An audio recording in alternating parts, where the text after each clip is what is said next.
This man struggled in the apocalypse for more than a decade. He should have become a powerful ruler with his top-tier fantasy abilities, but his foundation was destroyed by a betrayal. In the end, he was surrounded and killed, and was seriously injured and on the verge of death. But when he opened his eyes again, he found himself back in time, 7 days before the apocalypse began. This time, Wang Yin not only returned with more than a decade of post-apocalyptic experience, but also knew about the future awakening potion formula, precious resources, and those top powerhouses who had not yet risen to prominence. In his previous life, he saved and cared for people, only to be betrayed by his own people. In this life, he only trusts his own fists. And the first person he intends to settle scores with after his rebirth has already come knocking on his door. Knock, knock, knock. A rapid knocking sound suddenly rang out, and Wang Yin abruptly opened his eyes, his right hand instinctively reaching for the headboard. Having survived the apocalypse for over a decade, any slight movement was enough to instantly put him in a combat mode. But what he grabbed wasn't the cold hilt of a knife, but a roll of soft toilet paper. Wang Yin froze, looking around. The cramped and messy rented room in front of him felt strangely familiar, making his scalp tingle. This was clearly the room he had lived in for many years before the apocalypse. Yet, in his memory, he had been surrounded and attacked by his enemies, escaped with severe injuries from the Evolution Factory's spherical tank, and nearly died inside. Wang Yan's phone suddenly vibrated. He lifted his pillow, and his pupils contracted instantly upon seeing the time on the screen. July 1st, 21:33, 9:30 a.m. Exactly 7 days until the apocalypse truly began. He slapped himself hard, the pain on his face incredibly real. Only at this moment did Wang Yin realize that he had truly been reborn. Now that heaven had allowed him to return, he would never tolerate the grudges of his past life again. The knocking came again, and the woman outside called his name impatiently. Wang Yin recognized her voice immediately. It was Jiang Xiao, the campus belle of Haicheng University, and one of the people who had most enjoyed bullying him in his past life. Wang Yin was an orphan since childhood. In order to graduate from university smoothly, he endured Jiang Xiao for 3 whole years. He cleaned the toilet, took out the trash, and ran errands for her, just because her boyfriend was the student council president and could cause her trouble at any time. But now everything is different. Wang Yin got dressed and opened the door, and Jiang Xiao immediately ordered him to go to the school to pick up the package, threatening that he must return it within half an hour, or he would face the consequences. Wang Yin smiled and told her that the package had been left inside. Jiang Xiao didn't think much of it, pushed him aside, and went inside. But the next second, the door slammed shut behind her. Jiang Xiaojiang realized something was wrong, but Wang Yin had already slapped her to the ground. This man, who had once obeyed her every word, suddenly rebelled, leaving her completely stunned. But the real reckoning had only just begun. Wang Yin vented all the humiliation he had suffered over the past 3 years until Jiang Xiao went from cursing to begging for mercy, at which point he finally stopped. He then took her phone and sent her all the videos that he could use to control her. Jiang Xiao's face turned deathly pale. She struggled to grab her phone back, but Wang Yin pressed her back down again. After everything was transferred, he dragged her to the door and threw her out, warning her not to call the police. Killing Jiang Xiao now would be too easy for her. Wang Yin wants her to witness the true arrival of the apocalypse.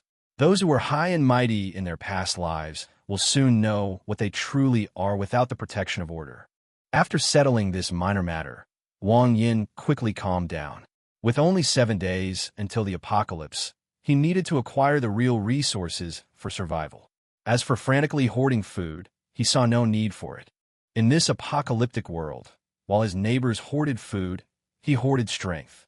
As long as his fist was strong enough, other people's warehouses would eventually be his. After a quick wash, he first went to the medicinal herb market to buy all the necessary materials, and then headed straight to the laboratory at Haicheng University. Having struggled for over a decade in the apocalypse, any single piece of knowledge Wang Yin possessed would be enough to astound the world. His first priority after his rebirth was to use these medicinal herbs to unlock his genes and awaken his extraordinary abilities ahead of schedule. 3 days later, thunder continued to tear through the night, and a torrential downpour was imminent. After 3 days of enduring the storm, Wang Yin finally emerged from the laboratory with a pale golden potion in his hand. This is the awakening potion that will only be developed a year after the apocalypse. Drinking it will allow one to break free of genetic constraints ahead of time, making Wang Yin the first superhuman in the entire blue world. Back in his rented room, he didn't hesitate for a moment, tilting his head back to drink the potion in one gulp. As soon as the golden liquid entered his body, a scorching power instantly surged through his flesh and bones. Half an hour later, pale golden mist slowly emanated from his body. With a thought, the golden mist touched the solid wood bed beside him, and the entire bed silently turned into powder. Immediately afterwards, his body gradually twisted and eventually turned into golden mist, drifting freely in the room. Seeing this, Wang Yin finally confirmed that he had awakened his previous life's ability, the Mist Immortal. This is an extremely rare fantasy-type extraordinary ability, capable of both manipulating sharp golden mist for attacks and directly vaporizing the body. In my previous life, only 3 types of fantasy-type abilities were known, and each possessor was terrifyingly powerful. Wang Yin should have become a top expert in Haiqing, but after he awakened in his previous life, he devoted a lot of energy to protecting his classmates and survivors, and even personally led a team to search for supplies. Shortly after the apocalypse broke out, he fought continuously for a day and a night to clear out the second grain depot. Just when his strength was almost exhausted, a traitor within the organization, in league with hostile forces, suddenly ambushed and killed him. All of his trusted confidants died in battle to protect him. Although Wang Yin escaped the encirclement by using his mist-like ability, he damaged his foundation and his strength remained at the first level forever. All the resources he had worked so hard to obtain were taken away by his enemies. Thinking of all this, the chill in Wang Yin's eyes grew stronger. But just then he suddenly discovered that there was another power hidden within his body, completely different from that of the Mist Immortal. As his consciousness came into contact with that power, a piece of information instantly flooded his mind's special ability, Creator. Wang Yin was completely stunned, because everyone knew that a person could only possess one extraordinary ability. He snapped his fingers in the air, and a pack of cigarettes appeared out of thin air in his hand. He snapped his fingers again, and a cup of milk tea appeared, with the sweetness and ice level exactly as he had imagined. Wang Yin immediately realized how terrifying this ability was. The most scarce resource in the apocalypse was the Creator, who didn't need to hoard goods.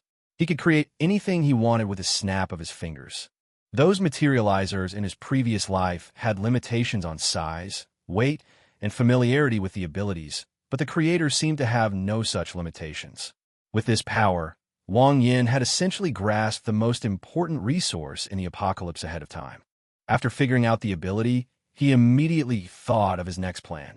At this time, a wild black panther named Miao-san should have already been sent to Haiqing Zoo. Miao-san was also among the first awakened beings, and in later generations, it was known as invincible in close combat. In his previous life, Wang Yin tried to subdue it, but was almost killed on the spot. However, in this life, the situation is completely different. Miao-san, fortunes change, and you'll never escape my grasp in this lifetime. Wang Yan's lips curled slightly, while the black leopard in Haiqing Zoo suddenly felt a chill run down its spine. Roar! Which little brat is plotting against this great king? With a sharp crack, a black straight sword appeared out of thin air in front of Wang Yin, but unfortunately, only half of the blade remained. This single manifestation nearly drained all the energy from his body. This sword was forged based on his weapon from his previous life. It was tough and sharp enough to cut through steel, even for an ordinary person. However, the cost to a first-tier creator was too high, so Wang Yin had to abandon the idea of personally crafting the weapon for the time being. He remembered a blacksmith shop in the old town where the owner had forged several thousand times forged straight swords. His weapons in his previous life had been purchased from there.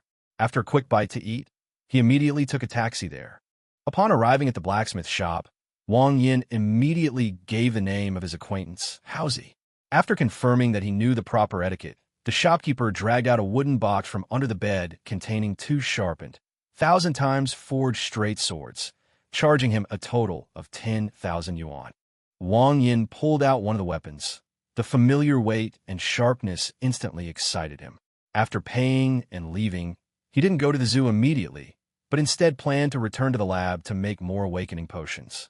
Half an hour later, as he stepped onto the playground of Haiqing University, a boy named Zhang Yang blocked his way. Wang Yin remembered clearly that this guy would become Haiqing's first Tier 2 zombie after the apocalypse. When Zhang Yang saw that he was ignoring him, he immediately mocked him for liking to hit women and told him that Jiang Xiao had already posted the matter on the campus website, and that Chun Liang, the student council president, was leading a group of people to look for him all over the school. Wang Yin opened the campus network, and the pinned article was titled, "Wang Yin, the Scumbag." It portrayed him as a madman enraged after failing to win Jiang Xiao's heart, completely distorting the truth. The article had already garnered over 5 figures in views. He finished reading it but wasn't angry. He simply commented that the writing was quite good, and then continued walking towards the laboratory. But soon a roar came from behind him. Chun Liang had already caught up with 4 boys. Also present were Zhang Yao from the news department and Jiang Xiao, who was wearing a hat and mask. Chun Liang pointed at Wang Yin and started cursing, questioning him about why he hit a woman. Zhang Yao also believed that he was the scumbag described on the campus website. Wang Yin didn't bother to explain, simply telling them that might makes right. Chun Liang was furious upon hearing this, and after taking a running start, he kicked Wang Yin in the back, intending to avenge Jiang Xiao in public. Wang Yin simply dodged to the side and slapped Chun Liang to the ground. The remaining 4 rushed forward at the same time, but they didn't even touch the hem of his clothes before being knocked down by 4 slaps. In just a few seconds, 5 grown men were lying neatly on the ground. Jiang Xiao was completely dumbfounded. She simply couldn't understand why Wang Yin, whom she used to bully, had suddenly become so terrifying. Zhang Yao hurriedly pulled out her phone to call the police, but Wang Yin instantly appeared in front of her, snatched the phone away, and coldly warned her to mind her own business. Only after she froze on the spot did he put the phone back in her hand. After finishing all this, Wang Yin turned and walked into the laboratory. Jiang Xiao stood there watching his back, feeling that the man in front of her was completely unfamiliar, especially the look in his eyes when he looked at her last, which was so calm that it made her scalp tingle. It didn't feel like looking at someone who had bullied you. It felt more like looking at someone who was already doomed. Having learned from his previous experience, Wang Yin significantly increased his speed in making awakening potions, successfully producing 2 batches in a single day. After school, he found a secluded corner, vaporized his energy, and flew towards Haiqing Zoo. The night was dark and windy, the perfect time for adoption.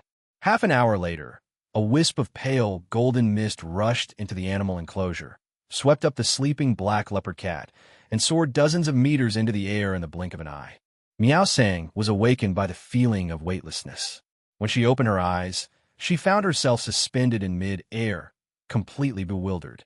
Before she could react, Wang Yin had already swept her away from the zoo. Only when his energy was almost depleted did Wang Yin revert to human form, continuing his frantic run with the Black Panther on his back. Miao Sang, however, remained surprisingly calm, observing him with only her wise little eyes, seemingly having already determined that she was no match for him. Wang Yin simply told it that it had been adopted by him from that moment on. Miao Sang nodded in agreement on the surface, but inwardly it was furiously complaining that this was not adoption, but blatant kidnapping. Back at the rented apartment, Wang Yin immediately began his bribery plan. He snapped his fingers, and a fine black suit appeared out of thin air. The moment Miao Sang saw it, her eyes lit up, but it just rubbed against the suit frantically, showing no sign of submission. Wang Yin quickly realized that the leopard couldn't possibly wear a human suit, so he snapped his fingers again, creating a thick gold chain. The moment the gold chain was placed around its neck, Miao Sang's entire demeanor changed. Wang Yin knew there was only one last step left, so he handed it a cigarette and even asked it seriously if it wanted one. Despite her initial skepticism, Miao Sang took a puff anyway, and instantly discovered a whole new world. Suits, gold chains, and cigarettes, the 3 things she loved most in her past life, were all taken by Wang Yin beforehand. Soon, the man and the leopard were sitting in the rented room, smoking, Wang Yin snapped his fingers a few more times, and roasted whole lamb, milk tea, and side dishes were laid out on the table. Miao Sang completely gave up resisting and started to eat heartily. At this moment, there were only 4 hours left before the apocalypse began. After several days without rest, even as a transcendent being, Wang Yin couldn't hold on any longer and collapsed on his bed to sleep, preparing to wake up and face the truly new world. At 6 in the morning, a piercing scream suddenly ripped through Haicheng. Immediately afterward, countless zombies appeared simultaneously in the streets, hospitals, schools, and factories, attacking anyone they saw, plunging the entire city into chaos. The breakfast shop owner was torn to pieces on the spot, sanitation workers bit each other, and vehicles went out of control and crashed into each other. People bitten by zombies quickly got up again, and in just a few minutes, Haicheng was transformed into a bloody slaughterhouse. But Wang Yin was fast asleep, wearing headphones. Several heavy footsteps slowly stopped outside the door, and Miao Sang on the sofa instantly sat up, her golden eyes fixed on the security door. Bang! Bang! Bang! The zombies outside pounded on the door wildly, causing it to dent rapidly and cracks to appear in walls. Miao Sang was completely enraged, leaping up and grabbing the doorknob with its front paws. As soon as the door opened, a female zombie dressed in a black veil rushed into the room. Miao Sang raised her paw and slammed it down, thinking that one slap would be enough, but to her surprise, the zombie quickly got back up. The female zombie lunged again, its mouth agape, and Miao Sang was enraged. It was the king of the leopard clan, almost as big as a tiger, and now this thing was treating it as food. It was a direct challenge to its dignity. Miao Sang easily dodged the bite, swatting the zombie away with a backhand swipe of its paw. It then pounced, biting the zombie's neck and violently shaking it. A few seconds later, the female zombie was flung against the wall like a rag doll. The sounds of fighting quickly attracted more zombies. Wang Yin, wearing a bathrobe, walked out of the room and was taken aback when he saw Miao Sang with blood all over its mouth. He then immediately checked its body for any wounds. The cat hasn't awakened yet, and if it gets scratched and infected by a zombie, it could turn into a zombie within minutes. Only after confirming that it was unharmed did Wang Yin finally breathe a sigh of relief. Soon, 3 zombies burst through the door and rushed in. Wang Yin told Miao Sang to retreat to the back, and golden mist instantly enveloped his straight sword before he unleashed a horizontal slash. A crescent-shaped golden mist swept past, and before the 3 zombies could even react, their upper bodies turned to ashes. Seeing this, Miao Sang's golden beast eyes revealed a clear shock for the first time. This was exactly the effect Wang Yin wanted. Food and drink alone could only win over Miao Sang, but couldn't truly make it submit. Only by letting it know just how strong it really was would it not easily harbor any other thoughts in the future. He casually lit a cigarette for Miao Sang and told it that it was no longer safe there and they needed to move to a different place as soon as possible. Miao Sang nodded seriously after listening and felt a little more approval for the leopard trafficker who had forcibly adopted it. After washing up and changing his clothes, Wang Yin snapped his fingers and a silver pistol appeared out of thin air. He tucked the pistol into his waistband, then led Miao Sang out of the rented room, preparing to find a new place to stay. The stairwell was littered with blood and bits of flesh. Wang Yin went to his neighbor's house, killed a male zombie that lunged at him, then found the dump truck keys, preparing to use the vehicle to cross the out-of-control city. Inside the house was a young survivor who completely broke down after witnessing his parents' gruesome deaths. Hearing from Wang Yin that things outside were practically a biohazard crisis, he rushed into the kitchen, grabbed a knife, and ended his own life.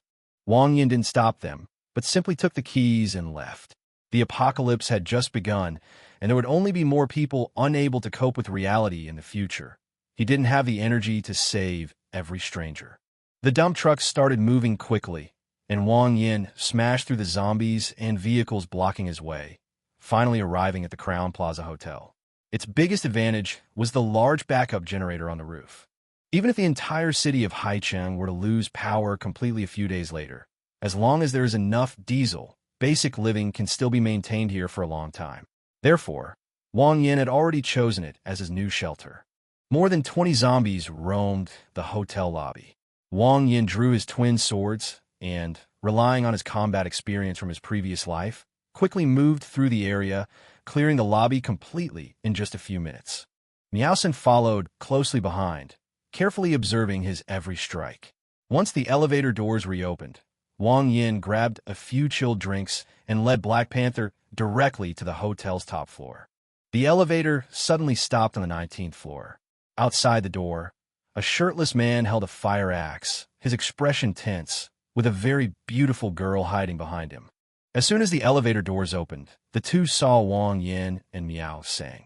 The man was so startled that he took several steps back, and the girl covered her mouth, clearly not expecting such a large Black Panther to appear in the hotel. Wang Yin was too lazy to explain, and just urged them to hurry up if they wanted to go. After carefully confirming that Miao Sang was his pet, the man and the girl squeezed into the elevator against the wall, afraid of provoking this beast. The girl's name is Wang Shiro. She came to Haicheng on a business trip yesterday, but when she woke up, the entire city had fallen. She witnessed sanitation workers tackle living people, and the streets were full of zombies and corpses. The emergency call was completely disconnected. Finally, bodyguard Li Bing arrived and used a fire axe to kill two zombies outside the door, rescuing her. However, the room only had water and no food, so the two had to risk going downstairs to find supplies. Wang Shiro quickly noticed that Wang Yin was carrying two swords on his back, had a pistol at his waist, and was accompanied by a huge Black Panther. He didn't look like an ordinary survivor at all. She invited Wang Yin to join her, believing that more people meant a better chance of survival. But Wang Yin refused without hesitation. He had no shortage of fighting power and had no interest in taking two burdens along. Wang Shiro wanted to persuade him to unite, but Li Bing interrupted her. On the surface, he was trying to help her out of a predicament, but in his heart, he didn't want Wang Yin to get close, because he had long harbored feelings for Wang Shiro. After the apocalypse, Li Bing felt that he could turn his life around with his martial arts skills, and he even regarded Wang Shiro as his first woman in the future, so he naturally did not want a stronger competitor to emerge. Wang Yin saw through his thoughts at a glance, but didn't remind Wang Shiro. Such things are all too common in the apocalypse. If someone is willing to protect you, they can't possibly expect nothing in return forever. The elevator quickly reached the top floor, and Wang Yin led Miao Sang out first. There were very few guests here, and the corridors were exceptionally clean, without even a single zombie. But the next second, Wang Shiro's scream suddenly came from behind. Li Bing was staggering after him. The scratches on his forearm had turned black, and his body began to convulse uncontrollably. Wang Yin immediately judged that he had been infected with the corpse virus and would completely turn into a zombie within minutes. Wang Shiro grabbed Wang Yin's arm in fright, and this scene also completely spurred Li Bing. Li Bing was filled with resentment. He felt he had risked his life to save her, and now that she was dying, she was hiding with another man. Jealousy instantly overwhelmed his reason, and he even wanted to drag Wang Shiro down with him. Wang Yin calmly pulled out his pistol and told him it was hopeless. Li Bing tried to use the infection to threaten him into not interfering, but the only response was a gunshot. The bullet pierced Li Bing's skull instantly, and he collapsed to the ground. Wang Shiro, still shaken, released Wang Yin, but he merely glanced at her before turning and entering the empty room. Wang Shiro had no choice but to move in next door. After closing the door, she stood in front of the mirror and looked at herself again. The more she thought about it, the more indignant she became. Finally, she gritted her teeth and concluded, this person definitely has some kind of physical defect. Compared to the presidential suite, the rented apartment Wang Yin previously lived in was practically a doghouse. This place has 3 spacious and luxurious bedrooms, a bathtub with a massage function, and a living room and kitchen are fully equipped with all kinds of amenities. Wang Yin lay on the soft sofa, casually picked up an apple, took a bite, and finally understood what life was all about. He wasn't in a hurry to go out and kill the zombies, because the zombies he knew now weren't even at the first level. Based on past experience, Tier 1 zombies only appear on the 3rd day of the apocalypse. To advance to Tier 2, you need 10 Tier 1 death crystals and 1 Tier 2 death crystal, so going out to risk your life for the first 2 days is completely pointless. While others might risk their lives for half a bottle of water, Wang Yin possessed the power of creation, able to conjure up whatever he wanted to eat with a snap of his fingers. After a moment's hesitation, he simply decided to have hot pot in the presidential suite. A copper pot, mutton, vegetables, and instant noodles were quickly laid out on the table. After taking a shower, Wang Yin sat on the balcony to eat. Miao Sang, who had smelled the aroma, also came over and stared intently at his hot pot. Wang Yin quickly conjured up a whole roasted lamb for it and lit a cigarette for it.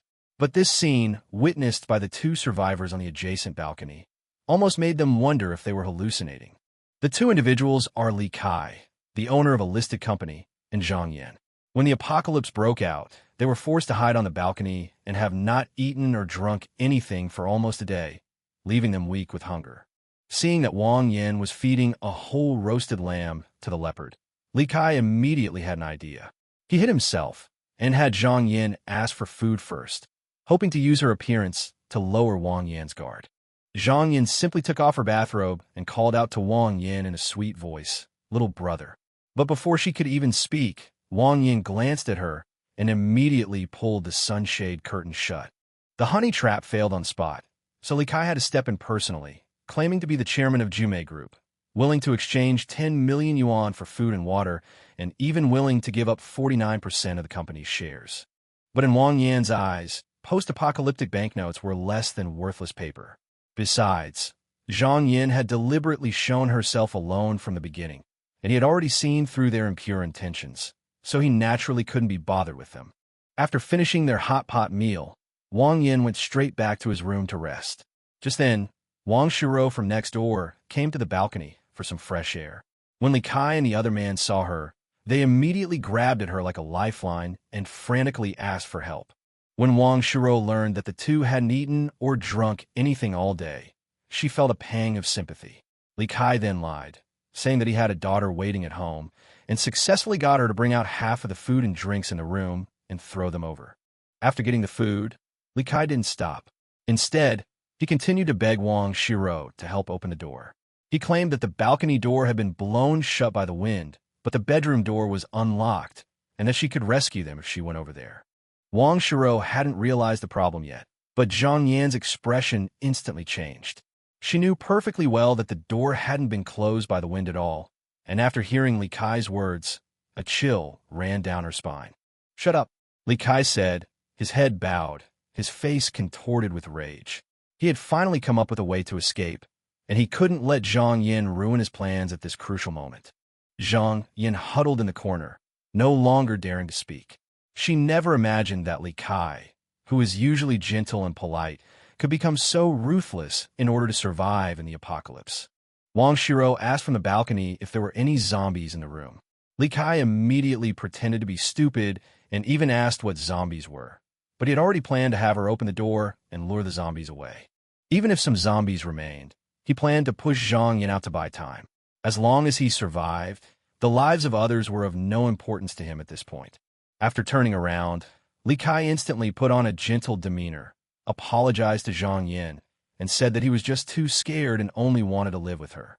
Zhang Yin softened again after hearing this, unaware that Wang Yin was standing by the window next door, having overheard their entire plan. So he picked up his straight knife and walked out of the room. Wang Yin wasn't planning to be a hero and save the damsel in distress. He just didn't want a few zombies wandering around the corridor. If Wang Shiro really got infected, he could simply clean up the entire floor while he was at it. Wang Shiro quickly arrived at Li Kai's door, but instead of going in directly, she knocked hard to test the waters. A few seconds later, violent banging and the howls of zombies immediately echoed from inside. Her face instantly turned cold. She finally realized that Li Kai had almost killed her.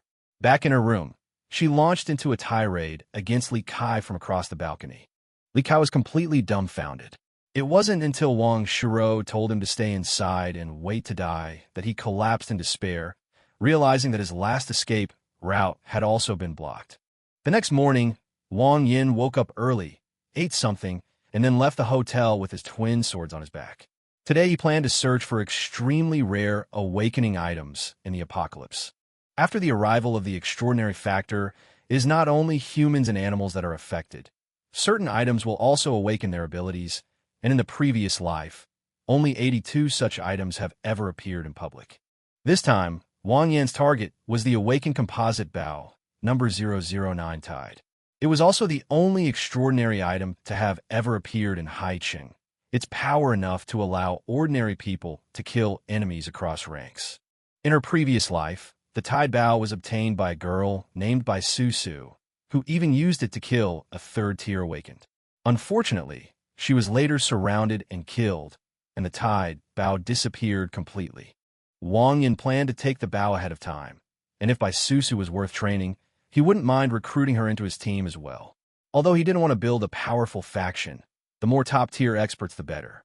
Upon reaching the first floor, he discovered that the hotel entrance had been smashed open, and the area outside was teeming with zombies. Wang Yan instantly transformed into a vapor and entered a dump truck, slamming on the gas and crashing through the horde of zombies as he sped away. Half an hour later, he finally arrived at Bill's archery range. The gate was already blocked, and the zombies surrounded him from all sides. Wang Yan was too lazy to argue, so he turned into golden mist and entered the range. The hall was littered with zombie corpses, almost all of them with their heads pierced by arrows. At a rough count, there were nearly 100 of them, which even surprised Wang Yan. But just as he continued walking inside, a sharp whooshing sound suddenly rang out, and an arrow flew out and slammed into the wall in front of him. The arrow was merely a warning. It wasn't intended to actually harm anyone. In the dimly lit hall, a girl with a high ponytail gripped her compound bow, watching Wang Yan warily as he suddenly appeared. After Wang Yan recognized her, he immediately stated that he was there to see Bai Susu.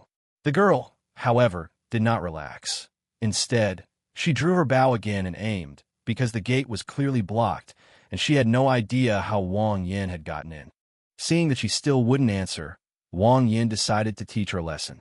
He warned her to be careful, and in an instant, he rushed out, easily dodging the oncoming arrows, and was in front of the girl in the blink of an eye. With a snap, the compound bow was knocked to the ground. Wang Yan grabbed her by the neck with one hand, lifting her into the air until her face turned red, before throwing her back down to the ground. Wang Yan asked again where Bai Susu was.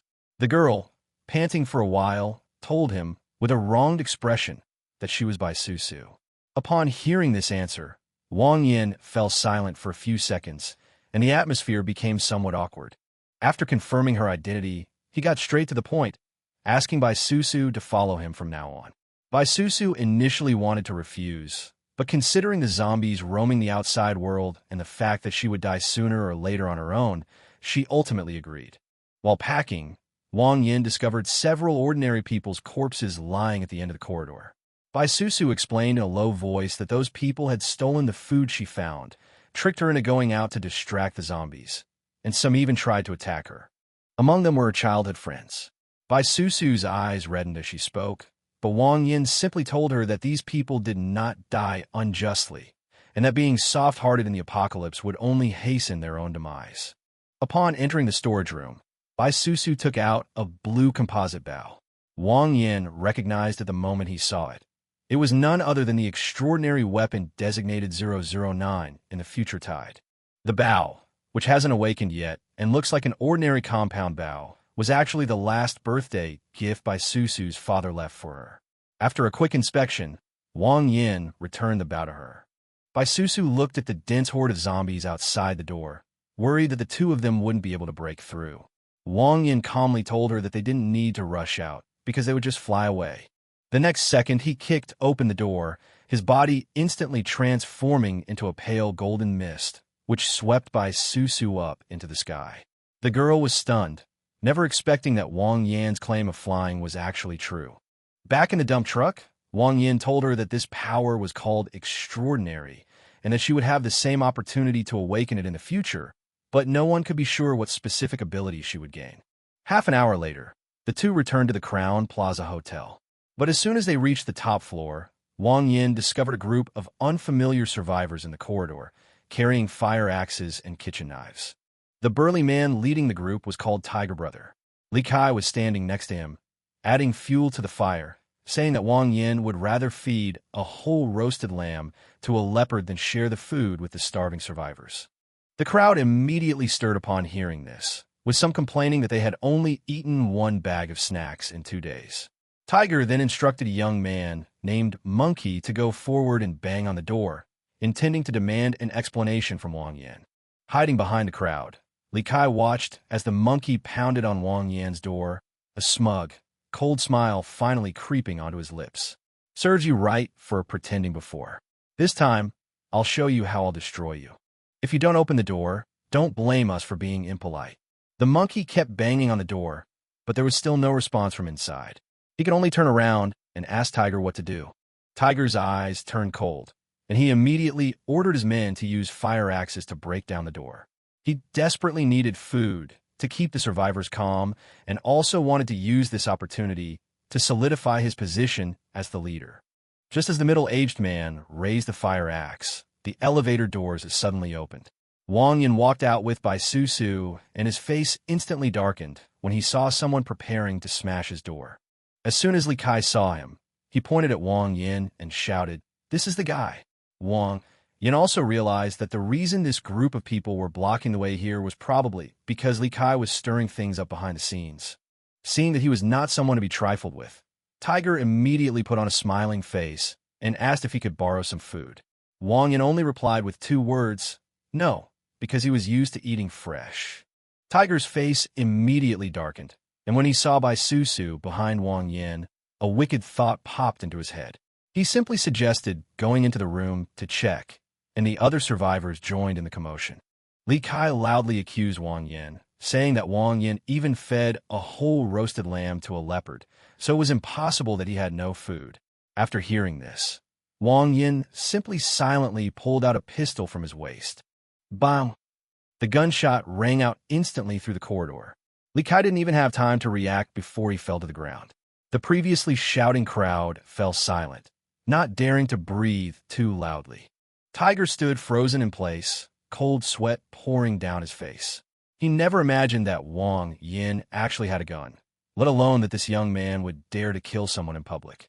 Wang Yin grinned, slowly pressing the gun barrel against Tiger's forehead. Now that the feud was established, he wouldn't give the other party a chance to retaliate. Another gunshot rang out, and Tiger fell into a pool of blood. The surrounding survivors were deathly pale. They hadn't yet adapted to the rules of the apocalypse, while Wang Yin had already fully entered this world. Wang Yin glanced at everyone and coldly told them that the top floor would be his territory from now on, and anyone who dared to barge in would suffer the same fate as the 2 people on the ground. Before entering, he instructed everyone to clean the corridor. As for the bodies of Li Kai and Tiger, they were left to their own disposal, and no one dared to utter a word of objection. Back in the room, Miao Sang immediately pounced on him excitedly, pointing a paw at his mouth. Wang Yin immediately understood that this guy hadn't smoked all day and was feeling restless. Bai Susu was startled to see the black leopard, but Wang Yin lit a cigarette for Miao Sang while introducing him as their new partner, the king of the leopard clan, which pleased the black leopard greatly. To welcome Bai Susu home, Wang Yin asked her what she wanted to eat that night. Bai Susu looked at the room, which was almost empty of food, and had initially thought they would only be able to eat snacks that night. But Wang Yin simply snapped his fingers, and several cups of milk tea appeared out of thin air on the table. Bai Susu was stunned again. This man who could transform into golden mist could actually create food out of thin air. She tried ordering spicy crayfish, braised pork ribs, and spicy crab, and before long, a table full of steaming hot dishes appeared, along with ice-cold beer. After they had eaten and drunk their fill, Wang Yin casually tossed Bai Susu a bathrobe, telling her to take a shower and go to his room. Bai Susu's face instantly turned red, thinking that he had finally revealed his true purpose. Even more outrageous, Wang Yin then said that he would sell this thing later. Bai Susu completely misunderstood, thinking he was talking about her, and sat on the sofa in utter shock. In reality, Wang Yin was only referring to the awakening potion. He planned to awaken Bai Susu tonight, so she could exchange the potion for resources in the future. However, Bai Susu clearly misunderstood it completely. The more she thought about it, the more unacceptable it became. Finally, she sat up straight and made up her mind that she would never let Wang Yin go out to sell himself. At most, she would only allow him to find a few more women in the future. At that moment, Wang Yin was leisurely watching a drama on his bed. The episode on his tablet was showing Jin Lian carrying medicine to the bedside. "Dalong, get up and take your medicine." Inside the room, Bai Susu had finished showering and sat nervously on the edge of the bed. Wang Yin didn't hesitate at all, handing her an awakening potion and telling her to drink it immediately. Bai Susu then realized that what Wang Yin had been talking about last night was actually an awakening potion. Thinking about her previous wild guesses, she was instantly so ashamed she wanted to disappear into the ground. After the drug was administered, Bai Susu quickly entered a semi-awake state, her whole body trembling and burning with heat. Once Wang Yin confirmed she was safe, he decisively left the room, allowing her to complete her awakening in peace. The next morning, Bai Susu woke up to find her physical abilities had skyrocketed. A casual wave of her hand could create a shockwave, and a strange new power had appeared within her, making her too excited to sleep. Following Wang Yan's advice, she tried to communicate with the power through her thoughts. A few minutes later, a blue light covered her entire body, and Bai Susu instantly rushed in front of Wang Yin, her speed so fast that she was just a blur. Wang Yin then instructed her to imbue the coin with her power. Bai Susu casually tossed it, and the coin embedded itself in the wall with a whooshing sound.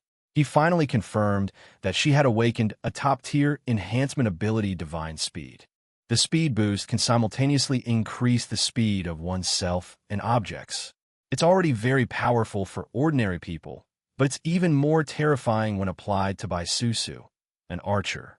In the future, a single supersonic arrow could be enough to kill someone. Wang Yin reminded her that the strength of an ability also depends on its level of development. Bai Susu earnestly promised not to hold them back, and after a simple breakfast, the two prepared to officially hunt down first-tier zombies. It was now the third day of the apocalypse, and the first batch of Tier 1 zombies began to appear. Miao Sang had not yet naturally awakened and could only remain in the hotel, while Wang Yin took Bai Susu to the streets for practical combat. Bai Susu locked onto a yellow-haired zombie, but the first arrow was dodged by the creature, turning its head. Wang Yin immediately judged that it had evolved and told her to use Divine Speed to attack again. The blonde-haired creature roared and charged at high speed. Bai Susu took a deep breath, and a blue light instantly covered the arrow. The next second, the arrow transformed into a rainbow, piercing directly through its head and sending the zombies behind it flying. Wang Yin then charged into the horde of zombies, quickly clearing the area with his twin swords and prying a black death crystal from the blonde-haired man's head.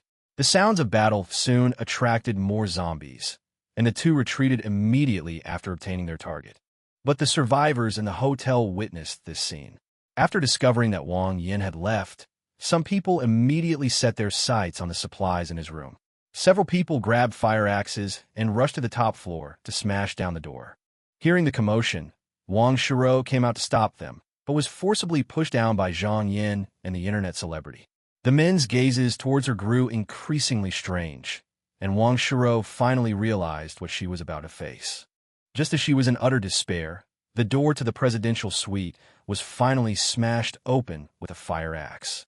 As everyone prepared to rush in, a deafening roar suddenly echoed from the dark room.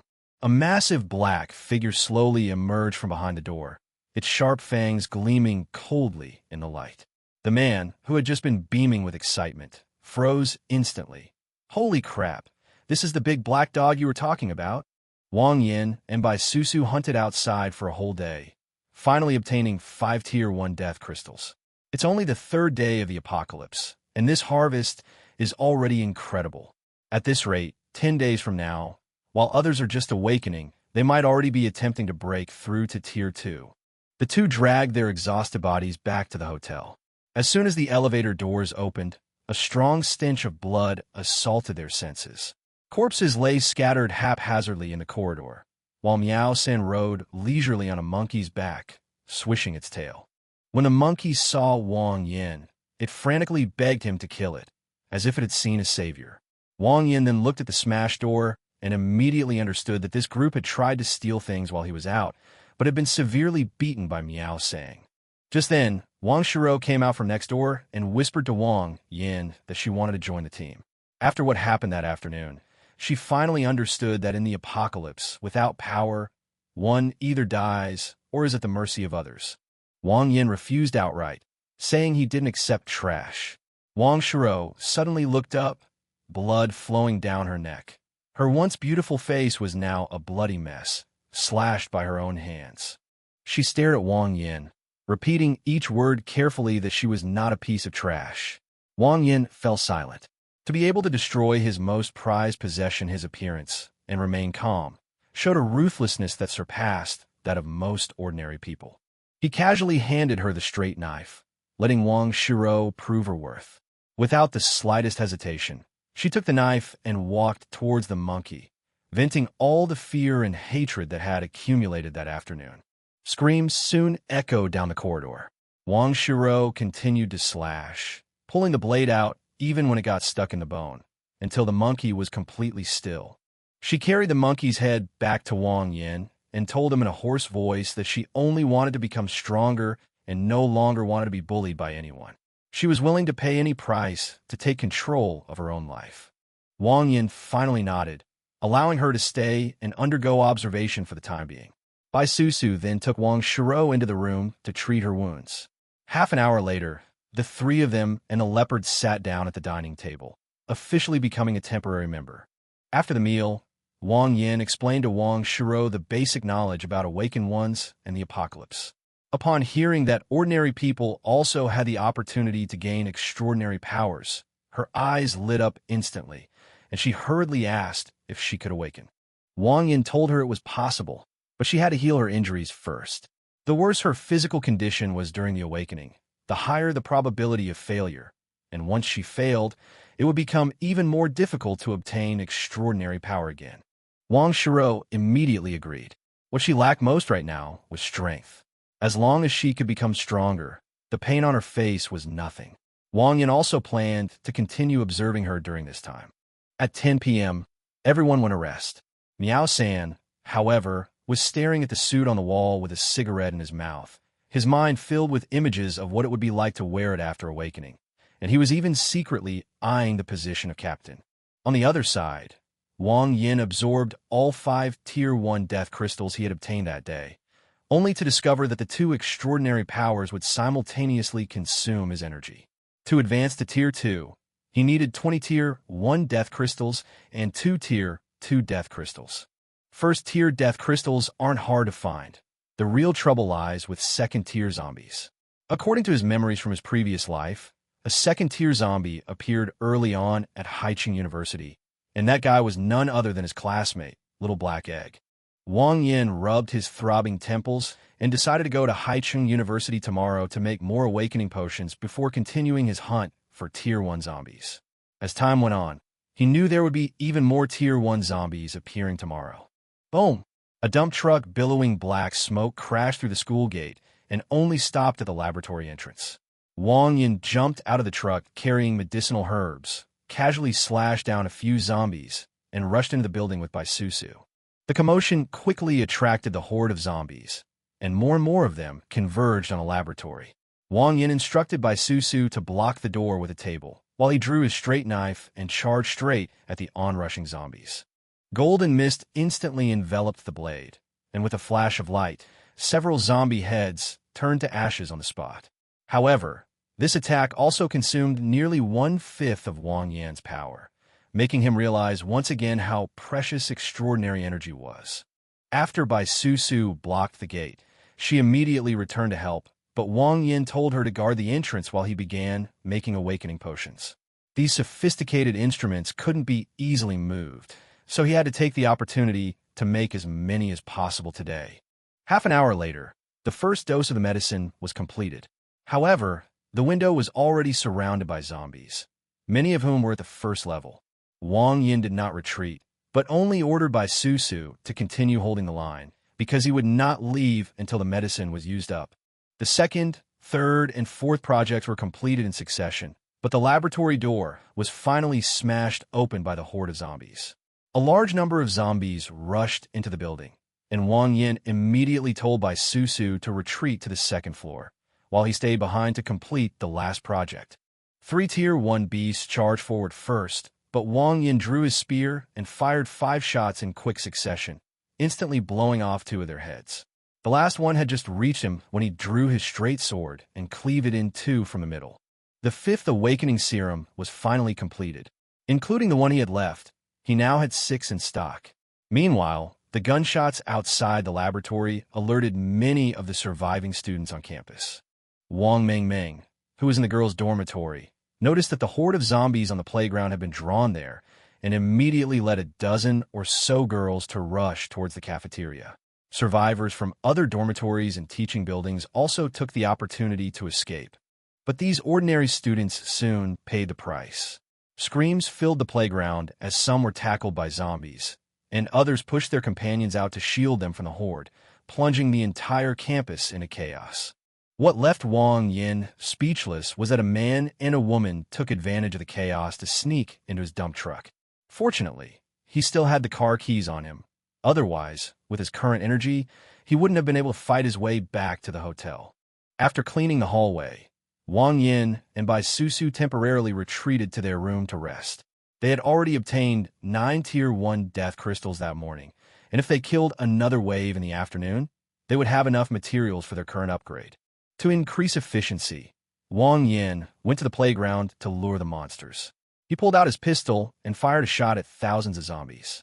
As soon as the shot rang out, the dense horde of zombies turned around at the same time and chased after him frantically. Wang Yin immediately retreated back to the experimental building and handed Bai Susu a straight knife, instructing her to begin practicing close combat. The 2 of them positioned themselves on either side of the stairwell, using the narrow terrain to relentlessly mow down the zombies rushing up. As time passed, the heads on the stairs had piled up into a small mountain. Seeing that it was getting dark, Wang Yin finally decided to stop, grabbed Bai Susu, and jumped off the second floor, rushing through the horde of corpses towards the dump truck. But as soon as the 2 reached the car, Wang Yan's face darkened. The car door was locked from the inside, and the boy who had just climbed and was looking at him warily through the car window. How can he be so powerful? The girl in the dump truck stared at Wang Yin, her face filled with shock. The zombies that had terrified her were now falling down in droves, like cutting leaks. The boy next to her had a grim expression and reminded her not to forget what happened last night.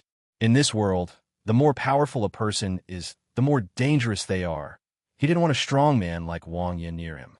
Seeing Wang Yin approaching, the boy immediately told the girl to lock the car doors, convinced that with so many zombies outside, the other party couldn't possibly stay there indefinitely.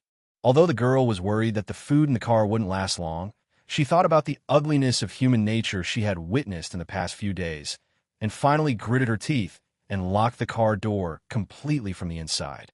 Wang Yin approached the truck, and after seeing what the 2 were doing, he didn't waste any words, simply taking out his keys and opening the door. The boy was stunned, realizing that the dump truck actually belonged to Wang Yin. Wang Yin yanked the boy out of the car, and Bai Susu pulled the girl out as well. Just as the 2 were about to plead for mercy, the zombies began to close in. The boy broke down, pounding on the car door and begging Wang Yin to take them with him. Wang Yin only asked one question. If he didn't have the key, would they have opened the door earlier? The boy fell silent instantly, but he still resented Wang Yin for not helping him. Wang Yin ignored him, stepped on the gas, and drove the dump truck away from the campus. Losing the protection of the vehicle, the girl completely broke down, shoving the boy into the horde of zombies before turning and fleeing for her life. The boy fell to the ground and was quickly engulfed by the zombies. Wang Yin had no interest in watching them fight amongst themselves and took Bai Susu back to the hotel. Miao Sang was still staring blankly at the suit on the wall, while Wang Shiro had already prepared a table full of food. After dinner, Wang Yin began to tally up his gains for the day, a total of 21 Tier 1 death crystals and 5 bottles of awakening potions. He kept 15 death crystals for himself and gave a rest to Bai Susu to absorb. Over the next 4 hours, Wang Yin devoured all 15 death crystals. His 2 extraordinary powers surged simultaneously, and his physical body was strengthened once more, finally reaching the peak of the 1st tier. Continuing to absorb first-tier death crystals would no longer improve his strength. Thinking of how he had been trapped at this realm for over a decade in his previous life, unable to break through even until his death, Wang Yin couldn't help but feel somewhat dazed.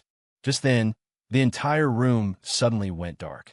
Wang Yin immediately got up, and Bai Susu and Wang Shiro also came out of the room, clearly having noticed that the hotel had lost power. The large backup generator on the roof clearly has enough diesel fuel to last a month, and it's only the 4th day of the apocalypse, so it shouldn't be possible for the power to suddenly go out. Wang Yin left the two men in the room and went to the rooftop alone to investigate. As soon as he reached the rooftop, two zombie repairmen emerged from the darkness, with a broken power line lying beside them. He casually conjured a pistol and took out two zombies, then shut down the generator to prepare for rewiring. But upon seeing the broken wire, Wang Yan's expression suddenly turned serious. Although the cuts in the electrical wires were messy, they were clearly not caused by the teeth of a zombie. Wang Yangang whispered that something was wrong when a terrifying gust of wind suddenly attacked from behind. He didn't have time to vaporize, so he could only roll forward to dodge. The next second, the concrete ground exploded, and a huge crater appeared right where he had just been. Before Wang Yin could even regain his footing, a thick tail swept across him again. He hastily raised his arms to defend himself, but was still violently whipped away by the terrifying force. Wang Yin endured the excruciating pain in his arms, slowly stood up from the ground, and stared intently into the dark depths of the rooftop, his eyes turning completely cold. What the hell? A mutated rat, the size of a car, lay on the rooftop. Its steel needle-like fur gleamed with a metallic sheen, and its scarlet eyes were fixed on Wang Yin. It was clear that it had been infected with the virus. Wang Yin wiped the blood from the corner of his mouth, a cold smile appearing on his face. That tail strike just now was definitely at the 2nd tier. He had been worried about not finding a 2nd-tier death crystal, but unexpectedly, his prey delivered itself to his doorstep. Pale golden mist surged from his body, quickly condensing into a semi-transparent thin armor that covered his entire body. This was the mist armor, the strongest combat form he had spent 8 years developing in his previous life. After activating the mist armor, Wang Yan's combat power surged instantly, but he could only maintain it for a maximum of 5 minutes. A burst of air suddenly erupted beneath his feet, and he charged towards a mutated rat like a cannonball. With a single punch, his entire arm slammed into the mutated rat's abdomen, the golden mist violently tearing apart the flesh. The mutated rat screamed and swung its claws in retaliation, but Wang Yin dodged it. The two sides quickly clashed. Wang Yin managed to leave wounds with every attack, but the 2nd-tier monster had learned to protect its vitals, and its enormous front teeth couldn't even cut through the golden mist. Just as the battle reached a stalemate, Bai Susu, Wang Shiro, and Miao Sang arrived at the rooftop. Miao Sang was enraged to see a rat so arrogant and roared as he charged at it. Wang Yan's expression changed, and he quickly stepped back, picked up Miao Sang, and forcibly shoved it back into the stairwell. Miao Sang hadn't awakened yet, so rushing over there would be no different from suicide. Bai Susu promptly handed him 2 swords. Wang Yin took the weapons and told her to look for an opportunity to shoot an arrow, then charged at the mutated rat again, as his remaining energy wouldn't last much longer. The moment the straight blade was raised high, a streak of cyan arrow suddenly ripped through the night sky. The mutated rat tried to block with its front teeth, but its head was forcibly knocked to the side by Bai Susu's arrow. Seizing the opportunity, Wang Yin swiftly cleaved the mutated rat in 2 from head to toe with a single strike. This 2nd-tier monster, a full level above the mutated rat, died from the combined efforts of the two. He took out the 2nd-tier death crystal, excitedly praised by Susu, and then immediately returned to his room. Meanwhile, Miao Sang was lying on the sofa, clearly having suffered a huge blow. The mighty king of the leopard clan couldn't even defeat a mouse. Wang Yin could only comfort it, saying that it would become stronger after its true awakening, and then uttered a strange piece of motivational rhetoric, which finally cheered Miao Sang up again. The next morning, Wang Yin first led Bai Susu to clean all the rooms on the top floor, and then completely sealed off the corridor with steel plates. The The second level had already appeared, and he absolutely could not allow any danger to approach this place. After obtaining the second-tier death crystal last night, he decided to take a day off since he no longer needed to take risks. He also materialized a pistol, bullets, and grenades so that Bai Susu and Wang Shiro could familiarize themselves with the firearms. Now, only this hotel in the entire city is still lit up. The presidential suite will soon become the target of all surviving forces, and Wang Yin remembers that a major battle will inevitably break out here in 5 days. In his past life, he dared not approach this place, but this life is completely different. Anyone who dares to seize his territory should prepare to be sent to heaven on the spot. 4 days later, Bai Susu successfully broke through to the peak of the first tier. The two of them had already accumulated more than 100 first-tier death crystals, but the most crucial second-tier death crystals still hadn't appeared. The first batch of naturally awakened individuals will be born tomorrow, and the Crown Hotel will become a target of fierce competition. Wang Yin can't wait any longer and has to activate the final safety net plan. He took Bai Susu straight to Haiqing University. According to his memories from his previous life, Zhang Yang, this little black egg, had likely evolved into a second-tier zombie. As long as he killed him, he could fill the gap. At that moment, the school cafeteria was under siege by a horde of zombies. The students were in complete chaos. A boy named Jiang Cheng fell and knocked on the door, attracting the zombies and instantly becoming everyone's target for anger. Some even suggested throwing Jiang Cheng off the second floor to attract the zombies. What made him most desperate was that even his most trusted brother bowed his head, believing that he was the one who caused the trouble and should bear the consequences himself. Just as everyone was about to take action, the horde of zombies outside the door suddenly began to decrease. A blue dump truck drifted into the playground, its piercing horn instantly attracting all the nearby zombies. The students were all stunned. Soon, someone recognized the person in the car as Wang Yin. Some of his classmates who knew him even mocked him, saying that this formerly taciturn man had dared to provoke a horde of zombies. But the next second, Bai Susu stood on the roof of the car and fired a series of shots from her compound bow.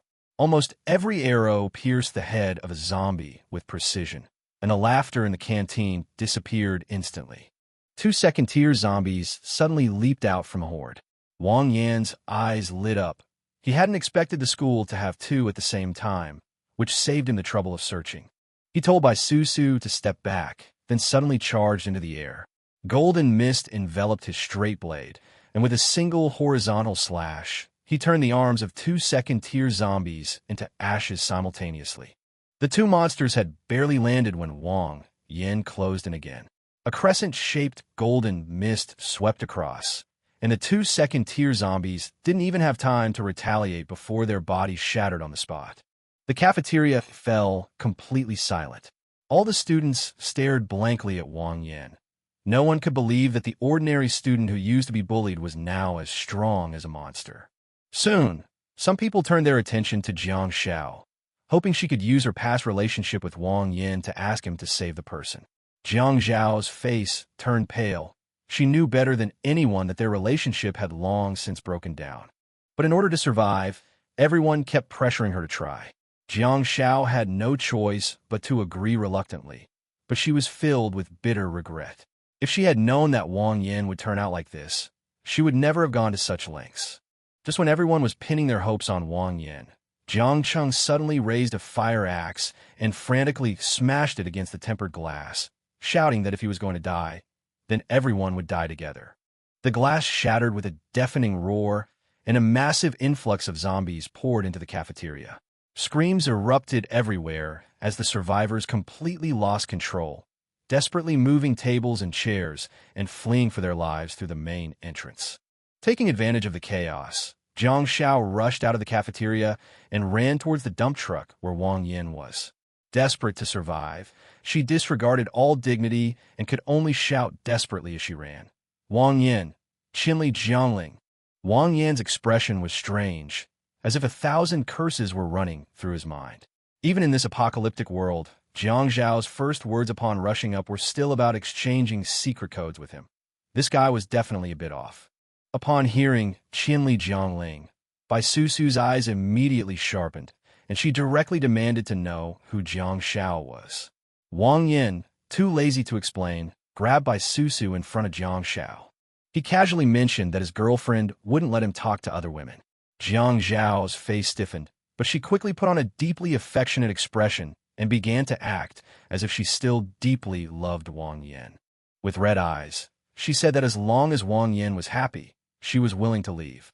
But Wang Yin felt nauseous watching this. He felt that this woman's acting was more unbearable than the attack of a second-tier zombie. Wang Yin quickly pulled Bai Susu into the car. Before Jiang Xiao could react, zombies surrounded them. Fortunately, a boy rushed out in time and carried her as they desperately escaped. Wang Yin saw this scene in the rearview mirror and simply remarked that the boy was a complete scoundrel.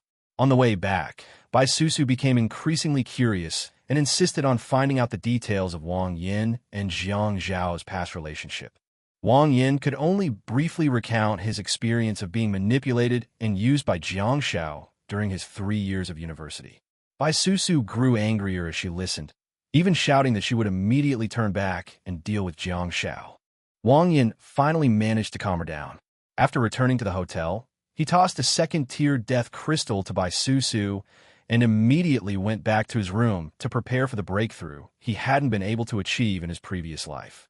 The moment the second-tier death crystal was swallowed, a massive amount of extraordinary energy exploded within his body. The two forces expanded wildly simultaneously, finally breaking through the invisible barrier that had trapped him for many years. Half an hour later, a pale golden mist instantly filled the room. Wang Yin had his eyes closed, yet he could clearly perceive everything within the mist's range, even the flying insects in the corners and the clutter under the bed. With a slight thought, a golden mist suddenly trembled, instantly turning everything within it into ashes. Wang Yin immediately realized that the second-tier mist immortal already possessed abilities similar to a domain. Once an enemy enters the golden mist range, his every move will be under his control, and attacks can be launched from any direction. Now, when facing ordinary second-tier enemies, he doesn't even need to put in a serious effort. Wang Yin then casually picked up a stainless steel cup, and with a gentle squeeze of his 5 fingers, a clear fingerprint was left on the cup. Such physical strength clearly far exceeded that of a normal second-tier, awakened individual. He quickly determined that the problem lay in his dual transcendence. While others only strengthened their physical bodies once when they awakened and advanced, he strengthened them twice each time, and his basic physique was now twice that of an ordinary second-tier cultivator. Then Wang Yin began testing the creator. With a snap of his fingers, the 1,000-forged straight blade, which had previously been unable to fully materialize, instantly appeared, consuming less than 1/10 of his extraordinary power. With the second snap of his fingers, a bolt of lightning shattered the solid wood table. Wang Yan's eyes lit up instantly. After reaching the second tier of creator, he could even directly create elements like lightning, fire, and ice spikes. After the test, Wang Yin had just stepped out of the room when he ran into Bai Susu, who had just broken through to the next level. Her face was full of fighting spirit, and she clearly wanted to know how much of a gap there was between herself and Wang Yin. Wang Yin agreed to play a match with her, but stipulated that the loser would have to massage the other's feet for 3 days. Bai Susu countered by saying that if Wang Yin lost, he would personally massage her feet that night. Wang Yin was silent for a few seconds, a few strange images flashing through his mind, and finally, almost as if possessed, asked, "The kind with essential oils?" Bai Susu's eyes lit up, and she nodded, barely suppressing a laugh. "Yes." On the rooftop of the Crown Hotel, Wang Yin and Bai Susu faced each other across 100 meters. Wang Yin arrogantly declared that dealing with her would only require the creator, while Bai Susu completely dismissed it as favoritism. Wang Shiro and Miao Sang simultaneously waved their small red flags, and the battle began instantly.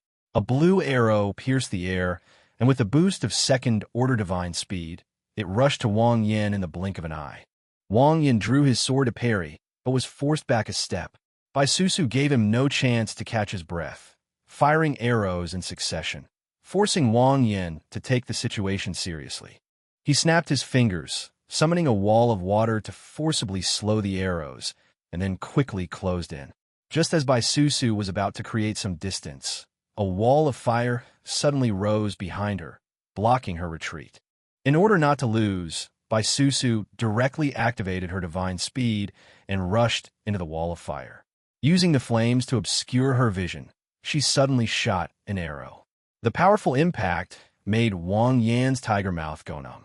She then fired 3 arrows, and while Wang Yan was parrying, she quickly circled behind him and launched the final attack from a blind spot. Wang Yan had intended to let her win on purpose, but his body reacted instinctively. Golden mist surged forth instantly, turning the arrows to ashes. Wang Shiro immediately raised her flag to announce that Wang Yan had violated the rules. Thus, Bai Susu ultimately won the contest. Bai Susu sat on the ground, panting heavily, and only smiled when she heard that she had won. She had almost exhausted all her supernatural power just to get Wang Yan to fulfill his massage bet that night. Back in the room, Wang Yan examined the wounds on Wang Shiro's face. After confirming that the wounds had scabbed over, he finally took out the awakening potion and prepared her for her awakening. Wang Shiro's eyes instantly reddened. After joining the team, she was almost only responsible for cooking and cleaning, but she never expected that Wang Yan would actually be willing to give her such a precious medicine. Wang Yan warned her in advance that if she ever chose to betray him, she would not have a good ending no matter where she fled. Wang Shiro did not hesitate and solemnly promised that she would never betray him. When it was time for dinner, Wang Shiro stepped out of her room again, her aura completely different. After her successful awakening, a strange black light suddenly erupted from her body. The black light condensed into a phantom of a torso more than 2 meters tall, with eyes glowing crimson and a black longsword in its hand, completely enveloping Wang Shiro. Wang Yan immediately tested the illusory defense, increasing his power from 3/10 to full strength, and finally barely managed to shatter one arm. However, the black light quickly gathered again and repaired the damaged area. He judged that this ability possessed extremely strong defense, and that once Wang Shiro broke through to the 2nd tier, even he would not be able to break through it easily. Moreover, the true function of the phantom was probably far more than that. Wang Shiro excitedly asked if they could go out together in the future, and Wang Yan immediately nodded in agreement. Miao Sang, who was standing next to them, also came over immediately, her golden beast eyes full of anticipation. Wang Yan rubbed its head and comforted it with a smile. "Don't worry. After you awaken tomorrow, you'll be the main force." The group was in good spirits and prepared a feast to celebrate that evening. Bai Susu, however, seemed to have some ulterior motive and kept pouring drinks for Wang Yan, who accepted them all. After all, he had just lost the competition and couldn't afford to lose again in drinking. After a few glasses of baijiu, both of them were tipsy. Bai Susu seized the opportunity, smiling as she reminded Wang Yan not to forget their bet for the evening, then got up and went back to her room, leaving Wang Yan sitting there worrying. He then remembered that he still owed Bai Susu a massage. Wang Yan lit a cigarette to bolster his courage. He had already said it, and going back on his word now was clearly not his style. Not long after, Bai Susu came out of the shower and urged him to hurry up. Wang Yan could only pretend to be calm and followed her into the house. But as soon as he pushed open the door, the dim red light and faint fragrance made his eyelids twitch. Bai Susu was already lying on the bed waiting, and even asked him where the essential oil was. Wang Yan snapped his fingers and produced rose essential oil, appearing serious on the surface, but inwardly reminding himself to stay calm. The next morning, the apocalypse officially entered its 10th day. As soon as Wang Shiro stepped out of her room, she noticed a towering figure, nearly 2 meters tall, standing on the balcony, dressed in a suit and wearing a gold chain around his neck. She instantly activated her ability to be on guard, but the other party slowly turned around, revealing a furry leopard face. Wang Shiro was shocked to discover that the thug in the suit in front of her was actually Miao Sang. Miao Sang finally completed its natural awakening and was even able to speak. Bai Susu heard the sound and ran out, completely dumbfounded, never expecting the Black Panther to look like this after its awakening. When Wang Yan arrived, he was very satisfied. This was exactly the suit-wearing thug he remembered. In his previous life, Miao Sang had earned his fearsome reputation through pure close combat. and now that he had joined him ahead of time, he was definitely a true trump card. Miao Sang excitedly announced that it had awakened, and Wang Yin smiled and told it to protect the team from now on. But before they could celebrate for long, he glanced at the time and reminded everyone to prepare to welcome the guests. Bai Susu was somewhat puzzled, but Wang Yin slung his twin swords over his shoulder and told them that a group of uninvited guests would soon be coming to rob the Crown Hotel. Hearing that someone dared to rob their home, the three women's eyes simultaneously turned cold. Meanwhile, several heavy trucks were speeding along Haiqing Street. The leader, Brother Zhao, had already made the Crown Hotel his new base, and the survivors on board were eagerly anticipating a safe place to stay. As soon as the convoy arrived at the hotel, several zombies pounced on them. Brother Zhao raised his hand, conjuring ice spikes that instantly killed several, while the bald man beside him also rushed out with a knife, easily dealing with the remaining zombies. The surrounding survivors cheered, and the two awakened individuals became even more smug. Brother Zhao, with his arm around the woman beside him, waved his hand and led dozens of people into the hotel lobby. Little did they know, the people inside were already waiting. At that moment, Wang Yin was leisurely playing card with Bai Susu and a few others, casually tossing down a card. A 3. Miao San looked down at the cards in her hand, paused for 2 seconds, and then said very seriously, "I can't play." Wang Yin and his group waited in the hotel lobby early in the morning, and since they were bored, they started playing Do Diju, a card game. Miao Sang didn't win a single round, and his head was covered with slips of paper with only his 2 golden eyes showing. Not long after, Brother Zhao led dozens of survivors into the hotel in a grand procession. He was visibly taken aback to see Wang Yin and his group still leisurely playing cards, clearly not expecting the place to have already been occupied. A sleazy young man saw Bai Susu and immediately sidled up to Brother Zhao, flattering her and saying the two looked like a married couple. Brother Zhao told him to stop talking nonsense, but in his heart, he already considered Bai Susu his woman. Seeing that the group was becoming increasingly arrogant, Miao Sang was about to get up and fight, but Wang Yin stopped her. He calmly told Miao Sang not to rush, and to let Wang Shiro practice first. Wang Shiro, wearing a white mask, walked up to the group and told them to get out. Zhao Ji's smile vanished instantly. He had brought so many people, never expecting the other side to be so disrespectful. A man, eager to prove himself, charged at Wang Shiro with a knife. She didn't even use her supernatural abilities. She simply drew her pistol and fired a single shot through his chest, stunning everyone present. Enraged, Brother Zhao instantly conjured a massive ice shield and hurled ice spikes in retaliation. Wang Shiro dodged, and after firing several shots to no avail, she decisively pulled out a grenade and threw it directly at him.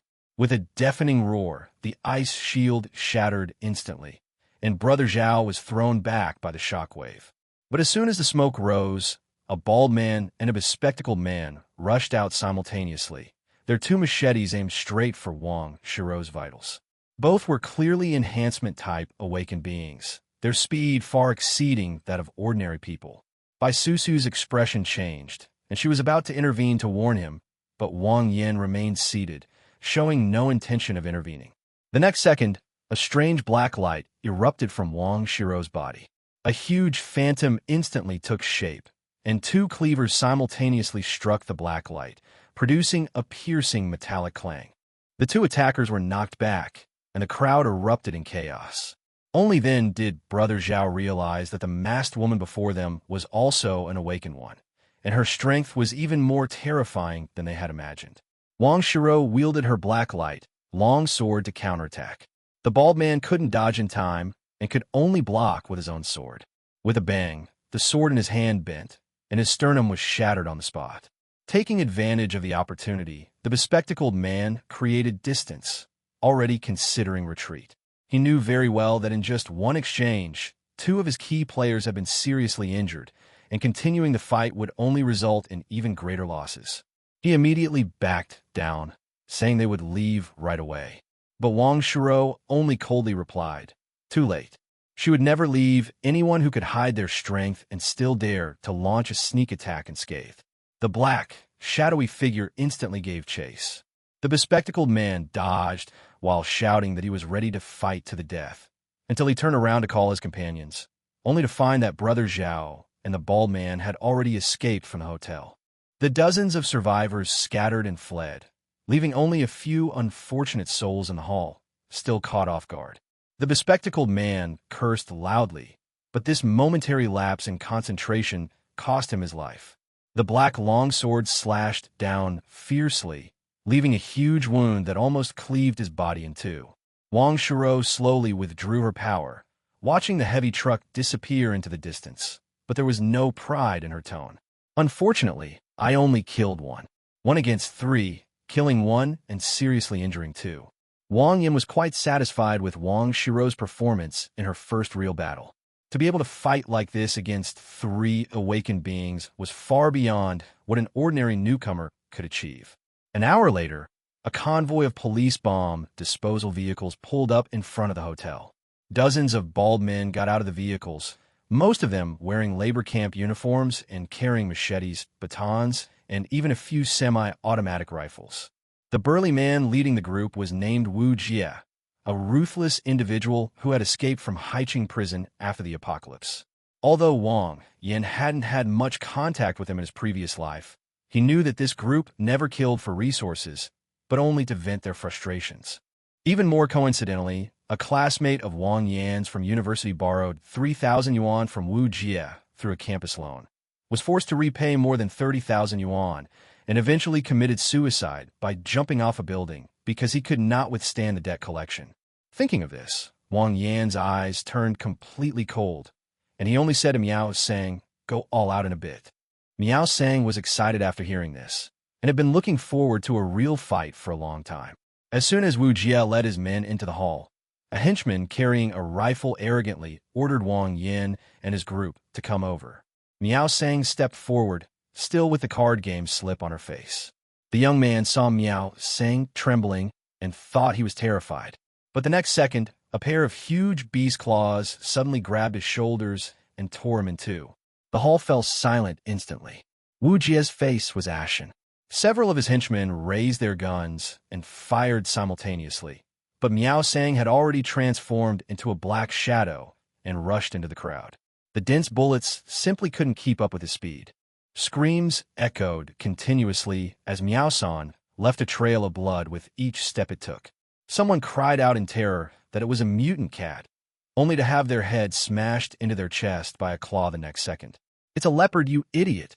Miao Sang roared, becoming even more excited as he killed. Bai Susu watched with a strange expression. This guy was quite normal before he awakened, but now he's completely like a thug in a suit. Seeing his men being slaughtered, Wu Jie finally couldn't hold back any longer and made his move. A surge of violent power coursed through his body, causing him to rapidly swell to about 3 meters tall, and he delivered a powerful punch straight at Miao Sang. The two fists collided with a deafening roar, creating an explosive shockwave. Wu Jie staggered back several steps, his entire arm twisted and deformed, the bone even piercing his skin. For the first time, fear flashed in his eyes. He hadn't expected that his Berserker Titan ability would be completely overwhelmed by Nyan San in terms of pure strength. In desperation, he immediately called for help from Lily, the girl in uniform behind him. A crimson light instantly entered Wu Jie's body. His broken arm quickly regenerated. Hard scales and spikes grew all over his body, and his strength, speed, and defense surged once again. Wang Yin immediately recognized it as the rare support type ability Armed, which can enhance the target's abilities and, when combined with a melee awakener, will multiply their combat power. After his enhancement, Wu Jie was finally able to fight Miao Sang head-on. Miao Sang was faster, but Wu Jie was covered in spikes, and if he forced his way in, he would also get injured. For the time being, the two were evenly matched. Wang Yin remained unperturbed, knowing that neither the Berserk Giant nor the armed forces could sustain themselves for long. Sure enough, a minute later, Wu Jie's speed and strength began to noticeably decline. Lily also sensed that things were going badly. If Wu Jie was defeated, she knew she wouldn't be able to escape, so she quietly pointed to Wang Yin, who was not far away, and told a few of her men to go around and take him down first. She lowered her voice and reminded the others that they could injure or cripple Wang Yin but they absolutely could not kill him because she planned to take this man hostage. In Lily's eyes, Wang Yin looked frail and weak. He was probably only alive because of Miao Sang's protection. If they could capture him first, they could force the mutated Black Panther to stop. Several bald men immediately circled behind Wang Yin, reaching out to subdue him. Bai Susu almost burst out laughing at this sight. These people had no idea who they had offended. Just as their fingers were about to touch Wang Yin, a burst of pale golden mist suddenly erupted. Before the bald men could even scream, their bodies and weapons instantly turned to ashes. The hall fell into a deathly silence. Seeing this, Wu Jie's fighting spirit crumbled instantly. Even that Black Panther was difficult enough to deal with. The truly terrifying Wang Yin hadn't even made a serious move yet. He dared not linger in the fight any longer and turned to flee before his berserk state subsided. But Miao San had already spotted his weakness, and with a burst of speed, she caught up to him, her beastly claws gripping his head. With a snap, Wu Jie's neck was forcibly broken, and he died instantly. The remaining bald man completely broke down and turned to run, but Miao Sang had already excitedly pounced into the crowd. A few minutes later, only corpses remained in the hall. Wang Yin asked Miao Sang if she had had enough, and Miao Sang growled excitedly, clearly having finally satisfied her craving for the battle. Wang Yin was too lazy to continue cleaning up and simply materialized a copper pot and ingredients. The group simply sat down in the hall to eat hot pot, because according to their memories from their previous life, even bigger trouble would soon follow. In my previous life, an hour later, a chaotic battle involving hundreds of people would erupt at the Crown Hotel. At least 3 factions would be vying for control of the place, with firearms, sniper rifles, and even heavy weaponry appearing, along with dozens of awakened individuals. Sure enough, an hour later, 3 teams of survivors arrived at the hotel. The total number of people was several hundred, with one team, led by a short-haired girl carrying a sniper rifle, and their momentum was clearly not weak. The other 2 sides were equally formidable. One side had people carrying submachine guns, while the other side directly stepped forward with more than a dozen awakened individuals, fireballs, werewolves, and scaled beasts appearing simultaneously. The 3 parties quickly started arguing over who got the hotel. The short-haired girl argued that she had arrived first. Another party, relying on the fact that they had more awakened members, demanded a larger share, and a middle-aged man suggested distributing it according to the number of people. No one wanted to suffer a loss, and a fight seemed imminent. The middle-aged man had no choice but to back down and propose splitting the spoils equally. After a brief discussion, the leaders of the various parties surprisingly agreed to this plan for the time being. Little did they know that Wang Yin had already mingled with Bai Susu in the crowd, quietly listening to these people discussing how to divide their territory. Bai Susu was so angry she wanted to take action, but Wang Yin told her to wait. In their previous life, these parties were clearly fighting to the death, but now they were suddenly at peace. There was bound to be something else that would reignite the conflict completely. Not long after, 7 more blood-soaked men arrived at the hotel, requesting only one room. Several leaders blocked their way, coldly stating, "No, this is our place. If you don't give it to us, then we'll have to rob you," the blood-covered man said again. The young man with the iron rod sneered, clearly not taking the mere 7 people seriously. Without a word, the man uttered a single sentence, "Try it," and vanished instantly. Before the young man with the iron rod could react, he was already behind him, slashing down with his blade. The youth's entire body instantly turned into pitch black metal, but the black light wrapped around the long sword still tore through the defenses, leaving a hideous wound on his back, from which blood gushed out on the spot. Everyone instantly recognized that the man had awakened a rare spatial ability. The iron rod youth retaliated furiously, even calling on 7 or 8 other awakened individuals to join the attack, but the opponent teleported away again. The man then instructed his teammate, Vivi, to take action. With a flick of her wrists, thick vines burst forth from the ground, instantly trapping a large number of survivors, many of whom, including awakened ones, were unable to break free. The refined-looking man immediately ordered his men to fire, but vines quickly formed a barrier to block the bullets. Someone released a fireball towards the treetops, but it engulfed even their own men trapped within in the flames. The third member, awaken, followed up immediately. A gust of wind instantly gathered, turning the burning vines into a giant fiery tornado. The three of them alone suppressed the hundreds of survivors, preventing them from getting close. Upon seeing this, Wang Yin finally remembered that these 7 people were none other than the renowned Divine Wind Squad from his previous life. The captain, Qin Feng, possessed spatial abilities, and the other members were all highly promising ability users. Unfortunately, this top-tier, early-stage team only lasted 6 months before perishing in the Spark Cataclysm. Wang Yin had lived too long in his previous life, and many details of the early apocalypse were already somewhat hazy. Faced with the raging tornado, the 3 forces finally relented and agreed to provide Qin Feng and his group with a room. Just as the 7 were about to enter, Wang Yan's voice suddenly rang out from the crowd. "Their agreement is useless." Wang Yan, led by Susu out of the crowd, scanned all the survivors and calmly told them that he was the one who made the decision about this hotel, and no one else could enter. The crowd erupted in chaos, and the 3 leaders looked particularly grim. They had been arguing for so long, only to find that the real master had been lurking in the crowd watching the show all along, and was now preparing to drive everyone away. Qin Feng coldly asked Wang Yin if he was going to stop him. After receiving an affirmative answer, he disappeared instantly and reappeared behind Wang Yin, his long sword aimed straight for his vital points. However, a first-order spatial ability was still too slow in the eyes of second-order Wang Yin. He turned around and threw a punch. Qin Feng didn't even see the movement clearly before he was hit hard in the chest and sent flying backward. The expressions of everyone in the kamikaze squad changed drastically. Qin Feng coughed up blood and immediately teleported back to his teammates, only then realizing that the man before them was far more terrifying than they had imagined.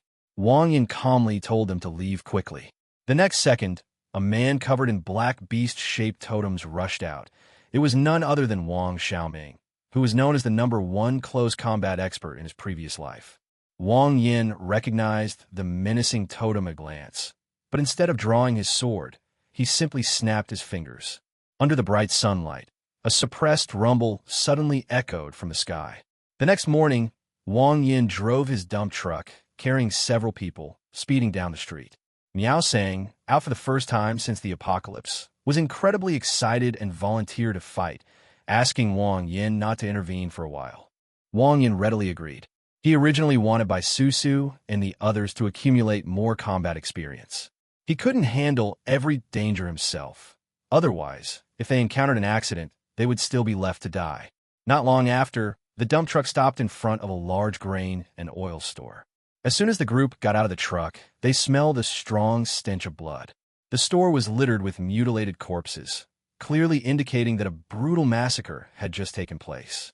Wang Yin frowned slightly after examining the wounds. These people didn't seem to have died at the hands of humans. The bite marks on their bodies were more like those left by a large wild animal. Miao Sang, however, had bright eyes, clearly impatient. The group walked through the corridor to the backyard and immediately saw a white-haired goat man, nearly 3 meters tall, sitting next to the corpse, swallowing bloody raw meat. Bai Susu and Wang Shiro turned pale upon seeing this scene. Wang Yin, however, didn't react much. He had seen scenes 100 times more disgusting in his previous life and was now used to them. Upon noticing them, the goat man slowly rose, staring at them with murderous intent. Miao Sen stepped forward, offering to take the little goat, his eyes gleaming with excitement. The goat man recognized it as a beast and was about to ask a question. Miao San, however, looked disdainful and told it to stop meddling in other people's business, which angered the goat man so much that it immediately lowered its head and rammed into him. Wang Yin conjured 3 small stools and sat down with Bai Susu and Wang Shiro to watch the battle. Miao Sang slapped down with a claw, and the goat man was knocked back on the spot. The ensuing battle was almost entirely one-sided. The goat man couldn't even touch Miao San. Instead, his flesh was constantly torn apart by sharp claws, and soon his entire white fur was stained red with blood. Wang Yin suddenly asked the 2 women if they had noticed anything wrong. Wang Shiro thought Miao Sang had already won, But Bai Susu carefully recalled the scene after entering the room, and her expression gradually changed. Most of the fatal wounds on the dead were from biting, but the goat man in front of us only attacked with its horns and fists, which shows that it had been hiding its true abilities from the beginning. Bai Susu immediately spoke up to warn him. The next second, the goat man suddenly grabbed Miao Sang's arm. His body swelled from 3 meters to 5 meters, and a row of terrifying fangs grew from his mouth. It awakened a power-enhancing ability, its strength and speed instantly surging, and it opened its blood-red maw, ready to crush Nyan San. But Nyan San, seeing this, instead revealed a cold smile. It turned out that it had discovered the corpses had all been killed by biting when it entered, and had been prepared for the goat man to have a backup plan. The goat man thought it had seized an opportunity, but instead, it was delivered right to its doorstep. Miao Sang exerted sudden force with her palm, piercing directly through the goat man's chest, forcibly pulling out the still beating heart and crushing it in front of its terrified gaze. The goat man collapsed with a thud, filled with resentment, while Miao San pointed triumphantly to his head. Just then, a series of hurried footsteps suddenly echoed outside the grain and oil shop. Why did you try to harm me?" Wu Su, the young man in black, braced himself with his knife, his body covered in blood, staring weakly and angrily at the crowd before him. After the apocalypse broke out, Wu Su, relying on his skills as a national-level martial arts athlete, established a gathering place in Guangjiang community, gathered hundreds of survivors, and took charge of going out to find supplies. Because he was not good at management, he always left the miscellaneous affairs of the settlement to his younger brother, Tao Yuan. Over time, Tao Yuan gradually became the second in command and also secretly cultivated his own power. When Wu Su returned the day before yesterday, he happened to witness Tao Yuan bullying a girl named He Lu. He was about to kill him on the spot, but Tao Yuan knelt down and begged for mercy. Wu Su, remembering their past relationship, ultimately let him go this time. Who knew that Wu Su, who had fought all night, suddenly felt dizzy after returning home and having breakfast. Tao Yuan seized the opportunity to stab him in the back, and then led more than a dozen awakened individuals to surround him. Even more ruthless, Tao Yuan turned the tables, claiming that Wu Su was the one who truly bullied He Lu. Facing all the survivors, He Lu even bowed her head and personally identified her savior. The crowd erupted instantly, everyone hurling insults at Wu Su. Only then did he finally understand that Tao Yuan and He Lu had long been working together, just waiting for an opportunity to seize his position. Wu Su endured the effects of the drug, preparing to fight desperately, but Tao Yuan suddenly unleashed a punch from afar, blasting a large hole in the wall. It turned out that this guy had also awakened, his ability being called airstrike. Wu Su could only use his force field ability to blast everyone away, and then endure Tao Yuan's attack, using the combined force to smash through the window and escape. Tao Yuan knew the consequences would be dire, and immediately led his men in pursuit. Not long after, Wu Su staggered into the backyard of the grain and oil shop. Upon seeing Wang Yin and the others, he collapsed to the ground before he could even finish a single sentence. Bai Susu was stunned, thinking this guy was trying to scam her.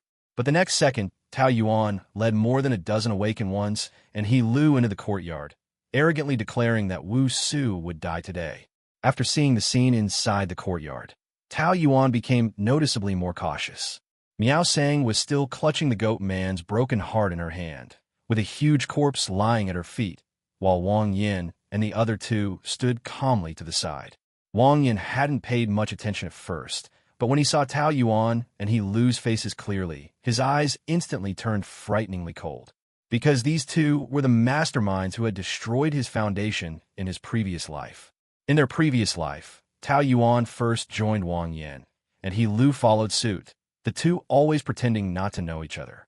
It wasn't until the day of the ambush that Wang Yin realized they had been in cahoots from the very beginning.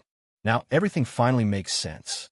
He Lu deliberately clung to him in his past life, and Tao Yuan gradually infiltrated the core. From the day they got close to Wang Yin, they were probably waiting for an opportunity to betray him.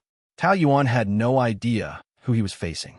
Seeing Wang Yan's unfriendly gaze, he directly ordered the awakened ones around him to kill Wu Su, and even had designs on Bai Susu and the others. In his view, there were more than a dozen awakened individuals on his side. If any of them didn't know what was good for them, he would kill them in and take the women back for his brothers to have some fun with. Yes, a female awakened one drew her knife and walked towards Wu Su. Just as she was about to make a move, Wang Yan's cold voice suddenly rang out. I advise you not to move. Tao Yuan's face instantly darkened, and he warned Wang Yan that this was an internal matter and it was best not to interfere. But Wang Yan had no intention of saving anyone. He simply didn't want Tao Yuan to have a good time. Bai Susu and the others immediately stood beside Wang Yan. Seeing this, Tao Yuan completely turned hostile and ordered Ting Ting to kill Wu Su, declaring that anyone who dared to protect Wu Su would die with him today. Ting Ting swung her knife at Wu Su's neck, but a dark figure instantly blocked her way. Wang Yan caught the blade with his bare hands, then kicked out, causing her chest to cave in. Enraged, Tao Yuan unleashed a punch from afar. Wang Yan merely shifted his body slightly, and the invisible force of the punch grazed past his body, blasting a huge fist imprint into the ground. Wang Yan was all too familiar with aerial attacks. He had suffered from this ability in his previous life. Now that he was at the second tier, Tao Yuan's first-tier attacks were full of flaws in his eyes. The phrase good ability, but a useless person completely enraged Tao Yuan. He immediately ordered all the awakened ones to attack, and more than a dozen people simultaneously charged towards Wang Yan from different directions. Bai Susu and the others were about to provide support, but Wang Yan stopped them with a gesture. He wanted to see just how much he could accomplish with his current strength after advancing to the second tier. The first burly man charged forward with a punch, but Wang Yan grabbed his wrist and twisted it sharply, breaking the bone instantly. Then, using the momentum, he flung him directly into the icy mist spraying from the side. Before the second awakened one could react, Wang Yan's straight blade had already slashed across his throat. In just a few breaths, both awakened ones were completely incapacitated. Tao Yuan finally realized something was wrong. Wang Yan's close combat skills were ridiculously strong. He even suspected that this man might have been a martial arts master hiding his identity before the apocalypse. Just then, a girl with glasses had a strange light in her eyes. An invisible mental shock instantly entered Wang Yan's mind, causing him excruciating pain and briefly freezing his body. 3 melee awakeners seized the opportunity and charged at the same time. But Wang Yan only paused for a moment, forcibly recovering his second-tier mental power, and then took a step back and snapped his fingers. Snap! Several sharp earth spikes suddenly shot out from the ground.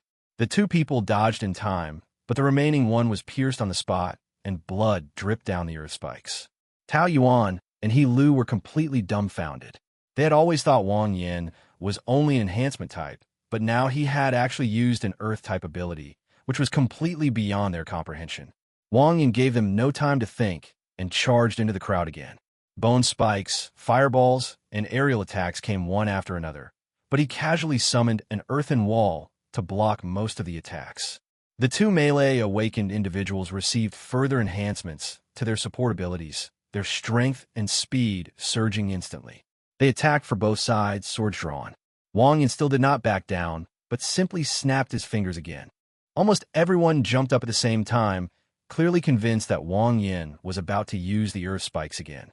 Tao Yuan, who had just put on a smug smile and was about to mock him, realized that this move was no longer effective. But the next second, his voice suddenly caught in his throat, and the smile on his face froze completely. What? Boom! A deep rumble suddenly came from the void, and 2 bolts of lightning as thick as arms descended from the sky, striking the 2 melee awakened warriors who were charging towards them. As the lightning struck, the 2 men were instantly charred black, not even having time to scream. The next second, Wang Yan's blade flashed, and both heads flew off simultaneously. 6 more. Wang Yan wiped the blood from the blade, his tone chillingly calm. In just a few minutes, 5 of the 11 awakened ones brought by Tao Yuan had already died. Tao Yuan was completely panicked. He couldn't understand how Wang Yan could not only overwhelm his opponent in close combat, but also control earth spikes and lightning, and each of his abilities was ridiculously strong. Of the remaining 6, there are mental and support types, leaving only 4 who are truly capable of direct combat. Facing a monster like Wang Yan, They see absolutely no chance of victory. Tao Yuan was silent for a few seconds, then immediately put on a fawning smile, bowed and apologized, saying that it was all a misunderstanding. He even left Wu Su on the ground and prepared to leave with his men. But as soon as they turned around, Wang Yin leaped to the doorway and blocked their way. The feud was already established, and the blood debt from their past lives was laid bare before them. How could he possibly let Tao Yuan leave alive? Tao Yuan suppressed his fear and asked Wang Yin what he wanted. Wang Yin looked at the familiar face and simply replied with 3 words, "I want to kill you." Thinking of the brothers who died tragically to protect him in his past life, Wang Yan's eyes grew increasingly cold. After a moment, he even told Tao Yuan to finish the job himself. Tao Yuan certainly didn't want to die, so he immediately urged the awakened ones around him to fight desperately, saying that Wang Yin had been using his abilities continuously and his energy was probably almost depleted, so now was the perfect opportunity to turn the tables. The others were indeed somewhat shaken after hearing this. But Wang Yin saw through Tao Yuan's scheme at a glance. This guy clearly wanted the others to hold him back so he could escape in the chaos. So Wang Yin told them directly that as long as they didn't make a move now, he could let them leave. His true targets from beginning to end were only Tao Yuan and He Lu. The awakened ones immediately stopped in their tracks. Continuing to fight would bring no benefit if they won, and losing meant death. In the end, the 3 of them chose to lower their heads and leave the courtyard, hoping only to survive. Tao Yuan completely broke down, kneeling on the ground and begging desperately, even saying she was willing to be Wang Yan's dog. He Lu also knelt down, crying and saying she was willing to do anything. But Wang Yin looked at these 2 people who had destroyed his foundation in his past life, and his heart remained unmoved. People like them, even if they were allowed to stay, would only continue to kill more people. People like you will only harm more people if you live. Wang Yin slowly drew his sword, and a cold light flashed across the courtyard, causing 2 heads to fly into the air at the same time. When Wu Su woke up again, he was jolted awake by excruciating pain. As soon as he opened his eyes, he found the sky shaking violently, and he was lying in the back of a speeding dump truck. He tried to get up, but his body slammed into the metal plate again, and a sharp pain shot through his face. When he touched it, his cheek was swollen, and several large bumps on his forehead had merged together. Wu Su then remembered that he had been framed by Tao Yuan and had escaped with serious injuries to a grain and oil shop. He had no recollection of what happened after that. The dump truck quickly stopped in front of the Crown Hotel. Bai Susu went around to the back of the truck to check and immediately saw Wu Su standing there with his ridiculously square head. She exclaimed in surprise. Wang Yin came over and took a look and almost couldn't help but laugh. He had only thrown Wu Su into the truck bed because he was afraid that Wu Su would be eaten by the zombies, but he didn't expect it to be bumped like this all the way.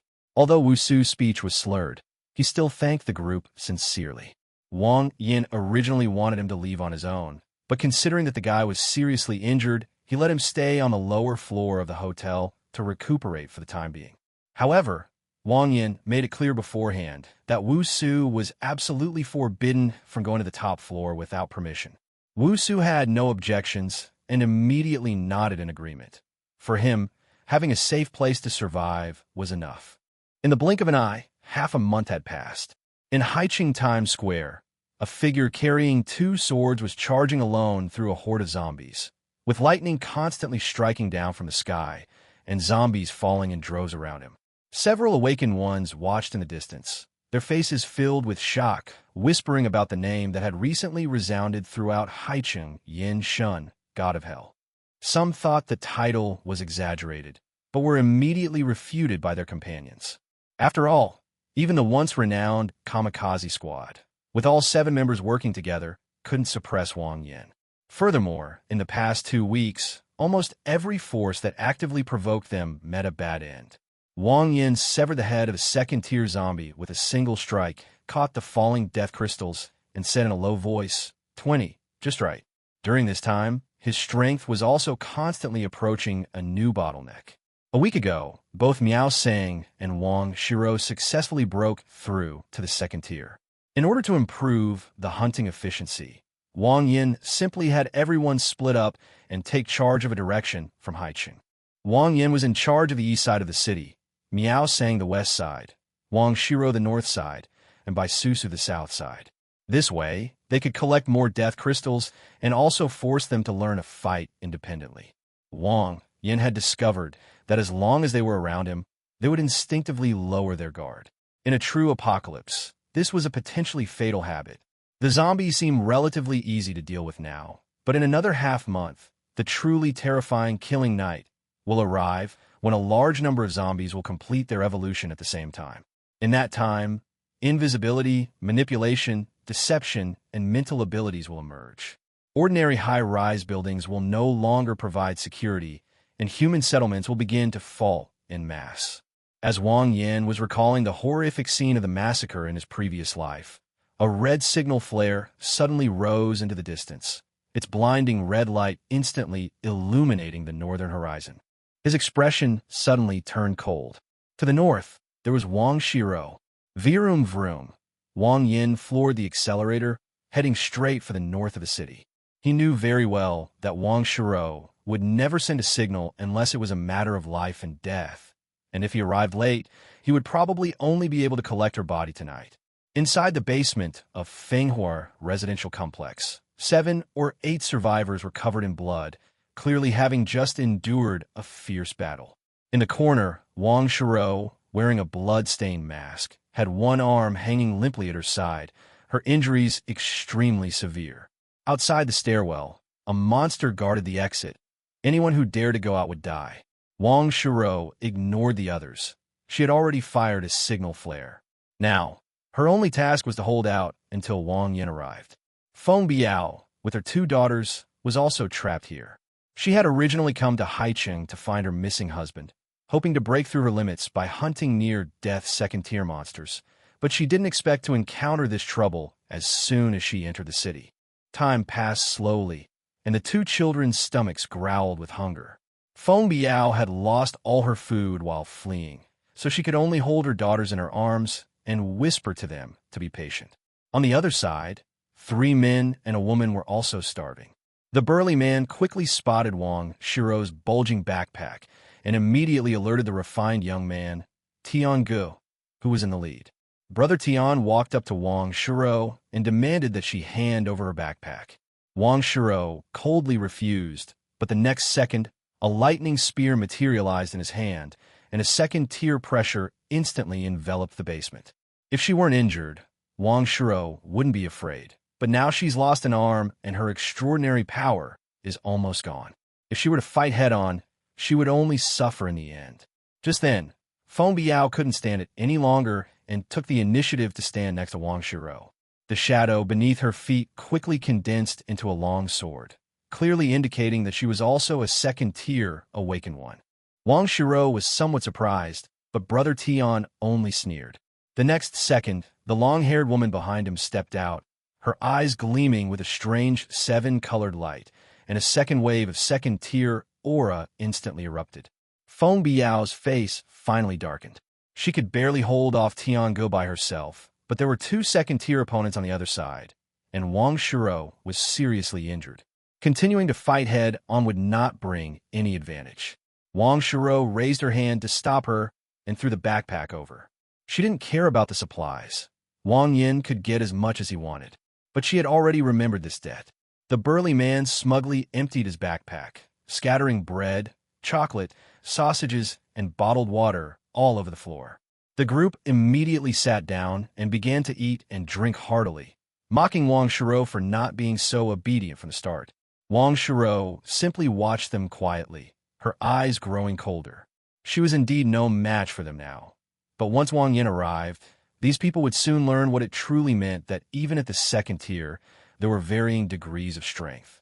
Just then, Brother Tian, holding the ham, suddenly looked up, his gaze falling on Wang Shiro, and asked with a smile, "I saw you fire a signal flare just now. Were you calling for help?" "Yes." Wang Shiro nodded. Since the other party had already seen her, there was no point in denying it anymore. She couldn't very well say that she was calling for an airdrop. Tian asked casually, "How many people can come?" "1." Wang Shiro answered truthfully. The group burst into laughter, mocking her for all her fussing only to bring back a suicidal mess. The long-haired woman was especially disdainful, saying that even Brother Tian wasn't a match for the monster outside. So how could the person she'd summoned be any better than Brother Tian? In terms of combat strength alone, in this area of the north of the city, if Brother Tian says he's second, no one dares to claim to be first. But even he was injured by a single palm strike, so what can others do? Wang Shiro really wanted to retort, "What is your Tian Ge?" But considering that she was still in someone else's hands, she finally just replied perfunctorily, "I don't know, maybe." Brother Tian was very confident. Among the current awakened ones, none are a match for that monster. That monster could withstand his lightning and severely injure him with a single blow. It was definitely at the third tier.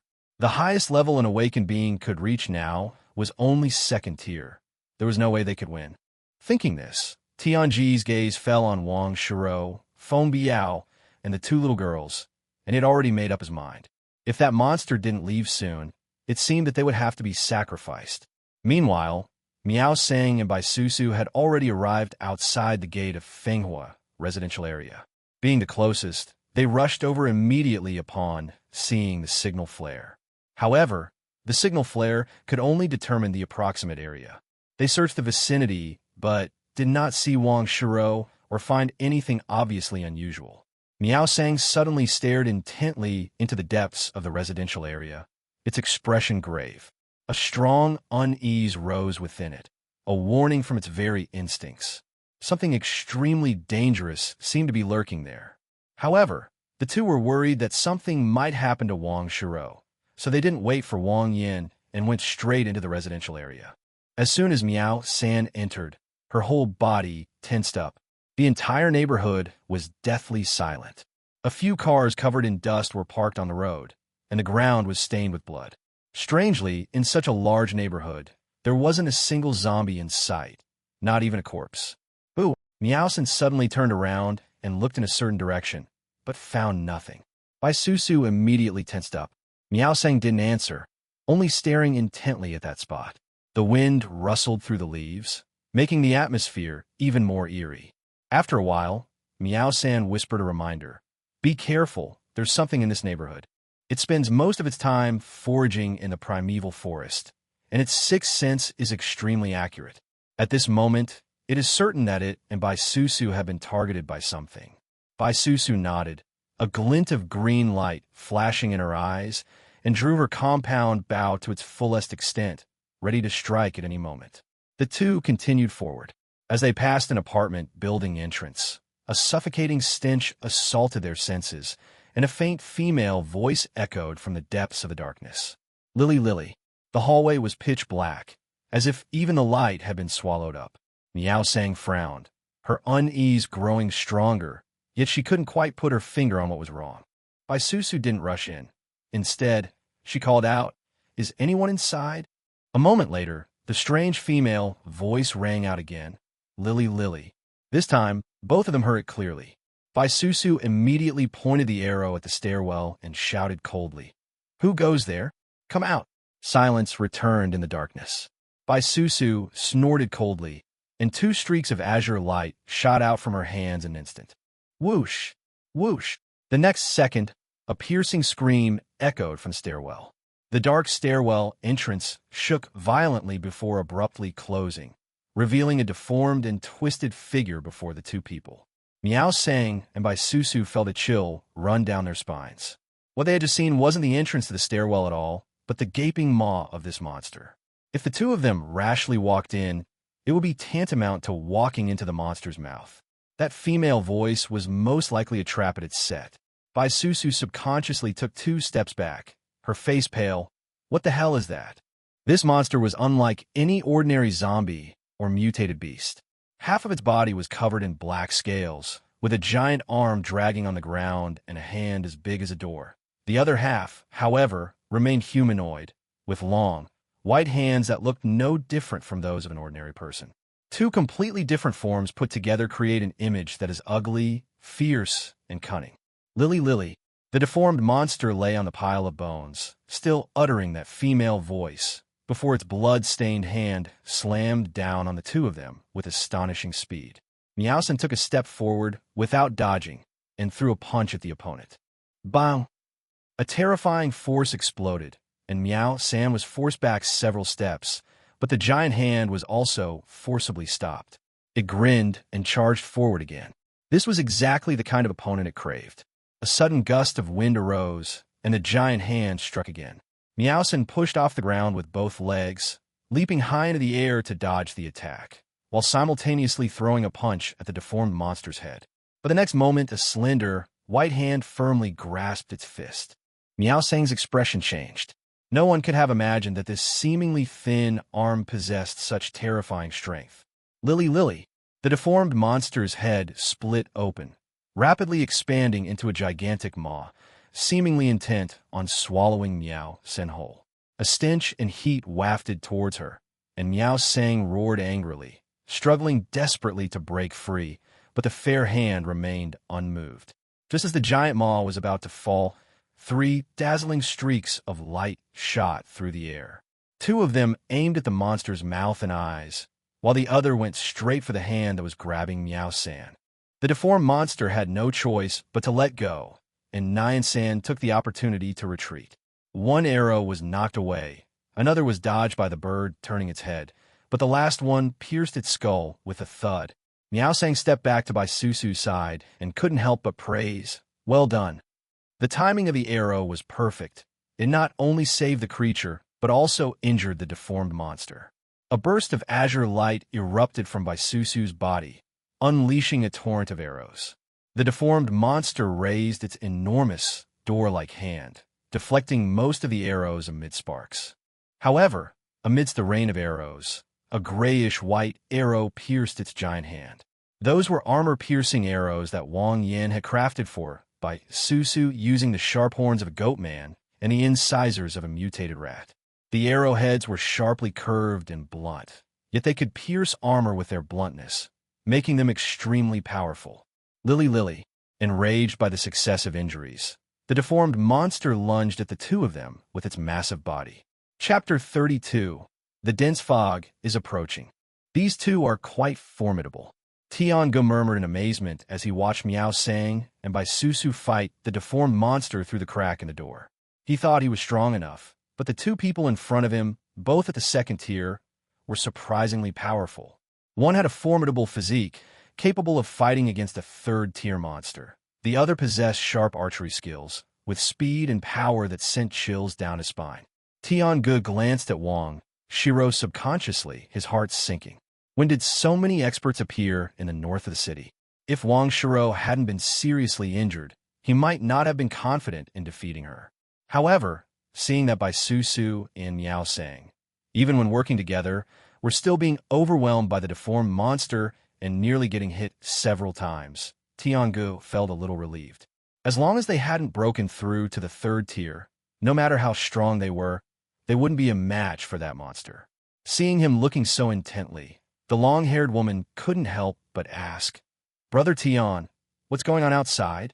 Without turning his head, Brother Tian said, "2 experts have arrived and are fighting the monster. The monster was hit by 2 arrows and suffered minor injuries. It has already left the stairwell." The long-haired woman was overjoyed and quickly suggested they escape now. Brother Tian, however, shook his head, insisting they wait until the monster was far away. The situation was unclear. Rushing out would only lead to certain death. In the corner, Wang Shiro heard that the monster had been shot with 2 arrows and worried about Meow Sang and Bai Susu. She wanted to go out and help, but she was still seriously injured, and if she forced herself to show herself, she would only be a burden to the 2 of them. Outside the stairwell, Bai Susu aimed her weapon and said to Meow Sang, "I'll lure it away. You go inside and find Sister Shiro." Without hesitation, Meow Sang immediately hid in a corner. Bai Susu, with her superhuman speed, was even better suited for escaping. The next moment, she shouted at the deformed monster, "Ugly monster, come on." The deformed monster muttered "Lily" and lunged at her. Bai Susu flashed with a blue light and quickly fled into the distance. But the deformed monster chased for a few steps, then suddenly stopped, turned back, and climbed back into the stairwell. Bai Susu was speechless. She hadn't expected the monster to be so unresponsive. She couldn't defeat it by fighting it, nor could she lure it away, and the situation suddenly became deadlocked.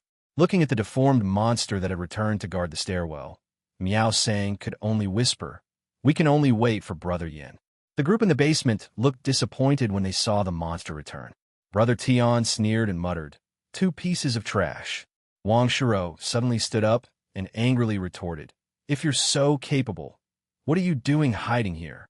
She could tolerate being injured herself, but she couldn't stand others insulting her teammates to her face. Tianji's face turned cold, and lightning spears once again gathered in his palm. He never intended to let Wang Shiro and Feng Biao go. There was an awakened in the team named Qian Feng, whose special ability allowed him to detonate objects he touched. The group had tested it. Detonating a live object produced the most powerful explosion, and the stronger the target, the more terrifying the explosion. Wang Shiro and Feng Biao are both Tier 2. If he cripples them and turns them into living bombs, even if he can't kill the Tier 3 monsters outside, it will be enough to create an escape opportunity. If he does manage to kill the monsters, he can also obtain a Tier 3 undead. Wang Shiro raised her straight sword, and black light surged from her body, condensing into a black phantom. Her energy was almost depleted, but her opponent clearly had ill intentions, and she could not sit idly by and wait to die. Feng Biao walked to her side, and the shadow came to life again. She saw through Tianji's plan and knew that the two of them were now in the same boat. If Wang Shiro died, she would not be able to escape either. Brother Tian said coldly, "Two pieces of trash, you dare to resist?" The long-haired woman shot out two beams of seven-colored light from her eyes, attacking the two women respectively. Wang Shiro withstood the attack head-on and slashed back with her black blade, forcing the long-haired woman back. Tiange moved with lightning speed, his thunder spear sweeping across. A low rumble of thunder echoed through the void, and a bolt of lightning struck fiercely towards Wang Shiro. At the critical moment, Feng Biao's dark figure stepped in front of her, actually engulfing the lightning. Attack together! Tiange didn't want to delay, so he immediately called on everyone to surround and attack, while he himself charged towards Feng Biao with his thunder spear. The shadowy figure conjured a long sword to meet the attack, but the lightning spear surged with explosive power, shooting straight at Feng Biao. Just as the shadowy figure was about to block, Qian Feng pounced on it. A strange energy surged in, and the shadowy figure exploded with a poof. Feng Biao's face turned deathly pale. Before she could react, the second bolt of lightning struck. She collapsed to the ground, blood gushing from her head. The two little girls cried out in fright, "Mommy, what's wrong with you?" Wang Shiro's eyes were bloodshot. She shouted, "Sister Feng," and her black knife suddenly accelerated, slicing the long-haired woman away. She tried to rush over to check on her. Tiange seized the opportunity and swung his lightning spear again. Lightning exploded, and one of the Black Phantom's arms was cleaved in two. Wang Shiro tried to repair it, but her energy was insufficient, and she could only forcefully swing her sword to block the crowd. While dodging, Brother Tian urged Qian Feng, "Why aren't you making a move? What are you waiting for?" He deliberately spared Feng Biao's life to create a living bomb. Qian Feng rushed over at the sound of the command. Two little girls cried and tried to block their mother's way, but he slapped them away, sending them crashing into the wall and knocking them unconscious. Qian Feng squatted down, touched Feng Biao's face, and said with a sinister smile, "A second-tier living bomb. Just thinking about it is exciting." Wang Shiro was completely enraged. She braved the thunder and charged towards Qian Feng, unleashing her last strength to strike with her blade. "Die!" Qian Feng's face paled in fright. He wasn't at the second level. He couldn't dodge it at all. Tiange and the long-haired woman also cried out in alarm, trying to stop them, but it was too late. The black blade slashed down fiercely, and everyone thought Qian Feng was about to be cut in two. But the next second, the black phantoms around Wang Shiro shattered, and even the black blade broke apart. She exhausted the last bit of energy in her body and could no longer support the enormous black Susanoo. Tiange and the others were stunned for a moment, then burst into laughter. Tiange looked down at her. "Even the heavens are on my side. What makes you think you can fight me?" Wang Shiro collapsed to the ground, her bloodshot eyes fixed on the group, gritting her teeth as she said, "You will not die a good death." She was powerless to resist and could only be slaughtered at her mercy. Her only regret was that she couldn't take anyone down with her before she died. Having narrowly escaped death, Qian Feng, enraged, rushed forward and stomped on Wang Shirou's head. "You bitch, you dare to be so arrogant. Still wearing a mask? I want to see what you look like." The others joined in the jeering and laughter. Wang Shirou was powerless to struggle, and the laughter around her was jarring. Just then, a wisp of mist quietly slipped in through the crack in the door. "It's getting foggy." The group of people were startled at the same time and turned to look outside the door. Peering through the crack in the door, they saw that everything in sight was completely obscured by a thick fog. Chapter 33. Losing Tempest. Why did it suddenly get foggy? Brother Tian frowned, a sudden unease rising in his heart. This fog was too strange. Upon closer inspection, he could sense a chillingly sharp aura hidden within it. Something's fishy. The long-haired woman peered through the crack in the door and saw that the deformed monster outside was also starting to stir, as if it had sensed something extremely dangerous. Qian Feng didn't take it seriously, his gaze still fixed on Wang Shirou, and he sneered, "So what if it's foggy? Don't delay me from doing my business." As he spoke, he reached out and touched the mask again. The next second, the mist buzzed and vibrated, then suddenly swirled back. Qian Feng felt a tearing pain in his arm, followed by a piercing scream. Under his horrified gaze, his entire arm instantly turned to ashes, scattering across the ground. The expressions of the people nearby changed drastically. "What's going on?" The mist contracted rapidly, slowly condensing into a figure in the astonished gazes of the group. "Who?" Tian Ge's pupils contracted. The mist had actually transformed into a human form, a sight that startled even him. A young man, carrying 2 swords, appeared and silently bent down to help Wang Shirou up. Then, he looked up at the group, his eyes chillingly cold. "You deserve to die." As soon as he finished speaking, the suppressed killing intent exploded. The group retreated in unison, cold sweat pouring down their backs, feeling as if they could barely breathe. Wang Yin carried Wang Shirou on his back and approached her step by step. Tian Ji's face was extremely grim, and an unprecedented fear welled up in his heart. The boy in front of him didn't seem like a human being, but rather like a bottomless abyss of darkness. "Attack together!" Brother Tian gritted his teeth, and lightning condensed into a lightning spear in his palm. With a thunderous roar, several bolts of lightning struck down. The long-haired woman's pupils also emitted 7-colored light, and the two attacked from both sides. Wang Yan's body sank, and he shot out like a cannonball, with the lightning and 7-colored light all missing their mark. A sudden gust of wind swept through the enclosed space. In a flash, a slender hand was already on Tian Ji's arm. A series of cracking sounds rang out, and Tian Gu screamed in agony as his entire arm was twisted into a pretzel. He endured the excruciating pain and thrust his lightning spear at Wang Yan with his other hand. But as soon as he raised his hand, the mist engulfed his vision, and half of his body instantly turned to ashes. Brother Tian, the long-haired woman, stared wide-eyed, utterly incredulous. Her invincible brother Tian had been instantly killed without even being able to fight back. She trembled violently, completely collapsing. The person before her was ridiculously strong, even more so than the monster outside, filling her with despair. Qian Feng and the burly man huddled in the corner, watching Wang Yin slowly approach, their only reaction being terrified screams. "Don't come any closer! Don't come any closer!" The mist swept across with a whoosh. In the basement, only 3 piles of blood-red dust remained.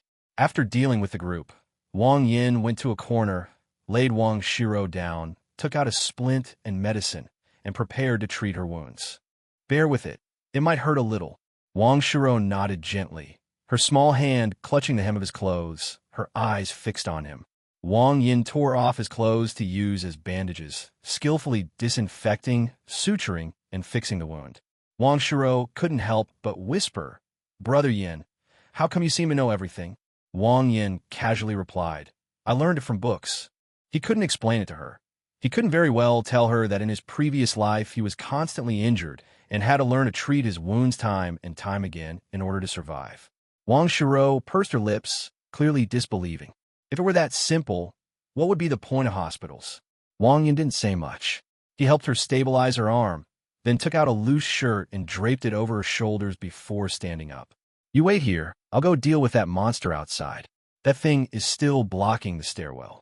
If he doesn't kill it, Wang Yin isn't confident he can safely get Wang Shiro out of here. Wang Shiro still felt lingering fear when she thought of that monster. Not only was it highly intelligent, but it was also terrifyingly strong, severely injuring her almost instantly. What exactly is that thing? Wang Yin looked towards the door and said in a deep voice, a mutant. Originally a normal person, but because they ate something they shouldn't have, their genes mutated, and that's why they became like this. Wang Shiro was taken aback. What do you mean by things you shouldn't eat? Wang Yin looked down at her and slowly uttered 2 words. Similar. Wang Shiro trembled, her eyes filled with disbelief.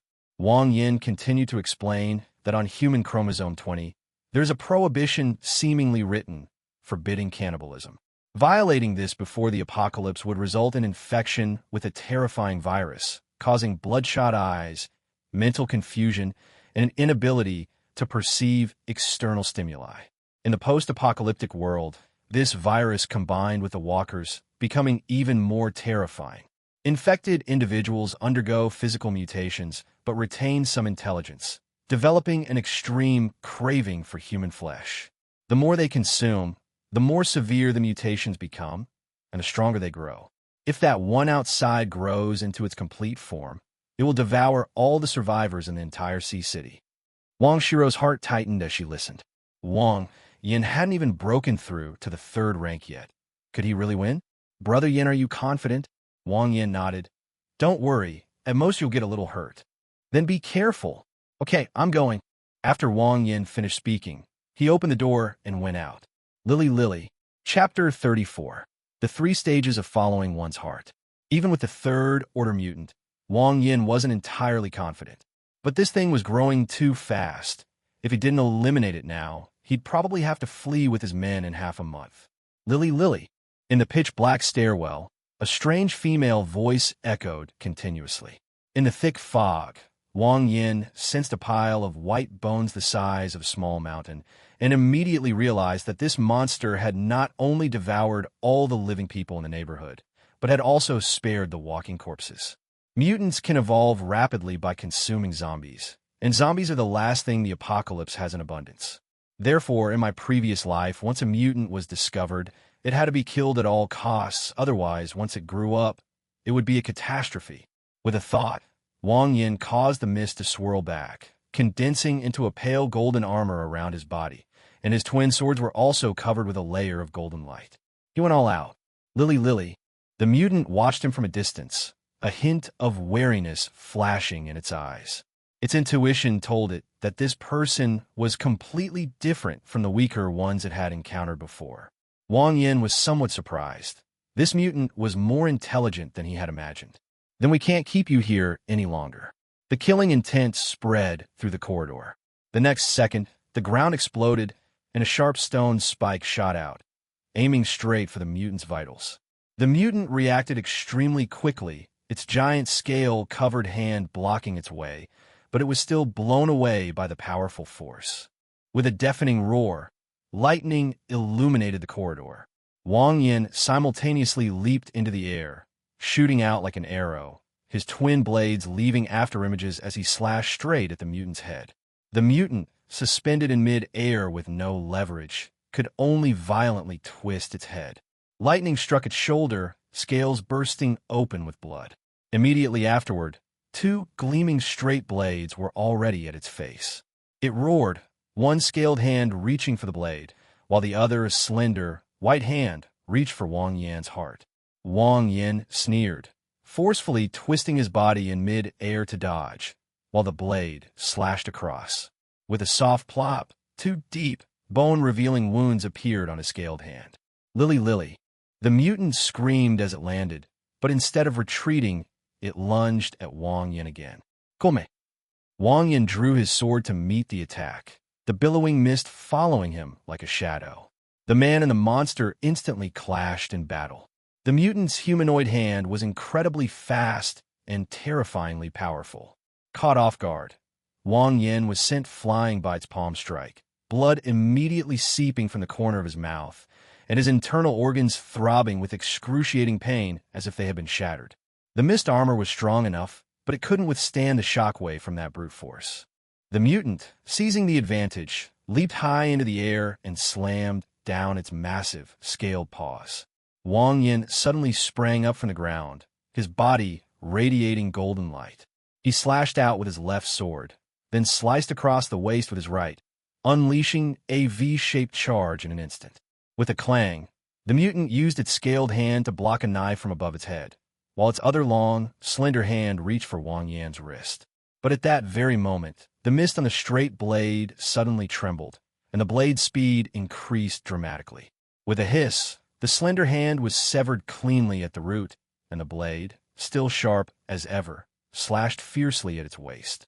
Blood spurted out as a deep gash, exposing bone, was cleaved in the mutant's waist. Wang Yin kicked it against the wall, then snapped his fingers into the air. A series of deep rumbles echoed as the stairwell was instantly engulfed in lightning. Bolts of lightning as thick as bowls struck the mutants, their piercing screams shaking the entire building. Wang Yin let out a long breath, his face paling slightly. This attack had almost drained the creator's energy, yet he could still sense that the monster was not dead. As the lightning dissipated, shattered scales littered the ground. The mutant lay on the ground, covered in blood, almost entirely unharmed. Strike while the iron is hot, and take your life. Wang Yan's twin blades glowed with golden light as he slashed directly at its head. Like the zombies, the mutants were only truly killed when their heads were severed. Lily. The mutant looked up and glared at him fiercely, then blocked the knife with its mangled giant hand. Without hesitation, it turned around and scrambled out of the stairwell on all fours at an astonishing speed. Wang Yi just regained his balance when he saw this scene and immediately burst into laughter. So willingly? No wonder it was so strong, yet stayed hidden in the neighborhood, surviving only by luring survivors. Now it seems the reason is simple. It was genuinely a coward. Outside the stairwell, Bai Susu and Miao Sang were waiting anxiously. It looks like something's coming out. Both men simultaneously looked warily into the stairwell. Soon, a pitiful figure darted out and rushed out of the complex without looking back, with Wang Yin following closely behind. Oh no, it's trying to escape. Bai Susu and Miao Sang turned to chase after them, but were stopped by Wang Yin. I'll go after it. You take Shiro home and wait for me. Meanwhile, on the main road of Haicheng, a convoy of armored vehicles escorted two green jeeps slowly forward. The vehicles were filled with fully armed soldiers, and one of the women in civilian clothes had one leg on the roof of the vehicle, supporting Barrett on her lap. Load and aim. Bang! A deafening gunshot rang out, and a second-tier zombie in the horde fell to the ground. Sister Jing is awesome. The female soldiers cheered instantly, and the male soldiers next to them also turned their heads, their eyes full of admiration. Colonel Jing's marksmanship is getting more and more amazing. You can shoot a fast-moving zombie in the head with one shot. That's terrifying. At that moment, a young officer suddenly frowned and looked into the distance. Watch out, everyone. Something's coming. His name is Yang Yang. He has awakened auxiliary-type perception, which allows him to detect all life within a 10-mile radius and determine the level of danger. At that moment, on the radar projection in his mind, a huge red dot was approaching. The burly man beside him asked in a deep voice, "What is that?" Yang Yang looked uneasy. "I don't know, but it's red and very big." The rugged man was named Qing Lu, a peak second-tier fighter, one of the top combatants in this unit, but in Yang Yang's perception, he was only yellow. Third tier. Qing Lu's gaze turned serious. "It's not just any ordinary tier 3, Yang Yang muttered in judgment. A young officer, holding a bayonet, stepped forward, speaking calmly. "That's perfect. Killing it will allow me to advance to the 3rd rank." Zhao Xiaoqing walked over carrying the Barrett, her gaze burning as she looked toward the end of the road. Same old rule. Whoever kills keeps it. The crowd erupted in cheers. The 3 leaders are going to have another competition. That's a 3rd-tier opponent. Who can win? Can it withstand one armor-piercing incendiary round fired by Sister Jing? Brother Qinglu's Azura slash can instantly kill everything. Brother Zhang is the champion of the entire army's martial arts competition. His teamwork is so fast that it's unbeatable. Someone immediately took out 3 plates and started placing bets. In no time, the plates were piled high with cigarettes. Just then, a nauseating stench suddenly filled the air. Chapter 35. The Powerful Aberration. What's that smell? It stinks. Who farted? Little Lee, was that you? The troops were still laughing and joking when a bespectacled officer suddenly frowned, looked at the intersection not far away, and said in a deep voice, "They're here. Prepare for battle." Everyone immediately stopped laughing and looked over. In the mist, a dark figure was running frantically, calling out Lily intermittently. Zhao Xiaojing set up her Barrett rifle, and, after seeing the creature's appearance through the scope, her pupils contracted sharply. The monster was half human and half covered in scales, so eerie it sent chills down her spine. Qing Chu took the binoculars and glanced at it, then fell silent. Zhang Meng, however, laughed and said that the monster was badly injured, with both arms almost useless, which presented them with their opportunity. Zhao Xiaojing stared behind the mutant and whispered that it didn't seem to be attacking, but rather fleeing for its life. Some speculated that perhaps what had injured it was behind it, but the fog was so thick that nothing could be seen. Lily. The mutant was incredibly fast, closing in on the convoy in just a few breaths. Zhang Ming felt a surge of excitement. He had always been overshadowed by Zhao Xiaojing and Qing Chu, but now, facing a heavily injured Tier 3 monster, he could advance to Tier 3 if he killed it.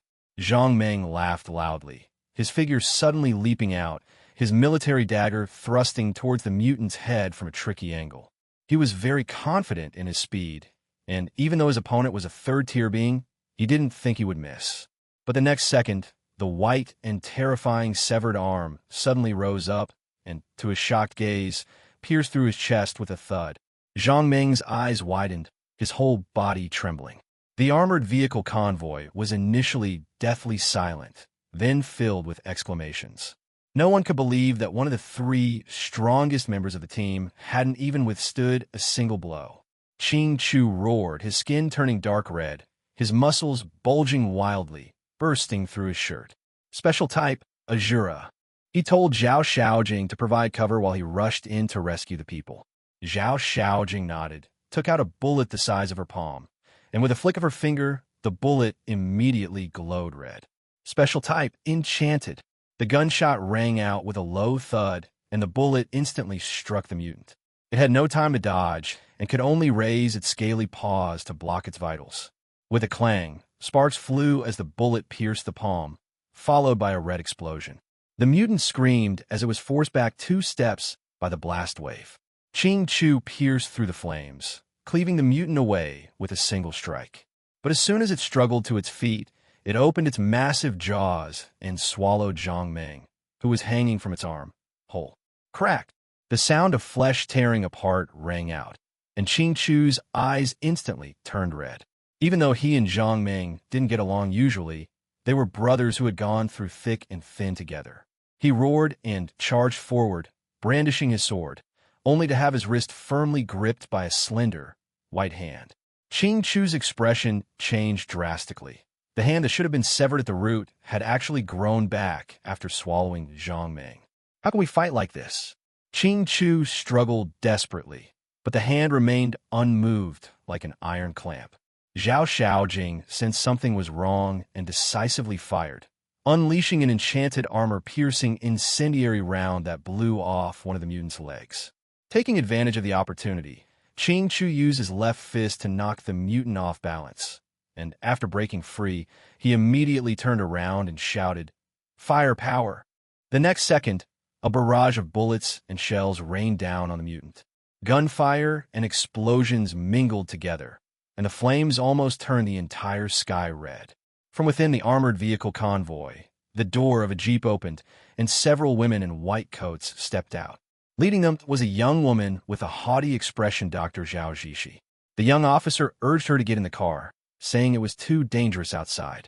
Zhao Zhishi, however, kept her eyes fixed on the monster in the firelight and calmly said that she was also an awakened and had the ability to protect herself. As a researcher, upon seeing this terrifying new species, she was not afraid. Instead, she was excited and wanted to immediately take it to the operating table for dissection and research. Lily. A strange female voice echoed again from the smoke. The mutant leaped out of the flames and charged madly towards the crowd. Ching Chu cried out in alarm and lunged forward to stop him, but was slapped away by a palm strike. Zhao Xiaojing took a deep breath, picked up the Barrett rifle, and chambered a bullet that flashed blue light. This was her most powerful armor-piercing enchanted bullet, almost draining all the strength from her body. She locked onto the high-speed, moving mutant, with only one thought in her mind. She had to hit it. Bang! The gun fired again, and a fiery red flash erupted from the muzzle. The high-speed, spinning bullet tore through the air, pierced the mutated creature's scaly giant hand, and continued its trajectory toward its head.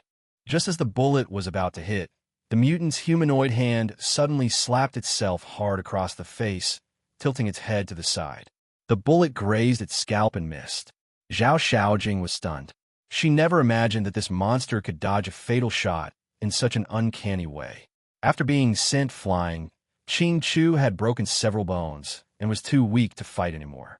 He could only watch helplessly as the mutants charged into the crowd. A scream rang out instantly. The mutant grabbed a soldier and stuffed him into its mouth, crunching away. The wounds on its body began to heal at a visible speed. Zhao Xiaojing stood frozen in place, the scene replaying in her mind. She was about to hit it, but it slapped her head aside, dodging the attack, a result that nearly drove her to despair. Lily. The mutant turned and charged at Zhao Xiaojing, reaching out to grab her. It could tell that this second-tier human could heal more of its injuries. But just then, the mutant's body trembled violently, and its outstretched arm retracted. It suddenly turned around and stared intently in one direction. There, a mist was already quietly approaching. Lily, if it's not mistaken, that Big Daddy should be here. Chapter 36. Oh, your dad's here. Noticing the mutant's unusual behavior, everyone stopped what they were doing and looked over. Buzz! A thick fog surged in, and to everyone's astonishment, it coalesced into a tall figure, which landed beside the mutant. The man was wearing a white shirt and black pants, with delicate features. Two straight swords protruded from his left shoulder, and he seemed to appear out of thin air. The scene fell into a deathly silence. Everyone was stunned and didn't know how to describe it. Someone whispered, "What is that? A monster?" Soon someone else disagreed. "No, he should be a very strong awakened one." Yang frowned, his consciousness sinking into his mind, trying to use his ability to probe Wang Yan's strength. But after just one glance, he gasped in shock. On the radar, an enormous yellow orb of light occupied most of the field of view. It could no longer be called a spot of light. It was ridiculously large. Yang started at Wang Yan, moed agape in trembling. He could accept a fourth-tier opponent, but what on earth was this massive second-tier opponent? Zhao Zhishi came over and asked him what was wrong. Everyone else also looked at Yang, wanting to know just how strong this young man with two swords was. After all, that monster was clearly avoiding him. Could it really be a fourth-tier being that could instill fear in such a being? Yang managed to say with difficulty, "Yellow, that's the boss." As he spoke, he frantically gestured chest-expanding exercises. Everyone immediately understood. Second order. But the second order is ridiculously large. Wang Yan scanned the crowd and saw many familiar faces. In his previous life, they had fought side by side during the night of slaughter. The one who caught his attention the most was Zhao Zhishi, the aloof woman in the white coat. In the future, she is known as the Goddess of Dawn by the survivors, the only awakened being with a large-scale healing spell. She is also incredibly powerful in the field of scientific research. She invented the awakening potion. To Wang Yan in his previous life, Zhao Zhishi was a truly important figure. More importantly, she had once saved his life. During the Night of Carnage, he was pierced through the heart by a third-tier monster. If Zhao Zhishi hadn't happened to be passing by, he would have been dead long ago. Wang Yan will always remember this kindness. He will definitely repay it when he has the chance. But right now, the most important thing is to deal with this mutant in front of him. Thinking of this, Wang Yin turned to look at the mutant that had recovered to its full strength and asked with a smile, "Feeling capable again?" It's obvious that it stopped running. It must have another idea. Lily. The mutant tilted its head and glanced at Wang Yin, then pounced on him the next second. A giant hand slammed down with a gust of wind, but although it clearly hit, it was as if it hadn't touched anything at all. As the mist rose, Wang Yan's figure vanished instantly. The next moment, a straight blade shrouded in mist slashed at the mutant's head from the side. The monster reacted extremely quickly, extending its white, humanoid hand to grab Wang Yan's wrist. But another straight sword had already slashed diagonally towards it, as if it had anticipated its movement. With his sizzle, blood spurted out, and the mutant's hand was severed cleanly once again. The crowd erupted in cheers. Awesome. He's practically a god of war.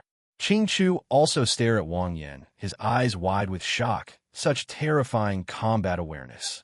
The layman sees the spectacle. The expert sees the details. As a combat expert, he could tell at a glance that Wang Yan's speed and strength might not be greater than the monster's. Yet he managed to suppress his opponent through anticipation. The subsequent strike wasn't a spur-of-the-moment reaction, but rather a preemptive strike. In other words, Wang Yin had already anticipated the mutant's attack. Qing Chu grew increasingly alarmed. How many life or death battles must one go through to develop such combat instincts? Yet Wang Yin clearly still looked so young. Wang Yin, however, retorted somewhat boredly, "Is that all you know how to do?" This mutant only knows the same trick over and over again, making combat completely uninteresting. Lily. The mutant withdrew, then tried to escape. The eldest uncle is still the eldest uncle. No matter how many times he comes, the result is always the same. Wang Yin said calmly, "This time you can't escape." With a thought, mist surged from his body, quickly condensing into a nearly tangible golden spear. Its extreme sharpness caused the surrounding air to distort slightly. This is an ability he developed, to highly compress fog into a spear that can penetrate anything, and also has tracking and secondary damage capabilities. Come on, let's decide the outcome with one move. Wang Yan's body instantly turned into mist, and a golden spear floated in mid-air, its tip locking onto the mutant, as if by divine intervention. This attack nearly drained the mist fairy's energy. He had to kill her with a single blow. There were too many onlookers. If the mutant tried to eat people to heal its injuries, he wouldn't be able to stop it. Oh, a sharp whistling sound rang out as the golden spear tore through the air, leaving afterimages in midair. Seeing Wang Yin disappear, the mutant swung its giant hand to try and knock the spear away. But the spear suddenly curved and, with a thud, sank completely into its arm. Everyone couldn't help but feel sorry. It was a pity it didn't hit the head. They all knew that the vital point of this thing was the head, and even if it injured other parts, it might not be fatal. But the next second, the golden spear trembled violently. Boom! The explosion erupted from the mutant's body, instantly turning its arm to ashes, which then rapidly spread to its body and head. In less than a second, only a third-tier death crystal remained on the ground. The entire audience was stunned. Only Zhao Zixi reacted first. Looking at the mutated creature that had turned to ashes with a pained expression, she immediately said to her assistant, "Xiaochun, quickly collect the blood." As a science fanatic, the allure of this unknown species was too great for her. She muttered regretfully, "It's a pity I can't slice it. Wait, there's still a hand left." Zhao Zixi instantly became excited. Wang Yin looked at her speechlessly. Just like in her previous life, she was more affectionate towards her than seeing her own father whenever she discovered something of research value. At this moment, Qing Chu and Zhao Xiaojing walked over, their eyes burning with desire. Qing Chu took the initiative to speak. "Young brother, thank you for your help." "My name is Qing Chu," Wang Yin calmly replied. "No need to thank me. It was just something I did on the spur of the moment." Qing Chu warmly grabbed his hand. "That won't do. If it weren't for you, we don't know how many people would have died. After all, they have fought side by side in their previous lives, and the other party was really enthusiastic, so Wang Yin couldn't refuse and could only chat with them in a disjointed way. During their conversation, Qing Chu suddenly asked, "Brother Wang Yin, do you know which force has taken over the Crown Hotel?" Wang Yin swiftly pulled his hand away and turned to leave. He could easily tell that Qing Chu had his eye on the Crown Hotel. Wang Yin cursed inwardly, thinking that he had just saved their lives, and they were now trying to take over his territory. Qing Chu and Zhao Xiaojing were taken aback and quickly chased after them. "Brother Wang Yin, don't go. I haven't finished speaking yet."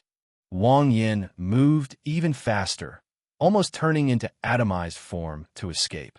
"I won't listen. I won't listen. You're just spouting nonsense." Chapter 37. Self-Praise. "No, I can't leave." Halfway there, Wang Yin suddenly stopped. He remembered that Zhao Zixi had brought several sets of experimental equipment this time.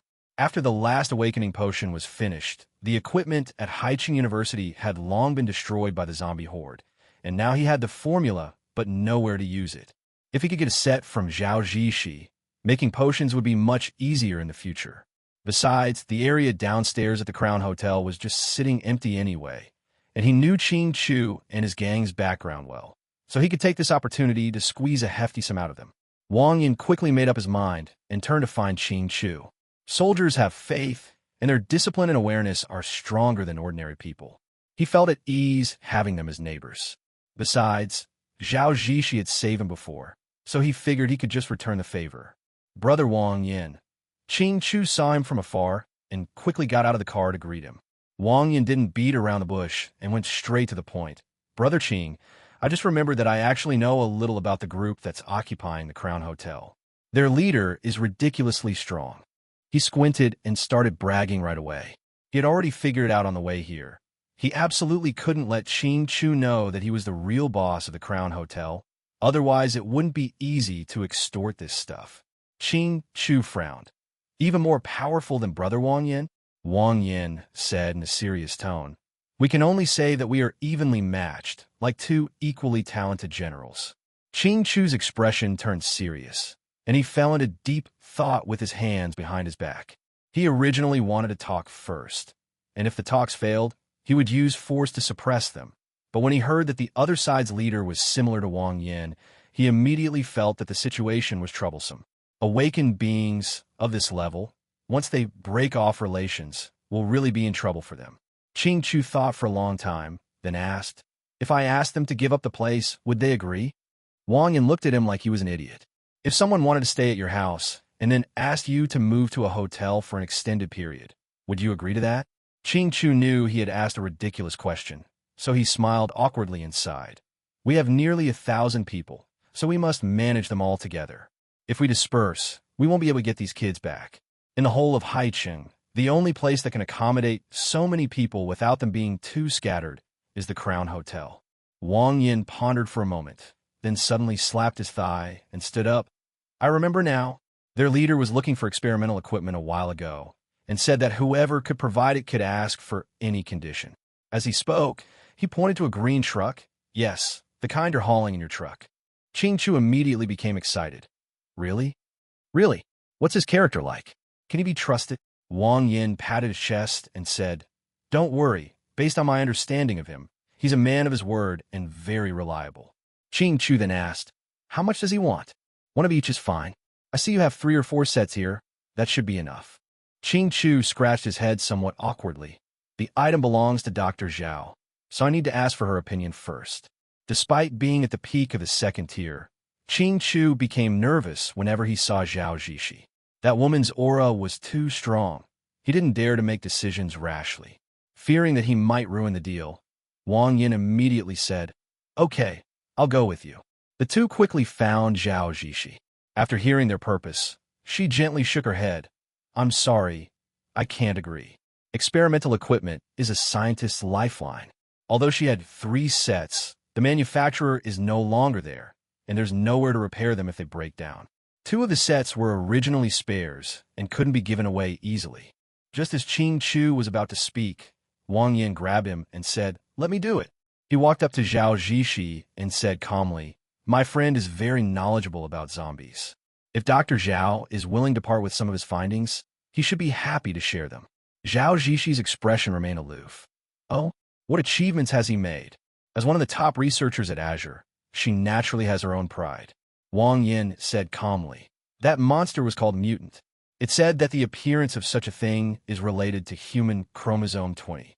As soon as he finished speaking, he stared at Zhao Zhishi and clearly noticed that her breathing had become a little faster. Continue, Zhao Zhishi urged immediately. Wang Yin felt relieved, knowing the fish had taken the bait, and then blurted out all of Zhao Zhishi's research findings on mutants from her previous life. Mutants are human mutations caused by the fusion of prion and zombie viruses. After hearing this, Zhao Zhishi's cheeks flushed slightly, clearly showing her excitement. She felt that she might have encountered a true master, whose theories even exceeded her current understanding. She pressed on urgently. Does he have any research on the zombie virus? Since the apocalypse, she has been researching the zombie virus, but so far she has not made any breakthroughs, and she has not even figured out the nature of the virus. Wang Yin paused deliberately, pretending to recall. I think I heard him mention it once. He said there was no such thing as a zombie virus, and also said, Zhao Zhishi's body trembled, and she rushed forward. What else is there to say? Wang Yin almost burst out laughing. The fish was already firmly hooked, but he wasn't going to finish explaining. He wanted to get Zhao Zhishi to hand over the experimental equipment at this point. So he shrugged, looking completely innocent. I forgot. Zhao Zhishi immediately became anxious. How could you forget something so important?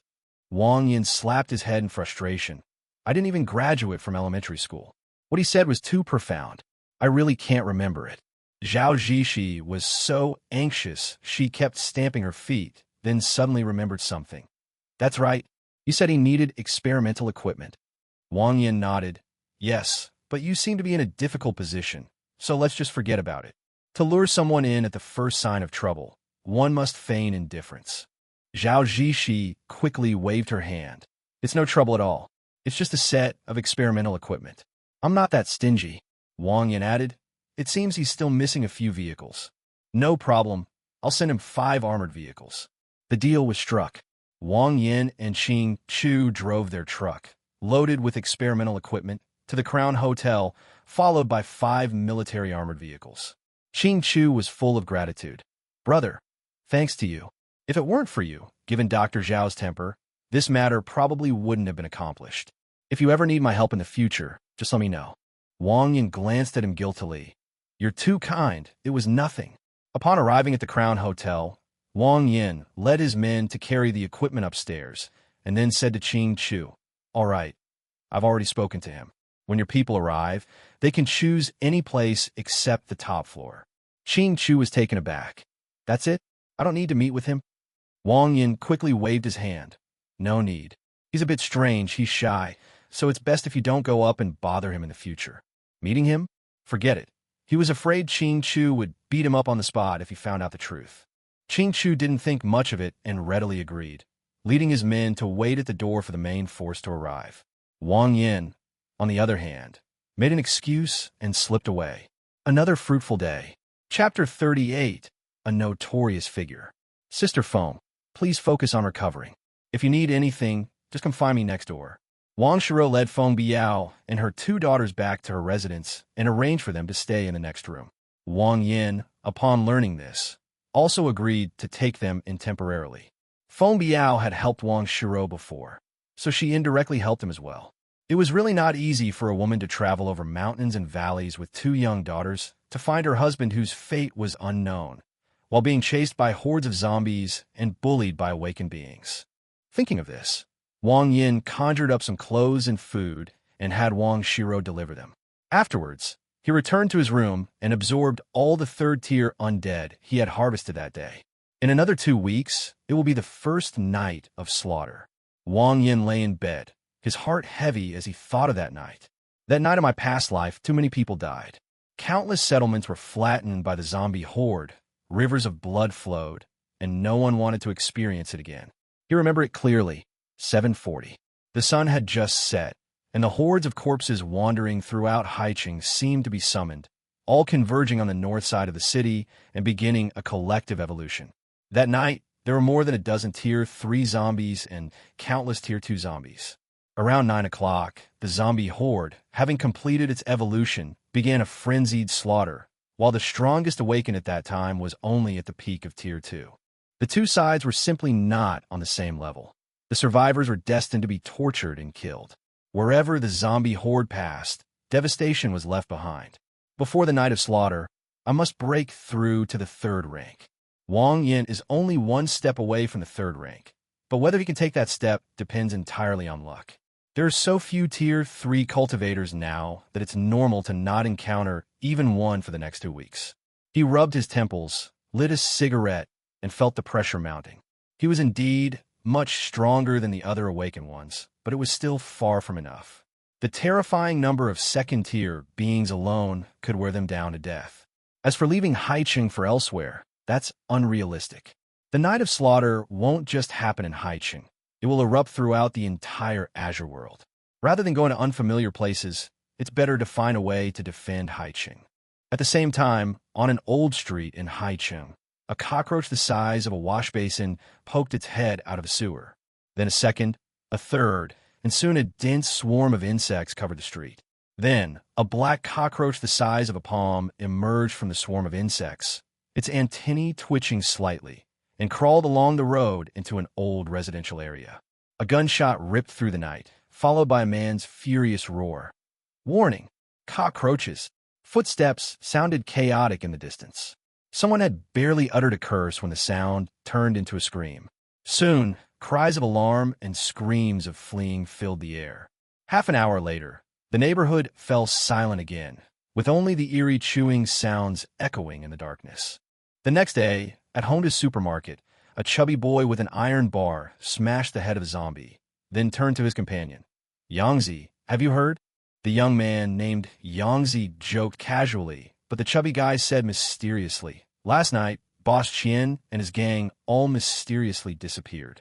Yangzi immediately became interested. A female awakened one next to him also lowered her voice and said that the group of people seemed to have been eaten by something.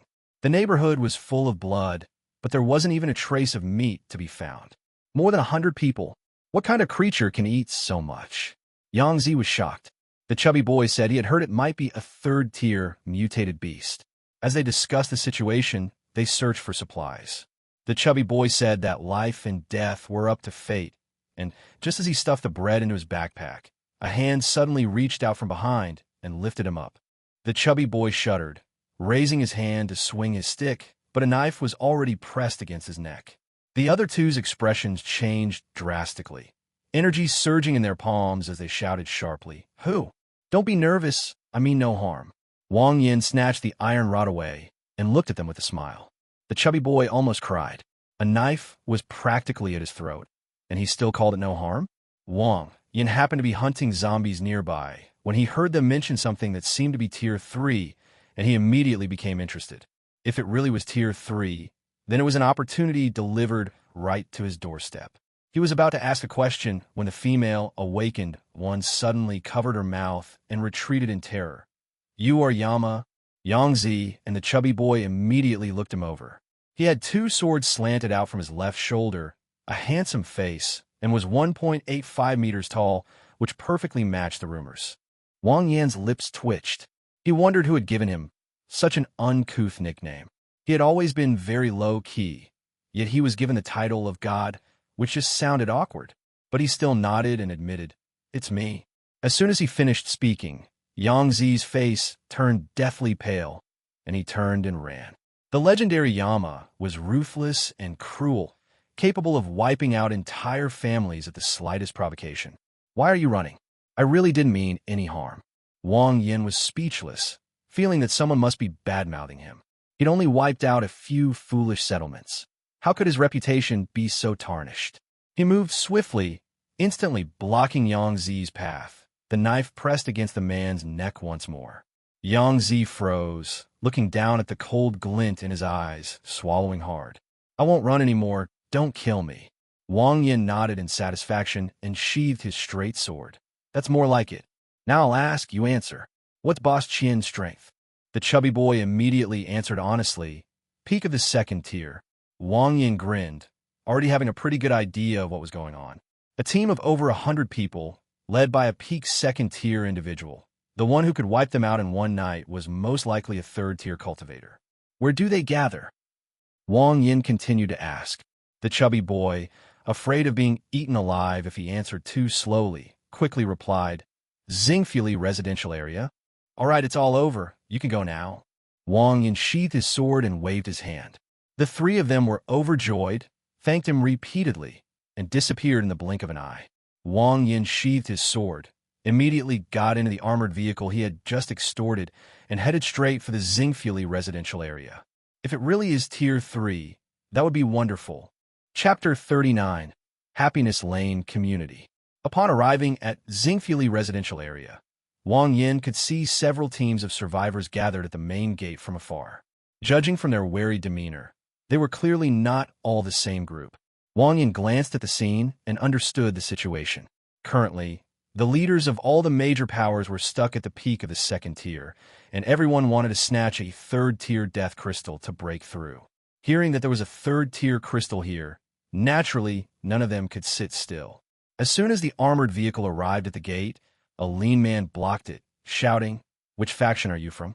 This place has been sealed off by several of us. You can't come in for the time being. Wang Yin rolled down the car window and replied in a good mood, Crown Hotel. He wanted to give the other party a chance, but the lean man frowned and thought for a long time before shaking his head directly. Never heard of it. Can't go in. Wang Yin sighed, slowly rolled up the car window, thinking, I've given you my chance, but you're useless. The next second, he slammed on the gas, and the armored vehicle slammed forward. With a muffled thud, the lean man flew in an arc and plunged straight into the green belt next to the gate.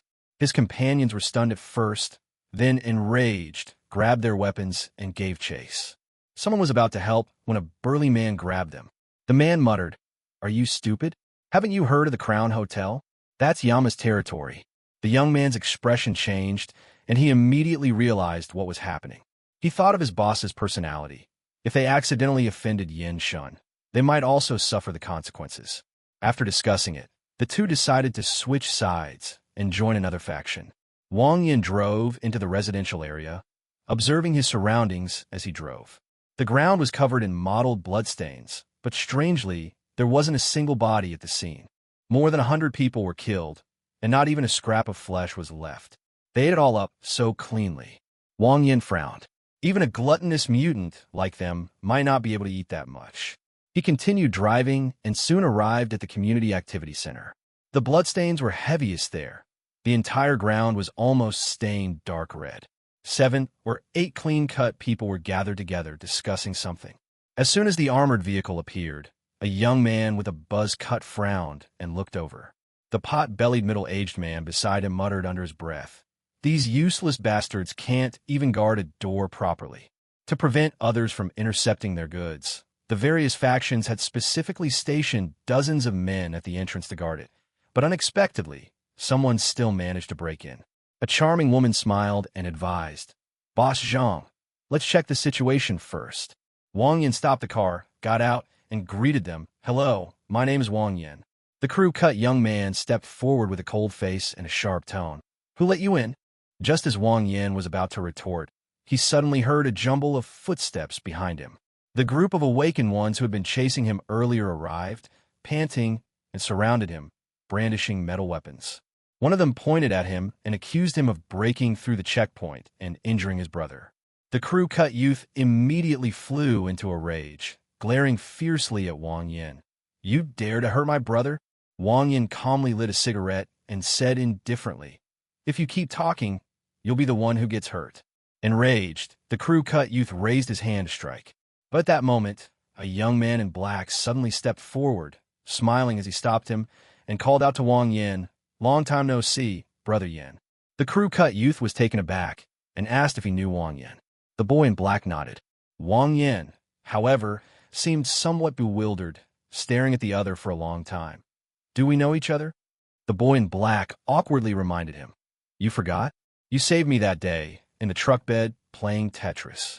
Only then did Wang Yin suddenly remember that the person in front of him was Wu Su. Seeing that the fruits of his past labor were thriving, Wang Yin was very pleased and casually asked Wu Su how his injuries were healing. Wu Su replied that they were almost healed. Seeing this, the crew-cut youth could only wave his hands to disperse his men. Although he wanted to teach Wang Yin a lesson, Wu Su was strong and had once saved his life, so he couldn't refuse to give him face. He quickly changed his attitude and said with a smile, "Since you know Brother Wu Su, then let's go together." No one else objected. After all, one more person wouldn't affect the overall situation. Wu Su then introduced the young man with a buzz cut as Wang Chong, a peak second-tier cultivator with a fiery temper but impeccable character. The portly middle-aged man was Boss Zhang, the alluring woman was Qiang Wei, and the other man was Yin Feng. Finally, Wu Su introduced Su Jing and her brother Su He. Su Jing merely glanced at Wang Yin indifferently, showing no intention of acknowledging him at all. Su He was even colder, not even turning his head. Wang Yin quickly realized that the group had split into several teams. Wu Su and Wang Chong were in one group, Zhang Laoda and Yin Feng were in another, and Qiang Wei, Su Jing, and Su He were in yet another. The last group was clearly the strongest, and the others deliberately kept their distance, glancing over occasionally before quickly looking away, clearly showing their great fear of him. Wang Yin looked away and asked Wu Su if he had found any clues. Wu Su shook his head and said that they had searched the neighborhood all morning but hadn't even seen a trace of the third-tier fighter. All the original survivors had also disappeared, leaving only bloodstains on the ground. Wang Yin stroked his chin, finding it increasingly strange. Could it be that after attacking Boss Qian and his men, they really just stole their loot and ran away? Chapter 40 Clues. Qian Laoda from Xingfuli Community. Based on this information, Wang Yin quickly sifted through his memory and was surprised to find that he had seen this Boss Qian during the Night of Slaughter in his previous life. But there is still half a month until the Night of Slaughter. How could Boss Qian die ahead of schedule? Wang Yin frowned, a sense of unease rising in his heart. Could it be that something has already appeared ahead of time? After the apocalypse broke out, everything proceeded as it had in his previous life until the mutant species in Manhwa community appeared ahead of schedule, which made him realize that something was wrong. The mutant from my previous life only appeared on the night of the massacre. It was at the peak of the third tier, and almost no one could stop it. In the end, the military had to use missiles to kill it. However, it appeared half a month earlier in this life. Wang Yin originally thought it had been born long ago, but had been hidden in its previous life, and this time it just happened to be discovered by Wang Shiro. But now, the mutant has appeared ahead of schedule, and Boss Qian has also died prematurely. The two clues are right in front of us at the same time, as if they are frantically warning us. If the Night of Slaughter breaks out earlier than expected, then the trouble will be immense. The survivors of Haicheng simply cannot withstand it, and even he is not confident he can protect by Su and the others. Thinking of this, Wang Yin felt a strong sense of urgency for the first time. He had to break through to the third tier today, no matter what. Now he only needs one tier 3 death crystal. Once he finds the culprit who attacked Boss Qian, he will be able to gather all the necessary materials. Wang Yin looked at the ground again, squatted down, and examined it carefully. Su Jing, who was next to him, glanced at him disdainfully, thinking that he was just pretending. They searched all morning without finding any clues, so why could Wang Yin find them as soon as he arrived? Su Jing even teased Qiang Wei, saying that another silly boy had come to show off in front of her. Rose chuckled and replied, "Before and after the apocalypse, there were always many people who wanted to show off in front of her, and Wang Yin was just one of them in her eyes. The only man she truly cared about was Su He. He was powerful, yet he ignored her. The more indifferent he was, the more she wanted to conquer him." Wang Yin had excellent hearing and overheard their conversation from afar. He cursed inwardly, but didn't bother to pay attention. He didn't have time to argue with them. The ground was soaked in blood, making it almost impossible to see any trace of it. Wang Yin simply closed his eyes and slowly ran his finger across the ground. Sometimes, touch is more reliable than sight. Soon, he felt shallow scratches on the ground, as if something had crawled over them, and there were quite a few of them. Wang Yan's eyes flickered slightly. He had already guessed what it was. In his previous life, the only creatures that could roam in swarms and devour over 100 people without leaving a trace were mutated cockroaches. His gaze swept across the area, locking onto a half-covered manhole cover not far away. In his past life, on the night of the massacre, swarms of mutated cockroaches had poured out of the sewers, a massive, dark mass, at least tens of thousands.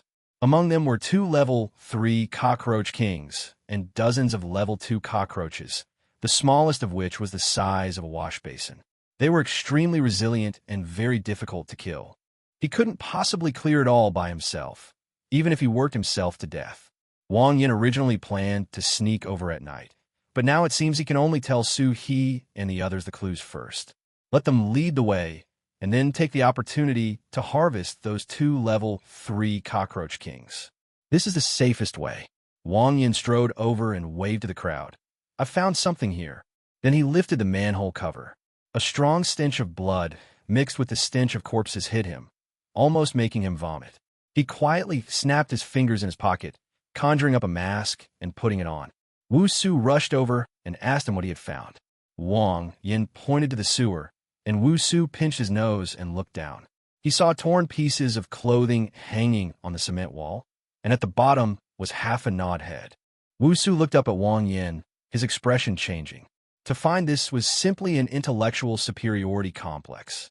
The others rushed over upon hearing the commotion, and after seeing the situation below, they all looked at Wang Yin in shock.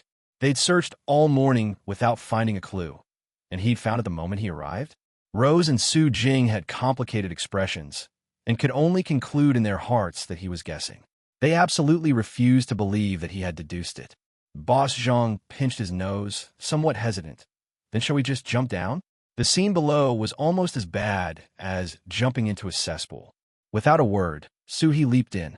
Faced with the temptation of a 3rd-tier death crystal, he could endure anything more disgusting than jumping into the sewers. Su Jing pinched her nose and walked up to Wang Yin, wanting a mask. Although she didn't want to talk to him, the smell was just too strong. Going out without a mask would be a nightmare. Wang Yin said he didn't have any more, then took another one out of his pocket and put it on his face for double protection. Su Jing's face instantly darkened. She had already spoken up, yet they wouldn't give her either of the 2 masks. Seeing the awkward atmosphere, Rose quickly tried to smooth things over, urging her to leave quickly or she wouldn't be able to catch up with Su He. Su Jing snorted coldly and jumped down after her. Seeing this, the remaining people also jumped into the sewer, none of them wanting to fall behind and have their chance taken by others. Wu Su was about to jump in when Wang Yin grabbed him. Wang Yin pointed to the path ahead. "Let's go up there." Wu Su was stunned. "You can walk up there?" Wang Yin nodded matter-of-factly. "The pipes are open." Wu Su immediately realized what was happening. Wang Yin shrugged, saying they hadn't asked. Wang Chong, standing nearby, couldn't stop laughing, convinced that Wang Yin was doing it on purpose. Without further delay, Wang Yin led the 2 along the ground to the entrance of the residential area. Further out, the sewers branched too many times, and he couldn't determine the route from above. "That's about it. Let's land here." Wang Yin found a manhole cover on the edge, lifted it, and jumped down. He was determined to get these 2 tier 3 death crystals. He couldn't let anyone else get them first. In the dark, damp sewers, silt and sewage had accumulated. Su He and his companions rolled up their trousers, enduring the pungent stench, and trudged forward along the pipes. Su Jing pinched her nose and complained that she couldn't stand it anymore. It was dirty and smelly, and unknown creatures kept crawling in the water. She was terrified with every step she took. Sui glanced back at her and pointed ahead. "Hang in there a little longer, it'll be clear ahead." Because the community's sewer system is located in a low-lying area, sewage accumulates in this section. A little over 100 meters further on, the ground is exposed and looks much cleaner. Su Jing was about to say, "Then let's hurry up," but her voice suddenly stopped. Directly in front, a figure jumped down from above and landed steadily in that clean area. Wang Yin smiled and waved to the group. "Hey, what a coincidence." Chapter 41, Mutant Cockroach Swarm. The group looked at Wang Yin speechlessly. "Is there a path up there that allows us to jump into the cesspool?" Su Jing glanced down at her disheveled appearance, then looked at Wang Yan's exceptionally clean and dashing figure, and immediately felt a murderous intent. What the hell?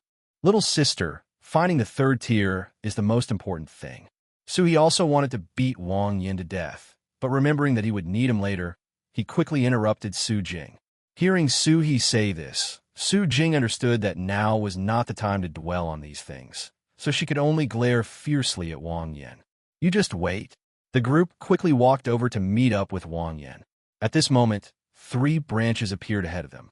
There was nothing unusual on the surface, and it was impossible to tell which one was the correct road. Brother Wang Yan, which way shall we go? Zhang Laodao forced out a very awkward smile. It was clear that if he hadn't been forced by circumstances, he wouldn't have wanted to pay any attention to Wang Yan. This one, without a second thought, Wang Yan pointed to the cleanest pipe and then warned, "Be prepared, the stuff inside is a bit creepy." "What is that?" Rose frowned and asked. "Something very scary." Wang Yan's expression was somewhat strange. Recalling the dense swarms of cockroaches in his previous life, he still felt a chill run down his spine. It's not a question of whether this thing is strong or not. It's the kind of thing that can give you goosebumps. Imagine tens of thousands of cockroaches the size of wash basins attacking your face at the same time, each one bursting with juice that would be incredibly awful. TCH, what haven't we seen? We're not going to be scared. Su Jing sneered and walked directly to the front of the group. Xiang Wei followed Su He without caring at all, not even turning her head. Wang Yan shrugged helplessly. These 2 women were really brave. He wondered if they would be just as brave when they encountered a swarm of cockroaches. After determining the route, the group rushed in without hesitation. The further they went, the stronger the stench of the corpse became, until a cockroach the size of a wash basin appeared in front of Su He and the others. "Cockroach." Rose frowned and shot a red beam from her fingertip, shattering it and splattering green sap all over the ground. "Ugh, how disgusting." Su Jing shivered and took 2 steps back. Rustle, rustle. A faint sound rang out, and a scene they would never forget appeared. Countless cockroaches surged out of the darkness, a dark mass like a black cloud. Holy crap! So many! Zhang Laodao and his men drew their weapons, swallowing hard. Su Jing and Xiang Wei bit their lips, their faces deathly pale. "Grandpa!" The dense swarm of cockroaches, like cats attracted by a fishy smell, flapped their wings and pounced. "They're here! Everyone be careful!" Sui's face was cold, his pupils were filled with black ink, and terrifying black flames ignited on his body. Several cockroaches that were nearby were instantly burned to ashes. Boss Zhang controlled several throwing knives and pierced through several cockroaches. Rose gritted her teeth and stood in the back row, unleashing a torrent of red light from her fingertips, blasting cockroaches to smithereens. Yin Feng and Wang Chong charged forward with steel knives, their strength and speed both incredibly formidable, each strike capable of taking down a cockroach. Wu Su was the most powerful. A force field appeared beneath his feet, and ripples appeared in the air, instantly clearing out the cockroaches within a 10-meter radius. Shinra Tensei. The group worked together to suppress the dense swarm of cockroaches. Well enough. Seeing everyone's performance, Wang Yin nodded in satisfaction, occasionally kicking away 1 or 2 cockroaches that slipped through but did not rush to help. These are just ordinary mutated cockroaches, which don't pose much of a threat. The real challenge is the 2 third-tier cockroaches, 1 male and 1 female, along with dozens of second-tier cockroaches. Therefore, he needs to conserve his strength as much as possible. Although Su He and his companions had some skills, they weren't many. Expecting them to kill 2 third-tier opponents was nothing short of wishful thinking. Boom! Bounce! Bounce! The group fought with increasing ferocity, advancing forward over a field of dead cockroaches. Suddenly, a scream rang out from the group. Several dark red cockroaches suddenly appeared and pounced on Yin Feng, causing blood to spurt out. "Yin Feng!" Zhang Laodao roared, and several throwing knives transformed into streaks of cold light, shooting towards several dark red cockroaches. Clang! Clang! Sparks flew everywhere, and the usually invincible throwing knives were all deflected, leaving only white marks on their dark red shells. "Oh no, it's second tier." Wu Su rushed over, and his powerful force field instantly sent several dark red cockroaches flying. "Go!" Wu Su picked up Yin Feng, and a force field appeared beneath his feet, causing his body to fly back and instantly return to the group. "How are you? Are you all right? Ouch." Old Zhang gasped sharply. He saw that Yunfeng's left forearm was completely devoid of flesh, leaving only white bone, with blood gushing out like it was free. If Wusu had acted a little later, his entire arm would probably have been eaten. Grass! Old Zhang cursed angrily, and suddenly turned his head to look at the few dark red cockroaches. Click-clack! Several throwing knives hovered in the air, forming a long sword that gleamed with a cold light, precisely piercing the head of a dark red cockroach. "Don't hold back, brothers!" Wang Chong shouted, a layer of mysterious light appearing on his body. He exuded powerful strength with every move and cleaved a dark red cockroach to death with a single slash. A chilling red light condensed in Rose's hand and shot towards the second-tier beasts. Sui's black flames intensified. He turned his head as if to give the others some instructions, but suddenly froze in place. He noticed an odd figure at the back of the group, completely out of place with the tense atmosphere. Crack melon seeds, YYDS. Wang Yin was holding a handful of melon seeds, enjoying them immensely, when he suddenly sensed a murderous gaze. They looked up and their eyes met. Sui rubbed his eyes in disbelief, thinking he was hallucinating. How can anyone be eating sunflower seeds at a time like this? It was impossible, but now he's certain. "What are you doing?" His voice was filled with incomprehension, doubt, surprise, and a hint of grievance. Chapter 42, just muddle through.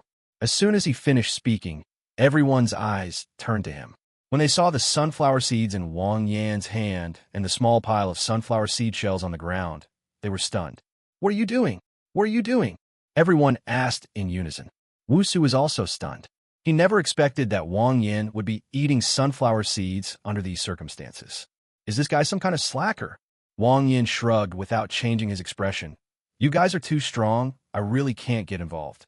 "So you're just getting away with this so easily?"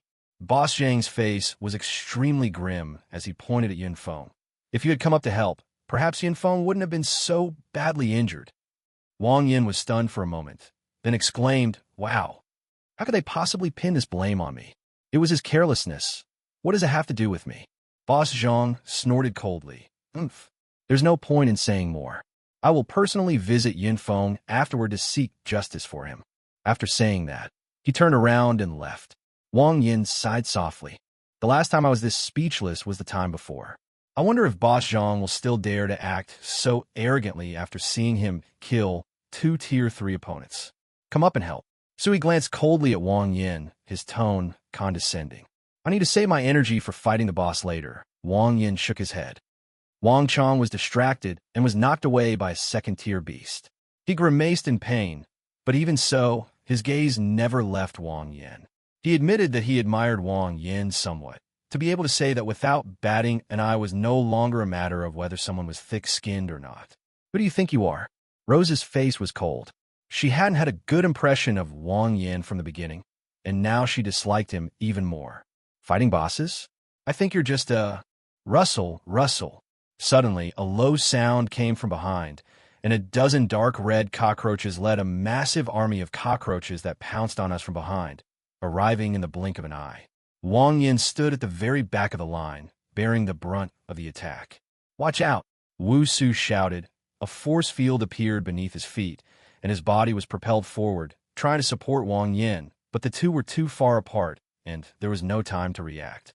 The others felt incredibly pleased to see this. "Karma. Serves you right for slacking off in the back."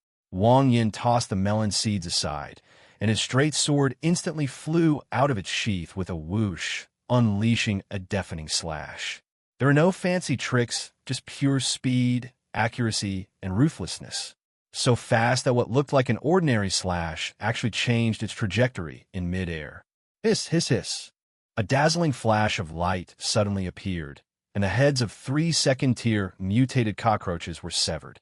Before anyone could be surprised, Wang Yin took a step forward, his 2 straight swords leaving after-images as he dodged and weaved, managing to force the swarming cockroaches into a retreat. "He's got something." Sui nodded slightly, acknowledging Wang Yan's strength. In his opinion, it was already very rare for a reinforcement type to achieve this. The others were also somewhat surprised. They had initially thought Wang Yin was a scoundrel, but it turned out he actually had some skills. "They're rushing up here too. Don't just stand there." Su Jing hid behind Su He, her face filled with panic.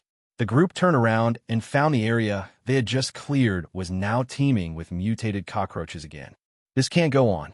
Rose shot out several beams of red light, feeling somewhat uneasy. A third of her energy had been used up, while the swarm of cockroaches remained a dense, endless mass. The others also realized this problem. If the fight continued like this, they would be worn down and killed. Focus fire and kill all the second-tier enemies first. Then let them come over for close combat. Sui spoke up, noting that although the ordinary black cockroaches were numerous, their attack power was not strong and they posed no threat. While close combat is less efficient, it consumes virtually no energy. Okay, I agree. Boss Zhang controlled the long sword to fly back into his hand, and the power in his body subsided, switching to pure physical strength. The swarm of cockroaches instantly engulfed everyone, and several black cockroaches flapped their wings and pounced on Su Jing. "Ah, go away." With a sob in her voice, Su Jing frantically swung the weapon in her hand. In her panic, she lost her aim, and a cockroach landed squarely on her face. His face was ugly, and his small, dark eyes stared straight at her. "Ah!" With a piercing scream, Su Jing, in a moment of desperation, swung the knife and chopped off her own head. Smack! With lightning speed, Su He grabbed Su Jing's wrist and said sternly, "Little sister, calm down." I'm scared." Su Jing screamed. Although she appeared unharmed, she was mentally traumatized and on the verge of collapse. Helpless, Sui could only protect Su Jing while killing the cockroaches. Wang Yin smirked when he saw this. Humans can control their bodies, but they cannot control their minds. Fearing something is irrational. Even a strong man over 2 meters tall can be frightened to tears by an insect. It's estimated that every time Su Jing wakes up in the middle of the night, she sees a cockroach the size of a wash basin riding on her face. Tragic. Absolutely tragic. Rose was on the verge of collapse. Several black cockroaches had already crawled onto her body, but she gritted her teeth and held back her screams. In contrast, Wang Chong and his group fared much better. Covered in cockroaches, they fought with increasing ferocity, reaping swarms of them. Time passed second by second, and the group lost track of how long they had been fighting.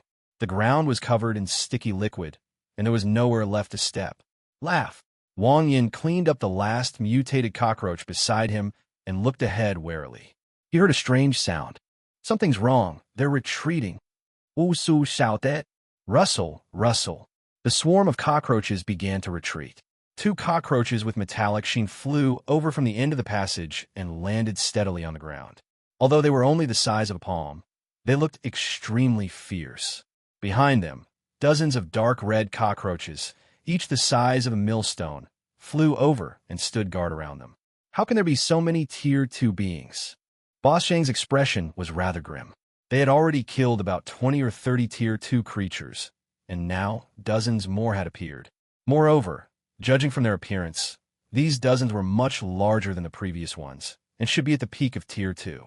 There are still 2 Tier 3 enemies left. Can we handle them? Wang Chong also looked troubled, feeling somewhat apprehensive. If it really came down to a fight, the chances of them winning wouldn't be very high. Since we're already here, why not give it a try? So he still had that unchanging deadpan expression. However, the swarm of cockroaches didn't give them time to think. Dozens of dark red cockroaches surged forward like a tide, attacking the group. Damn it, let's take a gamble. Boss Zhang controlled the flying sword and shot it out. Just as it was about to pierce through the head of the dark red cockroach, the palm-sized 3rd-tier creature suddenly jumped out. Clang! Sparks flew everywhere, and everyone only saw a blur before their eyes. The flying sword was sent flying. So fast, Rose's eyes widened, and a bright red light instantly condensed in her hand, shooting towards the 3rd-tier beast. Attack together! Suhi shouted, and terrifying black flames erupted from his body again, spraying them at the swarm of cockroaches. The next second, 2 black streaks of light flashed by. 2 bloody holes appeared in Zhang Laoda's chest. A shrill scream rang out in the passageway. Boss Zhang collapsed to the ground, his stomach instantly deflated, leaving only a piece of skin. Then, 2 3rd-tier creatures burst through their bellies and emerged. Chapter 43. Slashing through 3 ranks. What should we do? It's too fast. Everyone's expression changed drastically. These two third-tier creatures were too fast. Not only did all their attacks miss, but even Boss Zhang was killed in the attack. Watch out.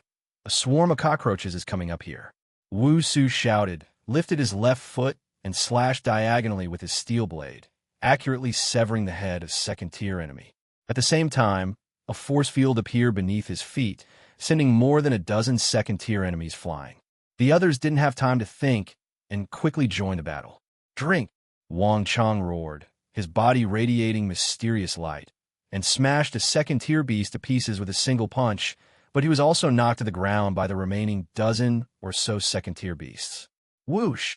At this moment, the black streak of light flashed again, pointing directly at Su Jing in the corner.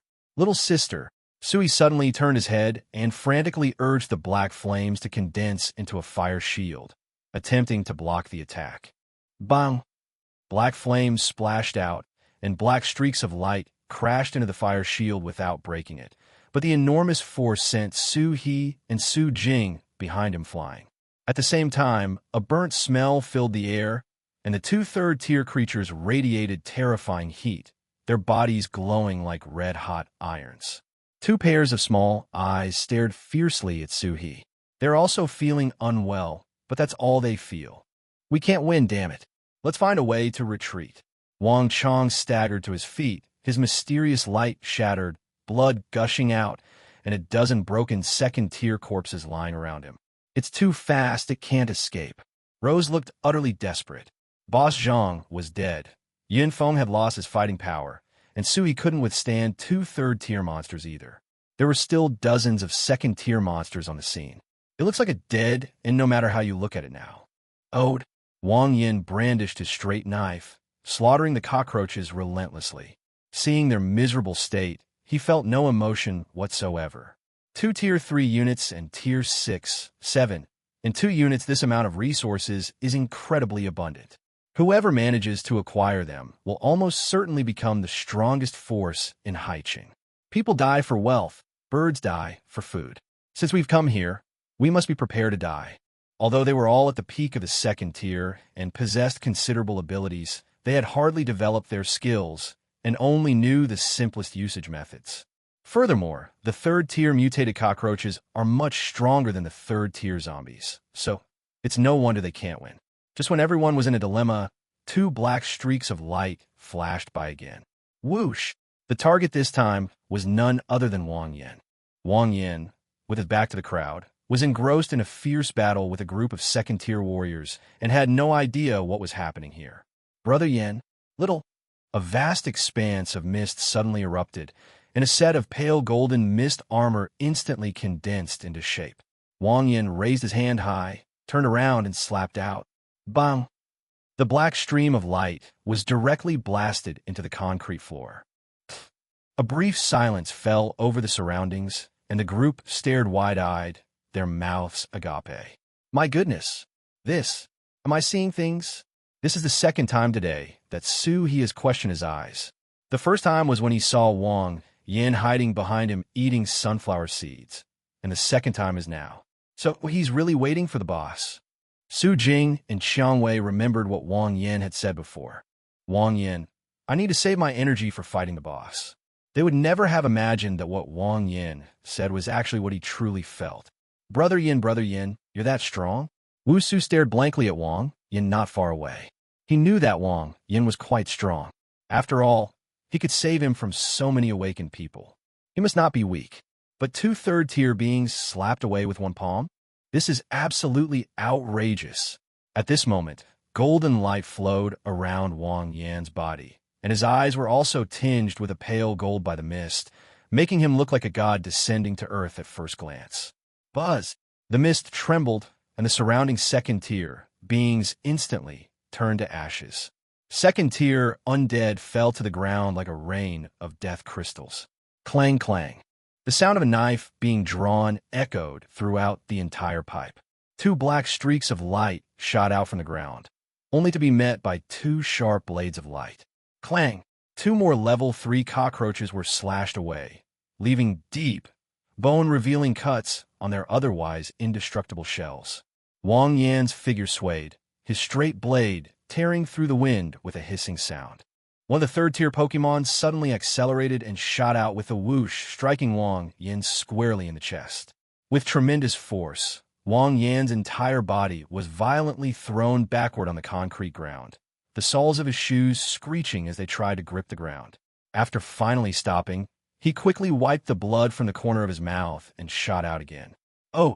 A powerful shockwave kicked up a cloud of dust, and the sight of the group blocked everyone's view, leaving only the sound of clashing metal to be heard. That's incredible! What kind of ability does he have? Rose exclaimed in disbelief.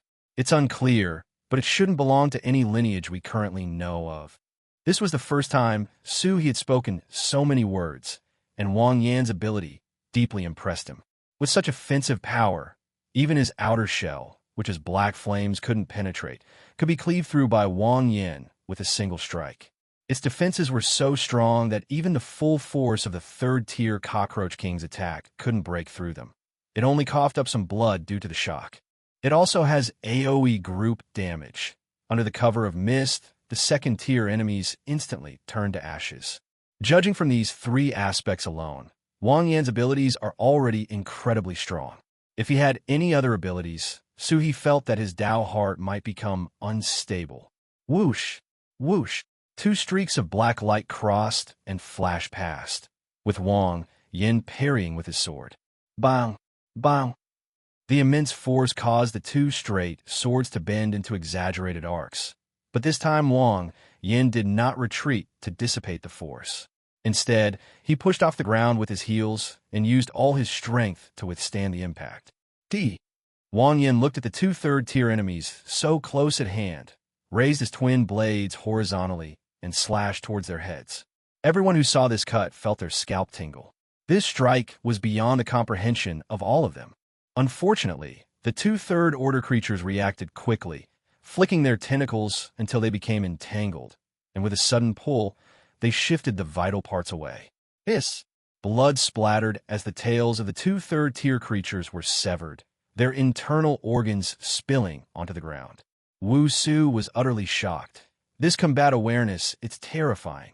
He is a Wuyi-level martial artist who has practiced martial arts since childhood and has extremely high talent. If it were him, he would not have been able to achieve this. Wang Yin first withstood a blow, leaving the two third-tier opponents helpless, and then slashed out with both swords. At such close range, it was almost guaranteed to hit. This method of treatment is perfect. If cockroaches didn't have antennae, they could be killed instantly.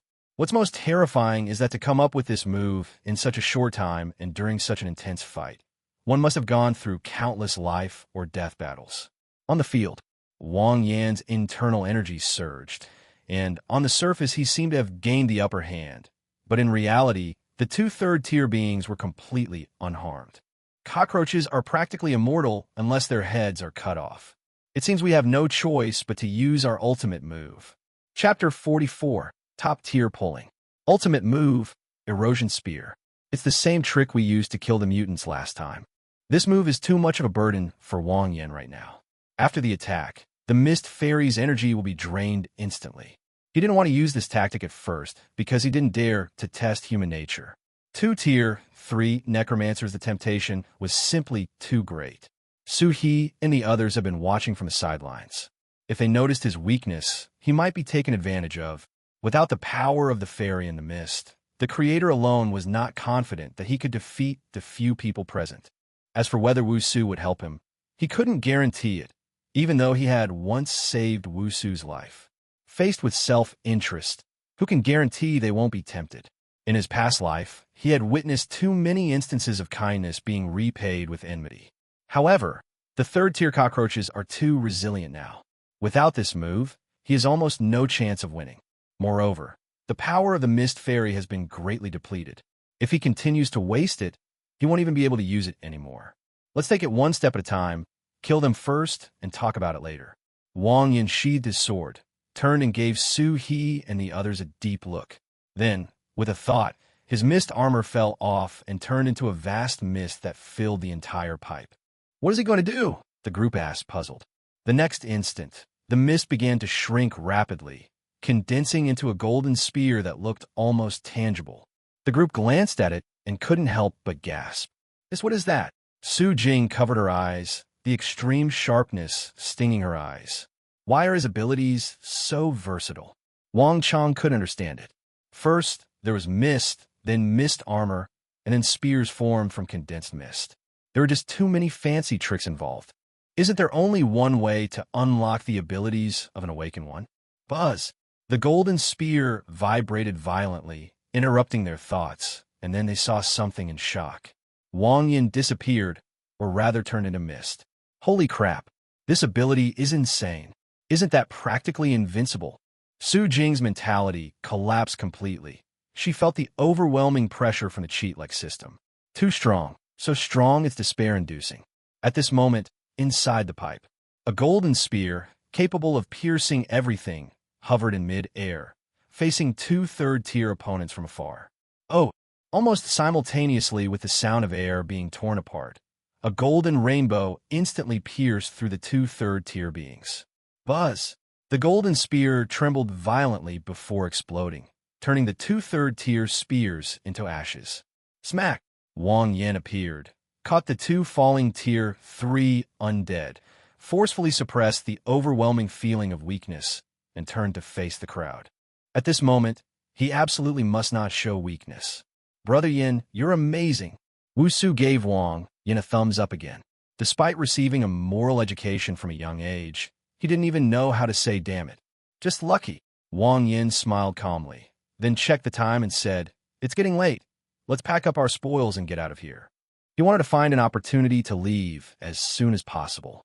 All right, these second-tier undead. Wang Chang looked at Wang Yin questioningly. I want what I killed, and you want what you killed, Wang Yin replied. He didn't care about the second level, but he couldn't say no at this time. He had to be assertive so that others wouldn't become suspicious. Moreover, the person he killed should have been his own. Okay, I agree.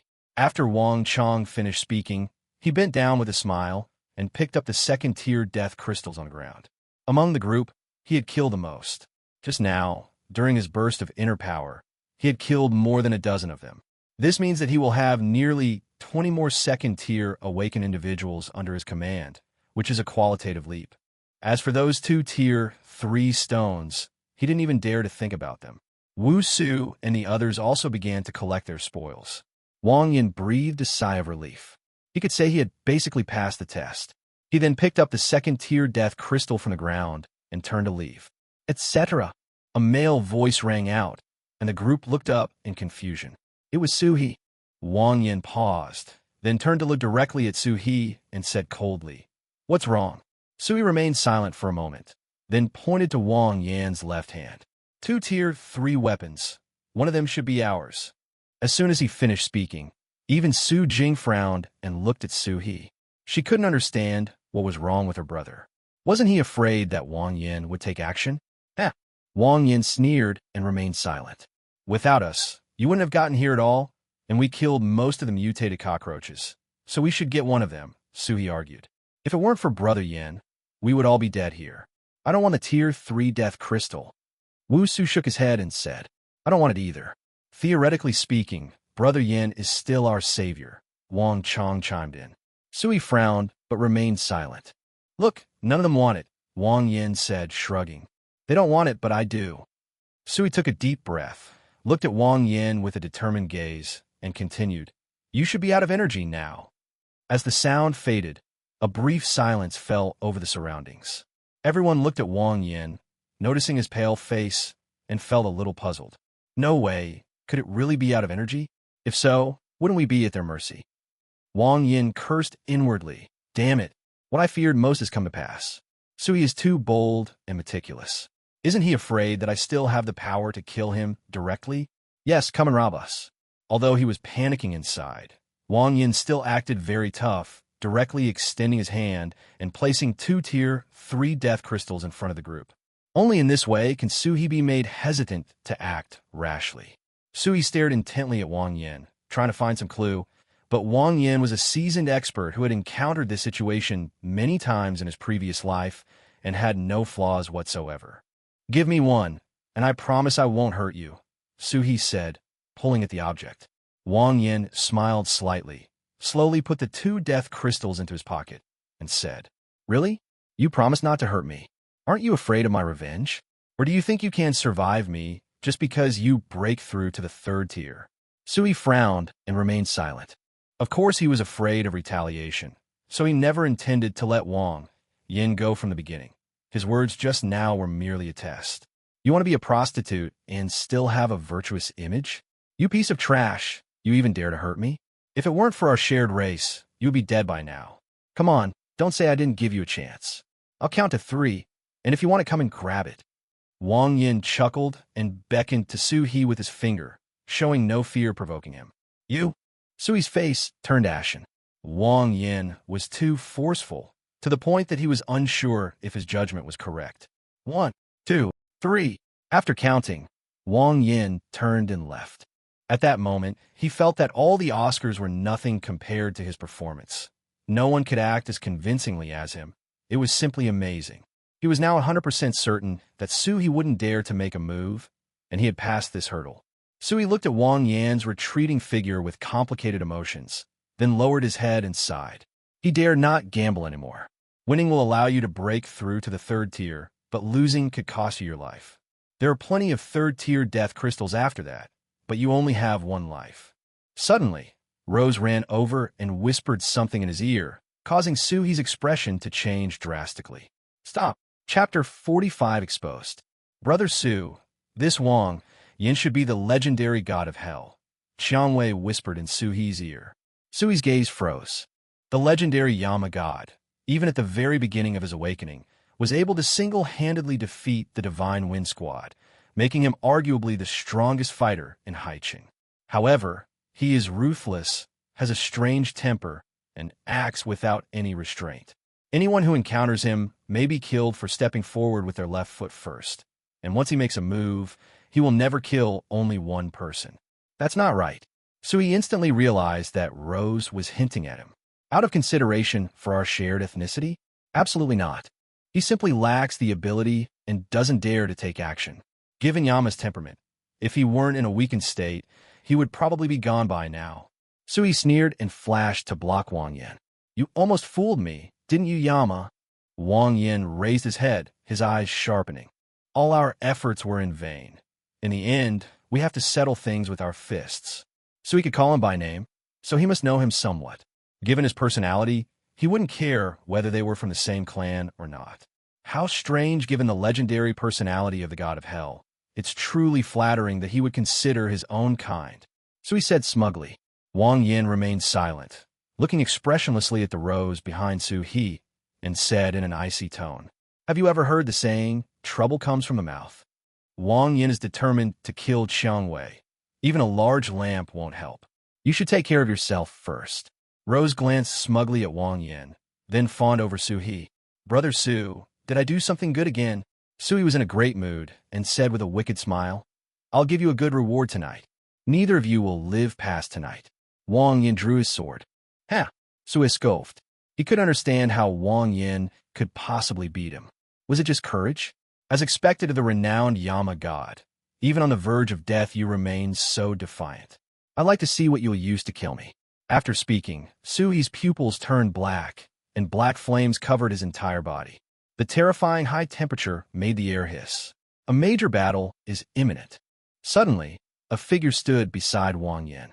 Wu Su, you can't hurt him. Su-hee's face stiffened, and he said fiercely, Get out of here. This is none of your business. Brother Yin saved my life and gave me back my place to live. Wu Su's tone was completely calm. He simply wanted to express his reasons for doing so. I told you to get out of the way. Sui pointed his long sword directly at Wu Su. I'm not leaving, Wu Su said firmly. Then let's set off together. Sui charged out with his sword, slashing fiercely at Wang Yin. He dared not delay any longer. If Wang Yin recovered, even by a fraction, he could not bear the consequences. Pop! Ripples appeared in the air. Su-hee's body froze, and then he was sent flying backward. Whoosh! A red beam shot over, and Wu Su stood beside Wang Yin, raising his sword to block it. Snap! The long sword shattered instantly, and a crimson light pierced through Wu Su's shoulder. Why didn't you dodge? Wang Yin was completely bewildered. I just watched Wu Su fight. He wasn't that bad. I was afraid they hurt you. Wu Su covered his bleeding shoulder and chuckled. You. Wang Yin felt a warmth in his heart, realizing for the first time that Wu Su, this silly kid, was actually quite cute. Your force field is very strong, but you must wait a while between using it twice. Sui walked over again. Chapter 46. The Creator. Wu Su felt somewhat aggrieved. He was very strong, especially in close combat, but Sui's abilities almost completely countered all close combat. The terrifying heat was enough to melt even his steel blade instantly, let alone a mortal body. If he rushed in rashly, he would basically be doomed. Let's see how many times you can stop me. Sui turned to look at Xiang Wei and ordered, shoot him as soon as he finishes using his force field. Okay. Rose nodded quickly, extremely excited to be able to show herself in front of Sui. Come. Sui shouted, charging out again amidst black flames. With a pop, the force field reappeared, sending him flying.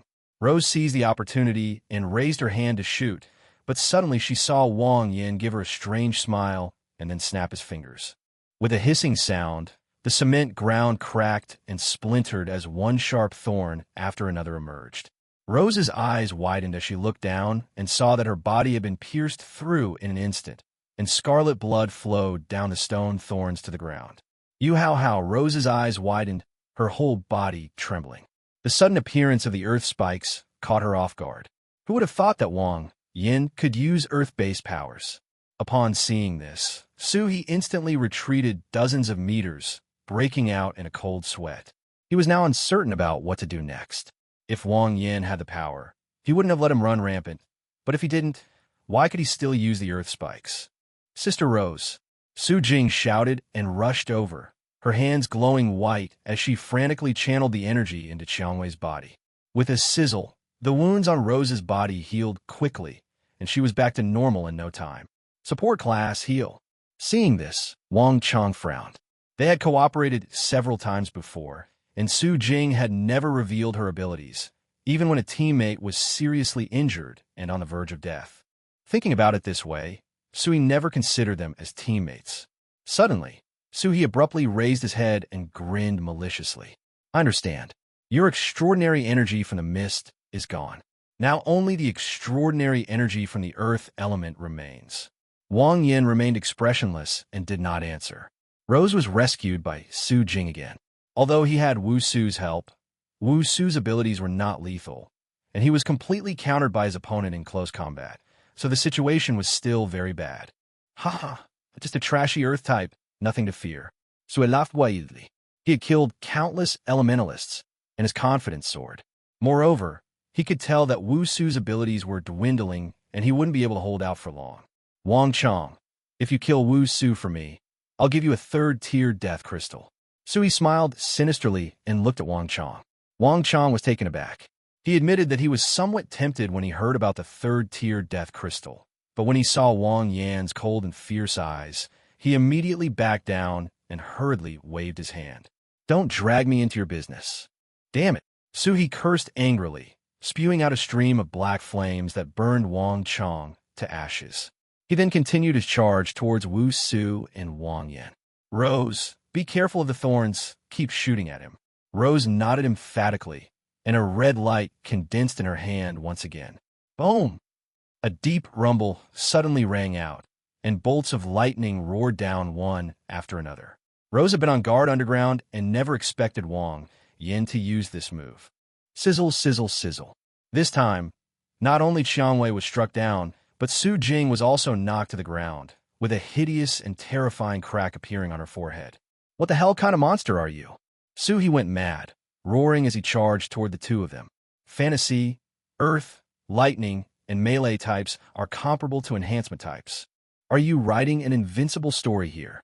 The strength Wang Yin is displaying right now is something Sui can hardly imagine if he were to recover. Pop! The force field reappeared, sending Sui flying. Brother Yin, I'm almost out of energy. Wu Su said in a low voice, his face pale. I'll hold him off for a bit. You run first. Okay. Wang Yin nodded. Wu Su breathed a sigh of relief, not disappointed that Wang Yin had given up on him. Wu Su, leave now, and I'll pretend nothing happened, Suhi said as he rushed over. I'm not leaving. Wu Su shook his head again. Pop. The force field sent Suhi flying again. Once, twice, 3 times. Wu Su's body swayed violently, and he almost fell over several times, but his gaze remained firm. Brother Yin, get ready, I'm about to go in. After sending Suhi flying again, Wu Su smiled at Wang Yin and slowly drew his steel knife. You big idiot. Out of energy? I'll kill you first. Suhi cursed angrily and charged forward again, accompanied by a sky full of black flames. The terrifying heat made the hair of both of them curl up. Brother Yin, run. Wu Su shouted, grabbed his steel knife, and staggered towards Suhi. Knowing they were going to die, they were not afraid at all. Chapter 47. Recognizing a younger brother. Suhi unleashed a jet of black flame from his hand, the terrifying heat distorting the surrounding air. Wu Su slid into dodge, then slashed at Suhi with his steel knife from a tricky angle. Overestimating yourself. Suhi sneered, and the black flames fused directly with the steel blade that had been slashing at him, then began to spread along the hilt towards Wu Su's body. Suddenly, a giant wave appeared out of nowhere between the two and crashed towards Suhi. What? Suhi's eyes widened, and black flames surged from his body. The intense heat instantly evaporated the oncoming giant wave, but the entire pipe was also filled with a white mist. Visibility was less than 1 meter. Boom! Sizzle, sizzle, sizzle. Thunder and earth spikes roared together, crashing towards Suhi. That trick won't work on me. The black flames on Suhi's body formed a protective shield, firmly protecting him. Lightning bolts struck it and exploded, while the earth spikes melted instantly. Wu Su stood there, stunned, unsure whether he should give up his life. Smack! Suddenly, a hand reached out from the mist, pulled Wu Su inside, and led him back quickly. Brother Yin, Wu Su was somewhat surprised. Although he couldn't see the other person clearly, he was 100% certain that it was Wang Yin. But didn't you run away? Shoo! Wang Yin gestured to Wu Su to keep quiet, so as not to reveal their location. He had never intended to run away. He had just been testing Wu Su to see if he had any ulterior motives. I never expected this kid to be so good at getting along with people. He's really willing to risk his life. Seeing Wu Su stagger forward, Wang Yin recalled his past life. Betrayal was real, but so was loyalty. Several brothers were tortured to death while protecting him, and even their families and children did not escape the fate. Human nature is so complex. Those who betray us deserve to be torn to pieces, but we must never abandon those who are loyal. In a daze, Wang Yin saw several shadows on Wu Su, smiling and waving at him. With this thought in mind, he pulled Wu Su down to squat down and wrote a sentence on the ground. From now on, I'll be your older brother, and I'll protect you in this apocalypse. Wu Su looked at the sentence thoughtfully. After a long pause, he finally replied from below. Brother, what should we do? He's about to find us. The figure shrouded in black flames in the mist was getting closer and closer to them. Get out here, you 2 pieces of trash. Suhi was furious.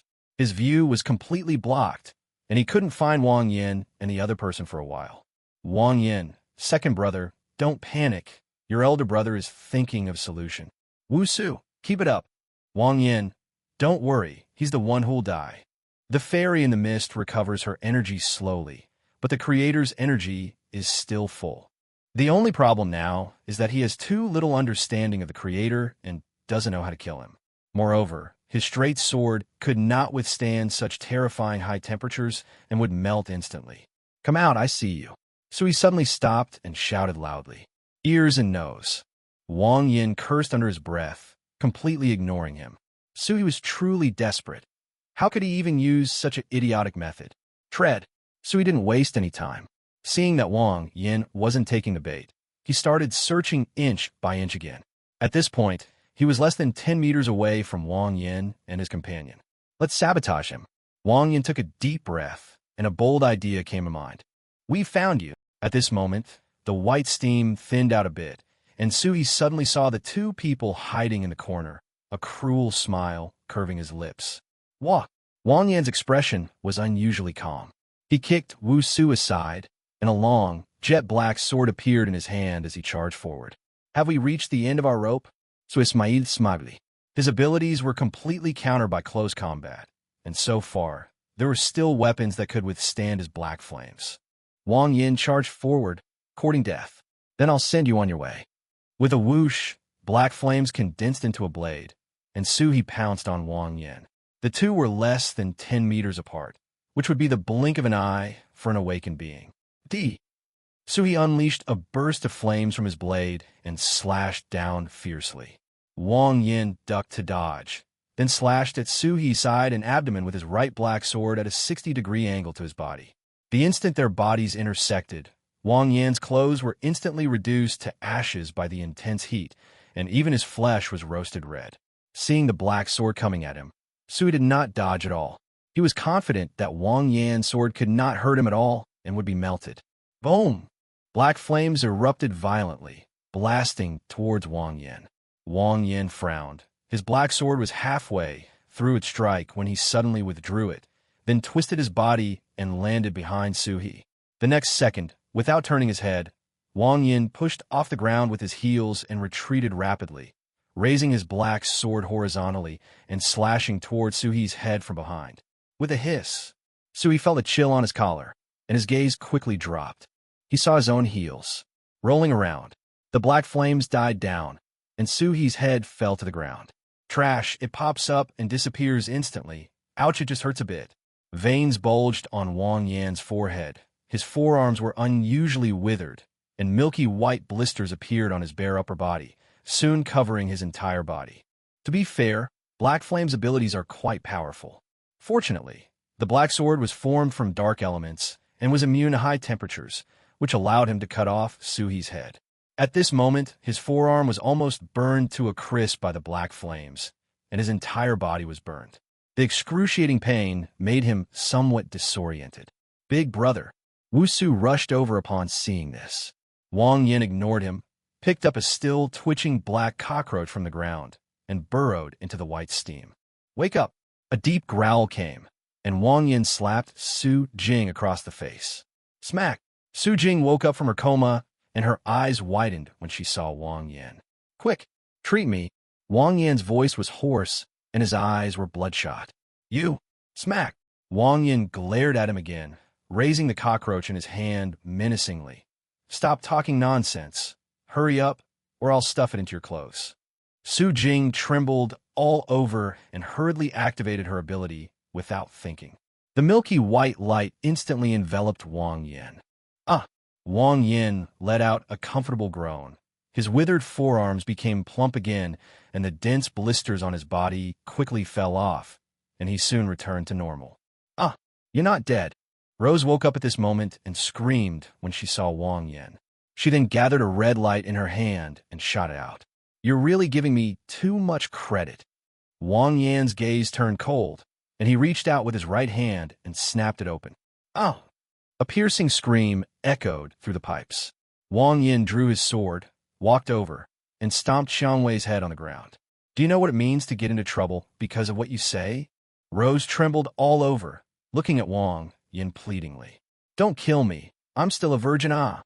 The straight knife sliced through, and blood spurted out with a sizzle as Rose Dog's head fell to the ground. Damn, you should have said so earlier. I could have given you a different way to die. Wang Yin shook his head in annoyance, then looked at Su Jing. Chapter 48, Night of Slaughter. Ah! Su Jing screamed and scrambled out on all fours, with Wang Yin slowly following behind, knife in hand. Why didn't you do this earlier? Now you know to run away. Su Jing cried out. I'm a virgin too. Wang Yin showed no mercy, slashing down with his sword before giving a disdainful smile. Who isn't a virgin? Wu Su ran over and, seeing this scene, couldn't help but give Wang Yin a thumbs up again. Brother, you really are ruthless. Wang Yan's expression was strange. Second brother, you're praising me. Yes. Wu Su not that VP then. That was a good compliment, but you're not allowed to do it again. At this time, in the north of Haiqing, roar. An exceptionally violent roar resounded through the night sky, and all the zombies stopped in their tracks and howled to the heavens. Roar! Roar! Heh! Like a chain reaction, the zombies in the south, east, and west of the city also began to riot, and then started to rush towards the north of the city. Look, the horde of zombies has retreated. The zombies on the east side have also left. The south too. Almost all the settlements realized at this point that something was wrong. Brother Fong, something's not right. Inside a supermarket, Vivi looked out the window at the scene outside and felt a strong sense of unease. What happened in the north of the city? Why are all the zombies gathered there? Chin Fong walked over, glanced at the situation outside, and frowned. Knock, knock, knock. Suddenly, there was a knock on the door. Chin Fong opened the door, and the person who came in was a beautiful woman dressed in a tight-fitting outfit. Who are you? Chin Fong asked. Ning Huan Huan, our leader would like to invite Captain Chin to Shanhaiju to discuss important matters. What's the important matter? Chin Fong asked. Our strategist foresaw that Haicheng was in danger of being destroyed and wanted to unite everyone to fight the enemy together, Ning Huan Huan said truthfully.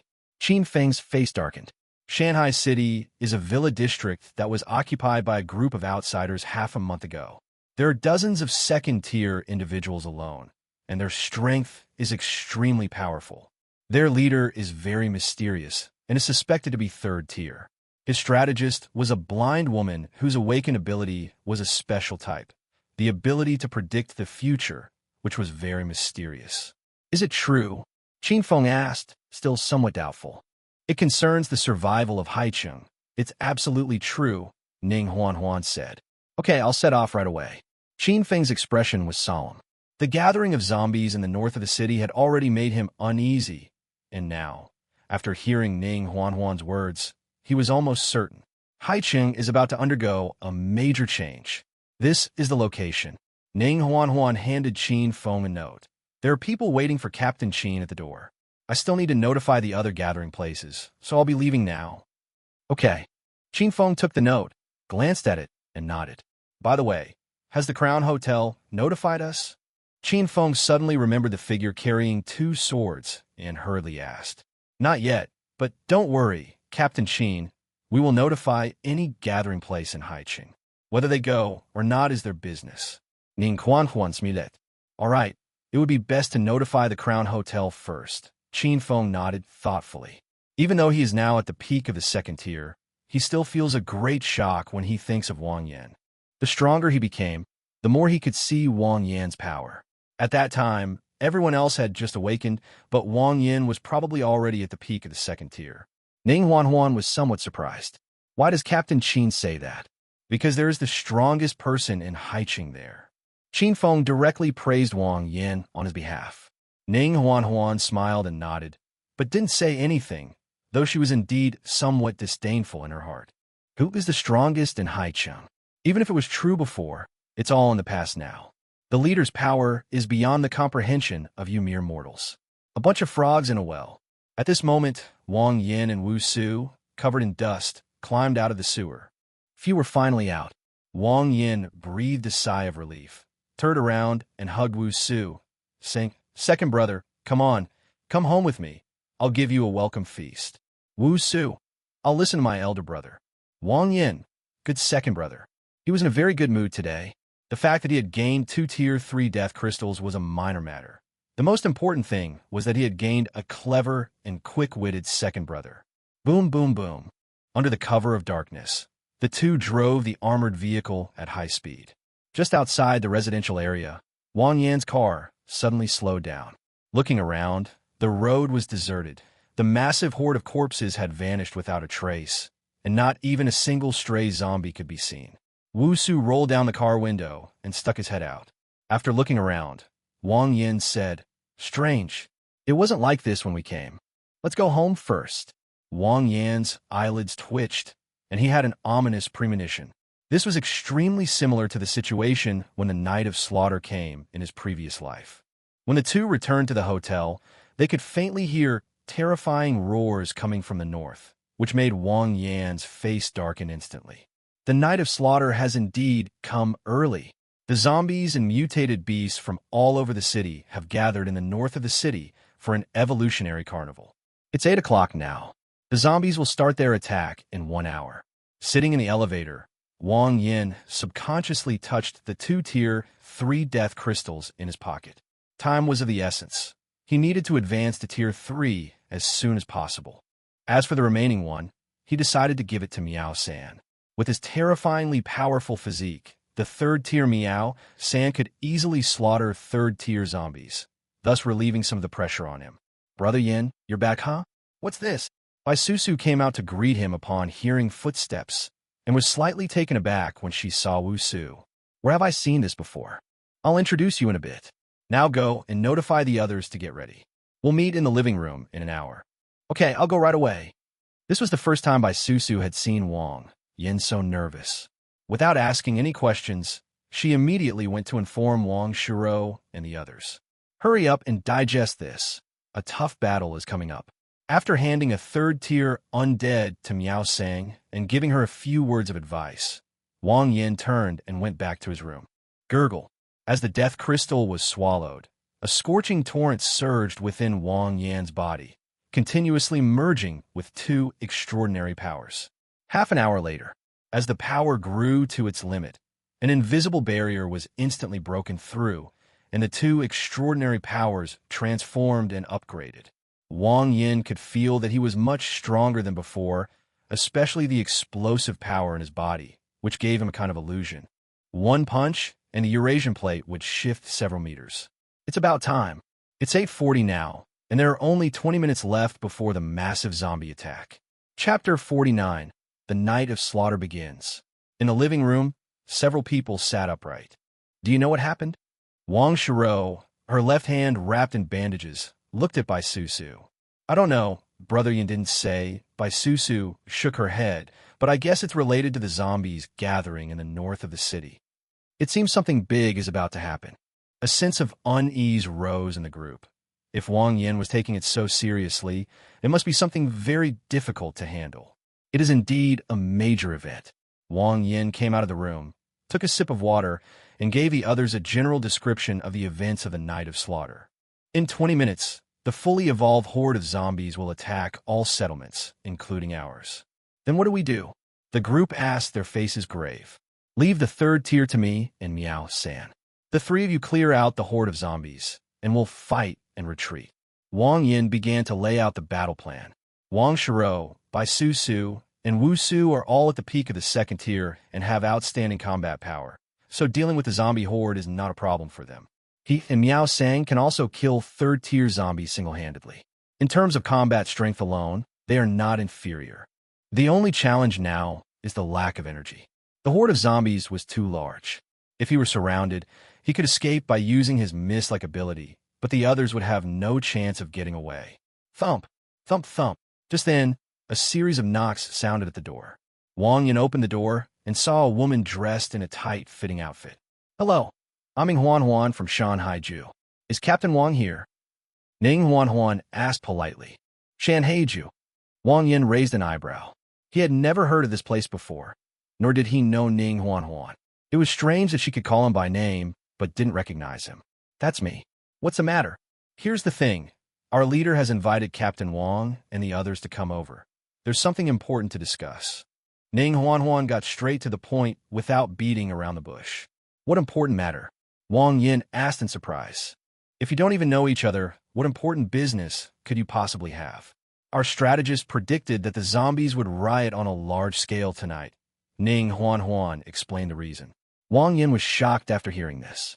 Someone actually predicted the coming of the Night of Slaughter and even knew the exact time. Moreover, this mountain and sea abode appeared out of nowhere. He was certain that there was no such gathering place in Haicheng in his previous life. "Captain Wang, here is the address. I still need to notify the other gathering places, so I won't bother you any longer." Seeing that Wang Yin didn't speak, Ning Huan took out a slip of paper and handed it to him before turning to leave. She still had one family to notify, and the zombie horde was about to launch an attack. Time was of the essence. "Good." Wang Yin nodded and decided to take the group there. These are extraordinary times. There is strength in numbers, and we can't be sure what tricks the other side might have up their sleeve. Moreover, if he goes to other gathering places, and the horde of corpses from the north of the city all targets the Crown Hotel, he simply cannot withstand it. "Let's go take a look." After Ning Huan left, Wang Yin led his men downstairs and headed straight for Shanghai residence. Haicheng is home to mountains and seas. Thousands of people filled the huge parking lot to capacity as all the survivors of Haicheng gathered together. This shows that Shanghai Ju is highly respected in various communities. Gentlemen, follow me. A one-eyed young man carrying a vintage bow called out, leading the assembled leaders into a reception room. A man and a woman were already waiting inside. The man was tall and looked extremely imposing. The woman was dressed in a pure white dress and was stunningly beautiful, but her eyes were empty and lifeless. Gentlemen, please take your seats. Qin Zhan stood up to greet them, then asked his secretary, "Is everyone here?" "There are still a few people from the gathering place who haven't arrived yet," the secretary replied in a low voice after counting the number of people. "Then let's wait a little longer." Qin Zhan nodded. Wang Yin arrived late, leaving by Susu and the others to wait outside.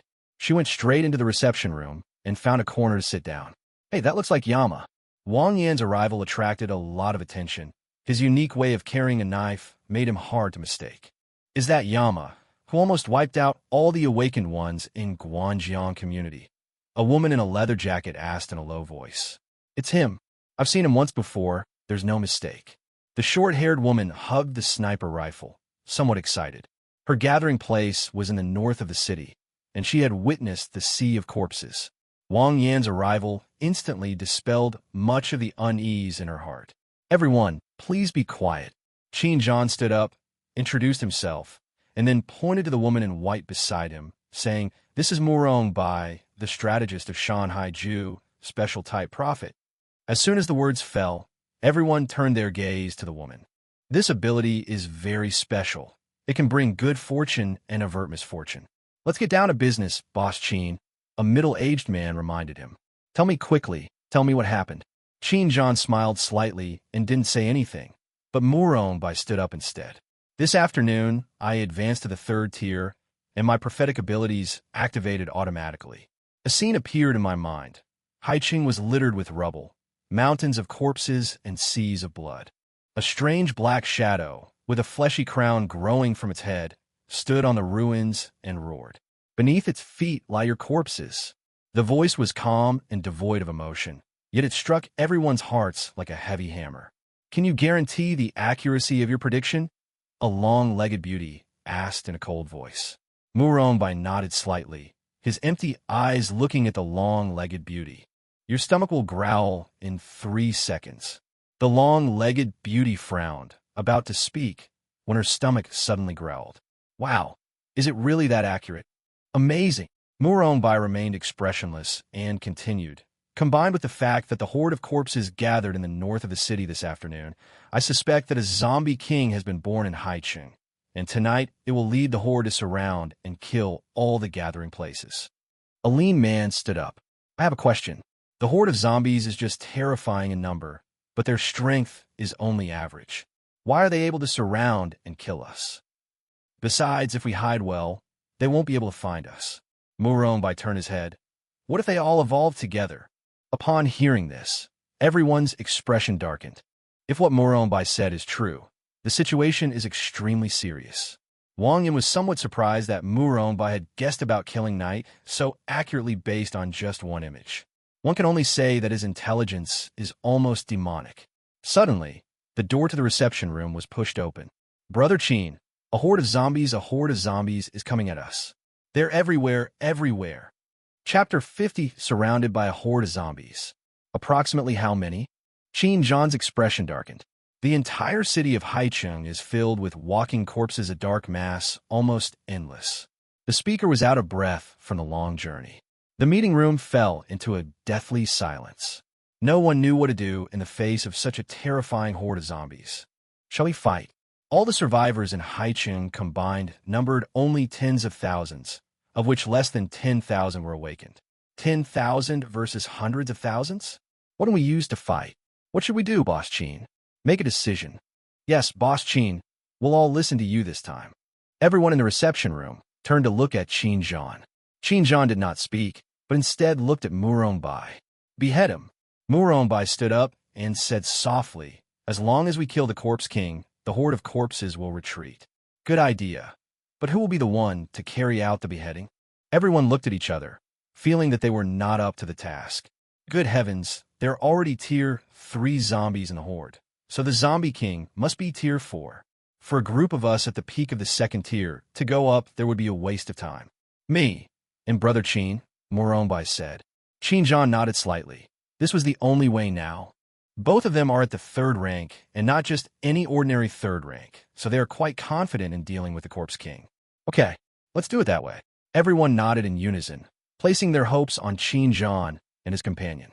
Wang Yin remained silent. Moronbai's idea was good, but it would be very difficult to implement. The Corpse King was at the very back of the horde, making it difficult for them to break through, and they had no idea how terrifying the Corpse King was.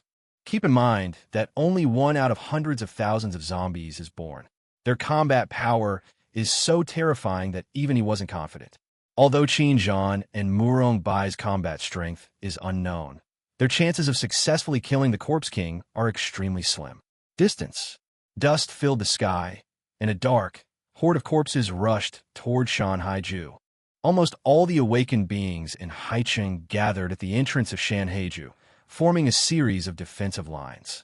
More than 2,000 enhanced awakened beings, wielding iron weapons, stood at the forefront, with rows of elemental beings standing behind them. At the very back are only a handful of support characters. Knock, knock, knock. The ground trembled slightly, and as the horde of corpses drew ever closer, everyone felt immense pressure. So much.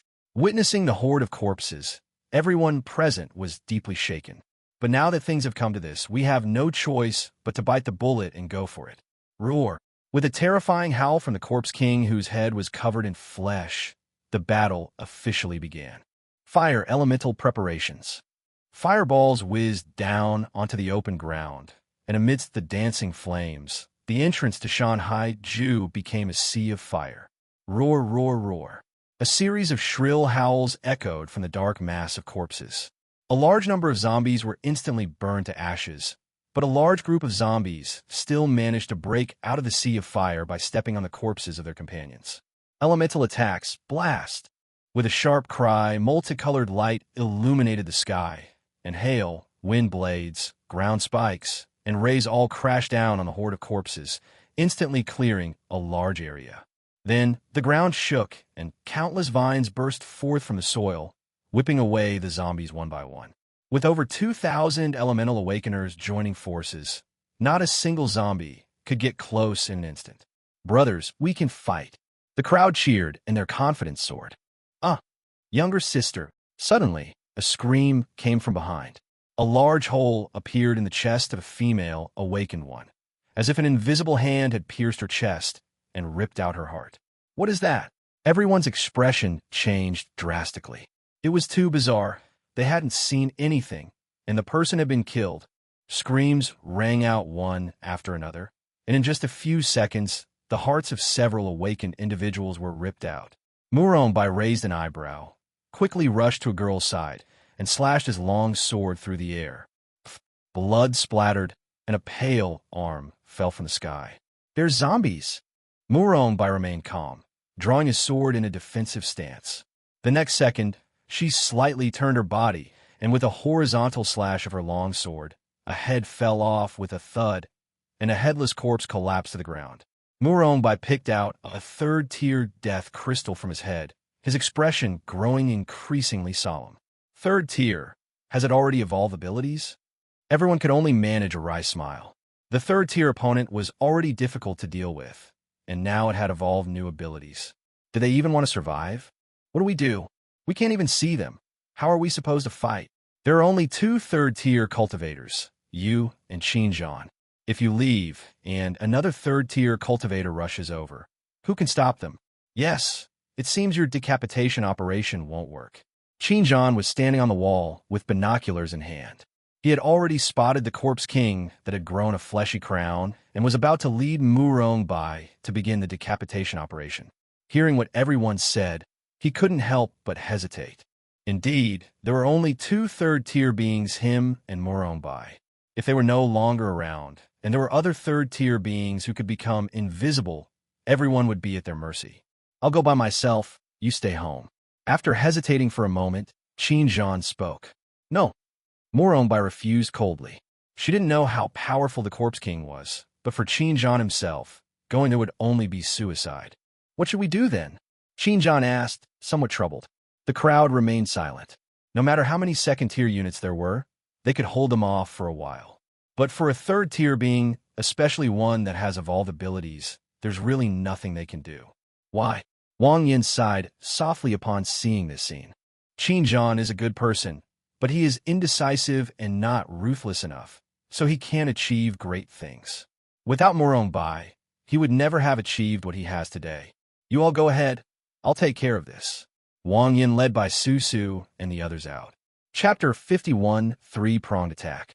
Having chosen to stay, Wang Yin had no intention of standing idly by. The trajectory of the Night of Slaughter had already changed, and most of the information from his previous life was no longer useful. If you don't go all out, you can easily end up failing unexpectedly. Who is it? Everyone looked over at the sound, and were taken aback when they saw the two swords on Wang Yan's back. With both swords thrust out from his left shoulder, such a unique way of carrying a sword on his back is probably only possible for that one person. Clearly, most of them had never met Wang Yan, but they had all heard his story to some extent. What do you mean by taking on 7 kamikaze squad members at once? One person wiped out the entire Guangjiang residential area. He killed 3 Tier 2 monsters with a single strike. Eating raw baby Shaw. That's a rumor, don't believe it. Although the versions differ, they all emphasize 2 words. Fierce. Powerful. He's here too? Haha, I feel like I can fight again. Yin Shun is awesome. We'll take care of the 2nd tier, and you can take care of the 3rd tier. Some people support it, while others question it. Yin Shun is powerful, but that's only within the 2nd tier. I don't know if he can withstand a 3rd tier zombie. I doubt it. Hey, if Brother Qin leaves, and he still can't beat a 3rd tier opponent, then we're doomed. Qin also looked at Wang Yin with curiosity. He had been in Haiqing for some time, but he had never heard of the name Yin Shun. Brother, what's your name? Crown Hotel, Wang Yin. Are you really capable of handling this? Qin asked with some skepticism. Even with his stealth ability, Murong Bai was able to kill the 3rd tier assassin only because he was a prophet and could predict the attack trajectory. Even if he were to come, he wouldn't be able to do anything. It's not that he's weaker than Murong Bai, but that he simply can't control his invisibility. Could it be that Wang Yin is even more powerful than him? Or perhaps he has special abilities? Well, don't you believe me? Wang Yin chuckled. He wanted to say to everyone present, give it to him. Murong Bai suddenly interrupted their conversation. The prophet sent back a picture of Wang Yin beheading a 3rd tier enemy. Therefore, she believed that Wang Yin could. Upon hearing Murong Bai's words, Qin burst into laughter. Haha, I was overthinking it, brother Wang Yin. I'll leave this to you. After you kill the Corpse King, I'll treat you to a drink. Then, with a bang, Qin transformed into a gigantic white-headed eagle, its feathers as if cast from steel, gleaming with a cold light. Its wings flapped, producing a clanging sound, making it look extremely fierce. Then, he carried Murong Bai on his back and shot like an arrow towards the rear of the horde of corpses. Wang Yin was somewhat surprised. Qin's abilities were among the few he had never seen before. That's interesting. The bald eagle was extremely fast, and soon flew behind the horde of corpses, circling in the air, waiting for its chance to strike. Roar, roar, roar, roar. A dozen or so 3rd tier creatures let out low, guttural roars. The Corpse King, with its fleshy crown on its head, stood quietly among them, slowly raising its head to look at the sky, a strange smile appearing on its pale face.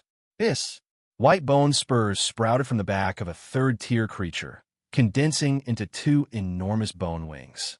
With its knees slightly bent, it soared into the sky. The white-headed eagle let out a loud cry, its giant claws tearing through the air, grabbing the 3rd tier bone wing and ripping it apart violently. Cece. Black blood spurted out. The 3rd tier bone wing body was severed in 2, howling as it reached for the giant claw. Murong Bai remained calm as he slashed his long sword, severing the hand at the root. Then he thrust his sword through the head, prying out the death crystal. The crowd's emotions were instantly ignited upon witnessing this scene. My God, it was done in seconds. Damn, that's amazing. With Brother Qin and strategist Murong together, they're invincible.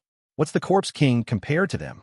Amidst deafening cheers, Wang Yin stood quietly to one side, his gaze still fixed on the battlefield. It's too early to be happy. This was clearly not the first time Qin Zhan and his companion had done this. Their perfect teamwork was what allowed them to instantly kill a third-tier opponent.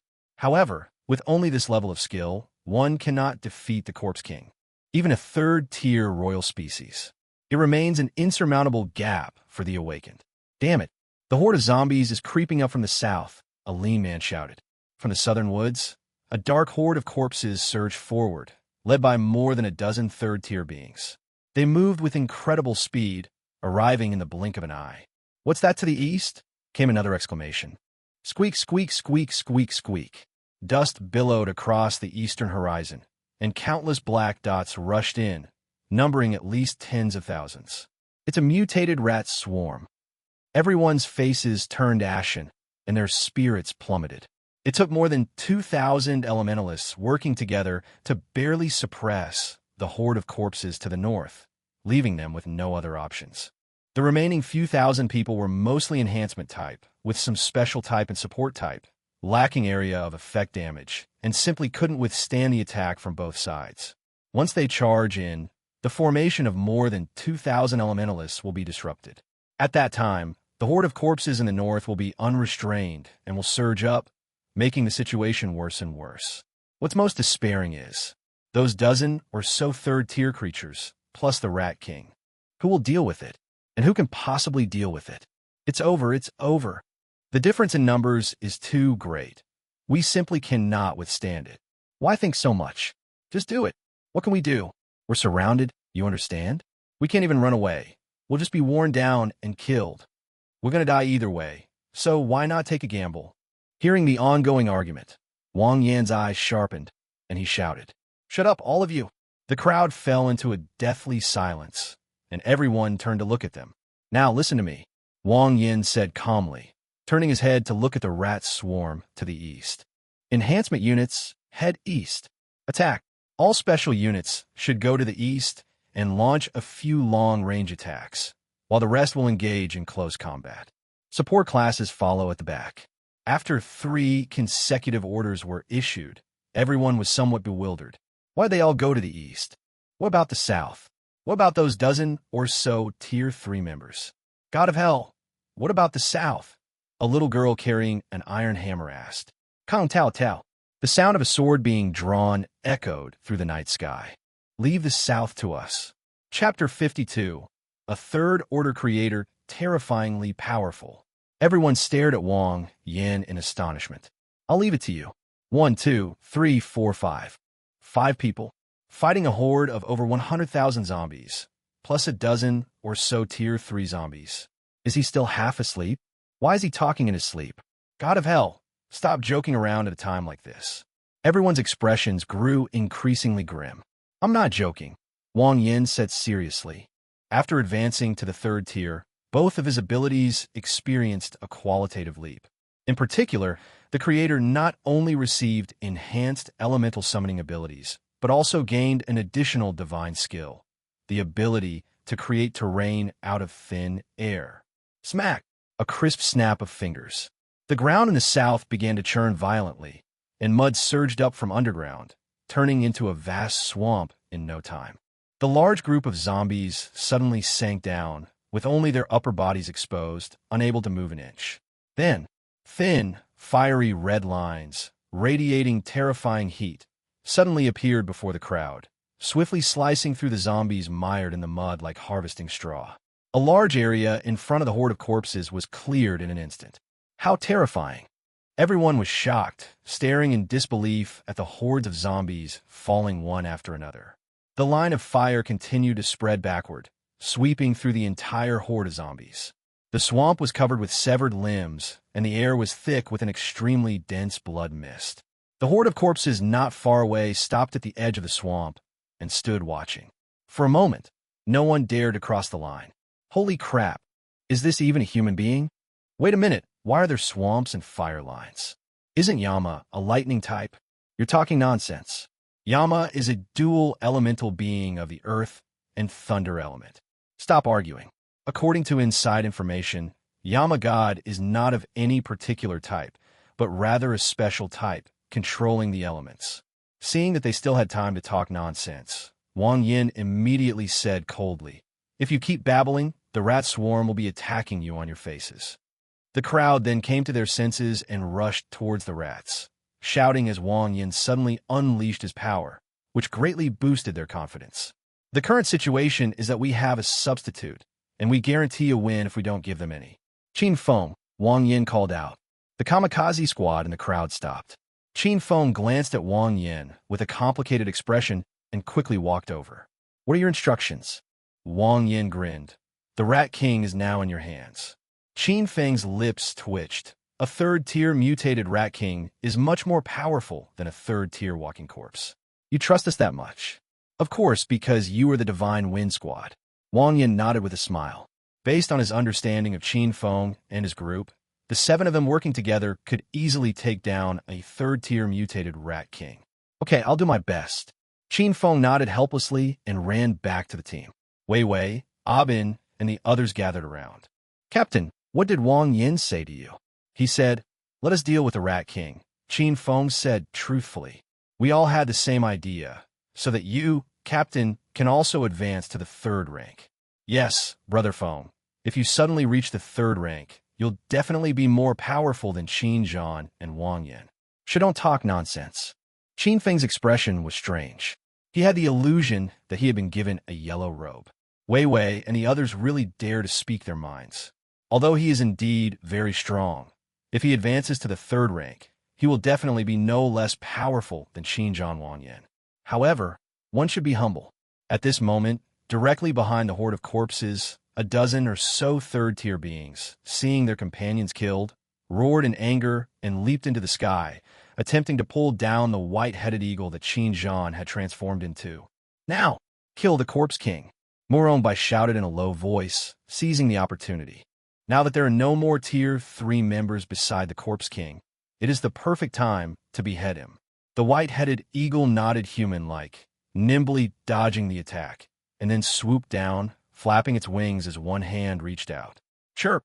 Moronbai jumped down from the white-headed eagle and slashed down with his long sword.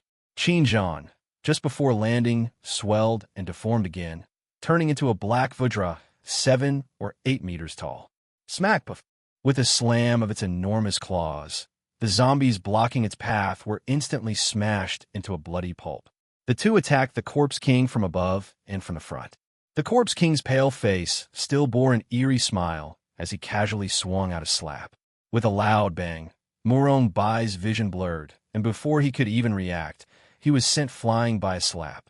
Qin Zhan roared and swung his fist, which was the size of a house, and smashed it down. Smack! The Corpse King stretched out a hand and caught it steadily. At this moment, Moronbai swayed as he got up, a streak of crimson blood dripping from the corner of his mouth, his face turning deathly pale. The prophet sent another image. Wrong. Chapter 53, Bear Knight's Charge. A familiar scene. Above the ruins, a dense horde of corpses surrounded the zombie king with a fleshy crown on his head, and the ground beneath his feet was littered with corpses. The only difference is that the Corpse King's gender has changed. He has gone from being male to a woman with a full head of gray hair. This suggests that there may be more than one Corpse King. How is that possible? The information conveyed by the images sent a chill down Moronbai's spine. If there were truly 2 Corpse Kings, even if the decapitation operation succeeded, the horde of corpses would not retreat, and they would still die, forcibly suppressing the fear in his heart. Moronbai's gaze swept over the horde of corpses again and again, but he found nothing unusual. Sister Moron, I can't hold on much longer. Qin Zhan, now transformed into a black Vajra, was covered in blood, his fists riddled with terrifying wounds. A dozen 3rd-tier zombies pounced on him, working in tandem with the Corpse King to encircle and kill him. If it weren't for his invincible physique and strong defense, he would have given up long ago. Moronbai closed his eyes, took a deep breath, and when he opened them again, he was as composed as before. He reached out and pulled out a black iron rod about a meter long from somewhere, attached it to the long sword, and combined it into a uniquely shaped spear. Come. As the voice faded, a pure white Magatama suddenly appeared in the empty pupils, squinting and spinning. "Drink!" Qin Zhan roared, and his massive body cracked inch by inch, with blue plasma flowing within it. With a bang, he transformed into a white war bear clad in heavy armor. Roar! With a deafening roar, the white war bear stood upright, nearly 9 meters tall, with plasma flowing through its 2 claws. Sizzle, sizzle, sizzle. Bang! More than a dozen third-tier creatures were sent flying by a single palm strike. Murombai leaped high into the air and landed steadily on the back of the white bear, his spear pointing directly at the corpse king. Kill! When everyone saw this, they exclaimed, "Awesome! Bear Knight, charge!" Thunderous roar. Whoosh! Wang Yin admitted that he was somewhat excited. "Bear Rider, that's really nice. He would like to ride it if given the chance. I just don't know if Qin Zhan will let him ride it." Meanwhile, a dozen or so Tier 3 beasts from the south were already approaching. A dark figure moved with incredible speed, clearly not an ordinary third-tier being. In the blink of an eye, they were beside Wang Yin and the others. However, a figure was faster than it. Smack! A furry bee's claw grabbed the third-tier head and crushed it with a poof. So weak, Meowson shook the blood off his hands, pushed off the ground with both feet, and charged towards the remaining dozen or so Tier 3 monsters. Wang Shiro drew her straight sword, and a strange black light emanated from her body, instantly forming a black Susanoo. Well, Wusu looked at his empty hands with some embarrassment. His weapon had been damaged when he killed Su He, and he had followed Wang Yin back to the hotel afterward, so he hadn't had time to make a new one. "Brother, can I borrow your knife?" Wusu looked at Wang Yin pitifully. "It was my oversight, brother." Wang Yin chuckled and tossed the 1,000-forged straight sword in his left hand over. "A fine knife." Wusu caught it, waved it in the air, and rushed forward after it. Oh! Wang Shiro relentlessly attacked a Tier 3 monster that was spitting black balls, forcing it to retreat. Wusu's swordsmanship was fierce, and with the help of his force field, he fought back and forth with the 2 Tier 3 monsters. Bai Susu timed her shot perfectly, and 2 of the 3 arrows she fired were dodged. The remaining arrow pierced a third-tier head with a plop. The 4 of them joined forces and fought with increasing ferocity, managing to hold back half of the third-tier fighters. Good. Wang Yin nodded with satisfaction. After this period of independent combat, the combat awareness of the group had improved significantly, and they were now capable of handling things on their own. Then, he turned his attention to the remaining few Tier 3 creatures. Smack! Chapter 54 Mind Control. One crescent-shaped frostblade after another shot through the air, slicing a third-tier creature that couldn't dodge in time into pieces. Wang Yin lunged forward, and with a whoosh, he beheaded a third-tier creature with his straight sword. Hiss! A sharp whooshing sound suddenly rang in his ears. Without him noticing, a stealthy third-tier assassin had crept up behind him and reached for Wang Yan's collar. At the same time, an arm reached out from underground and grabbed Wang Yan's ankle, intending to pull him underground. "We've been waiting for you for a long time." Wang Yin remained vigilant. Ordinary Tier 3 beings posed almost no threat to him, but the mutated zombies possessed bizarre and unpredictable abilities that he had to be wary of. Furthermore, like the awakened ones, the strength of the mutated zombies varies greatly. Some are no different from ordinary zombies, while others are even more difficult to deal with than 4th-tier zombies. Click! With a crisp crack of bones breaking, Wang Yin twisted his legs apart, turning his outstretched arm into a pretzel. At the same time, he suddenly turned around, and with his straight sword slashing horizontally in the direction of the sound of air being cut, he sliced off the entire shoulder with a whoosh. Bang! The third-tier creature underground emerged from the soil, but before it could regain its footing, a straight blade pierced its eye socket, pulling out the death crystal along with it. In just a few minutes, Wang Yin had already killed 4 Tier 3 monsters. Adding the few that Miao Sang had killed, half of the dozen or so Tier 3 monsters in the south had been eliminated. The massive horde of corpses was stuck in the swamp and wouldn't be able to get across anytime soon. East. Seeing how fierce Wang Yin and his group were, the crowd had no more worries and charged into the rat swarm with high morale. Squeak, squeak, squeak. The Rat King charged ahead, its tail like a steel whip, lashing out at a group of awakened ones, heading straight for the group of elementalists in the ranks. Kill! Upon seeing this, Qinfeng hurriedly led the Divine Wind Squad to meet them. On the main battlefield, more than a dozen Tier 3 monsters had been wiped out, and Murong Bai, riding the Thunder War Bear, was engaged in fierce combat with the Corpse King. The situation looks very promising. Wang Yin fixed his gaze on the battlefield ahead, without a trace of joy. This was only the beginning. As long as the Corpse King lived, the night of slaughter would not end. Fortunately, the casualties are not high so far, morale is high, and we can hold out for a long time. Brother Yin, why don't you go up and show it off? Miao Sang turned to Wang Yin and said when she saw that Murong Bai was hesitant to take it down. I'm not going. Wang Yin gently shook his head. I'm afraid that this place will fall as soon as he leaves. Those third-tier enemies we just killed were generally weak. The true elite Tier 3 has not yet appeared. At this moment, they are hiding in some corner of the horde of corpses, secretly watching the group. Although Miao San is very strong, its weaknesses are also obvious. It can only fight in close combat and is easily countered. Moreover, it is still very inexperienced and lacks the experience and ruthlessness of its previous life. If it is not careful, it will be ambushed. During the Night of Carnage in his previous life, Wang Yin was deeply impressed by two mutated Tier 3 creatures. One of them could be mentally manipulated, controlling awakened individuals to attack their companions. Even if it could only control one, it was still quite troublesome. Because it lurks in the shadows, manipulating survivors to kill each other. It manipulates one survivor to kill another. It's disgusting. There is also a female Tier 3 creature that slowly petrifies anything it touches, making it extremely dangerous. The two zombies haven't shown up yet. He's gone. Who will ensure the safety of the others? We can't afford to lose a few more people just to kill the Corpse King. That would be a losing proposition. Wang Yin has only one core idea. Even if all the survivors in Haiqing die, Bai Susu and the others cannot be harmed. Therefore, he will not take action unless absolutely necessary. Time passed slowly, and dawn gradually broke. The group had fought with all their might for half the night and were exhausted. I'm almost at my limit. The girl in charge of the elemental system was pale and looked very weak. Me too. I'm out of energy after 2 more shots. One voice after another rang out, indicating that almost all of the more than 2,000 elementalists had reached their limits. East. The ground was littered with dead rats, but the swarm was still a dense, endless mass of rats, with figures charging through them, completely oblivious to what was happening on the other side. A howl came from the south, and a female zombie plunged her hand into the swamp. The entire swamp began to petrify rapidly, and the horde of zombies began to stir. The situation is critical on all 3 sides.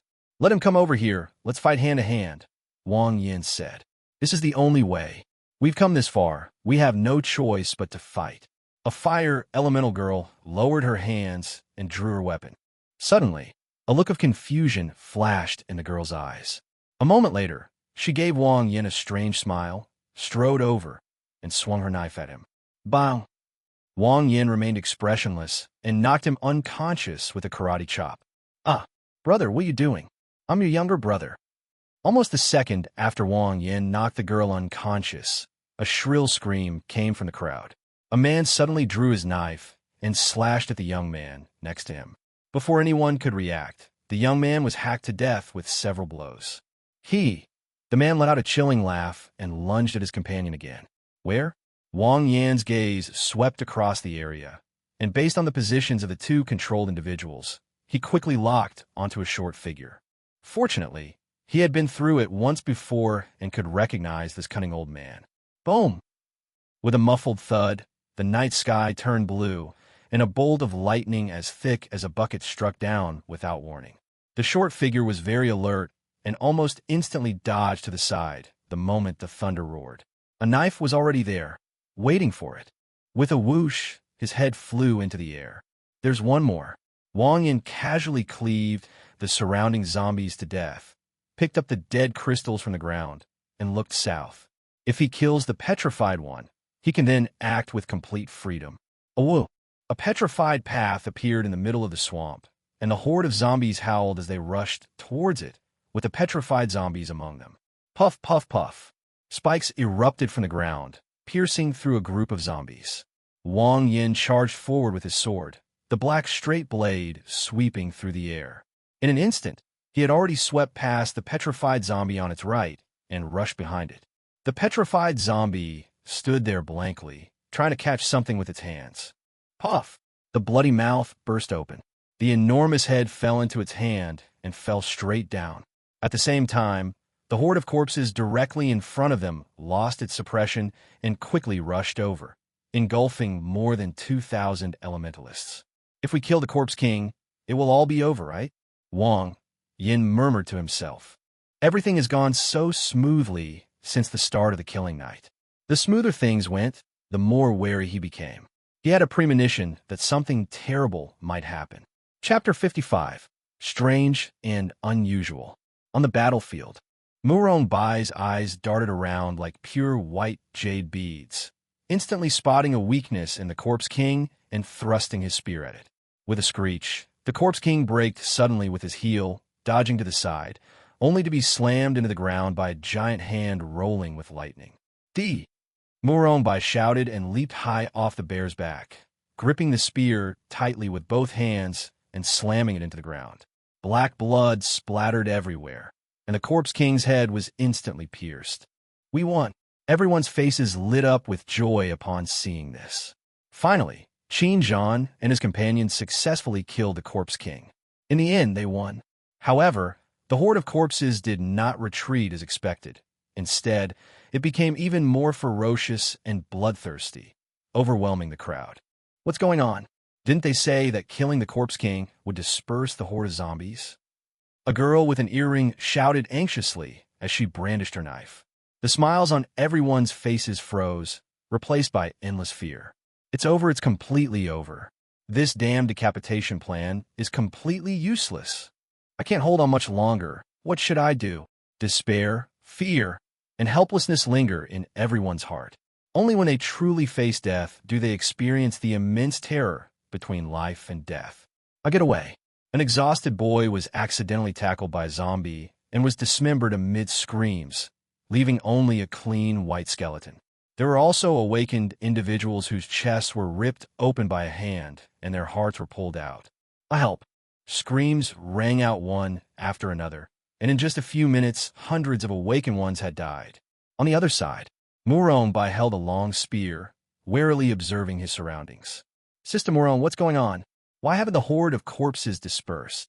Qin Zhan transformed back into human form. According to the images transmitted by the prophet, there is also a Corpse King, Murong Bai said. "What?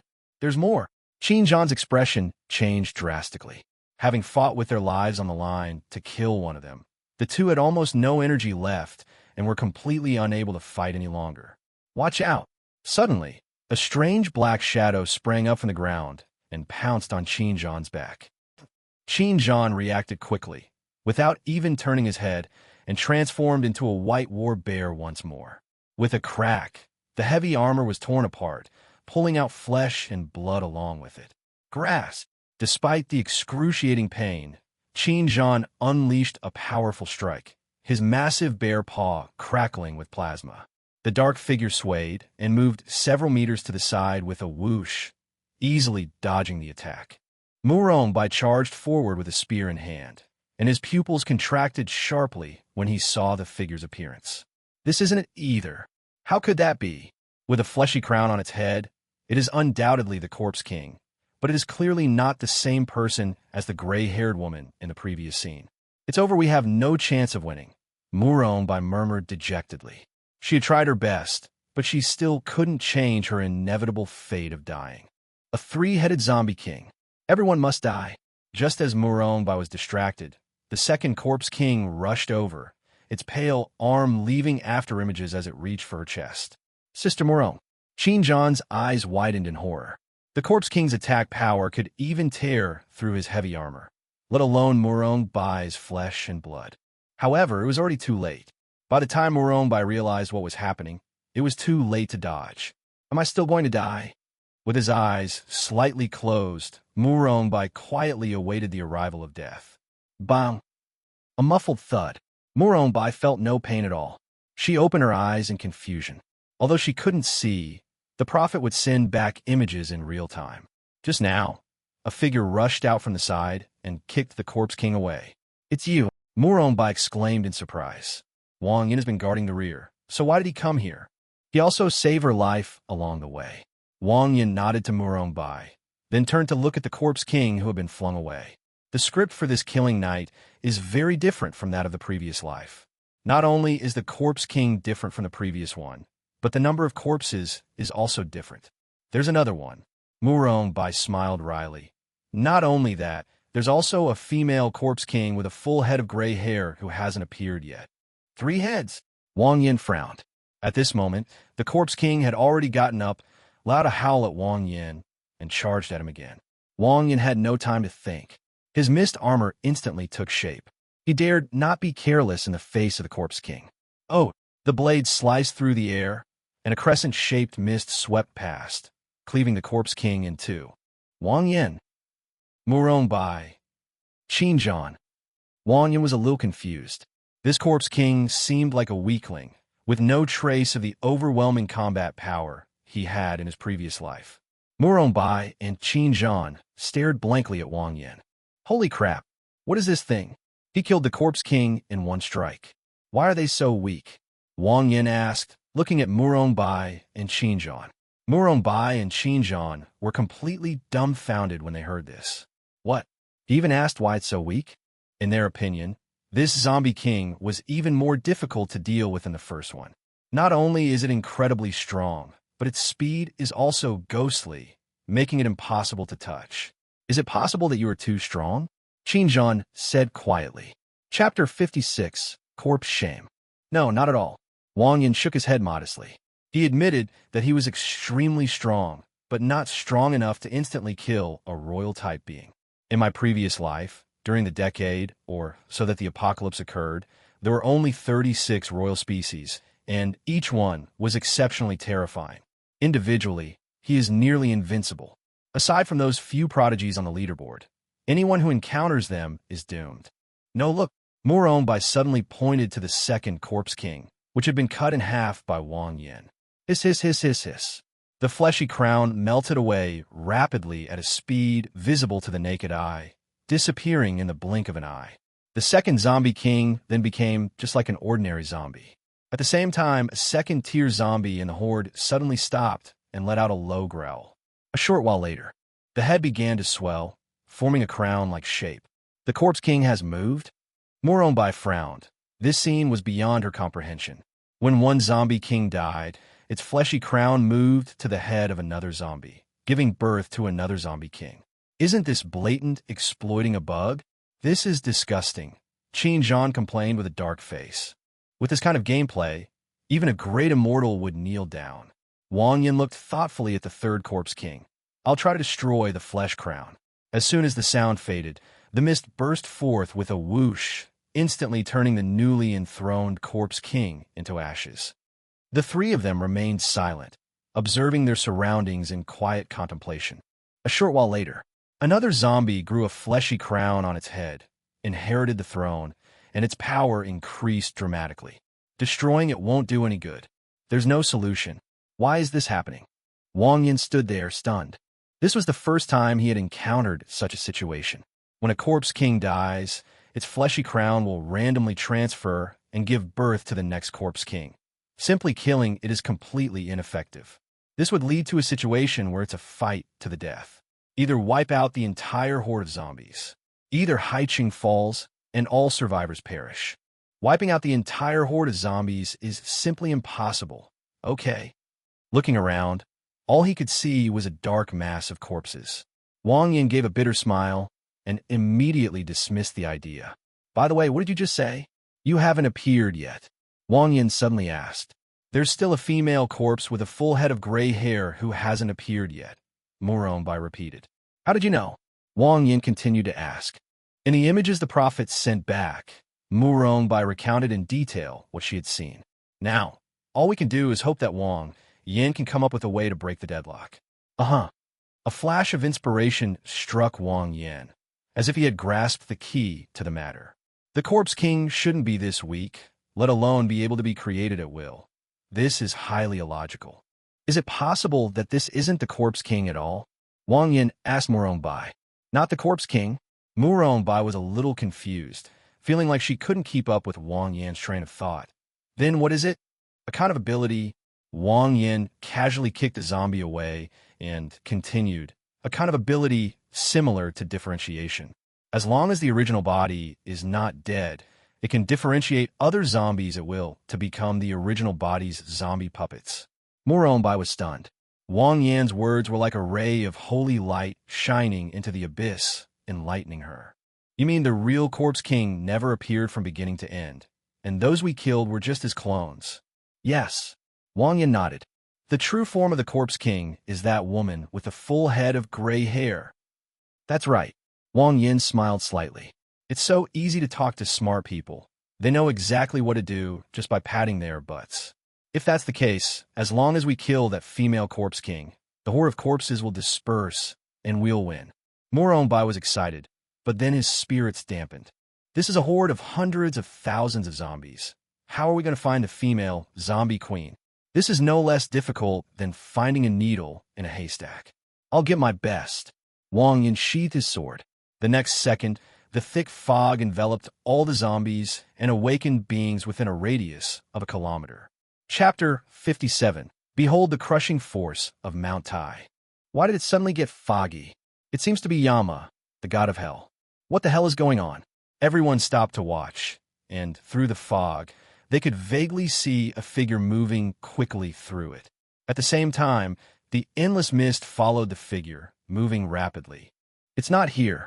Wang Yin pushed off with his foot and shot quickly in another direction. Everything within the area covered by the mist was within his perception. He could even sense whether the female awakened individuals present were wearing panties. Of course, now is not the time to talk about this. Found it. Finally, Wang Yin spotted a figure in the corner that seemed out of place with its surroundings. Wearing a large hat, head bowed, he stood there quietly, his black robe exceptionally clean, without a speck of dust. He looked up, his gray pupils gazing into the distance. The two were several hundred meters apart, yet both could sense each other's presence. A chilling atmosphere filled the air. Buzz, buzz, buzz. Wang Yin took the initiative.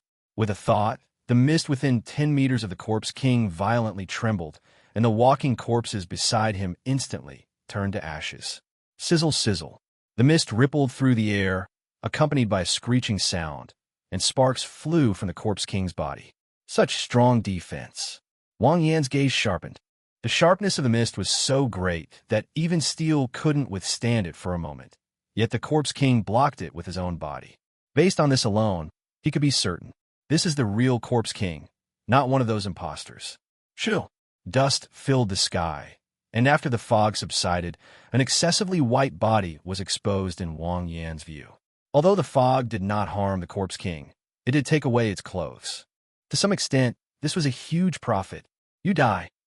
The Corpse King locked onto Wang Yin with its gray pupils, and its body shot out like a cannonball. You die. Wang Yin cursed back, controlling the mist to shrink back completely, forming a thin armor of mist that covered his entire body. The straight blade swings back and bursts out. Clang! Brown arcs of light swirled around the Corpse King's arm as it withstood a blow, while the nails on its other hand grew rapidly, resembling sharp scalpels, as it reached for Wang Yan's head. Wang Yin dodged to the side, his straight blade gleaming with golden light, instantly slashing a wound into the Corpse King's arm. Oh! Bang! Clang! Wang Yin was careless, and the Corpse King tore through his back armor, leaving 3 hideous bloody marks. Wang Yin gasped in pain, but his gaze was burning with intensity. In his previous life, he had heard a rumor that there were 36 King's Seed death crystals, each containing a substance that could elevate the level of human life. I don't know what it is, but it sounds really awesome. Now, after exchanging a few blows with the Corpse King, Wang Yin realized that the advantage lay with him. With the King's dead crystal, wouldn't it be readily available? Come. Wang Yin was bursting with confidence and charged forward again. The two became entangled in a fight. You slash, I claw. It's a close call.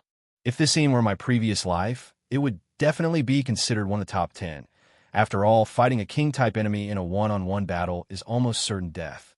When the fog cleared, everyone could finally see clearly. The two figures were locked in combat, as if they were on 16 times the speed, their movements too fast for the naked eye to keep up with. Holy crap, were those two things? That speed. A fourth-tier enhancement system. One of them is Yama. The woman in the tight-fitting clothes said with certainty as she chopped off the head of the second-tier being. This is outrageous. No wonder everyone says he's the strongest in Haiching. That's not the key point. The key point is Yama is a range class. Upon hearing this, everyone fell silent.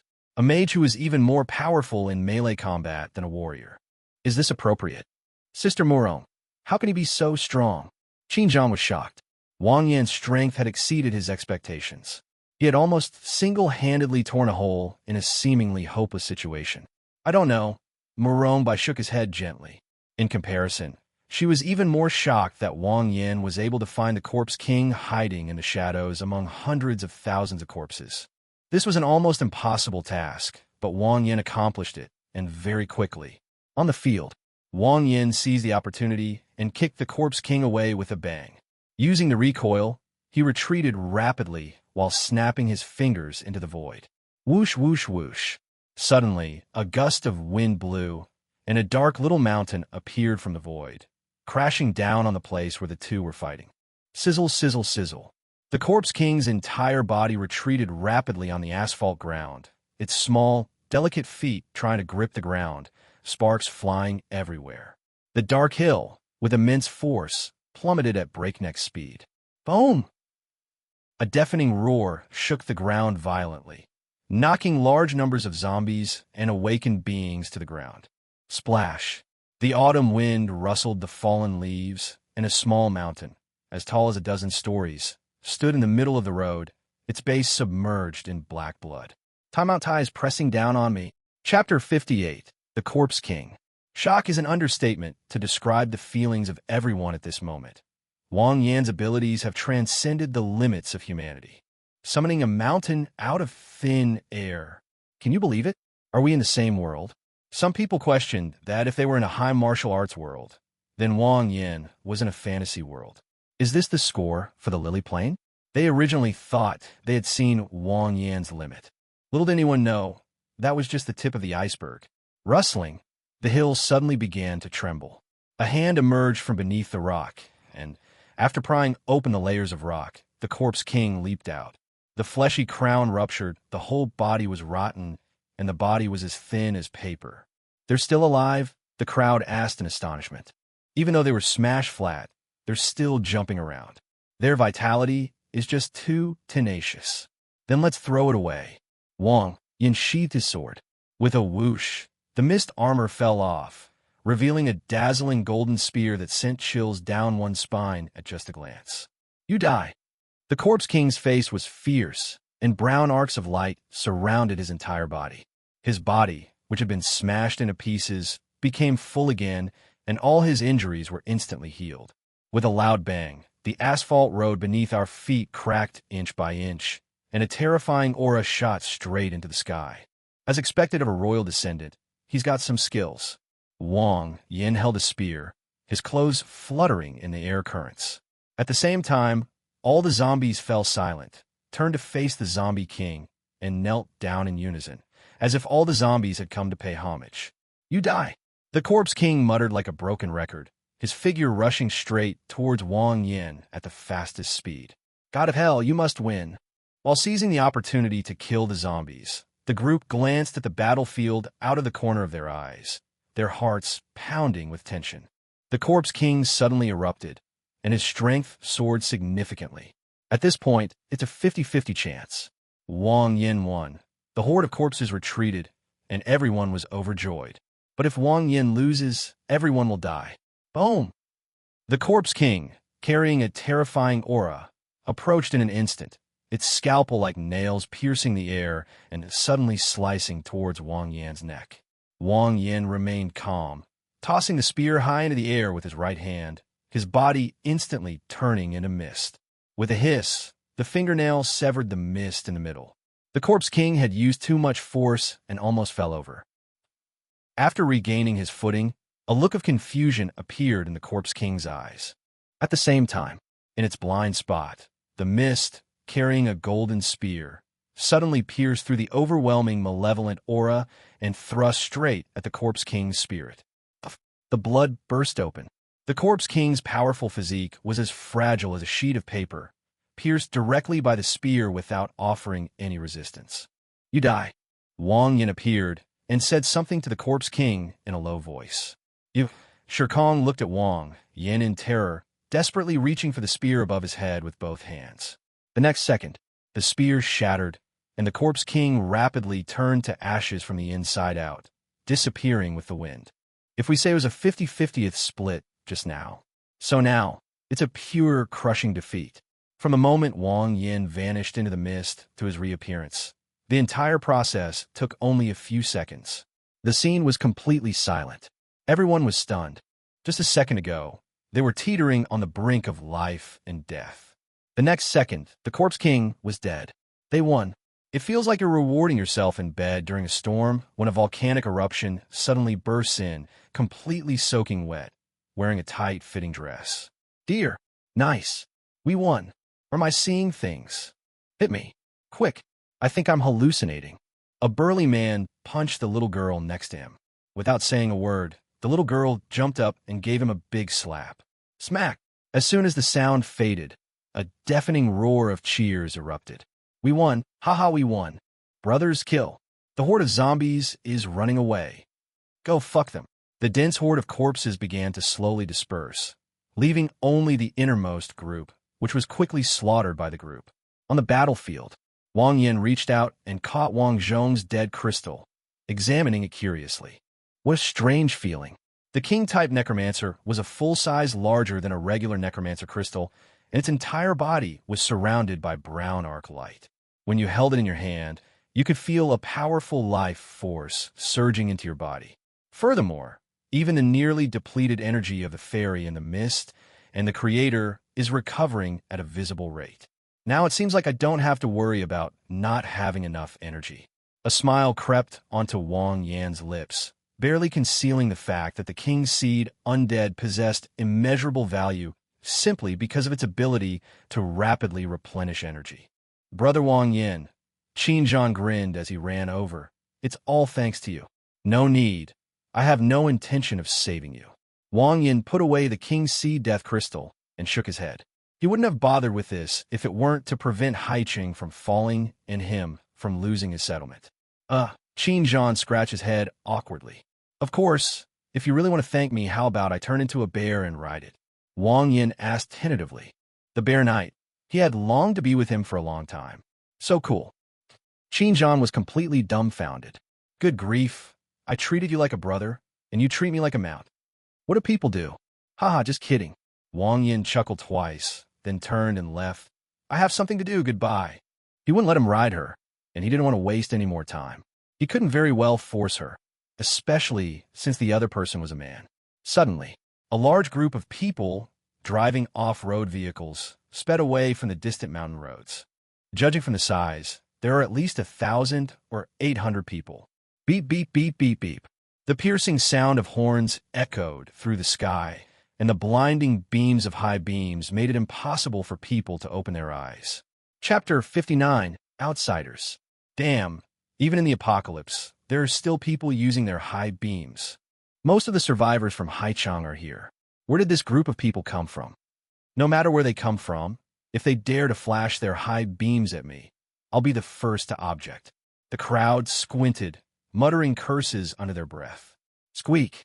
A short while later, the convoy stopped at the entrance of Shanhaiju, and a group of people jumped out of the cars.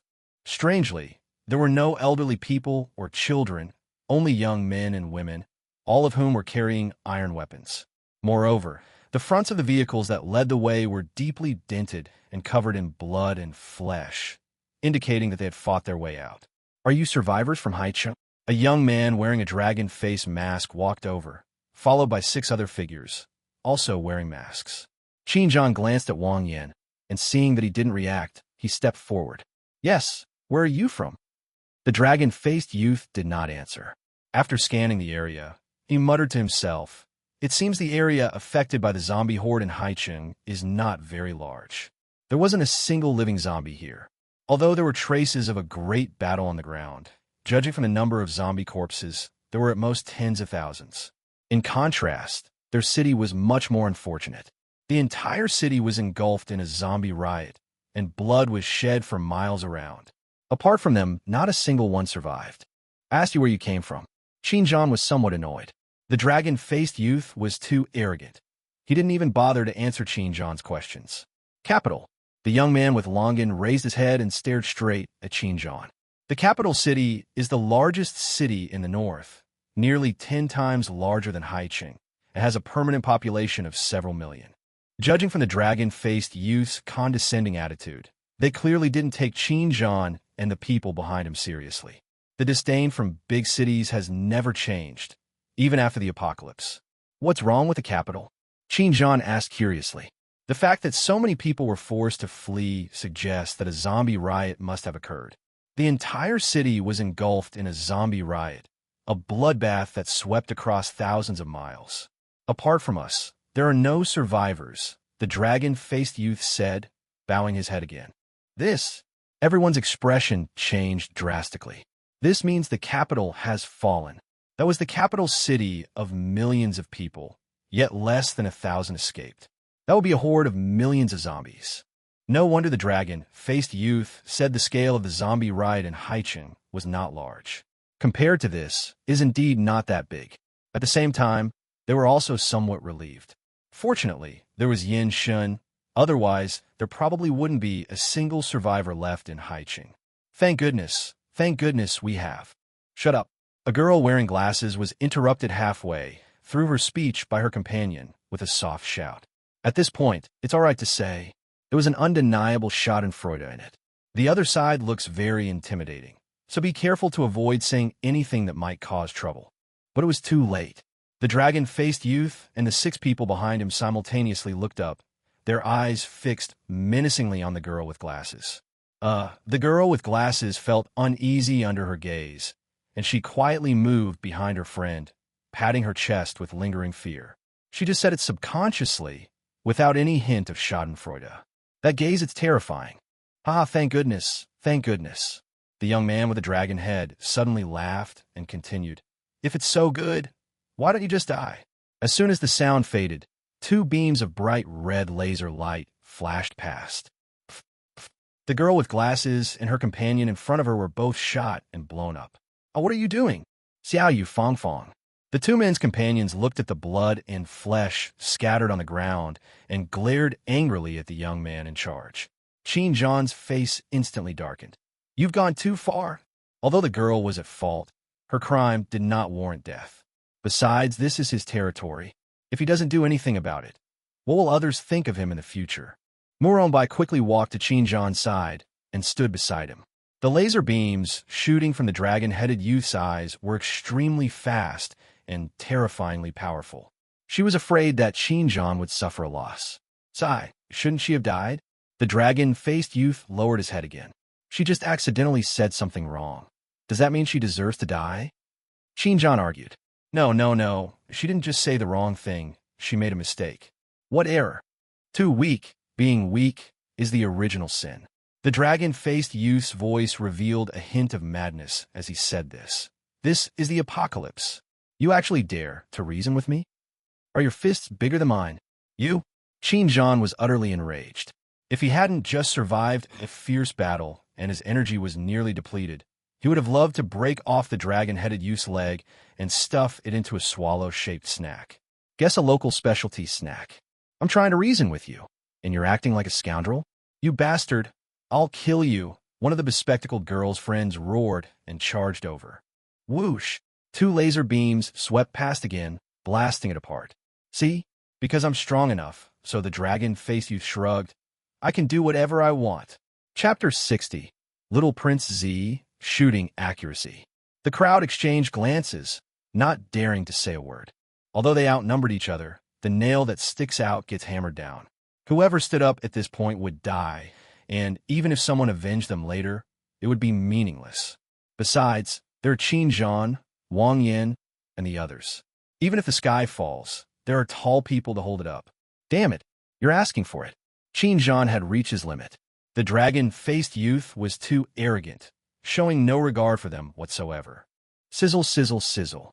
A sudden crackling sound erupted as he used the last vestige of energy within him to transform into a white war bear and unleash a powerful strike. Ha! The dragon-faced youth sneered and threw a punch. Bang! In an instant, fists and feet exploded.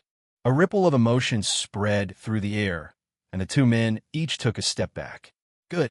The dragon-faced youth shook his hand, his voice unusually calm. Since his awakening, no one has been able to rival him in strength. Qin Zhan is the first. Qin Zhan's expression turned serious, and he immediately sensed something was wrong. The seemingly frail body of the dragon-faced youth contained such terrifying power. If it really came down to a fight, he would definitely be no match for him now. Come on, let's continue. The dragon-faced youth looked at Qin Zhan with a mocking expression, his eyes shooting out two more beams of blazing red light.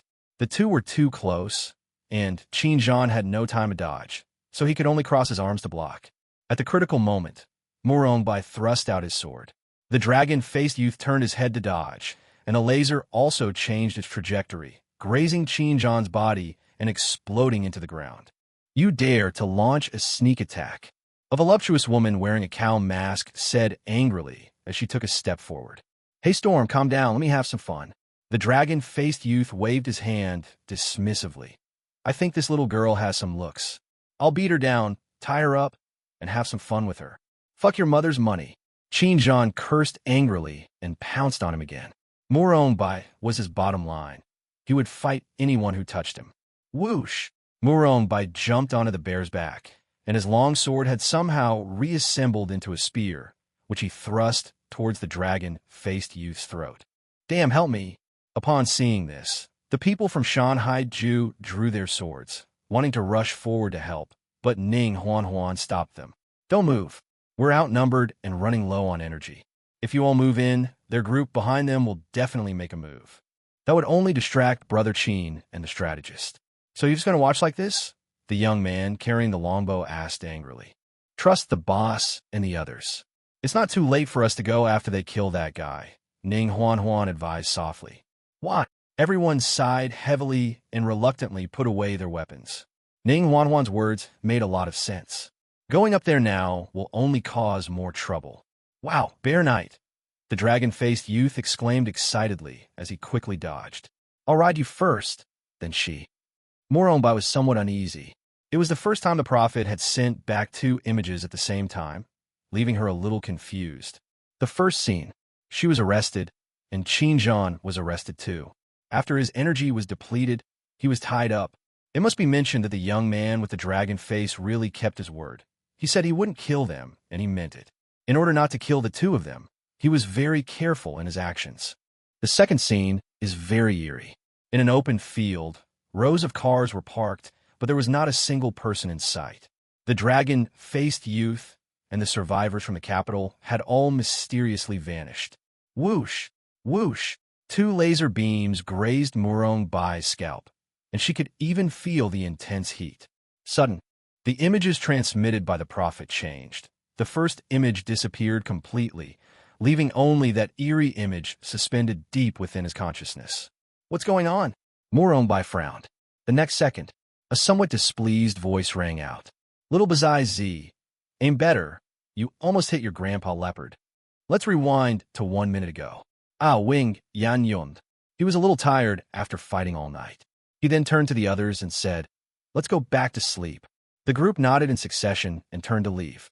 Suddenly, a sharp whooshing sound came from behind, and two blazing red laser beams shot straight at Miao Sang's buttocks. Miao Sang twisted her rear to avoid it, and her face immediately darkened. You can't touch a tiger's backside. The same applies to the leopard's rear end. Miao Sang was furious and turned to look at Wang Yan. Wang Yan's lips twitched. How could he not understand that Miao Sang was asking him if he could take action? The opposing team has more members and is in good condition. Miao Sang didn't want to cause trouble for the team. Thinking of this, Wang Yan looked at Miao Sang with affection and said, 1 against 1,000, the advantage is in my hands, go. And so the scene described earlier occurred.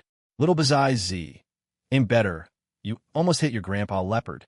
As soon as the words fell, all eyes on the field turned to Miao Sang. The survivors in Haicheng seemed somewhat excited. The survivors from the capital all frowned. Who's so fearless as to dare insult their brother Zhu? You're asking for it. Storm, one of the seven, roared and pounced on Miao San. Good timing. Miao San's lips curled into a cruel smile, and her hands began to tremble morbidly. Chapter 61. A young man's fame taken from the blade. Storm wore a pair of silver gauntlets covered in spikes, and when he threw a punch, it was accompanied by the sound of overlapping waves. Miao San watched the punch, which was slowed down 7 times, and swung its own fist to meet it. It loved head-on collisions. Crack! A crisp sound of bone breaking echoed as a long, white piece of bone flew out. Ah! The storm let out a shrill scream, clutching its arm which felt like a boneless chicken claw, and retreated violently. At this moment, she realized that the situation was not good. But it was too late.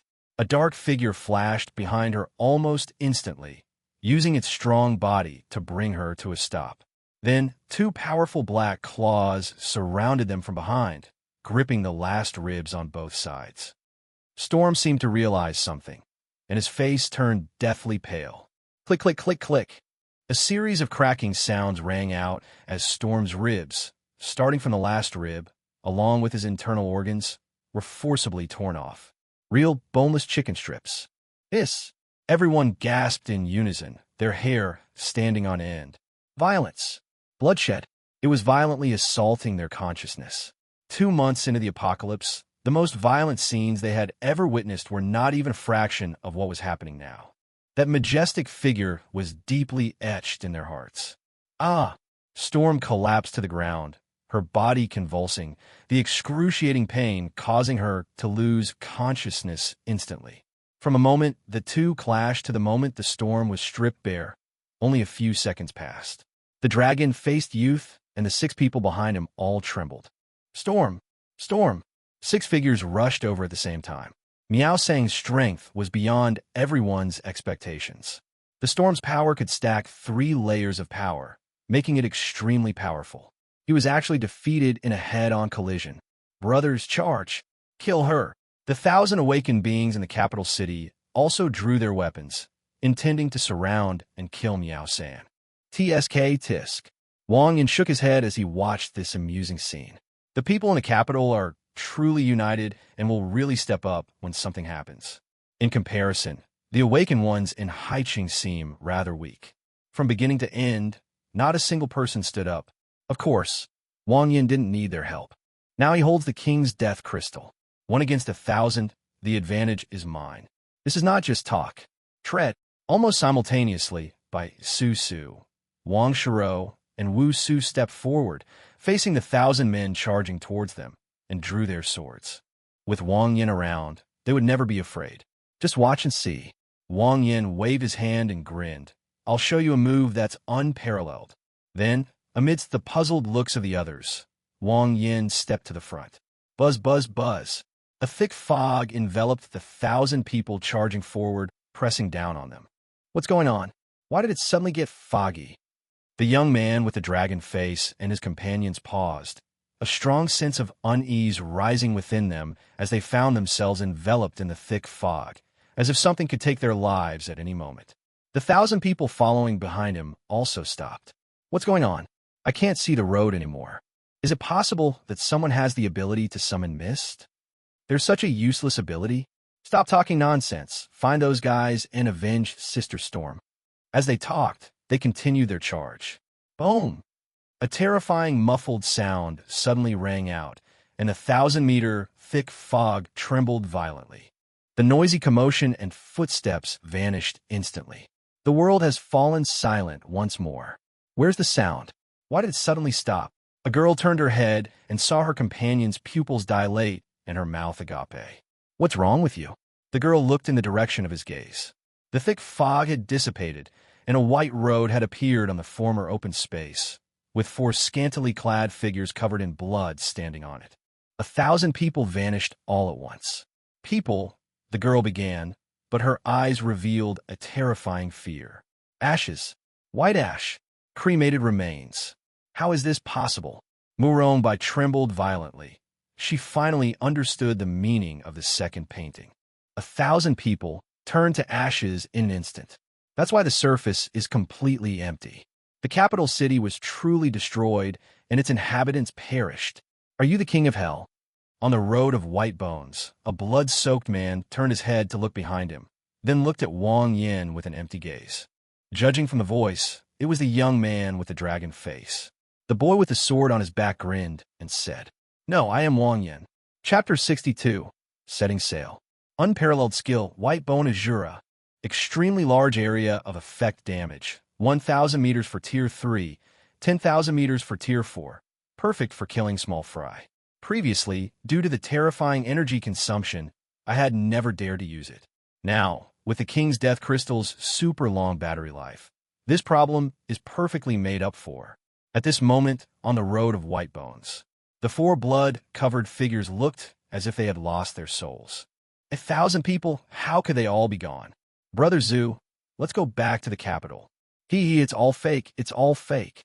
Seeing the pitiful state of the group, Wang Yin slowly drew his sword without the slightest pity. Arrogance equals stupidity. As the saying goes, chicks don't pee. Everyone has their own way of doing things. Even after the apocalypse, there are still hundreds of millions of survivors. You have your opportunities, and others have theirs. Who claims to be invincible? Who dares to say they are undefeated? Even I, the #1 extraordinary being, dare not. What gives you the right? Go on your journey, and remember in your next life, aim carefully. A crescent-shaped golden mist swept past, adding 4 more souls to the path of bones. By this time, dawn was breaking, and the night of slaughter had officially come to an end. Haiqing not only suffered few casualties, but also gained a lot of resources. It was estimated that in the next few days, the strength of the various settlements would increase several times over. While everyone was cleaning up the battlefield, Wang Yin and his group had already returned to the hotel. After distributing a Tier 3 death crystal to each of them, he went straight back to his room. It's time to get a super weapon, Wang Yin thought to himself as he tossed a death crystal into his mouth. As his strength increased, the 1,000-forged straight blade could no longer exert the same effective suppressive force as it did at the beginning. Sui's situation is a case in point. If he had a supernatural weapon, he would never have been in such a sorry state. Moreover, he will reach the peak of the 3rd rank tonight, but in the current timeline, it will still be several months before the 4th rank begins to appear. In other words, unless he's incredibly lucky and encounters 2 4th-tier beings who transcend the timeline, it will be very difficult for him to advance again in the next few months. Why not take advantage of this free time to get a super weapon? That way, you can indirectly improve your strength. The only extraordinary weapon in Haicheng 009 Tide is currently with Su. If we want to get another one, we'll have to go on a long trip, Wang Yin murmured to himself, his mind racing. After a while, his eyes lit up. I remember now. There really is a knife that suits me.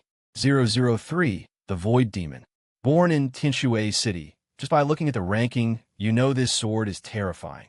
Its first owner used this sword to rise from a nobody at the 1st rank to the Lord of Tinshui City in just 1 week. However, this guy is a complete simp. He even participated in competitions and won awards before the apocalypse. Therefore, he could only become the first owner. A group of old men conspired to use his beloved woman to threaten him and force him to hand over 003, the Void Demon. This fool is truly devoted. He gave it all away without hesitation. The result was predictable. How could those old bastards possibly let him go? They gave him on the spot, and then threw him away. If I remember correctly, it's about 2 months until 003, the awakening of the Void Demon. Wang Yin needs to find Su Lai before the Void Demon awakens. Otherwise, it will be very troublesome. Because the power of the Void Demon is terrifying. We'll set off tomorrow, Wang Yin decided. Haicheng is far from Tianshui City, and the journey is not smooth, which will take some time. After arriving in Tianshui City, we still need to find Su Lai. 2 months may seem like plenty of time, but it's actually quite tight. At 9 o'clock in the evening, Wang Yin woke up and called by Su and the others to the living room. I'm going on a long trip. Take good care of the house and wait for me to come back, Wang Yin instructed. Where are we going? Take me with you. Susu raised an eyebrow and moved closer. No, this is a very important matter. I'm not taking anyone with me. You all stay in our hometown. Wang Yin resolutely refused. You never know how many lustful men you'll encounter along the way. Bringing a beautiful woman along will only bring more trouble. He was naturally not afraid, but time did not allow it. How long will you be gone? Susu asked, reluctant to let go, holding tightly to Wang Yan's arm. If all goes well, it will take about 2 months, Wang Yan said truthfully. Okay, then be careful. Susu didn't press the matter further. Wang Yin must have had his reasons for not taking her along. Brother, don't worry, I'll take care of things at home. Wu Su patted his chest, his face full of confidence. Wang Yan's lips twitched. His second brother was good in every way, except that he was too confident in his own brain. In short, it means no sense of proportion. Whatever it is, you could discuss it together, Wang Yin said earnestly. Each of them has personality flaws, and he wouldn't feel comfortable entrusting any of them to him alone. Miao San is too irritable. Wang Shiro occasionally has an overflowing sense of compassion. Susu has no ideas and no ability to make decisions. Wusu, those who know. Don't worry, Brother Yin. Miao Sang waved to Wang Yin. Wang Yin remained silent for a moment, then waved goodbye to everyone. Under the cover of night, let's begin a new journey. Chapter 63, Meeting an Old Friend. The armored vehicle sped across the wilderness.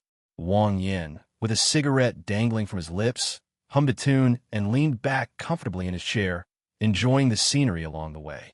The desolate and lonely landscape, devoid of any sign of human life, features a few zombies huddled together in a romantic setting, bathed in the crimson sunset, creating a unique and poignant scene. In his previous life, he also took this path to leave Haicheng, but back then he was a stray dog, his heart filled with hatred, far from being as carefree and at ease as he is now. I should find a place to spend the night. Wang Yin yawned. After leaving the Crown Hotel, he had been traveling for a day and a night and was feeling quite tired. So he found an open space, parked his car, and prepared to spend the night there. The nights at the end of September were already a bit chilly. Although Wang Yin wasn't afraid of the cold, sleeping like this must have been somewhat uncomfortable. How could someone as the number one extraordinary being possibly wrong themselves? Thinking of this, Wang Yin first conjured up a shipping container, then stuffed in a double bed, set up a recliner and dining table outside, lit a campfire, and prepared to reward himself. Slap, slap, slap. A copper pot, 2 plates of top quality, 5 wagyu beef, beef bone marrow, fresh tofu, bok choy, instant noodles, a bowl of my own secret sauce, and the charcoal is lit. Just as he was waiting for the water to boil, 2 dark figures appeared in the wilderness not far away, approaching from a distance at an extremely fast speed. Xiao Xi, it's getting late. Why don't you stay here tonight? A woman with a face covered in dust stopped and spoke softly to another girl behind her. Okay, sister. A petite girl nodded in response, took out a piece of black bread from her bag, broke off half, and handed it to her. Giggle. The bread was hard, but the 2 of them ate it with relish, even picking up the crumbs that fell on the ground and putting them in their mouths. The 2 are sisters. The older sister is named In Shi and the younger sister is named In Si. Although their faces are covered in dust and their clothes are tattered, it cannot hide their excellent figures and appearances. Xiao Xi, you go to sleep first. I'll keep watch for the first half of the night. After saying that, In Shi took out a dark blanket from her bag and spread it on the ground. Clearly, the 2 had been wandering in the wilderness for a long time. Sister, can you smell it? It smells so good. Xiao Xi suddenly stood up from the ground. It smells like meat, the woman, her face covered in dust, confirmed after taking a sniff. Look, there's a light over there. Xiao Xi shouted excitedly, taking steps to run over. After wandering in the wilderness for more than 10 days, they could only eat black bread that was hard to swallow, and they could only eat half a piece a day. The aroma of meat is so strong right now, I can't resist it. Xiao Xi, you can't go. In Shi stopped In Si. People are treacherous, especially in the wilderness. It's best to be careful. In Siming's bright eyes instantly dimmed. Yes, human nature is inherently evil, and now that there are no laws to restrain them, they are even more unscrupulous. Haven't they encountered enough of this along the way? Moreover, These supplies are so precious that even if you go there, they won't give them to you if you're not related to them. But it smells so good. Sis, let's sneak over there without getting caught. Just sniff around and come right back, okay? Insi looked at Shi pitifully. Shi remained silent for a while, feeling a pang of pity for Si's pitiful appearance, and nodded helplessly. Okay, but make it a promise, smell it, and then come back to sleep. Uh-huh. So the two of them crept stealthily toward the place where the firelight was rising. Before anyone could be seen, a very authoritative female voice was heard. Minglu, kneel down. I'm begging you for something. Then, a wary laugh rang out. Ha ha ha, I'm dying of laughter. After exchanging a glance, the two saw the confusion in each other's eyes, so they quickened their pace and crept over. After seeing it clearly, the doubt completely turned into utter bewilderment. Oh? In front of a red shipping container, a young man was lying in a rocking chair, laughing wildly. In front of him was a large dining table with a steaming copper pot on it, and many ingredients that looked incredibly delicious.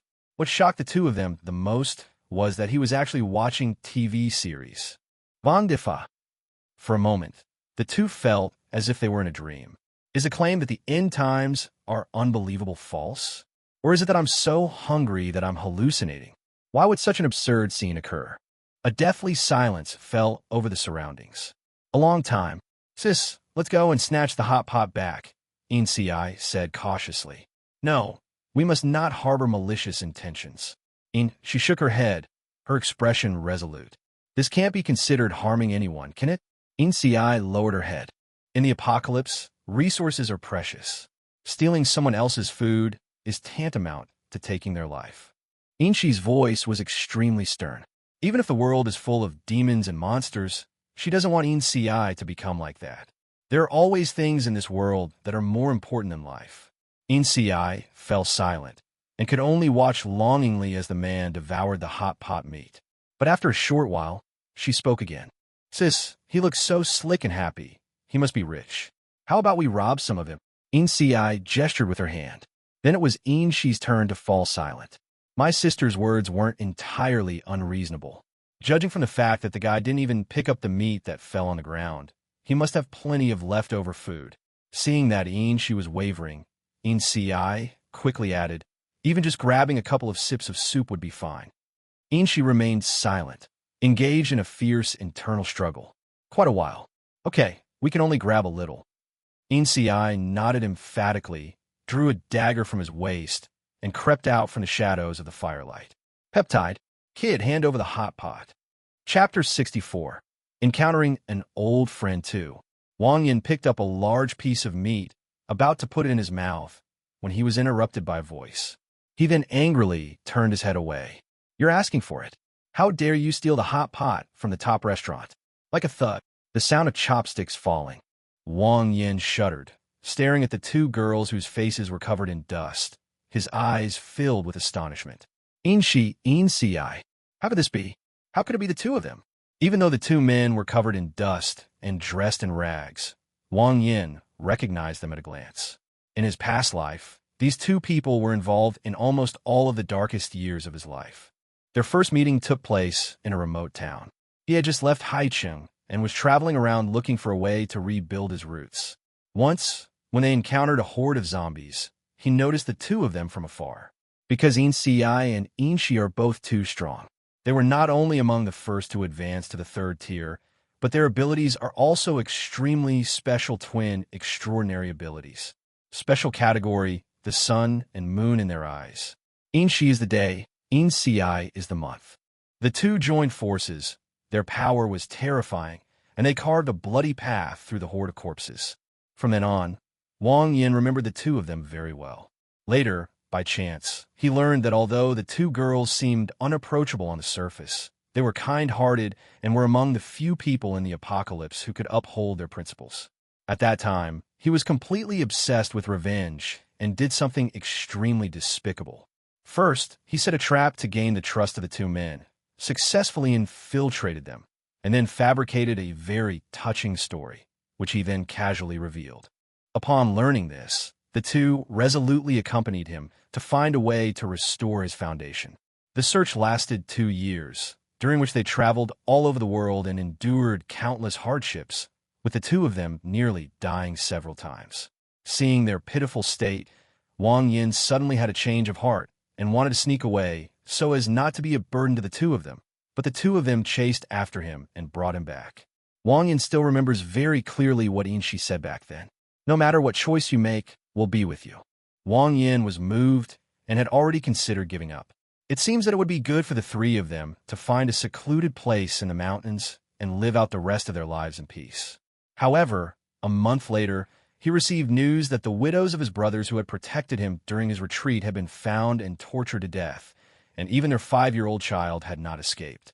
He was enraged, and the thought of revenge rekindled. Coincidentally, a corpse king appeared in Thunder City. Some people say that the king-type undead can improve their life level and can recover instantly from even the most serious injuries. Overjoyed, he took the two women straight to Thunder City. But those were royal bloodlines, beings with unparalleled individual combat power. Although Yin Si and Yin Shi were very strong, they were no match for them at all. In the end, they both perished without even leaving behind a complete corpse. He barely survived thanks to the nebulization.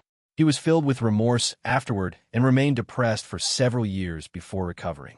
If it weren't for him, with Yin Si and Yin Shi's abilities, they could have thrived anywhere. Thinking of this, Wang Yan's eyes reddened. He owed the two women too much, and he originally had no chance to repay them. He never expected that God would be so kind to him and give him a chance to make amends. It's fate that we met. No need to fight over it. Come and eat together. Wang Yin smiled and waved. All right. Yin Shi smiled broadly, put away her dagger, and walked over. Yin Shi followed behind, gripping the dagger tightly and watching Wang Yin warily. She felt it was normal for Wang Yin to resist, but the fact that he directly invited the two of them made her feel something was wrong. At first, Wang Yan's eyes were full of murderous intent, but now that intent has disappeared, she can be certain that Wang Yin is not such a kind person. The reason she didn't stop Yin Si was because she had absolute confidence in her own abilities. Both of them are at the 3rd rank and are twin transcendent beings. Since the outbreak of the apocalypse, no one has been able to harm them. Don't be so wary. I mean no harm, Wang Yin said with a smile. Just like in her previous life, Inshi is not only almost demonically intelligent, but also has an absurdly strong sense of vigilance. Sister, don't be afraid. Even if we let him have 3 moves, he can't beat the 2 of us. Eat with confidence. After saying that, Yin Si picked up a piece of meat and stuffed it into her mouth. Wang Yan's lips twitched. The little girl was as confident as ever. Heaven is number 1, Earth is number 2, and she is number 3. However, it's not entirely incomprehensible. There really aren't many people who can hurt them these days. The entire blue expanse will never exceed a handful. This is so delicious. Yin Si didn't care about her image at all and finished the whole plate of meat in no time. Inshi held a dagger in one hand, ate a small bite, and kept her eyes fixed on Wang Yin, afraid that he might suddenly attack. There's more inside. I'll go get it. Wang Yin scurried back to the container and conjured up 5 plates of meat in one go. Thank you. Yin Si picked up the pot to put in the pan, but Inshi stopped her. No need. We're full. After saying that, Inshi pulled Yin Si to leave. One should always be wary of others. It wasn't that they were truly full, but rather that they were afraid Wang Yin would poison the newly served meat. Sister, Yin Si was about to say something when Inshi kicked her back, and she stuck out her tongue at Wang Yin embarrassedly. It's on our behalf. Inshi took out a 2nd-tier necromancer from her person, placed it on the table, and turned to leave. Hey, don't go. Wang Yin was anxious. He had finally run into them, and if they just left like this, it would be troublesome to find them again. Okay, I'll eat first, then you can eat. Wang Yin knew something was wrong. He knew what Inshi was worried about, so he immediately spoke up. No need. Inshi refused decisively.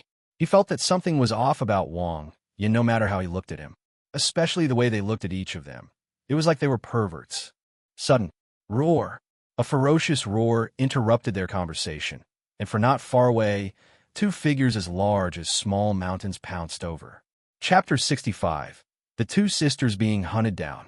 The 2 mutated brown bears, which could walk like humans, were estimated to be 6 or 7 meters tall, with fur all over their bodies like steel needles, making them look extremely terrifying. Inci snorted coldly, a silver crescent moon appearing in his eyes, the dagger emitting a cold moonlight as it flashed through the air. With a whoosh, a horrific wound appeared in the mutated brown bear's body. "Be careful, it's tier 3. As she spoke, a golden sun appeared in her eyes, its dazzling light piercing the darkness and alternating with the cold moonlight, enveloping the two Zongzi bears. With a shout, the two of them shot out. At this moment, a crescent-shaped mist swept past the two of them, and the two Zongzi bears were instantly reduced to ashes. The two women simultaneously flipped over and jumped, their eyes showing some fear. The power of this golden mist was terrifying, and it shot out from behind the two of them. If it had been aimed at them, the consequences would have been unimaginable. Eat without worry. If I had any ill intentions, you two would have been dead just now. Wang Yin slowly sheathed his sword and smiled slightly. Killing the bear wasn't the goal. The real aim was to lower the two men's guard. The two looked at Wang Yin, unsure what to say. Wang Yin was very strong. It wouldn't be an exaggeration to say he was the strongest awakened being they had ever seen. What's incomprehensible is that his kindness towards the two of them seems a bit exaggerated. This is the apocalypse. Why are they rushing to give us food? The atmosphere became somewhat awkward for a moment. Inci hesitated for a moment, then said, "Are you perhaps just lusting after my body?" Along their journey, the two encountered countless lecherous old men. If Wang Yan's current behavior wasn't driven by ulterior motives, then he was simply a fool from a wealthy landowner's family. Sigh. Wang Yin sighed, and a hint of weariness instantly appeared in his eyes. "You look a lot like my late sister. The moment I saw you, I was reminded of her." Oscar mode officially activated, and Wang Yin described it vividly. Unlike other girls, she liked black, loved braised pork, and when she was 4 years old. I never expected that an accident would still happen. Wang Yan's voice trembled slightly. On a cold, windy night, he said the same thing in his previous life, but the difference was that he did it to use people, and this time he did it to protect them. Given his skill and attention to detail, it was impossible for the two of them not to believe him. "You are such a pitiful person," Inci said sadly. The sister Wang Yin mentioned was extremely similar to her, and even her favorite things were exactly the same. Once she put herself in that situation, she was convinced. Wang Yin was just a pitiful older brother. She sighed deeply. Wang Yin was very sad, and she could feel it. He is indeed a pitiful person. Wang Yin lowered his head, a slight smile playing on his lips. "Come on, let's eat and chat." The two women nodded at the same time and sat down. "By the way, you two seem quite strong, so why are you in such a sorry state?" Wang Yin asked casually. At this time in his previous life, he had not yet met the two women and knew nothing about their experiences during this period. The two women exchanged a glance and spoke slowly. "We're being chased," Inchi said softly. "Being chased?" Wang Yin was somewhat astonished. Given the two women's current strength, who could possibly push them to this point? "Yes, we've been pursuing it for half a month now," Inci nodded and said. "Have you been marked?" Wang Yin asked. "Support system marker. This ability is utterly useless. Aside from being able to sense the location of the marked person, it is completely unusable." The two fled for half a month, but were unable to shake off the enemy. Apart from being marked, Wang Yin could not think of any other reason. "I don't know what a marker is, but no matter where we hide, they can find us." Inci gave a wry smile. "I see." Wang Yin pondered for a moment, then said, "If you trust me, leave this to me. You all get a good night's sleep and come with me tomorrow." He wanted to take this opportunity to recruit the two of them. Inshi and Inci were taken aback. Wang Yin is too confident. He doesn't even ask about the opponent's strength or number of men. "No, we can't drag you down with us." Inshi shook her head with a serious expression. "It's nothing, just a small favor," Wang Yin said, waving his hand dismissively. His only weakness was his endurance, so after obtaining the king's death crystal, he decided to save it until the 4th level to absorb it. Compared to increasing his strength, what he needs more now is stamina. Now, the king's death crystal hangs around his neck, like a blue overlord with unlimited power, making up for his only weakness. Not to mention the 100 cities in the north. Even looking at the entire blue sky, It is an absolute top existence. It really won't work. The other side is very strange. Oh, Wang Yin suddenly became interested. What's so strange about it? Exactly, their strength isn't that great, but their weapons are amazing, especially the leaders, whose weapons are incredibly strange. There's a high-precision sniper rifle that can track targets, and its power is ridiculously high. There's a sword that can create 3 phantoms, making it difficult to distinguish between the real and the fake, and a set of dark red armor that can reflect damage and ignore distance, Inci said, gesturing as he spoke, his eyes trembling. Oh, it's them. It's all right, they can't beat me. Wang Yin smiled confidently. He already knew which faction it was. Chapter 66 Encounters. At this point in time, the chances of extraordinary weapons appearing are very small, and even if they do appear, it's impossible for so many to appear at the same time. It can only be an ability that can enhance items. Wang Yin instantly thought of someone. Long Fu. Support class, buff. You can enhance any item, and each time you level up, you can stack an enhancement. However, the more enhancements you perform, the lower the success rate becomes. After being enhanced 3 times, the item will randomly acquire a special effect, such as penetration, tracking, phantom, or recoil. All are possible. Even within the entire support class, this ability is considered a rare and powerful skill. Whoever possesses it can create an army with explosive combat power. Long Fu himself had no ambition or desire to fight. He was a complete slacker who remained loyal to a large community in Yamdrok Lake after the apocalypse broke out. It is said that the leader is a big pervert. They are very dangerous, so don't underestimate them, Inci said solemnly. Moreover, one of them is a 3rd-tier mentalist, and with that strange high-precision sniper rifle, they're almost impossible to defeat. With his mental suppression and high-precision sniping skills, Wang Yin could kill enemies from hundreds of meters away. Although he was very powerful, he might not be able to gain the upper hand against those people. Don't worry. Even if we can't win, we can run away. Wang Yin picked up a plate of meat and poured it into the pot. It's impossible that he can't beat them. He only said that to reassure the 2 women. The 2 women remained silent for a moment before nodding in unison. Okay, if you really can't win, you run first, and we'll cover you. After being on the run for half a month, they were starting to feel the pressure and decided to take this opportunity to make a gamble. Okay. Wang Yin nodded readily and continued to ask, how did you offend them that they are so persistent in pursuing this matter?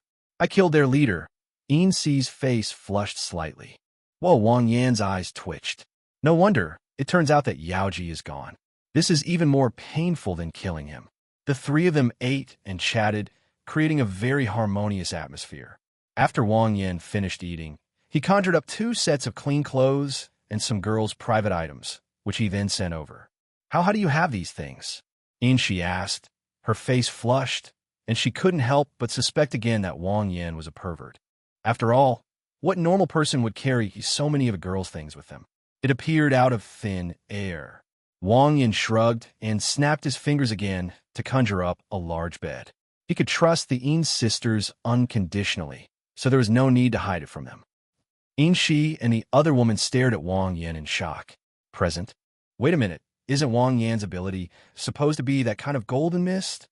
You, Xiaoqi. Inci was interrupted by Shi halfway through her question. They weren't close enough to casually pry into each other's secrets. Okay. Inci stuck out her tongue sheepishly. All right, hot water has been prepared outside. Take a good shower and get some rest. Wang Yin patted the dust off his hands and, without any hesitation, crawled into the large bed inside. The 2 women didn't stand on ceremony. They took a quick shower outside the container and then blushed as they crawled into bed. This is so comfortable. Inci lay on the soft bed, looking extremely relaxed. If she could, she would love to lie here forever. Xiao, these 2 beds are next to each other. In a sense, aren't we sleeping in the same bed? Inci pulled the blanket over herself, covering herself up completely. Sis, you're not clean anymore, Inci teased. Go to hell, go to sleep.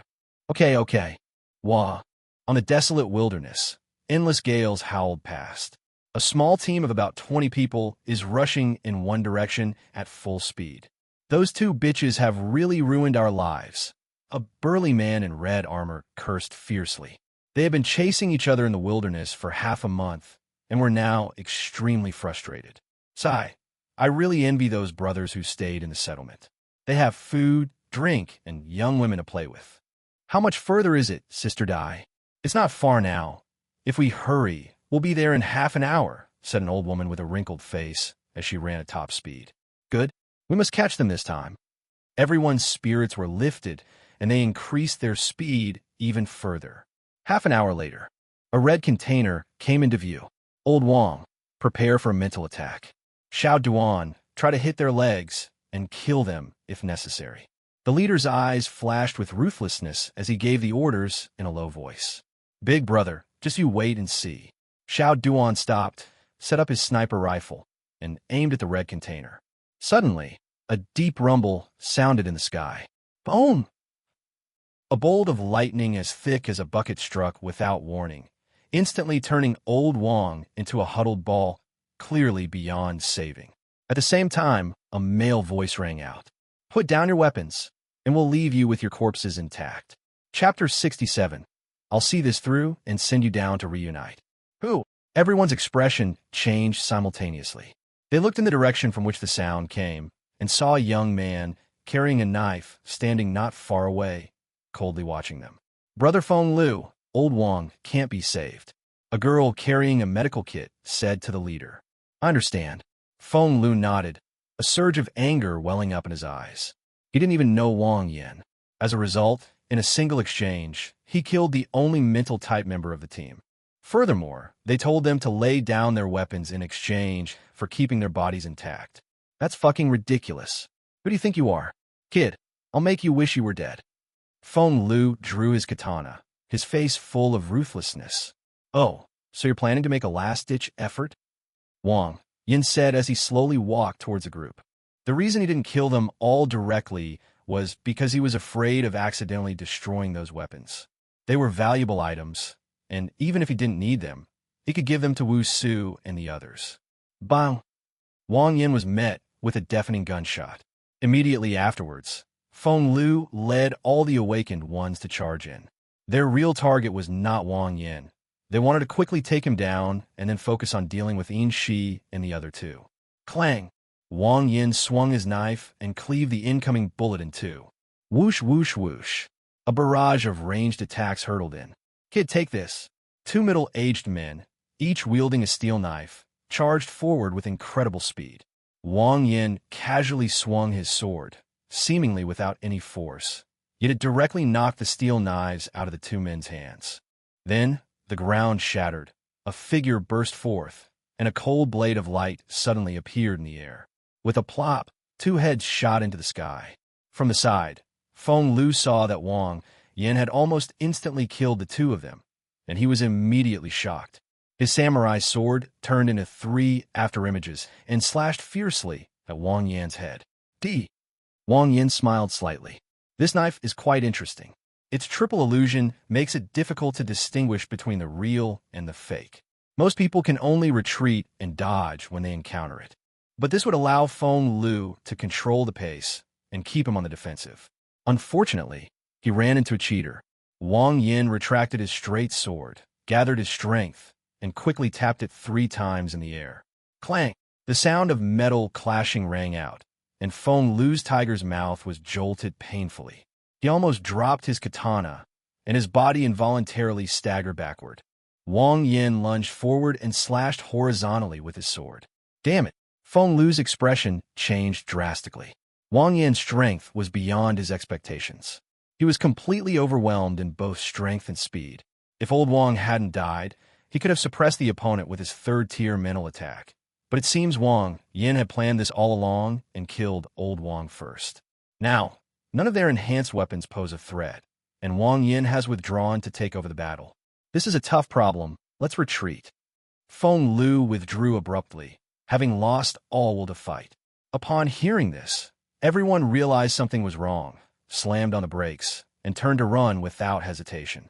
But if the duck that's already in your mouth can fly away, where will you put the dignity of the number 1 extraordinary one? Puff, puff, puff, puff, puff.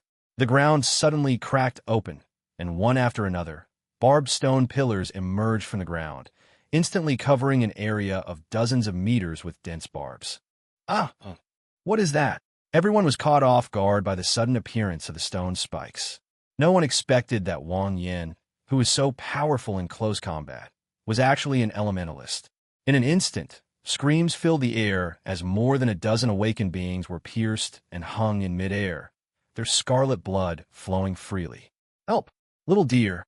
Help!" Feng Lu panicked instantly and screamed frantically. After the apocalypse broke out, these people fought alongside him, experiencing countless battles, but now they're all hanging on stone spikes.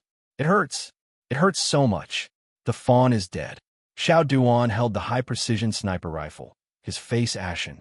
Following his gaze, the girl carrying the medical kit was also pierced by a spike, her eyes wide open, already lifeless. On the other side, the Yin sisters, Yin Shi and Yin Ci, also hurriedly dressed and ran out, only to be stunned by what they saw. Everywhere they looked, there were countless stone spikes, with more than a dozen corpses hanging on them. The team that had been chasing them for half a month was almost wiped out. "Brother Wang Yin, that's way too fast," Yin Shi exclaimed in shock. They were awakened by the thunder, but it's only been less than 2 minutes. "Fast! This man is too fast." Yin Shi stood there, without saying a word. It feels like 3 people agreeing to get up early tomorrow to harvest the autumn crops, only to find that others have already almost finished. This surprise is just too big. She only now realized why Wang Yin was so confident. Because he inherently possesses the power to crush everything. "You guys seem to have a deep bond." Wang Yin walked slowly toward Feng Lu and the others and said with a smile, "Then I'll be a good Samaritan and send you down to reunite." He was completely unaware that he had only revealed a tiny bit of his strength, yet it had caused such a huge shock. If this were to go all out, TSK, I can't even imagine. "You beast! I'll fight you to the death." Feng Lu shouted as he lunged forward, his eyes bloodshot. Xiao Duan also picked up his high-precision sniper rifle, aimed at Wang Yin, and fired continuously. "Do you want to die?" Wang Yin slashed with his straight knife, decapitating Feng Lu. Then he stomped his foot and charged toward Xiao Duan and the others. "Brother Feng!"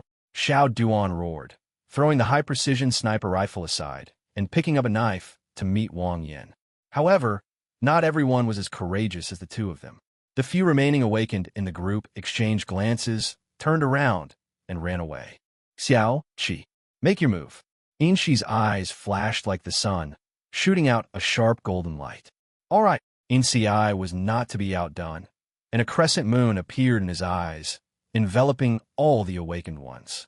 With their combined efforts, several awakened individuals were instantly killed, leaving only a man in dark red armor struggling to hold on. Sizzle.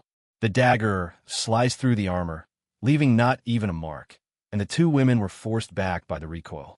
"Stop hitting me. Spare my life. I'm useful. I could do anything." The man desperately protected his head and begged for mercy. Upon hearing this from a distance, Wang Yin instantly felt nauseous.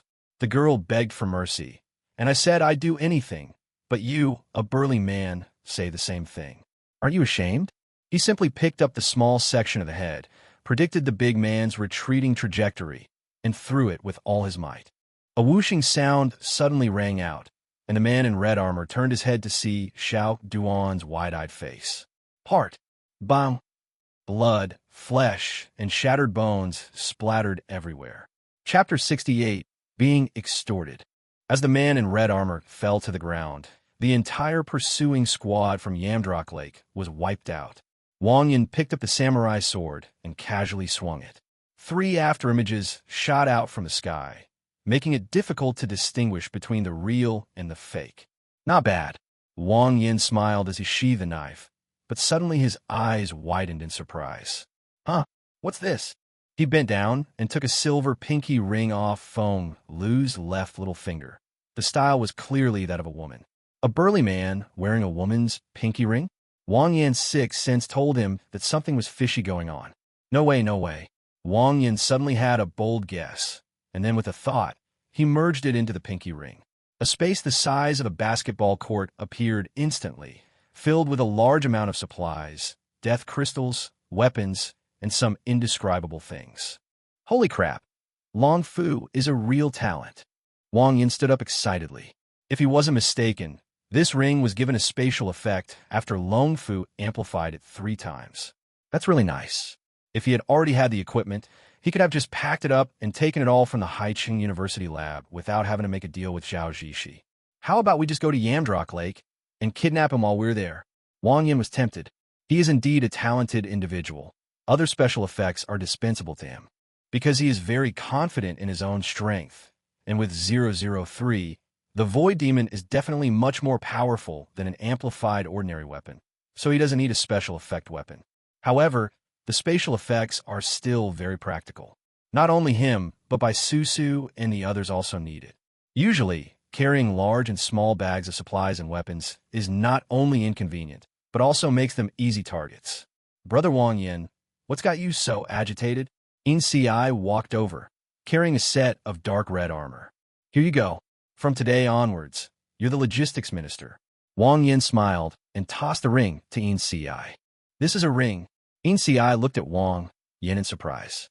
Yes, a ring. A spatial ring. Oh, I'll give it a try. With a thought, In Si's dark red armor vanished instantly. Try taking it out again, Wang Yin said. Okay. In Si nodded, then made another thought. Unexpectedly, instead of the red armor appearing, something indescribable jumped out. The atmosphere became somewhat awkward for a moment. This has a story to tell, Wang Yin analyzed it himself. Judging from the traces, it must have gone through several tough battles. Ugh, how disgusting. In Si shivered and quickly threw on the ground. However, some indescribable images inevitably appeared in my mind. That bastard, he's a real pervert. In Si angrily pulled out a dagger and stabbed Feng Lu's corpse. All right, just practice a few more times later. After giving them some advice, Wang Yin started the armored vehicle and drove the 2 of them straight to Yamdrok Lake. In 2 months, the Void Demon will awaken. Going to Yamdrok Lake will take some time, and after arriving in Mingshui City, it will take time to find Su Lai. It's definitely better to arrive as soon as possible. With the 2 women by their side, the journey was filled with laughter and joy. Since both of them had driver's licenses, the group took turns driving, making the journey much faster than expected. Brother Yin, what are we going to Yamdrok Lake for? In Si asked while driving. Go and rob someone. Who are you going to rob? A young man named Long Fu made all these weapons and rings, Wang Yin said truthfully. Oh, I see. In Si couldn't help but feel a little apprehensive. After all, he had just taken down the other side's leader half a month ago, and if he went there now, he would most likely be ganged up on. But by this time, she completely trusted Wang Yin, so she didn't ask any further questions. Suddenly, hiss, the sound of a tire leaking air. The armored vehicle lost control and crashed into the roadside. In Si slammed on the brakes and brought it to a stop. What's going on? Wang Yin opened the car door and jumped out. After inspecting the car, his face darkened. 2 deep scratches appeared on the front tires of the armored vehicle, clearly cut by something. That's impossible. There's nothing on the road. In Si looked back at the road they came from, somewhat puzzled. She's not blind. If there's something there, she can't possibly miss it. It was man-made, In Si calmly analyzed.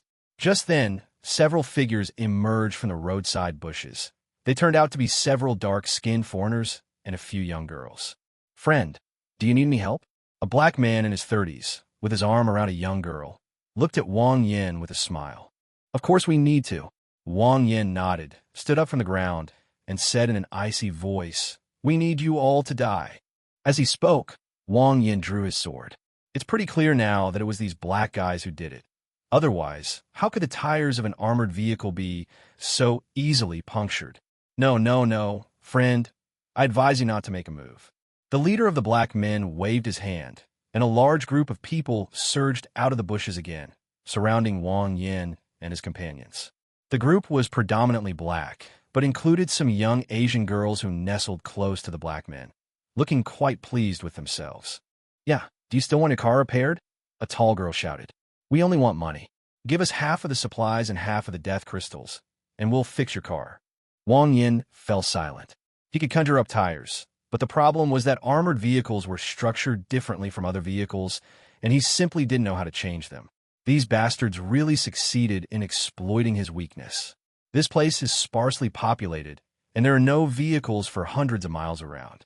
If the armored vehicle cannot be repaired, it will take at least half a month to drive to Yamdrock Lake. However, anyone who dares to extort him will definitely pay the price. Okay, you fix my car, and I'll give you half. Wang Yin sheathed his sword, turned around, took out a large bag of supplies from the car, along with some second-tier death crystals, and tossed them over. Fix it, and none of them will survive. Several people rushed forward, checked the body, and then nodded to the leader, a black man. You made the right choice, my friend, the leading black man said, arranging for people to help Wang Yin repair his car. He stood aside, feeling utterly confident. They outnumbered the others and had a number of awakened individuals, so they were naturally not afraid of Wang Yin and his group. However, they did not want to fight or kill, nor did they want to risk killing the zombies. So they came up with this plan to extort money from passing vehicles. Using this tactic, they acquired a considerable amount of dead crystals and resources, and their strength also increased. 20 minutes later, is it fixed? Wang Yin asked with a smile. Chapter 69, It's fixed, time to hit the road. It's fixed, my friends. Welcome back next time. The two burly black men stood up, and the two girls hurriedly ran over to wipe their sweat, seemingly trying to ingratiate themselves. Wang Yin walked over with a smile, stomped on the tires hard, and after confirming that everything was all right, turned to look at the crowd. Well done. As a reward, I'll give you a gift. The sound faded. A deafening roar erupted, and terrifying bolts of lightning struck down, exploding amidst the crowd. What you do? A series of piercing screams rang out. In the blink of an eye, half of the large group of people had been hacked to death. The remaining people either fled in panic or charged at Wang Yin with their knives. Brother Wang Yin is so fierce, but I like him so much. Yin Si blushed as she glanced at Wang Yin, then drew her dagger and dealt with the men who rushed at her. She didn't say anything, but followed suit and joined the battle. At the same time, she felt a little fortunate that Xiao Si looked like Wang Yan's sister. Otherwise, the two of them would never have survived to this point. This guy is a killing machine. He even killed it while smiling. Quick, kill him. The leader of the black men shoved the girl beside him aside, his fist magnified dozens of times, and slammed towards Wang Yin. Whoosh! A thin, fiery red line, radiating terrifying heat, shot out rapidly from one end to the other, slicing the giant arm in half as easily as cutting tofu, and then sweeping through the crowd from head to toe with undiminished force. Hiss, hiss, hiss, hiss, hiss, hiss. The group of second-tier fighters had no power to resist at all. Their upper bodies fell down together, their wounds were burned away by the high temperature, and not a drop of blood flowed out. In less than a minute, only the leader of the black men and a few girls remained standing on the field. Friend, you can't kill me.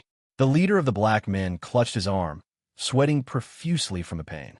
He never imagined that the other party would want to wipe them out over such a small matter, and he never expected that Wang Yin would be so strong. In such a short time, only a few people are left dead.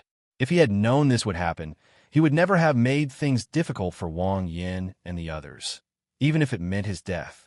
Oh, why? Wang Yin slowly drew his sword and walked over. Gulp, because the leader's black throat bobbed, and fear magnified infinitely in his eyes. Because my husband is an international student at the Imperial University. The girl who was slumped on the ground seemed to have grasped at a straw and shouted loudly. Yes, he is an international friend. George is a foreigner. You can't kill him.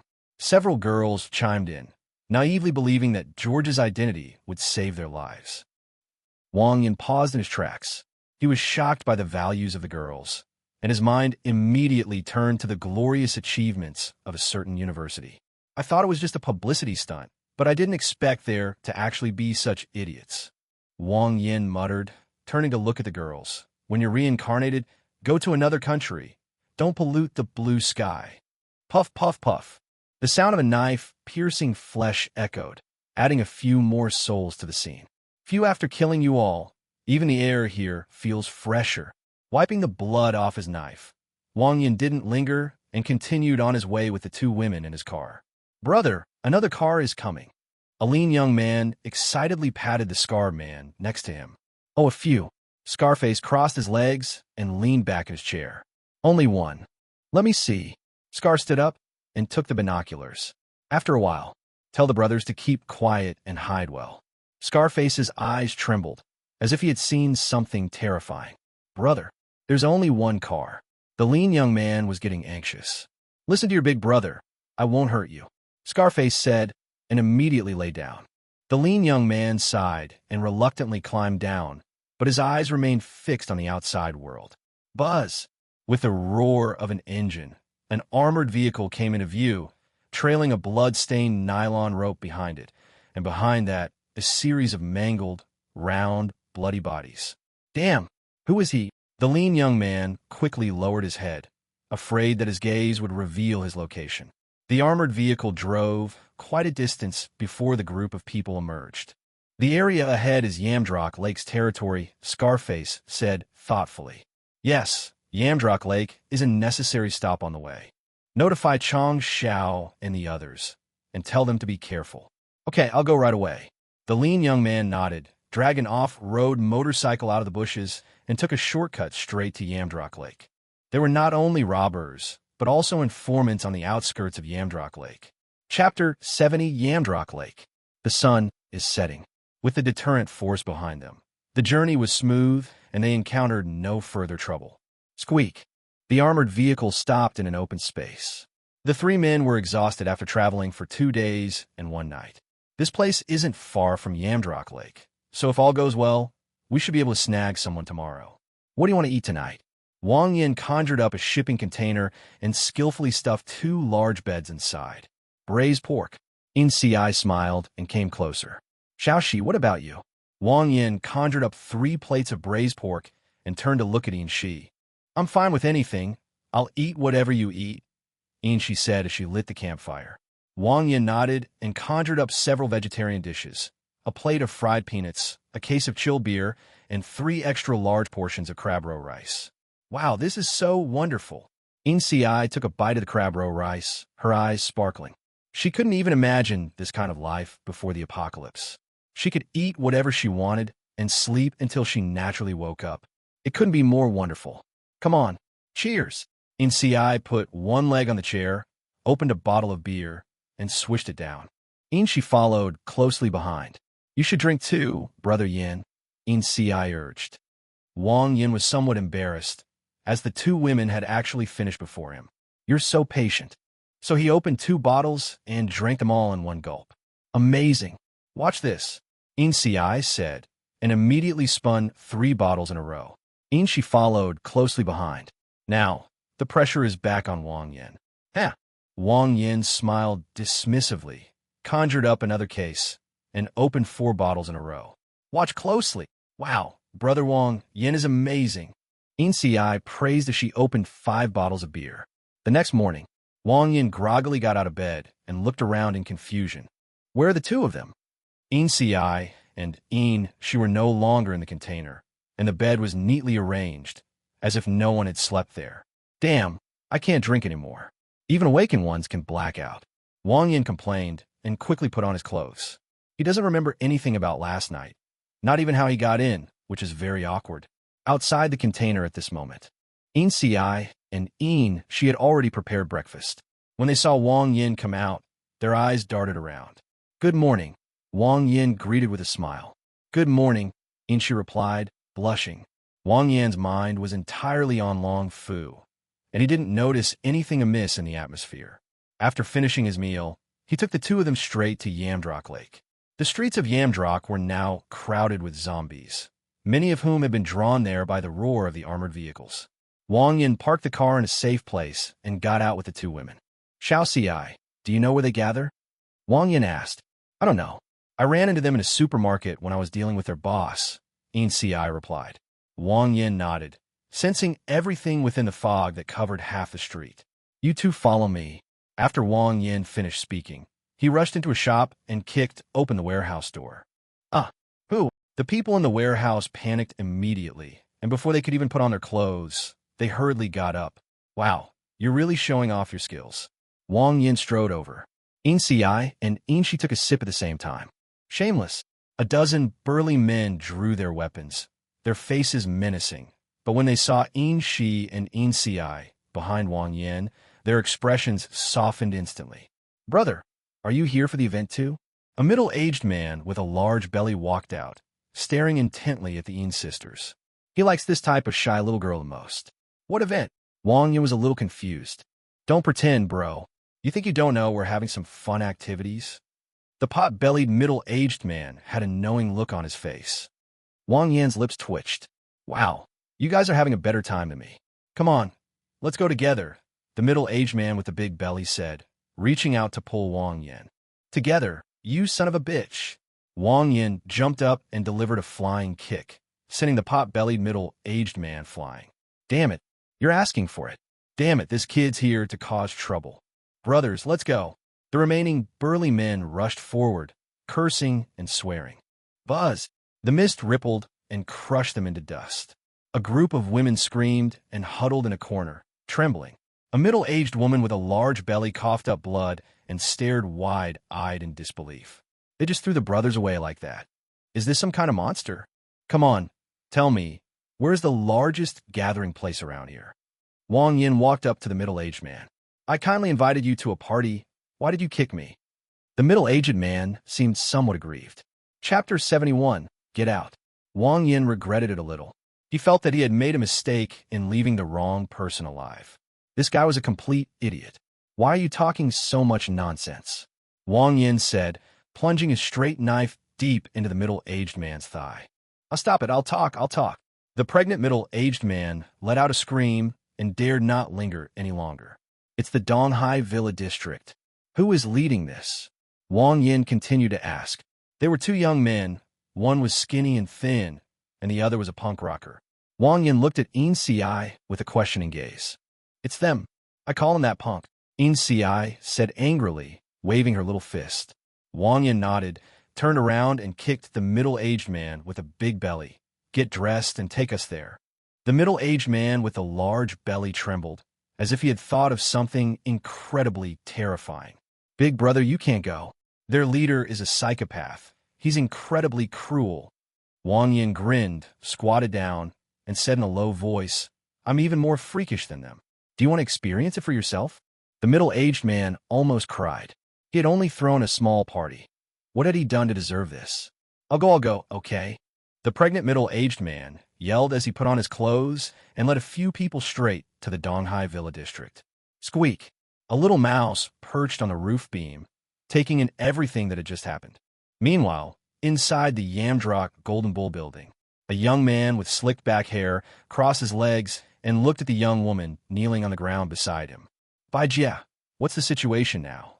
The young woman named Bai Jia kept her head down and said cautiously, reporting to young Master Chong, "They are probably heading towards the Donghai Villa District." "How's your strength?" Young Master Chong stood up from his chair and walked behind Bai Jia. "Very strong. That boy with the sword on his back killed more than a dozen awakened ones in one move. There's also a little girl among them. She should be the one who killed the punk a while ago." "Oh, interesting. However, there are only 3 of them. To deal with the behemoth that is the Donghai Villa District is like throwing an egg against a rock." "What does young Master Chong mean?" "Ha!" Chong Shang patted Bai Jia and continued, "Notify everyone to assemble. Since they want to attack the Donghai Villa District, my Genio building must lend a hand."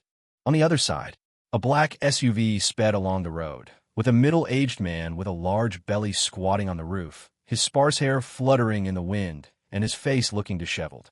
To his utter surprise, Wang Yin wouldn't even let him get in the car. Instead, he made him squat on the roof.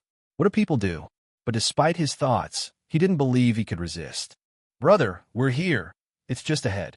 The middle-aged man with a big belly reached out and tapped the roof of the car, his face full of flattery. Squeak! The black SUV braked suddenly and came to a stop. Wang Yin got out of the car with 2 women and glanced at the middle-aged man with a big belly. "Get lost." "All right, you're busy." The middle-aged man with the big belly felt like he had been granted a pardon. He bowed and scraped as he took a few steps back, then turned and ran away. "Brother Wang Yin, what's your plan?" Yin Si asked softly. "Plan? The plan is to grab the person and leave," Wang Yin said as he walked towards the gate of the villa area. "He generally doesn't use his brain when problems can be solved with force. Inci was a little confused. Is this a plan? Isn't that the goal? At this moment, Wang Yin had already swaggered over. Upon seeing this, the two women, despite their many questions, quickly followed. Sister, Brother Wang, Yin wouldn't be planning to just storm in, would he? Yin chi najd, yin undicesimo. It seems so. Inchi nodded. That's not good, is it? The other side is the number one power in Yanghu. Inci looked incredulous. Wang Yan's arrogance exceeded her expectations. She had fought against the opponent before and could roughly analyze how strong their opponent was. There are no fewer than 1,000 awakened individuals. There were already 2 at the 3rd rank before, and after the baptism of the Night of Slaughter, there are probably no fewer than dozens at the 3rd rank. Most importantly, their weapons are also somewhat strange and difficult to deal with. Thinking about it this way, the 3 of them have almost no chance of winning. Trust him. Inchi saw through Inci's thoughts and said softly, then quickly walked up to Wang Yin and walked side by side. Wait for me. Inci chased after him without hesitation. At that moment, a group of men and horses, about 300 or 400 in total, all dressed in black suits, suddenly appeared on the side of the road, wielding iron weapons. A young man with slicked back hair led a young woman at the front. Upon seeing Wang Yin, he immediately called out, "Hey bro, need any help?" Wang Yin glanced at him but didn't intend to pay him any attention. Offering unsolicited favors is either a sign of malice or theft. "Brother, I'm talking to you." Seeing that Wang Yin ignored him, Chang Xiao became somewhat annoyed. "No need, get out." As soon as the sound faded, a deafening roar suddenly erupted. Boom! A massive meteorite streaked across the sky, blasting the gates of the Donghai Villa district, along with the guards, straight inside. Just as Chang Xiao was about to lash out, he was startled by this sudden scene. Isn't that fierce? He assumed that Wang Yin was planning to sneak in and launch a surprise attack, which was why he brought people to help him out. He has no shortage of top-tier combat power. Although Bai Jie is a woman, her combat power is much stronger than that of an ordinary 3rd-tier fighter. He himself is even stronger, truly the number 1 combat power in Yanghu. The reason we've been consistently outmatched is simply because we don't have a numerical advantage and our weapons aren't as good as the enemy's. He was confident that once things got chaotic inside, he could take advantage of the situation to severely weaken the power of the Donghai Villa district. At that time, the sphere of influence of Yamdrok Lake will be redrawn. But at this moment, it seems that Wang Yin is going to go head-to-head with the Donghai Villa district all by himself. How dare he? Young Master Chong was completely baffled. In his view, this was suicide. Young Master Chong, he didn't use this ability just now. Bai Jie stared straight at Wang Yin, her eyes filled with shock. Oh! Upon hearing this, Chang Xiao's expression turned extremely serious. Chapter 72, Are You a Pervert? 2 extraordinary abilities? Or is it just one very special, supernatural ability? Chang Xiao had no idea, but he had already developed a strong interest in Wang Yin. Wait for my signal at the door. After saying that, Chang Xiao led Bai Jie straight into the Donghai Villa district, leaving 4 or 5 of his underlings looking at each other in bewilderment. Located in the Donghai Villa district, with a loud boom, as the meteorite fell, cracks appeared all over the ground. The awakened squad on guard duty was unaware of what was happening before being smashed into the ground by the meteorite. The loud noise instantly attracted the attention of people in the villa area. Who goes there? Enemy attack. Bang! Bang! After a series of shouts, a muffled gunshot rang out. With a thought, Wang Yin created an invisible barrier from the thin mist, turning all the incoming bullets to ashes. He then led the 2 women into the villa area. A strong, pungent smell of blood filled the air. The first thing that catches the eye is a collection of skeletons in various shapes and sizes. Some are waving, some are bowing, some are holding a small skeleton in their hands. And there's even a family of 3 holding hands, exuding an eerie sense of warmth. Clearly, these skeletons were deliberately arranged. These freaks. Inci's face was very bad. It was the first time she had ever seen such a scene, so she couldn't help but feel a little uncomfortable. Wang Yin remained silent, his gaze sharpening. Following his gaze, in the square not far away, a dense crowd had gathered, with an enormous iron cage in the middle. The faint roars of zombies and the screams of women could be heard. At this moment, the crowd also noticed the abnormality and rushed over in a swarm. Leading them was a skinny young man, like an extra-large skeleton. Standing next to him was the punk rocker who had been sculpted by Ian Sega. "You bitch, you actually came to my doorstep?" The punk rocker was excited and lunged at me with a knife in hand. It is worth mentioning that he had a small, transparent bottle hanging around his neck, containing an unknown liquid in which something indescribable was soaked. Such a unique necklace made Wang Yan's lips twitch. All I can say is that they have ideas, incredibly ideas. Xiao Xia, don't get agitated. The gaunt young man gave a chilling smile, glanced at Wang Yan and the other two, and continued. "Isn't it a pleasure to have friends coming from afar? Just in time, we're holding competition. Why don't you all participate? There's a prize for the winner." After saying that, he pointed to the large iron cage behind him. With the crowd gone, Wang Yan could see the scene inside at a glance. A disheveled woman, gripping a steel knife in both hands, struggled to swing it at a zombie. Behind her was a trembling little boy.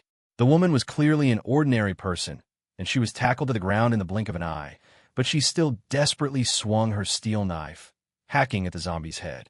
"While I let go of my mom," the little boy, emboldened by some unknown source, lunged at her. "Baby, don't come any closer," the woman screamed frantically. The steel knife was stuck in the zombie's neck, and she couldn't pull out, so she simply bit the zombie's head with her teeth. However, the next second, a hand pierced through the little boy's chest with a plop. The woman went mad, struggling desperately but to no avail, and in the blink of an eye, the zombie bit her throat. Wow, what a pitiful mother. The gaunt young man finished speaking, a sickly smile creeping onto his lips. Wang Yin remained expressionless. The pairs of skeletons displayed outside must have come from this. He was exploiting the greatness of maternal love to satisfy his twisted psychology. This kind of perversion might be terrifying to others, but for Wang Yin, the methods were somewhat naive. "Where is Long Fu?" Wang Yin didn't want to waste time and went straight to the point. "Oh, you're looking for Long Fu." The thin, bony young man walked up to Wang Yin and said quietly, "I'll tell you if we win the game." Wang Yin grinned. "Want to play, huh? I won't let you play. Call." A sudden gust of wind arose, and a hand moving with incredible speed slapped the perverted youth hard across the face, knocking him to the ground. "Answer the question, or I'll kill you." As the sound faded, endless mist surged forth, enveloping everyone present. Chapter 73. I'll stuff in your mouth. Are you scared? As soon as Chang Xiao and Bai Jia entered the door, they saw this scene and were immediately shocked. Is this guy crazy? He couldn't help but suspect that Wang Yin had something wrong with his head. In front of more than 1,000 people, they directly humiliated their leader. This is a fight to the death. The punks and their friends were also stunned. The slap was so fast that everyone only saw a blur before the perverted youth was knocked to the ground. "Fuck your mother!" With a furious curse, more than 1,000 henchmen swarmed over. "Wait!" The perverted youth rubbed his face and stood up, pulling back his charging underlings and staring straight at Wang Yin. "You're very good, much more interesting than these trash." Wang Yin sighed. Yanghu is a rather shady place. It's full of people who throw seditions and perverts. It seems we have no choice but to resort to some drastic measures. "Come with me," the perverted youth invited. The mist vibrated wildly, as if trying to crush the perverted youth into ashes. Unexpectedly, two ghostly flames rose from the eyes of the perverted youth, and his flesh and blood melted away, revealing a black ghost frame inside. The extremely sharp power of the fairy in the mist could only leave white marks on it. "As long as you're willing to follow me, I can give you anything you want." The Black Skull extended the invitation once more. "You really haven't died before, have you?" Wang Yin drew his straight sword. "Give up, you can't break my," the black skeleton said, but the ghostly fire in its eyes flickered violently. An unprecedented sense of crisis enveloped him. He had a premonition that Wang Yan's knife would kill him. Oh, the straight blade sliced through the air and slashed fiercely at his head. The perverted youth had no time to dodge and could only raise his arm to block. Crack! A crisp sound of bones breaking rang out, and the arm made of black bones snapped off, sending it flying. Go help him quickly, that kid's tough. The punk's expression changed drastically. Bone Bro's body was enhanced 3 times by Dragon Rich and given a toughening effect. So how could it be so vulnerable? And that terrifying speed of his attacks, if it were him, he probably wouldn't have lasted a single round. Chang Xiao got excited when he saw this and dragged Bai Jie straight towards the punk. Little killer, your dad's here. While Wang Yin was holding off that pervert, he wanted to take the opportunity to kill the punk, which would greatly weaken the power of the Donghai Villa district. Xiao Xi, make your move. Yin Shi's eyes flashed like a blazing sun as she charged into the crowd. Yin Xi followed closely behind. You ungrateful wretch.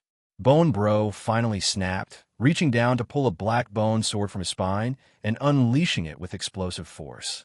Wah!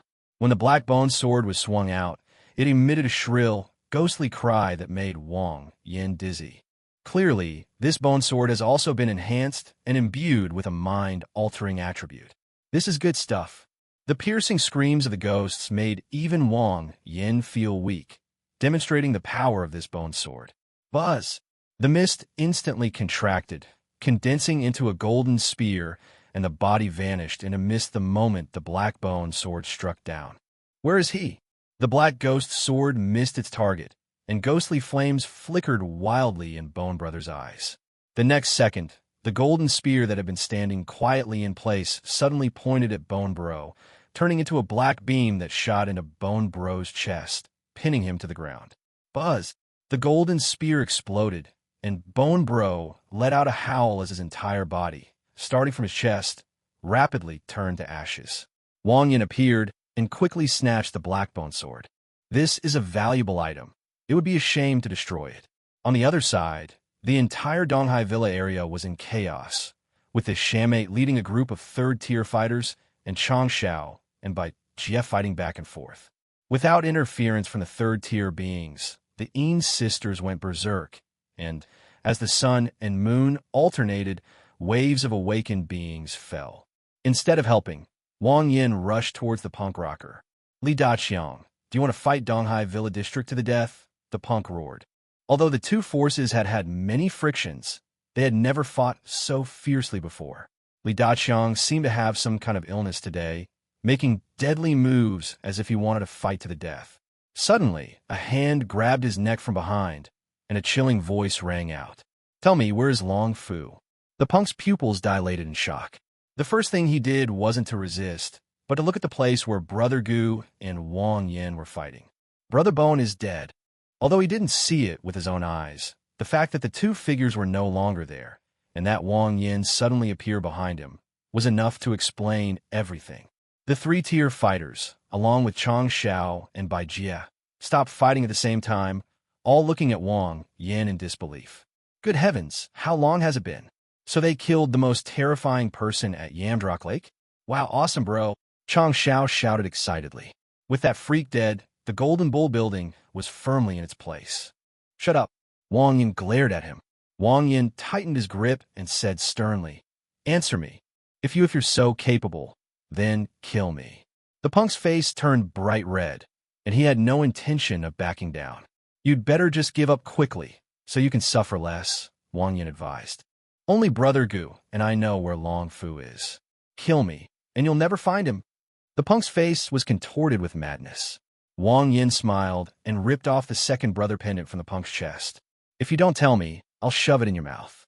The room fell silent immediately after these words were spoken. Bai Jie covered her mouth, desperately suppressing her emotions. That move is just too disgusting. Even the Shamate, a subculture characterized by flamboyant and often outlandish fashion, was stunned. He wasn't afraid of being tortured by Wang Yin, but the thought of eating his own second brother was worse than being killed. Quite a while. The punk rocker was disheartened and chose death. In the cellar, I'll take you there. Wang Yin was delighted. He had come up with this trick on a whim, and he hadn't expected it to be so effective. He immediately let go of her hand. Walk. Chapter 74, Humility. Bone Bro is dead, and Killer Bro has been captured. What do we do? Should we still fight? Say Brother Sha first. A third-tier man wearing glasses gritted his teeth and led the remaining dozen or so third-tier men to rush over and surround Wang Yin. Upon seeing this, The other awakened ones in the East China Sea settlement ignored the Inshi and Inci sisters and rushed over with their weapons. Release Brother Sha, and we promise we won't make things difficult for you, the bespectacled third-tier man said coldly, adjusting his glasses. You think you're qualified to make things difficult for me? Wang Yan's gaze sharpened. No matter how strong you are, you can't possibly defeat so many awakened ones, right? The punk hurriedly advised, feeling that he could still be saved. As long as you let me go, we'll do whatever you say from now on. You're going to die anyway. The only difference is whether you die with dignity or not. Which do you choose? Wang Yan said seriously. We have no past grudges, no present enmity. Even if you kill me, you won't escape. Why bother? The punk was a little agitated. Since Wang Yan was after Long Fu, why do you have to kill him? What's the benefit of making things a lose-lose situation? Why should I run? Wang Yan shrugged, the thick fog enveloping everyone in the Donghai Villa area. He was afraid of accidentally hurting Long Fu, but now that he's confirmed Long Fu isn't here, he no longer needs to be so timid. Unparalleled skill, white bone azura. Bang! With a terrifying muffled thud, the thick fog jolted violently, and the surroundings instantly fell into dead silence. What you do? Looking at Wang Yan's nonchalant expression, the punk felt a chill run down his spine. His vision was obscured by the fog, so he couldn't see what was happening inside, but the sudden disappearance of the sound gave him a bad feeling. Help them get out of this predicament. Wang Yan smiled. The next second, the fog dissipated. Everyone present took a few steps back in unison, filled with fear. Young Master Chong, the people from the East China Sea settlement have disappeared. They're not gone, they're all dead. Young Master Chong's playful demeanor vanished, replaced by an unusually serious expression. He felt he had overestimated Wang Yan enough, but he still underestimated him. That was terrifying. There were nearly 1,000 people, and they were wiped out in an instant. Brother Wang Yan, is he really that ruthless? Inci stared blankly at the thick layer of white ash, unable to believe that the usually gentle Wang Yan possessed such terrifying skills. The 1,000 survivors, nearly half the population of Yamdrok Lake, were wiped out without a second thought. It can only be described as terrifying. Now you can take me there, right? Wang Yan asked, looking at the punk. The punk rocker stood frozen in place, his eyes trembling violently. Wang Yan extinguished his last glimmer of hope. At this point, he had no room for negotiation. Okay, I'll take you there. The punk muttered to himself, then led Wang Yan to a spacious garden. This is it. The punk lifted the metal plate on the ground, revealing a staircase leading underground to the two of them. You go down first, Wang Yan said, pointing to the entrance. Without hesitation, the punk walked straight down, knowing that only in this way could he die with dignity. In the dark and damp cellar, a pale-faced chubby boy sat on a stool, gently tapping a ring on the table with his fingertip. A dazzling white light flashed by. After examining the ring, the chubby boy casually tossed it into a pile of rings nearby, then picked up another ring. Splash, splash. At that moment, the cellar door opened, and the punk led Wang Yan down the stairs. Brother Sha, why are you here so early today? I haven't finished this batch of goods yet. Long Fu approached with a fawning expression, then paused slightly when he saw Wang Yan. And this is... Sha Tai remained silent with a sullen face, and looked at Wang Yan. He is Long Fu. Wang Yan nodded, glanced at Long Fu a few times, and then said to the punk, you should kill yourself. Long Fu was completely dumbfounded. What's going on? Has this guy gone too far? Who's he trying to make commit suicide? You should do it. The punk actually started to politely decline. All right. Wang Yan didn't hold back either. His straight blade, shrouded in mist, chopped off the head of the punk with a whoosh. Holy crap. You... Long Fu was so frightened that he took several steps back, his face turning even paler. This scene is just too damn bizarre. He'd heard of Kong Rong sharing pairs, but this was the first time he'd ever seen someone share their own head. Most importantly, the two of them were incredibly calm. The perpetrator was calm, and the victim was just as calm. He couldn't help but suspect that he had taken too much and was experiencing hallucinations. Don't be nervous. I'm a good person. Wang Yan walked over and patted Long Fu on the shoulder. Big brother, who exactly are you? Long Fu was too scared to move and was almost crying. My name is Wang Yan, and I'll be your boss from now on. Yes, yes, big brother, whatever you say. Long Fu forced out a smile that looked more like a grimace and nodded obediently. Don't be nervous. I'm usually very kind. Wang Yin felt that Long Fu was being a little too nervous. Was he really that scary? Haha, I'm not nervous at all. Not nervous at all, Long Fu. Wang Yin nodded and casually picked up a ring from the table. These have all undergone 3 rounds of amplification. Yes, there's a whole bunch of them here. Long Fu pointed to a pile of rings on the side. It seems you're having a very tough time here. Judging from the environment and workload, the Longfu Donghai Villa area has a very low status. I'm content as long as I have something to eat, Long Fu said obediently. Not bad, just as rumored, he's a loser. Wang Yin nodded in satisfaction. People like Long Fu are unlikely to betray others and are relatively easy to control. Pack your things and come with me. Wang Yin found a ring with storage effects and put it on, then put away all the finished rings.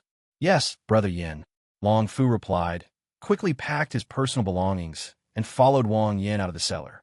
Chapter 75, 021, Demonic Transformation. This is Yin Ci. This is Yin Shi. Both are third-tier twin extraordinary beings, with the sun and moon in their eyes. After coming out of the cellar, Wang Yin pointed to the 2 sisters and introduced them. Then he pointed to Long Fu and said, "This is Long Fu. He is a third-tier support character with amplification abilities. Give him your 2 daggers later and ask him to amplify them for you." The 2 sisters smiled and nodded, then pulled out a dagger and handed it to Long Fu. "Thank you for your help." "No trouble at all. It's my duty."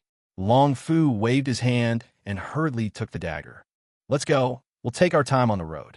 Wang Yin glanced at the time and prepared to continue the journey with the 3 of them.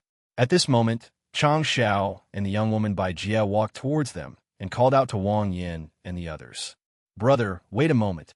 What's the matter?" Wang Yin turned to look at Chang Xiao. "My name is Li Daqiang. What's your name, brother?" Li Daqiang said, taking out a cigarette from his pocket and handing it to him. Wang Yin. Wang Yin didn't answer, his eyes fixed on Li Daqiang. "So it's Brother Wang Yin. I've heard so much about you." Li Daqiang wasn't embarrassed at all. After putting away his cigarette, he directly stated his purpose. "I wonder if Brother Wang Yin is interested in awakening items." "Oh, you have one." Wang Yin immediately perked up. "The items used for awakening are just extraordinary items. How can I not be interested? I'm extremely interested. Although I don't have it, I know where to find it," Li Daqiang said mysteriously. "So," Wang Yin asked back. Li Daqiang told him this information with a specific purpose in mind. "I want to cooperate with Brother Wang Yin," Li Daqiang said without holding back. "How should we cooperate? I'll take you to find the items, but we'll split any tier 3 death crystals we get along the way 50-50. How many third-order units are there? Please provide details." Wang Yin had a pretty good idea of why Li Daqiang had asked him to cooperate. It was simply because he couldn't stand the food and needed him as a henchman. There are hundreds of thousands of zombies. About 20 of them are at the 3rd tier. Among them is a 3rd-tier zombie with exceptionally high intelligence. He also possesses a peculiar metal ball that can transform into a raptor, a weapon, or a flying butterfly. It's quite extraordinary. Li Daqiang truthfully recounted the information he knew. "Where?" Wang Yin's eyes flashed with a sharp light. What Li Daqiang was talking about was 021, the demon transformation. A toy magnetic ball composed of 360 metal magnetic blocks can be arranged into various shapes. Birds of prey, ferocious beasts, armor, flying machines, houses, weapons, humanoids. Among the 82 extraordinary items known in the previous life, 021, the demon transformation, while not particularly outstanding in power, is the most comprehensive extraordinary item. If we had this, we could abandon armored vehicles and just fly a spaceship to Mingshui City. How awesome would that be? Compared to this, what is a 3rd-order death crystal? I can't tell you the exact location right now, but as long as Brother Wang Yin agrees to my request, I'll take you there tomorrow. Li Daqiang had some reservations. Although he is the strongest fighter in Yanghu, he is only slightly stronger than Brother Gu. Facing the terrifying Wang Yin, he has no chance of winning at all. If he tells Wang Yin the location and the other party denies it, there's nothing he can do. A 50-50 split is too much. 40-60 is better, Wang Yin said. He didn't care about the 3rd-tier death crystals, but he couldn't just accept whatever Li Daqiang said. It's the same principle as buying things. Even if you feel that something is worth the price, you still have to bargain it down. It's all a trick. Li Daqiang hesitated for a moment, then said with a pained expression, "All right, since Brother Wang Yin has said so, we have to give him face." It's settled then, 40-60 split. I'm 4, you're 6. Although he said that, Li Daqiang was secretly overjoyed. His bottom line was 73%, but he said 55% to give Wang Yin room to bargain. Moreover, the more readily Wang Yin agreed, the more uneasy he became. Think about it carefully. Great. It's a pleasure to cooperate. Wang Yin grinned, in a very good mood. In the past, during the more than 10 years of the apocalypse, only 82 extraordinary items appeared, all of which were monopolized by the major city lords, with each person owning one. Now, he is guaranteed to get at least 3. 009 Tides. 003, the Void Demon. 021, Demon Transformation. What does this mean? Your squad's equipment is comparable to that of 3 top-tier gathering places. It's incredibly awesome. Haha, it's a pleasure to cooperate with you. Li Daqiang laughed heartily and stepped forward to shake Wang Yan's hand. Gentlemen, please come back to the Golden Bull building with me. I'll treat you to a welcome dinner. Okay, Wang Yan replied, and led the Yin sisters and Long Fu back to the Golden Bull building with Li Daqiang. He was no longer in a hurry to travel, because as long as he captured 021, the demon transformation would be complete. The planned arrival time in Mingshui City will definitely be much earlier than expected. Chapter 76, A Talented Person. Brother Wang Yin, I've arranged rooms for you. Please get some rest. I've arranged a banquet and some good entertainment tonight. Li Daqiang said to Wang Yin with a wink. Wang Yin smiled and nodded. A good show? Those who know know. After returning to the room, Wang Yin called everyone over, intending to first enhance the weapons of the Yin sisters.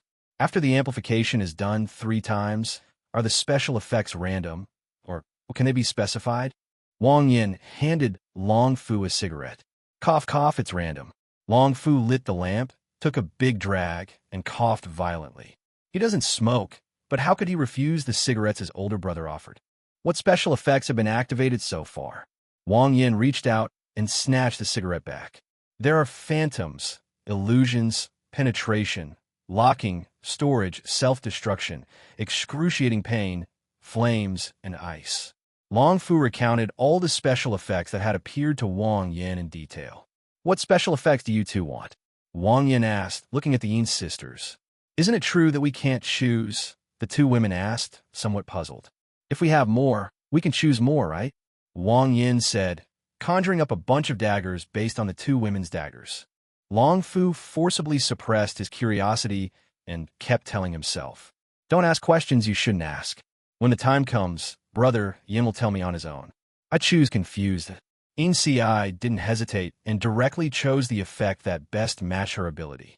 Her attack methods are agile, and when combined with confusion, they can be surprisingly effective. I choose Phantom. Yin Shi's main attack is the Eye of the Sun, while the Phantom skill is more suitable. All right, this task is yours. There will be a reward if you complete it. Wang Yin pushed a pile of daggers over and gave Long Fu a meaningful look. I guarantee I'll complete the mission. Long Fu patted his chest confidently. Having been used to being exploited by the Shammate, a subculture known for its flamboyant and often outlandish girls, this amount of work was nothing to him. With that, a white light flashed at his fingertips, and he immediately began working. Not bad. Wang Yin nodded in satisfaction. Long Fu's execution ability is truly remarkable.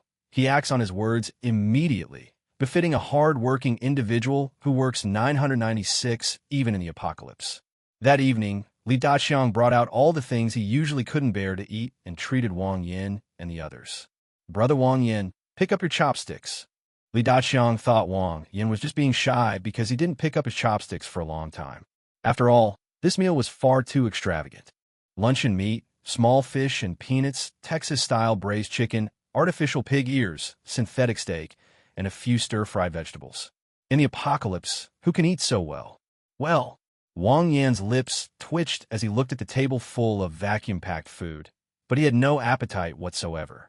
However, he could tell that Li Daqiang genuinely wanted to entertain him.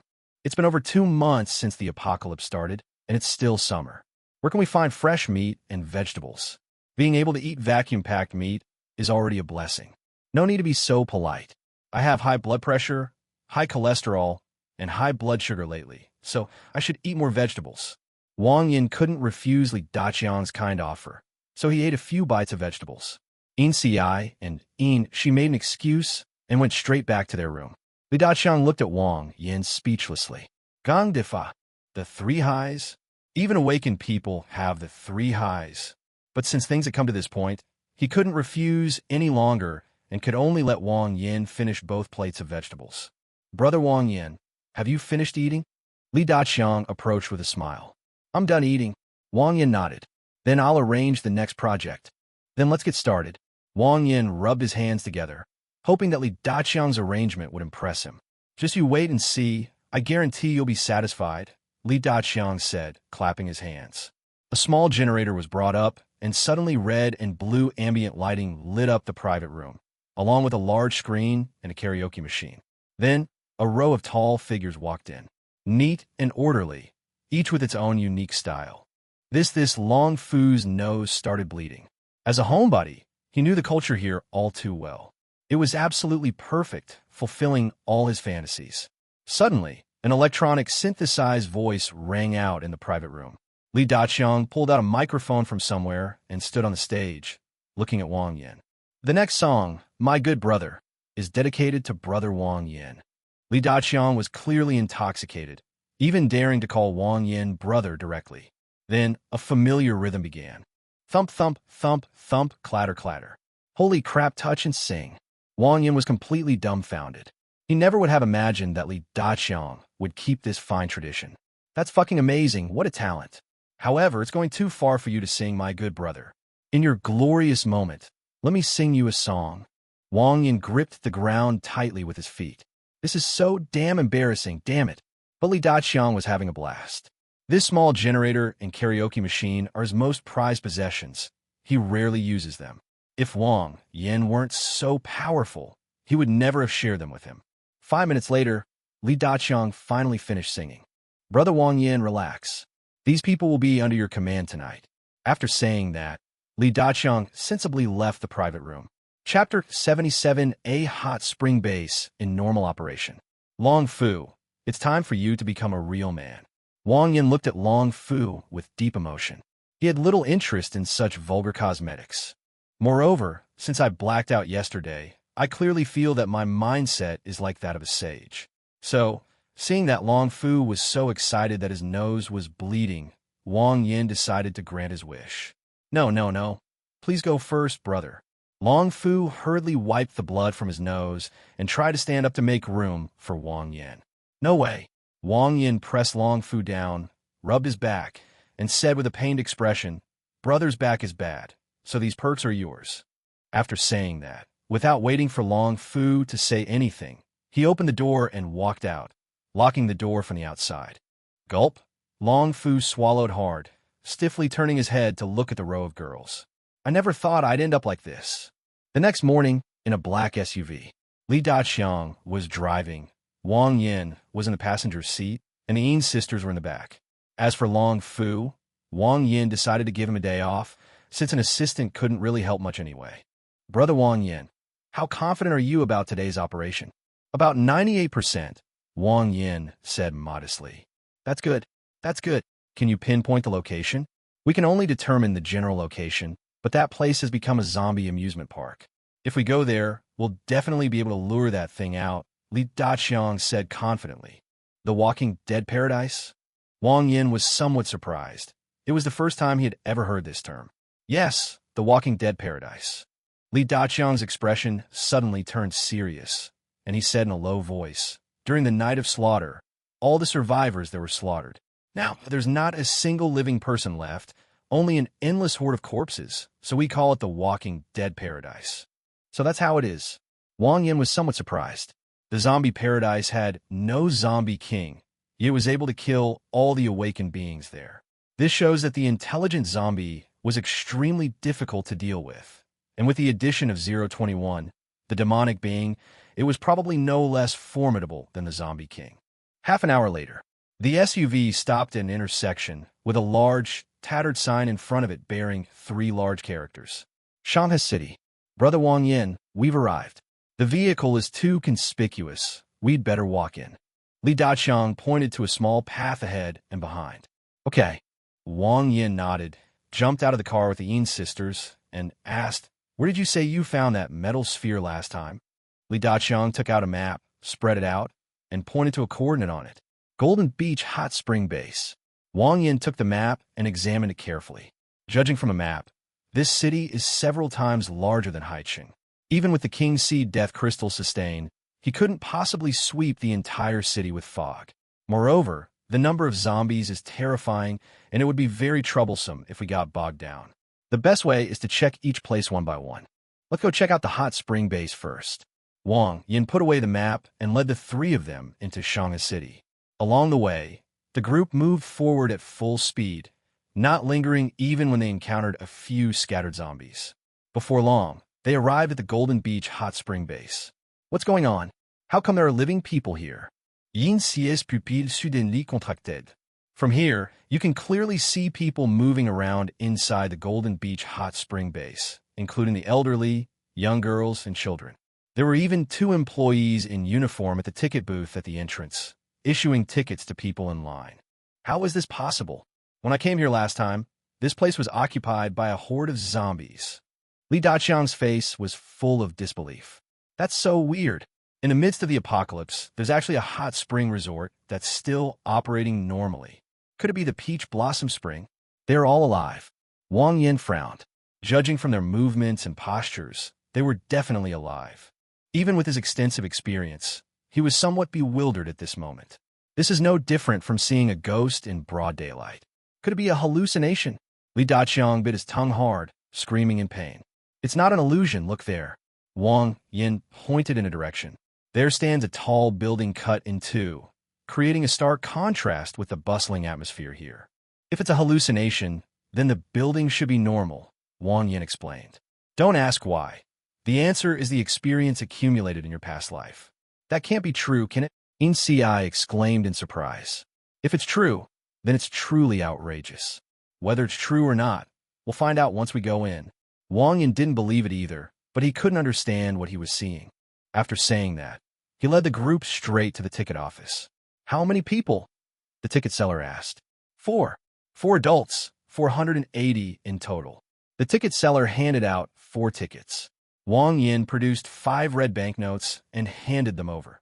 The ticket seller skillfully gave him change. Everything was so natural. At this moment, if it weren't for the existence of the creator, Wang Yin would even think that the apocalypse was a hoax. Something's not right. Finally, after looking around, Wang Yin noticed something amiss. Chapter 78, The Special Corpse King. Brother Yin, what did you find? Inchi asked. They're all playing the same game over and over again. Wang Yin stood quietly in the crowd. After observing for a while, Inchi and the other person asked in surprise, "Are they being manipulated?" No. Wang Yin rejected their idea. The manipulated person was like a puppet, devoid of any emotion, while there were children crying and couples fighting in the crowd. Therefore, it can be concluded that they were not being manipulated. Just when the group was at their wits' end. On the other side, Li Daqiang cursed and grabbed a bikini-clad girl, asking her sternly, "Speak. What's going on with this place?" The bikini-clad girl was slightly taken aback, then immediately burst out cursing. "Are you crazy? Let me go. You won't tell, huh?" Li Daqiang snorted coldly and reached out to draw his knife. Suddenly, his hand stopped moving. A moment of confusion appeared in Li Daqiang's eyes, and he slowly put his outstretched hand back, his attitude making a complete 180-degree turn. "I am sorry. I admit my mistake." After saying that, Li Daqiang, like everyone else, started queuing up, a stark contrast to his previous demeanor. "What's wrong with him?" Inchi asked softly. "They must have been infected." Wang Yin stood quietly in the queue, his eyes scanning the entire water park warily. Li Daqiang is only at the 3rd level, yet he was hit instantly, which shows how dangerous this place is. If they were the targets, they probably wouldn't fare much better. "Is there any solution?" Inchi continued to ask. "I'm not good at mental matters. Unless someone with an equally powerful mental ability intervenes, or he wakes up on his own, killing him won't help. Wang Yin shook his head. You two be careful and don't expose yourselves yet. I'll think of something, Wang Yin instructed. Okay, the two women replied, quickly blending into the crowd. What kind of ability can achieve this level? Wang Yin quickly began to think, recalling one mental ability after another, only to find that none of them matched. At this point in my previous life, I was still in Haicheng and had not yet come into contact with Shangheching. Wang Yin was somewhat distressed. Without the support of information from his previous life, he was truly facing immense difficulties in this apocalyptic world. Even if he has the best combat power, he will still be trapped here if he is hit. If it's not among the awakened, is it possible it's something else? Extraordinary items, zombie kings, mutated plants, mutated beasts, these are all possibilities. Wang Yin continued to check each case one by one. Half an hour later, 008, Phantom Spirit. A mutant plant, the red umbrella. There's also a little girl, the corpse king. Wang Yin identified these three types from the vast sea of information. The red umbrella mushroom is a huge poisonous mushroom. Its spores are extremely toxic and can cause hallucinations. It can be eliminated. 008, Phantom Spirit, is a perfume that can manipulate a person's memories and cognition according to their consciousness, with a 50% probability. The little girl zombie king, a very special zombie king, with high intelligence and strong mental strength, but very friendly to humans. Later, she was killed by that guy from Starfire City. Thinking about it, the timing seems to match up. That guy only started to rise during this period, so there's an 80% chance. After analyzing the situation, Wang Yin began searching the amusement park. Soon after, he saw a little girl standing on the second floor of the lounge. She was about 5 or 6 years old, wearing a tattered red cotton padded jacket with a pigtail sticking up in the air, and her little face was rosy like a little apple. Found you. Wang Yin breathed a sigh of relief. The little girl zombie king is very friendly to humans, which means that even if he gets caught in the attack, he will have enough time to break free and nothing will happen. This is a stroke of luck amidst misfortune. Thinking of this, Wang Yin slowly approached the lounge. After getting a certain distance away, his figure blurred and he rushed over in a mist. Brother, aren't you going to play? Suddenly, the little girl looked at the mist that Wang Yin had transformed into and said in a childish voice, Buzz. As the fog dissipated, Wang Yin appeared behind the little girl. Just as he was about to launch a sneak attack, his consciousness suddenly began to blur. Damn it! Wang Yin's consciousness resisted frantically. 1 second, 2 seconds, 3 seconds later. Excuse me, I've come to the wrong place. Wang Yin scratched his head sheepishly. It's okay, big brother, go play now. The little girl giggled. Wang Yin nodded, turned around, and went downstairs. On the other side, oh no, brother Wang Yin has been infected. We need to go save him. Insi's eyes flashed with moonlight as she began to move towards the restroom. Calm down. Even brother Yin got infected. It'll be the same if you go. Insi pulled Insi back. What should we do then? Insi pouted. Stay calm and look for an opportunity. If we both fall for it again, there will really be no hope. Insi's expression was solemn. Suddenly, Wang Yan's body trembled violently, and his eyes regained their clarity. Few all thanks to my iron will. He broke free in a few minutes. Huh. The little girl instantly sensed Wang Yan's unusual behavior and asked in her childish voice, Big brother, don't you like it? Of course I don't like it. These are for kids. Seeing that brute force wouldn't work, Wang Yin decided to use strategy instead. No way. The day before yesterday, an older brother told me that everyone who comes here likes to play in the water park. So you just left them here? Wang Yin asked in surprise. Yes, I like it here too. They like it here, and we all have fun here. Isn't that great? The little girl said innocently. Wang Yan's lips twitched. This zombie king is indeed somewhat special. He's lying to you. Nobody likes staying here all the time. Wang Yin shrugged and continued. If you don't believe me, release the control and let them choose for themselves. The little girl tilted her head and thought for a while, then nodded. A powerful spiritual force instantly enveloped the entire water park. How did I get here? A burly man riding a rubber duck swimming ring was completely dumbfounded. Yeah, weren't we chasing that bastard? How do we end up playing around? Holy crap, what's going on? Why is Brother Wang wearing a bikini? Suddenly, The place was filled with noise, and no one knew what had happened. Their memories of the past 2 days were completely blank. These people are all together, Wang Yin murmured, having almost figured out the whole story. This group is chasing after someone, the older brother the little girl was talking about.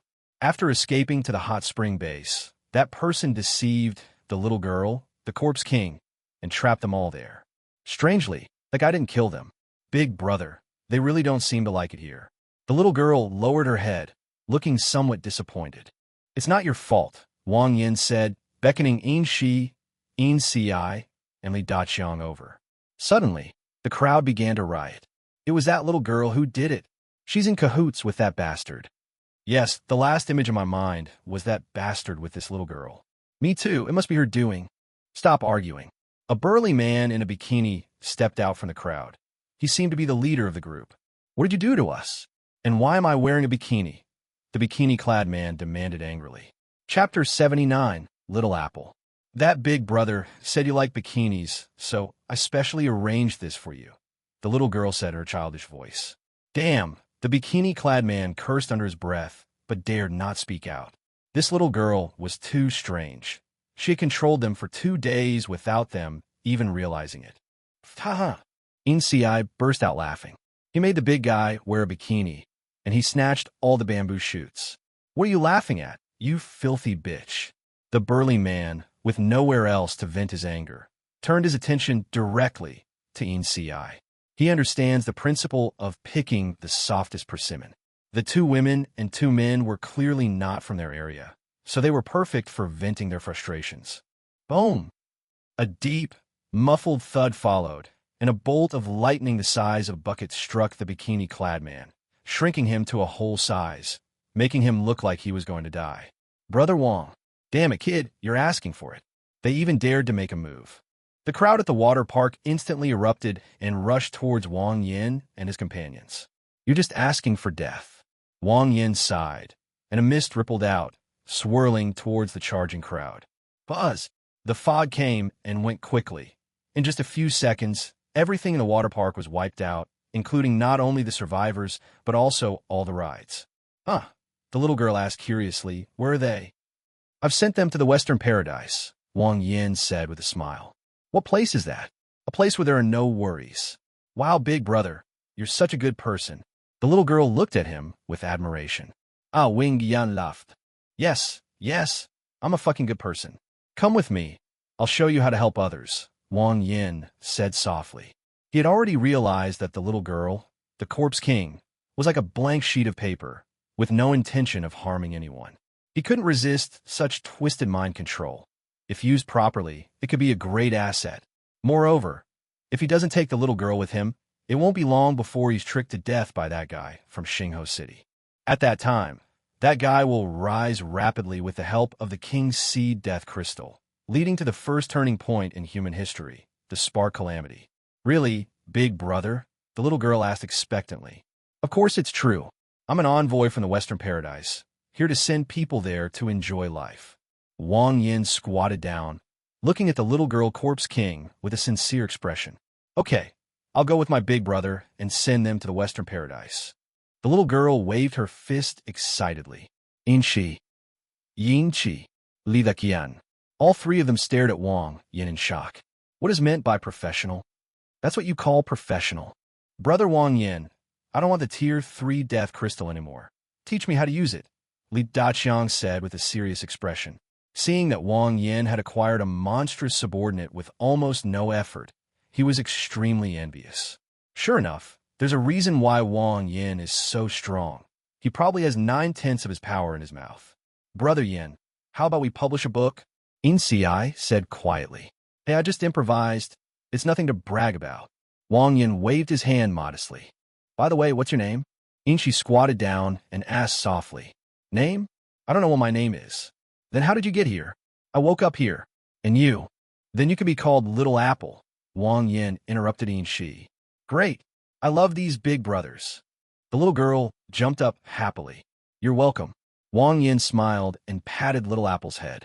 Sure enough, it was extremely cold, without any trace of human warmth. Then, he called Yin Shi and the others aside and gave them instructions. Little Apple is the corpse king, and her memories have been overwritten. Just treat her like an ordinary child and don't ask her about the past. As soon as the words fell, the three of them trembled violently. How is that possible? Little Apple is the corpse king. Yes, she is the corpse queen. So, she didn't actually know she was a zombie. NCI suddenly felt a pang of sympathy for Little Apple. I don't know. The moment a zombie becomes a zombie king, all its previous memories are overwritten, leaving only its jealousy and craving for flesh and blood, and its tyrannical nature. Something must have happened to Little Apple that caused her to retain her humanity. We must never let her know that she is a zombie, Wang Yin whispered in his instructions. Okay, we understand. The group nodded solemnly, a sense of melancholy creeping into their hearts. Such a good child, and he's a walking corpse. Heaven has no eyes. Big brother, what are you talking about? Little Apple asked curiously as she came closer. We're talking about an intelligent zombie. It has a magical metal ball in its hand. Have you ever seen one? Wang Yin picked up Little Apple directly. It's that. Little Apple's eyes showed some fear as she continued to ask, Big brother, why are you looking for it? It's very fierce. It's in a lot of pain, so I've decided to send it to the Western Paradise to enjoy bliss, Wang Yin said confidently. It's in that building that's broken in two, and there are lots of ugly things like it gathered there. Shall we go and help it? Wang Yin said softly. But my abilities are useless against him. Wang Yin was stunned. Little Apple was a zombie king and a mental being at that. Logically, she should have absolute suppression over third-tier zombies. This situation shouldn't have occurred. Unless, of course, that intelligent zombie is also mental and has broken free from the zombie king's control and declared itself king. He's still a traitorous rebel, Wang Yin said in surprise. Big brother, can we still send it to the Western Paradise to enjoy happiness? Little Apple asked. Leave it to me. Wang Yin was full of confidence. How strong could a third-tier being be? What he was always wary of was 021, the demon transformation. P.S. Guys, please stop rushing me. I really try my best. I type very slowly on my phone, and 2 updates a day is my limit. I'll make up for it when I become a full-time writer and start writing 10,000 words a day. Chapter 80 Bitter Battle. A blood-stained sign hung on the broken building, with the words Shin faintly visible. The ground floor was filled with a dense, dark mass of corpses, leaving no place to even step. Ugly freaks, get out of here. A childish, yet fierce, voice rang out. Wang Yin, carrying Little Apple, walked out from the intersection, followed by the Yin sisters and Li Daqiang. Roar, roar, roar. The zombies roared and retreated to both sides, leaving a path more than 2 meters wide. Ah, that's so impressive. I can brag about this for the rest of my life. Li Daqiang walked with his hands behind his back, swaggering around, head held high, following behind Wang Yin. He broadened his horizons this time, traveling with Wang Yin. Don't be too smug. These are just low-level zombies. The third-tier ones inside won't be so obedient. Wang Yin kicked open the door and led the group inside. I understand. Big brother, that thing is up there. I can sense it. Little Apple stretched out her chubby little hand and pointed to the rooftop. At the same time, terrifying roars came from the dark stairwell entrance, clearly indicating that the creature had also sensed Little Apple. Prepare for battle. Wang Yin put Little Apple down and drew his straight sword. The Yin sisters, Yin Shi and Yin Si, drew their daggers, their eyes flashing with the light of the sun and moon as they warily looked towards the stairwell. Brother Wang Yin, we'll take care of the ordinary tier 3 guys, and you can handle the toughest one. As Li Daqiang spoke, his body suddenly grew several inches taller, and pieces of pitch-black scales hissed out from his flesh. At the same time, he flicked his right hand, and a dark iron rod appeared in his hand. No problem. Wang Yin nodded with a smile. Li Daqiang's abilities were not weak, and with the addition of the Yin Shi and Yin Si sisters, they should be able to kill an ordinary third-tier opponent instantly. Heh, my foolish king. You actually brought humans to deal with your people. A dry, hoarse voice rang out, and a tall, naked figure emerged from the dark stairwell. His eyes were sunken, and his head was smooth, making him very different from an ordinary zombie. Above its left shoulder, a silver metal sphere floated, looking quite mystical. After this figure appeared, about 23rd level cultivators surged out from the stairwell and surrounded the crowd. Who is his king?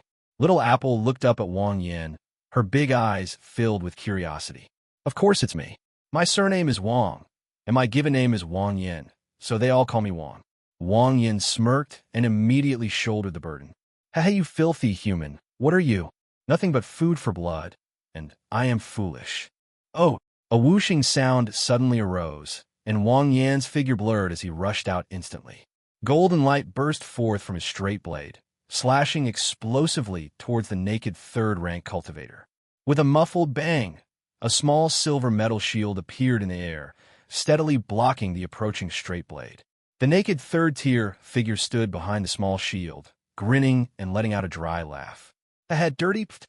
Halfway through his sentence, a huge stone spike emerged from the ground with a whoosh sound, piercing through the naked third-level cultivator. You talk too much nonsense.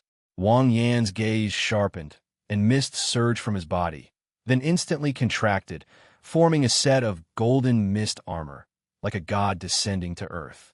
Roar! The naked third-level cultivator looked at his pierced body and let out a violent roar. He kicked off the ground and shot over like a cannonball.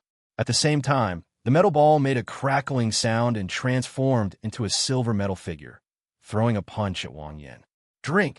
Li Daqiang shouted, rushing out with his black iron rod, leaving afterimages as he directly smashed a third-tier head. Xiao Xi, let's go too.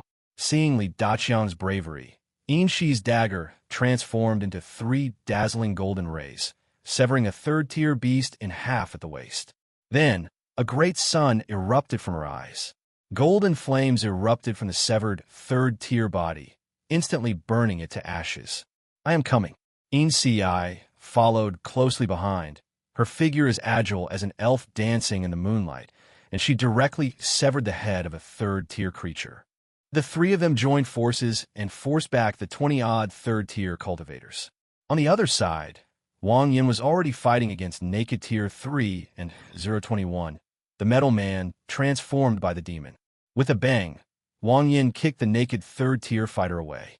Suddenly, a strong wind whistled past his ears, and the metal man rushed to his side without him noticing, raising his fist to smash towards Wang Yan's head. So fast! Wang Yin exclaimed, twisting his head to dodge, while simultaneously swinging his straight knife to the side and quickly placing it on his arm. A piercing crash rang out. A broken piece of the blade flew out and embedded itself in the wall, while Wang Yin was also sent flying backward by the punch. Good, its strength is actually this great. Wang Yin rubbed his shoulders, his gaze burning with fervor. This was his first time coming into contact with extraordinary items. 021. The power of the demonic transformation exceeded his imagination. This metal man was not only incredibly fast, almost comparable to him, but also had extraordinary strength. He even shattered the 1,000 forged straight blade with a single punch. In close combat alone, this thing can already crush a 4th-tier opponent. Haha, thank you. Wang Yin tossed the broken 1,000 forged straight sword aside and sincerely thanked the naked third-level cultivator. After all, without it, this thing would probably still be hiding somewhere in the shadows, and he would never have discovered it. Haha, human, have you been knocked silly? Chapter 81 Bitter Battle, Part 2. The naked third-tier figure let out a dry laugh, looking at Wang Yin with a mocking expression. The silver metal figure flickered like a silver lightning bolt and reappeared beside Wang Yin. Smack! Wang Yin's expression remained unusually calm. He reached out and precisely deflected the incoming fist from his side, then clenched his left fist and slammed it into the metal man's chest. With a loud bang, the metal man was blasted away by the enormous force and crashed into the wall next to him. Your technique is lacking, Wang Yin said objectively, shaking his fist which was still aching for being punched. He hadn't fought barehanded for a long time, but his skills were still terrifying. Even though he wasn't as strong as the metal man, he could still overpower it. This is called using minimal force to achieve maximum effect. Beside him, a hint of human-like fear appeared in the eyes of the third-tier zombie. Wang Yan's strength had exceeded his expectations. This is the first time anyone has been able to blast a metal ball away since he got it. Human, You make me feel threatened, and I must kill you as soon as possible. As the voice faded, an invisible spiritual force shot out from the void. A sharp pain shot through Wang Yan's mind. His eyes lost focus, and his consciousness became unusually sluggish. At the same time, the silver metal figure burst out from the rubble and charged at Wang Yan's head again with its fist raised. The naked third-level cultivator's eyes were filled with savagery, as if he could already see Wang Yan's head being smashed to pieces. However, the next second, buzz! The mist trembled, and Wang Yan's body instantly turned into mist, causing the silver metal man's fist to miss its mark. A golden spear emerged from the void, trembling as it pointed its tip at the naked third-tier cultivator. What is that? The naked third-level cultivator's eyes trembled violently, a deadly sense of crisis rising in his heart, and he immediately let out a low growl. Return. It no longer cared where Wang Yan had gone. The golden spear made its scalp tingle. That's terrifying. That thing can kill it. As the naked third tier issued the command, the silver metal man transformed into a streak of light and shot back to the naked third tier's side. Almost simultaneously, the golden spears, swirling with mist, also shot out. 021. Demon King Yin couldn't break through his defenses, so he wanted to kill the naked third tier directly. In this way, 021, Demon King Yin would become ownerless and would no longer attack him. Whoosh! Whoosh! Two streaks of light, one gold and one silver, shot toward the naked third-level fighter from one in front and one behind. With a crackling sound, the silver metal figure began to disintegrate in mid-air, turning into pieces of armor that attached to the naked third-tier body, completely enveloping him. He, the naked third-tier warrior, now shrouded in silver armor, felt incredibly safe. He crossed his arms to block, while simultaneously shouting, "You can't kill him!" Suddenly, the golden spear tilted its head back, instantly changing its trajectory, and plunged directly into the mouth of the naked third-tier warrior. Clang! With a crisp metallic clang, the golden spear barely pierced the throat of the naked third-tier warrior, as the back of his head was covered by silver armor, preventing it from being pierced through. Gurgle! The naked third-tier cultivator, with blood and foam dripping from the corner of his mouth, hurriedly reached out to pull out the golden spear. However, the moment it touched the golden spear, bang! The golden spear shattered and exploded, and mist erupted from the throat of the naked third-level cultivator, turning his entire head into ashes. Haha, it's all thanks to your talkativeness. Wang Yan laughed. 021. The formed armor covered its entire body, even protecting its eyes and ears. Originally, he had no choice, but this guy insisted on saying a few words, giving him a chance to interrupt. Isn't this just pure? The villain dies from talking too much. Splash. With the death of the naked third-tier warrior, the armor fell to the ground, quickly disintegrated, and once again turned into a small metal ball. Finally, I also possess extraordinary items. Wang Yan's eyes trembled as he excitedly picked up 021, the demon transformation. He had fantasized about this scene countless times in his past life.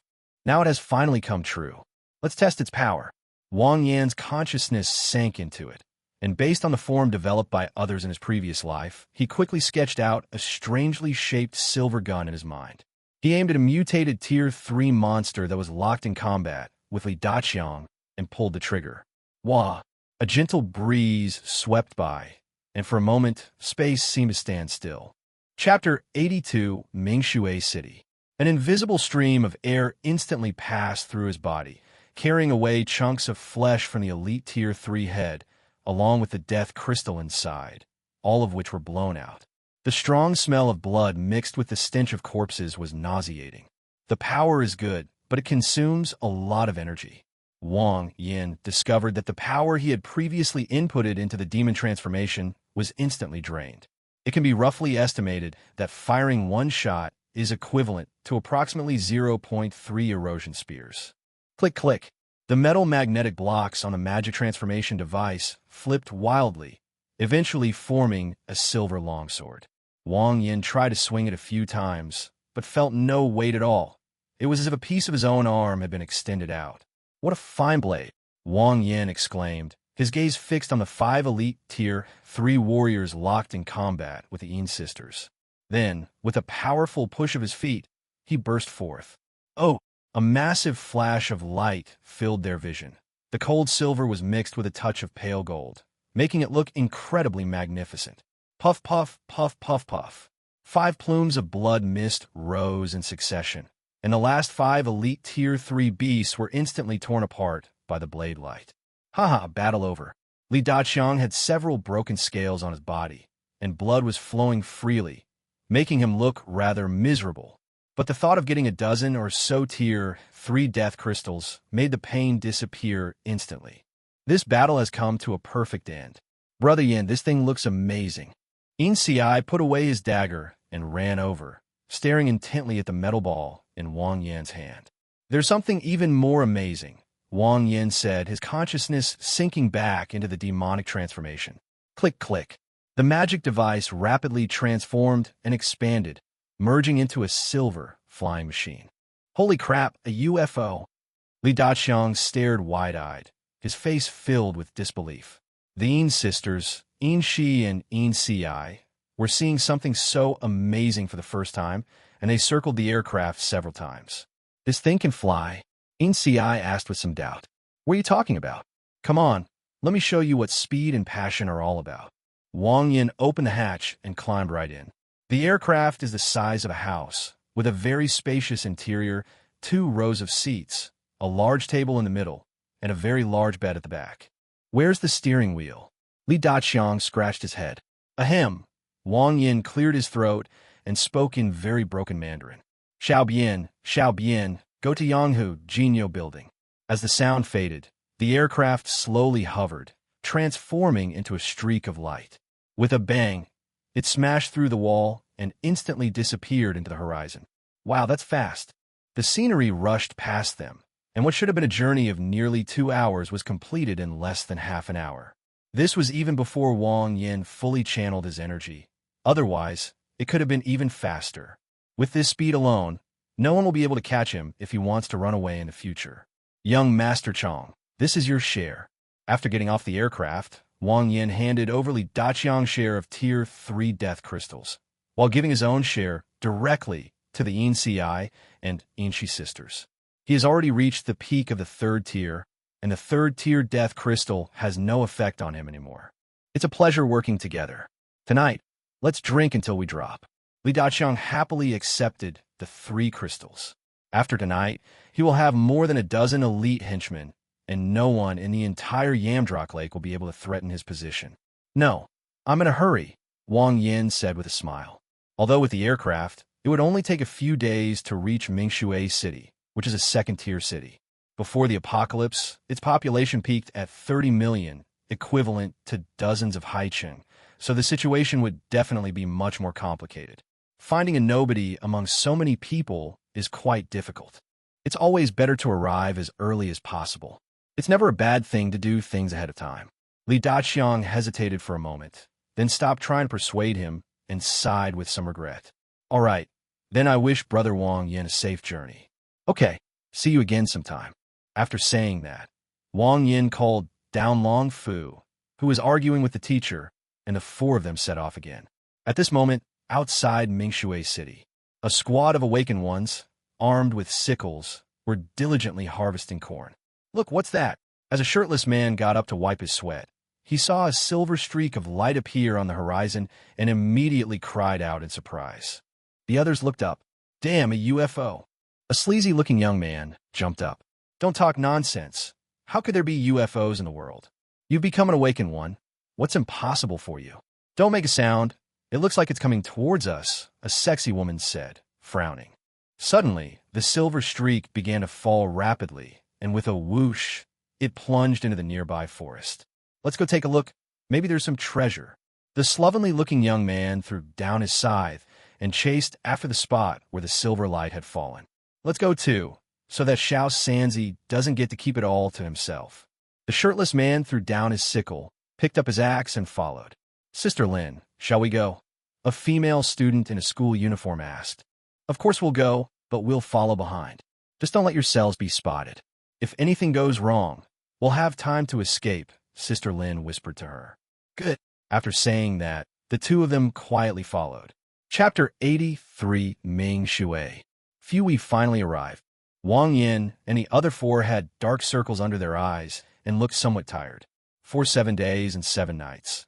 The four of them took turns replenishing the spacecraft's energy with very little time to rest, and now they are all sore all over. Everyone has worked hard these past few days. Wang Yin transformed the demon into a watch, put it on his wrist, and said to Yin Shi and the other two, after we enter the city, let's find a quiet place, have a good meal, and then get a good night's sleep. Big brother, someone's coming. Little Apple tugged at Wang Yan's sleeve. They must have been attracted by the aircraft, Yin Shi analyzed. It's all right. At worst, we can send them to the Western Paradise to enjoy their blessings, Wang Yin said nonchalantly. He stopped outside the city beforehand to avoid being seen, but with the eyesight of an awakened, it would be difficult to miss something as conspicuous as an aircraft. Being able to avoid being seen by a large number of people is already the limit. All right, let's send everyone to their doom. Little Apple pumped her fist, full of enthusiasm. The Yin sisters looked at Wang Yin speechlessly. Look what you've done. Now Little Apple is going to send everyone to their doom. Rustle. A slovenly-looking young man emerged from the bushes, followed by 2 naked men. Upon seeing Wang Yin and his group, he was taken aback. Are you all from Mingshui City? The burly man asked in a low voice. Wang Yin and his companions were dressed neatly and were all carrying weapons, clearly indicating that they were not ordinary people. In the apocalypse, the better you dress, the stronger you become. No, we're refugees. Wang Yan's eyes dimmed. Oscar mode activated. Oh, your city was also ravaged by zombies. The big man's eyes twitched. Yes, only a few of us were left, and we managed to escape by sheer luck, Wang Yin said bitterly, shaking his head. Hey, you guys are really lucky. It's better to be lucky than early. Our settlement is recruiting a lot of people. The benefits are great. Why don't you consider it? So, there are a lot of people fleeing here recently. Wang Yin immediately grasped the key point. Yes, several small towns around here have been slaughtered by the zombies, and the remaining survivors have all come to Mingshui City, the big man explained. At this moment, the sleazy-looking young man next to him patted the big man with an unhappy expression. Hey, Lao Hei, are you kidding me? We're here to search for treasure. Why are you recruiting people? Besides, is our settlement a place that just anyone can enter? Oh, right. I forgot about the important matter. The big man scratched his head awkwardly. The young man chuckled, then looked at Wang Yin and said, Did you see a flying saucer fall down? UFO? What UFO? Wang Yin exclaimed in surprise. Like those flying saucers piloted by aliens. Sorry, I don't understand what you're saying. Wang Yin shook his head. Forget it. It's pointless to ask you, Lao Hei, let's go. Seeing Wang Yan's reaction, the young man assumed that he knew nothing. Brother, our meeting place is in Longhai residential area. If you're interested, you can come and take a look. Just get my name when you get there. My name is Xiao Tai. The big man shouted back, and then was dragged away by the young man. Wang Yin nodded thoughtfully. This is an opportunity. If we can control the leaders of a large gathering of several people and get them to help find the person, it will be much faster. However, there is a problem. Su Lai didn't know when he obtained 003, the Void Demon. If his intervention caused a butterfly effect, and Su Lai missed out on 003, the Void Demon, it would be troublesome. This possibility is not non-existent, but rather quite high. Forget it, we can't take the risk. Wang Yin immediately abandoned the idea. If we still can't find it by the last week, we'll take control of all the leaders in Mingshui City and get them to help us find it. Wang Yin sorted out his thoughts and led the 4 of them to Mingshui City. Sister Lin, aren't we going to follow? From the bushes nearby, the girl asked softly. The mistress and Lao Hei had both gone far away, but Sister Lin was still hiding here, showing no intention of leaving, which puzzled her. Didn't we agree to follow them quietly? No need, we've already found it. Sister Lin stared intently at Wang Yin and the others. Where? The girl asked, looking around in confusion. It's from those few people, Sister Lin whispered. How come I didn't see it? The girl was completely bewildered. He can fool the mistress, but Lao Hei can't fool me, Sister Lin said smugly. Suddenly, a hand patted her on the back. Oh, tell me, how did you figure that out? A mocking male voice rang out. The 2 women jolted simultaneously, turning around and quickly drawing their weapons. Suddenly, the boy who had been far away appeared behind them, looking at them with a playful expression. How is this possible? When did they arrive? Chapter 84C Dragon Gathering Place. Looking at the smile on Wang Yan's face, Sister Lin felt a chill run down her spine. She sensed no kindness or gentleness, but rather boundless terror. Having discovered the secret of the aircraft, she knew that unless the other party was completely out of their mind, they wouldn't let her go. After all, only the dead can't speak. As for resistance, it's basically hopeless. If the other party can sneak up behind her once, they can do it a second time. If I tell you, will you let me go? Sister Lin still wanted to salvage the situation. If your answer satisfies me, I can give you a chance to live, Wang Yin said. First of all, it's impossible for someone in your position not to see the silver light falling. Secondly, you are not refugees because your shoes are so clean that there isn't even a speck of mud on them. Third, when the mistress mentioned UFOs, you seemed very surprised, but you didn't ask her a single question. This shows that your surprise was feigned. After Lin finished speaking, she looked at Wang Yin nervously, her hand unconsciously resting on the steel knife at her waist. If Wang Yin doesn't intend to let her go, she certainly won't just sit and wait to die. Quite a while. You're very clever. You've successfully extended your life, Wang Yin said, pulling some death crystal from his pocket. Do me a favor, and if you do a good job, these are all yours. Since we were unfamiliar with the area, we needed a local to help us find out what was going on, and Sister Lin was just the right person. As for the aircraft, she's a smart woman. She wouldn't abandon so many dead crystals and court death. Sister Lin and the girl next to her were stunned when they saw the death crystal in Wang Yan's hand. This batch contains 4 or 5 Tier 3 stones and at least a dozen Tier 2 stones. If you know about typical medium-sized settlements, there are only 4 or 5 Tier 3 settlements. A single delivery could fill a medium-sized cluster. That's fucking extravagant. Thinking of this, Sister Lin couldn't help but swallow hard, forcing herself to calm down, and respectfully said, Please speak. Find someone for me, Wang Yin said softly. Su Lai's strength is around the 1st level. He's a total sycophant. Be careful not to let him find out that someone is looking for him. And once you find him, don't alert him. Just tell me where he is. Sure, I've got your back. Sister Lin patted the 2 headlights with great confidence. Although the information is unclear, given her connections in Mingshui, finding someone shouldn't be a problem. The only challenge is to avoid alerting the enemy. By the way, the time cannot exceed 45 days, Wang Yin continued. I will do my best. Wang Yin smiled and nodded, then asked, What is your current strength? I've just entered the 2nd tier, while Duo is only at the peak of the 1st tier.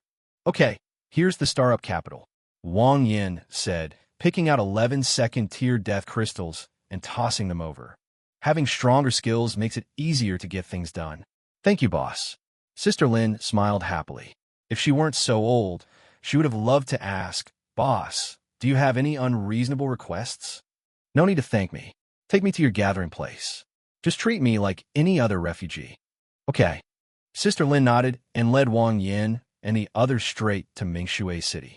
Longhai residential area is surrounded by towering stone walls, making it look like a large, airtight box from the outside.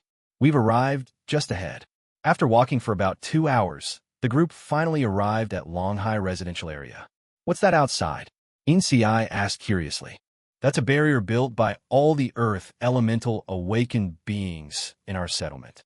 It's over 1 meter thick and can effectively withstand the attacks of the zombie horde, Sister Lin explained patiently.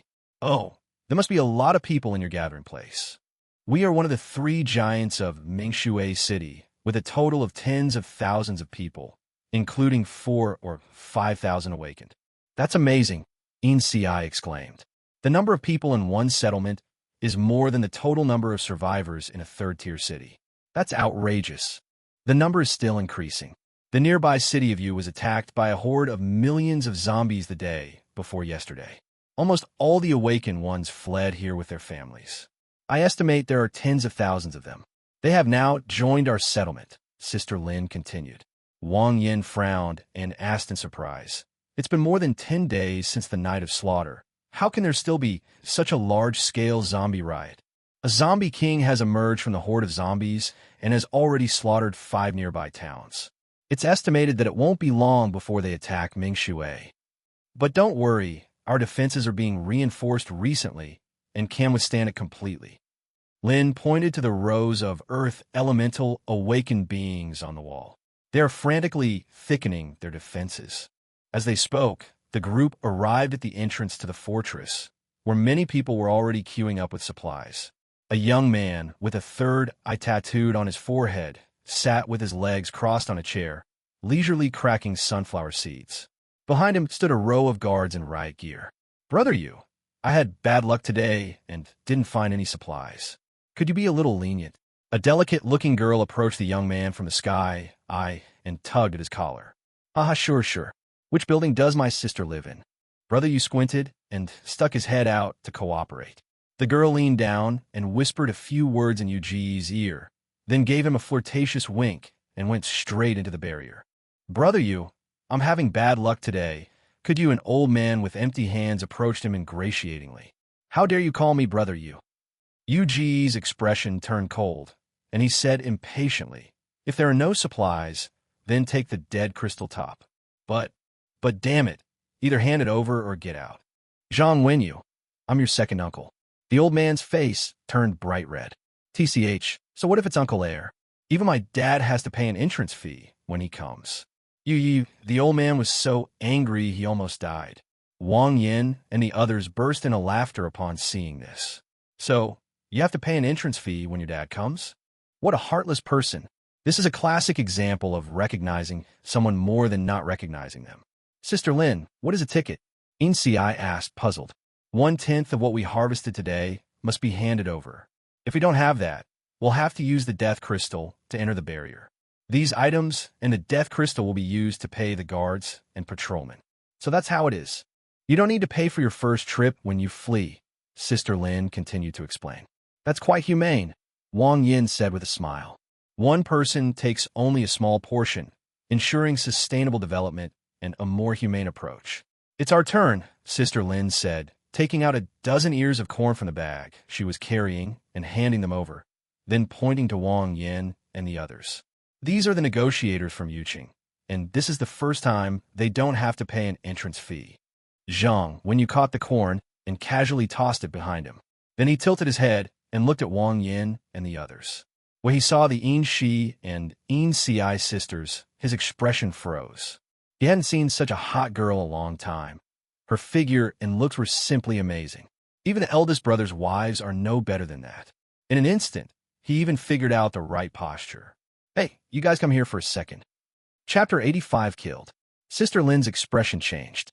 She knew very well what kind of person Zhang Wenyu was. He acted as if he had never seen a woman before.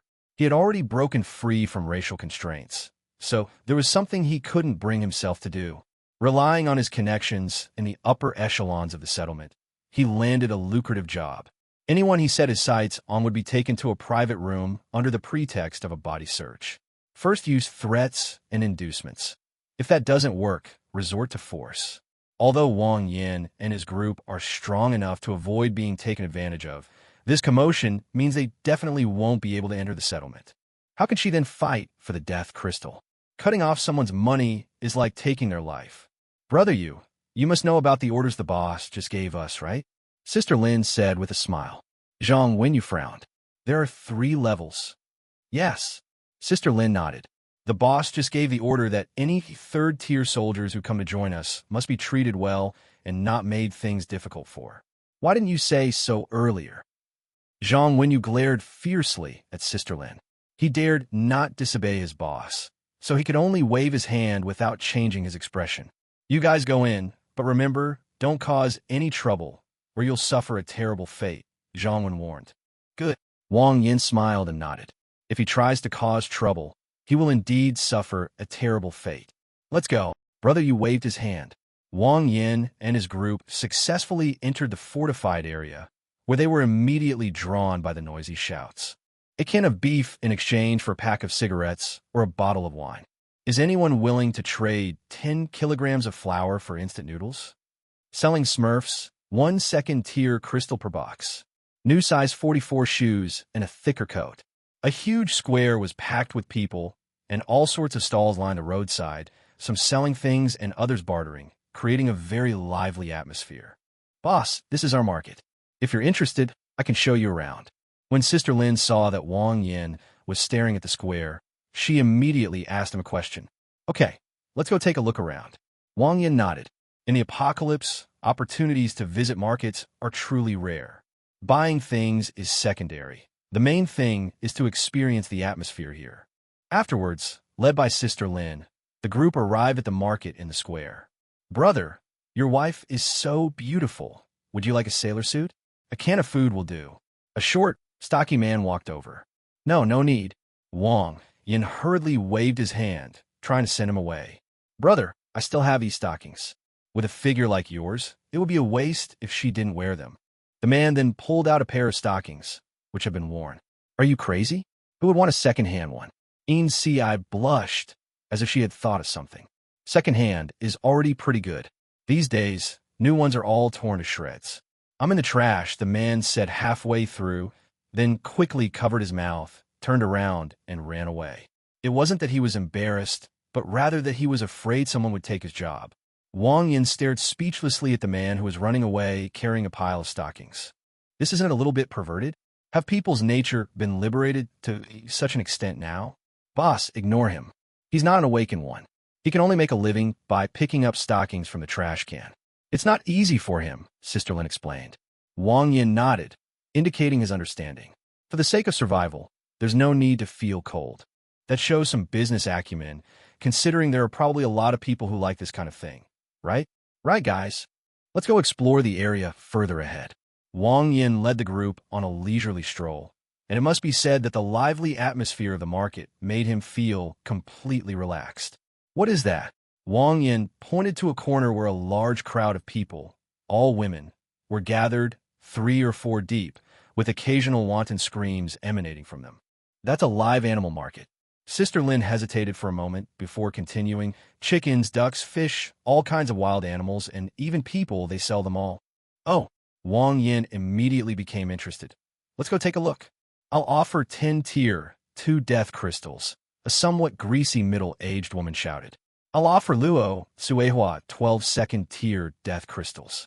Let's see who dares to compete with me." An old woman with a wrinkled face and few teeth pulled out a handful of death crystals, her voice full of energy. "Grandma Luo, you don't have any teeth left, can you still chew?"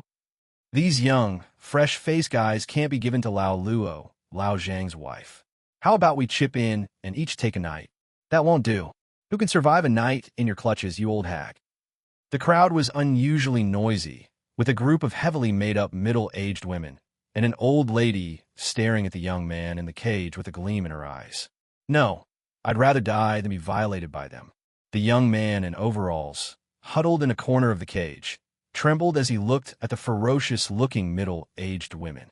He had imagined many ways to die, but he never thought he would die from the death of a stranger. It hurts so much. This is even more perverted." Wang Yin was completely stunned. This auction was beyond his imagination. The item being sold was actually a young, handsome man. "Isn't that celebrity? I think his name is something like Kunpa." Chapter 86 books. Poor Kunpa, the group couldn't help but sigh. This treatment puts even the 10 most brutal tortures of the Qing dynasty to shame. "I'm going all out, 20 of them." Granny Sucker gritted her teeth and pulled out a handful of second-tier death crystals. The noisy crowd immediately quieted down, and the older women all shook their heads. The fresh meat was good, but the price was a bit too high. "Don't be impulsive. He's just a young heartthrob," the middle-aged woman next to her hurriedly advised. "Dead crystals can be earned back, but once pigeons are gone, they're truly gone," Granny Sucking Soil said, a trail of sticky saliva dribbling from the corner of her mouth. "Ugh." Wang Yin couldn't help but picture the two of them kissing, and felt it churning in his stomach. He quickly told everyone to leave. Continuing deeper into the street, at the very back of the market, there are very few people, only a bookstore which stands out from the bustling market. "There's even a bookstore?" Wang Yin was somewhat surprised. Opening a bookstore in the apocalypse was obviously not a wise move. Most people were struggling to survive, so who would have time to read this stuff? However, he's been getting a bit tired of binge-watching TV shows lately, and he'd like to read some mindless, light-hearted novels. The creator can only create novels whose names he knows. He can't create those whose names he doesn't know. Now that there are bookstores, I might as well go and find a few. Let's go buy some novels to read. As Wang Yin spoke, he led the group into the bookstore. Welcome. At the entrance, a rare pure white pug flapped its wings at the group in welcome. The bookstore is spacious, with rows of bookshelves filled with all kinds of books and incense burning on the counter, instantly transporting you from the noisy market to a tranquil world. Go inside and choose what you want to buy. A melodious voice, like that of a nightingale, rang out. The group saw a woman in an ancient robe sitting on a wooden table beside the counter, her back to them, holding an old, yellowed book and reading it with great interest. Please don't mind him. The owner of this shop is a bit eccentric. He's like that with everyone. Sister Lin hurriedly explained, afraid that Wang Yin would be unhappy. Fine. Wang Yin smiled and glanced at the woman with interest. People who can run a bookstore in the apocalypse are indeed different from those who sell used goods. It has personality and a high level of sophistication. You guys pick a few books too to kill some time when you have nothing to do, Wang Yin said, turning to the Yin sisters and Long Fu. They were all at the peak of the third tier and hadn't been able to level up for a long time.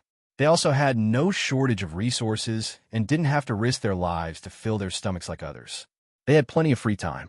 The group nodded in agreement and went to find their favorite books. Wang Yin went straight to the novel section and started flipping through the books one by one. At that moment, several well-dressed men and women walked in through the door. Moon, young master is here again. A handsome man called out to the woman in ancient costume who was reading a book. Clearly, he's been here quite often and is a regular customer. You're welcome to buy books, but if you don't, get lost. The woman didn't turn around, engrossed in reading her book. Sure, yeah. Show some respect to me. We are guests. A girl dressed in a JK uniform said unhappily. You don't have to be a guest. The woman in ancient costume said calmly. You're just arrogant because your brother is the commander of the garrison. The JK girl's face turned red with anger. If you say another word, I'll throw you out. The woman in ancient costume put down the book in her hand, her voice turning cold and stern.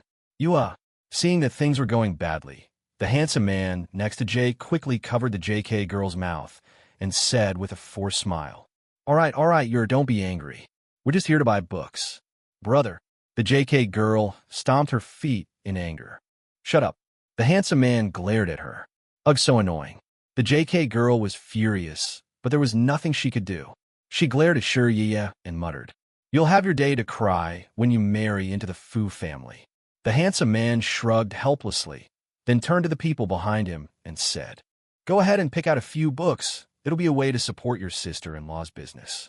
No problem, Brother Fu. Several young men chimed in and went inside to select a few novels. The handsome young man, surnamed Fu, also pretended to select books, but his eyes remained fixed on Shuriya. He wasn't there to buy books at all. He just wanted to look at beautiful women. At this moment, Wang Yin was engrossed in a novel about a rural miracle doctor, completely oblivious to the others. This one is good. Let's put it away for now. Wang Yin tucked the book away, preparing to search for the next one. Suddenly, a very subtle fluctuation arose all around. Wang Yin raised an eyebrow. This strange fluctuation was somewhat like that of an awakened item, so he looked in the direction from which the energy was coming. There was a tattered, yellowed old book that was moving on its own without any wind, the pages rustling loudly. Could it be another extraordinary item? Wang Yin was startled and hurriedly walked over, reaching out to pick it up and examine it. However, just as he touched the ancient book, a hand reached out from the side and grabbed it. Chapter 87. The Prince Replaced by a Civet Cat. The handsome young man, surnamed Fu, glanced at Wang Yin with surprise.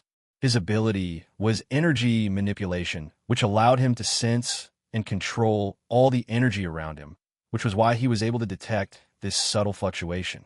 Did this kid figure out too? Or was it just a coincidence that I saw the pages moving? Thinking of this, the handsome young man smiled slightly at Wang Yin and said, Brother, I really like this book. Why don't you go find some other books? Sorry, I prefer it. You should go find another book. Wang Yin still held the book tightly to one side, showing no intention of letting go. He had seen far too many self-important people like this.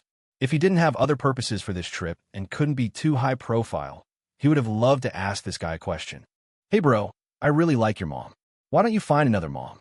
The young man, surnamed Fu, was somewhat surprised by Wang Yan's determination. After a moment of silence, he took out a handful of dead crystals and said, "Name your price." Such a strange thing is of great research value, and he cannot give it up. What I like cannot be measured in death crystals. Wang Yan looked directly at the young man, surnamed Fu, and asked in return, "But what do you think he's worth?" The young man, surnamed Fu, narrowed his eyes. In Mingshui, there weren't many people who dared to disrespect him.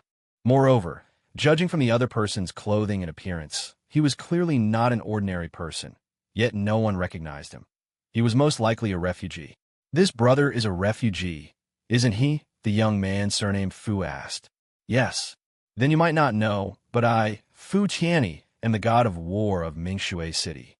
The young man, surnamed Fu, smiled crookedly and continued, "My younger brother." Looking at Fu Tianyi's arrogant attitude, Wang Yan really wanted to slap him across the face. "If you're going to show off, then show off. But why are you always smirking?" "Oh, and then," Wang Yan said calmly. "Well," Fu Tian felt a headache coming on when he saw that Wang Yan was completely unyielding. In this situation, an ordinary young master might just grab it directly, but if he did that, he might be beaten to death by the war god's own brother. Just then, the JK girl suddenly walked over, saw that the two of them were holding the same book, glared at Wang Yan, and said coldly, "Let go. You dare to steal what my brother wants? Do you want to get yourself killed?" Wang Yan turned to look at the JK girl and was about to lash out when Fu Tianyi suddenly shouted sternly, "Little sister, don't cause trouble." After saying that, he looked at Wang Yan again. "Give me some face. I owe you a favor." Upon hearing this, Wang Yan's mind raced. On the one hand, if he kills those two, Fu Tianyi's war godbrother will definitely not let it go, and Mingshui City will definitely be in chaos, which may cause some unpredictable variables and lead to some accident for Su Lai. The chances were slim, but Wang Yan dared not take any chances. After going to such great lengths, if he couldn't find 003, the Void Demon, he would be at a huge loss. On the other hand, he also thought of taking this opportunity to have Fu Tianyi use his privileges to secretly help find Su. So here's the question. How can I get a favor from him without giving him the book? After a moment of silence, Wang Yan had already made up his mind, so he pretended to be conflicted and said, "It's not that I can't, but I really like this book. Can I look at it for a while before you take it?" "It's no big deal," Fu Tianyi said readily, letting go of her hand. "Go ahead and look, enjoy it. It won't hurt to take a look. As long as Wang Yan agrees to give it up, everything will be easy." "Okay, I'll give it to you in a bit," Wang Yan said, stuffing the book into his pocket. While the others weren't looking, he snapped his fingers, then found a table in a corner and started reading. At this point, he had successfully switched the ancient book with a fake, and what he was looking at now was a counterfeit created by the creator. "Trash," Shurya murmured softly, holding the book in both hands. She had heard their conversation clearly. At first, she admired Wang Yan for being so tough, thinking she had met someone like her who wouldn't yield to the powerful. But she never expected Wang Yan to suddenly compromise. Like those bastards who forced her to marry into the Fu family, she only knew how to be subservient and had no backbone whatsoever when faced with someone stronger than herself. Absolutely disgusting. Thinking of this, a trace of desolation appeared in Shurya's eyes. In such a large city as Mingshui, is there not a single real man? On the other side, Fu Tianyi was gloating. Sure enough, in Mingshui City, only her own Yia dared to disrespect her. Half an hour later, the Yin sisters and Long Fu each carried a stack of books, ready to pay and leave. Wang Yan also pretended to reluctantly hand the books to Fu Tianyi. "Good brother, if you need anything in the future, just come find me at number 2 Central Villa District." Fu Tianyi excitedly took the ancient book. "No need for later. There's actually something I need your help with right now," Wang Yan said with a slight smile. "Oh, brother, please speak freely. There is nothing in the entire Mingshui city that I, Fu Tianyi, cannot accomplish." Looking at his face, Wang Yan couldn't help but think to himself, is he just a simple-minded fool from a landlord's family? No way. Chapter 88 Check-in. "We've just arrived in Longhai and are looking for jobs to make a living," Wang Yan said slowly. At first, he wanted Fu Tianyi to help him find Su Lai, but he felt that the guy was a bit silly and unreliable, so he felt more at ease finding him himself. The gatekeeper at the fortress entrance is a good job. If Su Lai were here, he would definitely pass by the gate. What kind of person are you looking for? Fu Tianyi asked. I think the job of collecting tickets with people at the entrance is pretty good. Fu Tian was taken aback. Wang Yin had a sharp eye.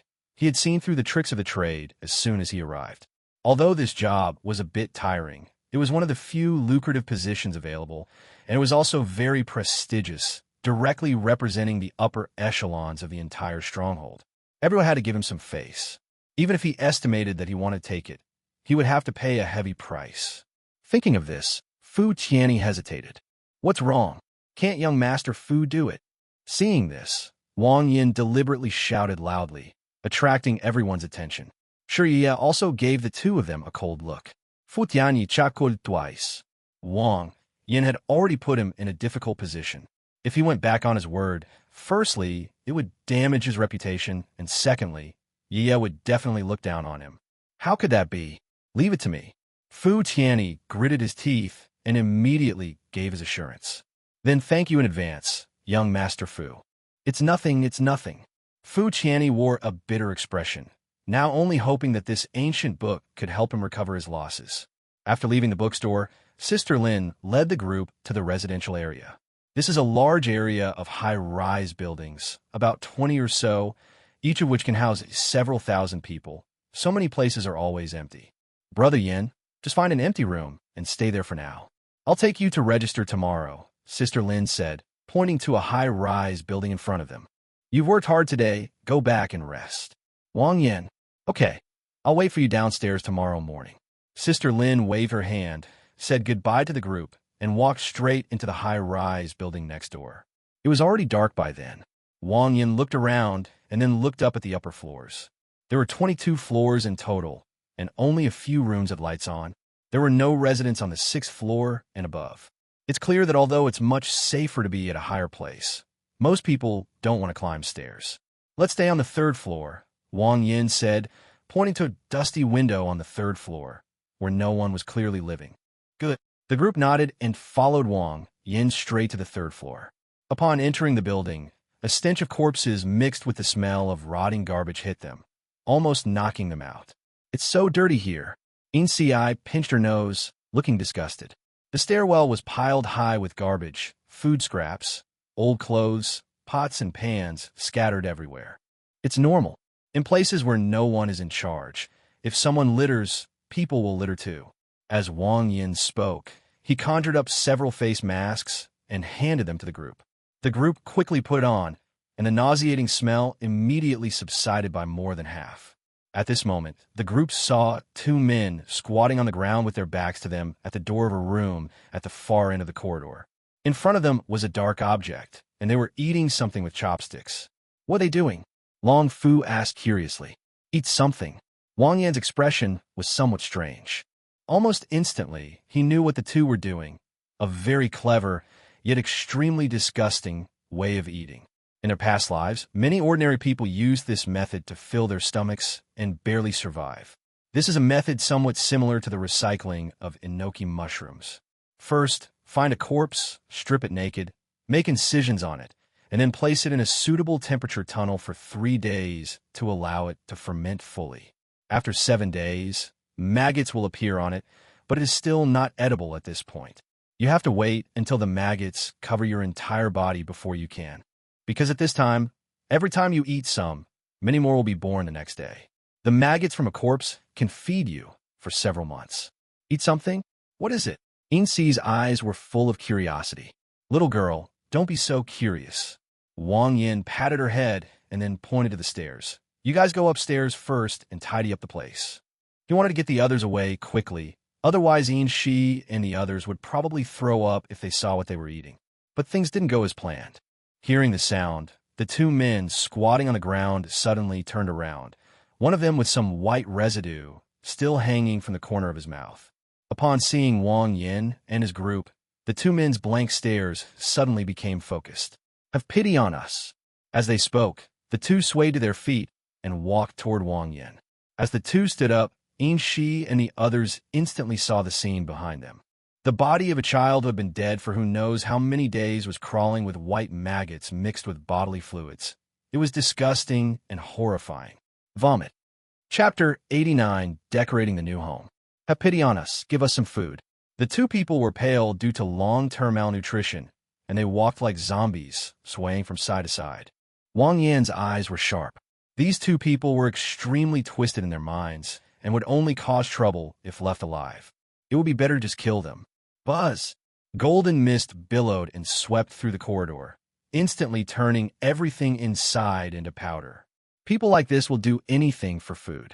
If you encounter them again, just kill them, Wang Yin said, turning to the group. In Shi and the other woman suppressed their discomfort and nodded heavily, while Little Apple looked completely indifferent. Let's go upstairs and take a look.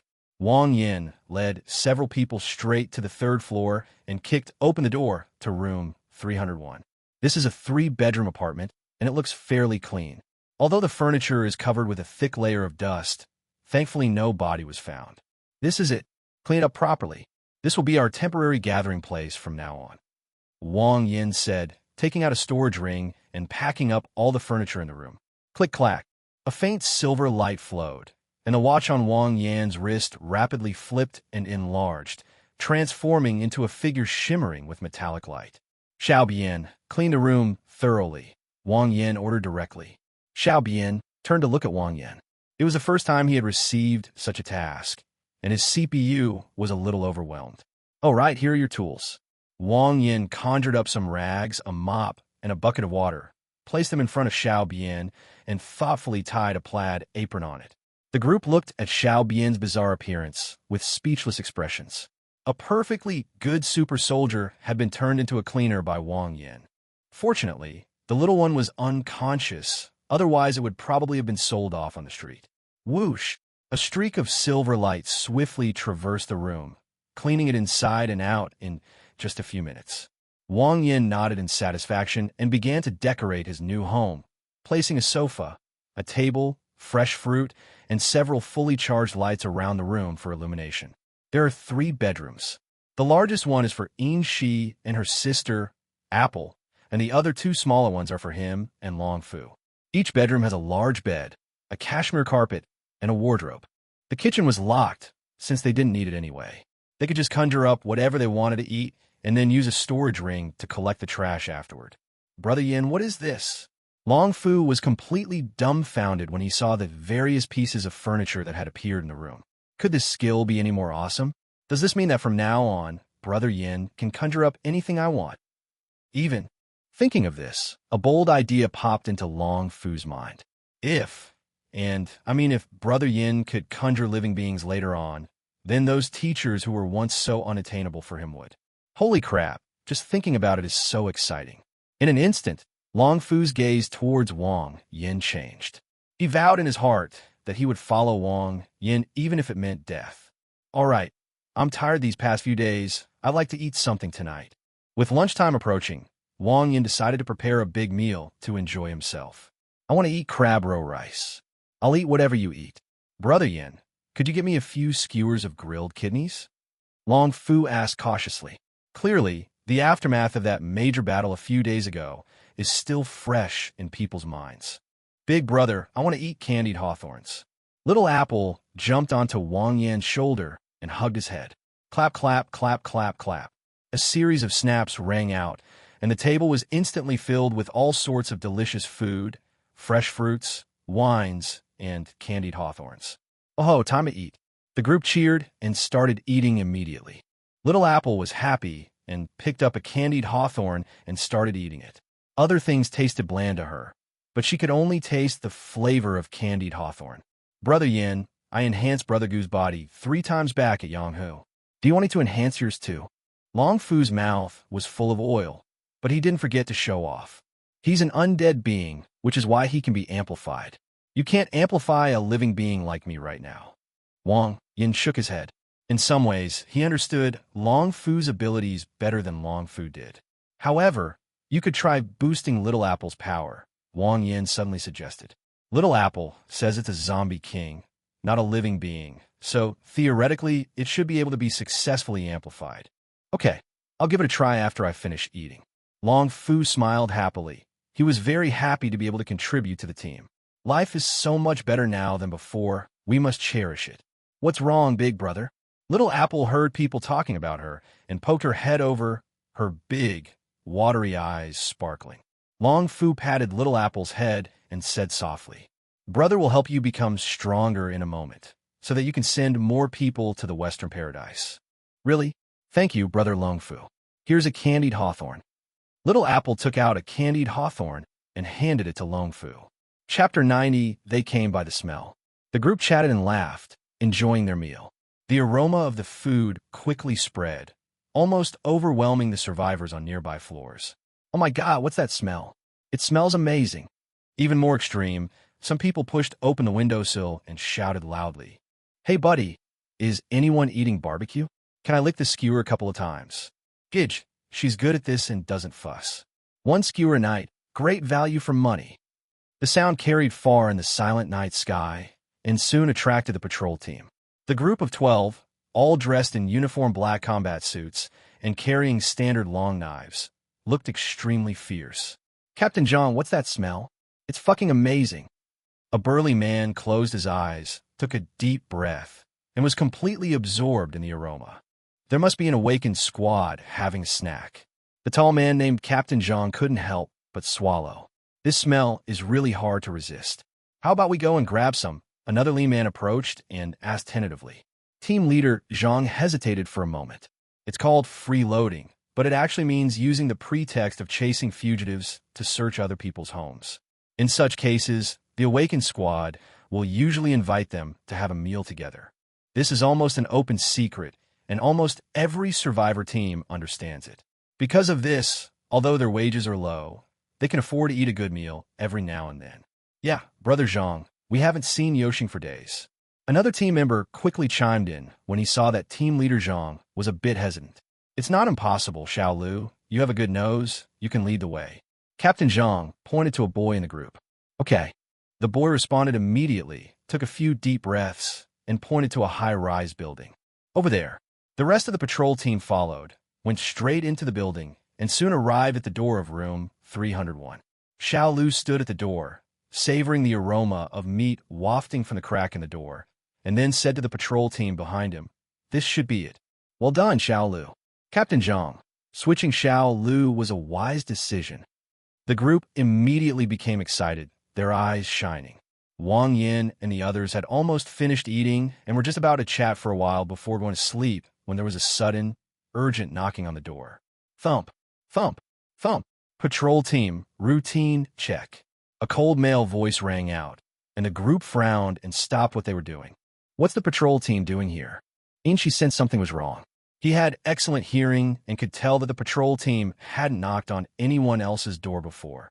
It seemed they were heading straight for them. Thump, thump, thump. The door was pounded on several times, and that cold male voice rang out again. "Open the door now, or we're going to break it down." Wang Yin also sensed something was wrong, but he could never have imagined that these bastards were just trying to freeload a meal. "I'll go open the door. Inchi, you check if there's anyone else downstairs," Wang Yin instructed, just in case.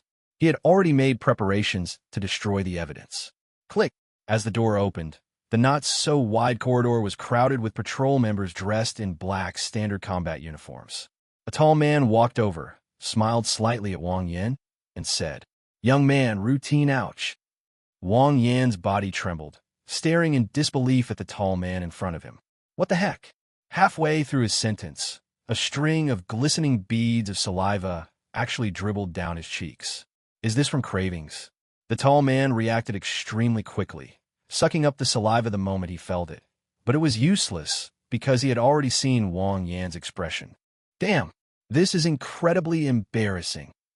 The tall man's face turned red, and he was unsure whether he should continue speaking. Wang Yin stared speechlessly at the tall man and the few people behind him who were constantly swallowing their saliva, and instantly understood. Feelings come from the scent. That's some serious talent.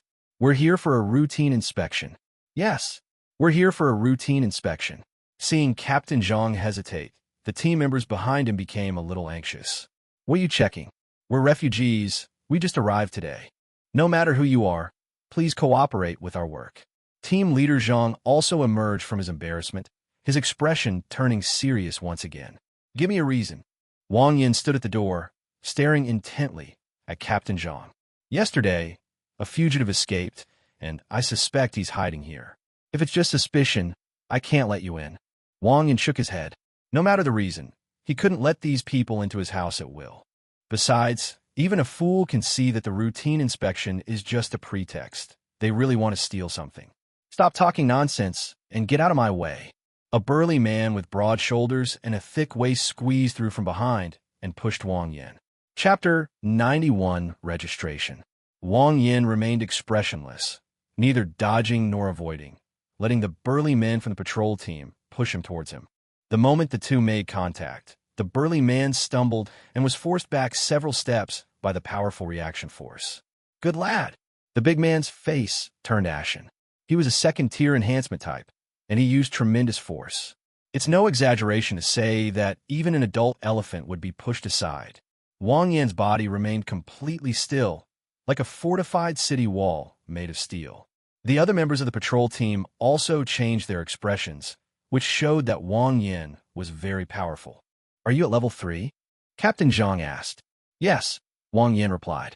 In the past, he probably would have already gone on a killing spree, but now, the most important thing is to find Su Lai.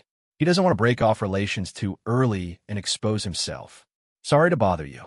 Captain Zhang's attitude made a complete 360-degree turn, and the gazes of the others also changed.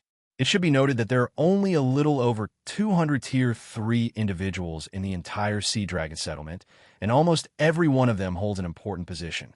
They're not people that a mere patrol squad can afford to offend. Based on what we just heard, the other person said he was a refugee who had just arrived today, so we can be sure that he just hadn't registered yet. Once he registered, he would immediately be given an important position by the base's higher-ups. If they force their way into search, they will likely face repercussions later. You're busy. We'll leave now. Team leader Zhang led the patrol team and turned to leave. Wang Yin chuckled, watched the patrol team leave, then turned and walked back into his room. They had just brushed with death, and if they said a few more words, Wang Yin would probably send them away. This was just a minor incident. However, it is clear that no matter where you are, only those with sufficient strength can earn the respect of others. If Wang Yin were only at the 2nd level, the patrol team would certainly not let the matter rest. The next morning, after breakfast, Wang Yin took the two sisters, Inxi and Long Fu, downstairs, while Long Fu and Xiao Ping would stay behind to look after the house. Sister Lin was already waiting downstairs. After greeting them, she led them directly to register their identities. Xiao Shi, Xiao Ci, when it's time to register, hide yourselves as 2nd-tier members, Wang Yin reminded them. He only needed the two women to have a plausible identity so they could help him find Su Lai. He didn't want to reveal too much of his strength. If all three are at the 3rd rank, it will definitely attract a lot of attention, and some trouble will inevitably come knocking. 1 light and 2 dark is the correct solution. Yes, I understand. The two women nodded in unison. Soon, Sister Lin led the group to a reception hall, where a long queue had formed, with about 100 refugees waiting in line. Brother Yin, you can register for Tier 3 over there. I'll take you there. Sister Lin pointed to a small room in front of her, where a sign read Tier 3 registration area. Good. Wang Yin responded softly and followed Sister Lin over. Inside the room sat a man and a woman. The man held a beautifully crafted knife in his hand, intently fiddling with it. The other girl wore a purple combat uniform and had a buzz cut, looking quite cool. Here, to register? The girl looked up at Wang Yin. Right. Have a seat. The girl pointed to the seat next to her and handed a form to Wang Yin. Wang Yin took it and examined it carefully. He couldn't help but sigh from the bottom of his heart. Large gathering places are indeed formal, giving him the illusion of being at a job interview.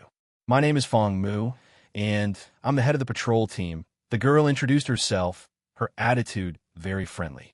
It's clear that they really value the 3rd-tier refugees. That's Fan Yu, the captain of the 2nd direct team. You can ask me any questions you have, Fong Mu continued. There are no problems for now. Wang Yin handed over the completed form. Fong Mu took the form and examined it carefully. When she saw the department column, a hint of disappointment appeared in her eyes. Judging from Wang Yan's clothes, appearance, and behavior, I thought he was a master, but it turns out he was just an ordinary enhancement user. This department has a very high lower limit, but a very low upper limit, and its shortcomings are very obvious, so it has little training value. All right, let Fan Yu test your strength now, and we will give you a corresponding rating. Fong Mu pointed to the man sitting next to him. What's the use of ratings? This process was so complicated that Wang Yin couldn't help but feel curious. There are 4 levels, A, B, C, and D, with A being the highest and D the lowest. Each level has different subsidies and privileges, Fong Mu explained patiently. For example, at level A, you only need to solve some very difficult tasks. You don't have to do anything else. The settlement will give you supplies and death crystals every month.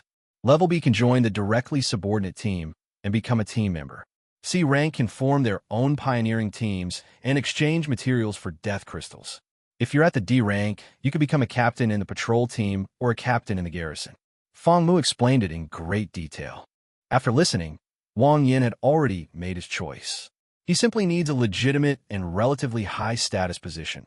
He has absolutely no interest in this team or that team, nor does he have that much time for them. The current treatment of only grade A sounds good and is barely acceptable. It seems I can only give it a small demonstration. Chapter 92, come on, let's show it.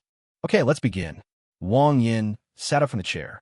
He registered as an enhancement type, which means that neither the creator nor the fairy in the mist can be used, so his combat power has been reduced by more than half. Even so, he felt he should hold back some of his strength, since being able to withstand the Corpse King's physical strength was extremely terrifying. The slightest mistake could kill someone. Fong Mu nodded and looked at the man playing with a small knife to the side. Fan Yu. Understood. The man sheathed his knife, glanced at Wang Yin, and asked expressionlessly, what department? Enhancement type, Wang Yin answered truthfully. Fan Yu scoffed and said, why not just set it to D level directly? Why bother with testing? Wang Yin's lips twitched. How could the number 1 extraordinary being be looked down upon? Very well. You've successfully offended me. We still need to go through the proper procedures, Fong Mu said with a helpless expression. She also felt it was unnecessary, since awakened individuals could almost judge combat strength from their abilities, making practical testing somewhat redundant. But these were the rules set by the boss, and she had to follow them. All right, Fan Yu stretched and turned to look at Wang Yin again, saying, Kid, come with me.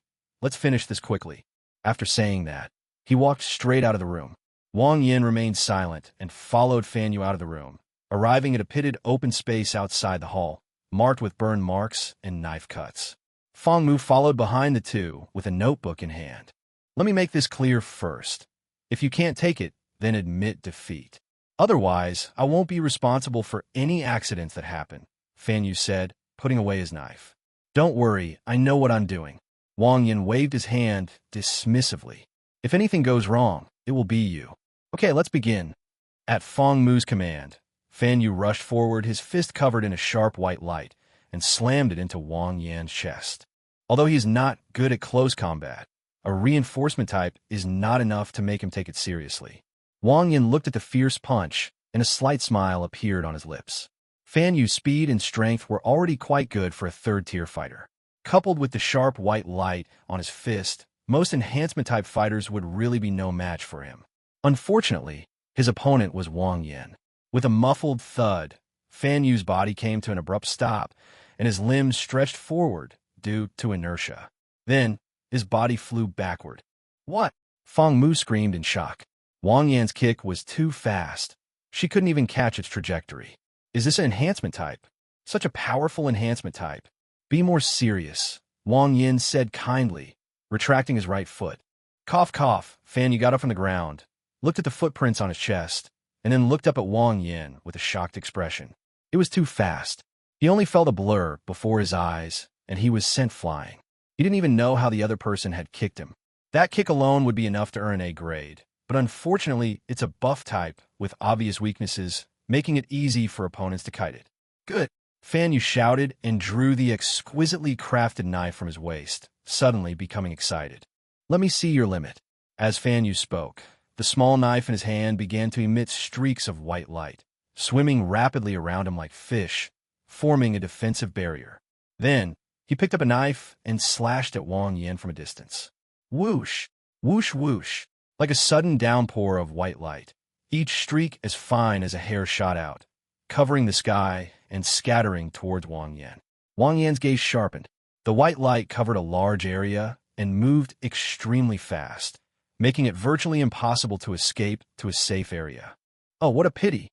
Fong Mu, standing to the side, also shook his head. Wang Yan's close combat ability was beyond imagination, but his weaknesses were also obvious. Once the distance between them was widened, he could only be a sitting duck. Suddenly, Wang Yan tensed up, and his body began to tremble at a very strange frequency, dodging all the rain like white light. Holy crap! Fan Yu stared wide-eyed, his eyes bulging out. If what happened before was shock, then what happens now is awe. This seemingly sure-fire move was completely dodged by Wang Yan, and the skill involved was far beyond his comprehension. At this moment, overlapping afterimages appeared around Wang Yan, creating a visually stunning effect. On the other side, Fong Mu was quickly jotting something down in her notebook, glancing at Wang Yan every now and then. Whoosh, whoosh, whoosh, whoosh. As the last few streaks of white light missed their mark, the ground beneath Wang Yan's feet instantly shattered, and his body swayed before exploding outwards. Fan Yu, be careful! Fong Mu cried out. Fan Yu also came to his senses at this moment, and the white light around him suddenly accelerated, forming an impenetrable sphere that effectively blocked Wang Yan's attack. Chapter 93. Ranking. Fan Yu swung his knife again, and fine white rays shot towards Wang Yan once more, while he took the opportunity to retreat rapidly. As long as he keeps his distance, no matter how strong Wang Yan is, he won't be able to do anything to him. Watch out, I'm drawing my blade. Wang Yan smiled slightly, then leaped up to dodge the white light, simultaneously drawing his straight blade with his right hand and swinging it out. Oh, the straight blade, accompanied by a white stream of air, instantly reached Fan Yu's face. Damn, they have this trick up their sleeve too. Fan Yu gritted his teeth, and the white light surging around him converged into a shield of light, which actually shredded the incoming straight blade into pieces. However, Wang Yan seemed to have anticipated this. As he landed, he shot out again, and at the same time, another straight sword was drawn and quickly pointed at Fan Yu's brow. Drop!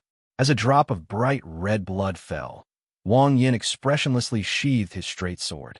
Fan Yu stood there, slowly reaching out to touch his brow, where there was a red spot that was oozing blood. Quite a while. I lost.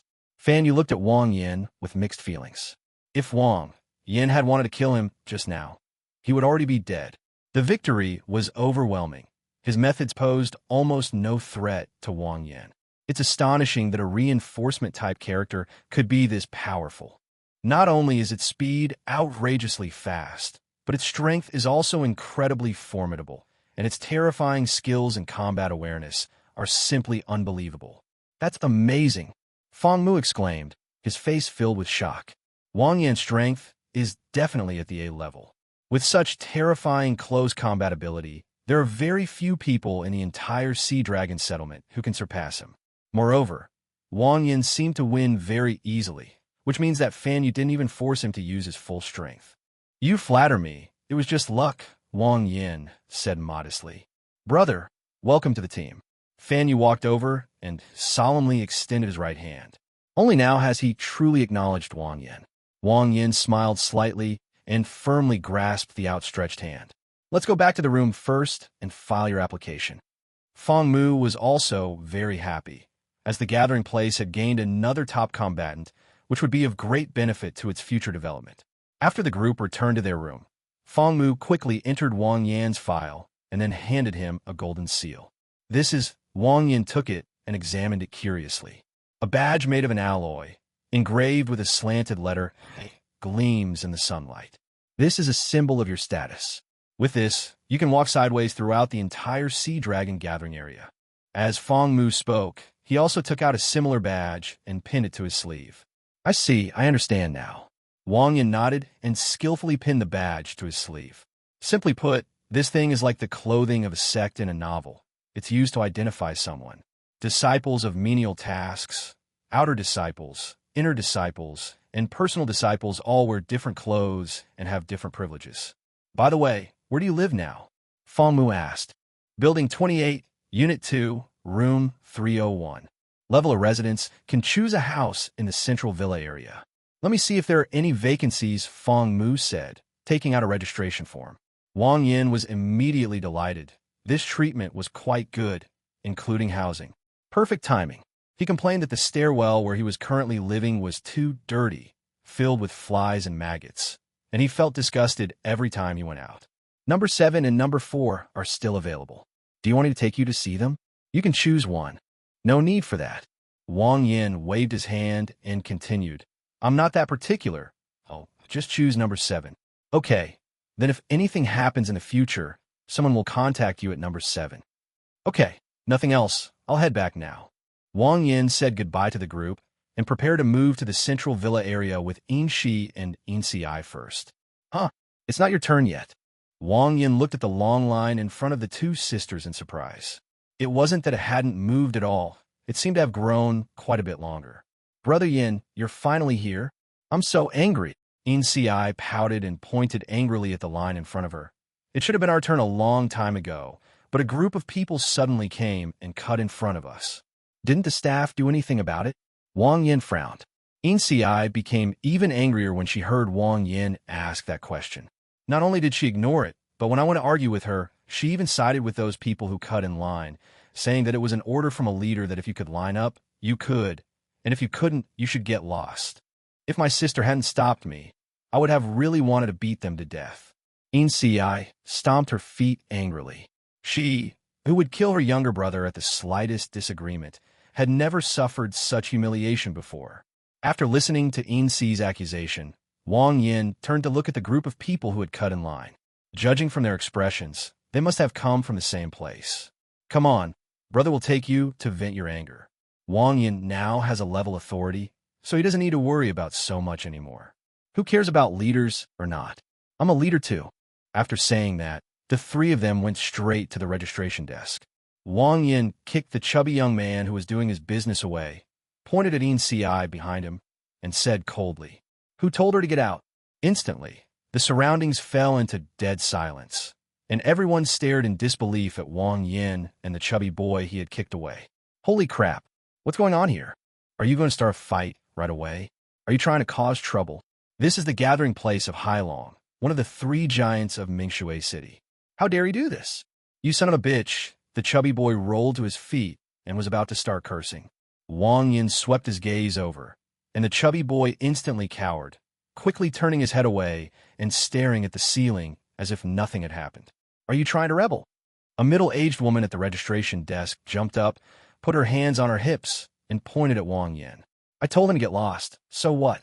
Don't you know who you are, daring to act so arrogantly here? The middle-aged woman spat as she spoke, her expression extremely agitated. The group of dogs cutting in line behind them also started barking loudly. Kid, you're finished. Do you think this is your little town where you can do whatever you want? Exactly. Look at his pathetic state. He'll never eat 4 dishes in his entire life. You still dare to make a move here? You probably don't know what the patrol team is capable of. You'll get what's coming to you later. Wang Yin smirked, took out a golden badge from his pocket, and slowly put it on his sleeve. In an instant, all the insults disappeared, and the hall fell into a deathly silence once again. Why did you stop barking? Wang Yin asked softly. You. The middle-aged woman was startled and turned pale as she looked at the dazzling on Wang Yin's armband. Chapter 95. Such immense official power. Brother Yin, what is this? Inci was puzzled by the unusual reaction of everyone after Wang Yin put on the armband. For showing off. Wang Yin smirked. I have to say, this thing is really useful. It's a total show-off gadget. Just tuck it into your arm, and everyone who sees it will have to cower before you. He's actually a rank, eh? At this moment, the people who had cut in line realized the seriousness of the problem. They had offended an A-level person so soon after arriving, and their future days were probably going to be tough. Don't be afraid. Our boss is also an A-level. A woman said, feigning composure. That's right. If something happens, the boss will take the blame. He can't do anything to us. Another person chimed in. The clamor of discussion rose again, the boss they spoke of gave them a great deal of confidence. The middle-aged woman trembled slightly, looking at Wang Yin in terror. Apart from the 3S class, Rank A members are among the most powerful people in the settlement. Even without a position or real power, no one dares to offend them easily. Because each level A member has special privileges, very special privileges. Internal strife and killing each other are strictly prohibited in the community, which is why there are patrol teams maintaining order day and night. But if Wang Yin really kills her, it will only be seen as normal law enforcement. She, on the other hand, will be branded with a crime deserving of death. A while ago, there was an A-level guy who had some drinks one night and slept with someone's wife. In the end, somehow it became the woman who seduced him first. They gave us some supplies in the end, and that was it. This has happened more than once, and now, not only is she in the wrong, she's also cursing Wang Yin. Thinking of this, she wished she could slap herself in the face. Come here, Wang Yin waved to the middle-aged woman. I'm just a worker. I was told by someone above to let them cut in line. The middle-aged woman's voice was already trembling with tears, but she dared not disobey Wang Yan's words and could only walk stiffly to Wang Yan's side.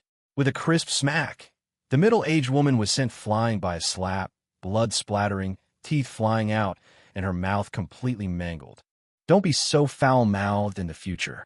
Wang Yin clapped his hands, feeling much better, and then turned to look at the group of people who had cut in line. You now, get to the back and line up properly. If you dare to cut in line again, you'll be in a worse situation than her. As he spoke, Wang Yin pointed to the middle-aged woman who had already fainted. Wow, what a show of official power. The voice arrived before the person. A somewhat greasy middle-aged man, leading a patrol team, strode aggressively into the registration office, his eyes coldly fixed on Wang Yin. New here, huh? Don't you know that fighting among yourselves is forbidden in this settlement? The greasy middle-aged man asked, seeing the middle-aged woman lying on the ground.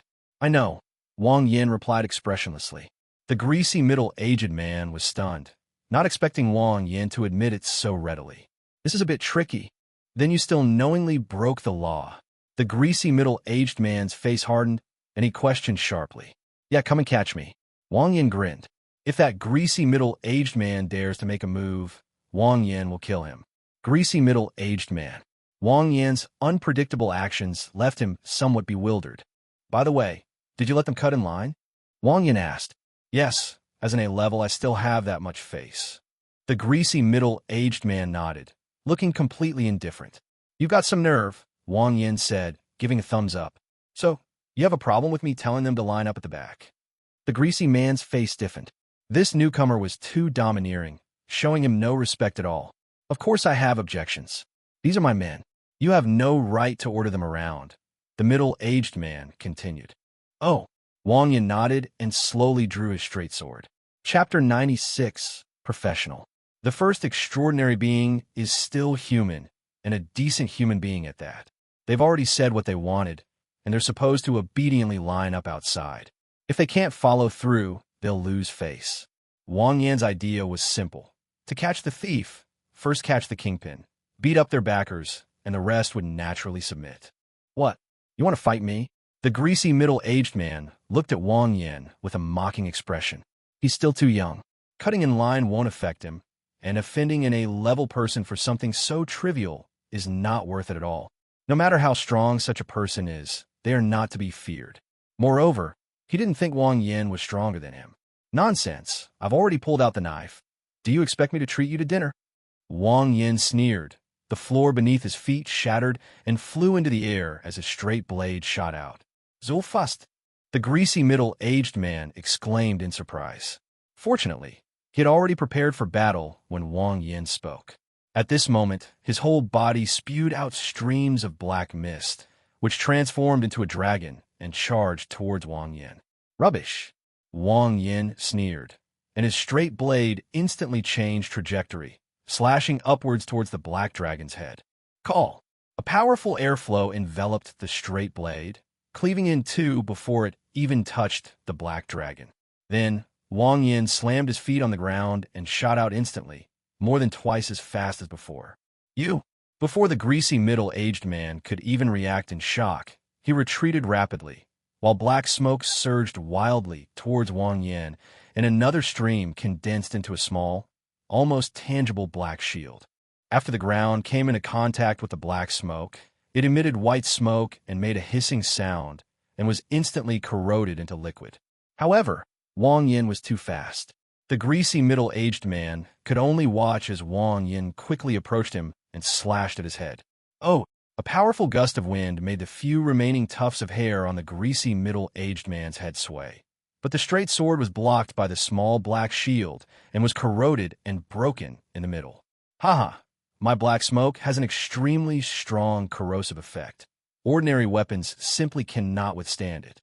The greasy middle-aged man became smug when he saw that Wang Yin couldn't break through the black smoke, thinking that he was now invincible.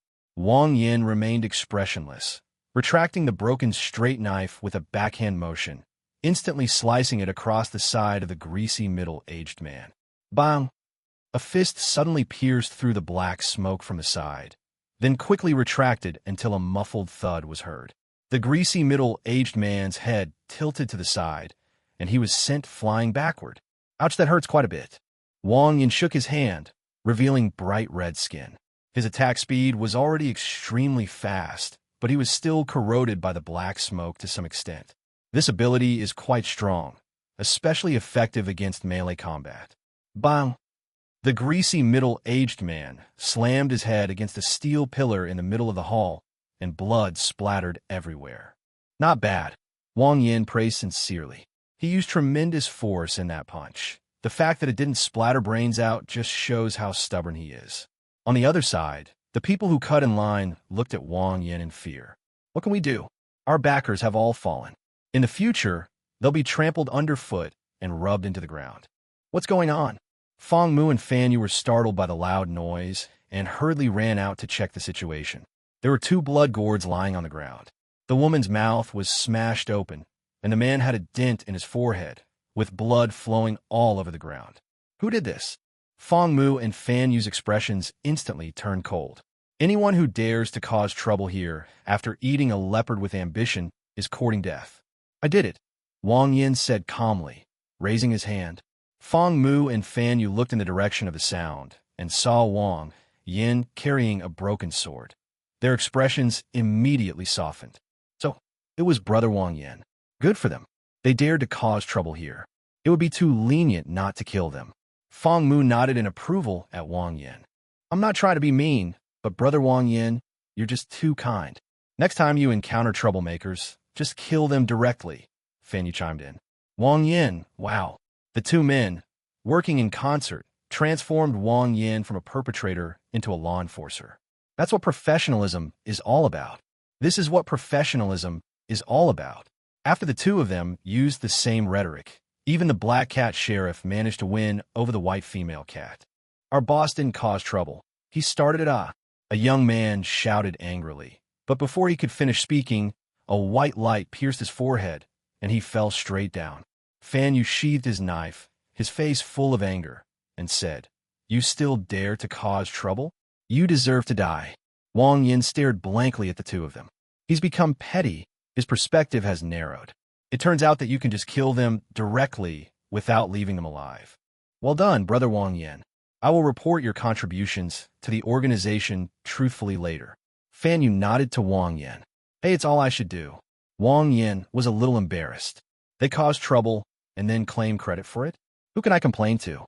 We'll be going now. Thank you for your hard work here. Fan Yu and his companion winked at Wang Yin and walked straight out of the hall. Upon hearing this, everyone became even more frightened. Oh no, barbecue is gone. Big brother, can we just go and line up obediently? A girl who was fairly good looking forced a smile that looked more like a grimace. Of course not.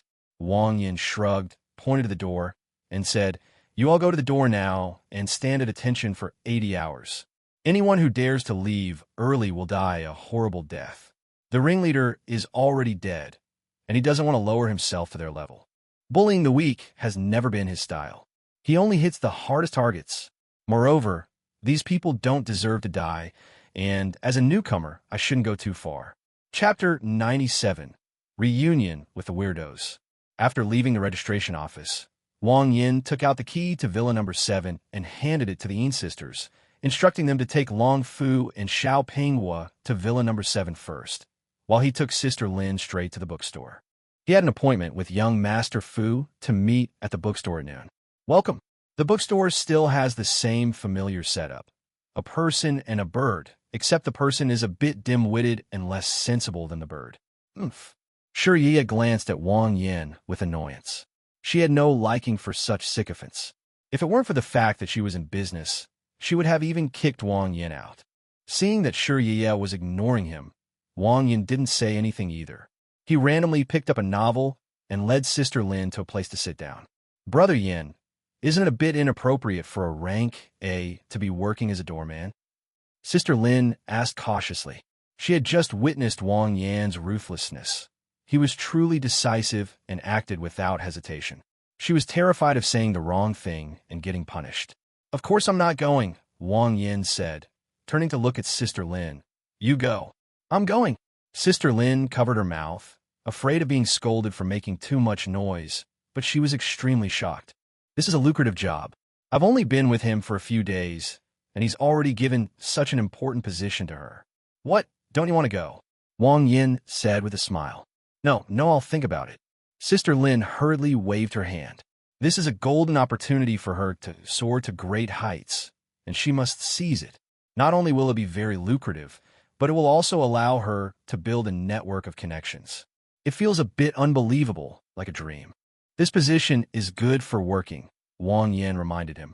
Don't worry, Brother Yin. As long as he's in this area, I'll find him even if I have to dig 3 feet into the ground. Sister Lin patted the headlight confidently. Well, it depends on your performance. If you do well, there will be a reward. Wang Yin smiled slightly. Half an hour later, young Master Fu arrived with a group of his henchmen to keep the appointment. Yeah, this young master is here again. As usual, he first tried to make his presence known to the goddess, but Shiya not only ignored him, she didn't even turn her head. Not bad. You didn't scold me today. Young Master Fu was somewhat smug. Then, after scanning the bookstore, he spotted Wang Yin sitting in the corner. Brother Wang, you're here early. Young Master Fu walked over quickly with a group of his henchmen. I've got nothing better to do, so I thought I'd come and read for a while, Wang Yin said with a smile. He actually had a good impression of this simpleton from the landlord's family. Here you go, all done. Young Master Fu didn't waste any time, pulling an appointment letter stamped with an official seal from his pocket and handing it to Wang Yin, continuing. The names above are blank. You can fill in the names yourself if you want someone to go. Thank you, young Master Fu. Wang Yin clasped his hands in thanks. Although Fu Tianyi was a sycophant and not very bright, he was undeniably efficient and thoughtful. It's a trivial matter, not worth mentioning. Young Master Fu held his head high, looking smug, his eyes glancing at Shiya every now and then. Wang Yin sighed upon seeing this scene. Fu Xiao's emotional intelligence was a bit low. This woman was clearly not buying it. Bang! Suddenly, with a loud bang, the bookstore door was violently pushed open, and a ragged young man walked in. He was about 27 or 28 years old, with a pale face and icy cold eyes filled with a strong aura of killing intent. A sour, foul smell immediately filled the entire room. Judging from the bloodstains on his body, he must be a refugee. Boss, give me a pornographic book, the young man said calmly. Wang Yin was speechless. This seems no different from squatting on the street with a catheter. This guy looks so damn natural. Moreover, it doesn't feel sleazy at all. On the contrary, it has a simple and unpretentious sense of freedom. All I can say is they've got something special. Sure, Yaya shuddered. She had never even heard of such a customer, let alone seen one in person. However, judging from the naturalness of this guy's tone, could it be some kind of yellow pages like slang? So, Shiya asked, which kind of pornographic book? The kind that involves injections, of course, if you can bring a picture. Get out. Shiya was furious and started cursing before the young man could finish speaking. No, the young man murmured softly, then slowly said, anything borderline, anything vulgar. Shiya was so angry that she trembled all over, her little fists clenched so tightly they cracked. Kid, didn't you hear me say get out? Fu Dashang walked over with an unfriendly expression when he saw that the goddess was about to cry. But I really need a pornographic book. The young man looked at young Master Fu with sincere eyes. Stop talking nonsense and get out. Young Master Fu was furious. He reached out and grabbed the ragged young man, intending to throw him out. However, just as his hand was about to touch the youth, a powerful force burst forth from the void, blasting him away and sending him crashing into several rows of bookshelves before finally stopping. Brother Fu, you fucking want to die. Gun Lin Miang. The group of henchmen instantly became enraged and charged forward, roaring. Chapter 98.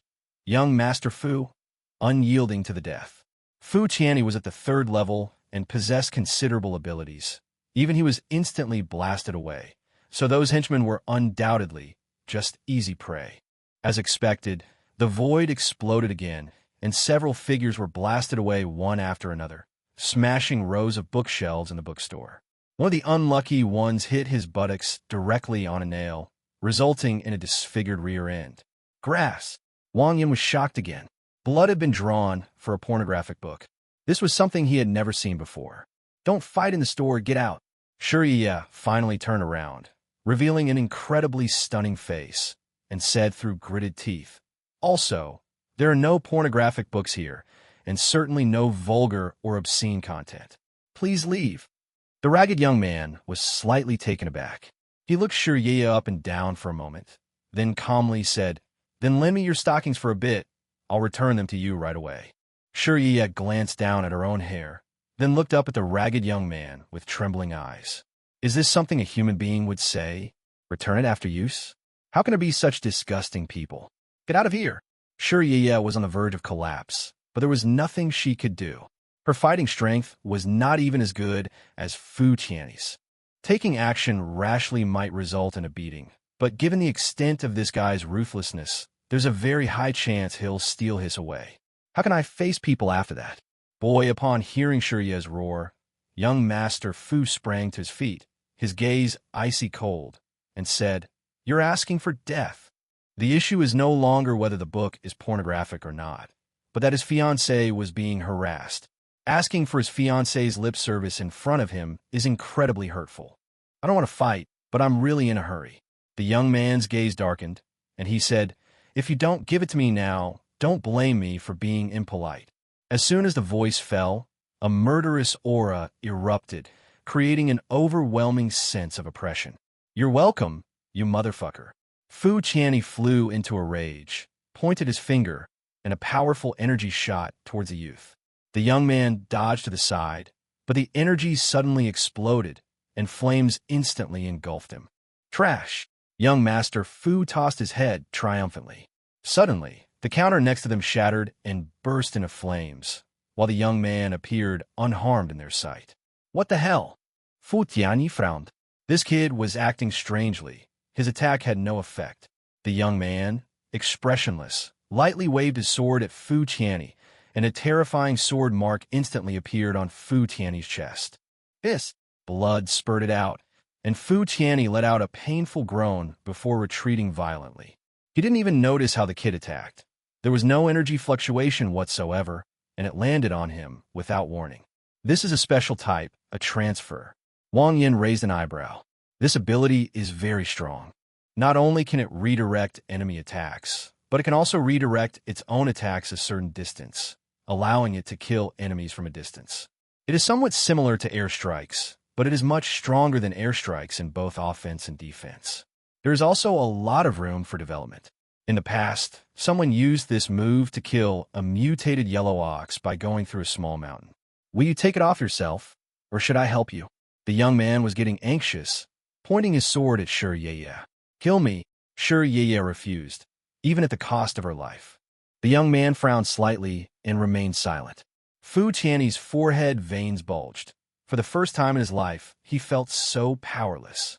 He still has the strength to fight again, but if he makes another move, he'll probably lose his life.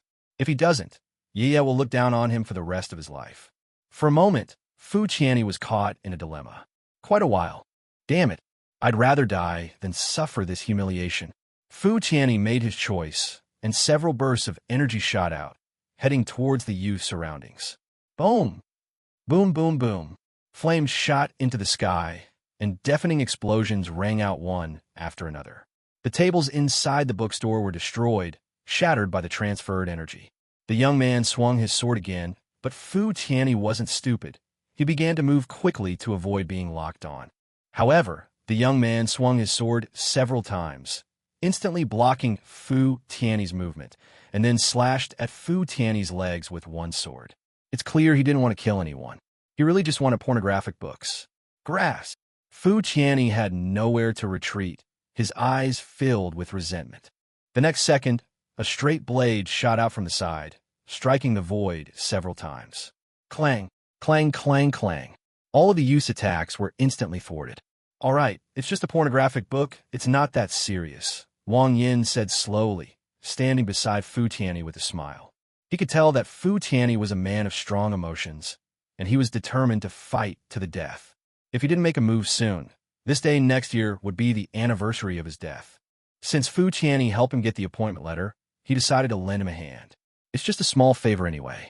Brother Wang, you. Fu Tianyi stared at Wang Yin in disbelief, utterly shocked. The youth's attack was unpredictable and extremely strange. Yet Wang Yin was able to block it with ease, demonstrating his extraordinary strength. Don't worry. I'm here, you won't die. Wang Yin gave him a reassuring look. The young man frowned, pointing his sword at Wang Yin. The guy who pointed a sword at me last time is buried taller than you now. Wang Yin smiled and stared straight at the young man. I'll give you a chance. Put the sword down. Chapter 99. Azure First Speed. The young man's expression was solemn. The fact that he could easily block his attack was enough to prove that his opponent's strength was no less than his own. Even if he still has all his cards up his sleeve, the chances of him defeating Wang Yin are very slim. As I just mentioned, he was in a great hurry, a really great hurry. We can't afford to waste too much time. Actually, I'm a patient. The young man wisely sheathed his sword and sighed softly. A rare mental illness, sex addiction. Wang Yin waved his hand, not wanting to hear too much from this freak's explanation, and quietly conjured up a fully charged MP4 player with over 500 gigabytes of storage and tossed it over. Stop talking. Take it. Treat yourself well. The young man opened it and slowly narrowed his eyes, without making any other move. After a while, all right. Shiryaya was completely dumbfounded. Was it done? What's ready? Is it the kind I'm thinking of? Eek. Wang Yin slapped his forehead and walked straight to the door. He vowed he would never come back to this place again, because it was now filthy. Fu Tianyi was also completely stunned. He had never seen such a bizarre move before. The kid was telling the truth. He did have some mental illness, and this was way too damn fast. 123, paying the bill if you use that on him. It's considered flattery. Isn't this definitely the fastest speed in the blue ocean? Wait for me, my benefactor. When Wei Lan saw Wang Yin about to leave, she quickly grabbed her MP4 and chased after him. Her greatest virtue was her gratitude. The other party helped him so much, so he should thank them properly, both out of courtesy and reason. However, as soon as the door was opened, with a muffled thud, Azure was kicked back the fastest. Get lost, don't follow me. A cold voice rang out, and Wang Yin quickly led Sister Lin away from this place of trouble. Sister Lin, take the appointment letter and go to take up your post. Remember not to alert the enemy. Don't worry, boss. I guarantee I'll complete the task. Full of confidence, Sister Lin said goodbye to Wang Yin and headed straight for the entrance to the fortress. At this time, in the central villa area. Sis, is Brother Yin talking about Villa number 7? It looks like people live here. The Yin sisters, along with Long Fu and Xiao Pinghua, found Villa number 7. Just as they were about to take out their keys to open the door, they saw stockings, various sexy lingerie, and shapewear hanging on the second-floor balcony. There were water droplets dripping from it, indicating that it had just been washed recently. It's number 7. Inshi nodded to confirm, and said, try to see if the key works. Okay.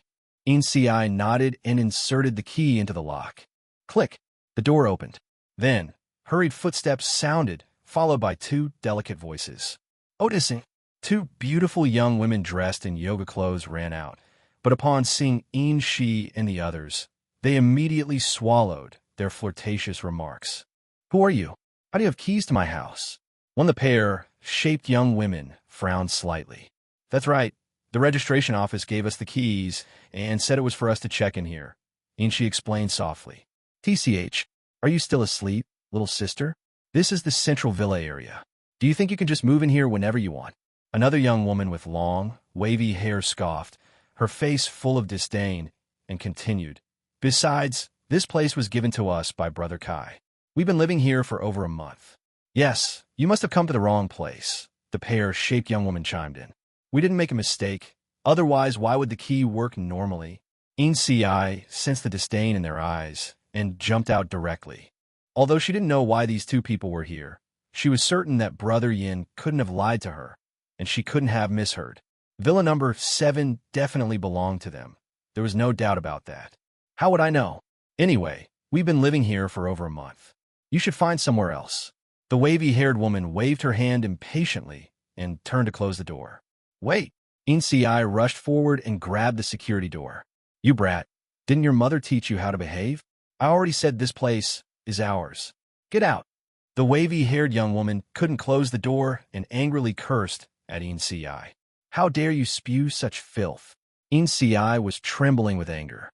Otherwise, considering that everyone living here was from the upper class of the settlement, and that taking action would alert others, she really wanted to take a dagger and kill this slut. Speak properly. The registration office sent us here. In-ci's expression also turned cold. These two people were too rude, cursing right from the start.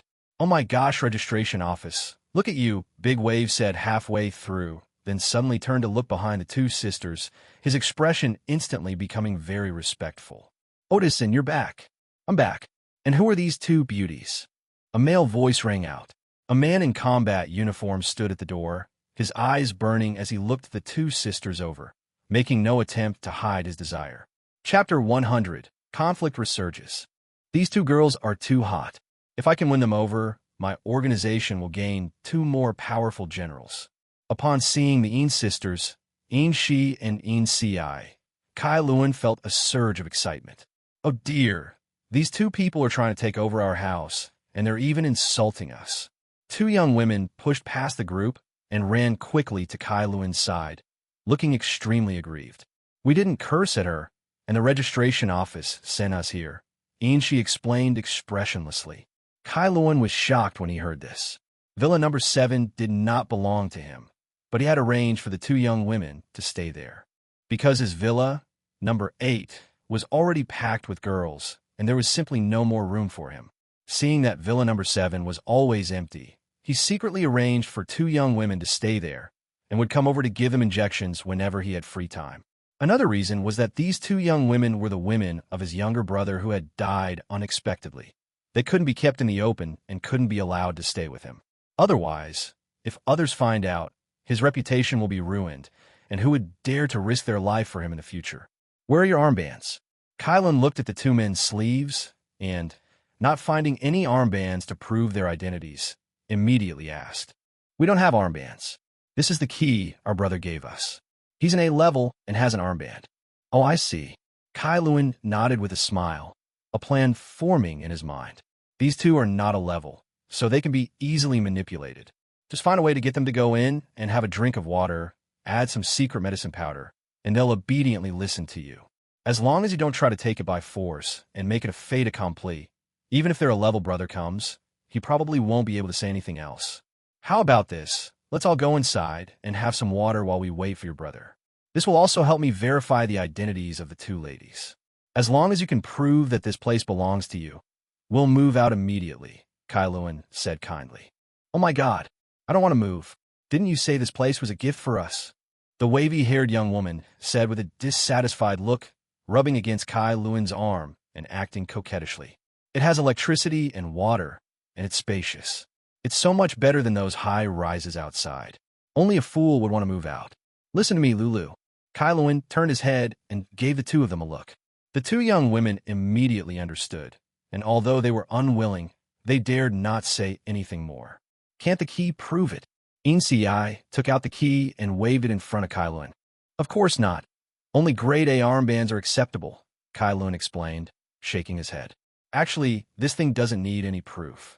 In the entire Hailong settlement, no one dares to make fake keys to deceive people, and no one dares to move into the villa area without permission. Even he only secretly arranged for people to stay temporarily. If the real person came, he could only obediently ask the two young women to move out. He said that only to lure the two women inside, so he could drug them. No, let's wait outside. Inchi refused directly. She saw the desire in Kai Luan's eyes and became wary. Don't be shy. There are fruits and snacks inside. We can eat while we wait. Kai Luan extended the invitation again, trying to lure the two with supplies. Really, it's not necessary. Inchi shook her head firmly. Really, there's no need to be so polite.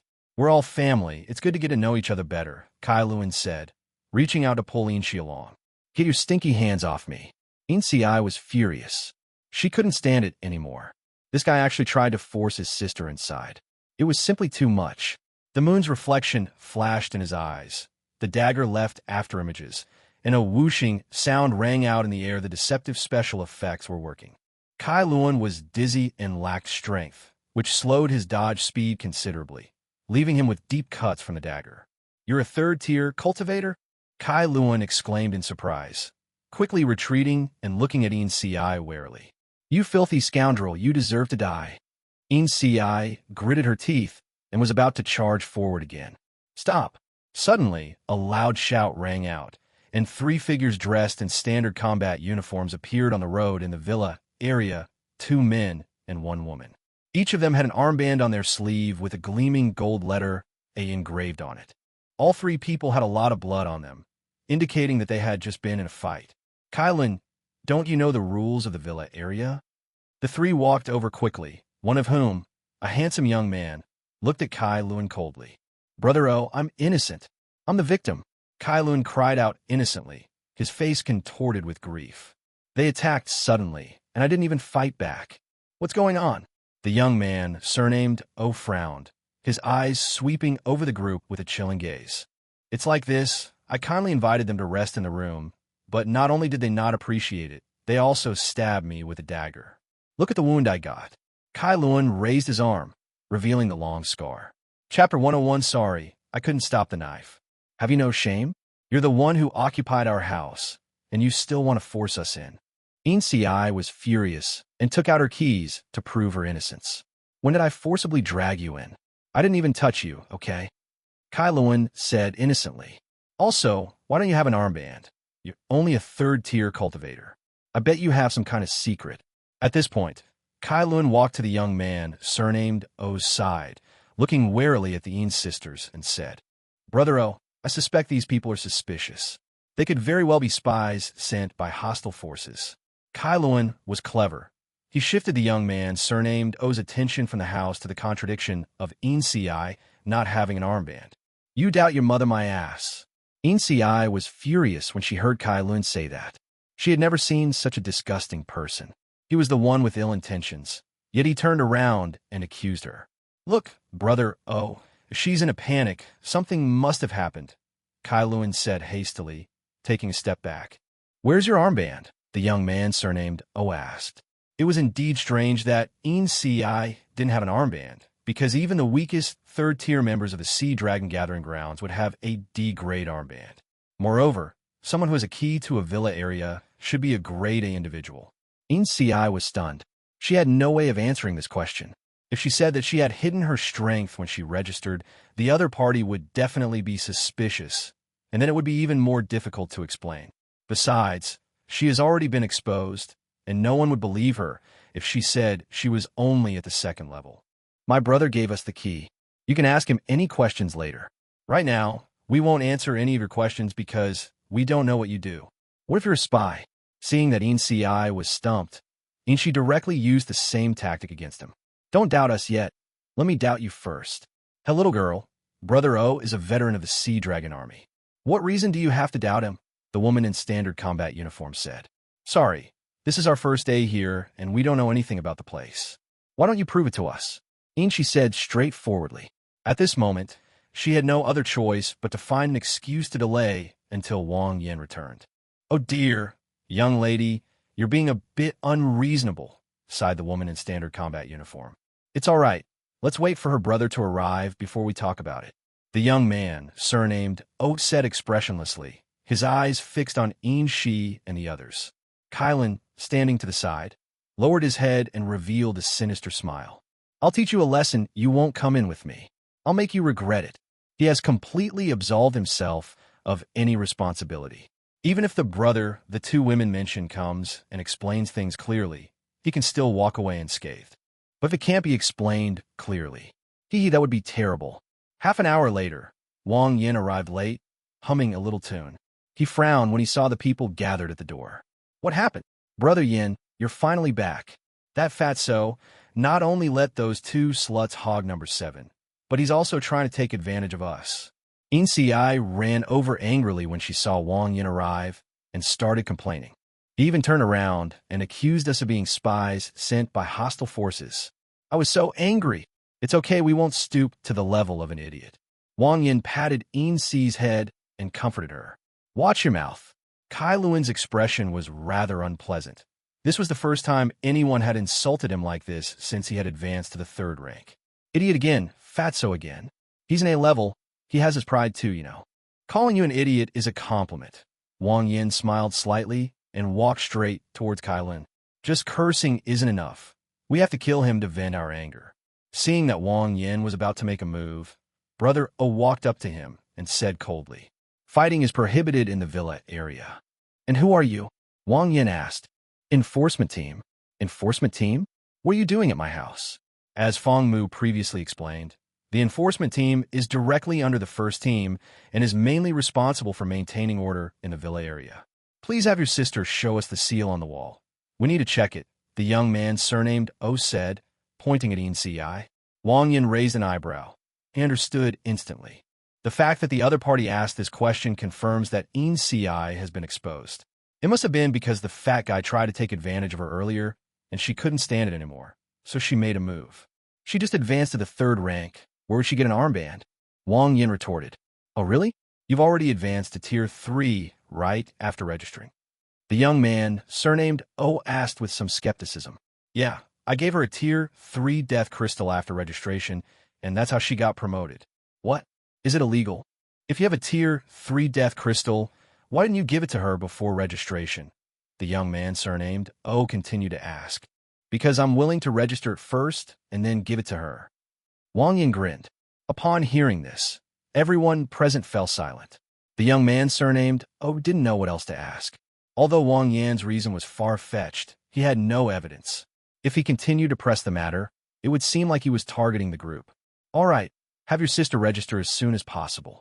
The young man, surnamed O, nodded, then extended his hand. Welcome to the Sea Dragon Gathering. Wang Yin smiled slightly, extended his hand, and said while shaking hands, Now, can we deal with another matter? This idiot stole our house. What should we do? Kai Luan was startled. The conversation had come full circle back to the housing issue. He was in the wrong, and he was caught red-handed. There's no specific regulation about this. How about having him apologize to you? The young man, surnamed O, wanted to act as a peacemaker.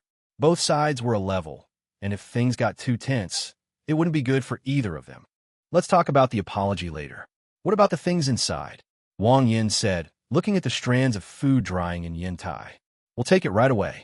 Kai Luan knew that as long as he maintained a good attitude, given OGE's temperament, he would definitely not pursue the matter too much. So he hurriedly took the two young women to pack his things.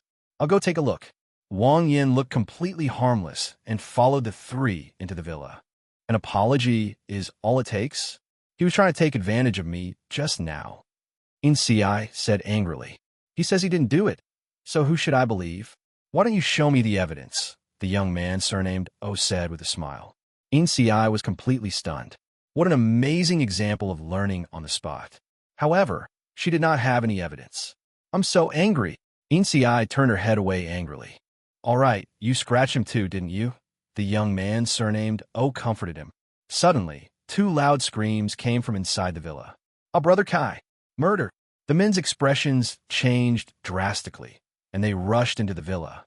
Kai Luan was stabbed in the heart from behind by a straight knife, blood and foam trickling from the corner of his mouth, his eyes filled with disbelief. You! He never imagined that Wang Yin would dare to kill him, especially right in front of the law enforcement team. How dare he? Didn't he know that he wouldn't survive if he did that? You big idiot. With a single jerk of his arm, Wang Yin shattered the man's heart. The backstab was very successful. It took down a Tier 3 opponent with almost no effort. Immediately afterwards, Wang Yin walked toward the two young women huddled in the corner. Stop! The 3A-level officers of the enforcement team were horrified and rushed towards Wang Yin, trying to stop him from continuing his rampage. They were fast, but Wang Yin's knife was even faster. Two heads flew into the air, and blood splattered all over the wall. Sorry, I couldn't stop myself from wielding the knife. Wang Yin slowly sheathed the straight knife, then grinned at the three members of the enforcement team. Chapter 102: Justifying Murder. Wang Yan's sudden move caught everyone off guard. It was like killing someone in front of the police. Only someone with a serious mental illness could do such a thing. At this moment, the three members of the enforcement team stopped in their tracks and stared blankly at Wang Yin after seeing that he had already beheaded the remaining two. They tried to stop him, but to no avail. In fact, Wang Yin didn't even hesitate for a moment. Isn't this blatant provocation? Are they just there for show?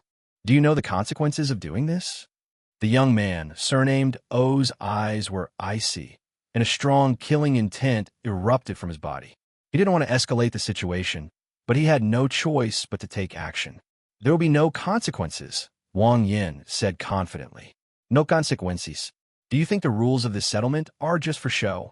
The young man, surnamed O, drew his weapon, a bloodthirsty glint in his eyes. The remaining man and woman followed closely behind, suddenly drawing their weapons and flanking them from the left and right.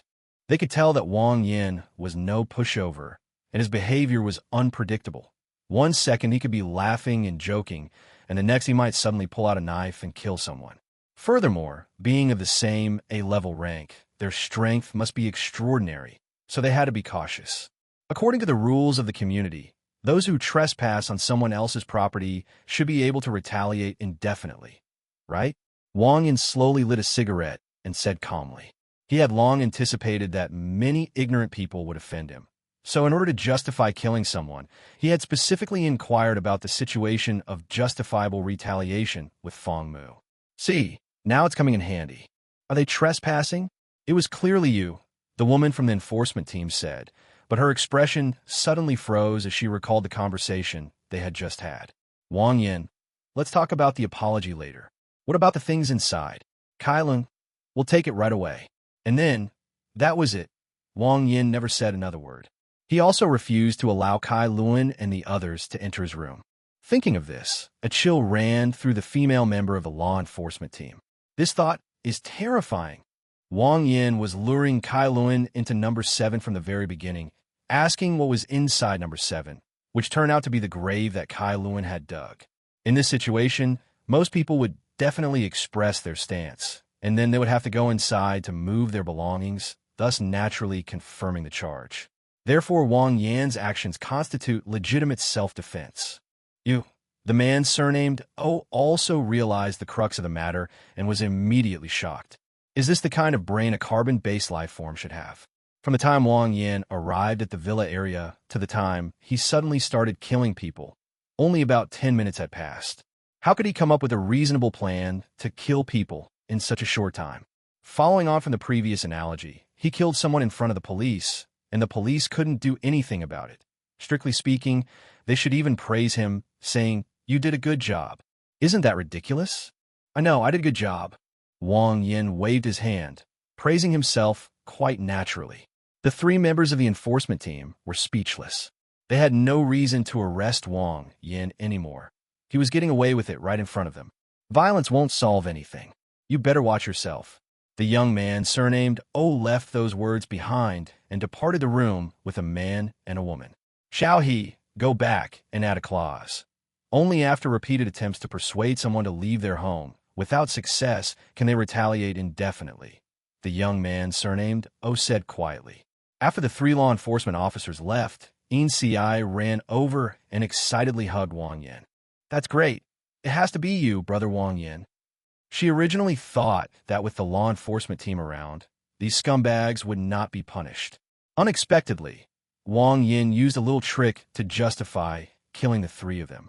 The best part is that the enforcement team could only watch helplessly, unable to do anything about it.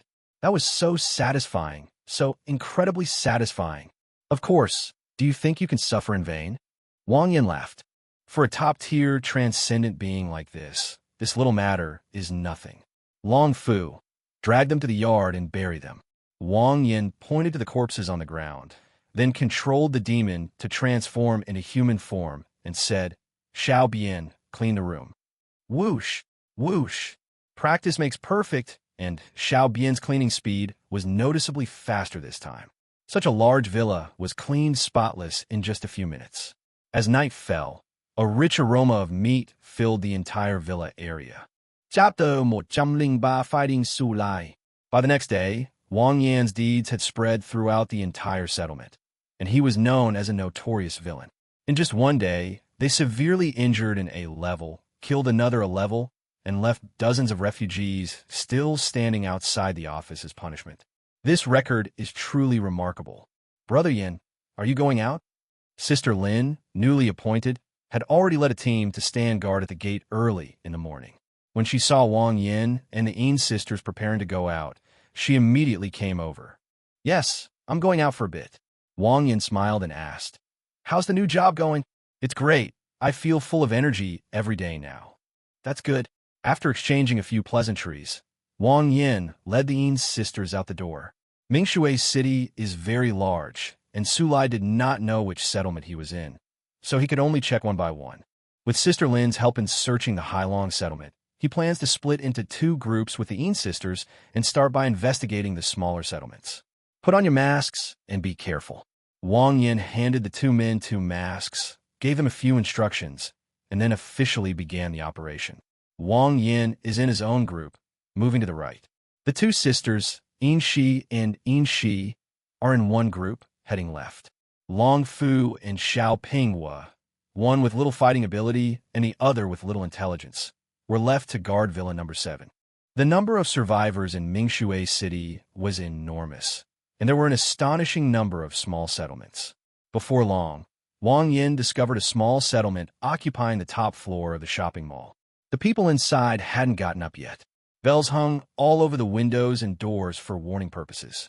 The floor was a mess, littered with snack wrappers and all sorts of trash. Buzz! Wang Yin transformed into a wisp of mist, slipped through the window crack, and arrived at the bedside of a man who lived in a single room.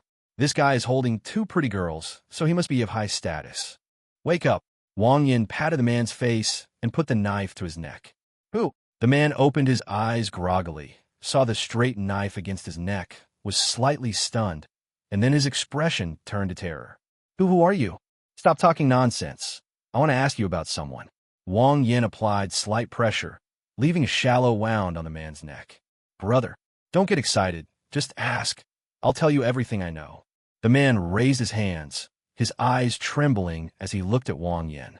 He was really afraid that if the other person wasn't careful, their hand would slip and cut his head off. Do you know the champion of the licking dog contest in Mingshui City? Wang Yin went straight to the point. You mean Su Lai? Yes, you know him? Wang Yin asked in surprise. It's not just me. I reckon every man in Mingshui has heard of him. Do you know what he looks like? Or which gathering place he's in now? Wang Yin asked excitedly, surprised that Su Lai was so famous that almost every man in Mingshui City knew him. They would be very easy to find. I really don't know. Not many people have seen what he looks like. I've only heard his stories. Do you have anyone here named Su Lai? Wang Yin asked. No, the man thought for a moment and said, Go ask at the L community. Su lived there before he came. Where is the L community? Wang Yin continued to ask. To the east of the Golden Throne, there's a very large peace dove, and next to it is a deer community, the man replied. Okay, I understand. You can go back to sleep. Wang Yin sheathed his straight sword, which turned into a wisp of mist and drifted out through the crack in the window. Damn it, still sleeping? I almost got my head chopped off. How can I be in the mood to sleep? The man felt a surge of anger as he watched Wang Yin leave. Slap! Slap! A big slap landed on the 2 girls' faces, roughly waking them up. I'm really irritable right now. Please help me cool down. The 2 girls opened their mouths in confusion, completely unaware of what had happened. They had been teased by the 2 idiots for no reason. Who had offended whom? Wang Yin transformed into mist and flew towards the Jinswa building in the city center. Soon he saw the giant peace dove and the nearby deer community. What are they doing? Wang Yin asked, somewhat surprised. In the deer community, several survivors were seen forming a circle, frantically swinging steel knives at the air, a very strange sight. Big brother, have you found it? What is it? A bald henchman shouted. It's a zombie that can turn invisible. The leader's face was ashen. These third-tier zombies are extremely troublesome. One wrong move, and you could be ambushed. Suddenly, a bloody hole appeared in one of the henchmen's chest, and his heart was ripped out. This won't do. I'll count to 3. Then everyone split up and run.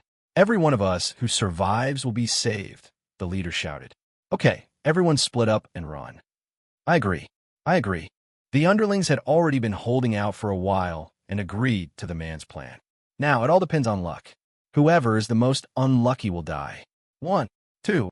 As the man shouted 2, a figure suddenly appeared in his field of vision and slashed through the air with a sword. Chapter 104. What is a simp? A cloud of blood mist exploded out of thin air, followed by a black shadow falling from the sky. Its head had been severed in 2, exposing the death crystal inside. Wang Yin skillfully used his knife to pick out the dead crystal and looked up at the group. Thanks, brother. If it weren't for you, we would probably all be dead here. The leader carefully sized up Wang Yin. Although the man in front of him was thin, he possessed an extremely powerful explosive force. Just standing there, he made people feel as if they were looking down on Mount Tai. You're welcome. Just answer a few questions. Wang Yin sheathed his sword and asked, Are you residents of this community? The rest of us only sought refuge after the apocalypse broke out, but Xiao Chui, he's been living here all along. The leader pointed to a thin young man. Yes, I've always lived here. Xiao Chui was taken aback at first, then walked out grinning. Brother, if you have any questions, you can ask me. Wang Yin sized up Xiao Chui and asked, Do you know someone named Su Lai in your neighborhood? I know him so well. Is he the champion of the simp contest? Xiao Chui suddenly got excited, as this question touched on his area of expertise. He had once had the privilege of exchanging licking techniques with Su Lai, and the memory was still fresh in his mind. In addition, since they lived in the same neighborhood, they often exchanged ideas. Do you know where he is now? Wang Yin smiled, secretly thinking that he had a chance. I really don't know. The night before the apocalypse broke out, Su Lai went to deliver birth control pills to his crush, and then he never came back. I even went to his house to look for him, but it was already occupied.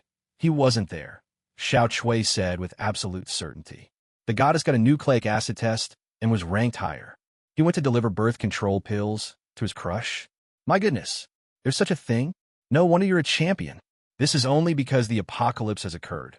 Otherwise, all the world's sycophants would only be trembling in Su Lai's shadow. Wait a minute, I think I'm focusing on the wrong thing. Ahem, you must know where he lives, right? Wang Yin coughed twice, getting back to the main topic. Although Su Lai is not here, there must be a photo of him at home. If we can find the photo, it will greatly reduce the difficulty of finding him. I know that. It's in that building, Unit 2, Room 222. Xiao Chui pointed to a residential building in the corner. Come on, take me there, Wang Yin said anxiously, pulling Xiao Chui along. Wait a minute, brother. That area is occupied by a bunch of thugs. They're always robbing supplies and women. They're really fierce. We can't afford to offend them, Xiao Chui said, sounding quite apprehensive, as if he was terrified of those people. I used to be a psychopathic killer. Are you scared? Wang Yan's gaze turned cold. This. Xiao Chui shuddered, feeling caught in a dilemma. Little Chui, don't be afraid. This brother looks like a master and will definitely be able to protect you, the leader said, trying to reassure him. All right then. Xiao Chui nodded emphatically, feeling a bit like he was heading to his execution. Big brother, you must protect me. I have elderly parents and young children to support. If I die, they won't be able to live either. Stop talking nonsense. Even if everyone in Mingshui City dies, you won't die. I'm telling you. At this moment, in room 222, a group of people were gathered around an iron rod, which was bubbling with heat. Some slices of meat and various noodles were churning inside. On the table next to them were several bottles of chili sauce, cigarettes, and a bottle of liquor. It's clear that they're living a comfortable life and don't lack material things. Brotherly, we've robbed a lot of stuff again today, enough to feed the brothers for months, a young man with tattooed arms said excitedly. Not enough. We'll continue tomorrow, but we'll rob a different place. Brotherly curled his lip and lit a cigarette. Okay, no problem. We'll listen to our eldest brother. Yes, we'll do exactly what our elder brother says. The others nearby echoed this with smiles on their faces.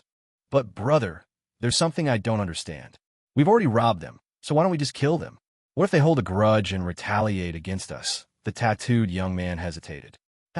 Brotherly sneered and looked at everyone, asking, You've all harvested chives before, right? It's been done. So, are you going to pull it out by the roots, or just cut off the top? Of course, you only cut the top part. Otherwise, how will the next crop grow? The tattooed young man blurted out. Yeah, we still have to harvest another crop. Brotherly raised his chin, looking smug. Oh, I get it. The tattooed young man suddenly understood, jumped up, and gave Brotherly a thumbs up. Brother, you're awesome. Hey, there's something even better. Brotherly was clearly still enjoying his underling's admiration and continued, I take you guys to rob places where there are elderly people and children because they have those burdens with them and can't change locations even if they want to. They can only obediently become our leaks. This IQ is unbeatable, bro. Big Brother is wise.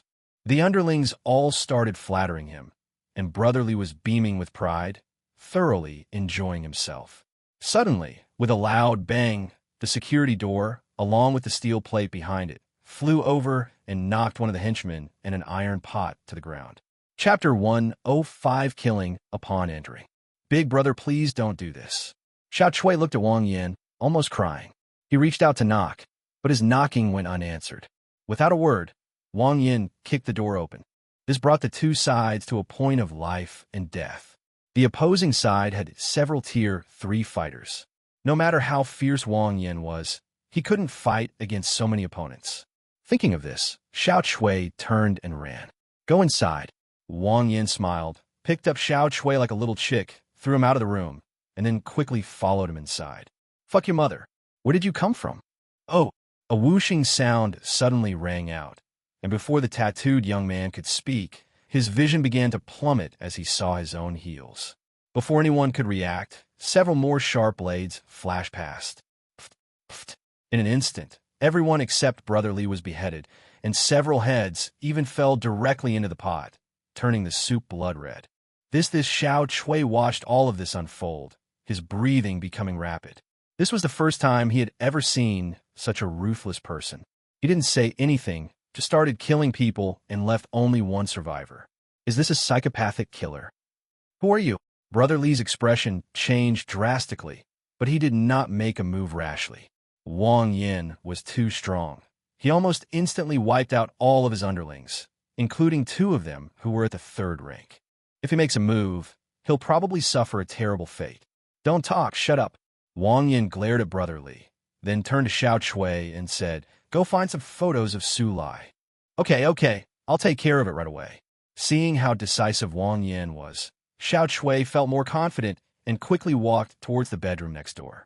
That's where Su Lai lived? There should be a photo of him inside. Brother, we've never met before, have we? Brotherly gritted his teeth, his fists clenched so tightly they cracked. He was certain that he had never met Wang Yin, let alone had any enmity with him. So what exactly is the reason? Let him go on a killing spree as soon as he enters the door. Smack! Wang Yin slapped her across the face and said fiercely, I told you to shut up, didn't you understand? Li Gu covered his face, and Wang Yin, whose eyes were trembling, dared not make the slightest move or utter another word. Those who understand the times are wise. If others are powerful, and he is obedient, he still has a glimmer of hope.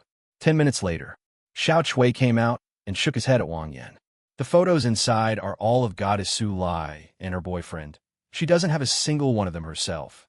Wang Yin sighed helplessly. The king of simps was indeed something else. He even had to put these things in his house to remind himself. Where did you put the things left behind by the previous residents? Wang Yin looked at Brotherly with a cold gaze. There's still hope. The room's furnishings and items have clearly been rearranged, and there might be some photos that were missed. Some are under the bed, some have been cleared out. Brotherly pointed to the area under the bed and answered truthfully. Xiao Chui, go look again, Wang Yin urged. Okay. Xiao Chui nodded, and after searching under the bed for a while, he finally found a 1-inch photo in the folds of a book. Found it. Found it. Xiao Chui excitedly held up the photo and ran quickly to Wang Yan's side. Well done. Wang Yan praised softly, then took the photo and examined it. This is a boy whose facial features are quite ordinary, except for his mouth. He has pink hair and is thin. He looks like a sycophant at first glance. It must be him. No mistake, this is what he looked like last year. He's probably even thinner now, Xiao Chui confirmed after looking at the photo. Wang Yan breathed a sigh of relief. With this tool, finding people would be much easier. Be big, brother, can I speak now? Brotherly forced out a smile that looked more like a grimace. Let's talk about it in the next life. Wang Yan raised his knife and killed Brotherly instantly. He was in a good mood and needed to kill someone to liven things up. Chapter 106 Framed. Xiao Chui, all the supplies here are for you. Wang Yan put the photos down and pointed to the room next to him filled with supplies. This is a benefactor. If it weren't for Xiao Chui, the progress wouldn't have been so fast. He would still be running around like a headless fly. Thank you, big brother. Xiao Chui was overjoyed and immediately wanted to give Wang Yan a drink. Their team had a lot of elderly people and children, all of whom were family members of the Awaken team. He had noticed something from the beginning and was thinking of shamelessly asking Wang Yan for a little something later. I never expected Wang Yan to be so generous and give it all to him directly. This is an immense favor. Don't mention it. We'll meet again someday. Wang Yan waved dismissively and left the residential area, preparing to return to Villa number 7. Sister Lin gets off work at 7 o'clock, and it's already past 6 o'clock, so she should be able to catch up. Wang Yan plans to take her to see her new home and give her the photos. See dragons gather, fortified gate. Next, Sister Lin sat at the small table, her expression serious, carefully checking whether each team had handed over the supplies they brought back. Suddenly, a group of about 7 or 8 off-road motorcycles appeared from the end of the street and sped toward the fortress gate. The riders were wearing matching black trench coats and helmets, and each carried a steel knife on their back, looking quite stylish. Brother Yu, Zhang Xiang, and the others are here. A team member whispered in Zhang Wenyu's ear. I see it. Let's get ready to move in. Zhang Wenyu nodded, his gaze casually sweeping over Sister Lin, a ruthless glint appearing in his eyes. Sister Lin's sudden arrival demoted him from captain to vice captain. Although it seemed like only a half-rank demotion, his power was effectively reduced to 0. Now, Sister Lin has to make all the decisions. What's even more infuriating is that after Sister Lin arrived yesterday, he not only failed to get any benefits, but even those rivals he used his position to deliberately make things difficult for him didn't give him a second glance. As a spirited young man, can he tolerate this? So, he worked through the night with several loyal henchmen to devise a plan to bring down Sister Lin. As long as I take down this bitch, I'll still be the king here. Those who don't take me seriously won't have a good time. Zhang Wenyu gritted his teeth. But brother Yu, I saw this morning that this woman's backer is Wang Yan, the guy who took down 2A ranks. He's not someone to mess with. One of the team members frowned, looking somewhat afraid. What's there to be afraid of? I have powerful backers too, and they're much stronger than him. You can do whatever you want. I'll take the blame if anything goes wrong. Zhang Wenyu said arrogantly. His backer is not just a simple A rank. It is a family that ranks among the top 5 in the Sea Dragon clan, with a prestigious reputation and 4A rank members. Thinking about it this way, what is Wang Yan? All right, let's get started. Has everything been arranged with Brother Xiang? Don't worry, everything's settled. Zhang Wenyu nodded. Several team members responded and headed straight towards Zhang Xiang's group. A few minutes later, we've already paid. Are you trying to deny it? You didn't pay it at all. What did you pay it? A loud argument broke out, drawing everyone's attention. Sister Lin frowned and hurriedly ran over. What's going on? They didn't pay for the tickets, but they insist they have. One of the team members pointed to the off-road motorcycle team, led by Zhang Xiang. We just gave you 7 dead crystals. How can you go back on your word? Zhang Xiang said angrily. You're lying. Several team members and Zhang Xiang got into a heated argument, looking like they were about to start a fight at the slightest disagreement. Sister Lin frowned, sensing something was amiss. This had never happened before. How could she have pulled this stunt so soon after taking office? However, seeing that the conflict was about to escalate, she didn't have time to think and shouted, "Stop arguing." A hint of smugness appeared in the eyes of several team members, who said aggrievedly, Sister Lin, You have to stand up for me. He actually insulted my mother just now. My mother has been dead for so many years, and he still insulted her. Sister Lin was silent for a moment, then turned to look at the crowd and asked, "Did any of you see them pay for their tickets?" Everyone shook their heads. Zhang Xiang and the others had been gathered together very close to each other, so they couldn't see what was happening inside at all. Sister Lin nodded, then looked up at Zhang Xiang and the others. "Do you have any evidence to prove that you paid it?" "What evidence? Do I need to be recorded just for paying for a ticket?" Zhang Xiang asked, clearly annoyed. "Since you didn't have it, then you didn't submit it." Sister Lin's tone was firm, but she felt quite helpless inside. She knew she couldn't fully trust those team members, but this was the only way she could handle it. If she turned around and interrogated those team members, what would the other team members think? Would they still support her in the future? "Fine, we admit defeat." Zhang Xiang was furious and took out 7 death crystals, handing them to Sister Lin. Etc. A man wearing a Class B medal walked out from the back of the line, and everyone made way for him. It's not right to cheat people like this. The B-level man looked coldly at Sister Lin. Chapter 107 Framed, Part 2. "Sir, what do you mean?" Sister Lin asked, neither humble nor arrogant. "I clearly saw them pay for their tickets just now. Why do they have to pay again?" the B-level man questioned. Sister Lin's heart skipped a beat, and she knew in her heart that something was wrong. They wouldn't answer when I asked them, but waited until they handed me the death crystal before telling me. There's definitely something fishy going on here. Someone's trying to frame me. As intelligent as she was, she immediately realized that the situation was not good, but she was unaware of the other party's plan and had no way to break the deadlock. Moreover, these people are very likely in cahoots. Even if she had chosen to believe Zhang Xiang and the others, she would still have been framed, only with a different charge. "Answer me." Seeing that Sister Lin remained silent, the B-level man took a step forward, exuding an imposing aura. "My teammates said they didn't submit it." Although Sister Lin was panicking inside, her expression remained very calm. "I saw it with my own eyes." He handed the death crystal to that kid. The B-rank man pointed to one of the team members, a curly-haired man, and continued, "I also saw him put in his back pocket." "Xiao Zhao, come here for a second." Sister Lin called the team member over. "Take the things out of your pockets." Curly swallowed hard, looking a little nervous. "I'll do it," the B-rank man shouted, grabbing Curly's ankle and lifting him upside down, shaking him violently a few times. Thud! A black bag fell to the ground, with the character Zhang engraved on it. Sister Lin's eyes widened in surprise, and she immediately bent down to pick up the bag. Upon opening it, there were exactly 7 dead crystals inside. "Didn't you say they didn't pay?" Sister Lin looked sharply at Curly. Curly stommered. "What do you mean, you? You're abusing your power for personal gain. You deserve to die," the B-rank man said, drawing his weapon and preparing to kill Curly. Class B officers have supervisory and enforcement powers. If someone is killed, no one will hold them accountable. "Sir, don't kill me. The captain made me do this. She forced me to." Curly hair man's face turned pale as he pointed at Sister Lin. Sister Lin's eyes flickered. The killing move was about to begin. "When did I tell you to do that?" "Sister Lin, you can't turn your back on me like this.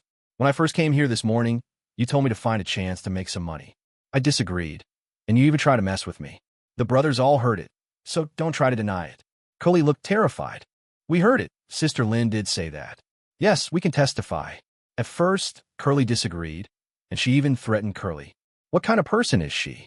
Several team members instantly changed their attitude and turned their anger towards Sister Lin. The onlookers stared at Sister Lin in shock and began to discuss among themselves. "I never expected to be caught red-handed on my first day of work. She deserves it. TSK tisk. Now no one can protect her. What a pity, she's quite pretty. I wonder if we can have her while she's still fresh." Zhang Wenyu sat quietly at the door, feeling quite pleased with himself. "You bitch, you think you can mess with me? Even your powerful backer can't save you." Now, his plan could be said to have succeeded. "Do you have anything else to say?" The B-rank man walked over, knife in hand. The saying, 3 men can make a tiger applies here. The masses have already believed it, so it doesn't matter whether there's evidence or not. If someone investigates later, there will be many people to testify on his behalf. Now, all we need to do is kill Sister Lin, and the plan will be complete. They're lying. Sister Lin panicked a little. She saw the murderous intent in the man's eyes. He wanted to kill her on the spot. He's just a team member. He wouldn't dare do something like this. You must have been the one instigating it. The B-level man said, slowly walking towards Sister Lin. You're all in cahoots. Sister Lin said bitterly. She knew that no matter how she explained, it would be useless. The man's purpose in appearing was to kill her. You're about to die, and you're still so stubborn. I'll send you to meet the king of hell. The B-level man aimed at Sister Lin's head and raised his knife high. Suddenly, a somewhat surprised male voice came from behind. You trashy B-rank dare to touch my people? Who gave you the guts? Wang Yin stepped out from the crowd, slowly walked up to the man, and patted his face. Speak, who sent you? The B-level man's expression changed drastically. Wang Yan's aura was too strong, and he felt inexplicably flustered standing in front of him. Considering this guy's style of taking down 2A levels on the very first day, the B-level man's legs trembled. I don't understand what you're saying. All I know is that this guy abused his power for personal gain and should be killed according to the rules. The B-level man gritted his teeth and made his stance clear. You're the ones who conspired to frame her. What are you pretending to be innocent for? Wang Yin sneered and slowly drew his long sword. Do you have any evidence? The B-rank man hurriedly took 2 steps back and asked when he saw that Wang Yin had already drawn his sword. Wang Yin, do not need evidence to do my things. Chapter 108, You've Got a Wider Road. Upon hearing Wang Yin introduce himself, a murmur arose from the crowd. Most of them were members of the Awaken squad and had heard of Wang Yan's heroic deeds the previous day. So is him. He's even more arrogant than the rumors say. This is to stand up for Wang Lin. The two of them are definitely having an affair. An older woman carrying a bundle of scallions glanced at Wang Yin and whispered to the woman next to her. I've got it. This guy likes young married women. A woman who was breastfeeding looked down at her own assets, her gaze becoming intense. On the other side, Zhang Wenyu panicked when he saw Wang Yan's domineering attitude. That B-level person was from the Qian family, and he had spent a lot of money to invite him. The Qian family is one of the top 5 families in Hailong gathering area. If this B-level person were to die because of him, the Qian family would definitely not let him get away with it. Stop! Zhang Wenyu ran over with a shameless grin and shouted, This is a member of the Qian family. If you kill him, the Qian family won't let you get away with it. He brought up the Qian family's name, hoping to make Wang Yin hesitate to act rashly. An A-level individual is no match for a large family. Yes, I'm from the Qian family. The B-level man suddenly woke up, wiped the cold sweat from his forehead, and said, Brother Wang Yin, let's be friends. I admit defeat this time. Let's pretend nothing happened. After saying that, the B-grade man forced a smile. He was terrified when he faced Wang Yin directly. This guy looks weak, but his aura of oppression is too strong. It felt like standing on the edge of an abyss, terrifying and dreadful, as if one's head might roll off at any moment. Making friends isn't out of the question. As long as you tell me who instructed you, this matter will be settled. Wang Yin changed the subject and began to set a trap for the man. Of course, even if you don't say it, they will. Wang Yin turned to look at the team members who had just conspired against Wang Lin and Zhang Xiang and his group of 7. We're telling the truth. It really was Sister Lin who told us to do it. One of the team members jumped out, his face full of innocence. However, the very next second after he finished speaking, Wang Yan's body swayed, and the blade tore through the air, slicing out horizontally. Oh, all the onlookers saw was a flash of light and a head flying into the air. A deathly silence fell over the surroundings. Everyone stared at Wang Yin, who had a smile on his lips and didn't dare to breathe. Although the guards were weak, they were still public servants representing the order of the Sea Dragon settlement. Wang Yin killed them without hesitation, which was truly lawless.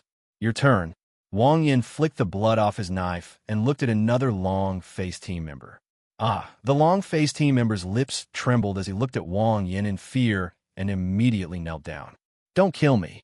I'll talk. It was Brother Yu who told us to do this. He colluded with these people beforehand. The long-faced team member was a nobody who had never seen anything like this before. All he wanted now was to live, even if it meant delaying his death. You're talking nonsense. When did I ever tell you to do that? Zhang Wenyu immediately became agitated. It's you. Because Sister Lin took your position, you couldn't get any benefits, so you held a grudge and wanted to bring Sister Lin down so you could take over. The long-faced team member was so excited that his face turned red, afraid that Wang Yin wouldn't believe him. Ha ha! Wang Yin laughed. There are always a few weak points on the dam, and if they are breached, the entire dam will be damaged. The crowd's expressions were somewhat complicated. They couldn't tell whether the long-faced team member was telling the truth or was forced to say so by Wang Yan's tyranny. Damn it, madman. The B-level man's face was ugly. He muttered under his breath. He had already made concessions to this extent, but Wang Yin was still not willing to give up. Is it really worth it for a bitch? Is life really this good? Brother Wang Yin, I swear, I had no idea they were in cahoots. Zhang, when you said someone was extorting money and demanding bribes, so I thought I'd come to uphold justice. I never expected these bastards to even scheme against me. The B-rank man raised his head again, his face full of anger, looking just like a gullible fool. They deserve to die. You don't even need to lift a finger. I'll kill them for you. The B-rank man instantly found his only way out. Before Wang Yin could speak, he charged toward Zhang Xiang and the others with his knife. Brother Qian, you, Zhang Wenyu was stunned. What kind of stun is this? Who the hell is your brother? The B-level man didn't dare let Zhang Wenyu say any more, interrupting him with a curse and quickly rushing over to kill him with several slashes. Run! Zhang Xiang was still rational enough to know that staying would only lead to his death, so he got on his motorcycle and ran away. However, the B-class man was only focused on killing him to silence him and didn't give him chance. A massive, flaming blade swept through the air, instantly incinerating the group of people into ashes. Not bad. You've broadened your path. After watching the B-level man finish dealing with everyone, Wang Yin casually left the compliment and led Wang Lin into the fortified area. Damn, that scared the hell out of me. The B-level man breathed a sigh of relief, touched his back, which was soaked with cold sweat, and couldn't help but feel glad that he had been quick-witted. Even with his performance, he was still afraid that after Wang Yin finished praising him, he might casually stab him in the back. That scoundrel is truly terrifying. No wonder he crippled 2 A-level warriors on the very first day. All right, everyone disperse. The B-rank man waved his hand, dismissing the crowd, then sighed and turned to enter the fortress.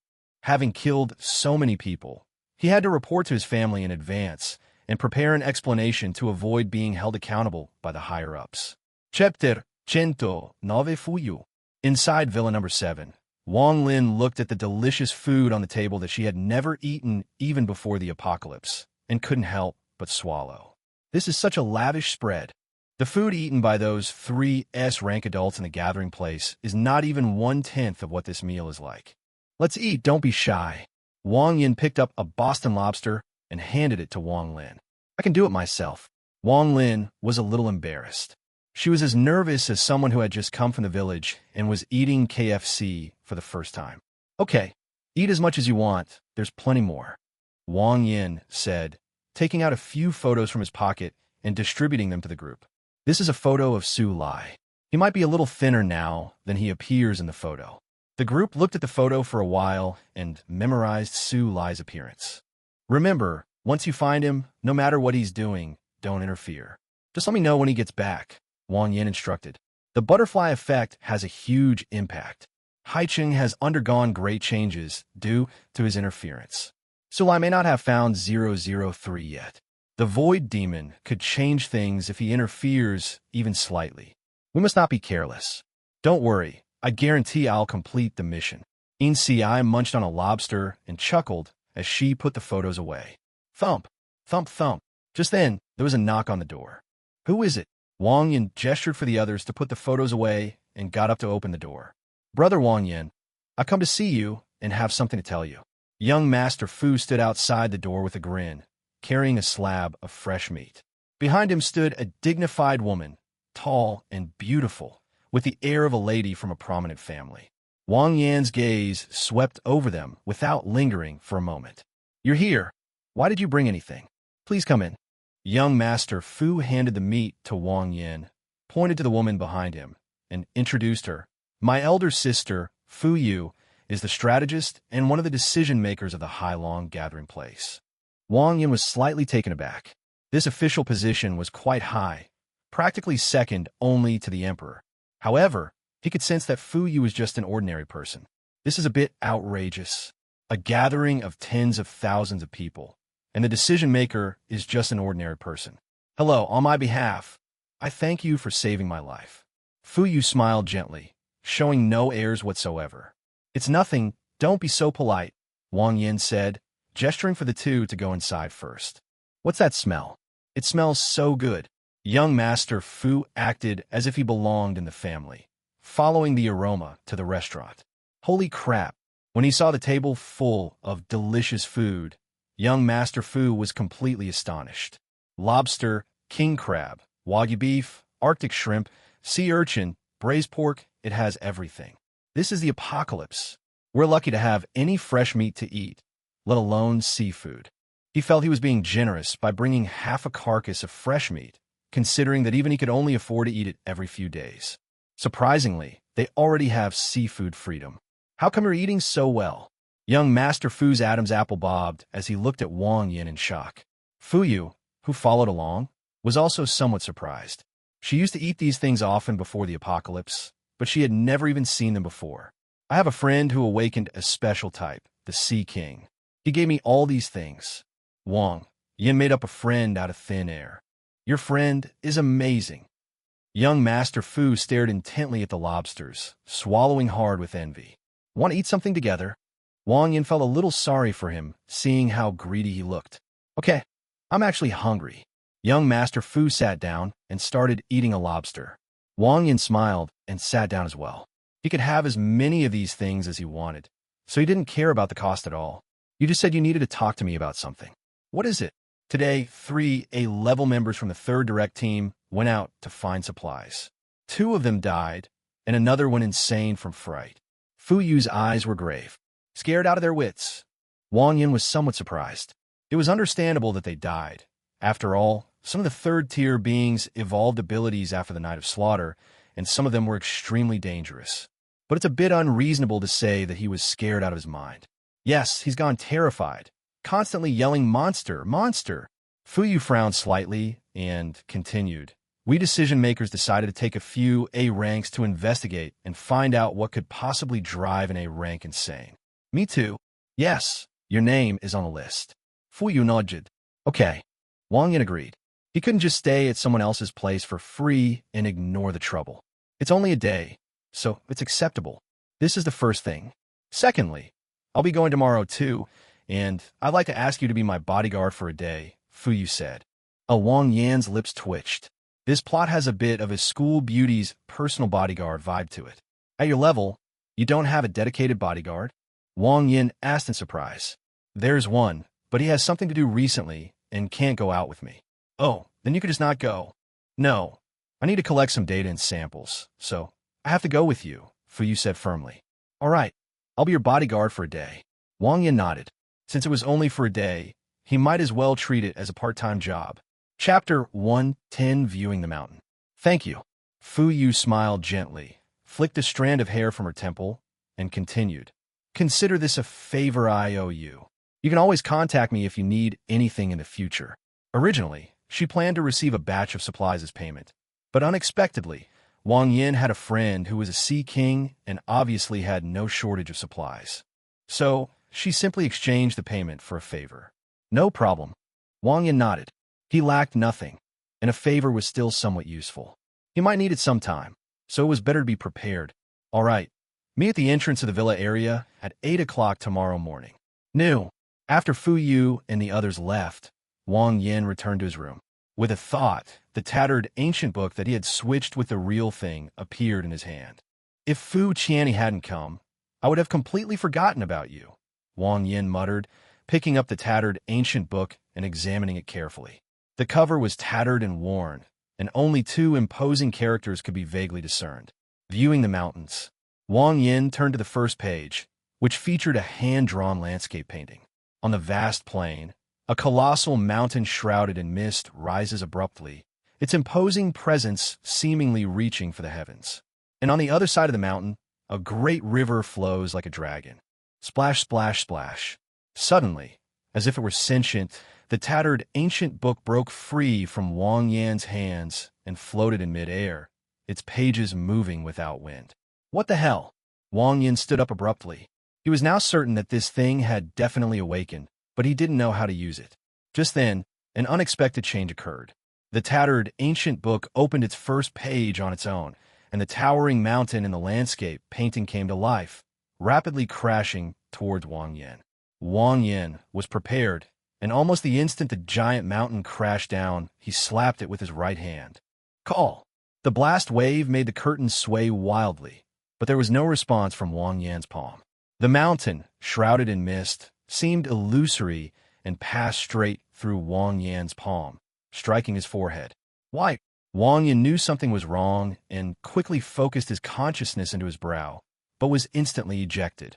That mountain is now located between my eyebrows. Wang Yan's expression was strange, and he felt somewhat uneasy. The space between the eyebrows is where the spirit and consciousness reside. If anything goes wrong there, he's doomed. With a thud, the tattered ancient book fell to the ground, losing all its mystique and slowly decayed into ashes. This indicates that the true form of this extraordinary book should be located between his eyebrows at this moment. What exactly is this? Wang Yan asked helplessly. Although he did not feel any physical discomfort, he was still unsure of what was going on. Things that are out of control are the most frustrating. You never know when they might surprise you. If it's between the eyebrows, it should be related to mental consciousness, Wang Yan murmured softly. Why don't we go and see Little Apple? Whether Little Apple is a psychic or a zombie king, we should be able to glean some insights from that. Thinking of this, Wang Yan hurriedly put on his shoes and ran to Little Apple's room. Huh, big brother. Little Apple was lying on the bed watching Ultraman when she saw Wang Yan come in. She immediately threw the tablet aside and happily jumped onto his neck. Little Apple, your brother needs your help, Wang Yan said with a bitter expression. Do you want Little Apple to send you to the Western Paradise? Little Apple asked expectantly. You ask so many questions, you're so filial. No, look inside my brother's forehead. Isn't there something there? Wang Yan pointed to his brow. Little Apple tilted her head, and her powerful mental energy instantly enveloped Wang Yan. Oh no, brother, you've turned into a mountain. Little Apple was startled and quickly jumped off Wang Yan's neck. You mean from a spiritual perspective, I'm not a person now, but a mountain? Wang Yan asked thoughtfully. Yes, it's a really big mountain, very scary. Little Apple nodded. Understand? Wang Yan's eyes gleamed, and he had roughly figured out the purpose of the Book of Extraordinary Things. Come on, Little Apple, attack me with all your mental power. Okay. Little Apple was very honest, and her powerful mental energy instantly enveloped Wang Yan's consciousness. However, the next second, a mountain-shaped phantom burst out from between Wang Yan's eyebrows, instantly shattering and disintegrating Little Apple's spiritual power. No, big brother, my mental strength is too weak. I can't beat it. Little Apple was a little unhappy. In terms of mental strength, this was the first time she had suffered setback. Ha ha ha ha, it's all right, it's not that you're weak, it's that I'm too strong. Wang Yan laughed loudly. He was certain that this thing was a mental defense device, a supernatural item capable of withstanding any mental attack. Now, his last weakness has been overcome. From now on, those in the field of mental health should stay away from anything related to this. Chapter 111, The Strongest A Rank. The next day, at the entrance of the villa area. Is the bodyguard you hired reliable? Why don't you let me protect you? The speaker was dressed in a very flashy white suit, carrying a two-handed greatsword that gleamed with silver light on his back. He had strong features and looked exceptionally heroic. At this moment, he leaned close to Fu Yu, his eyes filled with admiration. No need, I've already made arrangements. A hint of disgust flashed in Fu Yu's eyes, but she hid it well. This man is named Zhou Yu, the deputy captain of the second direct team. He is incredibly strong, almost reaching S rank, and because of his special abilities, he is known as invincible below S rank and capable of trading one for one above S rank. However, due to his lack of manners, he had few friends among the upper echelons of the community. Fuyi was annoyed by him because from the first day he joined the community, he started to pester her relentlessly. No matter how many times she refused, it was no use. He was like a leech. In fact, a while ago they even staged a grand courtship ceremony, which resulted in her social death. Thinking of this, even with Fu Yu's gentle and tender nature, she couldn't help but clench her fists. We can change it if everything is arranged. I know you're embarrassed to say it, but I'll talk to that kid when he arrives. Zhou Yutian shamelessly raised her arrogant head and patted her chest at Fu Yu. He was very confident. With his reputation in the community, anyone at the A level would give him face, and Wang Yin, the newcomer, was no exception. Fu Yu's heart skipped a beat. Her main purpose in asking Wang Yin to come was to avoid Zhou Yu. If Wang Yin actually agreed without knowing what was going on, then things would be terrible. You! Fu Yu was about to retort when he was interrupted by a male voice. Good morning. Wang Yin slowly walked over, holding a steaming hot jianbing Chinese crepe, looking quite relaxed. Hi, strategist sister, it's been a long time. Good morning, sister Yu. At the same time, 2 men and 2 women walked over from the other side and greeted them warmly. Both men were wearing thin armor and carrying steel swords.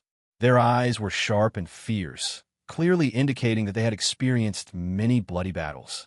One of the 2 women was voluptuous and wore a tight-fitting combat suit. With her lower body being particularly realistic, she seemed to have a strong sex drive. The other one is a little girl, wearing a red cloak and holding a bright red teddy bear. It's worth mentioning that the little bear was actually alive, fast asleep, with a clear snot bubble coming out of its nose. Everyone was greeting Fu Yu, but no one paid any attention to Zhou Yu, which shows how unpopular he is usually. Good morning. Fu Yu smiled and waved to everyone, feeling a sense of relief. Finally, she didn't have to face Zhou Yu, that damn pest, alone anymore. Huh, where's Zhou Yuan? Fu Yu was taken aback, only to see that Zhou Yu had somehow run up to Wang Yan's side. Broken. If Wang Yan really agreed, she would have no other excuse to refuse. But by this time, Zhou Yu had already walked up to Wang Yan, and it was too late for her to stop him. So you're the new guy, Wang Yan? Zhou Yu crossed his arms, exuding arrogance. Wang Yan ate his jianbing Chinese crepe, glanced at Zhou Yu, and saw his arrogant face. He let out a syllable. Yes, my name is Zhou Yu, and I'm a half-step S rank. Zhou Yu introduced himself.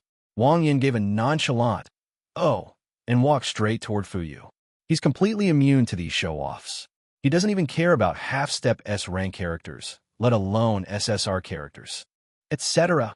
Seeing that Wang Yan was not at all surprised by his strength, Zhou Yu hurriedly ran over.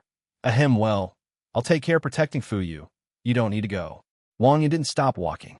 He glanced at Zhou Yu as if he were an idiot. Fu Yu hadn't said anything yet, but he came over like a big-tailed donkey and gave orders. Get out of here. After saying that, he was already in front of Fu Yu. Fu Yu stared blankly at Wang Yan. Previously, Fu Tianyi said that Wang Yan had a very straightforward personality, but she didn't think so. Now, looking at it this way, Fu Tianyi was actually being conservative. That's too straight, and it's also very hard. The other 4 A-level students also stared blankly at Wang Yan. Just as rumored, this newcomer is a real troublemaker with a really explosive temper. He started cursing right away.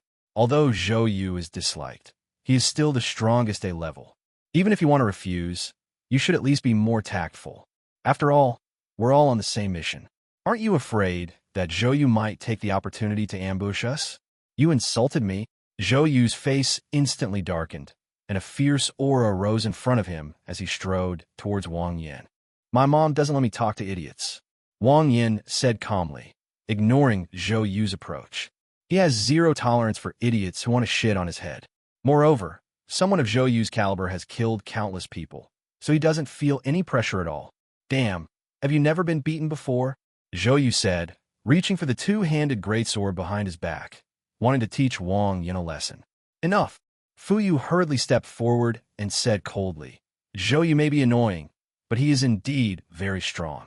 If the 2 of you clash, Wang Yan will most likely suffer. Now that Wang Yan is her man, she naturally can't just sit idly by. Chapter 112 Arrival. Zhou Yu, this is not your battlefield, Fu Yu warned, his voice carrying the authority of a superior. You. Call me strategist, or Fu Yu. Zhou Yu was interrupted by Fu Yu's cold voice halfway through his sentence, and could only stand there with a grim face, letting his anger burn inside him. The other 4 A-levels also remained silent.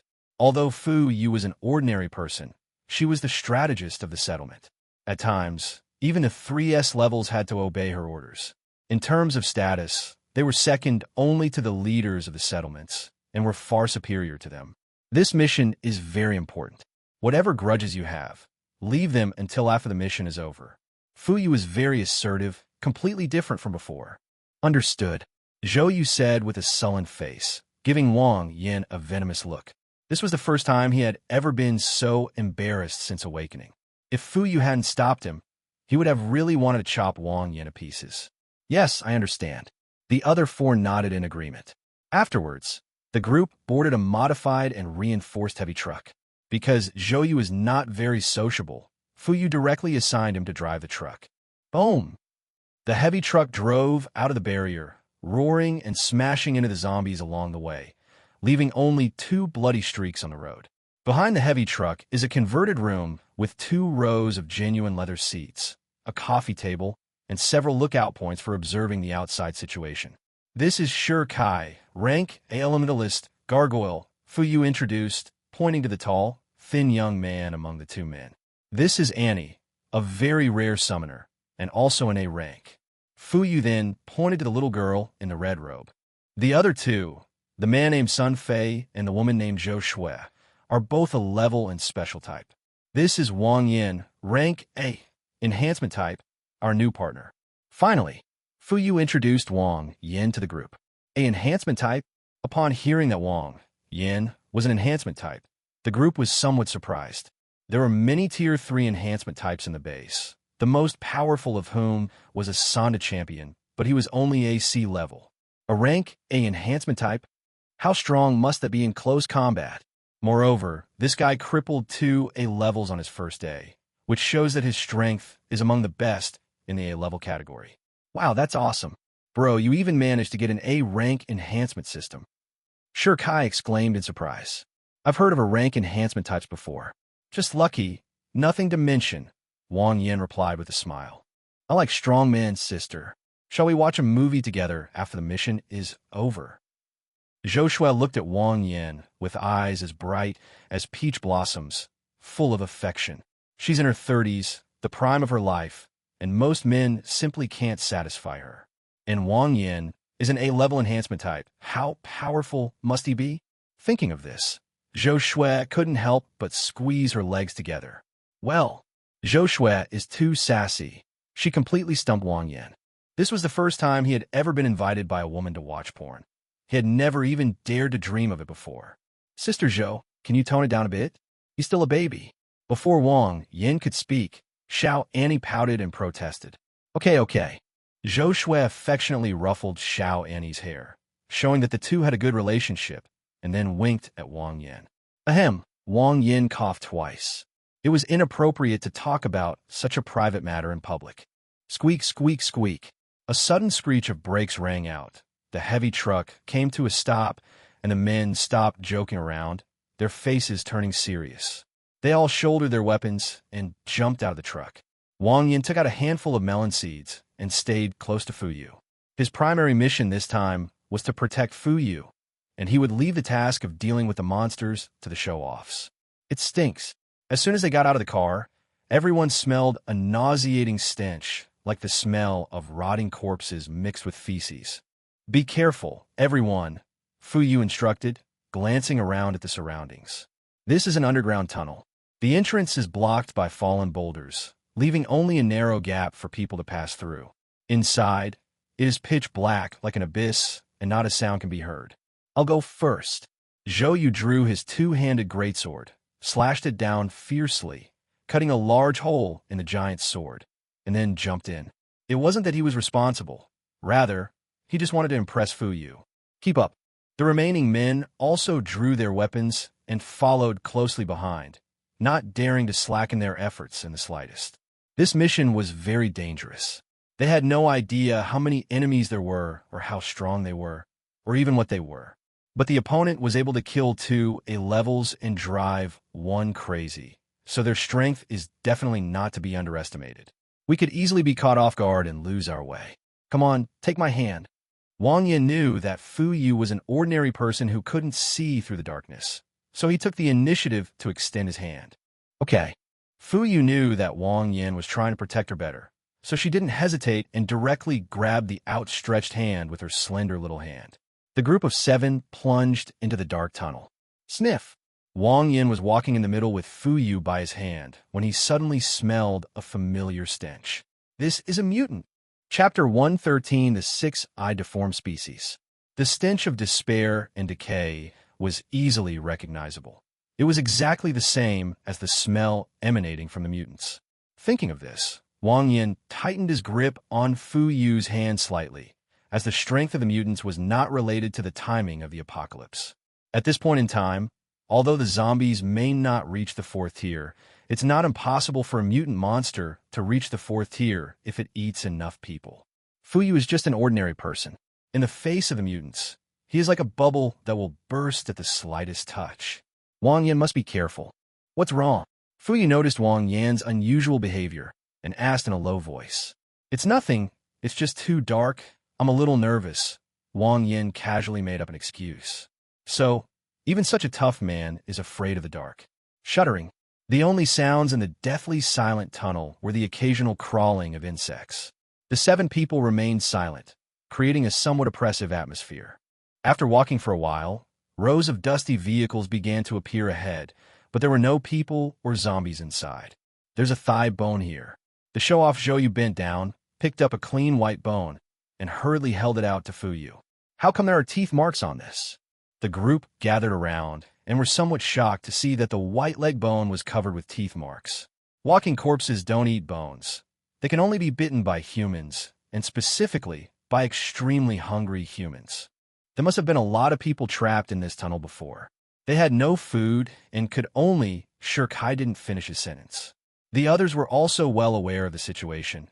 They were no longer greenhorns and naturally knew that someone who was starving was no longer considered human. Let's keep going. Zhou Yu tossed the white leg bone aside, and the group continued forward. The tunnel was filled with wrecked cars, but there wasn't a single living creature in sight, which aroused a strong sense of unease among the group.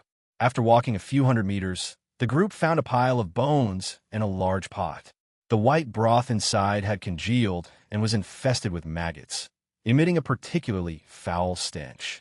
The group felt their stomachs churning as they thought about the food being cooked inside. Suddenly, a chilling laugh came from the darkness ahead. It was a girl. Who? Show yourself. Zhou Yu roared, pushed off with his foot, and rushed into the darkness. Keep up. Sure Kai and the others quickly followed, while Wang Yin and Fu Yu arrived last. They saw that the tunnel ahead had collapsed under the weight of rocks, revealing a wide, open space. The open space was piled with bones, and a little girl, about 4 or 5 years old, was facing away from them, enthusiastically gnawing on a round object. Be careful. There's something wrong with this little girl. Fu Yu reminded them that this was the end of the tunnel, and there had been no living creatures along the way. The 2A level members who died in the direct team earlier were most likely killed by the little girl. The group nodded solemnly.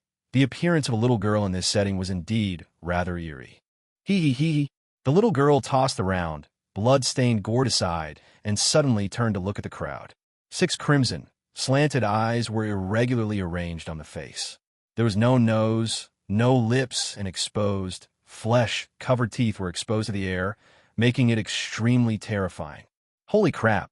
What kind of monster is this? The group was startled. They had seen zombies and mutated beasts before, but this unknown thing was beyond their comprehension. I'll give her a try. Zhou Yu, his body radiating a vibrant blood aura, charged forward wielding his greatsword. A set of black stone armor appeared on Sure Kai's entire body, enveloping him like a gargoyle.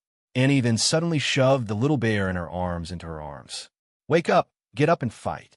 Sun Fei and Zhou Shui gathered energy in their hands, ready to unleash it. Zhou Yu moved with incredible speed, his 2 great swords radiating white light as he slashed fiercely at the little girl's head. Hee. The little girl neither dodged nor avoided, but a strange, blood-red glint flashed in her 6 slanted eyes. The two long swords came to an abrupt halt. Zhou Yu, what's wrong? Fu Yu asked anxiously. However, Zhou Yu remained frozen in place, still wielding his knife, showing no intention of replying. Quite a while, Zhou Yu sheathed his sword, turned around, and his eyes were filled with an eerie red light, exactly the same as the light in the little girl's eyes. Zhou Yu, what's wrong with you? Shikai shouted anxiously. The next second, the ground beneath Zhou Yu's feet cracked, and he instantly rushed in front of Shikai, slashing out with his great sword and sending him flying. Zhou Yu, are you fucking insane? Why are you hitting Shikai? The group's expressions changed drastically, and they looked at Zhou Yu in disbelief. He's being controlled. Fu Yu noticed Zhou Yu's unusual behavior and hurriedly reminded him. Hee hee hee.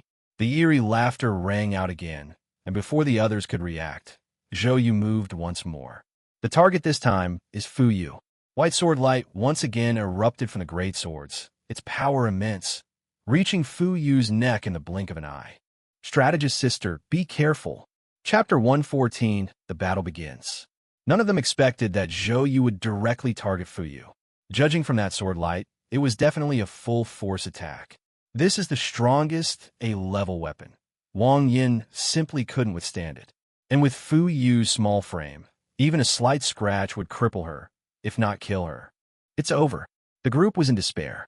What good would it do if their strategist died, even if they killed the monster? Fu Yu's face turned deathly pale, her icy little hands gripping Wang Yin tightly as she desperately suppressed the fear in her heart. The next second, she felt Wang Yin move. Then came a muffled thump, and Zhou Yu's body was kicked flying. You! Fu Yu stared at Wang Yin in astonishment. Isn't that a bit too much? And why does he look so effortless? This. The others were also a bit confused. Wang Yin's strength didn't seem like that on a level. Could it be that Fan Yu had made a mistake in the test? They couldn't even catch the trajectory of that kick. It was just too fast. Can I kill him? Wang Yin remained calm and turned to ask. No. If I'm not mistaken, that monster can only control one person. If Zhou Yu dies, the monster will control another person. Fu Yu hurriedly stopped him. Oh, I see. Wang Yin narrowed his eyes, but did not make a move. Fu Yu's words were not without reason. Judging from the current situation, this mutant can indeed only be controlled in one instance. Thank goodness. Wang Yin couldn't help but feel a little relieved. Fu Yu and his companions were incredibly lucky. If he hadn't obtained Guanshan and had been accidentally controlled by this mutant, they would have been in a much better position. Let alone those few, the entire city of Mingshui would probably be reduced to ashes. Wow, he's just too strong. Splash. With blood trickling from the corner of his mouth, Zhou Yu burst through the rubble and charged at Fu Yu once more. Hand him over to me. You guys go deal with that monster, Wang Yin said, drawing his straight sword and addressing Annie and the others. Good. The group nodded in unison, and Shikai repaired the broken gargoyle armor before heading out to attack the mutants. Go, Red. Let him see the fury of the flame bear, Annie muttered to herself, and suddenly threw the little red bear in her hand. Roar! A scorching gale howled, and Hong Hong rapidly grew larger in the air, its red flames rising and turning the dark tunnel red. He clasped his hands together and smashed them at the six-eyed mutant. Take this. Shikai, wearing gargoyle armor, charged from his side. On the other side, Zhou Shui and Sun Fei flanked from the other side. One of them gathered dark light in his hand and struck the six-eyed mutant, while the other waved out streaks of light and blasted them out. Hee. The six-eyed mutant stood up, leaped back lightly to dodge the red hammer, and then slapped Shikai away with a palm strike. However, Sun Fei's palm struck from the side, and under the enhancement of the dark light, it directly smashed one of Six Eyes' arms. Blood and flesh splattered everywhere. Suddenly, the six-eyed mutant twisted its body, grabbed Sun Fei's arm with its small hand, and tore it off. Sun Fei, enduring the excruciating pain, pulled back rapidly while shouting, "Don't engage it in close combat." Shikai also staggered to his feet, his blood and qi churning. That little thing was too powerful. It smashed him to pieces with that one blow. Leave the melee to Hong Hong. We'll look for opportunities from range. With a thought from Annie, the giant fire bear roared and charged forward. Good. Several people responded loudly. Sun Fei quickly stopped the bleeding from the severed arm, then unleashed a black palm print from a distance. Shirkai summoned earth spikes to attack the six-eyed mutant. All of them were rank top performers among the third tier, and their abilities were extraordinary. In addition, the main ability of the six-eyed mutant was mind control. With their cooperation, they managed to defeat the six-eyed mutant. On the other side, Zhou Yu kept launching attacks, only to be repeatedly kicked away by Wang Yan. Don't go too far. Zhou Yu's ability is to fight to the death. The more serious the injury, the more dangerous it will be. Fu Yu warned. She wasn't worried about Zhou Yu. She was simply reminding Wang Yan. No guande. Wang Yan also noticed that Zhou Yu's speed and power were constantly increasing. In fact, he had already held back. Otherwise, Zhou Yu would probably have exploded directly. In terms of physical strength alone, apart from Nyan San, no one can rival him. Thinking of this, a hint of longing appeared in Wang Yan's eyes. He missed Miao Sang, Su Su, Wu Su, and the others. Tick-tock, a drop of viscous liquid suddenly fell. Wang Yan looked up, his expression suddenly changing. At the top of the tunnel, a giant spider-shaped aberration crawled rapidly towards them. It has a humanoid body with 8 slender, sharp limbs covered in fine black hair. Its head resembles that of a normal woman, but is frighteningly white. Judging from the degree of distortion, the larger one is much more severe than the smaller one. This spider-like mutant had clearly just returned from outside, and upon seeing its offspring being beaten so badly, it became enraged. Wang and Yin were the first to be hit, as 8 sharp limbs pierced the air and stabbed fiercely at them. 4 for King Yin and 4 for Fu Yu.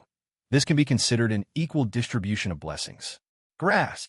Wang Yin pulled Fu Yu and quickly jumped to the side to avoid it, his expression turning strange. I'm definitely not afraid. With Zhou Yu in front of him, the spider mutant behind him, and Fu Yu to protect, his melee abilities alone were somewhat insufficient. This is forcing him to show off his skills again. Chapter 1:15 Solution. The spider mutant's limbs are extremely sharp, and the hard ground is like tofu, instantly piercing 8 thumb-size holes. There's another one, Fu Yu exclaimed in surprise, pressing close to Wang Yan. 6A rank monsters were barely enough to suppress a small monster, and now a big one has appeared. How are we supposed to fight this? Furthermore, Wang Yan also had to be distracted by protecting her, and with Zhou Yu watching him from the sidelines, it seemed like they had no chance of winning. Thinking of this, Fu Yu had already considered retreating, but seeing the figures of Shirkai, Annie, and the other 3 fighting fiercely, she gave up the idea. The 4's retreat route has been blocked by the spider mutant and Zhou Yu.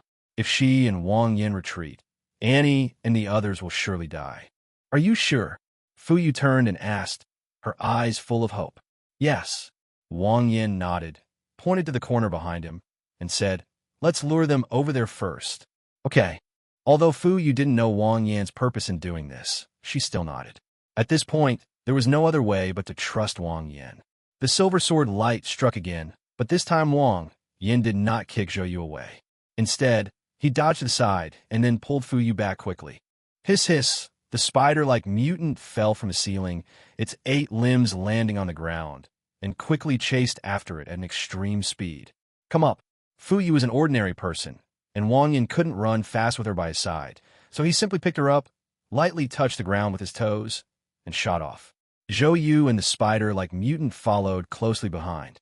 The 2 quickly reached the corner, where their view was blocked by a stone wall, making it impossible to see Annie and the others anymore. Similarly, Annie and the others couldn't see him either. From now on, whatever you see, you must keep it to yourself. Wang Yan put Fu Yu down, his eyes flashing with a terrifying cold light. If a third person finds out, I swear you'll die a horrible death, and even 3 S-class officers won't be able to save you. The voice was calm, devoid of any emotion, yet sent chills down one's spine.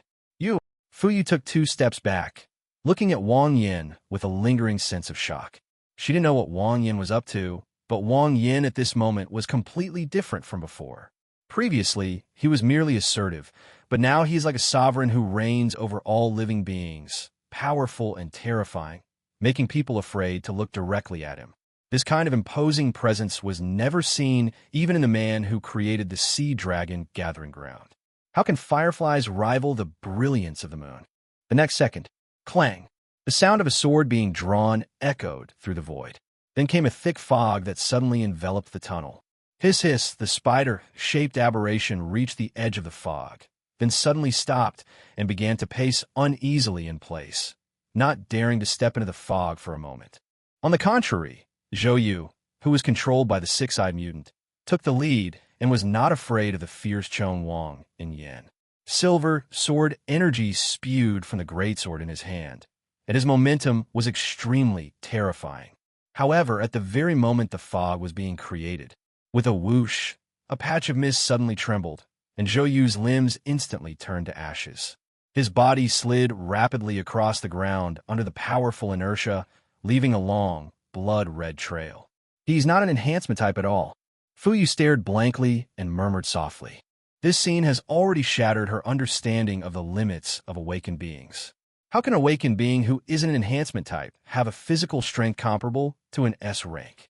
And the power of this mist is just too terrifying.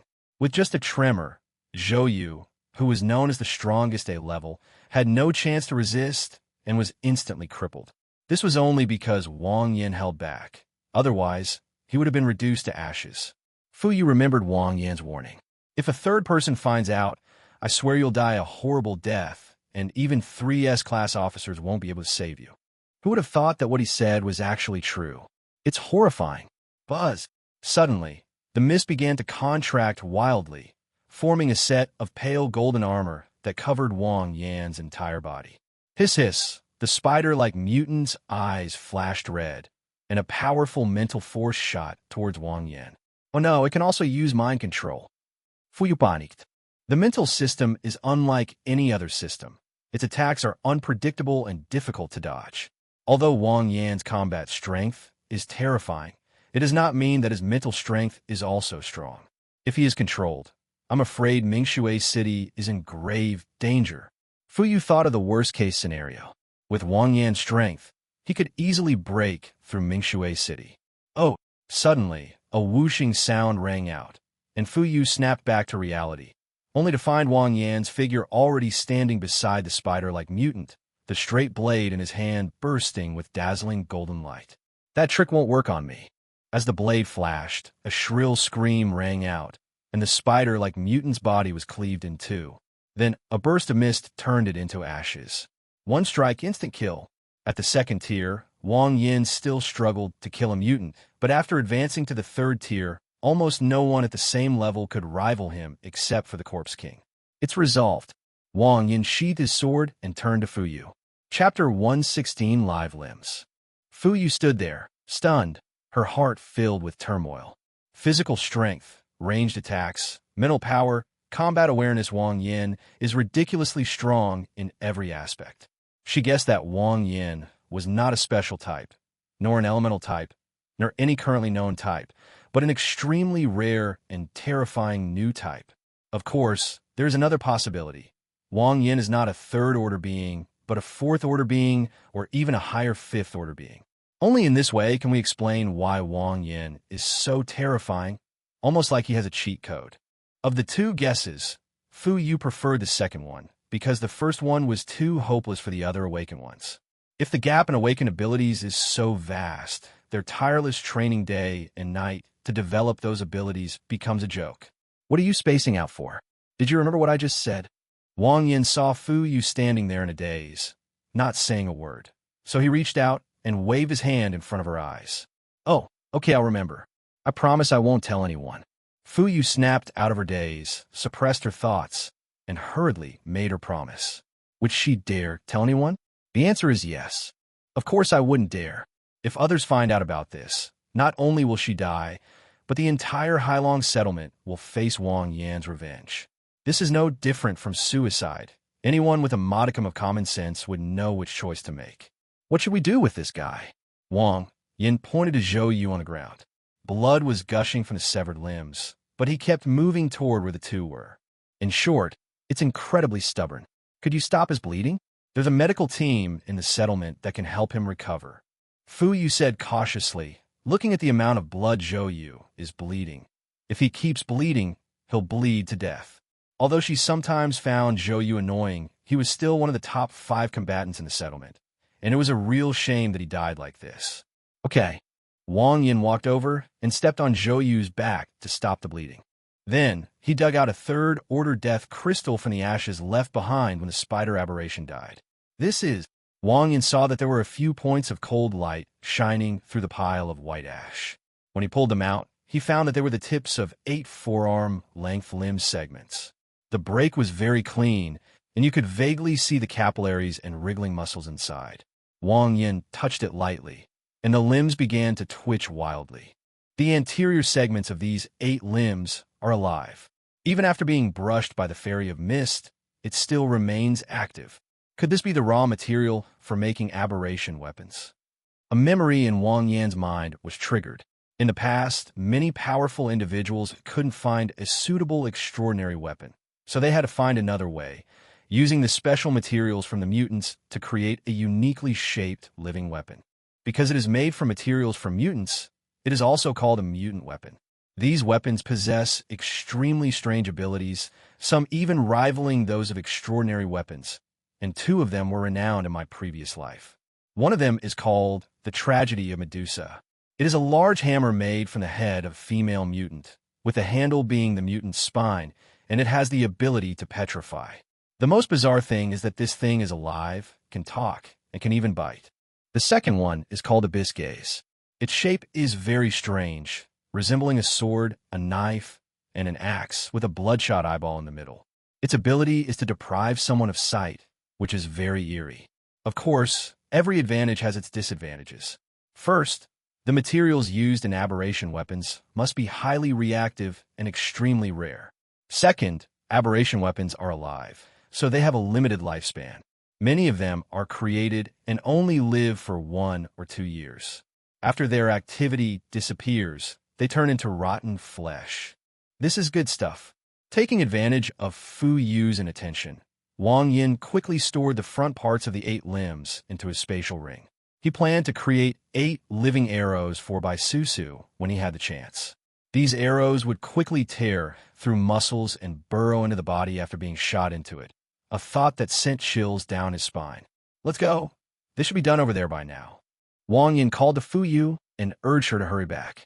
Just then, Annie and her companions also dealt with the 6-eyed mutant. Are you all right? Where's Zhou Yu, that monster?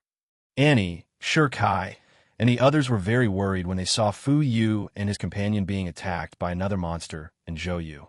When they saw the 2 return, they hurriedly asked them what was wrong. That big monster was very weak and was driven away by Wang Yin, but Zhou Yu was controlled and didn't know how to resist. All 4 of his limbs were cut off by that monster. Fu Yu's expression was heavy, and his acting skills were 5/10 of Wang Yan's. I'm glad you're all right. The group breathed a sigh of relief, completely unconcerned about Zhou Yu's life or death. Thank you all for your hard work today. Load the monster's carcass onto the truck. I'll take some photos, then we'll celebrate back with you. Fu Yu said, taking out a camera and snapping pictures of the surrounding area. P.S.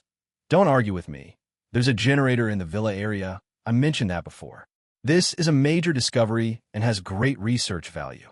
Chapter 117, Selling Potions, Finding Sulai.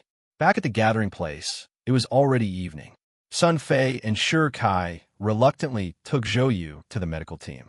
Little brother, I live at number 13. I'll leave the door open for you tonight. Oh, by the way, I have a lot of special skills, and I'm also good at role-playing. Even before leaving, Zhou Shui didn't forget to flirt with Wang Yin, showing that she really needed a strong man to fill the void in her heart. Wang Yin smiled, but remained silent. Zhou Shui had no idea how high his standards were for women. Otherwise, she would never have tried to seduce him. Sister Fu Yu, Brother Wang Yin, I'm going home too, bye-bye. Annie waved goodbye to the 2 of them while holding the adorable Hong Hong and went straight back to the villa area. At this moment, only Wang Yin and Fu Yu remained on the heavy truck. Can I ask you a few questions? Fu Yu mustered her courage and looked directly at Wang Yin. Sure, but I might not tell the truth, Wang Yin replied with a smile. He had a good impression of Fu Yu and didn't mind chatting with her when he had nothing else to do. What is your purpose in coming to Hailong? Fu Yu asked directly, voicing the question that concerned her most. Given Wang Yan's strength, he doesn't need to join any faction for protection. His joining the Sea Dragon Gathering Ground while concealing his strength must have been for a purpose unknown to others. We're looking for someone, Wang Yan said truthfully. An enemy? Fu Yu asked. No. Phew, that's good. Fu Yu nodded with relief. She was really afraid that some fool in the gathering place might offend Wang Yan. If that's the case, she'll have no choice but to bring that guy's head to Wang Yan's door to apologize. Could you tell me what category your ability belongs to? Instead of dwelling on who to look for, Fu Yu subtly inquired about Wang Yan's abilities. I call it fantasy, Wang Yan said truthfully. This kind of common knowledge would become widespread sooner or later, so there was no need to hide it. Fantasy genre? Fu Yu stood up abruptly, utterly shocked. It really is a new department. Fantasy genre. Sounds really strong. Don't be so surprised. Azure is vast, and I'm not the only one in the fantasy department, Wang Yan said softly. So, you've been to a lot of places? Yes. Do you know if there's any way to awaken ordinary people? Fu Yu's greatest wish is to become an awakened one, without exception. She made many attempts to do so, even fighting the walkers with a knife, but all ended in failure. She was unwilling to accept this. In such a prosperous era, she could only cower in a corner, playing power games. It was so frustrating. Wang Yan was stunned for a moment. Could this be considered a question that had come to the forefront? I know, but the cost is huge. Any price is acceptable, as long as it's not one of those disgusting demands. I'm willing to do it, Fu Yu exclaimed excitedly. A fourth-tier death crystal or an item that awakens extraordinary powers, Wang Yan said slowly after a moment's thought. Aside from those two things, he wasn't interested in anything else. A fourth-tier death crystal, an item for awakening extraordinary abilities, Fu Yu murmured softly. There wasn't a single fourth-tier walking corpse in the entire Mingshui city, so where was she going to get a fourth-tier death crystal? As for the item that Wang Yan mentioned that awakened the extraordinary, she had never even heard of it. Anything else? Fu Yu felt somewhat disappointed, as neither of these two conditions could be met. Something of equal value is also acceptable, Wang Yan conceded. The awakening potion will be available in a few months. Although it won't be widely available here anytime soon, if he doesn't hurry up and sell it, these few bottles of the potion will be stuck with him. Okay, it's a deal. Fu Yu nodded excitedly. After persisting for so long, she finally saw a glimmer of hope. Although she can't afford it now, at least she has a direction to strive for. Have you finished asking? If there's nothing else, I'm going back to eat now. Wang Yan said goodbye to Fu Yu and returned to number 7. Brother Yan, good news. We found Su. As soon as I entered, Yin Shi, Sister Lin, and Long Fu excitedly ran over. Really? Where? Wang Yan never dreamed that the group would be so efficient. They found Su in just a few days. It was Sister Lin who found out, and she told you to tell her. Yin Shi pulled Sister Lin out. While I was on duty today, I overheard a man bragging to someone. The gist of it is that he has a mistress outside, and every time he goes out, she gives him free points. Not only that, the woman also gives him some supplies every time, basically meaning she's paying him a play. Then he added that the woman's supplies were given to her by a simp who had been fawning over that slut since before the apocalypse. After he finished ranking up, the simp even sent him birth control pills. The simp's name is Su Lai. It matches the information you gave me, Brother Yan, so it should be him. Sister Lin recounted everything she had heard today in its entirety. It's him. Wang Yan stood up excitedly. The delivery of birth control pills matched perfectly. No one but Su Lai, the champion sycophant, could have done this. Where is he? Chapter 1:18-2 Scumbags. I was afraid of alerting them, so I didn't dare ask. But I heard that guy say he's going to get supplies tomorrow, so we can go with him, Sister Lin said, sharing her thoughts. Well done. Wang Yan smiled. Sister Lin is indeed a smart person. She's very meticulous in her work. I'll personally handle this tomorrow, so you all just stay home. A large group of people makes it easier to spot a target, and his ability to create a fog is also very useful for tracking. Okay. Yin Shi and the others nodded in unison. The next day, early morning, Wang Yan arrived at the entrance of the fortress early, waiting for his target to appear. Around 10 o'clock, Sister Lin actually came over and pointed to a handsome young man with dark circles under his eyes not far away. Judging from his appearance, he has a somewhat empty-hearted air about him. Brother Yin, he's here, it's him. Wang Yin glanced at them, nodded slightly, and said, Okay, you continue your shift. Leave the rest to me. Okay, be careful. Go Chi walked briskly, humming a little tune, and soon arrived at a small foot massage shop on the outskirts. Most of the shops next to it had collapsed, but this one was well preserved. Clothes were still hanging outside to dry, without any attempt to conceal it. Tsk, no way. Wang Yin stood at the corner of the wall not far away, and couldn't help but be a little surprised.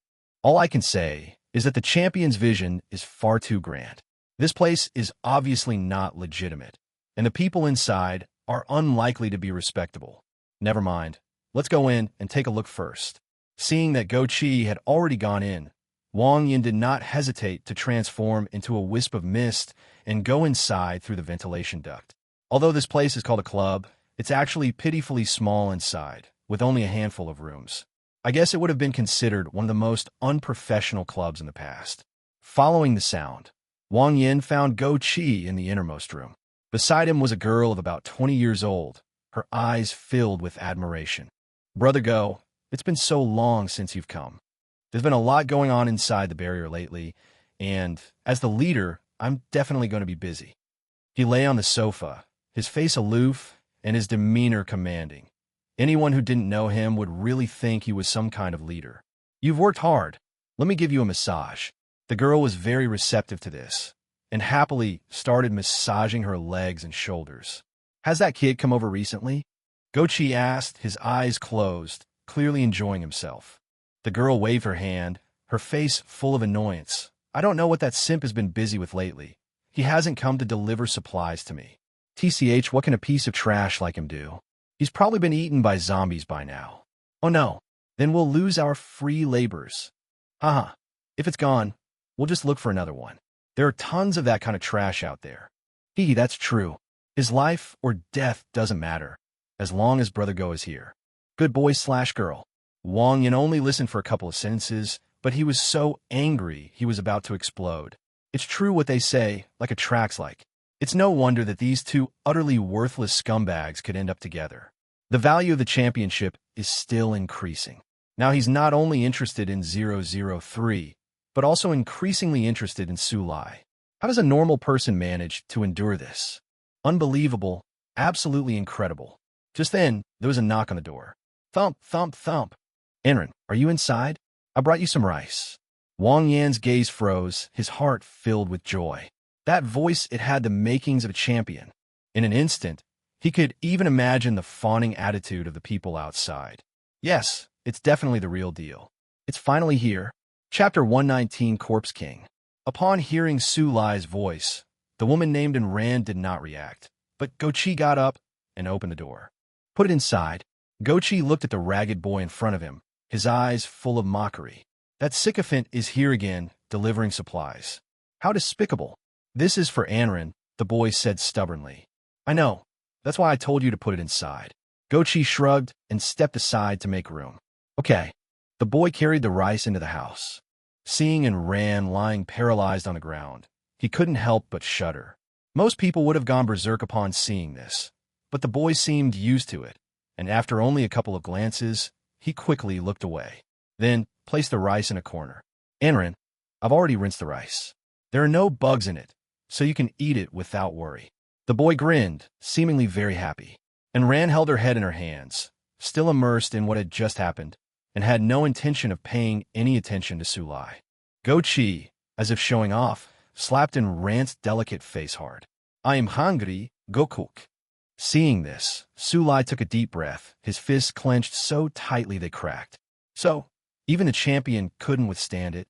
Wang Yin, hiding in the exhaust vent, couldn't help but feel happy for Su Lai when he saw his reaction.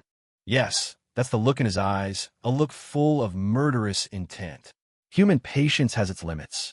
Although Su Lai had given the two of them some treasures before, it didn't mean he had no temper. This is like shitting on your head and expecting you to say it smells good. Be gentle, Su Lai said coldly. Go Chi hurt the goddess, and he wants to kill her. He has a curse word, but he doesn't know if he should say it. Are you sick? Sai was too young. Wang Yin sighed. It's too small. The scope is too narrow. Human patience does have its limits, but Su Lai did not. Fine. Go Chi's eyes were full of mockery. He shook his hand and slapped her again. And Ran covered her face, but instead of crying, she smiled and hugged Go Chi. Brother, don't eat the wrong thing. If you don't like Su Lai, I won't let him come anymore. After a while, Su Lai smiled happily. It's clear that Ran's smile wasn't forced, but genuinely heartfelt. He's happy as long as the goddess is happy. The goddess is very happy now, so he is very happy too. It's almost lunchtime. I'll go cook for you. It was already noon when Su Lai came out of the room and began preparing food for the two of them. The term simp perfectly describes the situation. Wait a minute. I'm here to find 003, the void demon. Wang Yin finally remembered why he had come here. He was so captivated by the significance of winning the championship that he became almost mesmerized. It's not his fault. The fault lies with Su Lai for being too strong. Thinking of this, Wang Yin controlled the mist to fly out close to the ground, and just then saw Su Lai going back to his room to get something. So he quickly slipped through the crack in the door. Su Lai found an apron in the room and then left. Buzz! Wang Yin appeared, his gaze sweeping across the room. This place originally looked like a warehouse, filled with all sorts of tools and trash. Wang Yin simply enveloped the room with mist and let his consciousness sink into it. After a while, nothing. Wang Yin frowned. He had already checked several times, but there wasn't a single knife or weapon. Could it be that Su Lai hasn't obtained 003, the void demon, by this point in time? Wang Yin was having a headache. If that were the case, he would be wasting a lot of time. According to the timeline of his previous life, 003, the void demon, awakened more than a month later. This means that Su Lai could have discovered 003, the void demon, at any time during that period. It could be tomorrow, it could be next month, it could be more than a month from now. Moreover, Wang Yin must not interfere during this period, because if Su Lai is disturbed, even by something insignificant, it could cause his actions to change from those of his past life. In this way, whether Su Lai can find 003, the void demon, becomes an unknown. Forget it, don't dwell on it. As long as I can get 003 and the void demon, what's a little wasted time? Wang Yin comforted himself, while he also made a plan in mind. Now that Su Lai's location has been determined, he only needs to come and check on it once every other day. At this moment, outside Mingshui City, a walking corpse dressed in a Zhongshan suit was standing on the mountaintop, looking down at Mingshui. Behind him stood nearly 100 zombies of various shapes and sizes, each exuding an aura of peak third-tier power. Once we take this place, my territorial expansion plan can officially begin. The zombie in the Zhongshan suit spoke in a dry, hoarse voice, but with an air of authority. But there are too many awakened beings inside. If we launch a direct attack, we will suffer heavy losses, the zombie in the Zhongshan suit said to himself. Number 88. Transform into a human and infiltrate the area first. Then, find an opportunity to instigate conflict and let them fight amongst themselves. Gurgle, gurgle. An old man emerged from the horde of zombies, making a strange sound in his throat. Then his body rapidly pulsated, and he instantly transformed into a delicate young woman. We guarantee the mission will be completed. Chapter 120 Blue Sky Revisited Fastest. Number 88 was very excited. Its awakened ability was shape-shifting, which allowed it to transform into anything, not just humans. However, its combat power was very weak, and it was basically invisible among the nearly 100 Tier 3 creatures. As an intelligent zombie, how could it remain languishing beneath corpses for long? It had been waiting for an opportunity, a chance to showcase its talents. Now this opportunity has arrived. You know what to do, right? The zombie king, dressed in a Zhongshan suit, casually pulled out a heart and began to gnaw on it as he spoke. Don't worry, master. Give me 7 days, and I'll make sure the entire Mingshui is in complete chaos, 88 said confidently. Its ability is specifically designed for infiltration. All right, go ahead. Zhongshan, the corpse-masking king, waved his hand. At this moment, in the central villa area of Hailong Gathering Place, a battle had just taken place here, and the air was thick with the stench of blood. 5 blood-soaked figures lay on the ground. The law enforcement team responsible for maintaining order in the villa area formed a triangular formation, surrounding a young man wearing a trench coat and carrying a long sword. Do you know the consequences of committing violence in a villa area? Openg blocked the exit of the villa area, his murderous intent palpable. I don't know, I just want to charge my MP4. The young man held the MP4 in his left hand, his eyes showing no emotion as he faced the 3A levels. If Wang Yin were there, he would definitely recognize that this young man was the one he had met at the bookstore that day. Blue is the fastest. What happened to those people? Openg pointed to the 5 people lying on the ground. They won't let me charge my phone, the young man said matter-of-factly, without feeling that he had done anything wrong. What a fine excuse. Openg sneered, pointing the blade of his knife at the young man with the sword on his back. I'll give you a chance. Surrender. Impossible. The young man with the sword on his back shook his head. Openg's eyes turned cold. Without another word, he stomped his foot and shot forward. Then don't blame me. D. As soon as the voice fell, Openg appeared in front of the sword-wielding youth, his entire body instantly turning silver-white and radiating a metallic luster. At the same time, the steel blade slashed fiercely. The young man carrying the sword didn't even flinch, letting the blade slash at him. Laugh! The road sign suddenly broke in the middle. Openg's expression changed. He had never seen such a bizarre ability before. The damage from his strike had actually been transferred. Just then, the young man drew his sword with incredible speed, slashing back at Openg's chest. Openg reacted quickly, sheathing his sword and retreating rapidly. However, when the young man's sword struck down, even though it missed, a white gash appeared on Openg's chest and blood seeped from his silver skin. What's going on? Openg frowned. It's unbelievable that the opponent could attack him directly from such a distance without leaving any trace of the attack. You're no match for me. Stop now. I'll charge my batteries and leave, the young swordsman said softly. He just wanted to charge his phone. He didn't want to hurt anyone. Outrageous. Openg's face darkened, and he pounced again. This kid's got some weird tendencies. Let's all attack together. The man and woman enforcing the law also realized that the young man with the sword was not easy to deal with, so they attacked together. The man raised a steel knife high, and from a distance of more than 10 meters, he brought it down on the young man carrying a sword. Beacon, a blade-shaped outline, formed from condensed energy and 20 meters long, appeared in the void and slashed down simultaneously. The last remaining female team member exhaled a burst of white, frosty air, freezing all the green plants in her path into ice sculptures and covering the road with a layer of white frost. All 3 are a rank, possess considerable abilities, and work together seamlessly. Now, they're joining forces, aiming for a fatal blow. The young man with the sword on his back had a very clear mind. Instead of retreating, he advanced and charged towards Openg, dodging both attacks in the process. Then, facing Openg, he slashed his long sword at the woman from the enforcement team from a distance. Ah! The woman let out a scream as her clothes tore at the chest, leaving a horrifying wound on the 2 bright white lights, stained with blood and nearly falling off. Bang! Openg struck again, but it was to no avail. A nearby tree snapped in 2 with a crack, and the young man remained unharmed. Looks like I'll have to defeat you all first before I can recharge.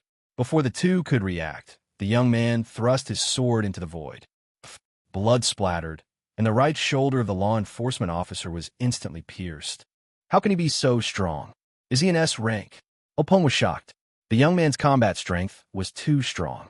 He was probably no less than the 3 S rank adults in the gathering place. You're the only one left. Wait a minute.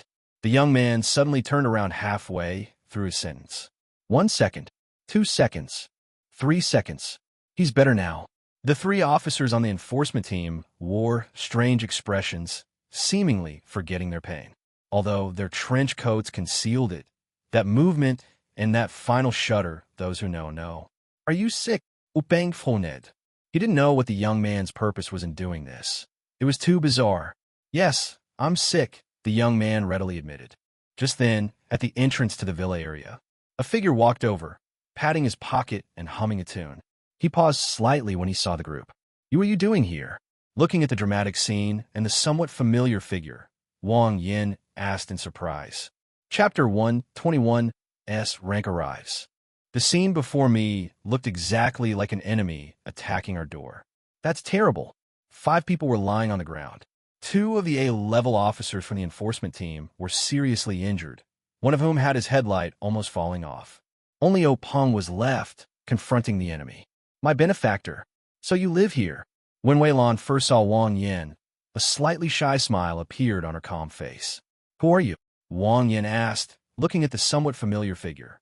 It's me. Weilan took out her MP4 player and walked towards Wang Yin. That day at the bookstore, However, as soon as he reached Wang Yin, he felt a sharp pain in his chest and was kicked back. I know who you are. Just say it over there. No need to get so close. Wang Yin coughed, and upon seeing the MP4, an indescribable image instantly flashed through his mind. He reflexively kicked it back. Back then at the bookstore, this kid was all disheveled and dirty. Now that he's cleaned up, he's almost unrecognizable. My benefactor, my name is Xiao Xinke. I am deeply grateful and will not thank you enough. If you need anything in the future, please feel free to contact me. Weilan quickly rubbed her chest, showing no anger whatsoever. Okay, I've got it. Wang Yin nodded. Openg looked at Wang Yin, frowned, and asked, Do you two know each other? We met once before. Wang Yin nodded and asked, What's the reason for this? Hey, he wanted to go to Villa number 3 to charge his phone, but Zhongmu wouldn't let him, so they started fighting. That kid beat up the whole family of 5. Openg was also at a loss for words. Such a small matter had blown up so much that even 2 members of the law enforcement team were injured. If word got out, people would laugh at him to death. That's it, Wang Yin asked in surprise. Yes, it was him who wouldn't let me top up. Xiao Xinke pointed to the man lying on the ground, sounding somewhat like he was complaining. Here, have 2 more. Wang Yin pulled 2 MP4 players out of his pocket and tossed them over. He was still a member of the community on the surface, and he couldn't stand idly by when something like this happened, but he didn't want to take action. After thinking it over, this was the most appropriate thing to do. This Xiao Xinke was somewhat flattered. After realizing what he had said, he quickly thanked him. Thank you. All right, let's go. Wang Yin waved his hand. He's not part of the law enforcement team. He has no obligation to help arrest people. He's already been very generous by going this far. Go. Where do you want to go? Suddenly, a male voice rang out, and a group of people in combat uniforms rushed past. The leader was a man with a gloomy face. His arm patch was different from the others. It was a dazzling S. Captain. Openg rushed over and called out respectfully. The gloomy man didn't even glance at Openg, his gaze fixed on Wang Yin, and he said arrogantly, Having injured so many people, where do you think he's going? Wang Yin smiled slightly. This guy was showing off to him as soon as he arrived. He was targeting him. Where I tell him to go is none of your business. They were not to be outdone and confronted each other head-on. How dare you speak to our captain like that? A B-level law enforcement officer jumped out. The other team members also looked at Wang Yin with some surprise, thinking that he hadn't seen the captain's S-level armband. Young man, watch your words, or you'll get yourself into trouble. The gloomy man's face was unfriendly, but Wang Yin was not afraid of him at all, which made him feel a little embarrassed. If you dare to say that, Wang Yin sneered, then turned to Xiao Xinke and said, They won't let you leave. You heard that, right? Xiao Xinke nodded. Wang Yin was subtly pointing at him. How could he not realize it? Clang! The long sword was drawn again, and without hesitation, it was thrust at the gloomy man from a distance. The gloomy man smiled, lightly leaped backward to dodge, and then quickly pounced forward with his steel knife in hand. Xiao Xinke did not dodge, letting the steel blade strike him. He was already prepared to redirect the attack. However, the steel blade stopped abruptly when it was an inch away from him, and then slashed out again quickly. Not good. Xiao Xinke's expression changed drastically. He turned his head and raised his knife to block. The gloomy man's sudden pause successfully prevented him from teleporting away. Now, if he wants to teleport, he needs a 1-second cooldown period. When? With a clang of metal on metal, Xiao Xinke's longsword was struck, bending dramatically before striking his chest. Puffed. Xiao Xinke spat out a mouthful of blood and retreated violently. Hand him over to me. You guys take that one down. The gloomy man pointed at Wang Yin and said, I suspect the 2 of you are in cahoots. Please go back and assist with the investigation. Wang Yin narrowed his eyes. Was this some kind of attempt to make things difficult for him? He's never been beaten before. Investigate your mother. Chapter 122 Shrimp and Pork Heart. A surge of anger rose in Wang Yan's heart. This law enforcement captain had tried to suppress him from the moment he arrived, and now he wanted to use his position to settle personal scores. Do you really think he's an easy target? When has the #1 extraordinary being ever been treated like this? I hope you can keep up that stubbornness in a moment. The enforcement captain glanced at Wang Yin expressionlessly. In his view, Wang Yin was like a fish on a chopping board, completely at his mercy, with no room for resistance. As one of only 3 S-class individuals, he's used to showing off. Anyone who tries to stop him is a sinner. Wang Yin laughed, slowly drawing his straight sword from his back, and said, "In no time, I'll show you just how tough I am." As soon as the voice fell, a powerful shockwave swept around, and Wang Yin disappeared from his spot, covering a distance of several dozen meters in an instant. "You're asking for it." The enforcement captain's lips curled into a smile. Wang Yan's initiative played right into his hands. Now, even if he kills him, no one could say anything else. Wang Yan's eyes were cold and menacing. He swung horizontally in the air, then suddenly stopped and slashed out with his straight sword with a whoosh. The enforcement captain did not choose to dodge, but instead brandished his knife to meet the attack. He wanted to show Wang Yin the difference between a level and S level. Bang! The blades clashed, producing a deafening clang. The enforcement captain's expression changed, a sharp pain shooting through his hand, followed by a terrifying force emanating from the steel blade, causing him to stagger back several steps. Wang Yin, however, remained calm and composed, his expression unchanged. Not bad strength. The enforcement captain shook his numb hand, forcibly suppressing his shock, and said calmly. Although he was not as strong as Wang Yin, he was still full of confidence. Through this clash, he could see that Wang Yin was definitely a power type, which was why he could overpower him. His ability is called melee mastery. It sounds ordinary, but his strength, defense, speed, and reaction have all been terrifyingly improved. After advancing to the 3rd tier, he gained an additional dynamic ability. The collision he just made was something he wanted to do. If he hadn't wanted to, Wang Yin wouldn't have been able to touch him at all. That's what gave him confidence. In close combat, no one can beat him.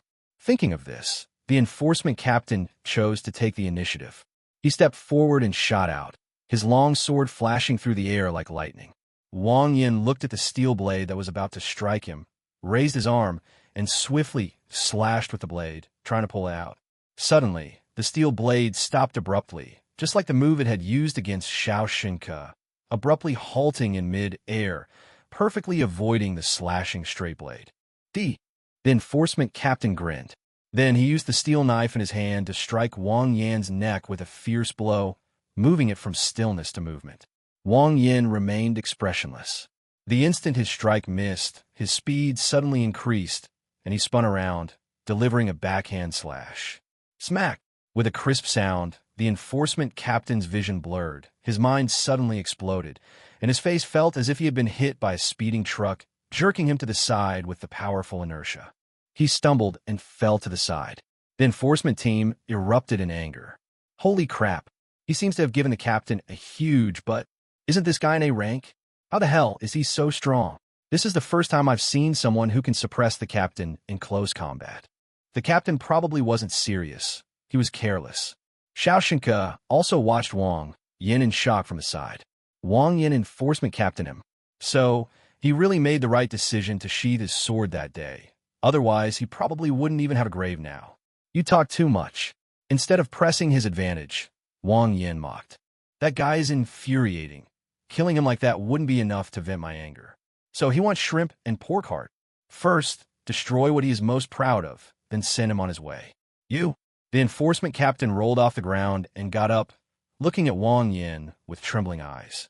Just now, when he thought he was about to behead Wang Yin's speed suddenly increased dramatically.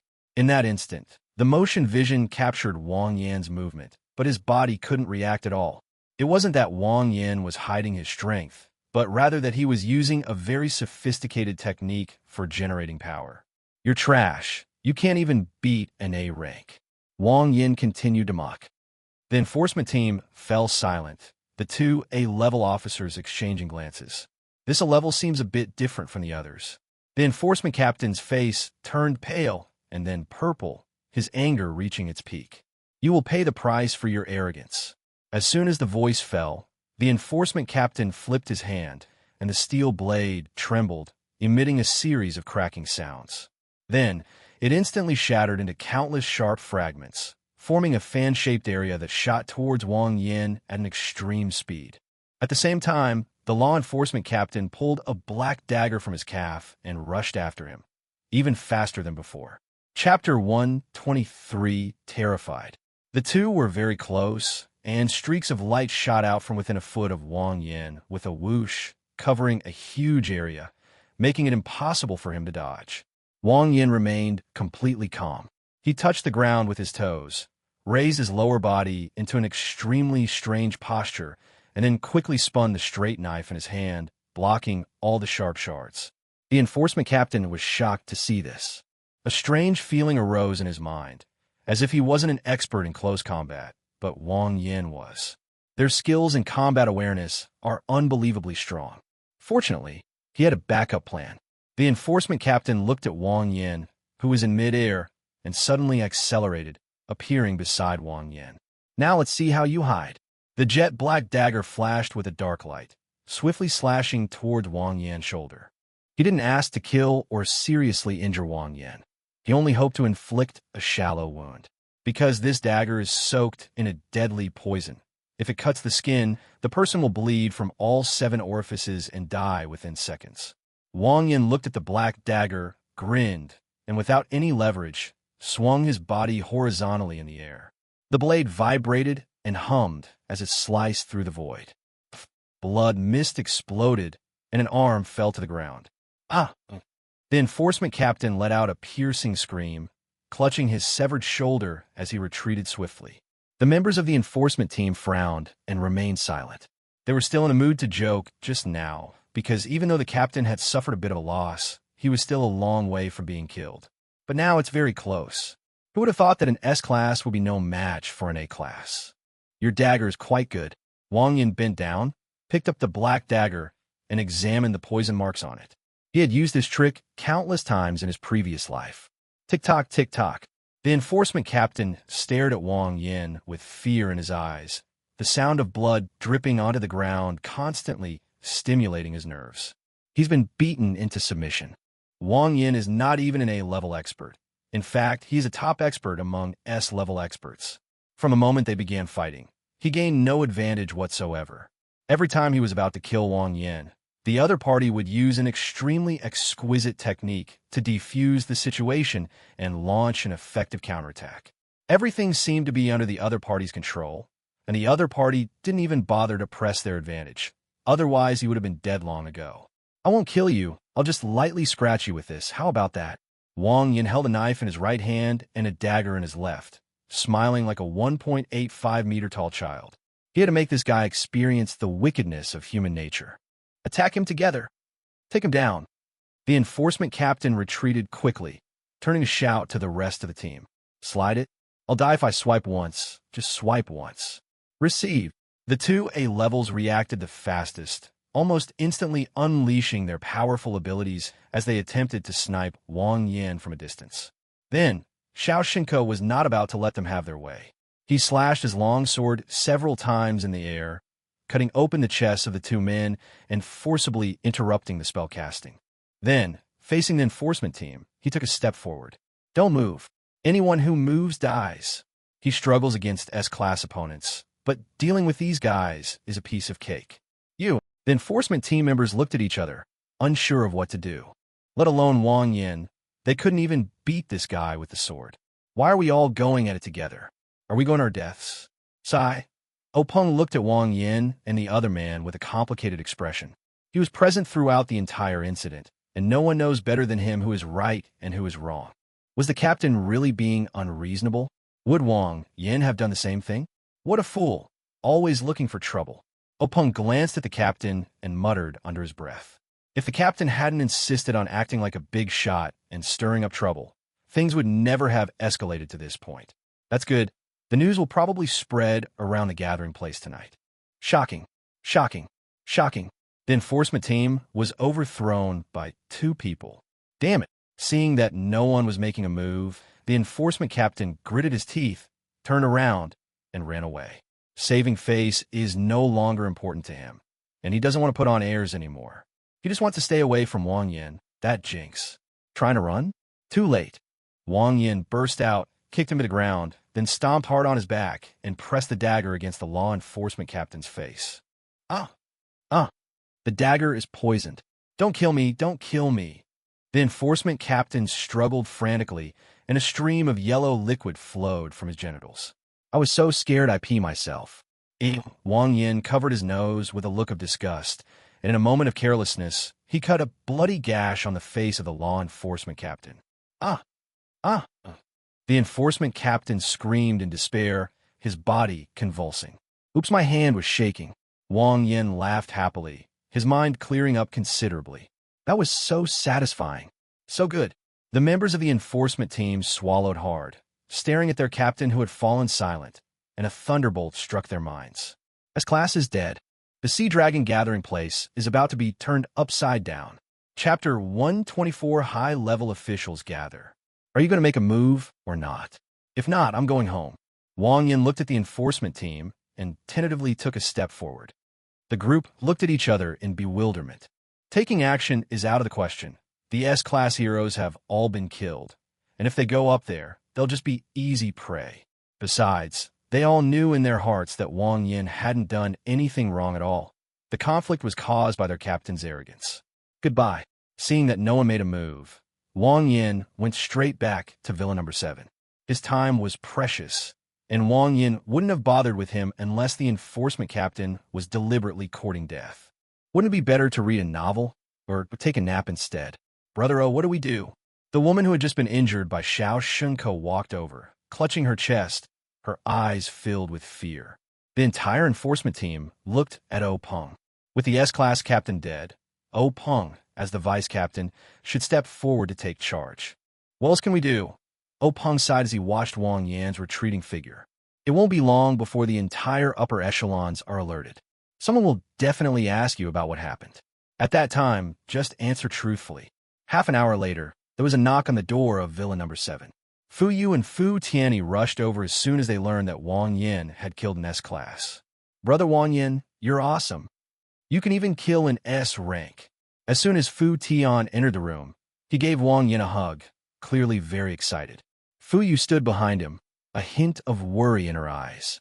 She wasn't worried about Wang Yan's safety, but rather about what foolish decision the higher-ups might make that would lead to the Hailong settlement being razed to the ground. After all, she was the only one who knew Wang Yan's true strength. I apologize to you on behalf of Duwan. Fu Yu bowed deeply to Wang Yin. As one of the high-ranking members of the community, Fu Yu should at least show the correct attitude in admitting his mistakes, no matter what. No need, I'm not that petty. Wang Yin smiled slightly as he looked at Fu Yu, who had a serious expression on her face. He knew what Fu Yu was worried about. She was simply afraid that he would be displeased and go on a killing spree. As for Duwan, he should be the S rank he killed. Hey sis, Wang Yin and I are just friends. No need to be so polite. Fu Tianyi waved his hand dismissively. Shut up. Fu Yu glared fiercely at Fu Tianyi. You know absolutely nothing about your bunch of pigeons. What's wrong? We're just pigeons anyway, Fu Tianyi said, confused and aggrieved. You? All right. Wang Yin interrupted the two, asking, you two didn't come here just to apologize to me, did you? Firstly, to apologize to you, and secondly, to give you a heads up. Fu Yu walked over and said softly, I will try to suppress this matter, but could you please be given an S-level position? Of course, you don't need to do anything. Just lend your name and attend meetings occasionally. Fu Yuxing quickly added, afraid that Wang Yin would be unhappy. Sure. Looking at Fu Yu's cautious expression, Wang Yin couldn't help but want to laugh. It was clear that Fu Yu was genuinely afraid of him going on a killing spree and was trying every possible way to keep him in check. Okay, it's settled then. Fu Yu breathed a sigh of relief. As long as Wang Yin agreed, things would be easier for her to handle later. Wang Yin nodded. He didn't care about S rank or not. This was just a temporary stop. He estimated that it wouldn't be long before he would take the Void Demon back to Sea City. Then wait for my good news. After saying that, Fu Yu hurriedly left with Fu Tianyi. The killing of S rank has shocked all the high-ranking members of the settlement. They are now gathered in the conference room, discussing how to deal with Wang Yan. If she arrives too late, she may not be able to save them. I agree with Lao Qian's point of view. It's better to get rid of these unstable factors as soon as possible to avoid causing any more trouble later. In the conference room, a man in pajamas spoke softly. He was the logistics minister and had a good personal relationship with Du-Wen. I disagree. Do you think it's so easy to kill S-rank people? What price will we have to pay? Have you thought about that? A tall man wearing a guard armband retorted. But he committed a crime in the villa area, and he killed the captain of the law enforcement team. If he is not held accountable, what will the other awakened people in the community think? Exactly. If we don't follow the rules we set, aren't we just contradicting ourselves? You all know the cause of the conflict. If we really want to figure out, it was because Du-Wen wanted to use his position to settle personal scores. That's not a capital offense. If we just let it go like this, our brothers will lose heart. And who will be willing to risk their lives for us in the future? The heads of several departments spoke one after another, some wanting to groom Wang Yan, while others wanted to get rid of him directly. This scene, it looked just like a bunch of ants gathered together, discussing how to deal with a lion. Chapter 125 Fu Yu, possessed by a domineering CEO. We can't deal with him. Fu Yu pushed open the conference room door and walked in, his face unusually cold and stern. Why can't this be dealt with? The logistics minister and the Qian family couldn't sit still any longer. One of them wanted revenge for Du-Wen, and the other harbored resentment because of Zhang Wenyu's matter. Neither of them wanted Wang Yan to have an easy time. There's no reason why. The leader isn't here, so I'm the supreme leader. You just need to carry out orders. Fu Yu knew that no matter what she said, they would find a reason to refute her, so she simply said nothing and gave the order directly. The Qian family members and the logistics minister all changed their expressions. This time, for some reason, Fu Yu was unusually assertive. In the past, when there were problems, everyone would discuss them together and vote by raising their hands. What's wrong with me today? Not only should he not be dealt with, but he should also be appointed as the head of the enforcement team and awarded an S-level armband, Fu Yu continued. No way. This is a menace. He's so lawless even when he has no power. What will he be like as the head of law enforcement? The middle-aged man from the Qian family suddenly stood up from his chair. Du-Wen had previously been in a cooperative relationship with the Qian family, and the two sides colluded to reap many benefits. It was also with Du-Wen's help that the Qian family was able to maintain its position among the top 5 families. Now that Du-Wen is dead, the position of law enforcement captain must be filled by one of his own people to ensure the continued prosperity of the Qian family. Otherwise, being kicked out of the 5 major families is only a matter of time. Moreover, according to the information he obtained, Wang Yan had a good relationship with the 2 Fu sisters.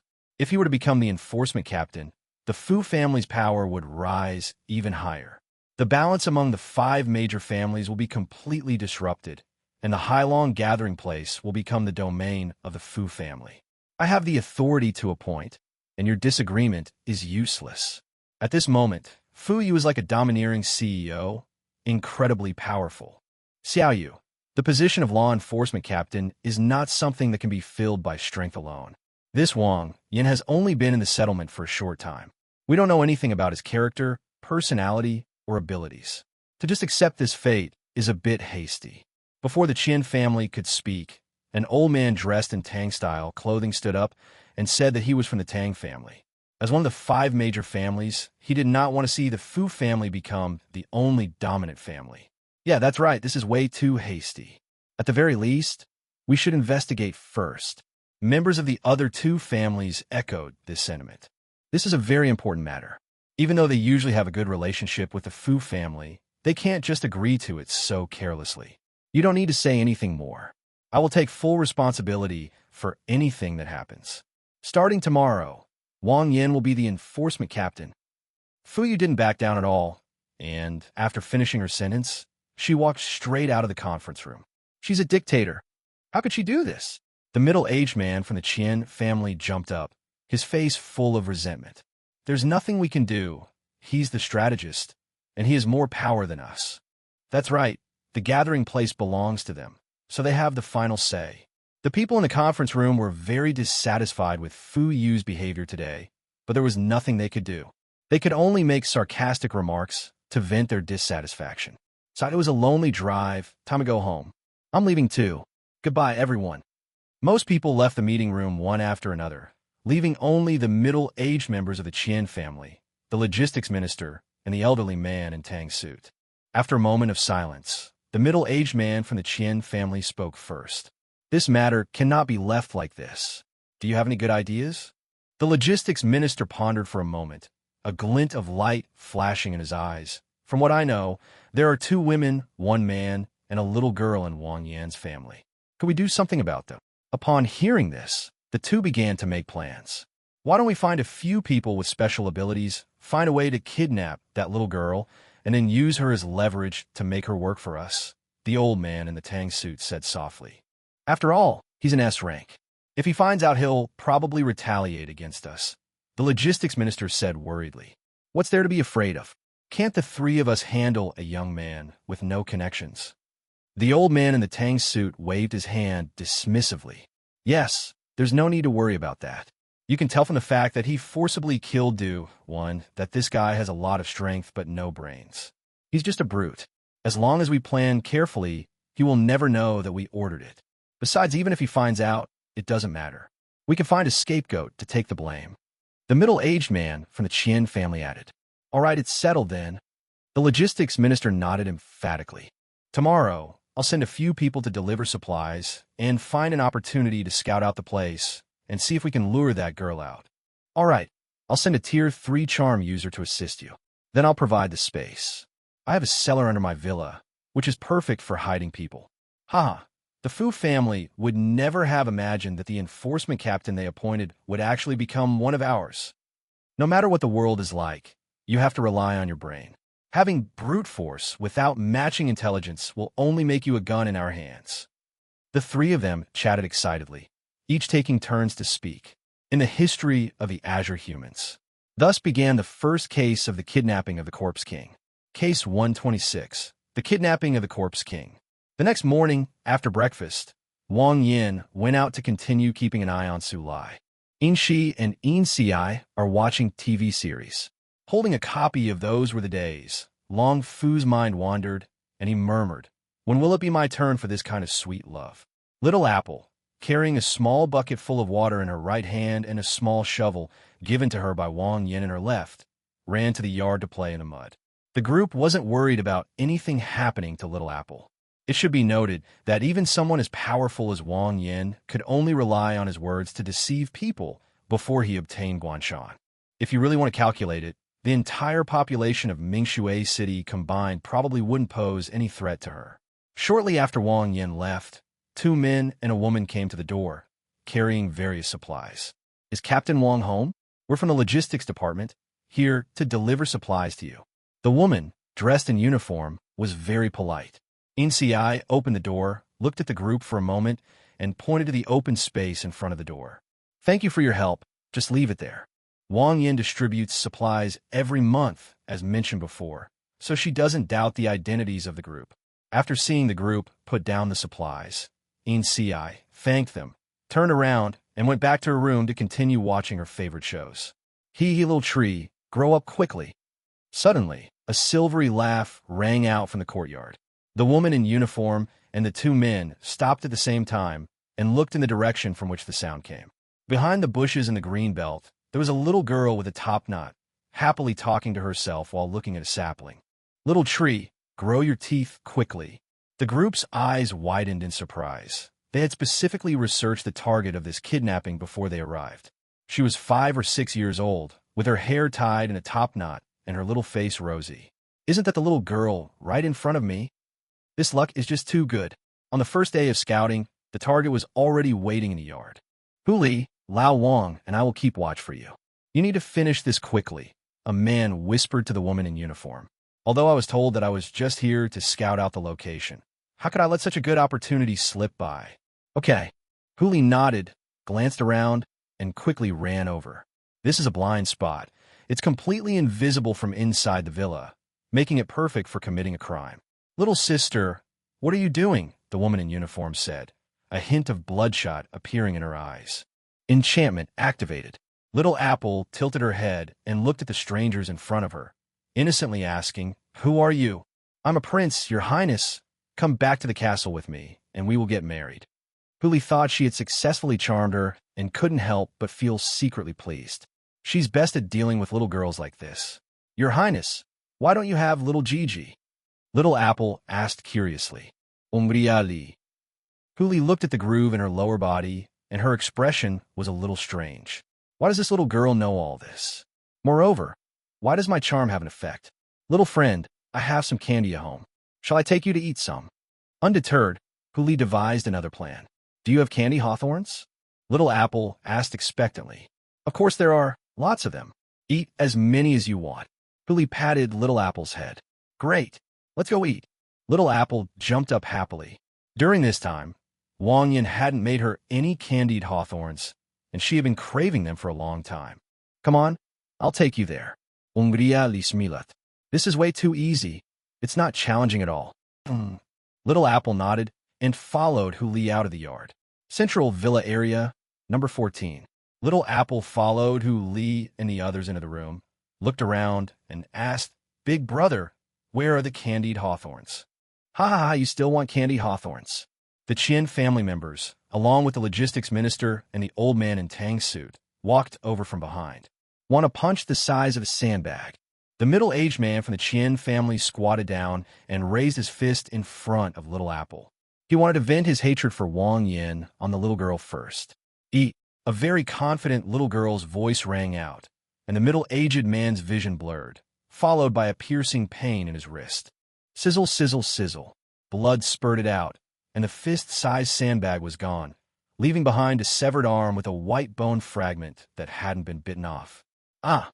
The middle-aged man sat down on the ground, letting out a piercing scream.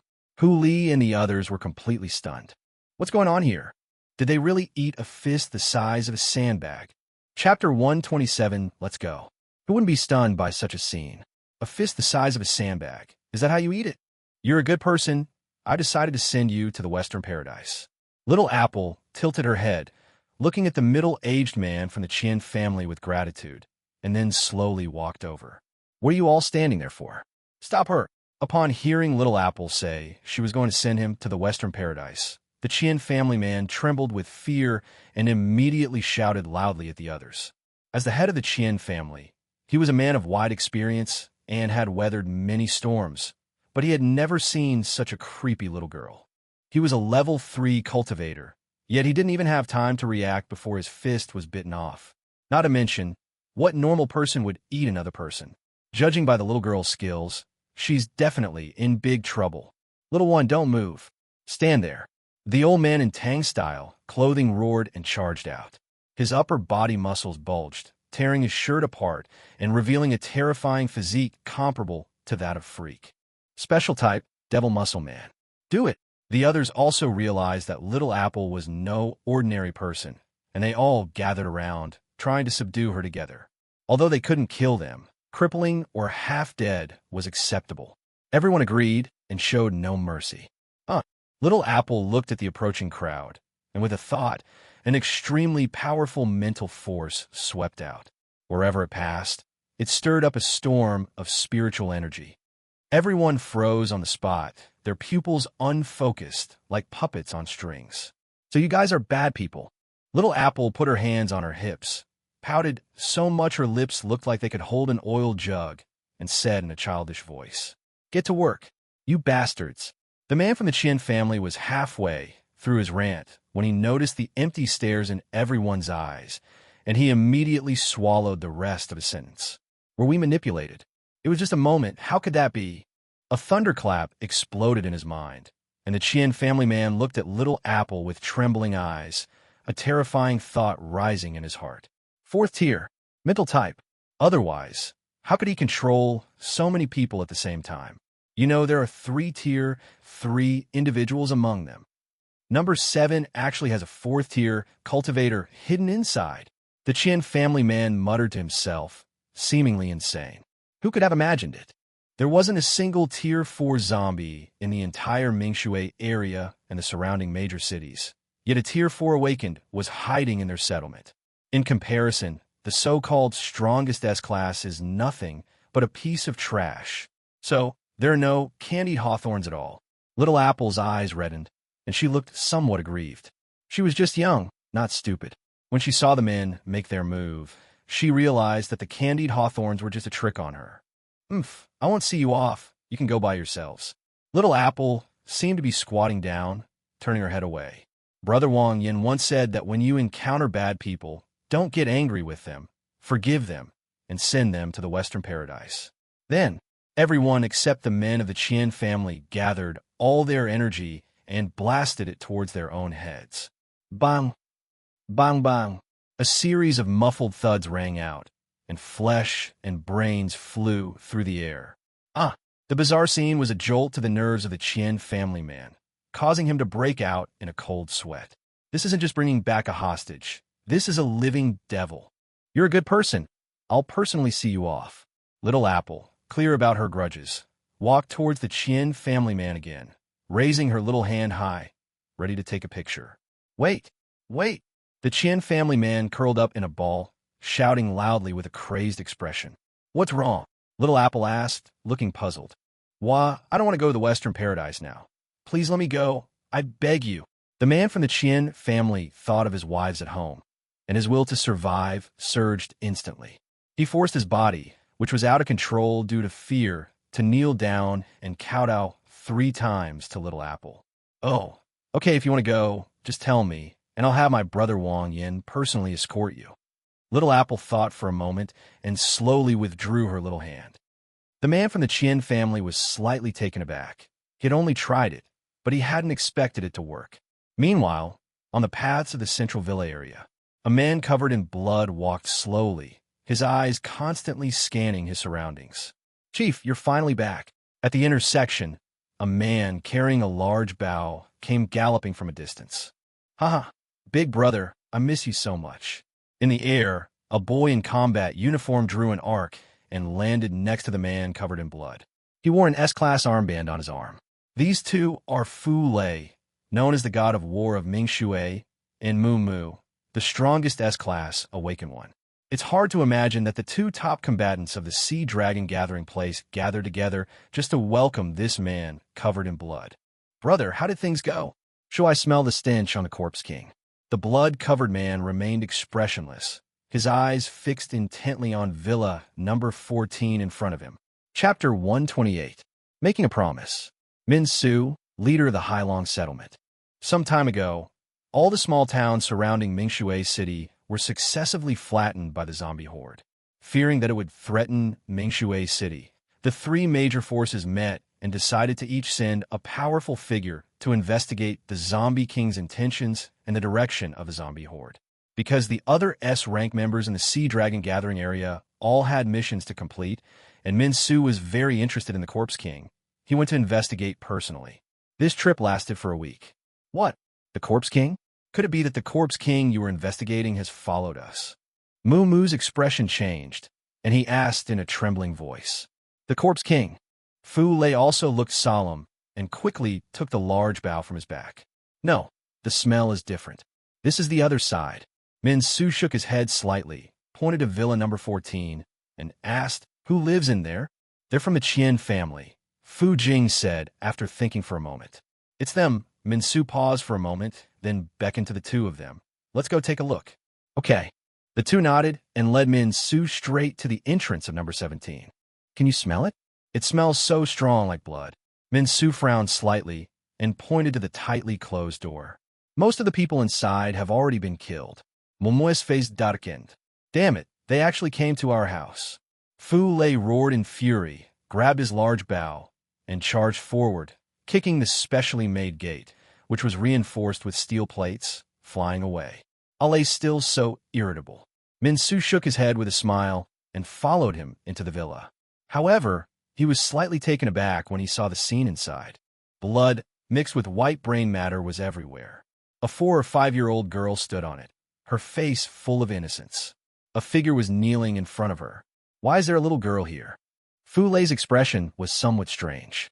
The appearance of a 4 or 5-year-old girl in this setting is truly a bit eerie. She's not a little girl. She's the Corpse King, Min Su said slowly. He had been in close contact with the Corpse King before. He was certain it was the Corpse King based on this smell. This little girl? No way. Mumu was somewhat surprised. This seemingly cute little girl is actually a zombie king? The contrast is just too great. Huh, are you with them? Little Apple turned around, glanced at the three of them, and then pointed to the corpse on the ground. It can talk and communicate. Fu Lei was shocked. Immediately, an energy arrow appeared in his hand, and he aimed it at Little Apple. Don't rush. Let's see what's going on first. This Corpse King seems to be a bit special. Means was stupid, Fu Lei. He could see that Little Apple was special. A walking corpse would never be so calm and unresponsive when it sees a person. However, when Fu Lei pointed the arrow at Little Apple had already decided that the three were bad guys and decisively took action. Pop! A powerful mental force swept over them, instantly enveloping the three of them. Fu Yu and Mu Mu's gazes froze, their eyes losing focus. They stood there bewildered. As this mental force swept over, Min Su's body suddenly flickered strangely a few times, and he actually managed to avoid this wave of mental manipulation. A mentally based Corpse King. Min Su grinned. Mentalists might be very difficult to deal with for ordinary people, but his abilities are a natural counter to mentalists. Special system, capable of switching between reality and illusion. A power that allows one to switch between states at will. When in a state of emptiness, one can evade all attacks, including mental attacks. In other words, I have a very good chance of killing her. Min Su was overjoyed. During this investigation of the Corpse King, he knew that its combat power was unparalleled, and only by gathering a large number of people to surround and kill it could it be defeated. If it's a regular zombie king, he can only go to other gathering places to call for reinforcements, but if it's a mental type, he can try to kill it solo.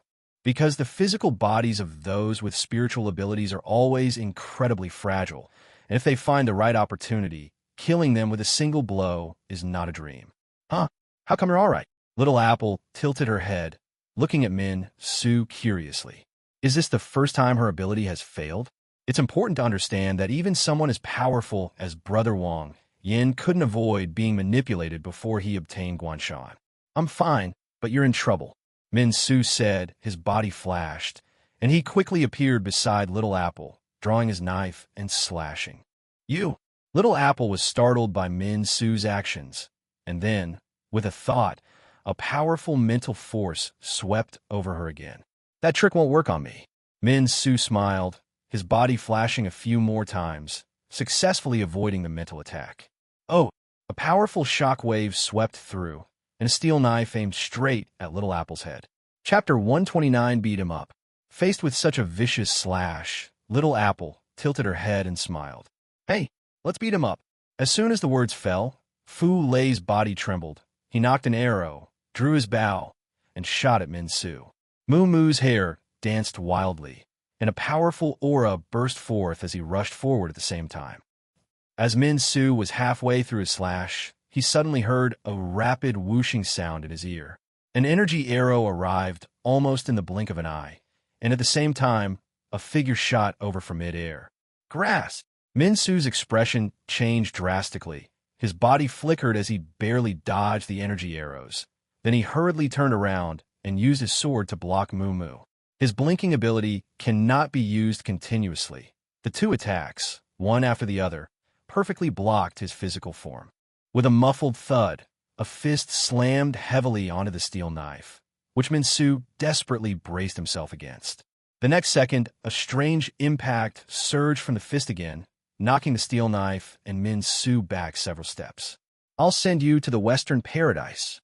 Before Min Su could regain his footing, a childish voice came from behind him, and a pink fist slammed into the top of Min Su's head, sending him flying into the ground. Hee hee.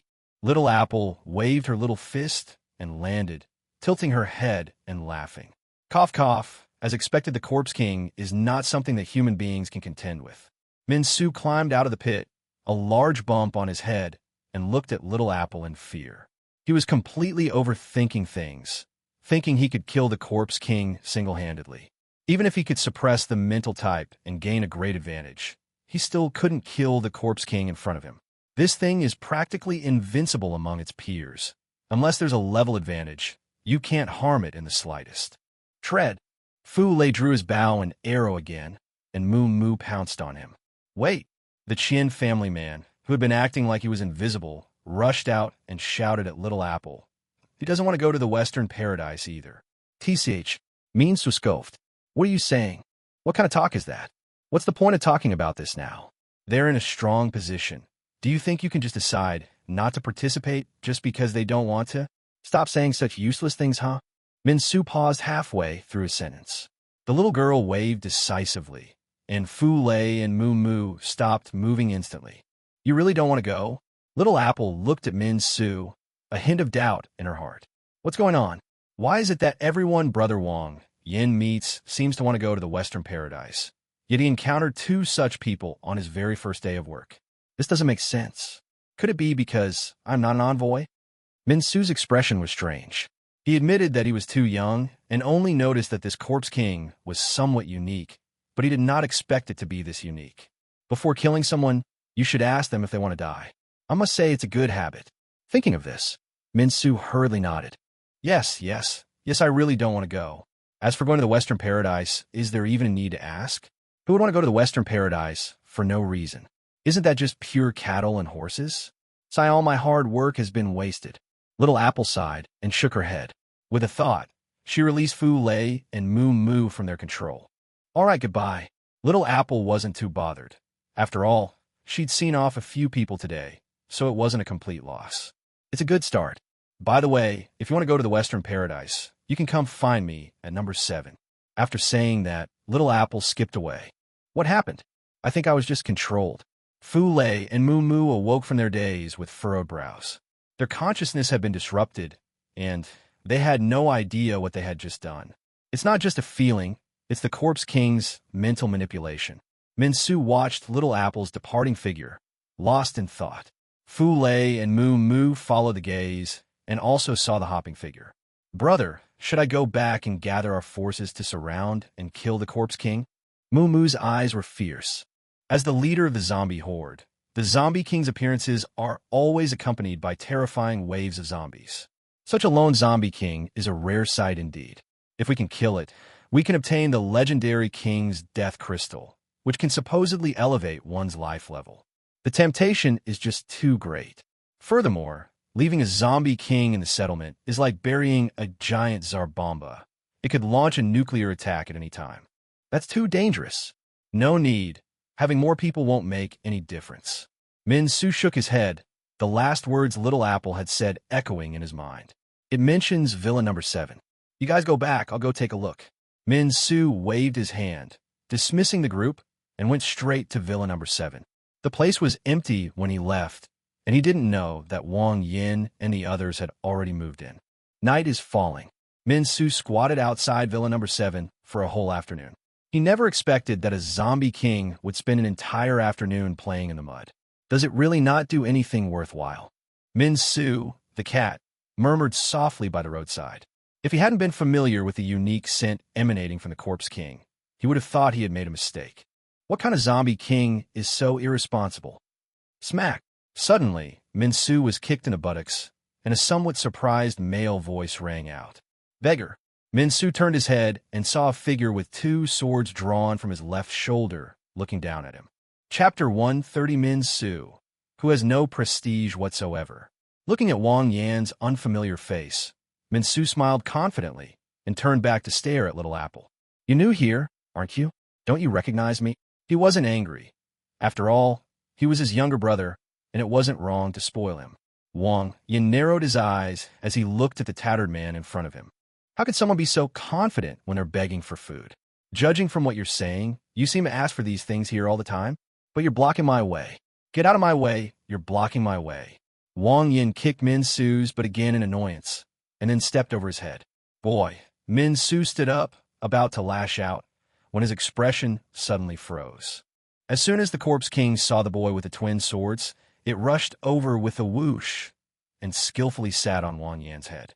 Brother Wang Yan, you're finally back. I saw several people off today. Wasn't that amazing? Little Apple exclaimed excitedly, showing off her achievements for the day. Holy crap! Upon seeing this, Minsu was utterly astonished. How is that possible? This zombie king was actually domesticated? There are even ruthless people like this who dare to raise a zombie king. No, maybe he didn't even know the girl was a zombie king. Minsu immediately overturned his previous thought. The idea of raising a zombie king is somewhat of a fantasy. Not many people are familiar with the Corpse King, and most haven't even heard of it. This kid must have mistaken the Corpse King for an awakened one, yes. That must be it. After some mental calculation, Minsu concluded that Wang Yin was merely a charlatan. Well done, Little Apple is the best, Wang Yin said with a smile.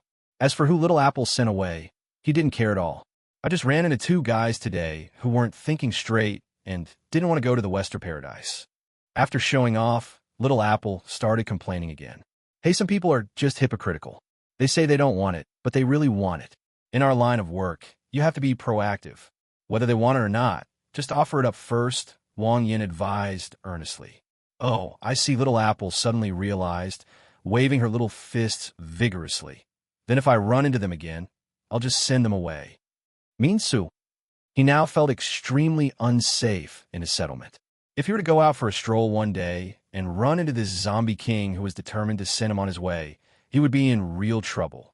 We can't just let this go on. Minsu looked worried. A crocodile had gotten into the pond, which was no good. It's not just a matter of his own safety. With so many people gathered here, if the Corpse King suddenly goes crazy and tries to boost his sales figures, things will be disastrous. We need to think of a way. Minsu closed his eyes and pondered. A psychic zombie king is basically impossible to kill by surrounding and killing. While his ability allows him to evade mind control, others cannot. With so many people in the gathering place, he couldn't withstand being attacked by them all. Moreover, judging from the close combat ability that the Corpse King just displayed, even if he can't control others, the possibility of him killing the Corpse King by himself with his own combat power is extremely slim. That would only enrage the Corpse King. It seems that I can only talk to that kid first and get him to cooperate in driving out the Corpse King. Minsu thought of Wang Yin. From his conversation with the Corpse King, it's clear that the Corpse King listens to Wang Yin. If Wang Yin helps, there's definitely a way to drive the Corpse King away from the gathering place. I'm his boss. He should listen to me. Minsu was very confident that as long as he revealed his identity as the leader of the settlement, Wang Yin would definitely listen to him. There's no time to lose. Go back and change your clothes, then come back later when it's late. Minsu made his decision. He decided to sneak in tonight and have a proper discussion with Wang Yin about this issue. A few hours later, after finishing his meal, Wang Yin was soaking his feet by the house while reading a novel, enjoying one of his few moments of leisure. Suddenly, a ripple came from the void behind them, and Minsu passed through the transparent glass. Let me introduce myself. My name is Minsu, and I am the leader of the Hailong settlement. As soon as Minsu appeared, he introduced himself. He was no longer the disheveled man he was in the afternoon, but dressed in a suit and exuded an extraordinary aura. Wang Yin looked at Minsu and raised an eyebrow. But why did you go through the window? Wang Yin's expression was strange. He couldn't understand this guy's actions. Why did he insist on going through the window when there was a door? If I weren't so strong now, and not as wary as when I first awakened, I probably would have been swept away to ashes by a single gust of mist. I'm used to it. Minsu touched his nose. He couldn't very well say that he was afraid of running into Little Apple and getting sent away. That would be too undignified. That's not important. You probably don't know how dangerous you are right now. I'm here to warn you. Minsu changed the subject and started to deceive. He wanted Wang Yin to feel that his older brother was worried about his safety and had come specifically to remind him. This way, Wang Yin would cooperate with his actions willingly. What? I'm in danger right now? Wang Yin exclaimed in surprise. Seeing how serious the other person was, he almost believed it. But then I thought about it again. As a number one extraordinary being, it wouldn't be an exaggeration to say that he is invincible among humans. Don't you? Isn't that ridiculous? Chapter 131 Sneak Attack. Yes, it's very dangerous. Minsu nodded heavily, his expression serious, and continued. You may not know, but a zombie king is lurking beside you. After speaking, Min Su stared intently at Wang Yan's changing expression. We still need to be vigilant. As the leader of a community of tens of thousands of people, he could discern the subtle fluctuations in the other person's heart from their expressions. Wang Yan's reaction reveals whether he knew or not that the little girl was the Corpse King. If Wang Yan knew, then he would be certain that this guy was a big shot, and he would have no choice but to play dumb, change his story, or simply run away. If, as he thought, Wang Yan was unaware, then everything would be much easier. What? Wang Yan jumped up from the bed and cried out in shock, showing extreme astonishment. When it comes to acting skills, he is second to none. Her expressions were 70% acting and 30% genuine, a blend of truth and falsehood that made it difficult to distinguish between them. Three parts were truly astonished that this guy knew Little Apple was the Corpse King. The reason he dared to bring Xiao Pinghua around so openly was because Xiao Pinghua was no different from a normal person in terms of appearance and accent. Impossible. How could there be a Corpse King next to me? You must be mistaken. Wang Yan forced an awkward smile and continued his performance. On the surface, he stiffly took out a towel to wipe the soles of his feet.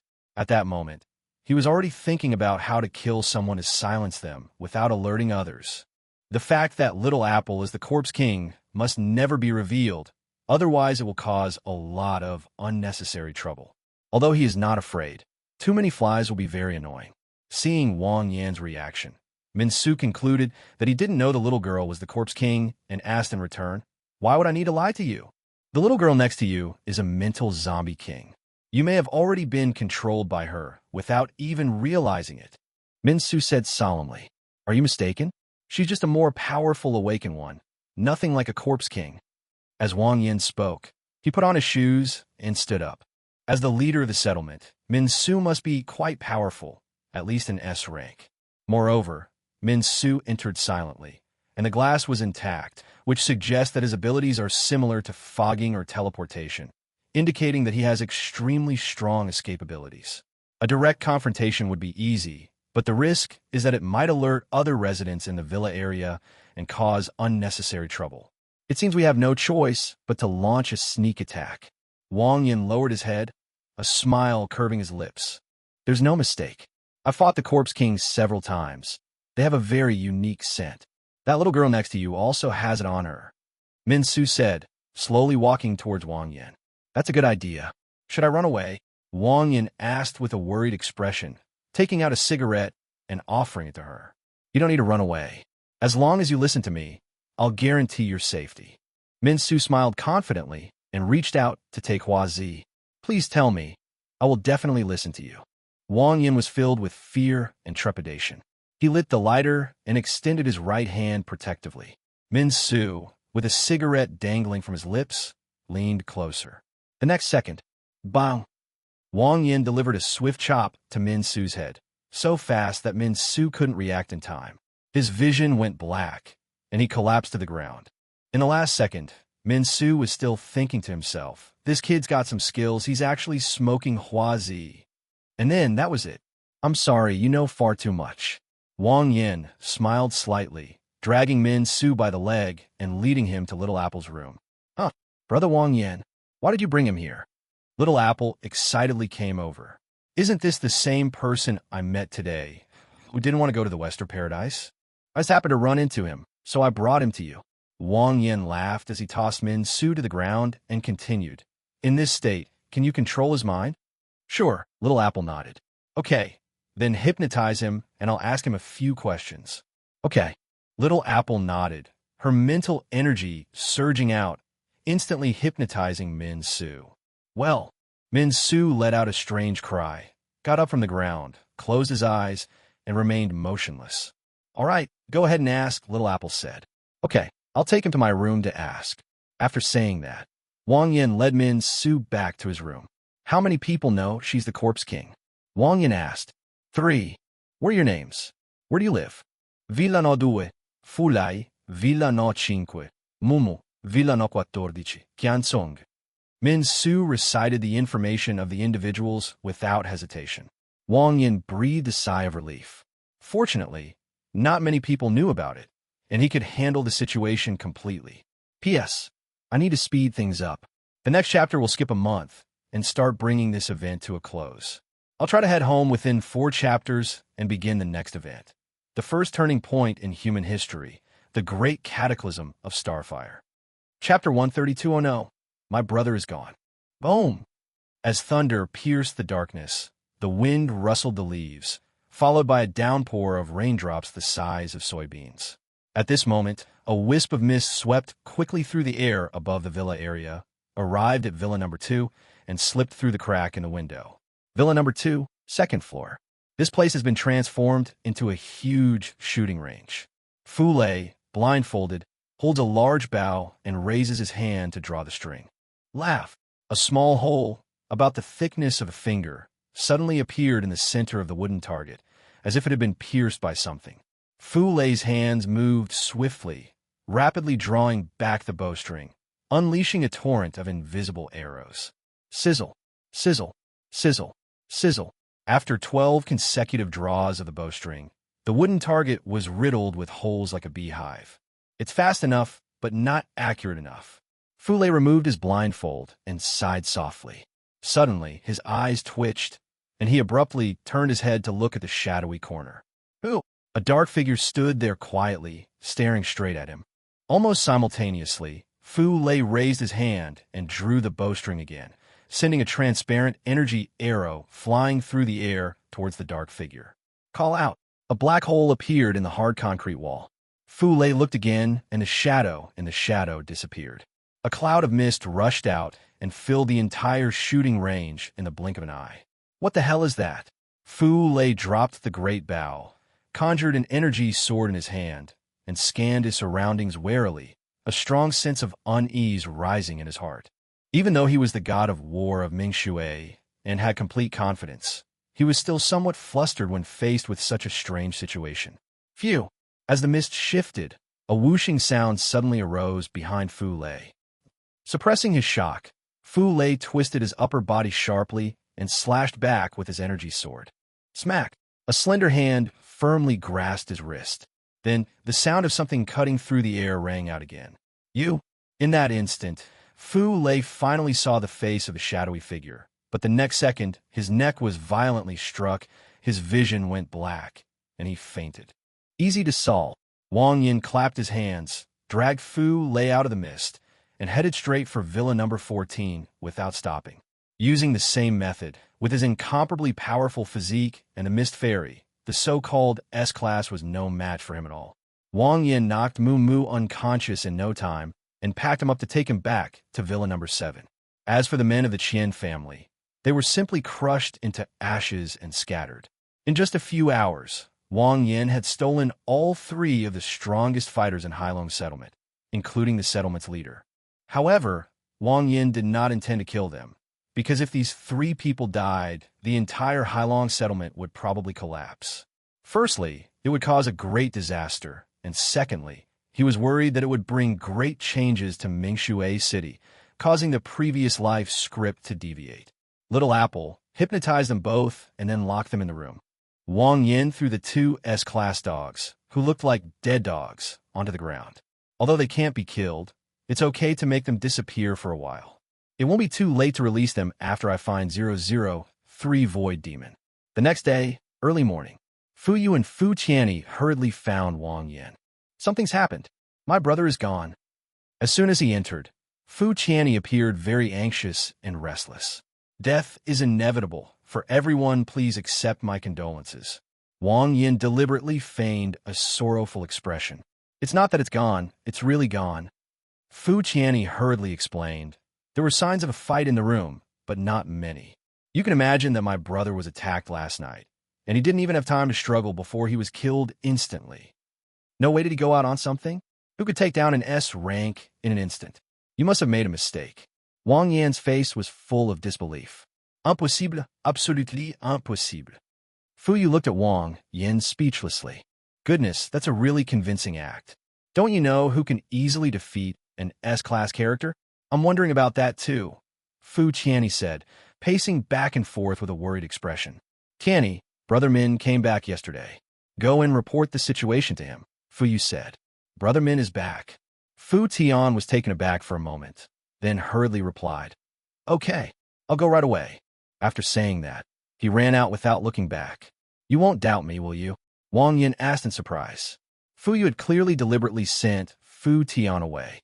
In my knowledge, only you can do this. Fu Yu nodded, making no attempt to hide her thoughts. That's a problem with your perception. There are quite a few people who can instantly kill an S rank.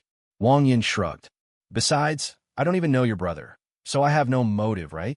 Fu Yu remained silent. In fact, she did not think it was Wang Yin who did it. However, she could not think of anyone else who could defeat Fu Lei in an instant, so she came to find out. Something terrible has happened. Suddenly, Fu Qianni came running back, panting heavily. Brother Min is gone too. And Mu is gone too. 3 S-class units, gone overnight. Chapter 133 is in hand. What? It's all gone. Fu Yu also became unusually agitated. He didn't even bother to say goodbye to Wang Yin, and hurriedly took Fu Tianni and ran out. What a fuss. It's not like it's gone. Wang Yin watched the two figures leave, a slight smile playing on his lips. After seeing the two off, he didn't keep an eye on Su Lai anymore, but went back to his room for a nap. The script is currently following the events of the previous life, and Su Lai shouldn't encounter any unexpected situations. In other words, it's not unreasonable for him to check on it periodically. Time flies, and a month has passed in the blink of an eye. With the time for 003, the awakening of the Void Demon, drawing ever closer, Wang Yin visited Su Lai many times during this period, but Su Lai remained unchanged in his routine of searching for supplies to give to the goddess, and then searching for supplies again to give to the goddess. Aside from helping Guki get promoted once, there were virtually no major incidents during that period. Why don't you go out for a stroll? Maybe you'll stumble upon a magical artifact. Then you can do whatever you want. Wang Yin came again today. It turned into mist and hid in the vent. Watching Su Lai lying idly on the bed, it was so angry it gritted its teeth. Knock, knock, knock. Su Lai, go and throw the trash out. Upon hearing Rant's voice, Su Lai, as if injected with adrenaline, leaped out of bed and ran out excitedly. Receive. Wang Yin was speechless once again as he watched this scene. Throw both bags away, and throw away those torn clothes too. And Rand pointed to the several violently ripped clothes on the sofa. Okay, I'll go right away. Su Lai nodded, picked up the trash, and walked out. Just as Wang Yin was about to follow, Su Lai turned back, muttering, "This knife feels so peculiar. If the little ancestor doesn't want it, is it all right for me to keep it?" Su Lai pulled a long wooden knife from one of the large bags of garbage and threw it onto the bed. "They're here." The moment Wang Yin saw the long sword, he was overjoyed. What he saw in his previous life was the awakened illusory demon, its entire body glowing with a ghostly light, its material indistinguishable, yet its shape was exactly the same as this wooden sword. Therefore, it can be confirmed that this is undoubtedly a false demon. This is 003, the Void Demon. Wang Yin appeared and picked up the wooden knife from a bed. The moment the knife was in hand, man and knife became one. Despite being made of wood, it exuded a fierce aura. It's as if a single stroke of the sword shattered the stars and marked the passing of time. This is about to awaken. With such a powerful influence, this knife has now transcended the mundane and is not far from awakening. Wang Yin held the Void Demon and examined it repeatedly. The more he looked at it, the more pleasing it became, and his mind began to wander. Left hand 021, right hand 003. Standing atop a mountain peak, sword in hand, he cleaves through the apocalypse with a single stroke. Who would have thought that the 003 Void Demon in his past life was actually licked by Su Lai? Wang Yin laughed at this thought. Every cause has its effect. If Su Lai weren't a sycophant, he wouldn't have helped Rand throw away the trash, and naturally he wouldn't have obtained the Void Demon. Whereas Su Lai, the former lord of Mingshui City. So that's why. Being a simp doesn't necessarily mean ending up with nothing. Just then, footsteps sounded. Su Lai had returned after throwing away the trash. Wang Yin casually tossed the Void Demon into his spatial ring, without turning it into mist, and waited for Su Lai to return. Whether out of gratitude, or simply because he couldn't stand it anymore, he felt it necessary to have a talk with this guy. Squeak! The door was pushed open, and Su Lai walked into the room with a smile on his face. It was clear that he was very happy after just finishing things with his goddess. The next second, Su Lai's body trembled. Holy crap. Who are you? Wang Yin smiled broadly and waved. Come on, let's talk. How did you get in? Su Lai stood still, looking at Wang Yin warily. Don't be nervous, you're only a first-tier cultivator. If I wanted to kill you, it would only take a moment. Wang Yin said, gesturing for her not to approach. Don't come any closer. Su Lai took 2 steps back, looking surprised and uncertain. He could tell that Wang Yin was no ordinary person, and he was afraid that he might accidentally fall into his trap. Whoosh! Seeing that Su Lai didn't believe him, Wang Yin rushed over and slammed him to the ground. I didn't mean to hurt you. I just wanted to talk to you, Wang Yin explained. Cough, cough, then let go of me first. Su Lai also realized the difference in strength between the two and stopped resisting. That's more like it. Wang Yin smiled, let go of her hand, and asked directly, are you content to be a lapdog for the rest of your life? I'm not a simp, Su Lai said, standing up with a serious expression. Wang Yin, if you're not, then no one in this world deserves the title of simp. I like Ran and hope she's happy. How does that make me a simp? Su Lai Zito. Chapter 134 State Your Wish. Wang Yin looked at Su Lai with surprise. Perhaps for him, there is no such thing as a simp in life. It's just that love arises without warning and deepens with time. But then again, what's the use of this thing? No good person talks about love all the time. When order collapses and ethics cease to exist, don't you want to do something in such a world? Like start a harem. Wang Yin patiently persuaded Su Lai, and having snatched such a great opportunity from him, he felt he owed something if he didn't compensate him in some way. He believed that no man could refuse this. As long as Su Lai asks, he'll find a way to get it done. Sorry, I don't give injections without an emotional foundation. Su Lai shook his head in refusal, his eyes showing no emotion whatsoever. Wang Yin couldn't help but curse himself for being so stupid. Normal men can't resist having a harem, but Su Lai is a champion simp. How could he be a normal person? My question was somewhat unnecessary. Ahem, let me ask you again. Wang Yin cleared his throat and said, you've done so much for her, and this is how she treats you. Aren't you angry at all? He wanted to ignite Su Lai's discontent and make him change his mind. Su Lai hesitated for a moment. Sometimes I get angry too. She doesn't take good care of her health. Taking too much medicine is bad for her body. I've told her so many times, but she just won't listen. That guy, does he really not treat Ran like a human being? Su Lai was very excited. He always felt sorry for Ran, but forgot to feel sorry for himself. Actually, he's the most pitiful person. Sigh. Wang Yin remained silent for a moment, then sighed heavily. He gave up. This guy is truly hopeless. No wonder he still met a tragic end despite having such a huge advantage in his previous life. Forget it. Discussing these things with you would only humiliate me. Wang Yin slowly walked over and patted Su Lai on the shoulder. I've taken a knife. In exchange, I can grant you one wish. At this moment, Wang Yin was extremely confident. TCH Su Lai laughed, feeling that Wang Yin had a bit of a Chinibu middle school syndrome vibe. You want to grant me one wish? Do you think you're dragon? I haven't collected all 7 Dragon Balls. As for the knife, he didn't care at all, because it was useless. He couldn't beat Wang Yin anyway. If you're really that amazing, then make Ran fall in love with me. Change to something else, like advancing to the 3rd tier. I have no other wishes. Su Lai shook his head. Wang Yin looked at Su Lai in silence for a long time before continuing. I will be leaving Mingshui tomorrow. Before that, if you think of anything, go to the Hailong gathering place and find someone named Wang Lin. She will tell me. I remember, my name is Wang Yin, the Yin of Yama, the King of Hell. After saying that, Wang Yin knocked Su Lai unconscious with a karate chop. Now, I need to go have a chat with your goddess. Wang Yin threw Su Lai onto the bed and went straight to Ran's room. Who are you? Ran, who was lying in bed, was startled by the figure that broke into the room. You stupid idiot. Wang Yin cursed under his breath, then rushed forward and grabbed Ran by the neck. How could you be so shameless?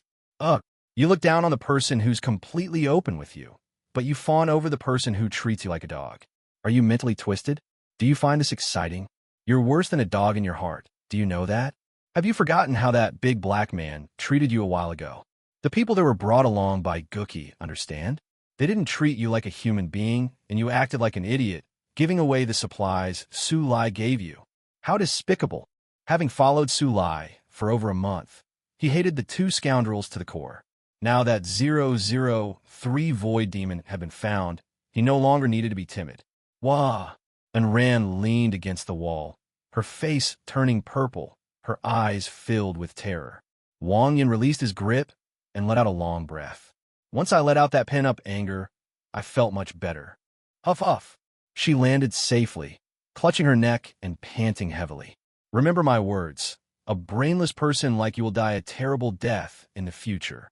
After saying that, before Ran could react, Wang Yan's figure turned into mist and disappeared through the exhaust vent. I'm saying all this not just to vent my anger, but also out of a bit of wishful thinking. I'm lucky that I can understand, and I'm lucky that I can wake up in time. Just as Wang Yan was reprimanding Ran, the largest ever bloodbath broke out in Mingshui City. On one side is Gulu Street, one of the three giants, and on the other side is Nujio Building, also one of the three giants. However, the trigger that led to the clash between the two sides was rather unusual. Chapter 135 Bloodbath. Zhao Jun, our team that went out to find supplies was killed by your men. What does this mean? Are you going to start a war? A tall, muscular man exuding an aura of dominance, led by several thousand awakened individuals, confronted a group of people not far away. You're the one who wants to start a war, aren't you? Some time ago, our White Tiger Legion went out to find supplies, but they were surrounded and killed by your people in the granary. What, you can do it, but I can't. It was Zhao Jun who said in a cold voice. Stop spouting nonsense. Do you have any evidence? The grain depot is your territory. My men would never go there, the tall, burly man shouted. Hey, you're quite the talker. If our brothers hadn't witnessed your men making a move, and if there weren't so many of your armbands left on the ground, I would have actually believed it, Zhao Jun said, tossing out a bag of blood-stained armbands. Old Wang, come out. Tell them what you saw.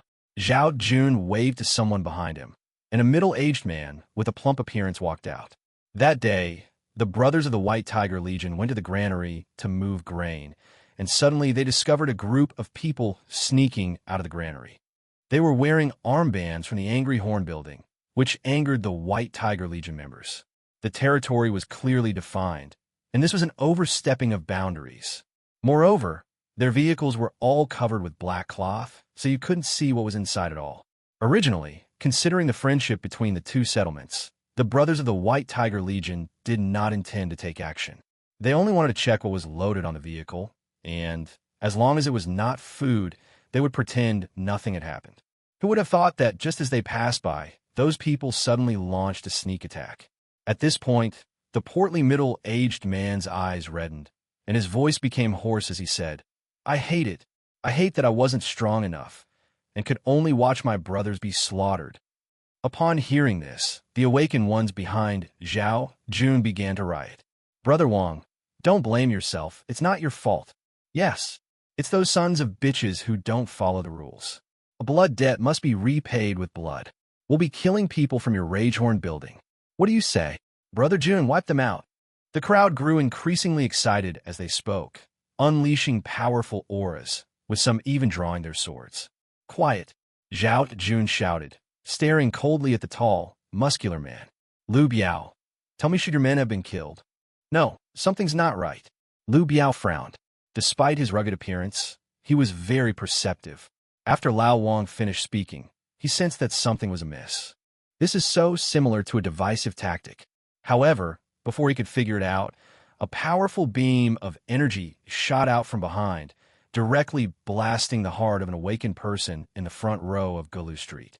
The next second, the crowd erupted in a frenzy as bursts of energy rained down upon them. You son of a bitch! You shameless bastard! You dare to launch a sneak attack! Brothers, charge! Kill them! Bang! Bang! Swoosh! Swoosh!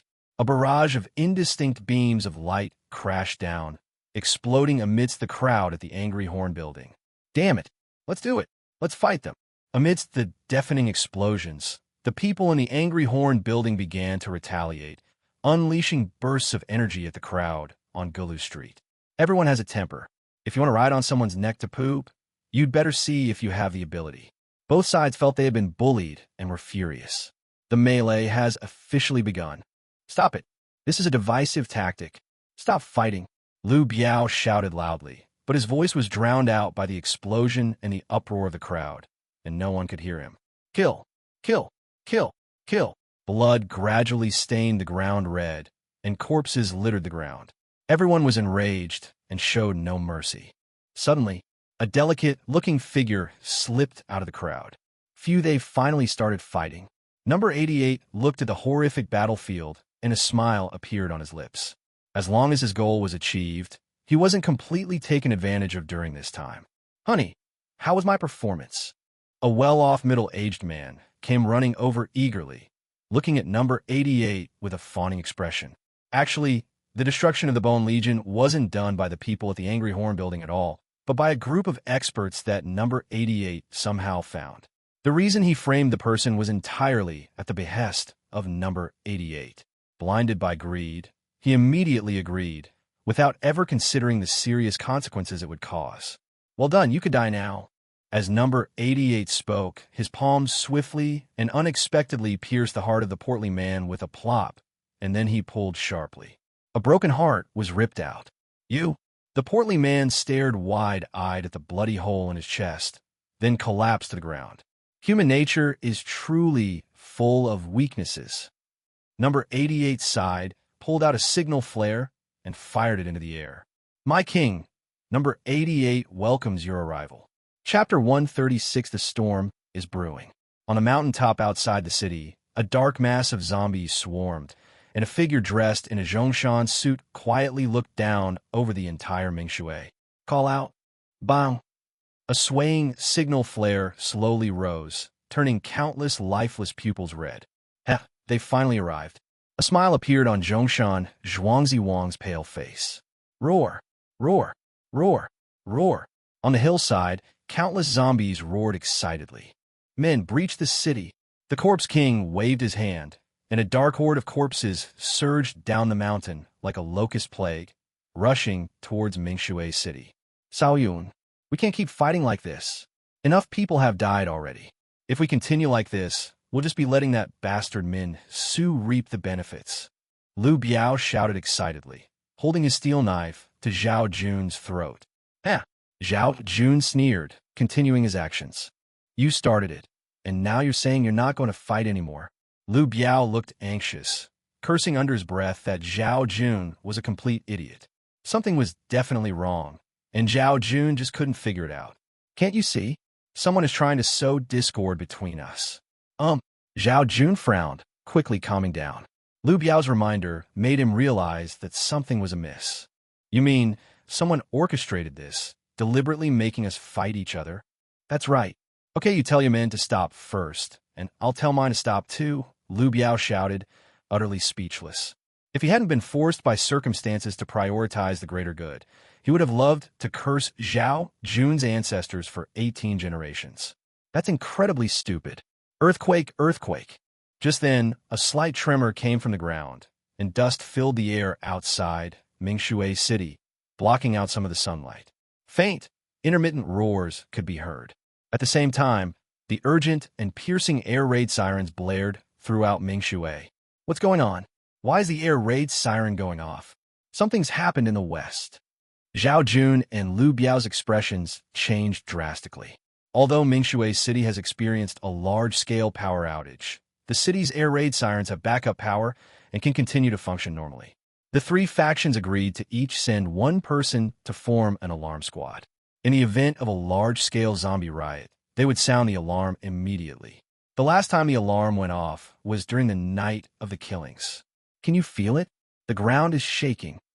It seems that the zombie horde in the west has rioted. The dust is so thick it's practically blotting out the sun. It's quite a spectacle. The fighting crowd stopped at the same time, and all looked up at the west. I hope it's just a coincidence, Liu Biao said gravely, his left eyelid twitching uncontrollably. He had a strange feeling about what happened today, which made him uneasy. Everyone assemble. Head to the west.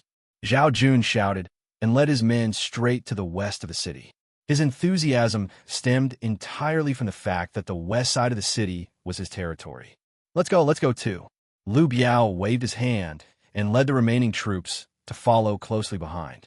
Humanity's mortal enemy has always been the walking dead. The three giants had an agreement that no matter whose territory experienced a large-scale riot, the other two must provide full support. At this moment, in the Hailong gathering place, Fuyu stood in front of the window, her gaze extremely solemn, the piercing alarm making her uneasy. When it rains, it pours.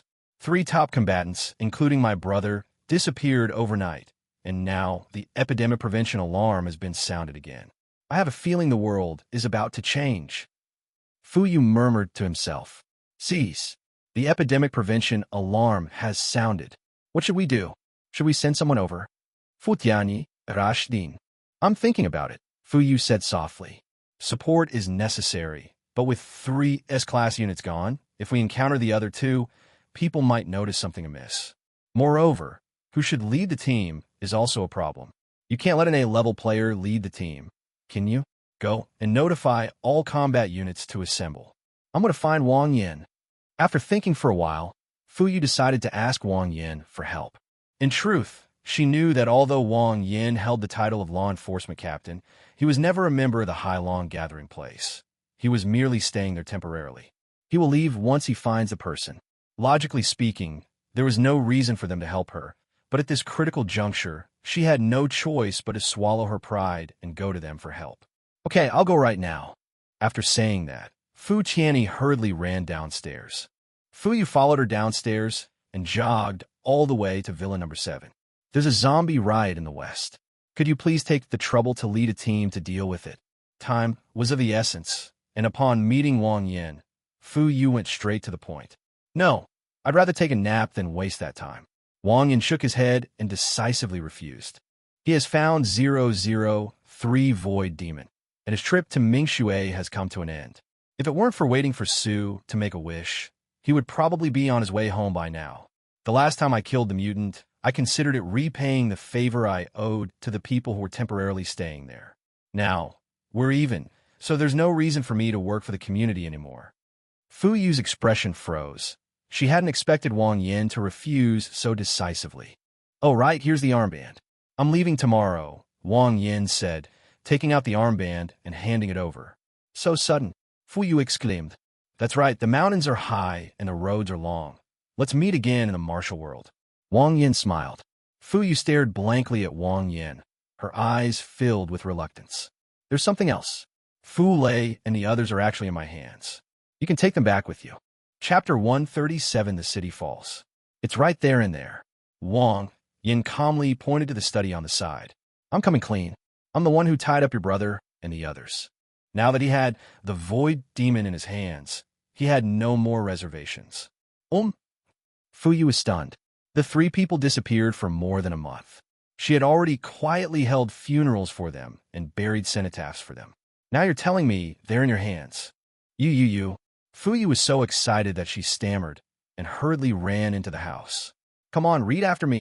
Big, idiot big. Inside the room was a blackboard, and Little Apple was holding a small stick, muttering to herself. Opposite her, Min Su, Fu Lei, and Moo Moo, the 3 S-class students, sat upright at the desk with their backpacks on their backs and extremely serious expressions. Big idiots big. A series of overlapping sounds rang out. The 3 voices were extremely loud, and if the study hadn't been soundproofed, they could probably be heard from 100 meters away. Fuyu was completely stunned by this incredibly harmonious scene. This scene is absolutely disgusting. Ahem. Little Apple girls should be polite. Wang Yin was somewhat embarrassed, because Little Apple learned the phrase big idiot from herself. Moreover, Xiao Pinghua could only write big, which made Min Su and the other 2 a complete idiot for a whole month. Oh, Little Apple nodded obediently. What's wrong with them? Fu, you noticed that something was off about the group. Hey, I forgot about that. Wang Yin slapped his forehead and said to Little Apple, let's break their mind control. With a thought, Little Apple unleashed her formidable spiritual power once more. Min Su and the other 2 rolled their eyes in unison, and then their pupils regained focus as their consciousness returned to their bodies. Where is this? Why am I carrying a little backpack? The 3 rubbed their temples, looking at everything in a daze. The month-long mental control had caused gaps in their memories. Right now, only the words big idiot are echoing in my mind. Brother, Boss Min, Mumu, Fuyuxin exclaimed joyfully. As long as no one is hurt, it's a stroke of luck amidst misfortune. Little Rain. The three of them looked at Fu Yu at the same time, and naturally they also saw that Wang Yin was already holding a stick. There's a corpse king. Wang Yin, how dare you attack me? Upon seeing the group, Min Su and his two companions instantly remembered everything and reached out to draw their swords, only to find themselves touching a small school bag instead. Everything's fine, huh? You've been under control for a month already. Do you really want to extend it? Wang Yin threatened with a smile. Brother, let's not worry about that for now. The epidemic prevention alarm has been sounded. Something's happened in the west of the city. Fu Yu hurriedly stepped in to smooth things over. Firstly, because the three of them had to lead a team to the west of the city immediately. Secondly, they were afraid that if Wang Yin got angry, he would kill them. Huh, the zombie horde has rioted again? Is it large? Min Su asked in surprise. They almost didn't survive the last massacre, and now, only a short time later, the horde of zombies has already rioted. I don't know, none of you are here, and I haven't had time to bring anyone over yet. Then let's go take a look right away. As he spoke, Min Su hurriedly led Fu Lei and the other man out of the room. After the others left, Fu Yu gave Wang Yin a deep look before also departing. It's not a zombie riot in the west of the city. It's a zombie horde attacking the city. Lu Biao's eyes trembled as he looked at the overwhelming zombie horde outside the city, his heart pounding. Beneath the dust that blotted out the sky, a vast, dark army of zombies stretched as far as the eye could see. This event was on a scale even greater than the Night of Carnage. Oh no, it's them. Li Jun's expression also turned extremely ugly. This horde of zombies encompassed almost all the zombies from the small town surrounding Mingshui, and was led by a zombie king dressed in a Zhongshan suit. Previously, the three major forces each sent people out to Min Su in order to find out the whereabouts of this force and take precautions. Unexpectedly, they really did come towards the open water. Where's Min Su? Lu Biao asked hurriedly. Of the three who escaped, only Min Su managed to survive thanks to his special abilities, and he was also the only one who understood this horde of zombies. Originally, it was agreed that the three parties' senior executives would meet together to discuss countermeasures. But Min Su is unreliable and keeps making excuses to avoid it, and has not shown up yet. The most critical thing is that our people have just gone through a fierce battle, and thousands of awakened individuals alone have died, and the remaining people have very little ability left in their bodies. In this state, we simply can't hold on. Lu Biao's voice trembled. From any perspective, there was no chance of winning. Chapter 138, The Battle of Mingshui. I smell that stench from the Corpse King again. Are they here? Min Su arrived late. Oh, you finally have some time, you busy man. Zhao Jun looked at Min Su and was immediately annoyed. If this guy hadn't kept breaking his promises, they would have already made a plan. Now the zombie horde is about to attack the city, catching them completely off guard. Now is not the time to bring up old grievances, Min Su said in a deep voice. He wanted to explain, but he didn't know how. You can't exactly say he was tied up for a whole month, can you? Judging from this number, it's probably over 1 million. You need to be mentally prepared. Many people will die, Lu Biao said with a sigh, his eyes filled with sadness. We have no way out, do we? Lu Jun looked at Gulu Street and said softly. He can run, but only if he abandons everything. Then let's fight. Who's afraid of who? I've been wanting to test my skills against this guy for a long time. Min Su is full of fighting spirit. The Night of Slaughter also saw a zombie horde approaching 1 million strong, but they survived it. Now, their strength has increased even further. With the three major forces, plus the many awakened individuals in Mingshui City, there are estimated to be tens of thousands of awakened individuals. If all goes well, we can play. Thinking of this, Min Su waved his hand. Let the earth element step forward and show them what they've got. Yes, several hundred earth elemental awakened individuals stepped forward and slammed their hands heavily on the ground. Boom! Boom! Boom! With a tremendous roar, massive stone walls burst forth from the ground, forming a colossal barrier resembling the Great Wall. All right, Li Jun shouted, waving his hand in return. Fire element, spread fire everywhere. Similarly, hundreds of figures emerged, flames erupting from their hands, and hurled them towards the open space beneath the barrier. Whoosh whoosh. A gust of wind swept through, connecting the fires and instantly creating a fiery plane. Haha, great. Watch me. Lu Biao was infected by the two men's fighting spirit, and his panic was instantly dispelled. He took out a walkie-talkie and slowly turned it on. Shushu, Angry Horn 1, please respond. After a while, a clear female voice rang out. Furious Horn 1 received, please proceed. Whoosh whoosh, fully loaded with ammunition. All personnel take off. Yes. After the call ended, Lu Biao stood with his hands behind his back, a faint smile on his face. The most lethal form of showing off is the subtle kind. Now, the most glorious moment of his life is about to begin. Wow, Biaozi, you actually managed to build a bomber squadron? Minsu stared wide-eyed, his face filled with shock. There is an Air Force base in Mingshui City, but the pilots have either been killed or infected, so they haven't paid much attention to it. Without a driver, that thing is just a lump of iron, not even as useful as a pistol. Only Lu Biao attached great importance to it and vowed to make it happen. Surprisingly, he actually managed to make it happen. I am Lu Biao, Sergeant Donghai, a pilot with 5 third-class merits and 1 second-class merit, retired from active service in 2130. He previously served as an instructor at Mingshui Air Force Base. Lu Biao remained calm, taking his subtle swagger to the extreme. No wonder you're so interested. It turns out it's a perfect match for your major, Lu Jun said with a smile. Normally, knowing that Lu Biao had a bomber squadron would keep him up at night with worry, but with a formidable enemy at hand, the more powerful his trump card, the better. With this thing, our casualties will be greatly reduced. Minsu is also very happy. Bombers are deadly weapons. Brothers, get your spirits up. Let's fucking kill them. Fu Lei, carrying a large bow, stood on the ramparts, his mood exceptionally excited. Kill, kill, kill. The sounds of battle shook the heavens, and a powerful aura of slaughter soared into the sky.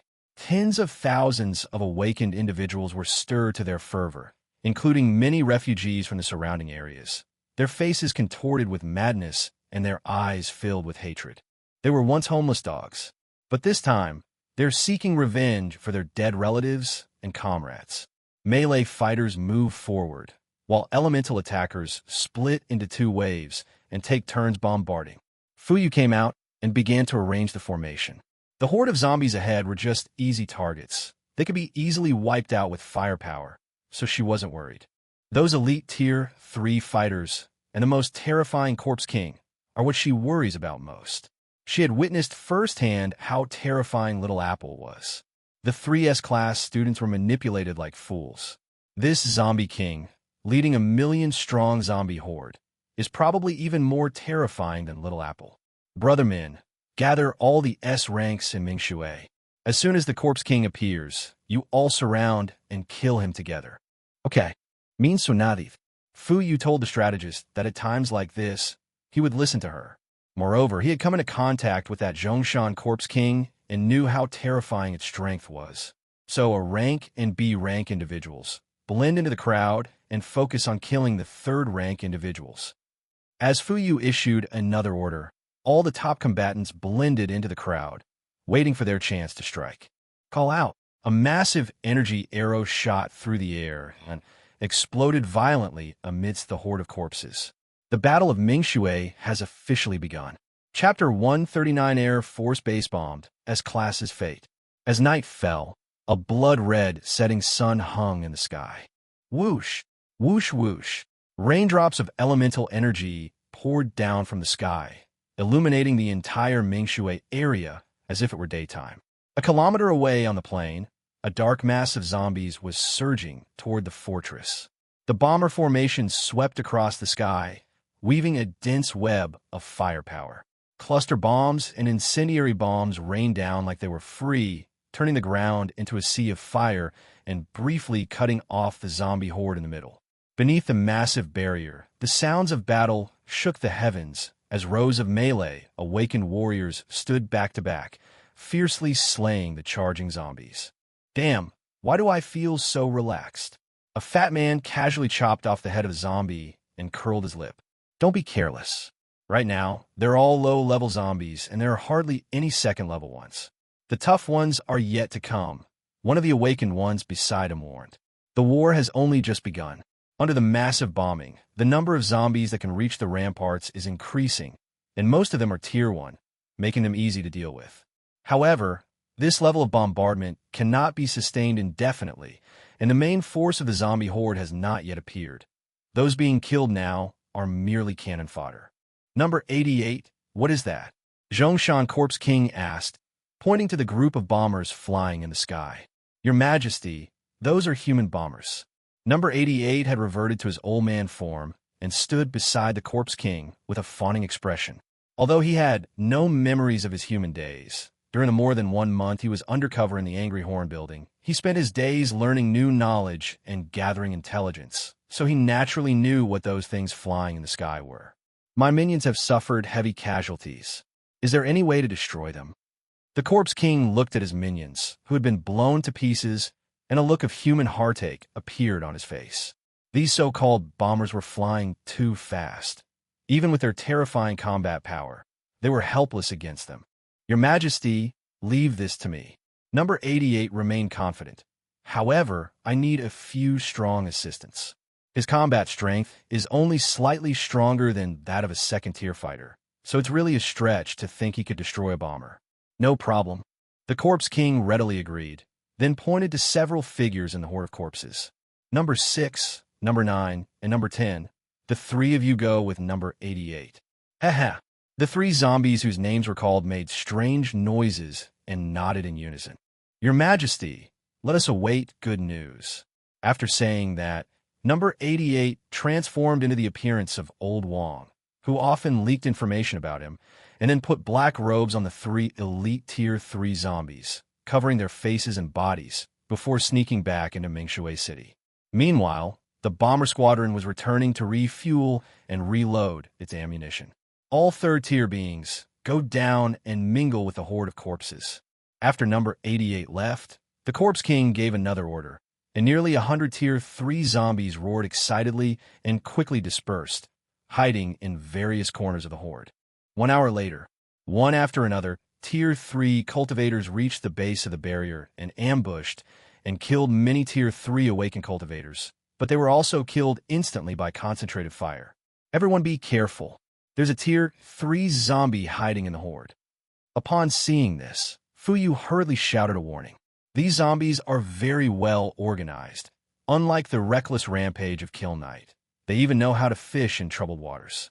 All class units, position yourselves at the front and rear, and keep bombarding from the range. At this moment, more and more zombies were rushing over, and it could be felt that the intensity of the elemental bombardment was slowly decreasing. The continuous high-intensity bombardment has left them with very little of their extraordinary abilities. Biaozi, why isn't your bomber squadron here yet? Li Jun asked anxiously as more and more zombies rushed over. Please be patient. Loading the ammunition will take time.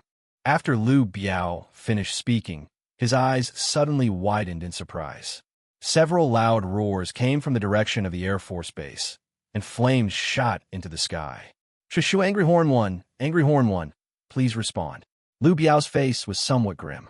Shushu. For a long time, no one from the bomber squadron responded. Only the sound of electricity crackling through the air could be heard. The bomber squadron has run into trouble. What? What happened? I don't know. No response from Angry Horn 1. And look over there, Liu Biao said, pointing in the direction of the Air Force Base, where thick smoke was billowing, clearly indicating that a large explosion had just occurred. The group looked in the direction the finger was pointing, their brows furrowed. Without the firepower of bombers, a few thousand elementalists simply couldn't suppress such a terrifying horde of zombies. Then let's go down. Min Su smiled. He hadn't been this excited in a long time. Okay, let's get to it. 11 figures leaped down from the ramparts in unison, their auras terrifying, like tigers among sheep, instantly clearing away the charging horde of corpses. The S-rank adults have made their move, brothers. Fix Boyonet. Some elementalists, having exhausted their energy, drew their swords and leaped into the horde of zombies, fighting with all their might to slay them. Many third-tier awakened individuals, as if injected with adrenaline, rushed out of their positions and focused their attention on killing the high-tier zombies. Hey, hith, roar, In various corners of the horde of corpses, dozens of eerie figures, as if receiving some kind of order, began to converge on the battlefield where the S rank was located. These are top-ranked elite Tier 3 units, some of which are incredibly powerful and comparable to S rank units. This war has entered a critical stage. Chapter 140, please state your wish. Little Apple, Brother Yin, come watch the fireworks. In Shi and In Si ran to the second-floor balcony, moved a few recliners, set up a small round table, brewed a pot of fine Longjing tea, and laid out all sorts of snacks. They're here. Wang Yin ran up carrying Little Apple. Villa number 7 faces west, and its balcony faces directly towards the west of the city. Under the cover of night, the group could see the towering flames and the arcs of light formed by various elemental energies. This is much more spectacular than a fireworks display. Where's Long Fu? Wang Yin looked around and asked in confusion. Brother Long Fu is sleeping, Little Apple said in her childish voice. It's only this late. Why are you already sleeping? In the afternoon, he enhanced Little Apple's physical body 3 times, which exhausted his mental energy. He went to bed early after dinner, Inshi explained. Upon hearing this, Wang Yin immediately became interested and asked, what special effects did the amplification produce? It's sturdy. Little Apple waved her fist. Not bad. Wang Yin picked up his teacup and took a sip. The Corpse King's physical body was already incredibly strong, and now it has been enhanced 3 times by Long Fu and given a solidification effect, making it probably much stronger than King Yan's physical body. Suddenly, a figure covered in blood appeared in the night and staggered to the door of Villa number 7. Does Wang Yin live here? A hoarse voice rang out, and a blood-covered figure looked up at the second-floor balcony. Who is it? Wang Yin peeked out in confusion and was slightly taken aback when he saw the figure covered in blood. Although his face was covered in blood and his features were obscured, his unique aura made him undoubtedly the champion. Su Lai. It's me. The blood-covered figure nodded. So you've made up your mind? Wang Yin smiled, judging from Su Lai's disheveled appearance. He must have been in trouble. I've thought it through. Su Lai not det et sin. Speak, Wang Yin said, raising an eyebrow. Su Lai remained silent, standing still with a look of deep sorrow in his eyes. Quite a while. Help me kill all the zombies in the west of the city, Su Lai said. Wang Yin's smile froze. If he wasn't hallucinating, Su Lai meant to kill all the zombies in the west of the city, not just one or a batch, but all of them. Is this treating him like a turtle in a wishing well? You should know that the massive horde of corpses was currently in the west of the city. Although he hadn't seen it with his own eyes, he could deduce from the sound and the towering flames that the number of corpses was no less than several 100,000. By the way, what was your wish last time? Wang Yin jumped off the balcony. Making Rand fall in love with me, Su Lai replied. Okay, this is it. Wang Yin nodded decisively. In comparison, this one is a bit easier. At worst, Little Apple can use hypnosis to make Anren fall head over heels in love and become hopelessly infatuated. But Su Lai said pitifully, looking utterly dejected, and Ran is already dead. Wang Yin was astonished. According to the normal timeline, Su Lai had not yet become the lord of Mingshui City, so Ran should not have died now. What happened? In the evening, Ran was in a bad mood and insisted on going to find Go Chi. I couldn't stop her, so I had to go with her. Upon arriving at the Sea Dragon settlement, the gatekeeper said that all their awakened had gone to the west of the city to suppress the rioting zombie horde. There was no other way, so the 2 of us had to run to the west of the city. Who knew that as soon as she found Gookie, Ran rushed forward like a madwoman. That was the front line, full of zombies everywhere. At this point, Su Lai shed tears of regret. I should have stopped her, but I didn't even realize it. A Tier 3 zombie rushed out of the zombie horde. It was so fast that it ripped Ran's head off in one swift motion. It was so fast, I didn't even get a good look at its face. After killing Anren, it actually carried Anren's head and charged back into the horde of zombies. I can't find it. Haha, I'm such a loser. In just a second, I couldn't find it. Tears mixed with blood dripped down, and Su Lai's expression became abnormally frantic. My condolences. Wang Yin patted Su Lai on the shoulder. This is not a sad story, and Ran's premature death was inextricably linked to the harsh scolding he received that afternoon. I guess they realized what was happening and wanted to confront Go Chi. A smile involuntarily crept onto Wang Yan's lips. If Su Lai hadn't been so heartbroken, he would have loved to say something. Kid, you're crying now, but you'll have your day to laugh later. Since we can't find them, let's kill them all that way. We can avenge and ran. Su Lai raised his head and looked directly at Wang Yan. Yeah. Wang Yan's lips curled up. When we be done? Things have come to this point. As the number one extraordinary being, I can't just contradict myself. Since Su Lai dares to say it, he dares to do it. You're lucky. You found the only person in the world who can do this. Before Su Lai could react, after Wang Yan finished speaking, the watch on Wang Yan's wrist fell off, and the silver metal block swelled in the wind. Click, click, click. In an instant, a high-tech aircraft appeared in the courtyard. At this moment, Wang Yan no longer had any scruples. Grab your weapons and head to the west of the city. Chapter 141, A Dazzling Debut. You? Su Lai stared at the aircraft hovering in the air, his mind reeling. Am I still half asleep? What the hell is this thing? UFO. They're here. The two sisters, In Shi and In Si, changed into combat suits that had been enhanced 3 times, and with daggers tucked into their belts, they jumped down at night. The two of them had been staying home, reading novels, and watching TV series for a while, and were almost going crazy from being cooped up. When they heard that there was going to be a fight, they got excited immediately. I'm going too. Little Apple jumped down, clutching a spear that was much taller than itself. Little friend, this isn't child's play. You should stay home. Su Lai looked at the adorable yet fierce-looking little Apple, and his lips twitched. What is this? The legendary Neza, who started practicing with a spear at the age of 3? I'm very powerful. Little Apple tilted her head and smiled, swinging her spear forcefully. Boom! The earthquake trembled, and huge cracks appeared on the granite ground. Holy crap! Su Lai instantly forgot his sadness. That's incredible. That's incredible. This is truly Neza himself. All right, time is of the essence. Let's go. Wang Yin waved his hand, and the group jumped onto the spaceship. They only have one night to deal with hundreds of thousands of zombies, because they need to set off home on time tomorrow. This is a big deal and cannot be delayed. The battlefield west of Big City was littered with millions of corpses. The corpses of the walkers and the awakened ones had piled up into small mountains, and the ground was stained red with blood. Call! A woman wearing an S-class armband and ice armor waved her hand at the void, and white frost instantly rolled out, freezing the zombies into ice sculptures. Min Su and Moo Moo, wielding steel knives, fought their way through the horde of corpses, swiftly reaping the lives of high-ranking zombies. Fu Lei stood atop the rampart, his clothes fluttering in the fierce wind, as he unleashed a barrage of energy arrows, slaying one zombie after another. There was also an S-class character whose body swelled up and transformed into a steel titan, blasting away a large group of zombies with just his fists and feet. 11 S-rank warriors banded together and charged into the heart of the overwhelming horde of corpses, wreaking havoc in all directions, and not one of them could withstand a single blow.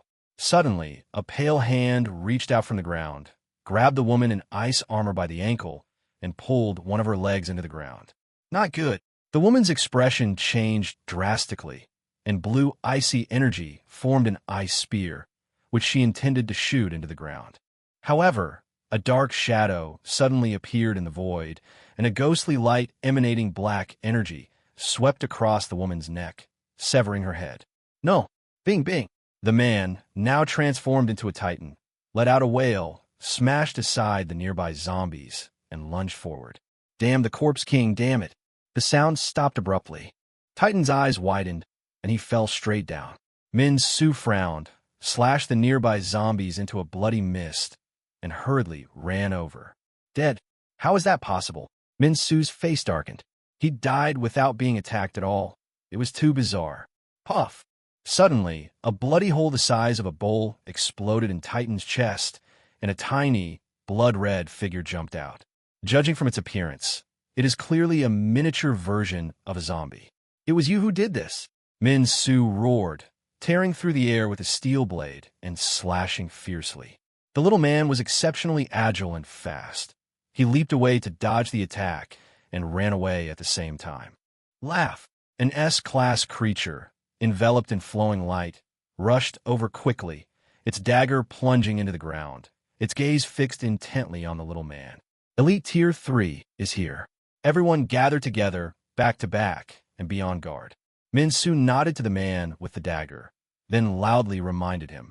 Everyone nodded in unison and quickly regrouped. Fu Lei, far away at the fortress, suddenly closed his eyes, drew the bowstring taut, and kept adjusting its direction, until the shadowy figure in the void reappeared. A ghostly light slashed like a blade across Muumuu's neck. Call out. An energy arrow arrived instantly and blasted it apart. Phew! Muumuu breathed a sigh of relief. If it weren't for Fu Lei, even if he managed to escape, he would probably have suffered a serious injury. Roar! A terrifying roar echoed through the heavens and earth. A figure appeared from behind the horde of corpses, rushing over quickly and striking the square formation composed of 9S rank members with a palm strike. Bang! With a loud bang, all 9S class members, except for Minsu who managed to dodge by using his teleportation ability, were sent flying like sandbags. Kill you all, and this battle will be over. Zhongshan Corpse King withdrew his hand, rushed out, and appeared next to an S-class soldier who was spitting blood. He then stomped on the soldier's head and crushed it. So powerful. It's the Corpse King. Minsu's expression changed drastically. The remaining 7 people also sprang to their feet, their faces filled with fear. It's too fast, I can't see it at all. The strength was ridiculously high. I almost vomited blood after that palm strike. How can we fight this? The gap is too big. The remaining 8 S ranks quickly gathered together. Seeing the Corpse King and the increasing number of Elite Tier 3s behind him, a sense of despair welled up in their hearts. The Corpse King's palm strike just now completely woke them up. Their plans were utterly vulnerable in the face of overwhelming power. It's impossible for an S-class assassin to kill the Corpse King. Judging from the Corpse King's physical strength, none of them could withstand a single blow from him. Whoever went up against him would die. Even if we joined forces, we probably still can't beat it. Sao Yunis Astamble, let alone the Corpse King. Even those few Elite Tier 3 warriors with strong abilities could probably solo kill an S-rank warrior. The idea of having a level officers deal with them was nothing short of wishful thinking. Mingshui City is finished. Muumuu's eyes were filled with despair. They lost. They lost because of their top-tier combat strength. No matter how many S-rank units there are, they can't defeat the Corpse King. This is something that quantity alone cannot compensate for. Men, finish this quickly and kill them all. Zhongshan Corpse King looked at the crowd, a cruel smile creeping onto his lips. Boom! Boom, boom, boom. Suddenly, a thunderous sound rang out, and streaks of blue lightning instantly filled the entire sky. Amidst the lightning and thunder, a silver aircraft appeared, hovering silently above the horde of zombies. Chapter 142, let's get started. What is that? Alien visitors? The awakened ones on the ramparts all looked up at the silver aircraft that was bringing with it thousands of bolts of lightning. Bombers were already the limit of their understanding. This technologically advanced aircraft didn't seem to be made in their own country at all. Boom, boom, boom, boom. Lightning bolts rained down, blasting huge craters into the ground and turning large numbers of zombies into minced meat. Look, the cabin door is open. Someone jumped down. Exclamations of surprise rang out, and everyone's eyes widened in shock. Above the lightning, 4 black dots were rapidly falling. A few seconds later, everyone saw what the newcomer looked like.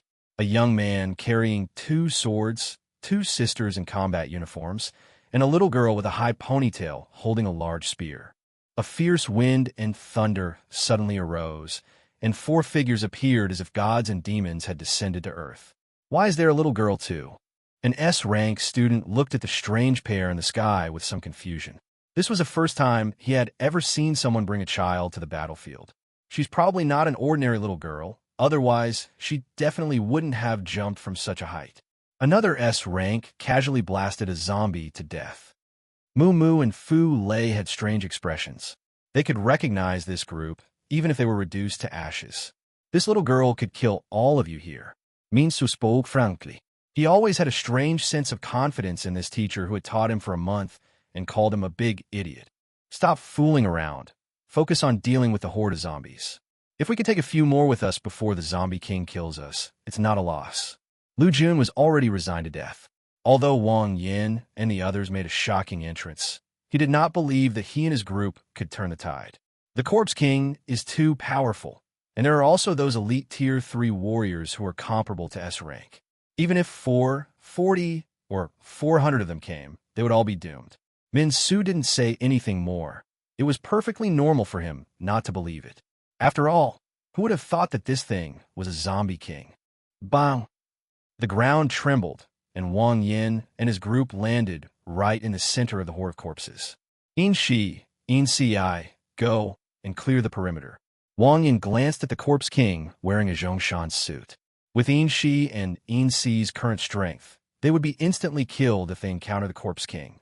The outer perimeter is relatively safer.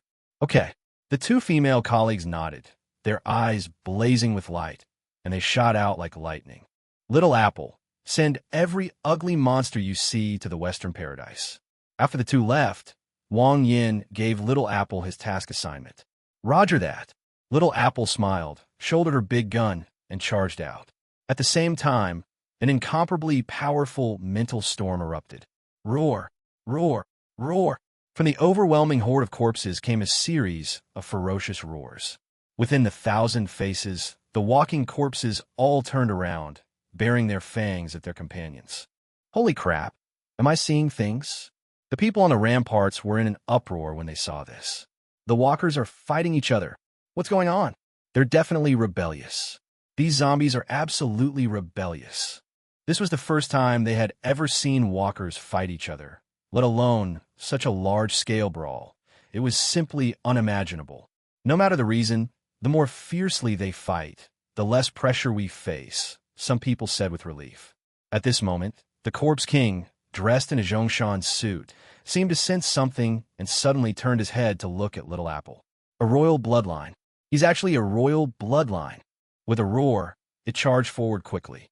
However, halfway through the charge, a figure covered in golden light suddenly appeared from the side. Oh, the speed was so fast that the Corpse King in the Zhongshan suit was caught off guard and had his chest cleaved open by a single blow. The immense force sent the Corpse King's body flying backward. The 8S rank soldiers breathed a sigh of relief when they saw the Corpse King leave, but they didn't expect he left quickly and returned even faster. In less than a second, the Corpse King was back beside them. This is being sent back. A busty S rank woman stared wide-eyed in disbelief at the Corpse King, whose chest had been slashed open with a bloody gash. If it weren't for the fact that all of them were sent flying by a single palm strike just now, she would have thought this guy was just a useless idiot with a reputation for nothing. Who is this person? How can they be so powerful? He's like a god of war. Several S-rank figures froze as they looked at the figure shrouded in golden light not far away. Could it be that someone can actually solo the Corpse King? It was him. Sure, Ye stood on the barrier, her expression full of surprise. She had initially thought Wang Yin was nothing more than a sycophant, but now it seemed that wasn't the case at all. A being capable of repelling the Corpse King is arguably the strongest in Mingshui City. There's no need for him to curry favor. Step! Step! A heavy footstep sounded, and a figure covered in golden light slowly walked over. If you want to die a little longer, stay away from her. Wang Yin, clad in mist armor and wielding a 1,000-forged straight-sword, stared directly at the Zhongshan Corpse King, his overwhelming aura pressing down upon him. If this guy gets in contact with Little Apple, who knows what kind of trouble it will cause? Foolish human, you have angered me, the Corpse King roared, unleashing a torrent of tyrannical energy. This was the first time he had been injured by a human, and he was somewhat embarrassed. Laugh! The sharp palm, like a long spear, tore through the air and stabbed fiercely at Wang Yin. Buzz! The void reverberated, and Wang Yan's figure vanished instantly before everyone's eyes. Then, a vast, dense fog descended, covering thousands of miles. Chapter 143, White Bone Azura. Clear the area. Where are they? Disappeared. What kind of ability is this? It's unsolvable. What's with this fog? Why did it suddenly appear? Those awakened atop the barrier gasped in shock as they witnessed Wang Yin vanish in an instant, followed by a dense fog. Isn't this guy a knife enthusiast? Why are they doing magic tricks now? Where did this guy come from? The 8S rank warriors who were fighting hard to kill the zombies were stunned when they saw Wang Yan's performance. From his initial entrance in a flying vehicle, to his slashing of the flying zombie king, and then his body turning into mist and disappearing, everything he did was beyond his imagination. This is no longer a question of whether it's strong or not. It's completely beyond their comprehension. It doesn't matter where he comes from, as long as he's here to help us. Li Jun was in high spirits. Wang Yan's arrival gave him a glimmer of hope for victory. Haha, brothers! Kill! Liu Biao was also in a great mood, and he raised his knife and charged towards an elite Tier 3 monster. That's interesting. The Corpse King withdrew his hand and stood quietly in the mist, fearlessly surveying his surroundings. He said, "It's just a defensive tactic. I like to see what tricks you can pull off." Suddenly, the thick fog collapsed, and a terrifying, muffled thud exploded in everyone's ears. Bang! In an instant, tens of thousands of corpses within the area, shrouded in mist, vanished. As if erased by an eraser, their existence completely wiped away. "How's the design?" Wang Yan emerged from the mist, looking at the Corpse King with a bright smile. A deathly silence fell upon the fortress. Everyone stared wide-eyed at the battlefield in disbelief. There appeared a circular open space, piled high with white ashes. This scene, like a miracle, is deeply etched in their minds. Who can wipe out tens of thousands of zombies in one move? It's the kind where they grind their bones to dust. Xiao Yu, what exactly is Wang Yan's ability? How can he be so monstrous? Fu Lei frowned. Wang Yan's abilities shocked him. He could suppress the Corpse King in close combat, evade attacks by turning into mist, and his ranged killing power was terrifying. He had no weaknesses whatsoever. This ability is absolutely terrifying. Thinking of this, Fu Lei recalled the scene of Wang Yan attacking him that day. It turns out that Wang Yan held back that day. A new department, the fantasy department, Fu Yu said. Since Wang Yan has already revealed himself, there's no need for me to keep it a secret any longer. Since there are many people around, I might as well tell everyone and let them learn something new. What, a new department? Isn't it supposed to be a special department? Upon hearing Fu Yu's words, the crowd erupted in excitement, all looking at Wang Yan with envious eyes. Fantaisie genre? This name sounds impressive. This department is way too overpowered. It's like the lottery is cheating. Fu Lei, Xiao Yu, what rank is he? Fu Lei asked cautiously. Wang Yan is really too strong. If this kind of strength is still only at the 3rd level, then it's really unfair of God. His desire to surpass his opponent is basically wishful thinking. This I really don't know. Fu Yu shook her head and answered truthfully. She didn't want to ask Wang Yan at the time, but she didn't dare. Fu Lei remained silent, his eyes fixed on Wang Yan. He wanted to see where Wang Yan's limits were. Roar! The Corpse King surveyed its surroundings and let out an angry roar. It was also within the control range of the mist, and thanks to its powerful defense, it only suffered minor injuries. However, within a kilometer, there were no other living creatures besides it, and some very promising 3rd-tier zombies were even crushed into ashes. It should be noted that even when we occupied some small towns before, we never suffered such casualties. As an ambitious zombie king, he values his crew immensely. It was heartbroken to see so many of its underlings die. Roar! I'll kill you! The Corpse King suddenly ripped off his shirt, revealing a strange silver rune on his chest. Ember! The eerie runes emitted a moonlight-like glow, followed by an extremely cold aura that began to spread in all directions. The Corpse King's body visibly withered away, with cold runes flowing across its surface. Want to fight me? Dream on. Wang Yan glanced warily at the Corpse King, then retreated rapidly. It's not that we can't beat them, it's just that if we kill the Corpse King now, the zombie horde will definitely disperse, and then we won't be able to fulfill the promise we made to Su Lai. Cutting corners is not in his nature. Once he promises to kill, he must kill. Small change. Small change. After retreating to a safe distance, Wang Yan looked up at the aircraft hovering in the air and made a thought. Click, click, click. The aircraft emitted a metallic clanging sound before rapidly disintegrating and falling. After a certain distance from the ground, it instantly reassembled, forming a silver metallic figure. The moment it landed, it made a huge crater in the ground with a loud boom. Beat him.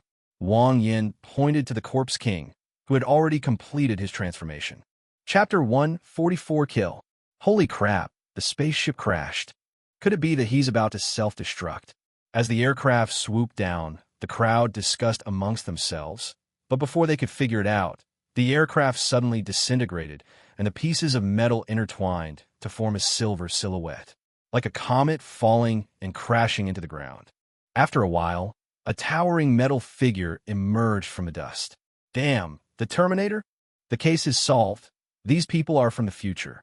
I knew something was wrong. How could that guy be so strong? He must have come from the future. That makes sense. Someone must have awakened the time system and sent this guy back. So he's not a tier 3 at all. As the saying goes, thinking is the ladder of human progress. When people saw the metal man with such advanced technology, they started to imagine wildly. Roar! The Corpse King, having completed his transformation, didn't even glance at Xiao Bian before shooting towards Wang Yin like a streak of light. At that moment, he was all it could see. Instructions accepted. Hammer it. A synthesized electronic sound rang out, and the little transformation moved like lightning, intercepting the Corpse King and throwing a punch. Get out of my way! Enraged, the Corpse King clenched his fists and thrust them straight into Xiao Bian's chest. Clang! Bang! With a single blow, the Corpse King's palm struck the iron plate and was sent flying back, while Xiao Bian's fist smashed down, sending it flying several feet away. Did you guys see that? This robot is incredibly powerful. It's completely dominating the Zombie King. A robot soloing the Corpse King is impossible with our current technology. It's confirmed he's definitely a future X-Men. Seeing that Xiao Bian had gained the upper hand, the group became even more certain of their prediction. Wang Yin didn't have time to listen to their nonsense. He left decisively without even turning his head. He was still quite confident in Xiao Bian. Although the Corpse King seemed much stronger than before, 021 Demon Transformation was no pushover either. He still vividly remembered the scene of his last battle with the Metal Man. The opponent was much stronger and faster than him, and most importantly, his defense was ridiculously strong. Even his own eroding spears couldn't break through the defenses. Of course, he didn't expect Xiao Bian to kill the Corpse King. He just wanted to stall until he finished clearing out the zombie horde. The number of zombies must be close to 1 million. Wang Yin arrived at the very back of the zombie horde and looked out from the hillside. As far as the eye could see, there were countless zombies. Luckily, there's Lan Batsi. Otherwise, we wouldn't have been able to kill them all even after a year. Wang Yin let out a long breath, and a massive cloud of mist surged out, enveloping the horde of corpses behind him. He decided to use bones to build a road. Starting from the back, to completely clear the horde of zombies, this was the most time-efficient method. Start. Buzz. The vast fog trembled violently and began to move rapidly, leaving only ashes in its wake. On the other side, Minsu stood together with the rest of the S rank and several exceptionally powerful elite Tier 3 fighters. Suddenly, sunlight and moonlight arrived simultaneously, and 2 dazzling figures rushed over, instantly engaging in combat with several elite Tier 3 warriors. Xiao Ci, let's finish this quickly. As she spoke, a great sun appeared in her eyes, its scorching light illuminating the entire area, and a phantom of a 3-legged golden crow appeared in the void. All right, Yin Chi nodded. The cool moonlight shone down, and a huge osmanthus tree appeared in the void. Drink! 2 delicate shouts overlapped, and a golden crow flapped its wings, sending a blast of scorching fire wind that directly blew the flesh and blood of those elite 3rd-tier creatures away from their skeletons. A leaf the size of a bedboard fell from the giant osmanthus tree, like a huge flying sword, instantly beheading the remaining elite 3rd-tier monsters. This trick was developed by Wang Yin during the past month, but it utilized knowledge from his previous life. Wah! Picking up the death crystal, Inshi led In Ci into the zombie horde, leaving Min Su and the other 8 S-rank zombies standing there dumbfounded. This. Even the girls are this fierce. Some people were amazed.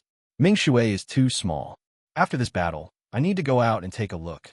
We can't stay stagnant. I feel the same way. We always thought S-class was the strongest, but we didn't expect it was just the beginning. Some people also expressed their feelings. The blue sky has never lacked outstanding talents. We are not even as good as a child. Lu Biao pointed at Little Apple, who was wielding a long spear and wreaking havoc, his face full of bitterness. Buzz, buzz, buzz. Just as everyone was sighing, a thick fog swept in from behind the horde of corpses, leaving only pure white in its wake. Is his energy limitless? Isn't this a cheat? So people have become numb with shock. Too many things have happened today, breaking through and attempting new things. Finally, half an hour later, Wang Yin cleared out all the zombies, and the remaining stragglers on the edges were cleaned up by the awakened ones of Mingshui City. Phew, finally solved. Wang Yin wiped the sweat from his brow and turned to look at the location of the Corpse King. If he kills this one, he'll have completed his mission.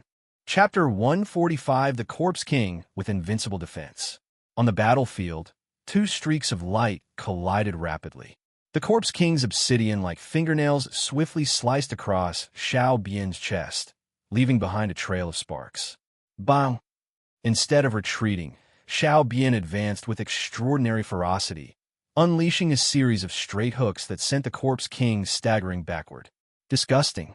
How can such a disgusting thing as you exist in the world?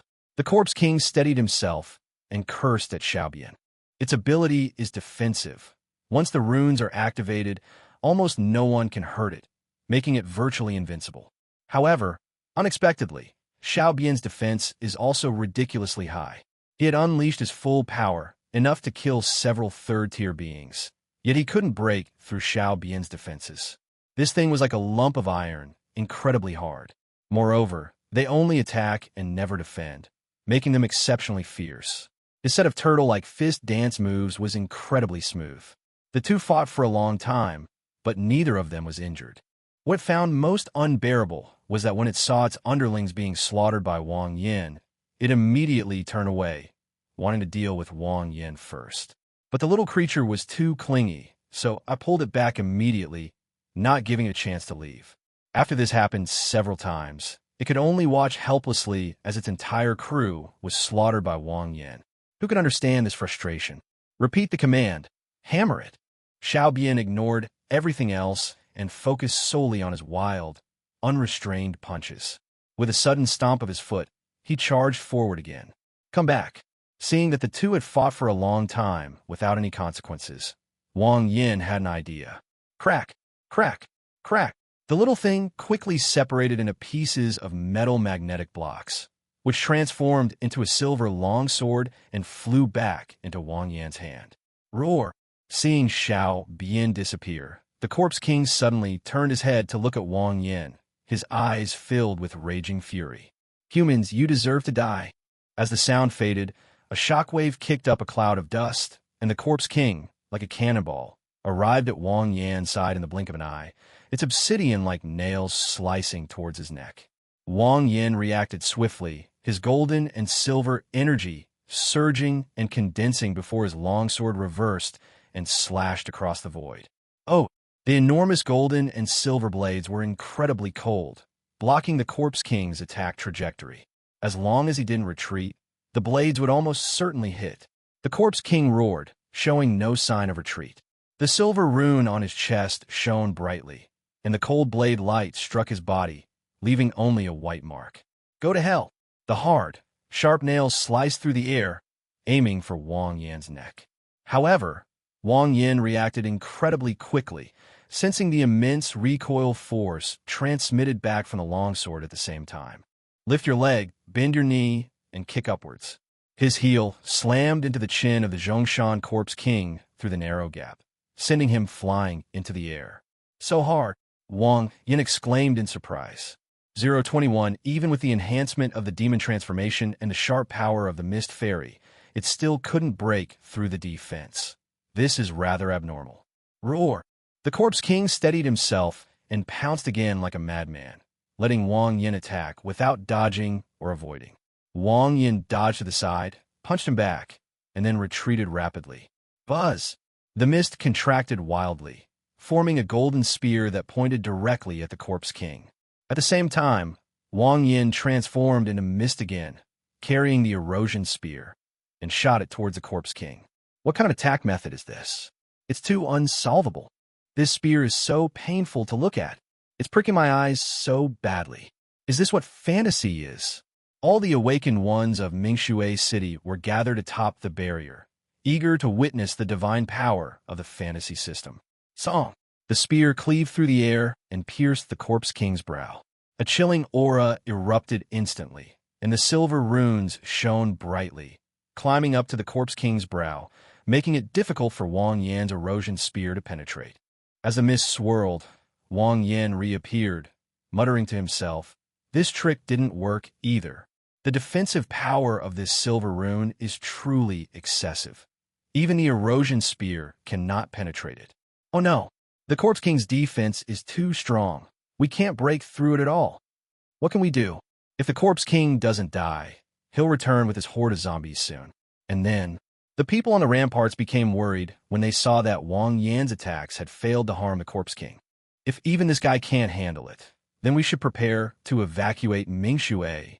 Min Su and the other S-rank members said gravely. Sigh. Fuyu also sighed deeply. He thought he had won, but in the end he still had to flee this place. He was so unwilling. Heh, human, you can't even break through my defenses. What do you think you'll use to kill me? The Corpse King's expression was maniacal as he pointed to the fortress not far away and said, "I want you to watch as the people around you die, one by one, just like me." As soon as the sound faded, the Corpse King charged toward the barrier. Holy crap, the Corpse King seems to be pointing at me. It's here. Why is it charging at us? Is it sick? It's sick. Stop talking nonsense and run the hell out of here. Are you waiting to die? All the awakened beings' eyes narrowed suddenly as they watched the rapidly approaching Corpse King. They all shuddered and turned to run. Even the 8 S-rank beings did not. This thing may not be able to do anything to Wang Yan and his group, but killing them would be as easy as crushing Shao Kuan. Chapter 146, Killing Horn. Wang Yan watched speechlessly as the crowd turned and ran away. These bastards are really damn zealous. Is it reasonable for tens of thousands of awakened beings to be chased by a walking corpse? Where's that fighting spirit from before? Let's go for it. You underestimate me too. Wang Yan then looked at the extremely excited Corpse King, then raised his head and gently snapped his fingers. Summon the mountain. A sudden gust of wind dispersed the pungent stench of corpses, making the surrounding air feel incredibly fresh. Suddenly, a large shadow fell on the ground and continued to spread outwards. Just as the Corpse King rushed to the top of the barrier and was about to start a massacre, a whooshing sound suddenly came from above. Suddenly looking up, a dark little mountain crashed down on me. Boom! With a deafening roar, the barrier was instantly flattened, and the powerful inertia created a gust of wind that even knocked some awakened individuals down. Everyone turned around and stared, their bodies instantly freezing. Where did this mountain come from? They smashed the Corpse King to death. Could it be that another big shot has arrived? Subconsciously, almost no one thought it was Wang Yan who did it, because it was completely different from the abilities he had used before. Surely no one can have 2 abilities? Tread. Wang Yan stepped forward and quickly rushed to the top of the mountain. This attack was powerful, but not enough to kill the Corpse King with such terrifying defense. He still had other trump cards up his sleeve. Quite a while.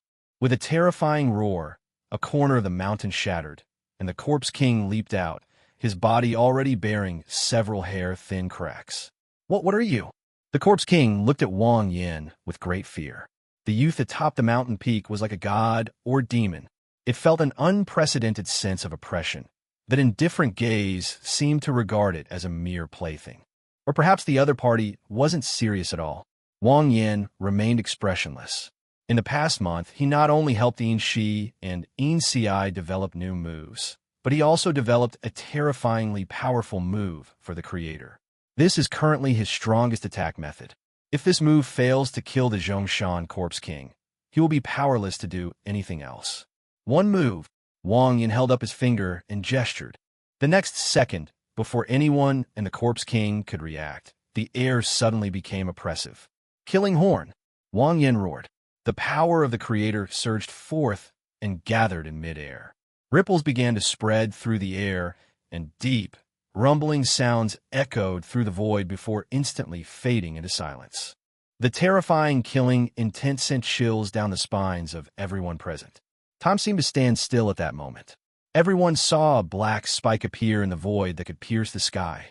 Its overall curvature was like a beast's horn, extremely ferocious, and it was made of pure energy. That energy was filled with darkness and a murderous aura, instilling a sense of despair in people. Roar! The corpse dressed in Zhongshan showed a look of fear on its face, and the silver runes on its chest flashed again as it tried to escape. However, that force seemed to have locked onto it, leaving it with no way to avoid it. Suddenly, the world fell silent. The menacing killing horn collided with the corpse king, unleashing a burst of violent energy that surged forward with a deafening roar. Boom! Boom! Boom! Boom! The Zhongshan corpse king, along with the small mountain and the ruins of the fortress, were rapidly destroyed and dissipated by the impact of the black energy. The area outside the city was instantly razed to the ground, and everything was erased. The entire battlefield fell into a deathly silence, so quiet you could hear a pin drop. Everyone watched this miraculous scene, their throats bobbing. Gulp! Wang Yin squatted down, panting heavily, his face deathly pale. Huff, huff, huff. This move was powerful, but it was too much of a burden for him right now. Even with the blue tyrant hanging around his neck, he wouldn't be able to recover for a while. He would never have used it if it weren't for his promise to Su Lai. Brother Yin, are you all right? In Shi and In Si rushed over and helped Wang Yin up. Phew, I'm fine, just a little weak. Wang Yin shook his head, signaling the two women to pick up the Wang Si death crystal. He then straightened up and looked at the crowd, saying, Remember, it was a young man named Su Lai who invited me here. Without him, you would all die. If you ever run into him again, be nice to him. Although Su Lai came to avenge and ran, that did not prevent him from saving the lives of everyone in the city, and telling everyone the truth was not a big deal. Everyone stood there dumbfounded, staring at Wang Yin. My mind was still reeling from what had just happened. Now we're even. I'm taking 003 Void Demon with me. Wang Yin grinned as he looked toward the direction of the sea dragon gathering place. Click, click, click. The silver longsword disintegrated and reassembled into a flying vehicle. Wang Yin then invited everyone to board the ship. Let's set off home. Chapter 147, Absorbing the King's Seed Death Crystal. Min Su and the other 8 S-class soldiers watched the spacecraft transform into a streak of light and fly away, their hearts filled with mixed emotions. On one hand, there was the joy of eliminating the zombie horde, but on the other hand, there was the sheer shock of being overwhelmed by Wang Yin's strength. They once thought they were the pinnacle of combat power, but it turns out they were just frogs in a well. Fu Yu stood in the crowd, staring blankly at the aircraft disappearing into the horizon, and murmured to herself, We will meet again, won't we? The aircraft is extremely fast and operates day and night. After 5 days and 5 nights, they finally crossed the Qinling Mountains and arrived in the Azure North. From here, they could see the endless sea, which meant that Haicheng was not far away. There's an open space down here. Everyone should get some rest tonight and continue our journey tomorrow. Having not rested well for 5 consecutive days, the group's mental state was noticeably not as energetic as before. Wang Yin simply landed the aircraft, wanting In Shi and the others to get a good night's rest. I can finally get a good night's sleep. In Si stretched and jumped off the aircraft, followed closely by Wang Yin carrying Little Apple. The group cleared a flat area, ate something quickly, and then crawled into the container and fell fast asleep, leaving Wang Yin alone sitting by the campfire.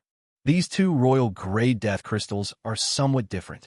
Wang Yin held the King Seed Death Crystal dropped by the Zhongshan Corpse King in his right hand, and then took off the one from his own chest and examined it closely. The 2 royal undead are different colors and have very different shapes. The one I got during the night of slaughter was round and smooth, with a brown arc of light swirling around it. The one we just received is octagonal, entirely silver, and looks very much like a badge. Are there different types of this thing? Unable to discern anything amiss, Wang Yin simply grasped the 2 King Seed Death Crystals in his hands, immersing his consciousness within them to carefully sense their presence. After a while, it's definitely different. This one can't restore energy. Wang Yin put down the brown death crystal, clearly noticing that his extraordinary abilities were recovering abnormally slowly. However, a silvery glow flowed beneath his skin. Wang Yin frowned slightly, then suddenly drew his straight knife and slashed it across his arm. Sizzle! A piercing clang of metal filled the air, and the arm that had been slashed by the incredibly sharp, thousand-forged straight blade didn't even leave a mark. I understand. The king's death crystal is related to the corpse king's abilities. The instant the straight blade sliced across Wang Yan's arm, he clearly felt a silvery light emerge from beneath his skin, blocking the blade. This means that the two King's Seed death crystals have different effects. The brown king-type death crystal can restore extraordinary energy. And considering that the gray-haired female corpse king could quickly return to its original form after being smashed into a paper doll by him, Wang Yin deduced that the brown death crystal can also quickly heal injuries. The reason I hadn't noticed before was because he hadn't been injured for a very, very long time. The Silver King Grade Death Crystal can greatly enhance defense, but Wang Yin doesn't know, nor is he interested in, the extent of that enhancement. Putting aside the fact that the mist armor itself has very high defensive capabilities, it doesn't really need much defense just because of its mist-forming ability. Furthermore, he has always believed that offense is the best form of defense. Thinking of this, Wang Yin put away the brown dead crystal. Energy recovery is a very valuable attribute at this stage. Although dead crystals can restore energy, they need to be processed twice, and a lot of energy will be lost during the production process. Crystals below the 4th rank can basically not retain much energy. Only crystals above the 4th rank can be made into blue potions. Right now, no one in Azure knows if there's even a tier 4, so making blue potions will take a long time before it can be put on the agenda.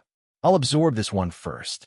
I want to see what this so-called elevation of life level is all about. Wang Yan's eyes burned with desire. The Wang Seed Death Crystal was extremely rare. In his previous life, he had fantasized countless times about being able to eat one, and for this he even harmed In Shi, causing In Ci to lose her life. Now, eating one or playing with one is worlds apart. Small change, Wang Yin shouted. The watch fell to the ground, and the metal pieces flew around, forming a box of metal figures. Guard this area. Within 100 meters, kill anything that can move, no matter what it is.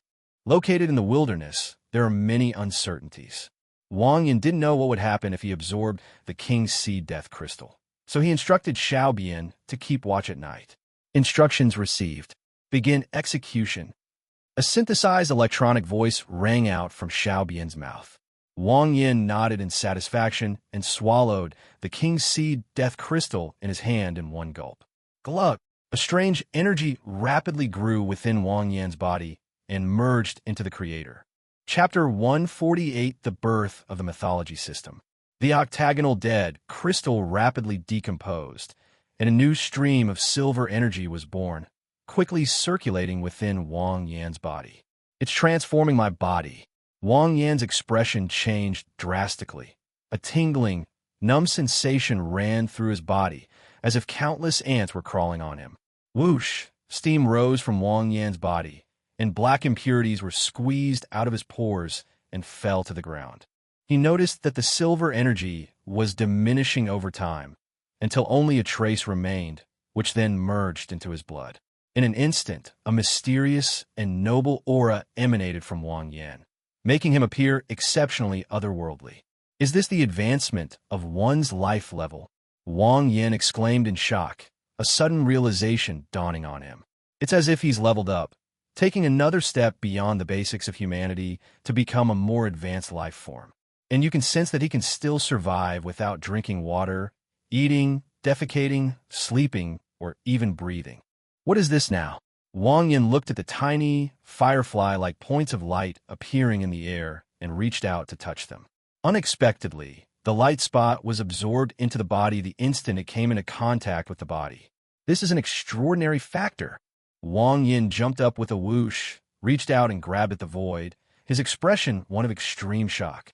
In my previous life, during the 3rd year of the apocalypse, someone proposed a theory that the so-called zombie virus was actually a supernatural factor. Everyone who heard this theory called the guy a madman. Nobody knew if there were supernatural factors in the air, but they all knew about the zombie virus, which was infectious. How could extraordinary factors be infectious?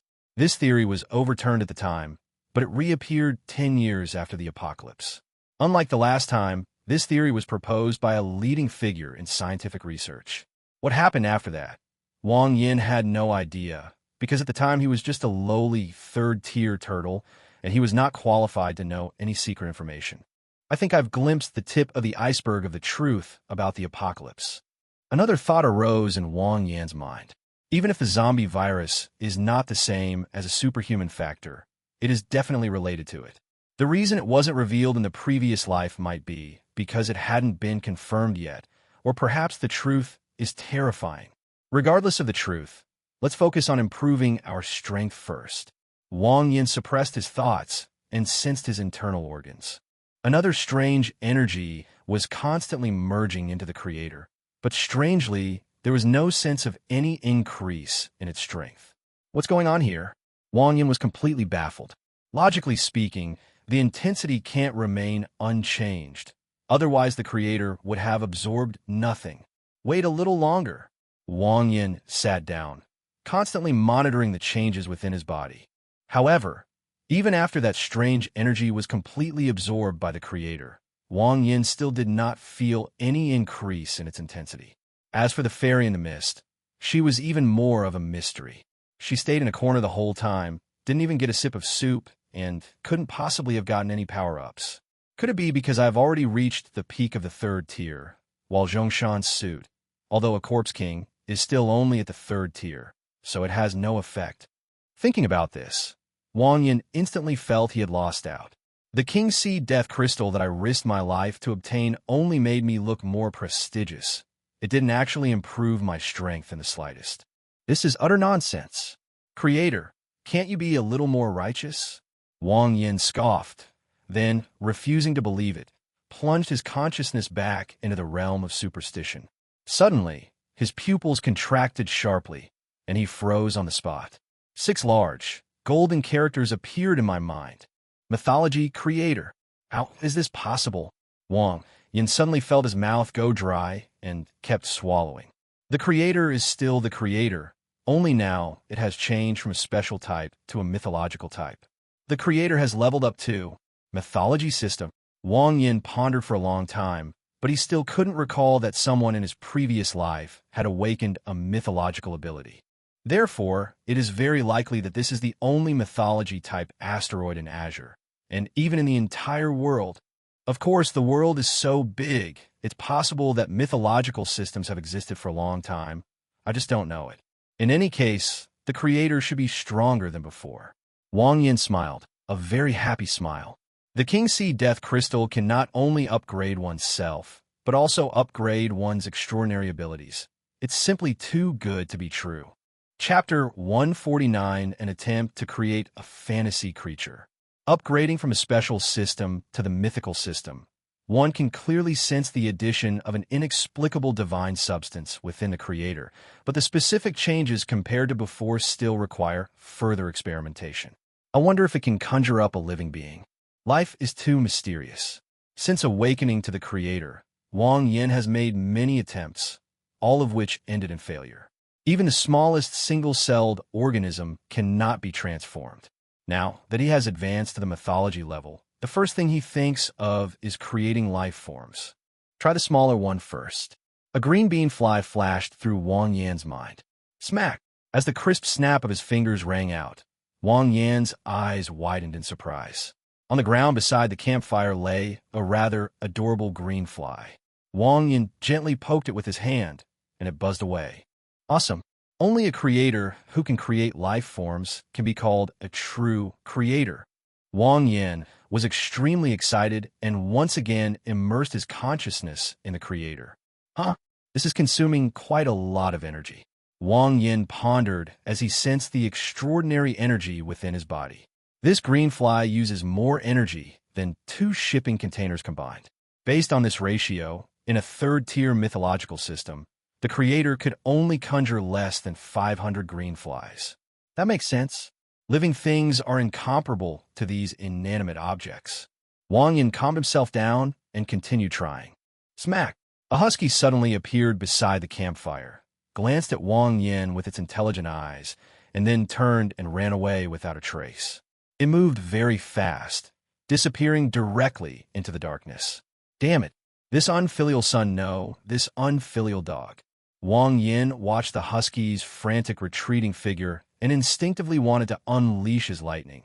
But then he remembered that he was the one who created it, so he reluctantly withdrew his hand. Oomph! You stupid dog. The wilderness is full of mutated animals and plants. If you get eaten by something, don't blame me. Wang Yin snorted coldly, turned around and sat down, sensing the remaining extraordinary energy within his body, and murmured, "Insects and animals have already succeeded. The next level up is humans." Wang Yin was somewhat conflicted. He always felt that creating humans would be somewhat unethical. This intelligent life form has feelings, unlike that silly dog from before. If it were to actually appear, how to house it would be a problem. I find following myself too cumbersome. Killing them outright is inhumane. Ignoring everything is the same as killing them outright. This feels like having a baby. Wang Yan's lips twitched, and he decisively waved his hand. No, no. It's not the right time yet. If you skip this level, let's go straight for the big one. Wang Yin took a deep breath, feeling somewhat nervous. So far, everything he has used from the creator food, pistols, containers, flies, huskies, and various elemental attacks is a real thing. Even the killing horn is made of pure energy. If this is all that can be created, then the name mythological system, creator, is somewhat misleading. Therefore, Wang Yin attempted to create fantasy creatures. As the name suggests, they're creatures that do not actually exist, but are figments of human imagination. Even if it's just a few pieces of limbs and flesh that are produced, it would be fine. Wang Yin knew very well that with his total energy at the 3rd level, even transforming into a silly dog would consume a lot of his energy, let alone transforming into a complete mythical creature, which was nothing short of pipe dream. He just wanted to test whether this direction would work. Let's try the giant of light first. Wang Yin quickly conjured up a tall figure with a light on his chest in his mind. Smack! The creator was silent, and all around was still. Slap! Slap! Wang Yin fired the gun again, but it still went empty. If this one won't work, let's try that handsome guy from Skull Island. Smack! The creator still did not react in the slightest. Is that not allowed? Wang Yin raised an eyebrow, his mind filled with images of various mythical creatures, while he snapped his fingers repeatedly. Fire Qilin, White Tiger, Phoenix, Golden-Winged Roc, Monkey King, Shaoqing, Divine Eagle. Wang Yin tried every creature with explosive combat power that he could think of. Without exception, all of them failed. That doesn't make sense, Wang Yin said, scratching his head.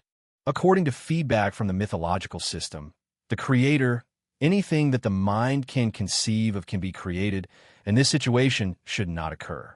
Could it be that life forms do not have the phenomenon of division, and that insufficient energy leads to failure in creation? After thinking about it for a while, Wang Yin felt that it was not impossible, since he had only conjured up a broken knife before, while the rest of the items were intact.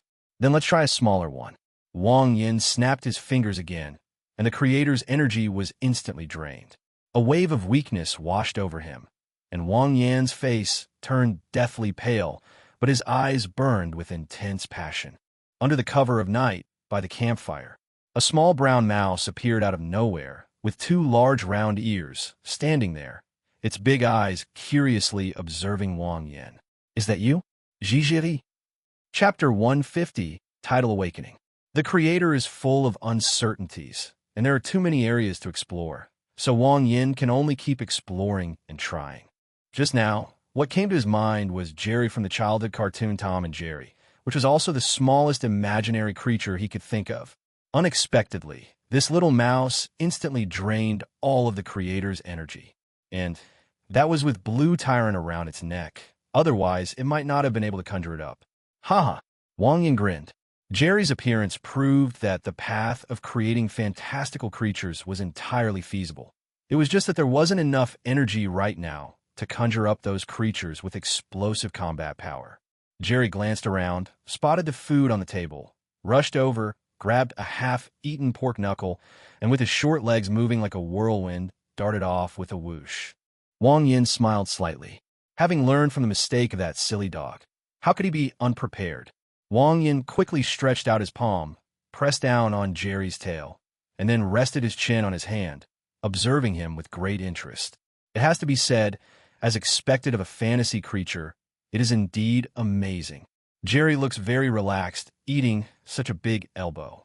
Suddenly, Jerry stopped, turned his head to look at Wang Yin, and gave him an encouraging smile.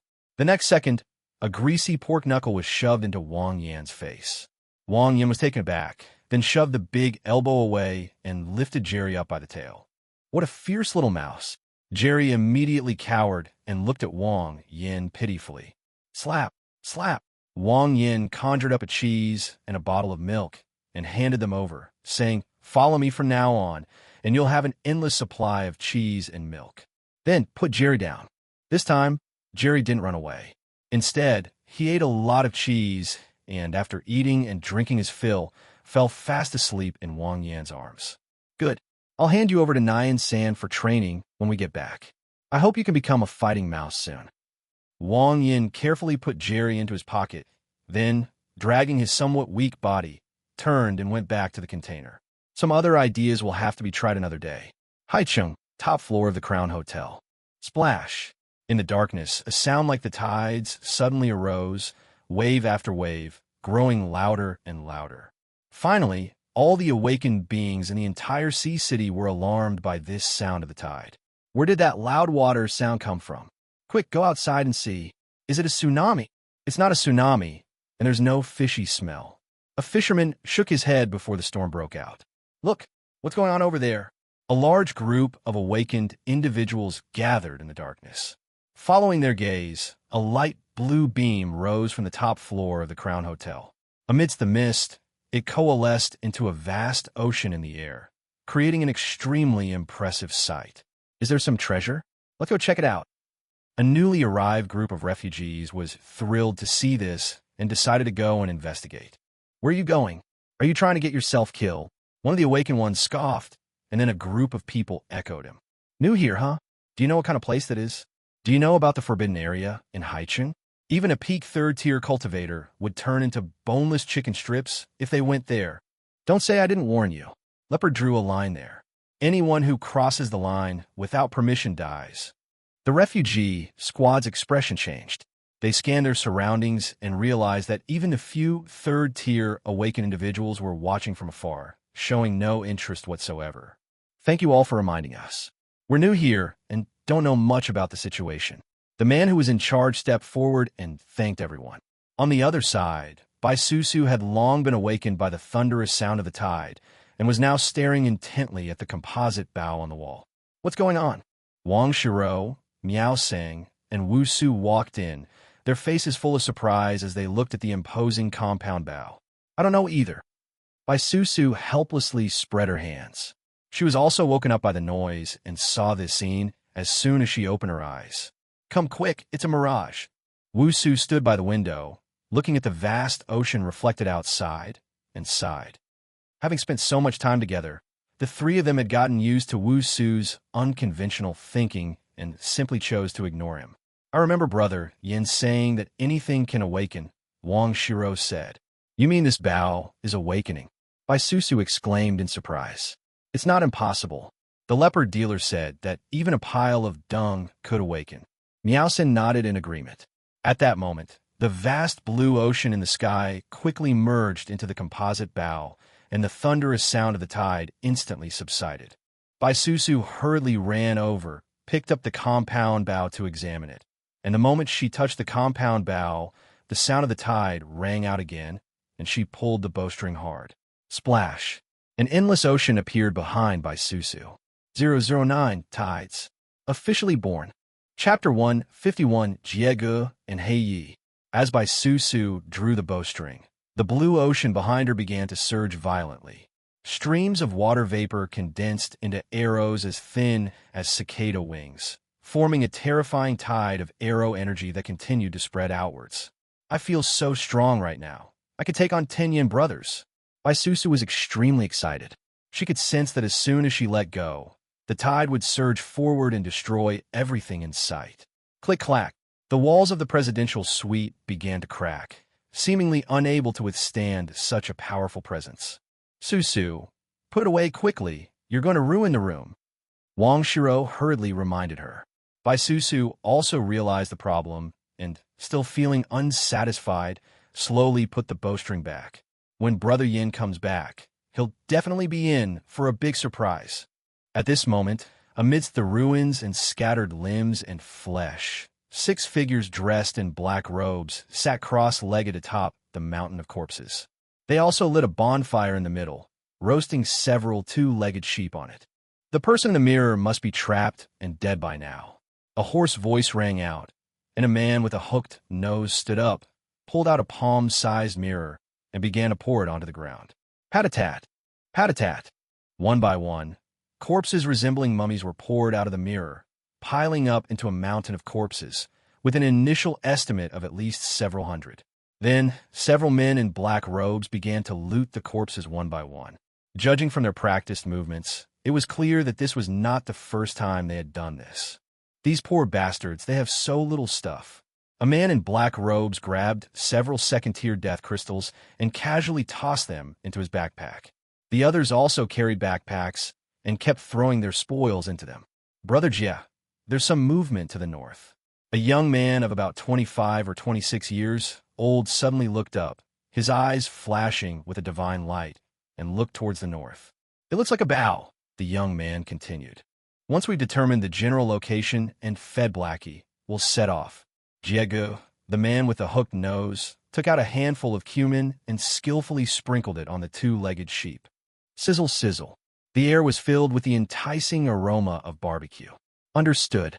The young man nodded, his eyes shining brightly as he firmly memorized the location of the energy fluctuation. Ah! With a roar, the earth began to tremble, and a black bear, 7 or 8 meters tall, charged forward. Perfect timing, Mr. Blackie, here you go. As Jiegu spoke, he tossed the roasted 2-legged sheep into the air, which Black Bear caught standing up and began to chew on. In no time at all, he swallowed it, bones and flesh alike. Let's go, Blackie. It's time for us to hit the road. Jia jumped onto the bear's back and gently patted its head. Ah! The bear let out a satisfied roar, carried Brother Jia on his back, and headed north, with the other men in black robes following closely behind, all jumping onto Blackie's back. Have you pinpointed the location? Jia asked casually, standing on the bear's head. Here, the young man took out a map and pointed to an area on it. Haicheng, a small coastal city. Shouldn't have any experts there. Brother Jia, you and Blackie rest. The rest of us can go. Don't be careless. Small places aren't necessarily without experts. Brother Jia shook his head. It's just a small, 3rd-tier city. We've wiped out so many along the way. Brother Jia, you're just too cautious. With our strength, plus the Chinquan realm expert and Blackie, there's nowhere we can't go. Haha, that's right. Blackie is a 4th-tier mutated beast. Most awakened beings would be terrified just by looking at him. Add the Chinquan mirror to the mix, and he's invincible. Jigu suddenly turned his head, his cold gaze sweeping over the group. Have you forgotten how we were driven out of Shanghai? The expressions on their faces changed instantly, and their smiles vanished. Remember, we are like stray dogs now. Only by doing everything we can become stronger can we take revenge on that woman. I'm furious, Jess said, his fists clenched so tightly they cracked. The men in black robes lowered their heads in shame, remaining silent. Blackie full speed ahead. Brother Jia slapped the bear's head hard, and Black Bear shot straight into the night like a cannonball. 3 hours later, as dawn broke, 6 men in black robes arrived in Haicheng. 19, find a living person and ask them about it. Good. The black robe man, named 19, had a glint in his eyes and went straight to a guest house. Bang! The reinforced iron gate was kicked open, and Xue Shizhou rushed in, grabbing a middle-aged man and a little girl of about 10 years old. Judging from their appearance, the two are likely father and daughter. Who are you? What do you want? The middle-aged man's face was filled with terror. Don't be nervous. I want to ask you something. 19 patted the man's shoulder and laughed. Last night, there was a strange phenomenon in Haicheng. Crown Hotel. It's Crown Hotel. The middle-aged man glanced at the 6 strangely dressed men in black robes, broke out in a cold sweat, and hurriedly replied. Chapter 152 Battle against the Black Robe. Where? 19 asked. It's that tallest building, but that place is off limits. You'd better be careful if you go there, the middle-aged man replied. 19 smiled slightly, a divine light appearing in his eyes, and the middle-aged man's head exploded instantly. I hate people who talk too much nonsense. The little girl was splattered with blood, flesh, and brain matter. She covered her mouth in terror and collapsed to the ground. Yellow liquid trickled down his calves. 19 smiled slightly, moved closer to the little girl, and said, "Would you like me to add some to your drink? However, I don't seem to have a time." As soon as the words fell, a divine light flashed in 19's eyes again, and the little girl's head exploded instantly. Done. He clapped his hands and happily ran back to report. On the other side, the top floor of the Crown Hotel, Miao Sang was practicing traditional martial arts with Wu Su on the rooftop, his golden beast eyes occasionally glancing downstairs. Since Wang Yin left, there have been frequent provocations from those who have no sense of propriety, especially those who have fled here. They come in droves to their deaths, which has greatly annoyed Miao Sang and the others. To warn these stubborn kids, Miao Sang specifically drew a warning line below and wrote the following in red paint next to it. Crossing the line without permission will result in certain death. Believe it or not, since this line came into existence, the number of headstrong kids has been decreasing day by day, and to this day, it has been a long time since anyone has come to die. However, when Miao San woke up this morning, it suddenly felt an unbearable itch in its palms. Its sixth sense told it that there would definitely be someone who would cross the line today. Then Miao San, you seem to have something on your mind. Seeing that Miao Sang seemed a little absent-minded, Wu Su asked. My hands are itching. I want to kill someone, Miao Sang said truthfully. Wu Su, that reason is a bit far-fetched. My hands are itchy. Can I scratch them? I have a feeling someone's going to come and get their head today.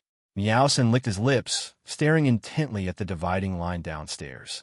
Your hunch seems pretty accurate. Holy crap, Wu Su exclaimed as he spoke. He saw a huge bear appear on the road not far away, with 6 black-robed men standing on it. It was moving very fast and arrived at the bottom of the building in the blink of an eye. Crossing the line without permission will result in death. 19 looked at the words on the warning sign and sneered. TCH boring. Then, a glint of light flashed in his eyes, and he smashed the warning sign to pieces. Seeing this scene, Miao San on the rooftop was slightly taken aback. Of all the stubborn kids he had served, this was the first time he had ever seen one dare to smash his sign. Roar! With an excited roar, Miao San leaped off the rooftop, his imposing figure undergoing freefall. After falling to a certain height, he raised his fist and unleashed a powerful punch. What is that? The 6 people, along with He Xiazi, heard the roar and looked up at the same time. A black dot kept growing larger in their pupils, accompanied by a strong gust of wind. Blackie! With a loud shout, Jagger raised his bare paw, as big as a door panel, and slammed it down. Bang! Fists and palms collided, and a powerful shockwave exploded from the void. Blackie was directly knocked back several steps, while Miao San flipped over and landed inside the warning line, his golden beast eyes filled with bone-chilling, killing intent. Such formidable power! Jiegu exclaimed in surprise. Blackie is a 4th-tier mutated beast, and an enhanced one at that. Its strength can absolutely crush any 3rd-tier beast. How could I not gain the upper hand in a fight with this leopard? A 4th-tier mutated beast? Miao Sang glanced at He Yi, a fighting spirit surging in his eyes. Perfect. I was just worried about not being able to find a 4th-tier death crystal. Enraged, Blackie flung the 6 people off his back, then stood upright and pounced on Miao Sang. Phew! The bare paw, the size of a door panel, whipped up a gust of wind and slapped towards Miao Sang. Too slow. Miao Sang shook his head, pushed off with his feet, and flew directly over the black bear's head. You were the one who smashed my sign, weren't you? With a low growl, Miao Sang moved like a ghost, quickly appearing beside the black-robed man named 19. It's already got its eye on this guy. Anyone who dares to tarnish its reputation must be the first to die. What? Zulfust? 19's expression changed drastically, and he instinctively retreated quickly. I'll do it. A man in black robes stepped forward, his body radiating golden light, forming a defensive barrier in front of him. Without pausing, Miao San unleashed a powerful punch. Splash. The golden barrier shattered like a mirror. The black-robed man's chest caved in, and he spat out a mouthful of blood, flying away like a kite with a broken string. A divine light appeared in 19's eyes. He wanted to shoot Miao San. However, Miao San was too fast. In the blink of an eye, it arrived, and its huge beast paw went straight for the 19 heads. Don't panic. Jieji's expression was calm. Miao San's strength had exceeded his imagination. The close combat experts he had encountered before were no match for him. However, his abilities are precisely what counter melee combat. Pop! A transparent bubble appeared out of thin air and instantly enveloped Miao San. Chapter 153. Miao San and the others are taken in. A transparent bubble enveloped Miao San and slowly floated up. Roar! Miao San roared and swung its claws to try and pop the bubble, but the bubble was extremely resilient, like a ball of high-strength chewing gum, constantly changing shape and dissolving the powerful force. Kill it! Brother Jie gave a cold laugh and waved his hand, signaling everyone to attack together. You overconfident beast! 19 wiped the cold sweat from his brow, his eyes gleaming. Two of the other 4 men in black robes stepped forward, each wielding a steel knife and thrusting it toward Miao San's chest. Blackie also rushed over, raising his 2 bare paws high and forcefully slapping at Miao San. At this moment, a figure descended from the sky, and at the same time, an irresistible repulsive force field appeared around Miao San, pushing all the black-robed men and Black Master back dozens of meters. Are you all right? Wu Su said, then controlled a force field to appear inside the bubble, bursting it directly. It's all right, I was careless. Miao San patted his suit, looked at the black-robed man who had been blown away, and said, These guys are something else. I never expected that such a small city like Haicheng would have so many experts, Jigu said with emotion as he slowly walked over with Heiyi. It's such a pity that he died like this. Jieji seemed to have Miao San and the other person figured out, remaining completely calm throughout. It wouldn't be a pity if you died. Miao San charged out again. It was indeed careless just now. If it had been more focused, it could have escaped before the bubble closed. Wusu didn't want to waste time talking to these guys. He drew his straight sword, unleashed a burst of force from his feet, and shot out instantly, even faster than Miao San. Quiche! Transparent slime sprayed wildly, covering the entire ground, while bubbles floated in the air, blocking the 2 people's path. You dare to kill us. You don't deserve it. 19 looked at Wu Su, a glint of light flashing in his eyes. An invisible attack. Wu Su instinctively turned his head to avoid it, but a bloody scratch was still left on his cheek. Damn it, this slime is so sticky. On the other side, Miao San's feet were covered in transparent slime, which greatly restricted his movement. I'll do it. With a thought, Wu Su recreated the force field, instantly clearing away the transparent slime, and the 2 launched another attack. Whoosh! Divine light shot out in the sky. A man in black robes pressed his hands to the ground, and a dozen or so earthen yellow figures appeared, charging forward fearlessly. The other man in black robes took out a specially made steel ball, which flashed with a bluish light and shot out like a sudden rain. The 6 men in black robes fought and retreated, giving the 2 no chance to get close, intending to use their long reach to shoot and kill Miao San and Wu Su. That's some serious firepower. While dodging quickly, Wu Su reached out and grasped at the air. Come here. A force field suddenly appeared behind 19, pushing her towards Miao San. Well done. Miao San burst forth with speed, rushing forward and striking the head with a palm. Before 19 could understand what was happening, his head exploded completely like a watermelon. It's a long story, but it all happened in the blink of an eye.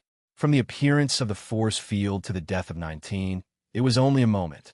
By the time the men in black robes came to their senses, 19 had already been blasted away by Miao San. 19! 19! Several men in black robes cried out in alarm, their faces turning extremely grim. You deserve to die. Jiegu raised his head, a rare hint of anger appearing on his face. Wu Su and Miao San exchanged a glance, grinned at the same time, and then gave each other a high five. Yay! Done! The black-robed man named 19 not only ruined Meow San's reputation, but also had a foul mouth. The two of them had long disliked him. Given the chance, I'll definitely kill this guy first. This kind of despicable person deserves to live another second. It's all because of their incompetence. At this moment, Bai Susu and Wang Shiro were attracted by the loud fighting noise and ran downstairs. Sister-in-law, Rojia, they're bullying me and Miao Sang. Kill them quickly. Wu Su shouted excitedly upon seeing the two women. With remote output, I instantly gained confidence. Perfect, let them witness the power of the tides. Splash. Bai Susu holds 009 tide in her hand, with a vast ocean floating behind her.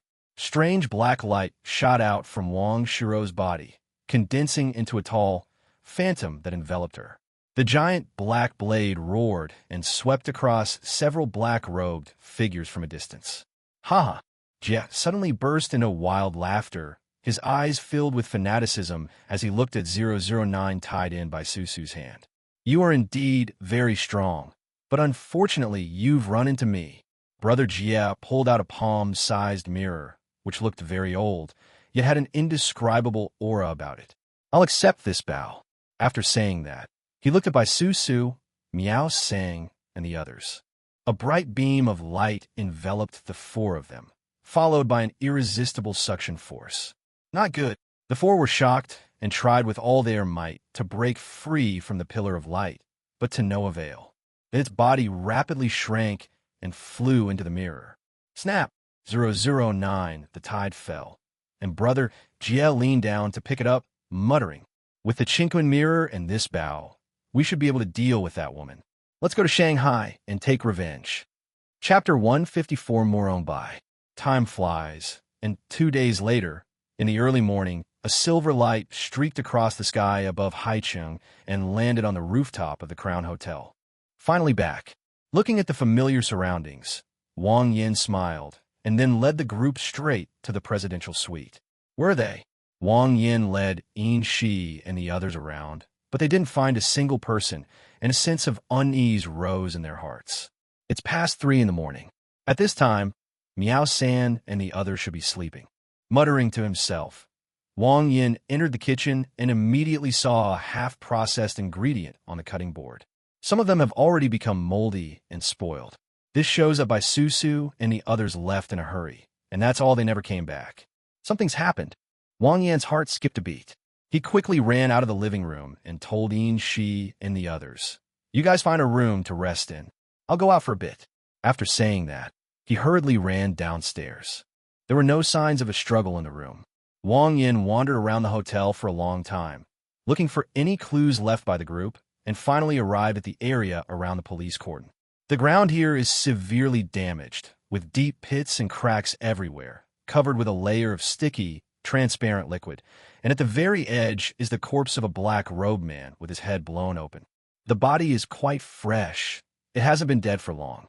Wang Yin briefly examined the black-robed man's body and was basically certain that this was the last place Miao Sang and the others had appeared. But apart from that, Wang Yin knew nothing else, and there were no other clues at the scene. The most urgent task is to find out where they are. Wang Yin looked around, but had no clue and had no recollection of this strangely styled black robe. We have no choice but to go to Moron Bai. With a soft murmur, the wristwatch detached and transformed into a flying machine, carrying Wang Yin straight to the mountain and sea residence. With the prophet's abilities, he should be able to deduce whether Miao San and the others are dead or alive, and where they are. Wang Yin was extremely anxious, and the aircraft landed directly in the square in the center of Shanhaiju. Where did this flying machine come from? This thing is definitely unusual. Go quickly and call our boss. People from the gathering place immediately rushed over. Where is Moron Bai? Wang Yin jumped off the aircraft, scanned the crowd, and asked loudly, "Who is this?" "They've come looking for that sinner. Brothers, draw your swords. They're probably with that bastard Qinjian. Take them down." Seeing that Wang Yin was alone and looking for the sinner they were talking about, the group of people drew their swords. Wang Yin frowned. "There's a big problem here. These people don't even recognize him. You should know that his face was etched into the minds of everyone at Shanhaiju during the night of slaughter. Moreover, they actually called Murong-bai a sinner and Qin Zhan a bastard. There is only one possibility. This group of people are not the awakened ones from Shanhaiju before. Thinking of this, Wang Yin sighed, and then with a thought, the demon transformed into a long sword that flew into his hand. He wasn't interested in what had happened at Shanhaiju. He was just eager to know where Murong-bai was. Judging from the attitude of this group, they wouldn't talk to him properly unless they killed a few of them. They've all gone mad. Stop the fucking violence. Suddenly, a young man carrying a longbow pushed through the crowd, ran out in a cold sweat, and shakily approached Wang Yin. It's clear that he recognizes Wang Yin. God of hell, please calm down. They're all new here and don't know you. Tell me, where's Murong-bai? Wang Yin could tell that this guy was probably a minor leader. This I really don't know. The young man lowered his head, cold sweat pouring down his face. Only when he actually stood in front of this nemesis did he realize what oppression truly meant. One word, terrifying. Oh, Wang Yan's eyes turned cold. Don't worry, our boss knows. The young man, carrying the longbow, retreated repeatedly. Where's your boss? Wang Yan asked. Our boss is here. The young man, carrying the longbow, suddenly sighed, pointed behind the crowd, and quickly retreated. Wang Yin looked over and saw 3 men and 2 women walking quickly towards him.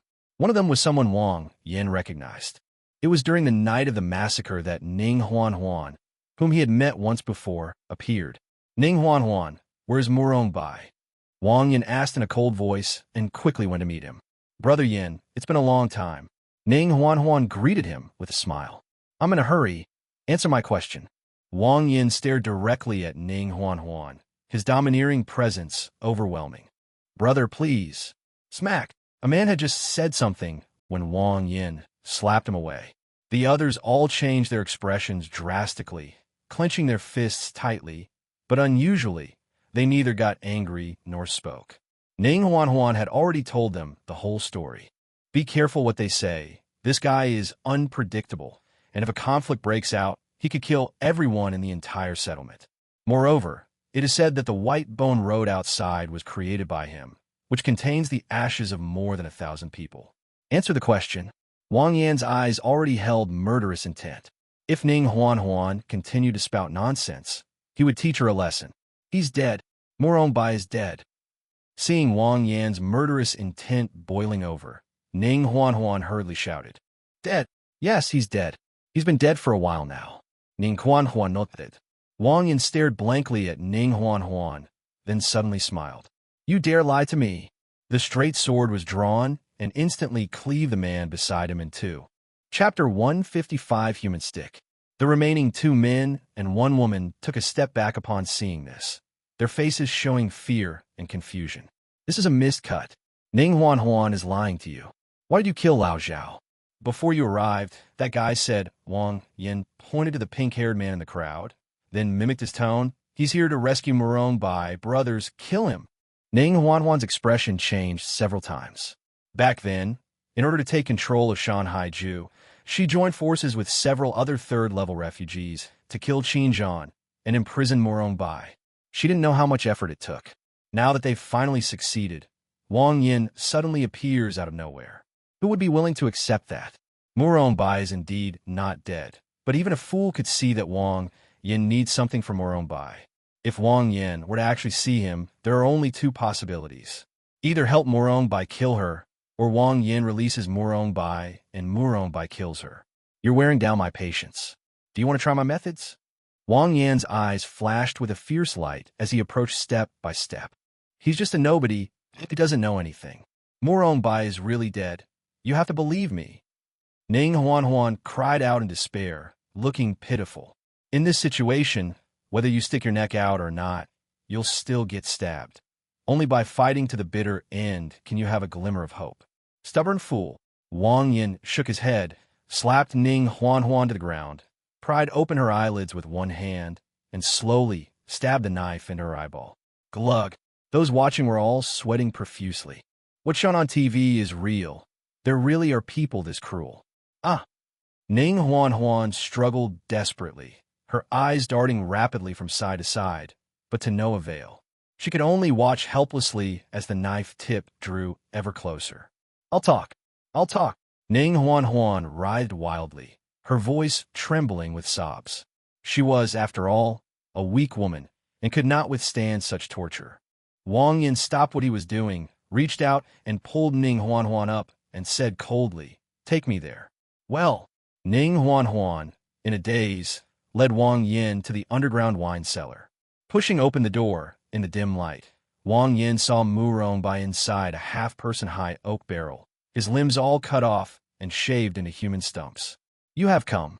Murong Bai's voice was flat, devoid of joy or sorrow, as if she were not the one trapped in the oak barrel. Wang Yin tossed Ning Huan Huan aside, looked at the utterly miserable Murong Bai, and slowly nodded. "Let me take you for treatment first." Wang Yin shouldered the oak barrel, piloted the aircraft, and headed straight for the Crown Hotel. Qin Feng's Divine Wind Squad was nearby, and one of the little girls was a rare healing type who could regenerate severed arms. "Sister Ning, let's run." After Wang Yin left, the remaining 2 men and 1 woman ran over carrying large and small bags. "Run? Ha ha ha!" Ning Huan Huan laughed so hard she could barely breathe, tears streaming down her face. "That's a profit. Where do you think you're going? Tell me, where do you think you're going?" "I'll stay here, even if it means dying here." Qin Feng and Wang Xiaoming were having a meal in a large supermarket next to the Crown Hotel. "Bang!" Wang Yin burst in, carrying an oak barrel. "What are you doing?" Qin Feng was taken aback when he saw Wang Yin, and then he noticed the oak barrel that Wang Yin was holding. "Murong Bai, it's that strategist from the Mountain and Sea Bureau. This is just too tragic." Qin Luo, quickly save the person. Before Wang Yin could speak, Qin Feng called out to the little girl to save the person. "Okay." The little girl ran quickly, opened the oak barrel, and white mist condensed in her hands, then gushed out. Murong Bai let out a soft moan as his limbs began to regenerate slowly and visibly. "What's going on?" Qin Feng nudged Wang Yin. "They've had it designed," Wang Yin replied. "Can a prophet be outmaneuvered?" Qin Feng asked in surprise. "Who knows?" Wang Yin was also puzzled, but he was in no mood to think about it at the moment. Half an hour later, Murong Bai finally recovered completely. "I know what you want to ask. It's a bit complicated to describe verbally, so I'll draw out the images the prophet sent back for you." Murong Bai didn't waste any time. He turned around, took out a pen and paper, and began to draw. Wang Yin stood still, waiting quietly. 5 minutes later, the group saw a scene. Amidst the ruins, Miao Sang stood shirtless, holding the severed head of a hook-nosed youth in one hand and clutching a worn-out small mirror in the other. Behind it were Bai Su Su, Wang Shiro, and several others, while in front of it lay the corpse of a giant bear and the remains of 5 men in black robes. Unfortunately, it's impossible to tell where Nyan San is from the footage. Was this a counterattack? Wang Yin exclaimed in surprise after looking at the picture for a while. Miao San and the others were definitely taken away by the man in black robes, but looking at it now, it seems that's not the case. All right, there's one more detail I didn't draw. Murong Bai took out a pen and drew a few more strokes on Miao Sang's back.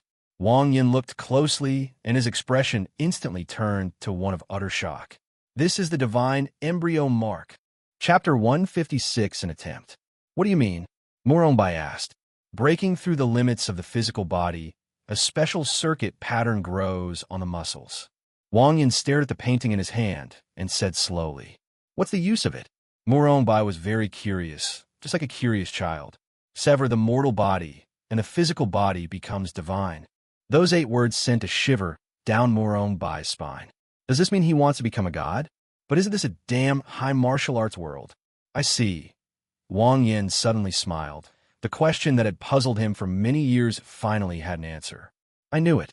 No matter how naturally gifted Nyan San's body is, it's impossible for it to be invincible in close combat just by relying on its enhancement type. I guess it had these things in its previous life, and there were 2 of them." Looking at the 2 small wing-like patterns on Miao Sang's back, Wang Yin was extremely excited. The current Nyan San is now invincible in close combat at its full potential. In the deathly silent space, Miao Sang, Bai Su Su, Wang Shiro, and Wu Su gathered together, looking up at the sky. There was a huge human face staring straight at them. "Why is this guy staring at us? Is he afraid we'll run away?" Meow-san said, pointing his finger at the hook-nosed creature in the sky and giving it the middle finger. Oomph. You can all just wait here to die. Jia-gu snorted coldly, then put the Chinkoan mirror into his backpack. At the same time, the sky over the territory also turned black. We have to find a way out. We can't just sit here and wait to die, Bai Susu whispered after Jega left. In this situation, I can only rely on myself. No matter how powerful Wang Yin is, he cannot find them without any information. Moreover, it's uncertain when Wang Yin will return. Perhaps by the time he finds out, they'll all be starving to death. Sigh. The three of them sighed simultaneously and fell silent. Who doesn't want to go out? The question is, how do we get out? This thing is rather strange, Wang Shiro frowned, recalling what the others had experienced before. The mirror shot out a beam of light that sucked them in directly, leaving them no chance to resist. This is unsolvable. If that's the case, then the black-robed man outside is practically invincible. Everything has its flaws. I refuse to believe there's no way to break this. Wu Su sat on the ground, his CPU spinning wildly. The three glanced at Wu Su, who was acting very seriously, and then simply ignored him. There are 4 of them, but only 3 brains. As for who doesn't have it, is there any need to say it? A long time, Wu Su suddenly stood up and looked up at the sky. This isn't a separate space. It's connected to the outside world, right? Yes. Meow-sang didn't know why Wu Su asked that, but she nodded nonetheless. If that's the case, Wu Su said, a glint of light flashing in his eyes, then we can get out. Upon hearing this, the 3 looked at Wu Su with suspicion. Do you have a solution? Yes. Wu Su nodded, drew his long sword, and drew a circle on the ground, saying, let me give you an example, and you'll understand. The 3 of them gathered around and looked at the circle on the ground. This is Earth, and you can think of it as the mirror world we are currently in. As Wu Su spoke, he drew a rocket on it. This is Tiangong 1, just like us now. So, did Tiangong 1 break out of Earth's orbit? Yes. The 3 nodded, still looking bewildered. Universal gravitation is the binding force of a mirror. As Wu Su spoke, he jumped up and down, clearly feeling a powerful force pulling him down. It was this force that bound them here. Tiangong 1 broke through gravity and escaped from Earth.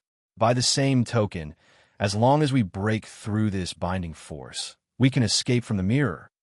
The 3 of them looked at each other, completely bewildered. Wu Su seemed to have said something, but it also seemed like he hadn't. In any case, they were completely confused. Get to the point and tell me the solution. Meowson scratched his head anxiously. Don't you understand? We can jump out. Wu Su pointed to the sky and continued. As long as we break free from this binding force, we can break out of the mirror. That makes some sense, Meow-san nodded. It appears that the mirror's entrance and exit are actually open, but a force is binding the group here. Theoretically speaking, as long as they can break through this binding force, they can break out of the mirror. Give it a try. Bai Susu and Wang Shiro thought about it for a while, and also felt that this method was worth trying. Come on, let's jump together. At this moment, Wu Su felt as if he were basking in a spring breeze, and was extremely confident. After more than 20 years, he finally knows the correct way to use his CPU. Chapter 157 Divine Embryo Circuit successfully completed. The 4 people lined up side by side, each trying out their own abilities. Bai Susu's body blazed with a burst of azure light, and she shot into the sky at an incredible speed. Wang Shiro's body also emitted a black light, and she leaped into the sky with great effort.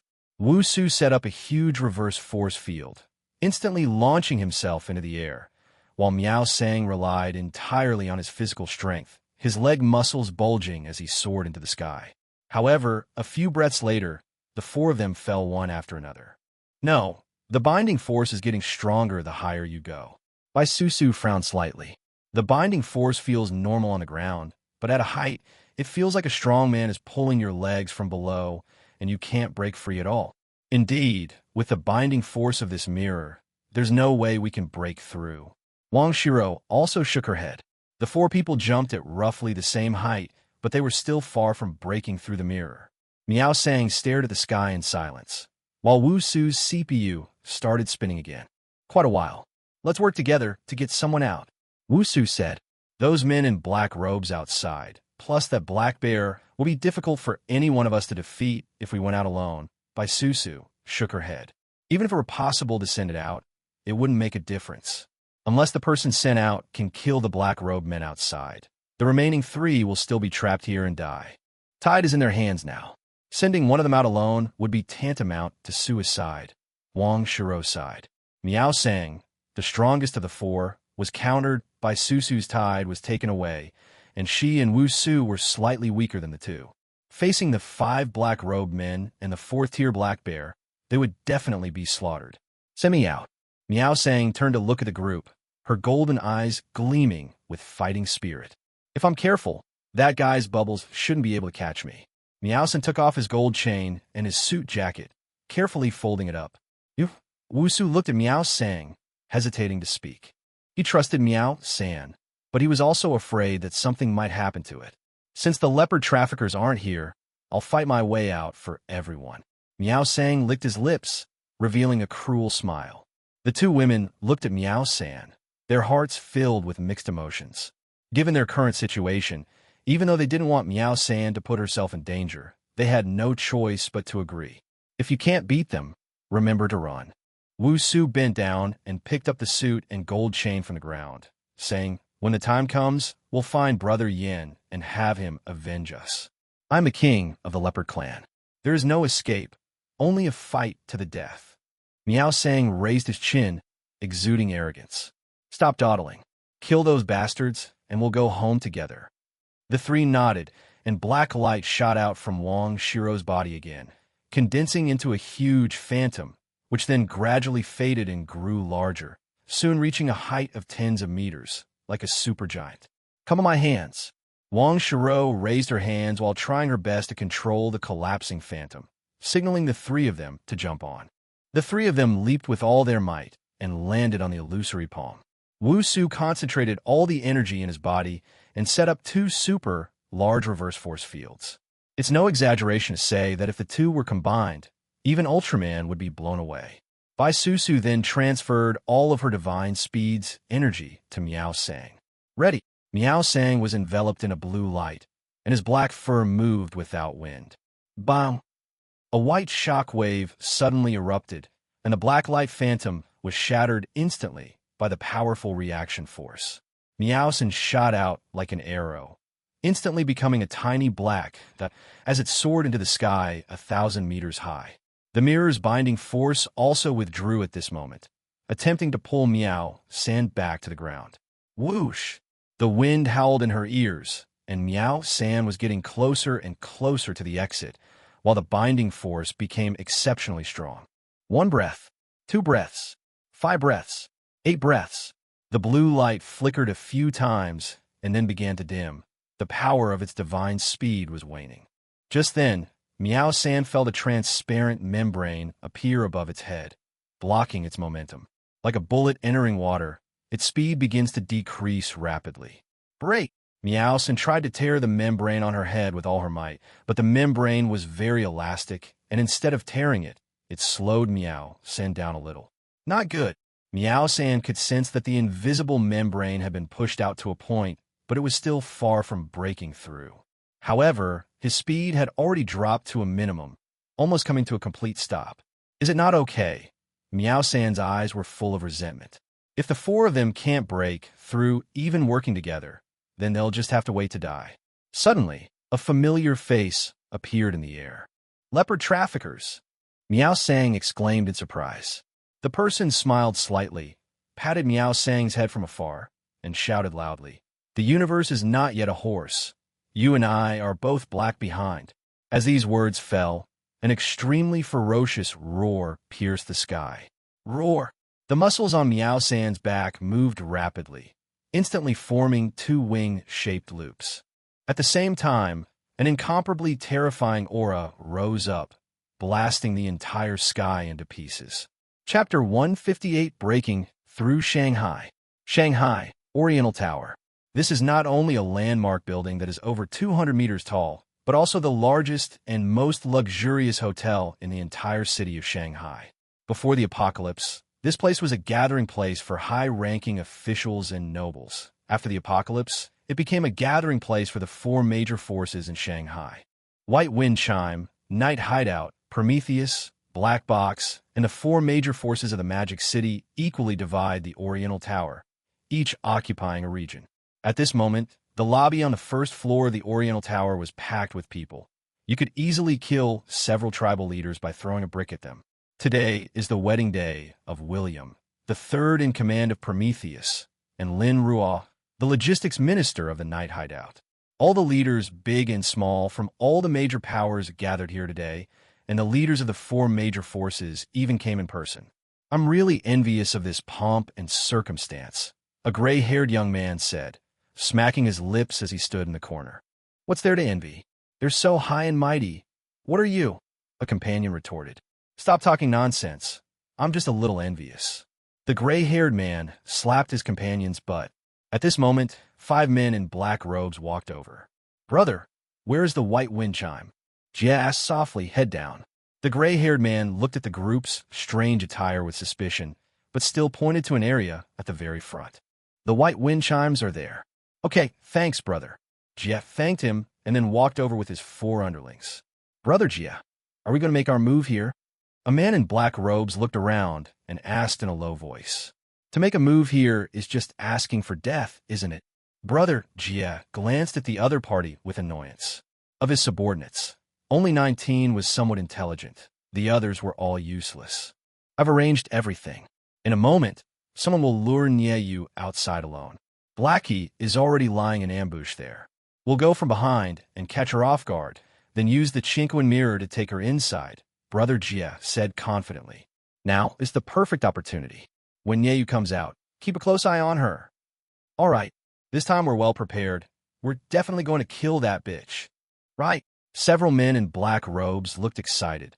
They had been waiting for this day for far too long. The wedding is underway, with the 4 major factions taking turns offering their blessings. In the front row seat, a stunningly beautiful woman was quietly watching. There was no one around her, and her aura was extremely cold. Sister Yu, a 4th-tier mutated beast, has been discovered near the Oriental Tower. A tall woman leaned close to Nieyu's ear and whispered. Are you sure?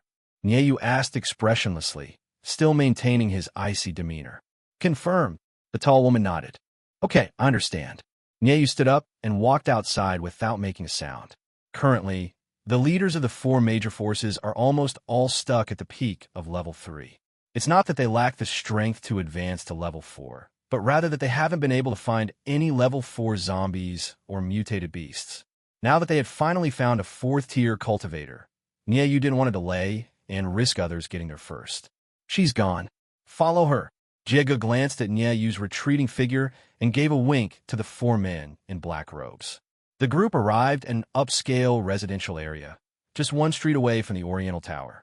Nieyu stopped in his tracks, and a blue, extremely cold aura surged out from in front of him, continuously expanding forward. A few breaths later, there it is. Nieyu confirmed the location of the 4th-tier mutated beast, then quickly rushed over. Suddenly, Blackie pounced out from around the corner, his huge bare paw slamming towards Nieyu. Nieyu was already prepared. His skin turned ashen, like a corpse, and his pupils became a deep blue. A chilling aura that made one's soul tremble erupted from him. Nieyu dodged, her small palm glowing blue as she slapped towards Blackie. Despite its seemingly soft and weak texture, when it was slapped onto Blackie, it caused him to let out a high-pitched scream, and patches of lividity appeared on his skin. This chill has a special quality. It's not just a simple physical attack. Suddenly, the sound of the tide rose. Countless tiny arrows made of water vapor appeared from the void and instantly struck Nieyu in the back, piercing him through. Snort! Nieyu groaned, a trace of scarlet blood appearing at the corner of his mouth. Haha, Nieyu, you finally met your match. Brother Jia, wielding the tide, led 4 men in black robes past from behind, laughing heartily. It's you guys. Nieyu remained calm and composed, showing no sign of panic after being ambushed. Fantasy genre, extremely chilling. She had already turned into a zombie, so even if her head were cut off, she wouldn't die. This minor injury would only waste some energy and wouldn't have any other effect. Today is truly a day of double happiness. As Nyeyu spoke, a surge of blue, chilling energy emanated from him. Hey, kid. He dared to come out because he had the confidence. Besides the tide, he also had the Chinkoan mirror. This thing is practically unsolvable. You're going to die today, I'm telling you, Jiegu said, reaching for the Chinkoan mirror. Suddenly, a terrifying roar rang out from beside me, so loud that it shook the entire ground. This great king has finally emerged. A fierce-looking figure with a bare upper body appeared out of thin air and then lightly punched Jiegu, who was still in a daze. Boom! A white blast of air erupted, followed by a terrifying sonic boom, and a large hole was blasted through Jieji's chest. You deserve to die, Miao Sang said, reaching out to support Jiegu, who was about to collapse, and yanked his head off. Brother Jie. The other four were shocked, staring at Miao Sang's figure with disbelief in their eyes. How did it get out? Even the Chinkoan mirror can't trap it. Miao Sang smiled cruelly and said, Go ask Yama, the king of hell, in hell. As the sound faded, a punch was unleashed from a distance. A terrifying aura flashed by, and before the four black-robed men could react, they were instantly torn to pieces. 2 basic attacks instantly killed 5 level 3 black-robed men. The power of the divine embryo circuit can only be described as terrifying. So strong. Nyeyu stared at Miao Sang's retreating figure, his eyes filled with horror. This was the first time she had ever seen someone break the sound barrier with a single punch. Moreover, shattering 4 Tier 3 units remotely, what kind of operation is that? Just then, hurried footsteps sounded, and a group rushed over from a distance at an extremely fast speed. What was that sound just now? The leaders of the other 3 factions arrived together, drawn by Miao Sang's meows. Chapter 159, The Magic City. Miao Sang glanced at the group, then turned her gaze to the bewildered bear standing to the side, her golden pupils still radiating killing intent. Little black bear, I, leopard, will personally deliver this to you. As soon as the sound fell, the hard concrete ground cracked instantly, and Miao San's figure suddenly appeared beside Heiyi. Then, a deafening sonic boom erupted, making the ears of those present ring, and even causing cracks to appear in the windows of the residential building.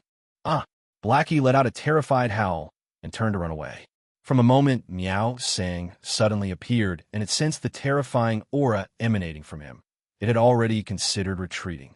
However, Miao Sang acted too quickly, killing 5 black-robed men almost instantly, and it didn't even have time to react. It was too late to run away then, because Miao San's fist was already hurtling towards them. Bang!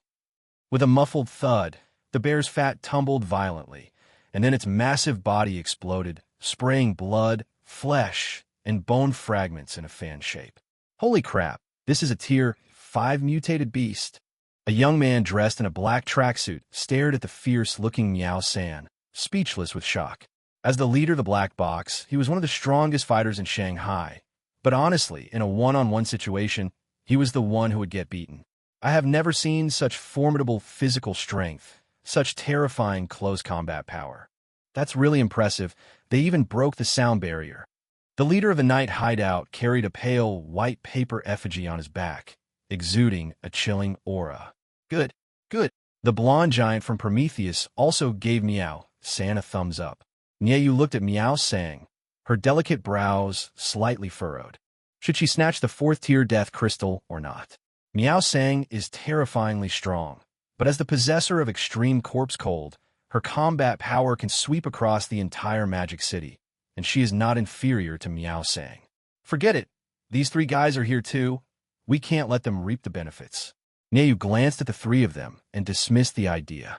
Miao Sang ignored the others, quickly picked up the 4th-order death crystal on the ground, then took out the Chinkoan mirror from Jieji's backpack and poured out by Susu and the other 2.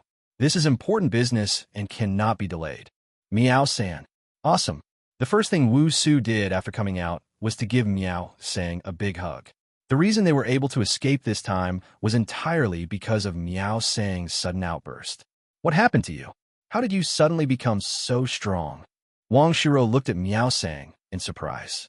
When they rushed out of the mirror, the 3 of them sensed the terrifying aura emanating from Miao San.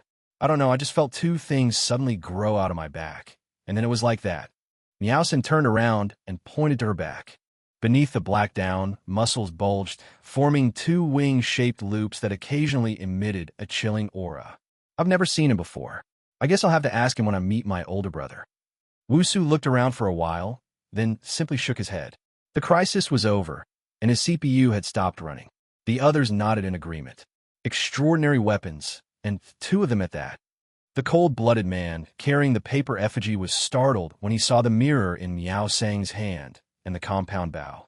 There's only one of these in the entire city of Shanghai, and it's extremely rare and precious, especially with Nieyu, who has the strongest combat power. As the leader of the night hideout, he had never even touched it, yet these three people and one beast had two of them. Who exactly are these people? The young man in the black tracksuit also looked serious.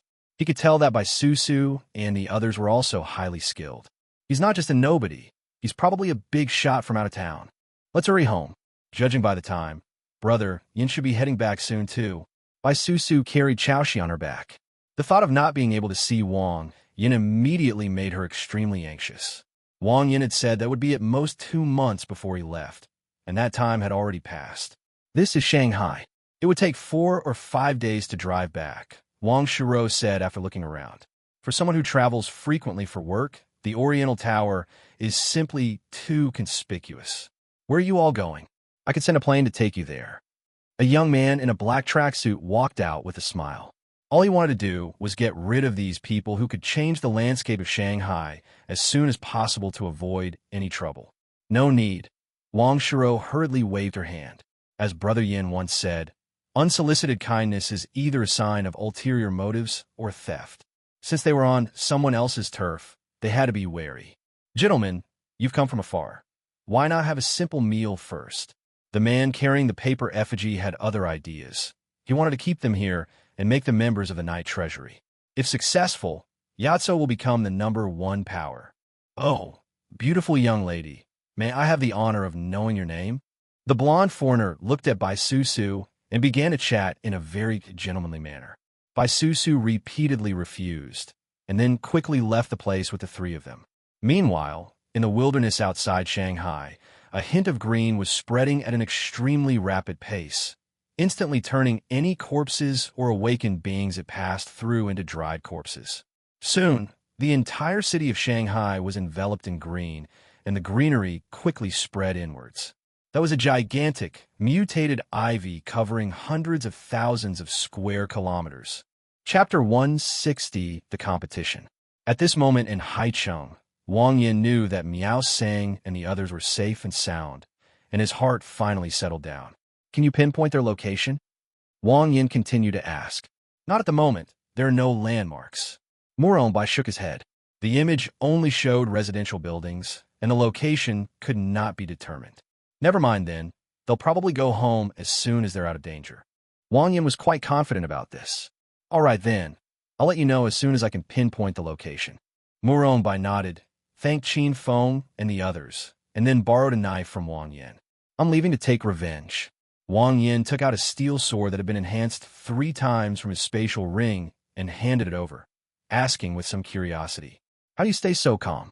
Betrayed by his subordinates, having his limbs severed, and having his best brother and subordinates killed, this experience can only be described as exactly the same as Wang Yan's previous life. However, the two had completely different mindsets. In his previous life, Wang Yin was obsessed with revenge, while Muronbai remained calm and composed throughout, as if nothing had happened.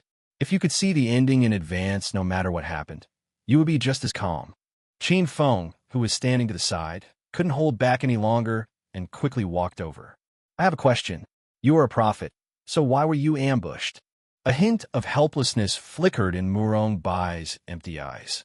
Third-tier prophets can only see the ending, not the process.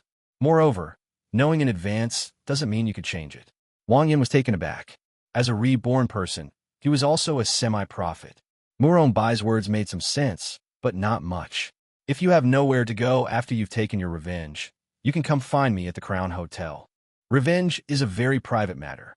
Muronbai is very strong, and Wang Yin doesn't want to interfere too much. Okay, sure. Murong didn't stand on ceremony and nodded readily before walking straight out of the supermarket. I'm going back too, you guys continue. With the matter settled, Wang Yin prepared to leave. Wait, Qin Feng called out to Wang Yin and said with a smile, it's been so long since we last met. How about we have a fight? He had just advanced to the peak of level 3 and was brimming with confidence. Wang Yan's lips curled up. Xiao Fengzi is getting too cocky.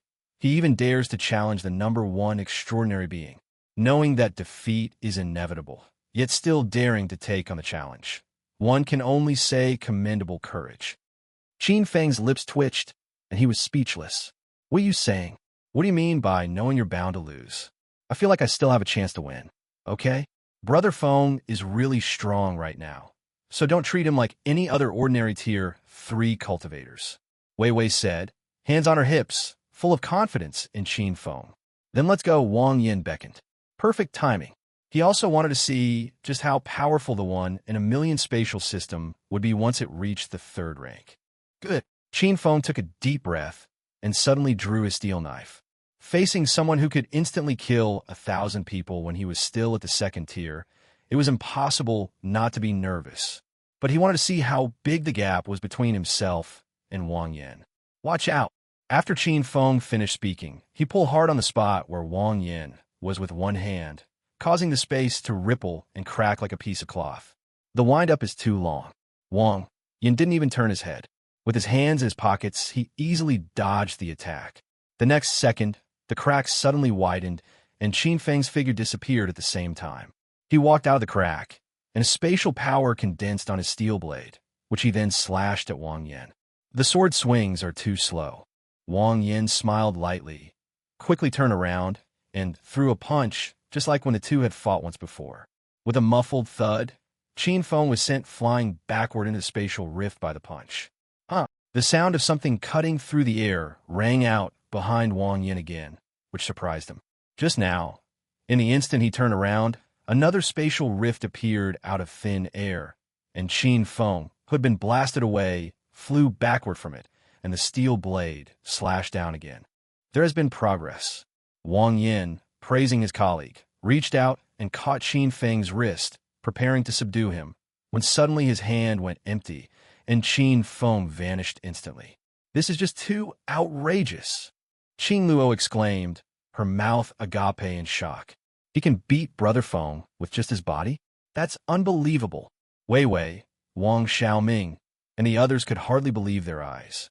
Qin Feng, the strongest among them, couldn't even force Wang Yin to unleash his full power. Is this even a human being? I have one last move. Qin Feng wiped the blood from the corner of his mouth, his fighting spirit still undiminished. Come on, stop dawdling. Wang Yin opened his arms, looking like he was ready to be abused at will. Qin Feng didn't hesitate any longer. He grabbed the space with both hands, veins bulging on his forehead, and pulled out the space where Wang Yin was, completely separating it from the previous space, just like pulling out a drawer. That's an interesting move. Wang Yin looked at the cracks around him, a sharp glint flashing in his eyes. This ability has no lethality, but its ability to trap people is unparalleled. At this moment, he is like someone who has been exiled to another space. To get out, he must face that terrifying spatial rift. Buzz!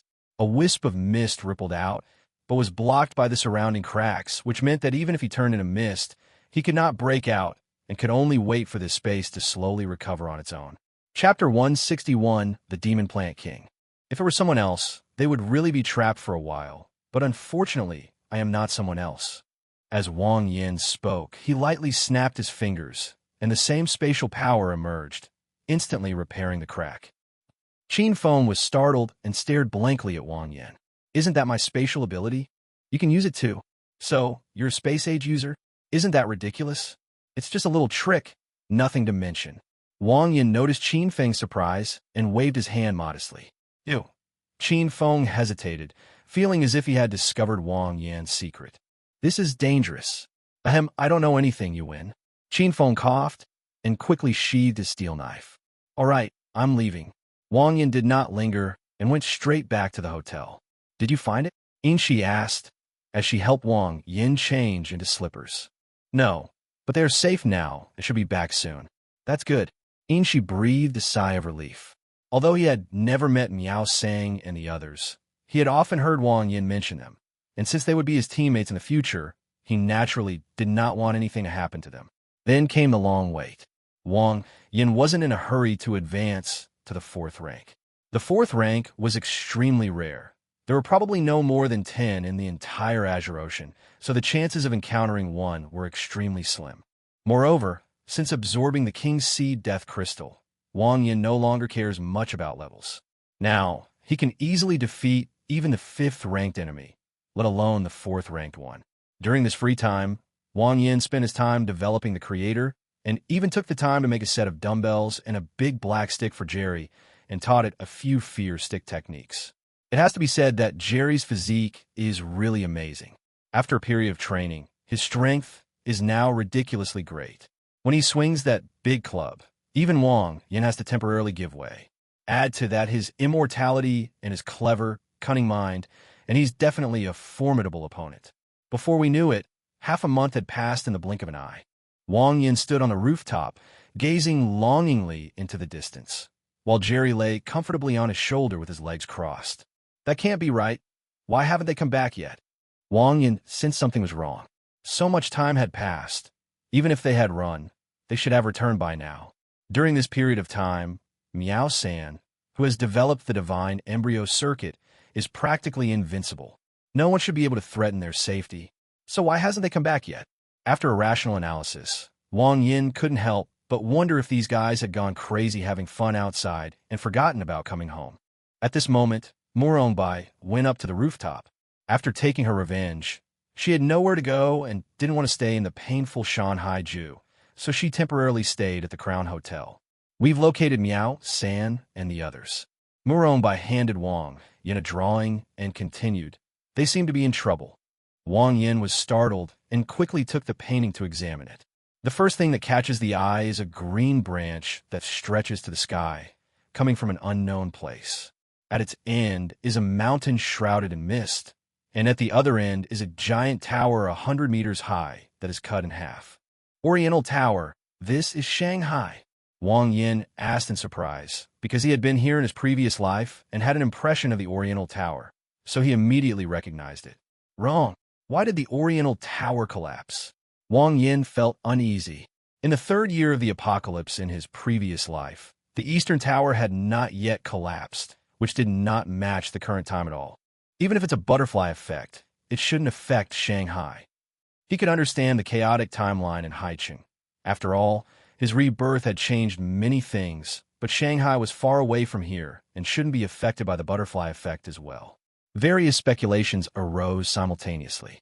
After pondering for a moment, Wang Yin asked, "Is there anything else?" There are 2 more pictures below. Wang Yin continued his examination. The second picture shows Miao Sang, by Su Su, and 3 others standing under the broken tower, surrounded by a large number of survivors, one of whom Wang Yin recognizes. Nieyu in the Demon City, extremely cold and lifeless. The third face is a scene of hell on earth.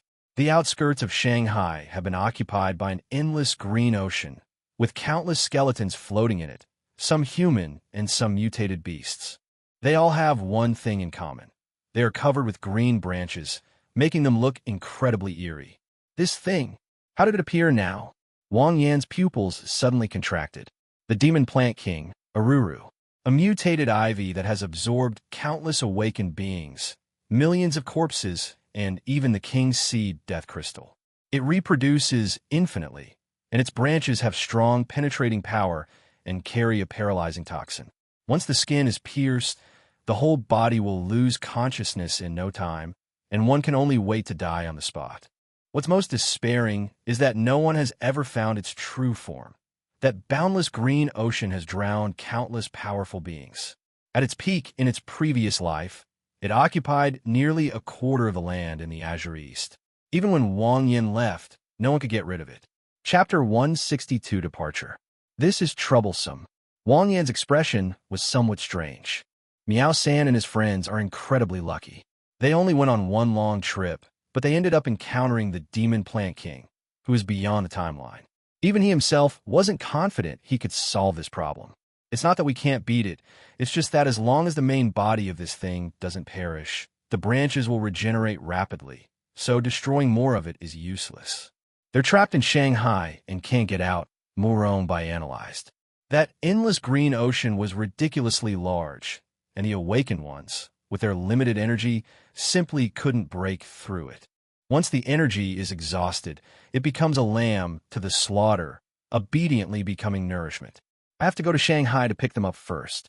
With Blue Overlord's help, Wang Yin has no problem with battery life. Currently, in the entire Azure, he's probably the only one who can bring someone out right under the nose of this Demon Plant King. As for eliminating this thing, Wang Yin has no idea for the time being. In his previous life, he was considered a regional warlord, a ruthless character who could rival the zombies in power, and had killed several of the top masters on the ranking list. Do you need me to come with you? Muronbai asked.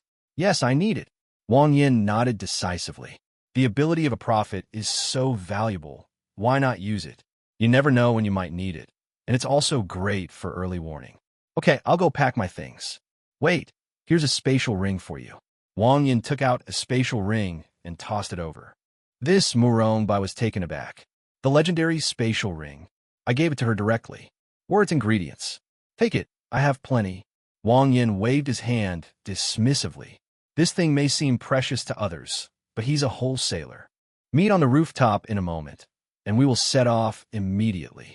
After saying that, Wang Yin hurriedly returned to his room. I don't know when I'll be back from this trip, so I simply packed everything I could take with me into my spatial ring, including the experimental equipment I had previously acquired. The Yin sisters, Long Fu, and Xiao Pingwa packed their things and boarded the aircraft, heading straight for Shanghai. Shanghai, Oriental Tower. The entire perimeter of Shanghai has been taken over by the branches of ivy, and it is rapidly spreading inwards. In just half a month, half of the awakened in Shanghai had died. Nie Yu and the other three major forces each led their people to suppress one direction, barely managing to protect the inner city. This is their last chance to survive. The shift change is here. Everyone take a quick rest and have something to eat. Nie Yu wiped the sweat from his forehead, looking somewhat tired. She had been fighting for days and nights straight. These creatures were multiplying and growing too fast, so she had to keep cleaning them up. Go and rest. I'll take care of it. By Susu carried Xiao Shi over. Unfortunately, the group was also trapped here. This mutated ivy covers hundreds of thousands of square kilometers, many times larger than Shanghai. The group tried to break out, but were forced back. We can only temporarily cooperate with Nie Yu to fight the enemy together. Okay, sure. Nie Yu nodded, but her gaze remained fixed on the green ocean that was trying to continue spreading. Bai Susu calmly pulled the tide, and amidst the rising steam, a giant wave composed of water vapor arrows surged out, instantly clearing away a large patch of ivy. If we can't find the real thing, we'll all be trapped here and die. Nie Yuman's face showed worry as he watched the ivy continue to spread into the city. It's all right. Someone will come to rescue us. Bai Susu continued to pull the tide, shooting it towards another area covered by ivy. Although the group didn't leave any information when they were taken away, she always believed that Wang Yin would find them. Is it the brother Yin you've been talking about? Nie Igaraku asked. Over the past 10 days or so, the group had been working side by side and had become quite familiar with each other. Bai Susu and the others often mentioned this brother Yin, which made her a little curious. It's incredible that 4 people with such strength would hold one person in such high regard. Yes. Thinking of Wang Yin, Bai Susu unconsciously curled the corners of her mouth. Is he very strong? Bai Susu smiled slightly and replied with a face full of pride. Very strong and omnipotent. So I guess I'll hope so. Nie Yu was taken aback, sighed softly, and did not ask any further questions. She had gone out to investigate several times, and this thing was simply beyond human power to contend with. Even the strongest awakened one could not possibly cross such a large area.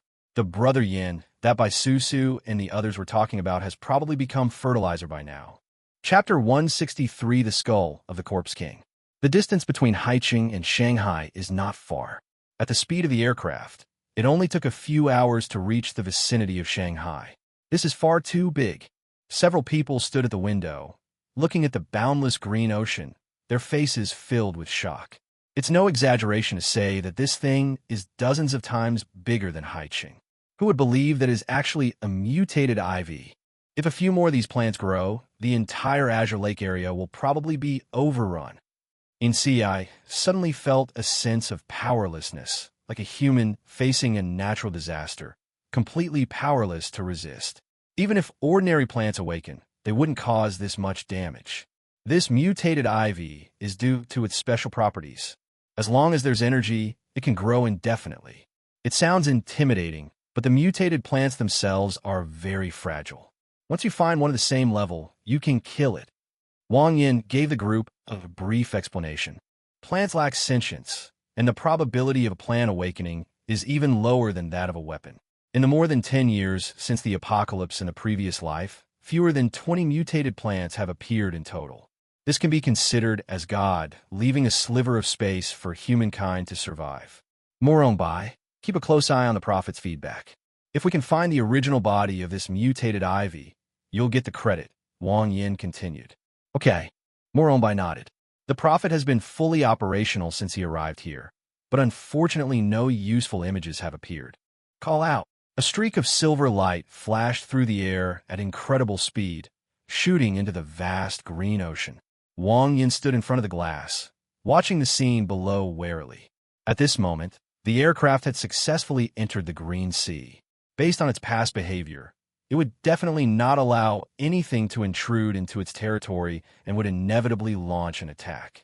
Sure enough, the next second, the Green Sea began to riot, and countless thorny branches instantly rose into the air and swirled towards the aircraft. Slight change. Go up to the highest speed, full speed ahead. Wang Yin placed his hand on the control panel, and his extraordinary energy surged into the spacecraft, as if it were free. He wanted to test whether the aircraft could evade the Demon Plant King's attacks. If it could, they could fly directly to the Demon City, saving a lot of trouble. The silver aircraft suddenly raised its head. Its speed increased dramatically, and it shot diagonally into a cloud of mist, leaving behind the overwhelming branches. A few breaths later, the aircraft burst out of the clouds, and the group looked closely, their expressions darkening. It's appeared on the left. There's one on the right, too. There's a large net woven from branches ahead. Looking around, the area was filled with wildly twisting branches, which continued to grow and pierce the clouds, like an inverted waterfall, surging towards the aircraft from all directions. Aruru, as expected of you. Looking at the huge scene, Wang Yin couldn't help but complain. I had heard in my previous life that this thing has an extremely strong sense of territory. Wherever it occupies, no life can be found, not even an egg. Looking back now, it seems their version of events was too conservative. Prepare to jump out of the plane, Wang Yin said helplessly. Flying in directly is out of the question. We have no choice but to walk in openly. I can't fly, Brother Yin. Long Fu awkwardly raised his hand. Jump without worry. I'll protect you. Wang Yin gave Long Fu a look, signaling him to relax, and then controlled the aircraft to descend rapidly. Jump! The group opened the hatch and jumped out. Click-clack. The aircraft quickly disintegrated, turning into a wristwatch that returned to Wang Yan's hand. At the same time, countless branches, as if swarming with flies drawn by a fishy smell, rushed over in an overwhelming manner. Wang Yin glanced around, adjusted his posture, and swooped down like a falcon, piercing through layers of clouds. Buzz, buzz, buzz. At the same time, pale golden mist surged out, enveloping the space where they were. A tremor resounded, and the sweeping branches instantly turned to ash, unable to advance even an inch. The moment they landed, the mist lifted them up and gently placed them on the ground. This place, it's eerie. Inchi looked around, her brows furrowing slightly. In the heart of this vibrant green sea of life, endless skeletons float and sink, interspersed among the branches, creating an indescribably eerie scene. Furthermore, each skeleton was exceptionally clean, without a trace of flesh or blood. Big Brother, Little Apple, suddenly ran over, holding a skull in her hands. Look, this skull is exactly the same as mine. The group of people were startled and turned their heads at the same time. It was a small skull that had been split open diagonally by some sharp weapon. Unlike ordinary people, the forehead had a white, arc-shaped protrusion, making it look like a white bone crown. "Look, I have this too," Little Apple said, her forehead bulging as it formed a fleshy crown. "This is—" Their pupils suddenly contracted, and a thunderbolt exploded in their minds. "What is Little Apple?" "It's the Corpse King. This ivy actually absorbed a zombie king." "Little Apple, don't show this crown again." Wang Yin walked up to Little Apple as if nothing had happened and patted her head. Little Apple raised her head, her big eyes full of curiosity. "Why?" "Because whoever has this crown can become a princess. When they grow up, others will try to take it from you," Wang Yin said softly, picking up Little Apple. "I don't have a crown." Upon hearing Wang Yan's words, Little Apple quickly retracted its fleshy crown and glanced around warily. "All right, let's go." Wang Yin crushed the skull with one foot and didn't say much about the matter. He already knew this information, but when he saw the skull with his own eyes, he immediately understood some things. Judging from the skull wounds, it can be confirmed that an awakened being killed the Corpse King and obtained the King's Death Crystal.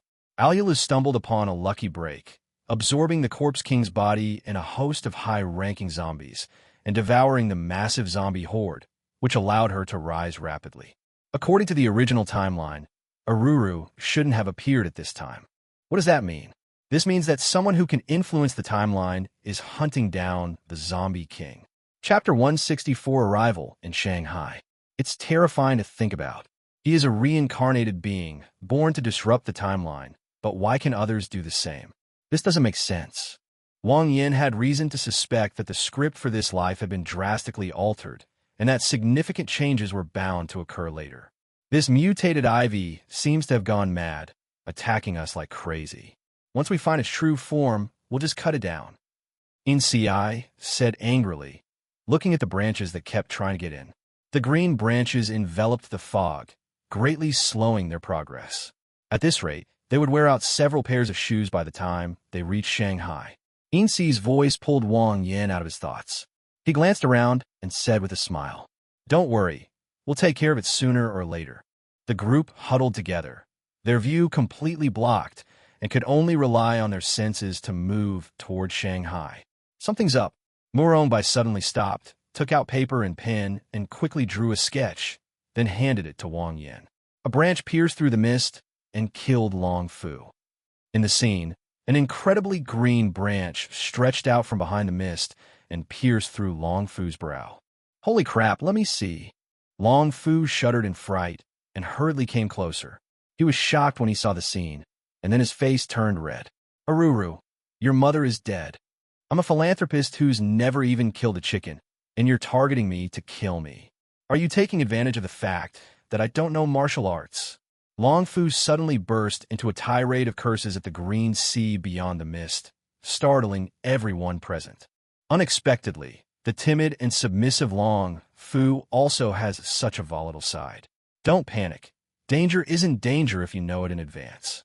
Wang Yin comforted him, then controlled his small body to transform into armor, completely covering Long Fu. "Thank you, Brother Yin." Long Fu smiled happily.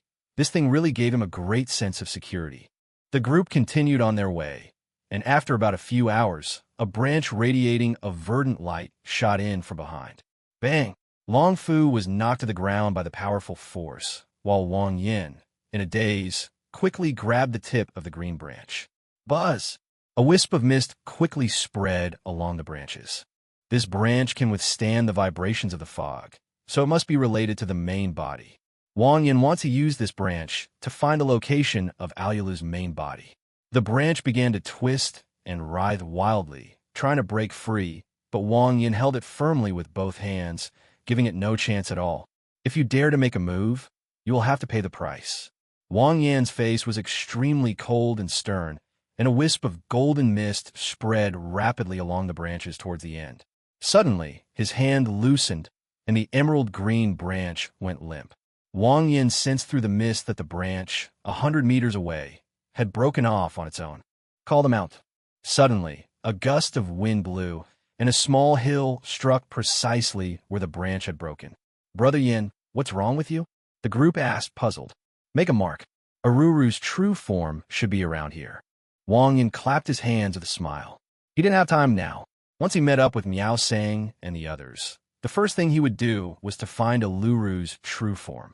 Offending the number one transcendent is a death sentence. The group stared at Wang Yin speechlessly. Using mountains as markers seems a bit of an exaggeration. This branch is broken, but it's still emitting a green glow. It looks quite extraordinary. Inshi picked up the broken branch and examined it. Keep it. This thing is very tough and contains paralyzing toxins. It'll be perfect for tying people up in the future. Inshi nodded and directly stored the several hundred-meter-long branch into her spatial ring. Having successfully resolved the crisis, the group continued their journey, traveling day and night to Shanghai. Having learned her lesson, Aruru became much more composed and stopped trying to ambush the group, making their journey much safer. 4 days later, the group finally arrived at the outskirts of Shanghai, where they could already see the wide river and scattered buildings. "We've finally arrived." The group stared at each other's dark circles under their eyes and simultaneously breathed a sigh of relief. 4 days and 4 nights without sleep had truly been a torment. "Someone's coming," Long Fu said, pointing ahead. Suddenly, several figures rushed out from the bridge across the river at extremely fast speed. One of them spewed flames from his hands, continuously burning the green branches along the way. The group of people were taken aback when they saw Wang Yin and his companions shrouded in mist. "Hey friends, did you guys fight your way out of the Green Sea?" a foreigner asked in fluent Mandarin. Behind him were a man and 2 women. "Yes." Wang Yin nodded. "Oh God, there really is a way out." The group was overjoyed, and the 2 women wept with joy. They had been trapped here for more than half a month. Although the 4 major powers were suppressing the area, the branches continued to spread inward.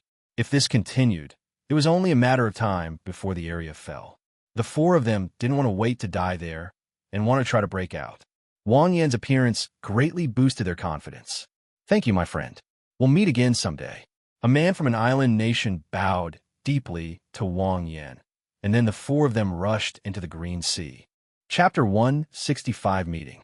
Wang Yan watched the group leave without saying a word to stop them. Their choice was right. Rather than being slowly eroded, they decided to take a gamble. Winning would give him a chance to live, while losing would only mean certain death. If he were in his shoes, he would do the same. Let's go straight to the Oriental Tower." Wang Yin led the group across the bridge, and the further they went in, the sparser the ivy branches became. Once inside the city, the ground was littered with skeletons, and the branches were twisted and entwined. Most of the buildings and vehicles were covered with ivy. "This thing is far more terrifying than a horde of zombies," I couldn't help but exclaim. Ordinary people, or low-level awakened beings, have virtually no chance of survival if they encounter this thing. What's most despairing is that not only can they not escape, but they don't even have a place to hide. Along the way, apart from those 4 foreigners, they did not see any other survivors. There's an emergency ahead. After walking a while longer, they could see flames shooting into the sky and walls of fire standing on the ground, cutting off the green sea of ivy. Wang Yin dispersed the mist and led the group to run over quickly. "Hey, bro, over here, come over here right now." A large group of figures appeared behind the wall of flames. One of the awakened ones, who was in charge, spotted Wang Yin and his companions and hurriedly waved his hands, signaling them to come over. "Weren't you scattered squads notified to evacuate to Wutong Road a long time ago? Why are you only coming back now?" Clearly, the man in the lead mistook Wang Yin and his group for local awakened individuals from Shanghai. It's no wonder they couldn't imagine that the Green Sea, which even the leaders of the 4 major organizations and numerous top experts couldn't escape, was nothing short of a dead end in their eyes. Who would have thought that Wang Yin and his men had come from the Green Sea? "We didn't receive any notification. We've been fighting this thing all along, but it's growing too fast. We just can't kill it all, so we had no choice but to abandon our settlement." Wang Yin pretended to be very annoyed. Since others have already misunderstood, let them continue to misunderstand to avoid causing any more trouble. Inshi and the others stared blankly at Wang Yin. "This has no skill animation delay. You just blurted that out. All right, hurry up and go in." The leading man made way for them, waving his hand impatiently. "By the way, you guys should send 2 people out each day to take turns defending with everyone. This thing's attack frequency is getting higher and higher. the leader added. Good. Wang Yin nodded perfunctorily, and then the group went straight inside. Inside the wall of flames, a squad of awakened ones can be seen every few hundred meters. Among them, some are members of the Black Box, one of the four major forces, while others were scattered forces that had retreated here, each responsible for a section of defense. It's clear that their morale isn't very good, and many of them are already injured. It's only a matter of time before they can't hold on any longer. Wang Yin and his group moved quickly and soon arrived near the broken Eastern Tower. In the image provided by the Prophet, Miao Sang and the others were there. Hey bro, have you ever seen a Black Panther dressed in a suit? Wang Yin grabbed a passerby and asked, What do you want with it? Passerby looked at Wang Yin and his group suspiciously and asked, We're friends, I need to talk to it about something. Wang Yin said softly, suppressing his joy. Oh, right now? Leopard should be on the defensive line. Passerby pointed eastward. The four major forces each suppress a region, with the east being the area under the jurisdiction of White Wind Chime. Okay, thanks bro, we're off. After politely bidding farewell to the passerby, Wang Yin and his companions headed straight east. Yes, they've all become one with the locals. A smile crept onto Wang Yin's lips. He hadn't seen Miao Sang and the others for months and missed them terribly. At this time, on the eastern defense line, the dense branches began to grow wildly and violently, surging over like a tsunami. Watch out, everyone! They're coming! With a loud shout, many awakened beings attacked simultaneously, and colorful energies exploded outwards, suppressing the green tsunami. Suddenly, streaks of green light shot down from the horizon, piercing through the awakened ones one after another. Ah! Help me! Several screams rang out as the flesh and blood of the pierced awakened beings instantly melted and disappeared, turning into skeletons. Court death. A black afterimage streaked across the sky, followed by a surge of white air and a deafening sonic boom that instantly blasted all the branches apart. Whoosh! However, the green glowing branches regenerated rapidly and suddenly stabbed at the majestic black shadow. Your abilities are not suited to deal with this thing. Nyeyu walked over, pointed, and a blue cold current surged over. The moment the branches were touched, they burst forth with a deathly aura, instantly decaying and rotting. This damn thing is too troublesome. Miao Sang stared intently at the retreating branches with a grim face. It's made of steel, so it's really not very effective against this infinitely regenerating stuff. Now, this thing attacks them every now and then, killing many people each time. If this continues, it's only a matter of time before they fail. If only the leopard trafficker were here. Miao Sang sighed, deeply missing the time she spent with Wang Yin. Back then, it could happily slaughter every day. With Wang Yin leading the way, nothing could stop them. They could easily sweep through all the enemies they encountered, and they would never be as frustrated as they are now. What's wrong? Missing me? A voice filled with laughter rang out from behind. Chapter 166 Reunion.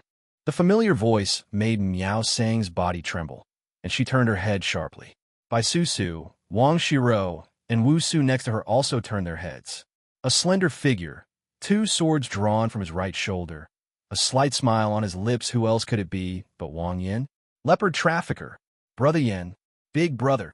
The group rushed over instantly, and the powerful shockwave made Wang Yin's hair fly wildly. 3 months later, the group finally reunited. Roar! Big brother, I missed you so much. Miao Sang and Wu Su looked at Wang Yin with surprise and delight. Bai Susu's eyes were red, and she rushed over and hugged Wang Yin. Don't get excited, don't get excited.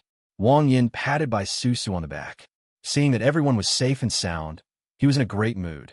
After catching up, Miao Sang and Bai Susu finally spotted Yin Shi and her group behind Wang Yin. Who are these people? Bai Susu looked at the Yin sisters holding Little Apple, as well as Long Fu and Muron Bai, and asked in confusion. I forgot to introduce you. Wang Yin beckoned over Yin Shi and the others, and introduced them one by one. From now on, the 10 of us will form a team. Seeing his family all together, Wang Yin felt very satisfied.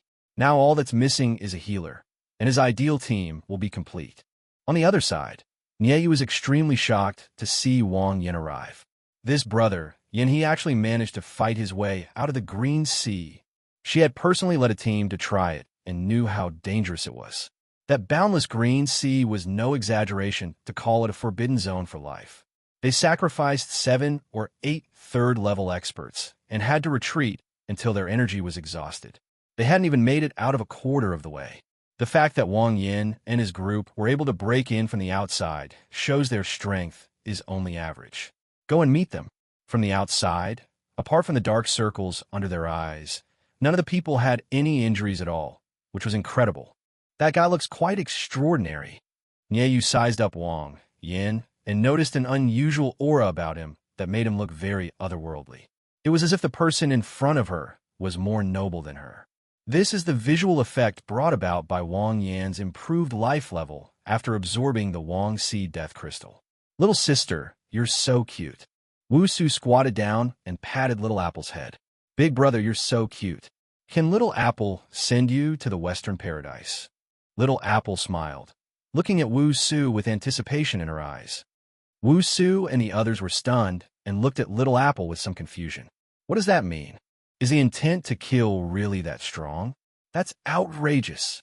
Who sends someone away for a whole day on the very first meeting? He doesn't want to go. Wang Yin quickly answered, genuinely afraid that Wu Su would foolishly agree and be sent away by Little Apple. At that moment, exclamations of surprise rang out. They're here again. Everyone get ready. It's only been a few minutes since things calmed down. Damn it, this thing is attacking more and more frequently. Wang Yin and the others turned to look and saw that the dense branches of the ivy were surging over again. In the distance, on the horizon, an exceptionally thick branch appeared, like a giant python, whipping towards them. Brother Yin, it was this thickest one that hit my butt. Miao Sang pointed at the huge branch and began to complain. It was resting inside the Oriental Tower when this thing knocked the tower down and even slapped its butt.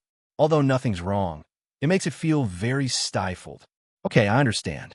Wang Yin smiled and nodded, a wisp of mist escaping from his fingertip. Buzz! The thick branches that were pulled out were successfully turned into ashes.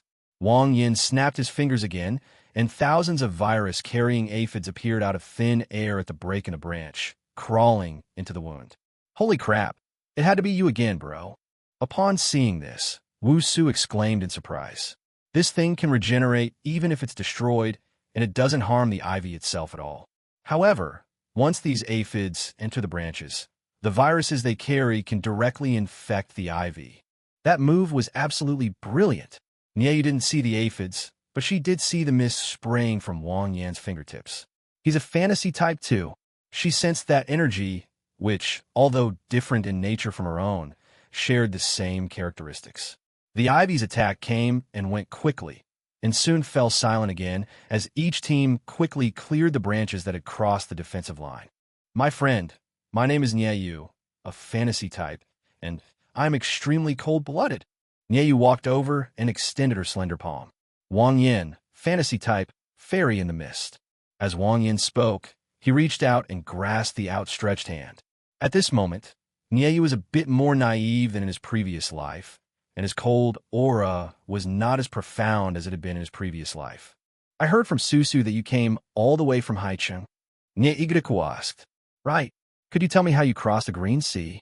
Having just seen Wang Yan's ability attributes, Nieyu deduced that he couldn't possibly break through the Green Sea directly from the outside, assuming there was some shortcut or way to avoid the branch attacks. Wang Yin shook his head. It's not that I don't want to tell you. It's that even if I did, you wouldn't be able to do it. Chapter 167, the news leaked. He can traverse the Green Sea for 2 reasons. First, his abilities are naturally superior to others. Second, he possesses the infinite endurance granted by the King's Seed Death Crystal. No one can copy it. Moreover, according to his speculation, each Corpse King has different attributes, and there is probably only one King-type Death Crystal that can restore attributes. In other words, at this moment, no one but him could cross the Green Sea. I see. Nieyu paused for a moment, then changed the subject, asking, have you discovered the main body of this thing? No, this thing is very cautious. Its true form is probably already hidden. Wang Yin shook his head regretfully. He had some interactions with Nieyu in his previous life. The girl was a nice person. If he can help without interfering with his own affairs, he will definitely lend a hand. Sai, if this continues, Shanghai will fall, and everyone will be trapped here to die. Nieyu sighed, her heart filled with resentment. The ever-regenerating ivy prevented her from using her power. As a powerful fantasy character, how frustrating it would be to be trapped and killed. Without finding the target, effective damage cannot be inflicted. Wang Yin didn't say anything more. He really had no other choice. Lan Batzi replied that a balance must be maintained. The white bone Azura's power cannot be too great, which also means he cannot take many people out. As far as Wang Yin knows, it's basically hopeless to ask Nieyu to abandon her companions and leave on her own. Thank you. Nieyu adjusted her mindset, thanked Wang Yin, and turned back to the defensive line. Let's go too. Let's find a place to rest for the night.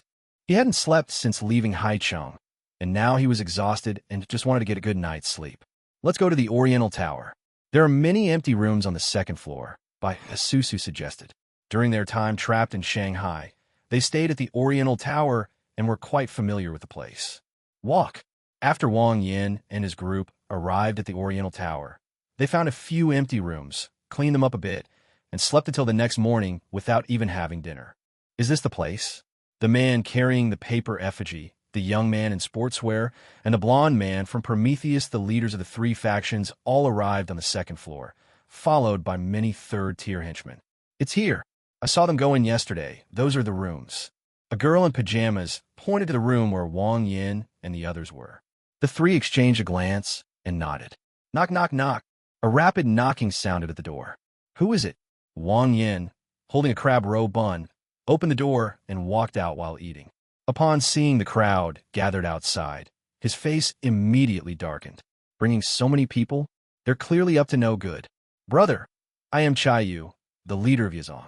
The man carrying the paper effigy walked over. Hello, brother. I am Ronan, the leader of the Black Box. This is Edward, the leader of Prometheus, the man in black sportswear said as he approached. What's up? Wang Yin took a bite of the crab roe bun. Is that so? I heard you fought your way in from outside Green Sea, brother. Luo Nan approached with a smile. Wang Yin frowned. Who leaked the news? Nye Igaraku. No, that's a rumor, Wang Yin denied directly. He's lying. I saw him break in from the outside with my own eyes. A Japanese man shouted from the back of the crowd. Wang Yin looked in the direction of the voice and immediately remembered the person's face. Isn't this one of the 4 foreigners I met when I first arrived in Shanghai? So it was you. Wang Yan's eyes were cold. It's me, you can't lie, friend. The Island Nation man walked over. Ha! Wang Yin sneered and threw a punch directly at him. This kind of trashy person only makes others look incompetent if they live another second. With a loud bang, blood and flesh splattered everywhere. Before the Japanese man could even react, his head was blown apart, his face blooming like a chrysanthemum. What you do? Chayu's face instantly darkened. The Island Nation man was his younger brother. Wang Yin actually killed him directly. Was he just using them as decorations? How arrogant. The many awakened beings behind him all looked at Wang Yin. Making mistakes comes at a price, Wang Yin said casually, shaking the blood off his head. Brother is right. We should just kill this kind of person, Luo Nan said with a big smile as he approached. They needed something from Wang Yin and didn't want to have an unpleasant encounter. Could you do us a favor, brother, and take us through the Green Sea again? Luo Nan continued. No, Wang Yin refused outright. He doesn't have time to work for these people. He'd rather sleep in. As long as you lead us out of the Green Sea, name your price. Seeing Wang Yan's straightforwardness, Chayu tried to lure him with benefits. I'm busy, Wang Yin replied, still refusing. Friend, there are still hundreds of thousands of survivors in Shanghai. Only you know the shortcut out of here. You must help us. Edward also came out. Must? What? Are you going to force me? Wang Yin said mockingly. You won't get out of here. You'd better prepare your coffins. Chapter 168. Let me teach you a lesson. Wang Yin was telling the truth. The survivors in Shanghai were facing certain death. Unless they could find the main body of the ivy, it wouldn't be long before everyone was trapped there and became nourishment for the ivy. During this period, the ivy was almost an unsolvable problem. Even it, without the infinite endurance of the King's Seed Death Crystal, could not cross the Green Sea. Preparing a coffin may not sound nice, but it's a well-intentioned reminder. Your words, aren't they going too far? This time, Luo Nan's expression also darkened. Preparing coffins is tantamount to cursing them to death. He thought he had already given Wang Yin a lot of face, but he never expected Wang Yin to be so arrogant and domineering. I'm just asking you to lead the way, not taking your life. Why say such vicious things? A strong, cold aura erupted from Chai Yu, and the paper effigy on his back suddenly raised its head, revealing a strange smile. Are you speechless, kid? We're all human beings. What's wrong with lending a hand? The many third-tier experts behind them were also very dissatisfied with Wang Yan's words. If it weren't for the fact that this guy could traverse the oasis and must be extremely powerful, they would have already made a move. Is this going too far? Wang Yan glanced around and said coldly, You brought so many people to see me just to intimidate me with your power. That's easy for you to say. Don't tell me I can't take you out. Even if I could, I wouldn't. These words instantly created a tense atmosphere in the corridor. Today, we'll use our power to intimidate you. Chayu took a step forward, and the paper effigy behind him jumped down, instantly filling the entire corridor with a chilling aura. He was ready to make his move. No matter how Wang Yin crossed the Green Sea, whether he was strong, had a shortcut, or had special abilities to avoid danger, it didn't matter anymore. They have several hundred third-tier experts. Let's take them down first. Those who are good at learning are outstanding. I believe that with my iron fists, I can definitely pry open your mouth. Edward stopped pretending, took out a pair of brass knuckles, put them on his hands, and glared fiercely at Wang Yin. At this moment, Nieyu arrived, looking travel-worn, followed by a group of third-tier warriors. Don't cause trouble on my turf. After speaking, Nieyu stood in front of Wang Yin, her voice as cold as ever. Nieyu, this concerns the life and death of all the survivors in Shanghai.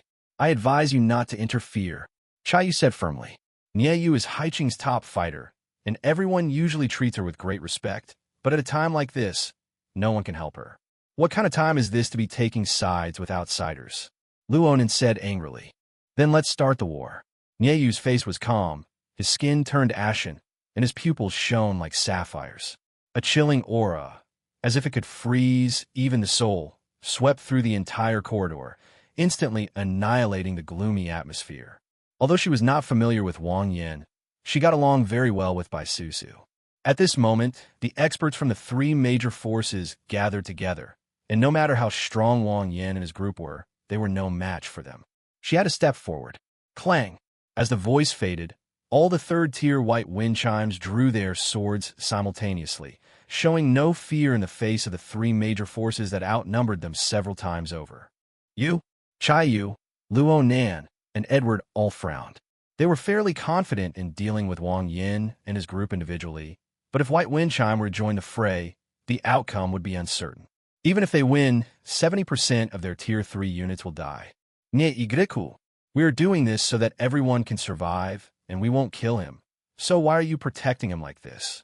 As long as he tells us how to get out, or leads us out of the Green Sea, we will not only not make things difficult for him, but we will also give him countless benefits. Luo Nin didn't want to give up. Wang Yin was their last lifeline. If they let him go, everyone might be trapped here and die. No need for further words. Either leave or start the war. Nie Yu's domineering attitude was chilling. The surroundings fell into a deathly silence, so profound you could hear a pin drop. After a long silence, Chayu said coldly, We can refrain from taking action on your turf, but if you interfere after he leaves this door, don't blame us for not showing any mercy. After saying that, Chayu stared intently at Wang Yin behind Nieyu. Once you step out of this door, everything will be none of my business, Nieyu said. Wang Yin is ultimately not one of her own. Here, she can still find an excuse to protect him, but once he leaves her sphere of influence, it would be unreasonable to continue protecting him. She is not alone. White Chime has many brothers and sisters. If we insist on protecting her, we will lose the support of the people. Moreover, with so many people at White Wind Chime, some of them must also want to know how to get out. At this point, no matter how much Wang Yin explains, they won't believe him. Remember what you said. After Chai Yu and his group finished speaking, they prepared to leave with their men. Even if you're unwilling, you can't make a move here. If Wang Yin wants to leave, he'll definitely have to go outside. It won't be too late to make a move then. You've got one thing wrong from the very beginning. Wang Yin suddenly walked out, hands in his pockets, completely unperturbed. If Nieyu hadn't suddenly appeared, he would have gone on a killing spree. He was just looking forward to seeing what tricks they could pull, but it turned out to be the same old don't leave after school routine. Boring. After listening for a while, he was now certain that Nieyu was quite good. He was easy to get along with, and his tendency to start wars at the drop of a hat suited Wang Yan's tastes. The advantage has never been in your hands. I've sent away countless pieces of trash like you. Chapter 169, The 10 Kings of Hell are officially established. Upon hearing Wang Yan's words, everyone's attention turned to him again, and discussions resumed. Is this guy brainless? Jumping out this time? Is he looking for death? From what I heard, he wanted to take on all of us, hundreds of us, by himself. How arrogant. This is Shanghai. Do you still think it's your little run-down city? Chai-Yu, Luo Nan, and Edward exchanged glances, secretly pleased, having already regarded Wang Yin as a brainless brute. Nieyu had already suppressed the matter for the time being, but he insisted on stirring it up again. Anyone with a brain wouldn't do something like that. As for the possibility of them losing, I never even considered it. Even if Wang Yin is very strong, the difference in numbers is still there. What does it mean to have hundreds of third-tier experts from the 3 major forces? Even a single move from one person could exhaust him. You little bastard, do you dare to come out and fight? Chai-Yu deliberately acted arrogantly and started cursing, trying to provoke Wang Yin into taking the initiative to fight. Don't be impulsive. Nieyu paused for a moment, then said in a deep voice, a girl who can control white wind chime, one of the 4 major forces in Shanghai, is not only the strongest in Shanghai, but also a shrewd person who instantly saw through Chai-Yu's provocation. Wang Yin said it was nothing, but if he impulsively went out, she really wouldn't have any reason to protect him. His little tricks can't fool me. Wang Yan's expression was calm, and his voice was completely still. Then, Nieyu had just breathed a sigh of relief, but before he could even say good, he heard Dao Wang Yin continue. It's only a few hundred third-tier individuals. I'm confident. Nieyu stared blankly at Wang Yin, completely unable to understand what he was thinking. Only a few hundred tier 3 units? How many tier 3s are there in the entire Shanghai? With the 3 major forces occupying almost half of the territory. Even if Wang Yin is incredibly powerful, he couldn't possibly defeat half of the people in Shanghai. Could he? She's also a fantasy type and very strong, but dealing with dozens of third-tier experts is already her limit. With hundreds of tier 3 fighters attacking simultaneously, no one could withstand a single blow.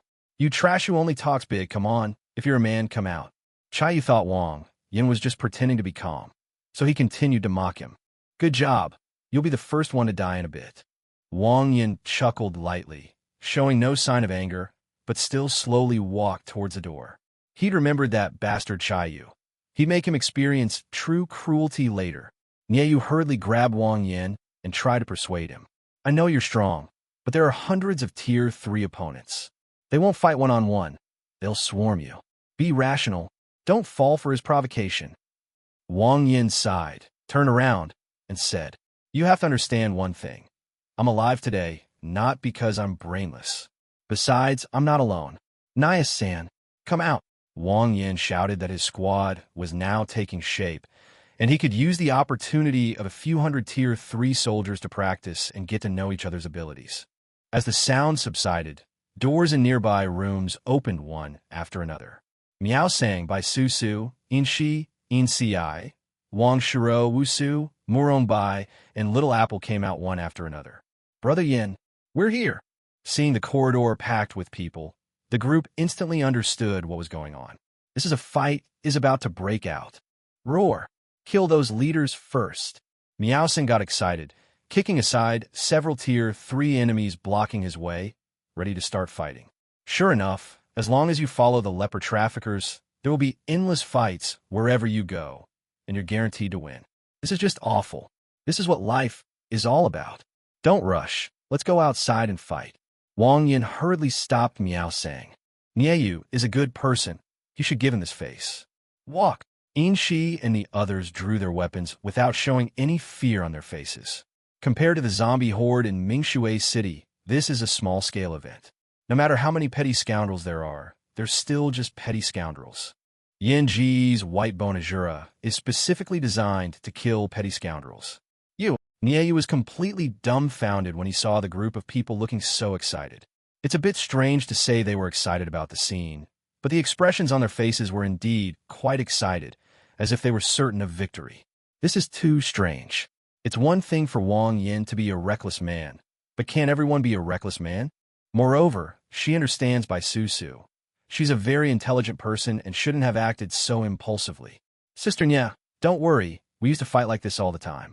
Bai Susu walked over to Nieyu and comforted her. Back in Haicheng, every battle was a 1-against-100 fight. For Brother Yin, he could basically kill as many as they came, regardless of their level. My ability is called prophecy, and the results are in. They died a terrible death, Murong Bai echoed, then followed the main force out. Looking at the team with such strong cohesion, Wang Yin couldn't help but feel proud. A brilliant idea flashed through his mind, and he immediately pulled out little Jerry from his pocket.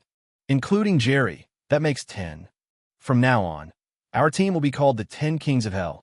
Chapter 170. Jerry's first battle. The Big Black Club is swinging. After long-term training, Jerry's upper body is shaped like an inverted triangle, giving him a cute yet slightly domineering look. Wang Yin also hung a spatial ring around its neck, so that it could pull out a big black club to ambush people at any time. Little Mouse. When Meow San saw Jerry, she rushed over quickly. Call! Little Jerry peeked out and quickly pulled out the big stick.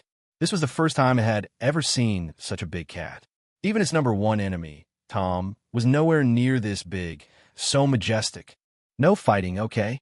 Your partners, the closest partners, Wang Yin said softly, patting Jerry's head. Squeak! Roar! The leopard and the mouse stared at each other for a few seconds before both lowering their guard. From now on, the two of you will be a duo, so work on your teamwork. Wang Yin placed little Jerry on Meow Sang's shoulder, looking at his two generals with great satisfaction. Is this Jerry? He's so cute. Several girls in the group were instantly captivated by little Jerry's good looks, and they all gathered around Meow San, touching him here and there. Jerry held his head high, thoroughly enjoying the caresses from everyone. All right, get ready. We can't let our guard down against any enemy. After saying that, Wang Yin let everyone out the door. Chayu, Luo Nan, and Edward waited outside the door, surrounding it completely. See that Black Panther in the suit? Focus your mental attacks on it first, then bombard it from a distance. Make sure it doesn't get close. They had always been wary of Meow Sang's combat power, but fortunately, there were a few mental beings in the settlement who could suppress this invincible close combat being. Take out everyone except the one carrying dual swords. Don't hold back. Try to wipe them out in one fell swoop. After the treatment is finished, if he's about to die, prioritize his treatment. Luo Nan also instructed that Wang Yin could be crippled or disabled, but he absolutely could not die. Meanwhile, in the corridor, let's go out and take a look. Nieyu was stunned for a moment, then called his third-tier subordinates to rush out as well. She wanted to see what kind of freakish squad could take down hundreds of awakened individuals of the same level with just 10 members. In her mind, this was a complete fantasy. Outside the hall, the moment Wang Yin and his group stepped out, Chai Yu and his men launched their attack. Without any warning, several beams of spiritual energy swept across the crowd from all corners, heading straight for Meow San. I've come to send you to the Western Paradise. Little Apple sensed these spiritual energies, jumped out, and with a thought, her overwhelming spiritual energy instantly swept over them. Bang, bang, bang. All the mentalists hidden in the crowd had their heads explode at once. A clash of mental forces will result in either death or serious injury. What's going on? Chayu, Luo Nan, and the others' expressions changed drastically. The battle had only just begun, and their third-tier mental cultivators had all been killed in the head. This was not a good sign. On the other side, Nieyu and his men had just come out when they saw this scene. A clash of mental powers. That little girl is a mental being and ridiculously strong. One of the girls from the White Wind Chime was shocked. As a mentalist, she naturally understood what was going on. The heads of those people had exploded, which meant their mental energy had been crushed. Bombard them from a distance.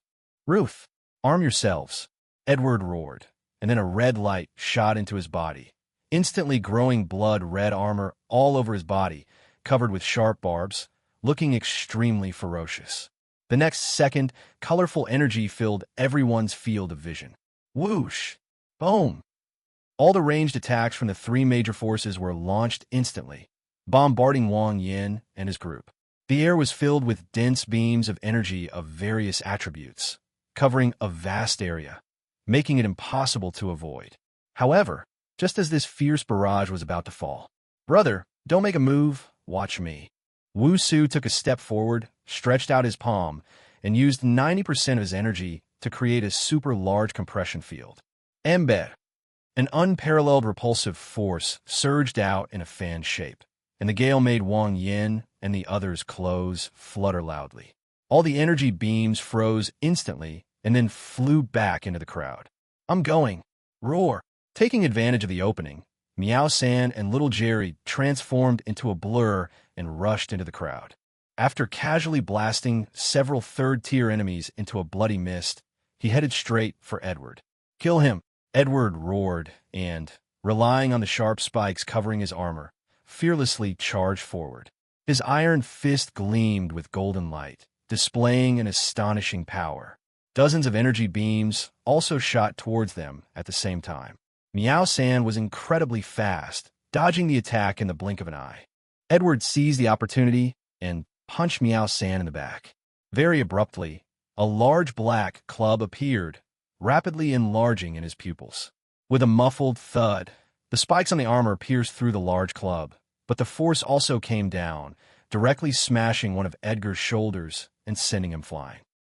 Miao San was stunned for a moment. It never expected that this little guy would be so fierce. If it swung the club down, it probably wouldn't feel good either. Moreover, this little one has a natural advantage. Who would have thought that such a cute little thing would suddenly pull out a big black club and start swinging it around? Am I seeing things? I'm such an idiot. Haha, I actually saw Jerry from Tom and Jerry. Is that even possible? Everyone in the White Wind Chime group was completely dumbfounded. Even the people from the three major forces were stunned. It feels like a dream. Animated cartoons have invaded reality. They even pulled out a huge black club and started banging it around, crippling their leader. Chapter 171, Wang Yan's Fate. Squeak! Jerry was stunned for a moment, looking at the blood-stained club with some confusion. He hadn't expected that the person outside, who looked fierce, was actually so fragile. If it were Tom, this blow would at most knock him unconscious for a moment, and then he'd be perfectly fine and come chasing after him again. "Hiss!" Edward clutched his shoulder, hissing in pain. A blonde, busty woman behind him had a white glow emanating from her hand and was about to approach him and treat him. However, Miao San was already poised to strike, stomping the ground and instantly closing in, delivering a punch. Boom! A sonic boom suddenly erupted, white air surged, and the divine embryo circuit emerged from his back, accompanied by a terrifying aura. The blonde, busted girl exploded into a bloody mist. Then Miao San grinned and turned her gaze to Edward. "Connect me to a share drive." Seeing this, Edward, enduring excruciating pain, hurriedly shouted. He knew how terrifying Miao San was in close combat.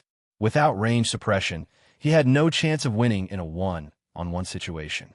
Immediately, several beams of light appeared beneath the feet of a support-type character in the crowd, connecting Edward with more than a dozen third-tier melee fighters. Miao San revealed a cruel smile and blasted Edward from the side. "Drink!" Edward roared, his aura surging. Instead of retreating, he raised his golden fist and charged forward.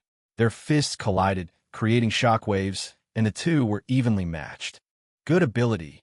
Wang Yin stood calmly at the door, watching everything unfold. Support class shared. It can share the strength, speed, defense, and energy of multiple people with a single person, causing their combat power to skyrocket. It can be described as a divine skill for fighting beyond one's level.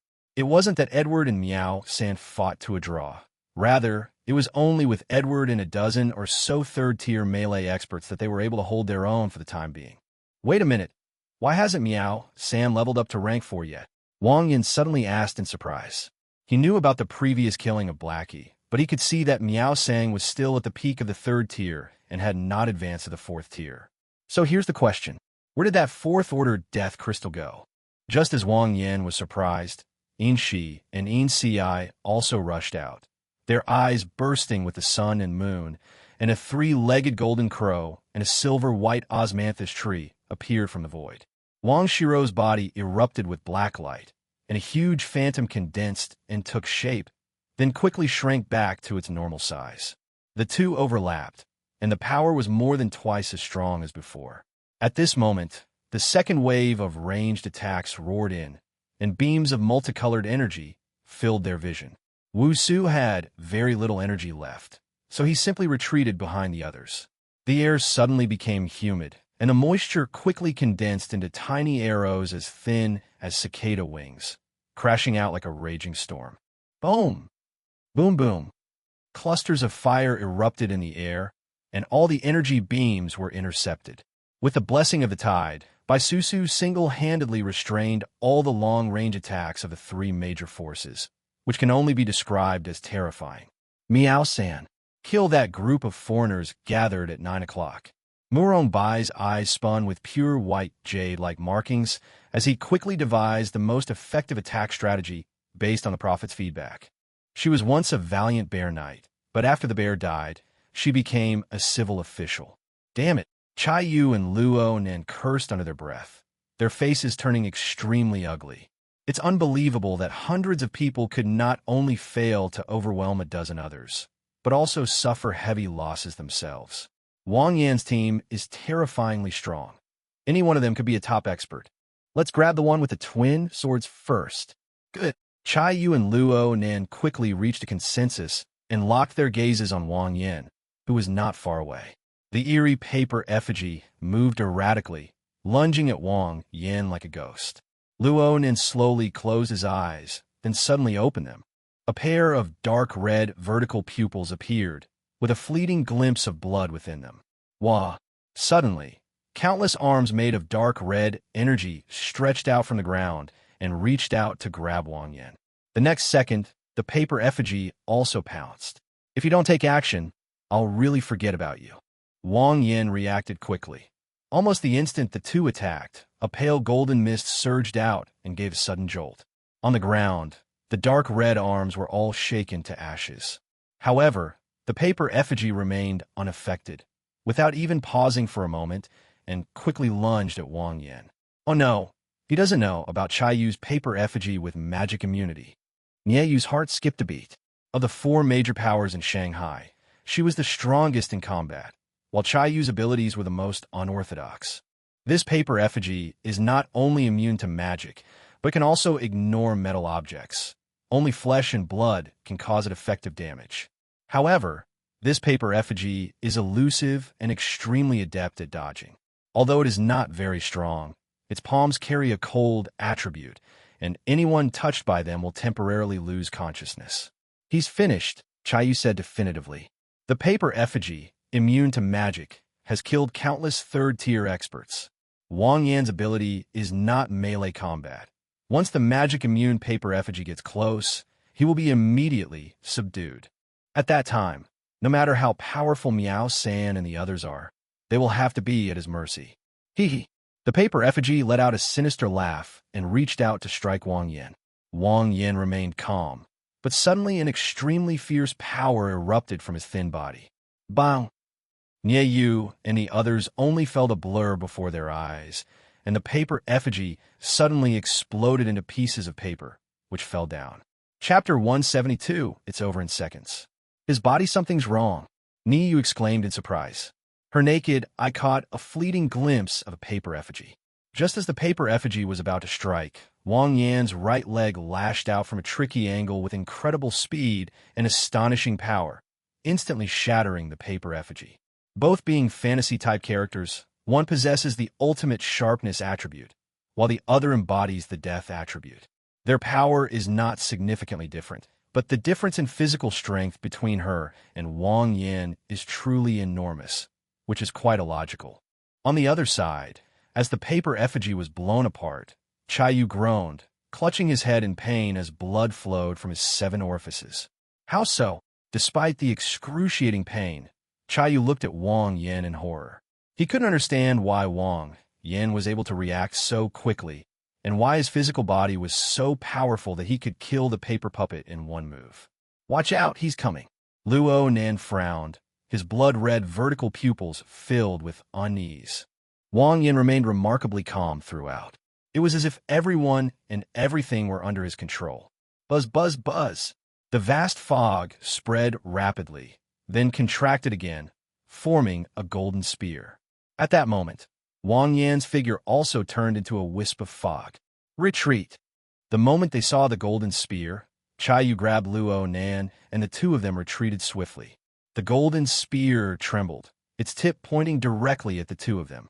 With a shout, it shot out, its speed leaving a long afterimage. Puff, puff, puff. Blood exploded, piercing through all the third-tiered structures along the way. Drink! A third-tier defensive fighter rushed over, his entire body gleaming with a metallic sheen, attempting to shield his leader from the attack. However, the next second, his chest burst open like tofu, revealing a bloody hole, and a golden spear emerged from his body. Chai Yu and his companion were terrified and hurriedly dodged to the left, trying to get away from the trajectory of the golden spear. This thing can turn corners. Luo Nan roared as he saw the golden spear trace a graceful arc in the air before suddenly accelerating and pinning the unsuspecting Chai Yu to the ground. Luo Nan, help me! Chai Yu screamed in terror, gripping the spear with both hands, trying to pull it out. Now you know fear. Wang Yin appeared, grabbed Chai Yu's arm with both hands, and tore it off. Luo Nan, help me! Chai Yu let out a shrill scream, repeatedly calling out Luo Nan's name. He vaguely saw his grandmother. Luo Nan's face turned extremely ugly, and he retreated without hesitation. Wang Yinxiang's strength was terrifying, and his golden spear was virtually unstoppable, impossible to dodge. At this moment, the golden spear shattered, mist erupted, and Chai Yu quickly turned to ashes. Wang Yin glanced at Luo Nan, who thought he had created a safe distance, and lightly snapped his fingers. Summon the mountain. A sudden gust of wind arose, blocking out the sunlight and creating a huge, abrupt shadow on the ground. Luo Nan and his henchmen looked up in horror. In an instant, a deafening roar resounded throughout the entire city of Shanghai. Boom! The immense inertia kicked up clouds of dust, sweeping in all directions. OMG! Everyone on the battlefield stopped what they were doing and watched this shocking scene. What's wrong with him? At the entrance, Nieyu, who was watching the battle, was completely dumbfounded. How could this happen? Melee combat, mist, mountain summoning. 3 completely different abilities. This is unbelievable. She couldn't help but suspect that she had been deceived. There was no such thing as a fantasy type. The fairy in the mist and Wang Yin were definitely not fantasy type, but rather a type that was much more powerful. That mountain, its shape is quite unique. A girl with a white wind chime twitched her lips. Looking around, the small hill that crushed Luo Nan and the others looked just like a raised middle finger. Get the bamboo shoots. The taunting effect is off the charts. At this moment, on the battlefield, Miao-san had already annihilated all of the dozen or so melee tier 3 fighters who had established connections with Edward. Show mercy. Edward panicked completely. He felt his strength rapidly dissipating and hurriedly knelt down to beg for mercy. With Chai Yu and Luo Nan killed, and their shared mission disrupted, he had no chance of winning. Miao-san strode forward, his enormous hand reaching out and plunging into Edward's back, tearing his spine off, before stomping on his head until it was crushed. What do we do? All 3 bosses are dead. The experts from the 3 major forces were all chilled to the bone upon witnessing such a bloody scene. Splash! Baisusu will pull the tide to shoot down all the enemies. Don't make a move yet. Wang Yin waved his hand at Baisusu, then turned to look at the crowd. I'm giving you a chance to live. Obediently come into the mirror. After some time, there will be an opportunity for him to redeem himself through good deeds. The group looked at each other, thought for a moment, and then nodded in unison. This is a multiple-choice question. Although there are 2 options on the surface, who would choose death? It doesn't matter anymore. I'd rather be a broken piece of jade than a whole piece of tile. Only through personal experience can one truly understand the immense terror that exists between life and death. Miao-san put them all into the Qianquan mirror. Wang Yin nodded in satisfaction. He was not showing great mercy. This is to prepare for the impending catastrophe. At that time, these hundreds of third-tier individuals will also be a force to be reckoned with. Chapter 173 Helping 024 Chinkoan Mirror. It can capture objects in a lens, seemingly very powerful, but in reality, it has significant flaws. First, it can only be used on the same target once. That is, once it is taken in, it will become invalid the second time. Secondly, the mirror is not a separate space. One can escape. The binding force is related to the holder's level. For example, the man in black robes is the holder. If Wang Yin were to be taken inside, he could break free in just a few seconds. Third, it can only collect living creatures. It is ineffective against zombies. Because of these three fatal flaws, the Chinkoan mirror ranks very low. In my previous life, as the strength of awakened beings continued to increase, this thing was a mobile safe house. With hundreds of third-tier beings from the three major forces being absorbed into the Chinkoan mirror, this farce officially came to an end. It's over just like that. The experts from the three major forces were all wiped out in one fell swoop. Looking at the empty battlefield, the woman with the white wind chimes was shocked. These 10 are all too strong. They didn't even get injured. The 10 Kings of Hell, what a fitting name. Do they control life and death in this world? Nieyu looked at Wang Yin, still somewhat bewildered. I sat up in shock while dying and realized that the clown was myself. Wang Yin didn't need her help at all. He was invincible in the world. But without these tier 3s, we probably won't last long either. A bespectacled man sighed. The ivy will continue to expand, and without the support of the three major forces at the third level, they won't be able to hold out for long. Yes, you've reminded me. What should we do now? Sister Yu, what should we do? Why don't you talk to him and ask him to release those third-tier ones? Everyone turned their attention to Nieyu, waiting for her to make a decision. Don't place your hopes on others. Nieyu shook his head. She understood the principle of eliminating the root of the problem. It was good that these hundreds of third-level cultivators were under control. If they were released, someone would definitely try to scheme against Wang Yin. Therefore, she won't bring it up. Tomorrow, I will personally venture into the Green Sea again to see if I can find the main body of this thing. Nieyu continued. As the top fighter in Shanghai, she is confident that she can kill the main body of the ivy once she finds it. No need for tomorrow. Wang Yin led the group over and said softly, arrange for people to guard the inner city, and I'll take you there. Really? How confident are you? Nieyu asked in surprise. If Wang Yin is willing to help, that would be ideal. 50%, Wang Yin said truthfully. The main body of the ivy was hidden very deeply.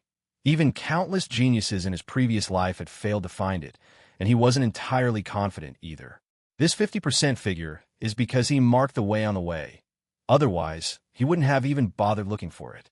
Good, 50% is already very high. A rare smile appeared on Nieyu's beautiful face. They had searched many times before, but had no clue, so a 50% success rate is already very high. However, you have to agree to one condition after it's done, Wang Yin said with a smile. What are the conditions? Nieyigriku asked wearily. As a great beauty, she has been approached by many people who have made some disgusting demands. For example, look at the legs, open the mouth. You just need to. Wang Yin walked to Nieyu's side and whispered something to her. Everyone was very curious, but no one dared to go forward and eavesdrop. If it's Cece, I could do it too. A G-cup girl with a white wind chime deliberately shone the headlights, attracting countless glances. A long time. Okay. Nieyigriku readily agreed. Wang Yin smiled happily. He had achieved his goal. Let's not delay. Let's set off now. There are two reasons why I helped Nieyu. Firstly, Nieyu is a good person, someone I could get along with, so it's a real pity he died like that.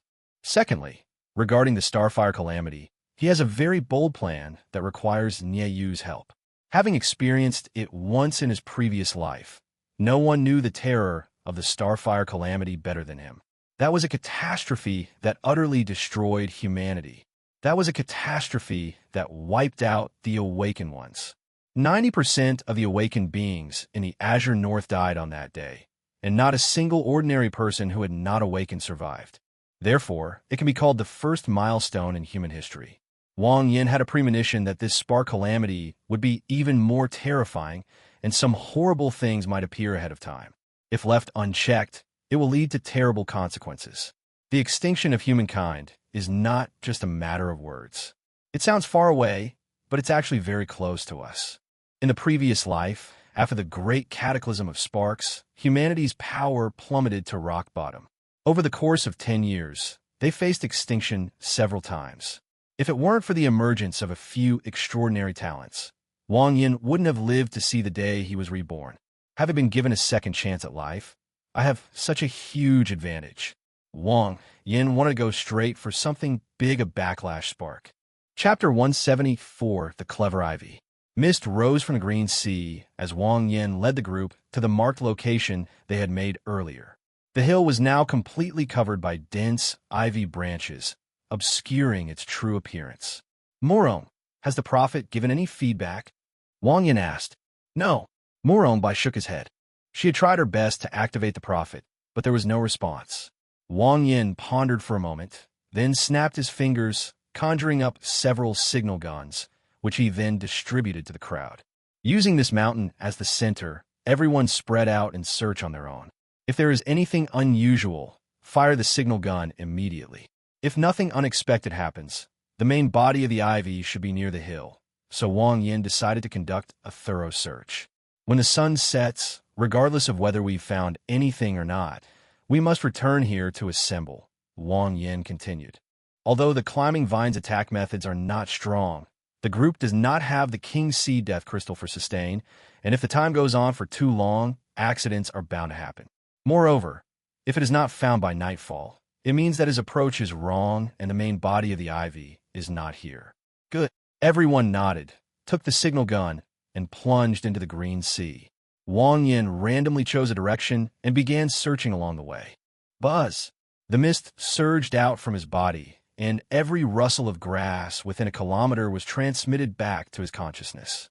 The green sea remained deathly silent, with piles of white bones appearing every so often, creating an extremely eerie atmosphere.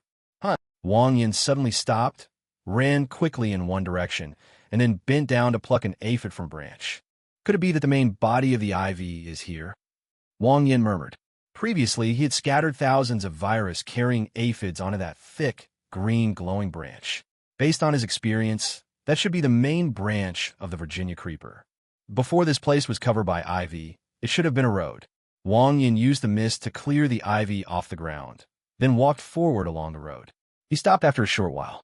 In the distance, the road was blocked by a huge pit, which was covered with dense tendrils of ivy. Is it in the pit? There's definitely something wrong with having such a huge pothole in the road.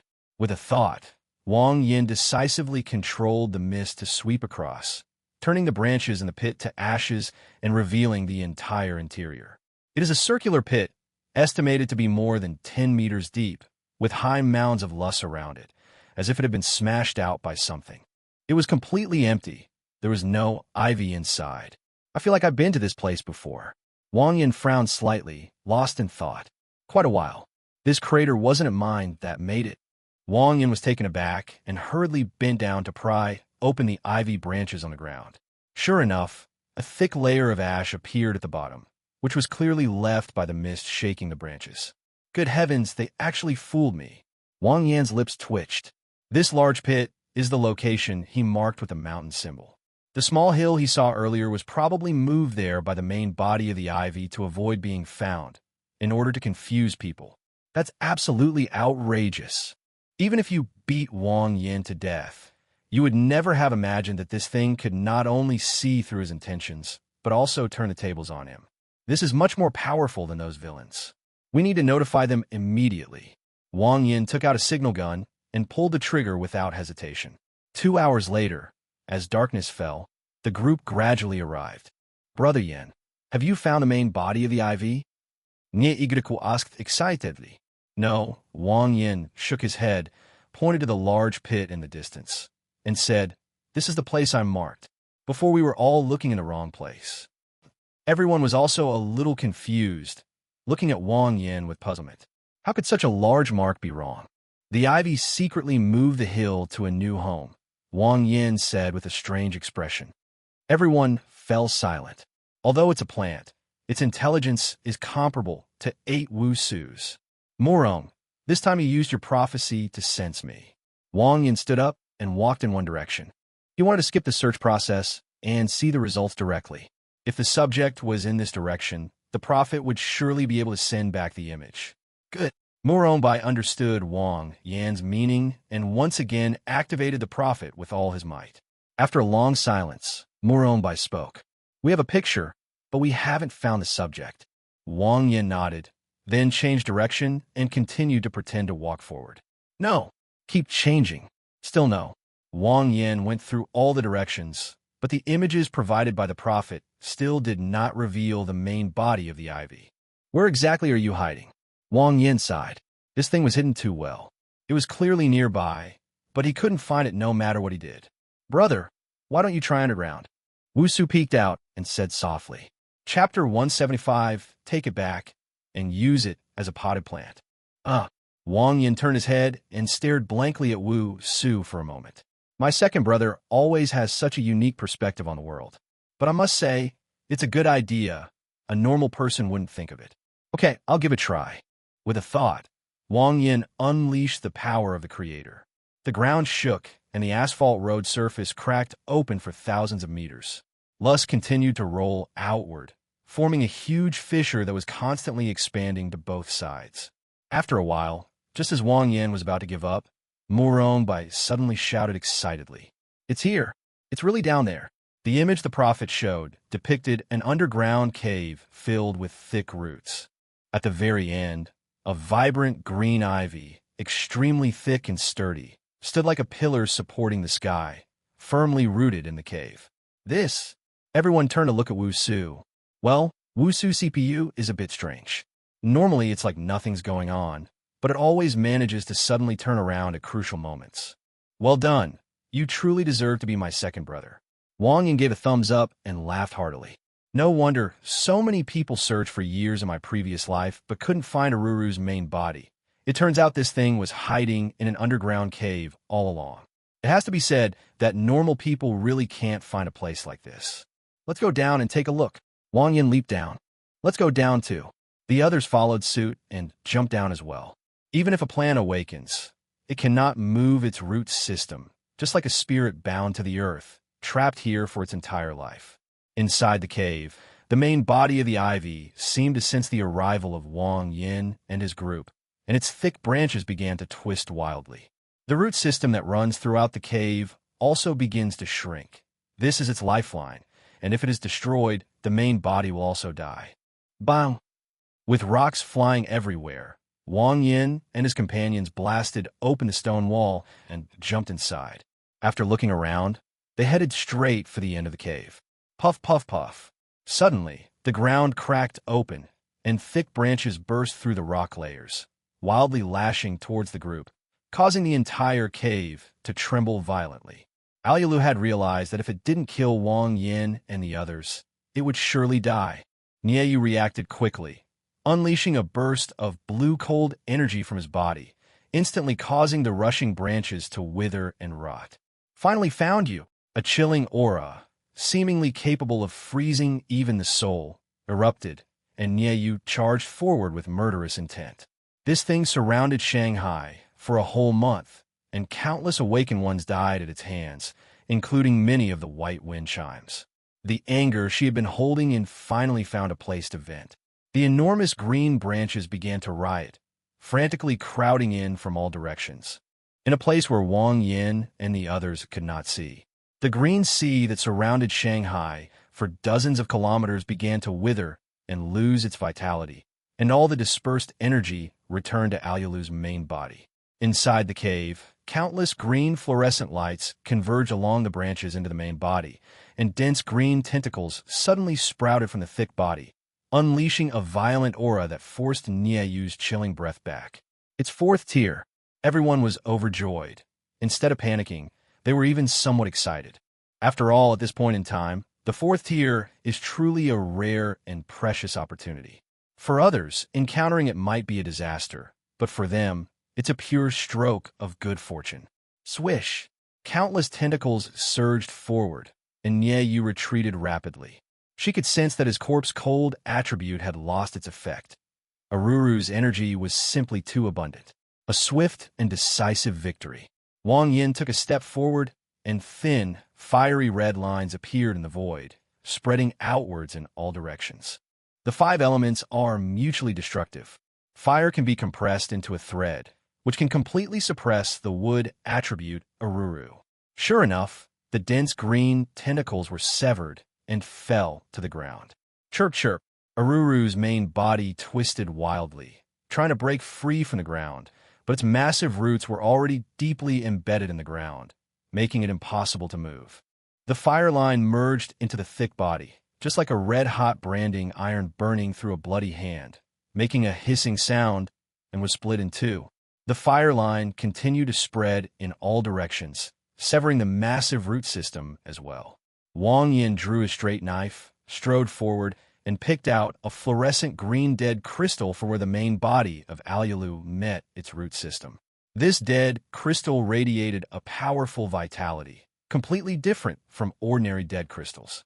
Holding in his hand, Wang Yin felt that his breathing became much easier.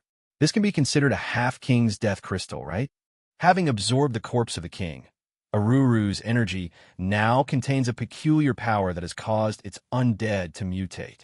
The effects of this dead crystal are unknown, but it is definitely much better than a regular fourth-order dead crystal. Brother Yin, is that all? Everyone looked at Wang Yin in surprise, and a slogan from a Pampers advertisement came to mind. Has it started? It's over. This thing was so huge that everyone thought there would be a big battle, but they didn't expect that even Brother Yin couldn't withstand a single move. Plant species are very special. Their vitality is terrifying, and their abilities are also unsolvable. Their only weakness is that they are afraid of fire, and their root system is fragile. As long as the main root system is destroyed, the problem can basically be solved, Wang Yin explained. The most disgusting thing about this thing is its infinite regeneration. Its combat power is actually quite average. Moreover, Aruru is not dead. Wang Yin pointed to the enormous root system and continued. As long as the root system is not completely destroyed, it can live another life. I destroyed it. Nye didn't want to give Arilu a chance to be reborn. Shanghai couldn't withstand any more turmoil, etc. Wang Qian stopped Nye Igriku. Give this to me. After saying that, Wang Yin had Miao Sang use the Chinquan mirror to store the massive root system inside. This plant king is so powerful that dealing with the zombie horde is like a father beating his son. It would be a shame to destroy it directly. He wants to keep it for now and nurture it as a potted plant. When the time comes, we can use the Chinquan mirror as a pot, which will indirectly make up for the weakness of not being able to move. Moreover, since it is inside the Chinquan mirror, no one could find its main root system. This will be another unsolvable problem. Good. Nieu had no objections. She was now completely won over by Wang Yin and trusted him unconditionally. Chapter 176 Miao, Sand's Little Thoughts. After Wang Yin and his companions emerged from the cave, the green sea had turned into a withered sea. All the ivy branches had withered, revealing the countless white bones that had been hidden there. The once powerful demon plant king has become Wang Yin's bonsai. To be honest, it's not all bad. Now that the horde of zombies in the green sea has been cleared out, Shanghai should be able to stay peaceful for a while. Wu Su smacked his lips. Wang Yin glanced at Wu Su speechlessly. With my second brother's brain, we could easily broadcast at least 5 episodes of Science and Discovery. The horde of zombies is gone, but the survivors are gone too, Nieu sighed. All the surrounding settlements, large and small, have been wiped out. Now, within dozens of kilometers of Shanghai, there is not a single human, not even an ant or plant, making it a dead land. It's unclear how long it will take to restore the area to its former vitality. Moreover, the zombies can never be completely killed, but every survivor who dies is one less available. If this continues, humanity's situation will only become more and more difficult. All right, farewell. Wang Yin turned to look at Nieu and said softly, "Don't forget our agreement." "Don't worry." Nieu smiled and waved by Susu and the others. "Goodbye. Goodbye. Take care of yourself. All good things must come to an end." After waving goodbye to Nieu, everyone boarded the flying vehicle with Wang Yin. Nieu watched Wang Yin and the others leave. then quickly returned to Shanghai and gathered everyone from White Wind Chimes together. Recruit all survivors in Shanghai. Anyone who resists will be killed without mercy. She wants to take this opportunity to unify Shanghai and create a super large gathering place where ordinary people can reproduce. Yes, the third-tier White Wind Chime was very excited. The experts from the other three major forces were either dead or imprisoned. With their strength, they could practically do whatever they wanted. This is a once-in-a-lifetime opportunity. If they succeed, they will be the founding fathers of the nation. From today onwards, there will be no four major powers in the Demon City, only the White Wind Chime. At this moment, Nieyu was full of domineering power. One of her agreements with Wang Yin was to unify Shanghai. Although she didn't know why Wang Yin, with his indifferent and detached personality, would care about this, it coincided with her own thoughts, so she didn't ask any further questions. Then, as Wang Yin said, "We wait for the wind to come." A silver streak flashed across the sky aboard the aircraft. "Brother Yin, what are these things growing on my back?" Miao Sang pointed to the muscle lines on her back. "This is the divine embryo circuit." Wang Yin explained the function of the divine embryo circuit to everyone. "So, can I go toe-to-toe with you now?" Hearing Wang Yin describe the divine embryo circuit as so impressive, Miao Sang tentatively asked. It felt it was already being very conservative, with a 50-50 split. As soon as the voice fell, everyone's eyes were drawn to Miao Sang. Goodness, they're really not afraid of getting beaten up. "You're not ready yet." Wang Yan's lips twitched. He always felt that Miao Sang was rebellious at heart. "You have brute strength, but your combat awareness and skills are both terrible," Wang Yin said mercilessly. "In my past life, many people had designs on Miao Sang. After all, who could resist a cool and capable underling? Back then, Miao Sang was cunning and treacherous. She knew how to feign weakness and scheme against people. He truly emerged from a sea of corpses and blood, possessing a combat awareness and pure fighting skills far superior to everyone else. Furthermore, with the blessing of the divine embryo circuit, he brought his strength to its peak, which enabled him to climb the rankings and be known as the invincible close combat expert. The current style of Miao Sang has completely changed. Now it's all about recklessness and violent aesthetics. Take Jie Ge, for example. If it were the Miao Sang from the previous life, those black-robed men would have been outplayed to death, probably without even having time to pull out their Chinkun mirror. Moreover, things like boneless chicken strips, tearing off heads, ripping out hearts, pulling spines, etc., were things that Miao Sang in her previous life would never do. She only used extremely simplified methods of killing. Every punch will result in someone dying. Enhancement types are generally considered easy to counter. Your strength may be terrifying, but it's useless if you can't get close. Take Su Su, for example. With her speed and tidal power, she can create a safe distance and pull you until you're numb. Even if I can't kill you, you'll never be able to get close to me. The 10 Kings of Hell have been properly formed, and Wang Yin wants to take this opportunity to teach Miao Sang a lesson, so that the suit-wearing thug from his previous life can be brought back to life. "What should we do?" Miao Sang asked excitedly, not disappointed. Having flaws proves that it can become stronger, which is a good thing. Learn Wu Su's skills, learn Jerry's brain. As a martial arts master, Wu Su's skills are definitely sufficient. It's just that his CPU isn't working properly, and he doesn't know when to use which technique. Jerry, every day he outwits Tom, who is many times stronger than him, and still manages to come out on top. If Tom makes even the slightest mistake, it can turn the tables. It all comes down to 2 words: act according to the circumstances. This is extremely important in actual combat. Only smart people can seize that fleeting opportunity to turn the tide. Wang Yin gave Jerry to Miao Sang in the hope that the two could complement each other. Chapter 177 Training Program. Cough, cough. Upon hearing that Wang Yin wanted Miao Sang to learn techniques from him, Wu Su coughed twice and proudly raised his chin. "I, Tetris, am finally going to stand up. I won't learn from him." Miao Sang looked at Wu Su with disdain, shaking her head like a rattle drum. He had learned from Wu Su before, but it was all fancy stuff that was useless in actual combat. "I'll learn from you, Brother Yin." Miao Sang looked at Wang Yin expectantly. Wu Su was taken aback and suddenly looked at Miao Sang. "What do you mean? Are you looking down on me, the one who made the great contribution?" My techniques are designed to complement Wu Zhongxin's. My close combat skills are far less comprehensive than Wu Su's. Listen to me learn from him. Wang Yin suppressed a laugh and gently advised. Upon hearing Wang Yin praise him like that, Wu Su stood up with a serious expression. I wanted to interact with you as an ordinary person, but instead I was met with estrangement. Now, let me show you what true professionalism looks like.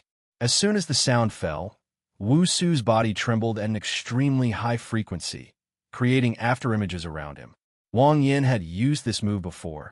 It was a technique beyond the comprehension of most people. No one expected that Wu Su actually had some skills. Drink. Wu Su suddenly stopped, slightly lowered his waist, gathered all his strength into one point, and then punched the void with all his might. Bang! An invisible force burst forth, exploding violently in the void and stirring up gusts of wind. I threw a million punches in the coldest places before I finally comprehended the highest secret of martial arts. Chi soaring through the air. At this moment, Wu Su no longer had his usual carefree and smiling face. He exuded a powerful confidence, completely different from before. He was once hailed as a once-in-a-millennium genius in the world of ancient martial arts. But ever since he became sworn brothers with Wang Yin and Miao Sang have been taking the lead in everything, so he can only drift along. If you just drift along like that, you'll eventually become a complete slacker. Wow, that's impressive, second brother. Wang Yin stood up in shock. He could tell that this was completely different from Miao Sang's method of striking objects from a distance. The former relied on the extreme power that could break the sound barrier, while Wu Su relied entirely on his power generation technique to unleash his full strength. Even he couldn't do it. The others stared at Wu Su in disbelief. What kind of martial art is this? Teach me, teach me. Miao Sang excitedly moved closer to Wu Su. If you learn this technique, and with the added blessing of the divine embryo circuit, who would dare to fly a kite? That's the attitude you should have. After filling the cup, Wu Su revealed his ugly face. Don't teach him anything else. Just teach him power generation techniques, Wang Yin said after thinking for a while. He was genuinely afraid that a few months later, Miao San would come up and give him a few backflips. That really means that I fail to learn it? You've wasted your time.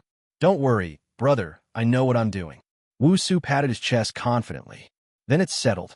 Also, the rest of you need to work harder, practice with each other, and make up for your weaknesses. Over the next few months, I will take you all over the Azure to search for Tier 4. You will be responsible for dealing with any enemies you encounter along the way. I will not interfere. Ever since Miao Sang, by Su Su, and the others were kidnapped by the man in black robes, Wang Yin realized a problem. Miao San, by Su Su, and the others have been living too comfortably. Under my protection, they haven't truly experienced the cruelty of the apocalypse. They were all very capable, but they hadn't developed their abilities and were still stuck at the most basic level. Their minds were also not as resilient, cunning, or ruthless as they were in their previous lives. There are times when Wang Yin is not around. He has many things to do and cannot be with them every moment.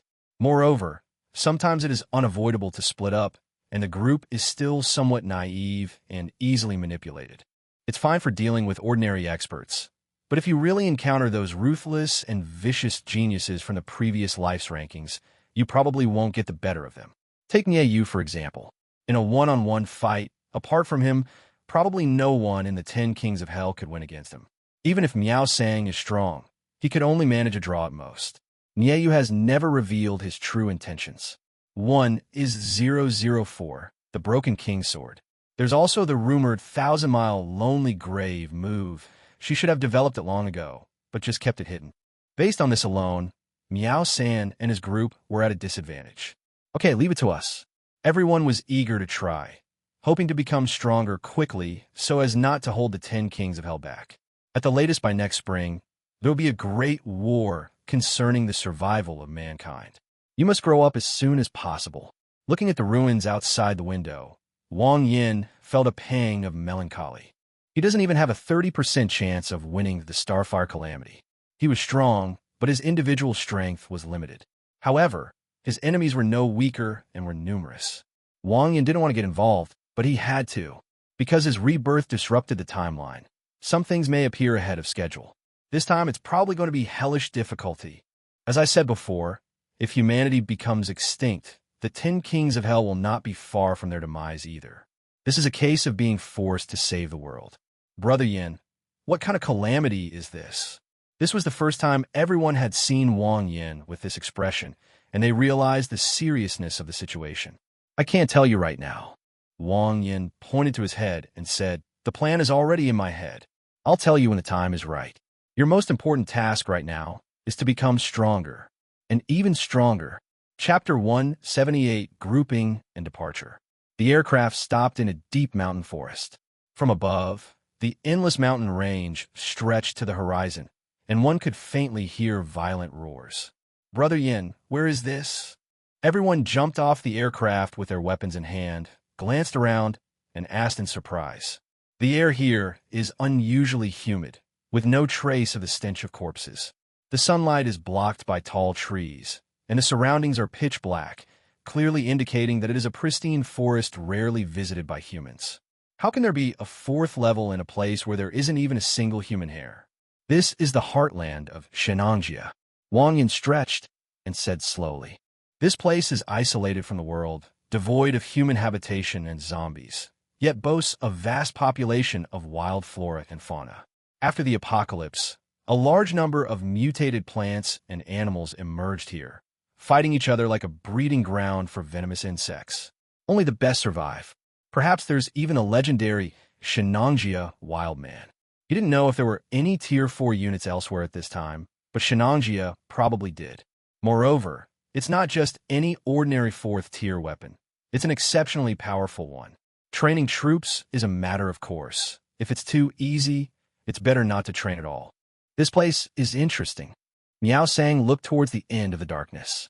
In its younger days, it was also the king of the leopards who roamed the mountains and forests. Its senses were still sharp and had already smelled the danger. "All right, let's begin. Little Apple will stay with me, and the rest of you will form groups of 4. Miao San, Jerry, Wu Su, and Wang Shiro form a group. By Su Su, In Shi, In Si, and Murong by form a group." Wang Yin had his own reasons for dividing things this way. Miao San, Jerry, and Wu Su's relationship has been heating up rapidly lately, and they're practically becoming an inseparable trio. Plus, since Miao San is currently in the learning phase, we decided to put them in the same group. All 3 are melee fighters, as is Wang Shiro. The 4 melee fighters form a group so that they can grow quickly and make up for their weaknesses. The other group is relatively balanced. Bai Su is a ranged attacker. The Yin sisters can attack from both close and long range. And there is also Murong Bai, a civil official with decent combat strength. They basically have no weaknesses. The main purpose of this trip is to let them get used to each other and gain some combat experience. We'll meet here in a month. By then I hope you'll all successfully advance to the 4th tier. Wang Yin smiled broadly and waved to everyone. "Brother Yin, this is for you." Miao San took out a 4th-tier death crystal and threw it over. After killing the black bear, it didn't absorb the energy. It was left for Wang Yin. Smack! Wang Yin caught the 4th-order death crystal and felt relieved. "It wasn't for nothing that we spoiled Miao San. She's learned to repay us. I'll accept it." Wang Yin didn't stand on ceremony and put it away directly. Right now, Miao Sang wasn't suitable for advancing to the 4th tier. If it got any stronger, there really wouldn't be anywhere for it to practice its consciousness skills. "This is for you." Then, Wang Yin took out several spatial rings and some weapons and equipment that had been enhanced by Long Fu. Each person carries 2 signal guns. Each person receives 1 spatial ring. Each person will receive 1 combat suit, upgraded 3 times. The 8 deformed limbs were given to Bai Su. I equipped Miao San with a knuckle duster that had been enhanced 3 times. Wang Shiro has special abilities and doesn't need weapons, so Wang Yin gave her the ivy branch he had obtained some time ago. This thing is incredibly tough and also has a paralyzing effect, making it perfect for a whip. Big brother, Wu Su looked left and right, then asked weakly, "Isn't there one for me?" "Haha, don't worry. Yours is better than theirs." As Wang Yin spoke, a thought struck him. The hovering aircraft began to disintegrate, forming a silver longsword that flew into Wang Yan's hand with a whoosh. 021 Magic Transformation. From now on, it belongs to you. Wang Yin solemnly handed the long sword to Wu Su. 003, with the awakening of the void demon imminent. The other functions of the small transformation are somewhat useless to him, and keeping it would be a waste. Wu Su is the only one in the group who uses a knife, so he is the most suitable candidate. Wang Yin believed that with Wu Su's skills, 021 would definitely shine in his hands. Thank you, brother Xia. Wu Su took the long sword, as happy as a child. With a casual wave of his hand, silver blade, energy shot out, snapping the trees along the way in half. What a fine knife! It's truly a fine knife! Wu Su exclaimed repeatedly, his eyes gleaming with admiration. All right, let's go. With a wave of Wang Yan's hand, the two groups of men split up and disappeared into the darkness. Little Apple, protect me. After watching the group leave, Wang Yin gave them a word of advice, then took out 2 fourth-tier death crystals and swallowed them without hesitation. Today, he is about to advance to the 4th rank. Glug! After swallowing the death crystal, a warm current flowed through Wang Yan's body, and powerful vitality was continuously absorbed by his flesh. Even a trace of it overflowing caused the wild grass on the ground to sprout rapidly. Chapter 179 Killing Clone complete. This powerful vitality is an attribute of the 4th-tier death crystal that a Ruru possesses, which allows Wang Yin, who had already improved his life level once, to rise another half level. Subsequently, the two powerful forces merged into the fairy in the mist and the creator respectively, continuously strengthening them. Half an hour later, a powerful aura erupted from Wang Yin like a flood, blasting the leaves above into dust. Both abilities have advanced to the 4th tier. However, it's not over yet. Sizzle. Wang Yan's shirt suddenly ripped open, revealing 2 intersecting lines on his chest that looked like a large fork. Divine embryo circuit. Wang Yin sensed the terrifying and violent power within his body and suddenly stood up. Everyone's divine embryo circuit is different. Miao San's divine embryo circuit is the 2 wings on his back, while the 2 intersecting lines on his chest are his own divine embryo circuit. Wang Yin stretched out his palm and clenched it tightly. With a loud boom, a series of booming sounds came from the air, as if the air itself had been squeezed and exploded. This is getting something for nothing, isn't it? In Wang Yan's memory, all those who awakened the divine embryo circuit, including Miao Sang, were able to break through their physical limits by unleashing their powerful potential in dire circumstances. He did nothing, but by repeatedly amplifying his physical abilities, he broke through the limits of his physical body. It all happened so naturally, it couldn't be easier. If I were to reach the 9th rank, wouldn't I be able to take down a royal prince with a single punch? Feeling the surging power within him, Wang Yin suddenly felt somewhat inflated. While others can only enhance their physical body once with each advancement, he can enhance it twice, which makes his base stats higher and higher, and the magnitude of each enhancement more and more terrifying. If this trend continues, once he reaches the 9th rank, he should be able to give Lan Xing a full middle part with 1 punch. The terrifying nature of the Rebirth Gift Pack is beginning to reveal itself. A vibrant life force has also emerged within its flesh and blood. Wang Yin analyzed that this power originally belonged to the king species in the Green Sea that only had a skull left. After Erilu absorbed its corpse, the death crystal mutated. Now, it has been adopted by Wang Yin. Moreover, this power seems to be usable externally as well. Wang Yin forced a drop of blood from his fingertip, which fell onto a withered weed. A hint of green breaks through the soil, and the wild grass quickly bursts into life. Does this mean I've become Elder Tang? Wang Yan's expression was strange. It's no exaggeration to say that he was now more appealing than Tang Sanzang. Even a small bite of flesh and blood can heal even the most severe injuries. Let's not worry about that for now. We're already at the 4th tier, so we should be able to develop the killing clone technique. He had always had an idea, to use the attributes of the fairy in the mist to create a killing clone that could be immune to physical damage. It's worth a try. Wang Yin pondered for a moment, then controlled the surging mist to continuously compress it, slowly forming a blurry human-shaped outline. Not enough. They continued to mobilize the power of the mist fairy, frantically surging into that humanoid silhouette. A long time. Wang Yan's face was somewhat pale, and he had already exhausted 80% of his internal strength. Finally, the figure solidified completely. Did it work? Wang Yin was both surprised and delighted. He tried to control it with his mind, but received no response.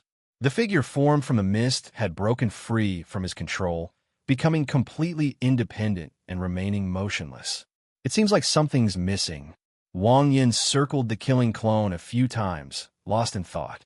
The current killing clone is like an empty shell without a soul. No connection can be established with it. I can't just cut off a piece of my mental energy and put it in him, can I? Wang Yin frowned slightly and said, No, that would make this thing very likely to become uncontrollable. Wang Yin decisively abandoned this idea. What he needed was a robot like Xiao Bian that could act according to instructions, not an intelligent robot with its own thoughts. Moreover, splitting one's mental energy can easily turn one into an idiot. If you just want to get him moving and establish a connection, you can try blood. As he spoke, Wang Yin drew his straight knife and made a cut on his wrist, from which a vibrant life force emerged. Then, dripped the blood into the misty figure. Wang Yin tried to activate it again, and the killing clone's fingers moved slowly before falling silent again. It will work. Wang Yin was overjoyed and enlarged the wound again, causing bright red blood to gush out. As more and more blood was drawn, the killing clones became increasingly agile and their movements became larger and more fluid. Finally, just as Wang Yin was about to exhaust himself, the killing clone's actions reached their peak. Huff huff! Wang Yin gasped for breath and plopped down on the ground. A single killing clone not only drained the immortal of the mist's extraordinary energy, but also nearly drained his blood. That was truly terrifying. Due south, let me see your strength. Wang Yin was somewhat uneasy. He was afraid that the killing clone he had put so much effort into developing would turn out to be a complete weakling, which would truly be a loss. The next second, the killing clone moved. Chapter 180 Watermelon Worm? After absorbing the blood, the killing clone slowly revealed a face from its misty appearance. It was a face identical to Wang Yan's, with an icy expression and no emotion in its eyes, giving off a feeling that strangers should not approach it. This is a freak formed from condensed mist, yet its shape is no different from that of an ordinary person. Buzz! Upon receiving the attack order from Wang Yin, the killing clone floated up like a ghost and rushed south, instantly annihilating all the trees it touched along the way. Like a human-shaped murder weapon. Seeing this, Wang Yin was very satisfied. The ability to create killing clones is a direct counter to melee combat, or rather, it is a form of attack in itself. It's conceivable. A young man punched the killing clone, then looked down. Holy crap, my arm is gone. Just thinking about it is exciting. It's like a hedgehog. You can't touch it at all. Stand still. Wang Yin snapped his fingers, wanting to test whether his killing clones could withstand elemental attacks. A dull boom resounded, and a bolt of lightning as thick as a bucket illuminated the surroundings, striking the killing clone hard on the head. Puff! The entire upper body of the killing clone was blown to pieces, but in an instant, the remaining limbs turned into mist and surged back, restoring the upper body of the killing clone that had disappeared. Wang Yin continued to snap his fingers, trying it on the remaining departments, and the results were surprisingly consistent. It might explode or break, but it'll be completely fine. That's a bit perverted, Wang Yin said with some excitement. If it's not even afraid of elemental attacks, then even he can't deal with this thing. It's practically immortal. However, it seems that there is less blood in the clone. Wang Yin noticed this detail when his consciousness merged into it. It seems that every reply incurs a cost. The killing clone's life force had diminished slightly compared to before. It was estimated that after dying dozens more times, its life force would be completely extinguished. This is the only flaw. This also means that the only way to eliminate the killing clone is to slowly whittle it down. All right, Wang Yin patted the killing clone on the shoulder and said softly, Since it's a killing clone, how about we call him Satan? The killing clone stood there quietly, its expression still cold, its eyes devoid of any emotion. Then, with a thought, Wang Yin put into his spatial ring. Starting today, he has another trump card. In an old forest in Shenangjia, a series of strange noises came from all around, like bones being gnawed apart. There's something there. Meow sang, Wu Su, and the others looked around warily. Suddenly, countless giant gray eggs burst forth from beneath the fallen leaves on the ground, crashing down on the group. A mutant egg. With a thought, Wusu unleashed a powerful force field that sent all the gray eggs flying. It's not an egg. It looks like a wood lice. Wang Shiro's expression was somewhat strange. Sougs, also known as pill bugs, will curl into a ball when gently touched. They mostly live in dark, damp places such as under fallen leaves and old bricks. How did this thing manage to carve out a niche for itself in Shenangjia? The group was quite puzzled. Even if this thing had mutated, how powerful could it be? Wait, what's that sound? Miao San's expression changed, and she looked to the side. The mountain, not far away, moved. It was an enormous Sobug king that came crashing down with a whooshing sound. Wusu reacted quickly, and a large force field was formed instantly. However, when faced with this behemoth, Wusu's force field failed for the first time, only providing a slight buffer. At the critical moment, Wang Shiro controlled the black light phantom to rise from the ground, with a giant blade blocking the way, trying to protect everyone. But she underestimated the force of the impact. She was sent flying in an instant, and the huge sphere slammed the three of them into the ground. After regaining her balance, Wang Shiro quickly pounced forward. Her several-meter-tall phantom was like a tiny dot in front of the giant Sobug King. Oh! The black blade slashed fiercely, and green blood spurted out. The Sobug King made a strange chirping sound, sprang up again, and crashed into Wang Shiro. The wounds inflicted by the black blade were inconspicuous on that massive body and did not cause any effective damage. Bang! With her overwhelming strength, Miao Sang burst out of the ground, grabbing Jerry in her hand, and then, relying on her previous memories, dug out Wusu. My God, how can it be so powerful? Wusu wiped the blood from the corner of his mouth and looked at the king of the Sobugs in shock. Even a large force field couldn't budge it. That's outrageous. Brother, Yin wasn't lying to us. Anyone who can establish themselves in Shenangjia is no ordinary person. Miao also felt its blood surging within it. Even withstanding this blow, it was not in good shape. Only Jerry, as if nothing had happened, silently pulled out his big club. Let's go help. The Black Phantom was forced to retreat steadily. Although Miao San and Wusu's attacks could easily break through the defenses, the body of the Tideworm King was too large, and these wounds could be ignored. The sounds of fighting continued, and patches of green blood fell. After a few hours, Miao San and the others were already a little tired. The massive body of the Sobug King was covered with small pits and knife marks, but it was already full of energy. Suddenly, the black light and shadow disappeared. Oh, 100-meter-long black blade suddenly slashed down. Chapter 181 The Plan. With a plop, the Sobug King was split in two. Whoosh! Wang Shiro was panting heavily, but her face beneath the pure white mask wore a hearty smile. Finally, her ability has finally been developed. In another direction of Shenangjia, Bai Susu was running for her life when a loud tiger roar came from the mountains behind her. They encountered two level 4 Tiger Kings, one male and one female. The mother is an enhancement type like Miao San, with terrifying speed and strength and an absurdly fast reaction speed. The group's ranged attacks had difficulty hitting her, and they could only force her back temporarily. The male's body was surrounded by lightning. It was a rare lightning-type creature with extremely powerful killing abilities. Stop! Murong Bai, who was at the front, suddenly stopped and blocked the group. The prophet's feedback showed several women with their eyes closed, floating on the water, their condition unknown, with a large number of dead fish and shrimp floating nearby.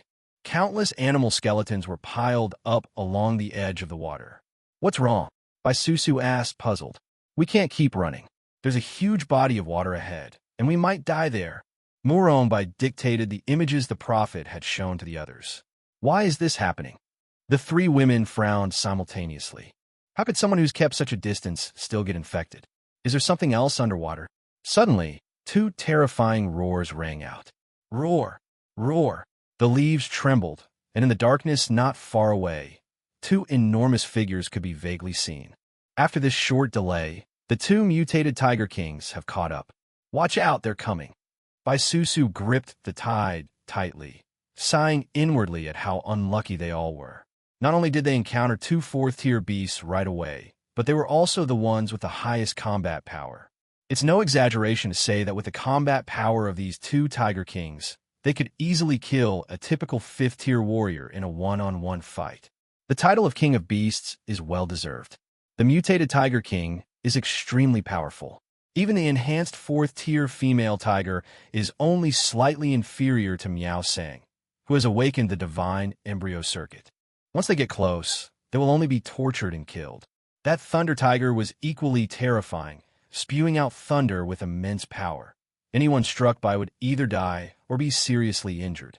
The two Tiger Kings, one at a distance and the other at close range, coordinated perfectly, and until now, Bai Susu and the others had not found a single flaw. These mutated beasts, which emerged from Shenangjia, possessed exceptionally rich combat experience, far surpassing their own. The four men kept a vigilant eye on the dark figure in the distance, not daring to relax their guard for even a moment. After a while, the two Tiger Kings were still wandering around not far away, showing no intention of attacking. "I understand," Inshi suddenly said. "These two Tiger Kings are trying to force us into the water. Once we go in, that Thunder Tiger will channel lightning into the entire body of water, which means we'll have no way to avoid it, and will almost certainly die." After saying that, Inshi felt a chill run down her spine. These two Tiger Kings were too cunning and treacherous. They deliberately drove the four women into the water, hoping to kill them in the easiest way possible. That's so insidious. Hearing Inshi say this, Bai Susu and the others understood and couldn't help but feel a little scared. Who would have thought that even tigers would scheme against people these days? If it weren't for Morong, they wouldn't even know how they died. This isn't the first time they've done this. Those piles of animal carcasses along the water's edge are probably from animals they've killed before, Inshi continued. These two Tiger Kings are clearly repeat offenders. As long as they're together, we can't kill them. The tigress engaged in close combat, while the tigress provided ranged cover fire. Half of the four women's range attacks were neutralized by lightning, and the other half were simply dodged. In addition, due to the terrain limitations, they couldn't even fly a kite and could only passively flee. "Let's split up and see if we can distract one of them," Inshi suggested. "Okay." Bai Susu nodded readily. "This is the best solution at the moment. As long as the two Tiger Kings are separated, they are confident that they can kill the other one. My ability is lightning speed, so leave this job to me." Bai Susu volunteered. Her ability was the most suitable for this task, and even if she couldn't win, she could escape. "Be careful," Murongbai instructed. The prophet sensed Bai Susu but received no response. "Don't worry," Bai Susu chuckled and pulled the tide towards the two Tiger Kings not far away. Countless tiny, transparent arrows crashed down like giant waves, riddling the trees along the way with holes like beehives. Boom! Two bolts of lightning shot out, blasting two large holes in the giant wave.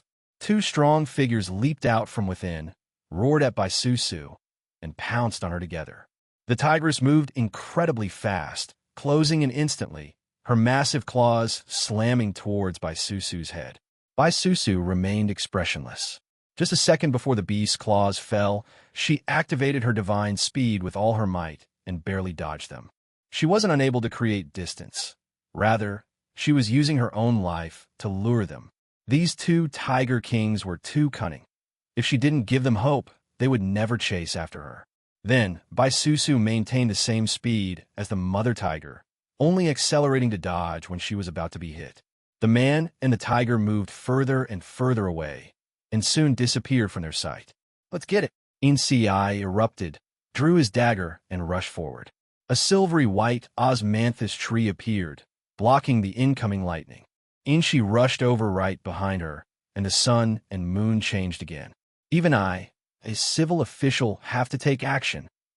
Murongbai pulled out a long spear, and the white tomo in his eyes began to spin wildly. Prophet Battle Prediction activated. Since the bear died, she no longer wanted to pick up a weapon to fight, but in this situation, the longer it dragged on, the more dangerous it would be for Bai Susu.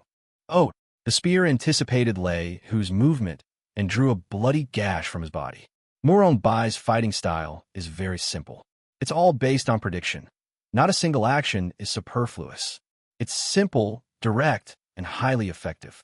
Murong, squat down. She shouted, and a great sun burst forth in her eyes.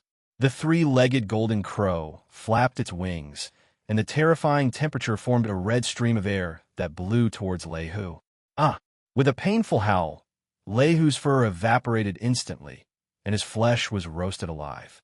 The next second, thunder roared and a dense crackling of electricity filled the air. Leihu went berserk and unleashed his ultimate attack. Chapter 182, Pig Night. Sizzle, sizzle, sizzle. Blue arcs of electricity radiated outwards from Leihu, illuminating the entire forest. Trees within a kilometer radius turned charred black and then exploded. Inshi, Inci, and Murong were all within the range of the electric arc, with no way to avoid it. Get behind me!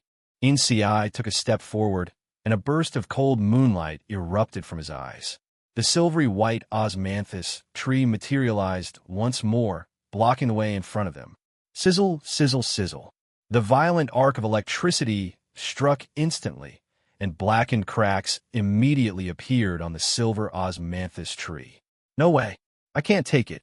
While struggling to maintain the osmanthus tree, Inci shouted loudly.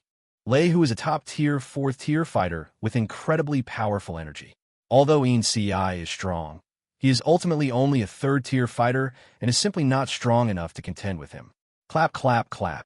The charred cracks on the silver osmanthus tree slowly burst open, and energy fragments scattered and dissipated. Sister, what should we do? Inci panicked, her voice already trembling with tears. This was the first time she had come so close to death. Once the osmanthus tree was destroyed, the violent arcs of electricity would instantly engulf the three women. How could a mortal body possibly withstand it? Xiao Ci, don't be afraid, sister will help you. She strode forward, gently took Ci's hand, and a three-legged golden crow appeared in her eyes, flying out and landing in front of the osmanthus tree, flapping its wings vigorously to resist the electric arcs. A miraculous scene unfolded. One gold and one silver. The two energies intertwined and merged upon contact.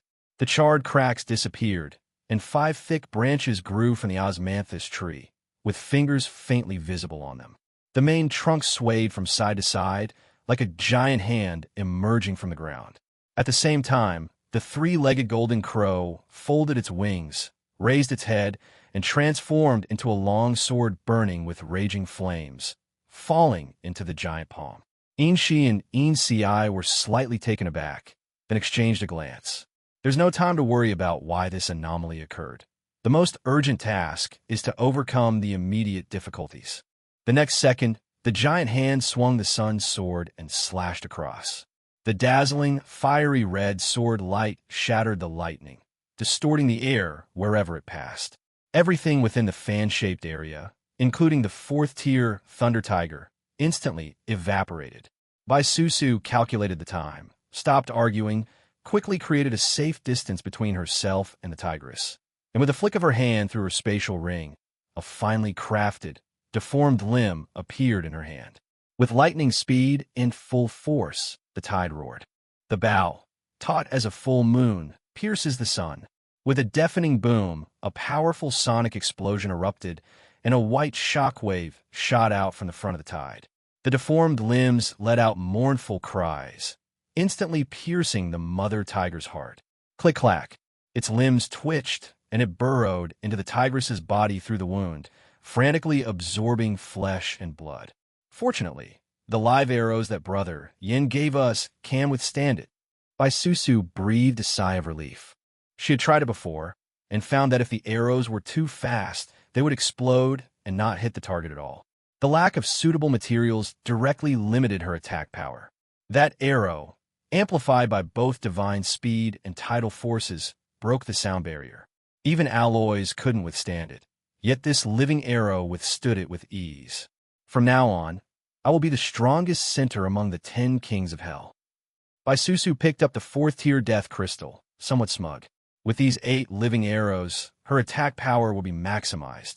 On the other side, Wang Yin and Little Apple were riding on the back of a fourth-tier wild boar king that had volunteered to be their mount, speeding through the deep mountains and forests.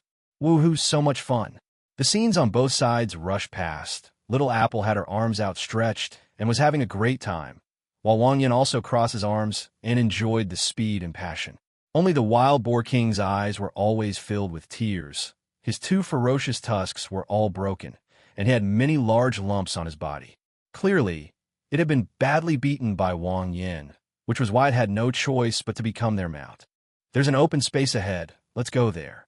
Wang Yin patted the pig's rump and then pointed to a large open space in front of him. There were no trees there, only a very wide lake that looked very peaceful. Since it was getting late, Wang Yin decided to rest there for the night. The wild boar king let out a painful howl. Several obvious handprints appeared on its rump, and tears of humiliation streamed down its face. It couldn't understand how Wang Yin could swell up its thick skin and defenses, which even a 4th-tier being couldn't break through, with just a light tap. Although it's not exactly an injury, for a boar having its buttocks swollen from being beaten is a bit perverted. With that in mind, the wild boar king dared not slack off in the slightest and quickly ran to the location designated by Wang Yin. Wang Yin jumped down with Little Apple in his arms, looked around, and immediately sensed that something was wrong. Logically, places with water sources should attract a large number of animals, but there isn't even a bird's feather here. Even if mutated animals are rare, this situation shouldn't exist. There should be something in the water.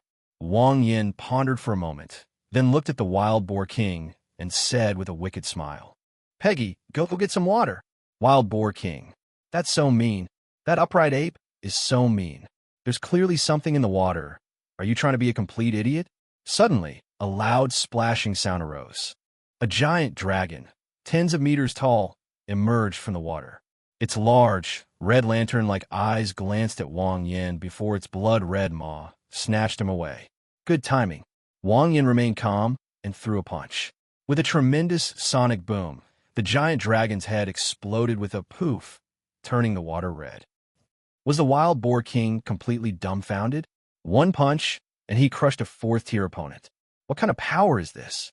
Little Apple, let's have sashimi tonight. As Wang Yin spoke, he dragged the giant dragon out. Anything of flesh and blood can help the corpse king advance, and this 4th-tier stuff is even more nourishing. Wang Yin plans to take this opportunity to help Little Apple advance to the 4th tier. Chapter 183, Unknown Forces. The advancement methods for zombies and awakened beings differ. Awakened beings can only advance through death crystals, while zombies and mutated plants and animals can not only absorb death crystals, but also absorb energy from blood food. The more they eat, the higher their level and the faster they evolve. Although Little Apple is only at the 3rd tier, as one of the 36 Corpse Kings of Azure, her foundation is too strong, and the energy required for her advancement is enormous. A single 4th-tier being is definitely not enough. Little Apple, want some horseradish? As Wang Yin bled the giant dragon and skinned it, he asked a question. No, I don't like spicy food. Little Apple squatted on the ground, looking at Wang Yin expectantly, and continued. It tastes best when eaten with candied hawthorn. All right, I'll let you eat as many candied hawthorns as you want a day. Wang Yin smiled, roasted a small piece for himself, cut the rest of the meat into small pieces, and gave them to Little Apple, and gave the unwanted offal directly to the Wild Boar King. The Wild Boar King didn't mind at all and happily started eating. Ugh, TSK. Go wash yourself in the lake after you're done eating. Wang Yin looked at Pei Qi, whose face was covered in blood, with a look of disgust. His eating habits are truly shameful. The Wild Boar King shuddered, and upon seeing Wang Yin's disdainful gaze, the meat in his mouth instantly lost its appeal. That look is dangerous. If you can eat giant dragonfish today, you can eat it tomorrow. Thinking of this, Pei Qi panicked a little, whimpered twice, and plunged headfirst into the lake. At the same time, several high-tech ornithopter planes appeared in the sky above Shenangjia. They were all black with fluorescent lines on them, and the flag of the Azure government before the outbreak of the apocalypse was hanging in the center. If military enthusiasts saw this scene, they would be greatly shocked. Ornithopter aircraft, something that only exists in science fiction movies, has actually been built. It looks like it's still going into mass production. Whoosh, whoosh, whoosh. The fighter jet formation flew straight into Shenanjia at an extremely high speed, and the sound of the airflow generated by the vibration of the winglets was deafening. Before long, a huge black shadow on a tall, ancient tree was attracted by the noise and flapped its wings to rush into the air. An anomaly has appeared on the left side of Shenlong 1. Life fluctuation analysis reveals it to be a third-order mutated woodpecker. Please indicate whether to kill or not. The fighter jet's radio crackled to life, and the square-faced man in the co-pilot seat slowly picked up the walkie-talkie. Killed. Then, the fighter jet made a nimble turn in the air, and two beams of light shot out from the front, instantly piercing the head of the third-tier mutated woodpecker. Blood burst open and fell into the jungle. This Dr. Zhao truly deserves to be called a top talent at Azure. Creating the Shenlong is simply too amazing. In the rear cockpit of the fighter jet sat three distinguished young men, one of whom was deeply shocked as he watched the woodpecker being shot through the window. It's really strong. This third tier one looks quite powerful. I estimate I'll need to use a second strike to finish it off. A young man holding a steel knife spoke up. It's not without its drawbacks. The energy extracted from a third-order dead crystal is only enough to fire 2 shots. If it misses, it's a complete waste. The base currently has a shortage of Tier 3 death crystals, and many brothers haven't even reached Tier 2 yet. If it weren't for the firm stance from above, I would rather hike to the heart of Shenanjia. The last tall man sighed. Olbai is right. The base did pay a heavy price to send us to the heart of Shenanjia. As long as 2/3 of our people can advance to the 4th rank and return alive, this will be a worthwhile investment. Pa! What are you saying? We all have to get back alive. Let's hope so. On another note, are there really hundreds of 4th-tier beasts here? The young man with the sword asked slowly. Shenanjia stretches for tens of millions of kilometers and is a paradise for mutated plants and animals. According to the life fluctuations detected by the Divine Falcon, the number of 4th-order animals in the hinterland is indeed no less than 100. The tall young man took out a map, which showed the mountain range in the heart of Shenanjia. It was marked with a dense array of red dots, each representing a 4th-tier creature. This place is clearly a kingdom of 10,000 demons. Don't panic. As long as I reach the 4th rank, I can kill hundreds or thousands of enemies with a single strike. The man with the sword was very confident. Our team is counting on you. Ha! The three of them looked at each other and then burst into laughter. Night fell, accompanied by a fierce wind. The fighter jet formation plunged straight into the heart of Shenanjia. During the attack, there were many mutated giant birds, but fortunately none of them were Tier 4, and they were all destroyed by beams. 3 hours later, the fighter jet formation stopped over a huge mountain range and hovered neatly in the night sky. Destination reached.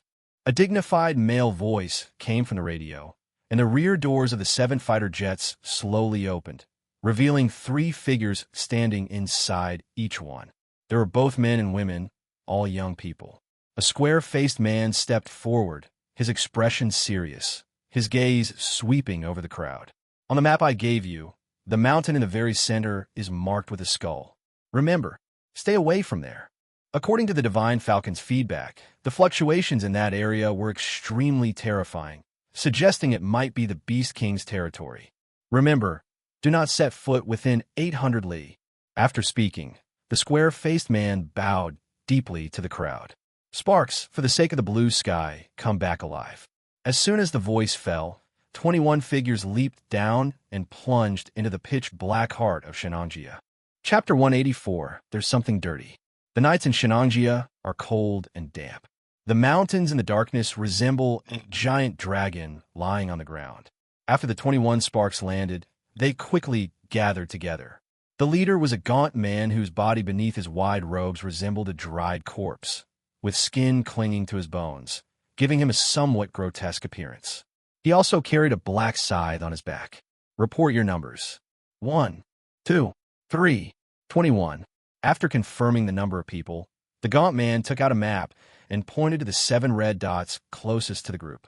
Let's focus our fire on taking down these 7-tier 4 enemies first. Each squad will get 1 death crystal. Once we've ensured that each squad has at least 1 Tier 4 enemy, we can split up and move on. Dr. Zhao previously said that a fourth tier, being able to establish a foothold in the heart of Shenangjia, would be extremely powerful. So we must be on high alert. Susu, the treatment is done. The gaunt man was very professional. This arrangement not only greatly reduced the mortality rate, but was also highly efficient. Receive. The petite figure standing in the crowd nodded emphatically, while the others remained completely silent, clearly demonstrating their well-trained nature. Set off. At the command of the gaunt man, 21 figures rushed toward the mountains not far away. However, no sooner had they left than a dark figure came running from a distance. Where are they? Haven't they arrived yet?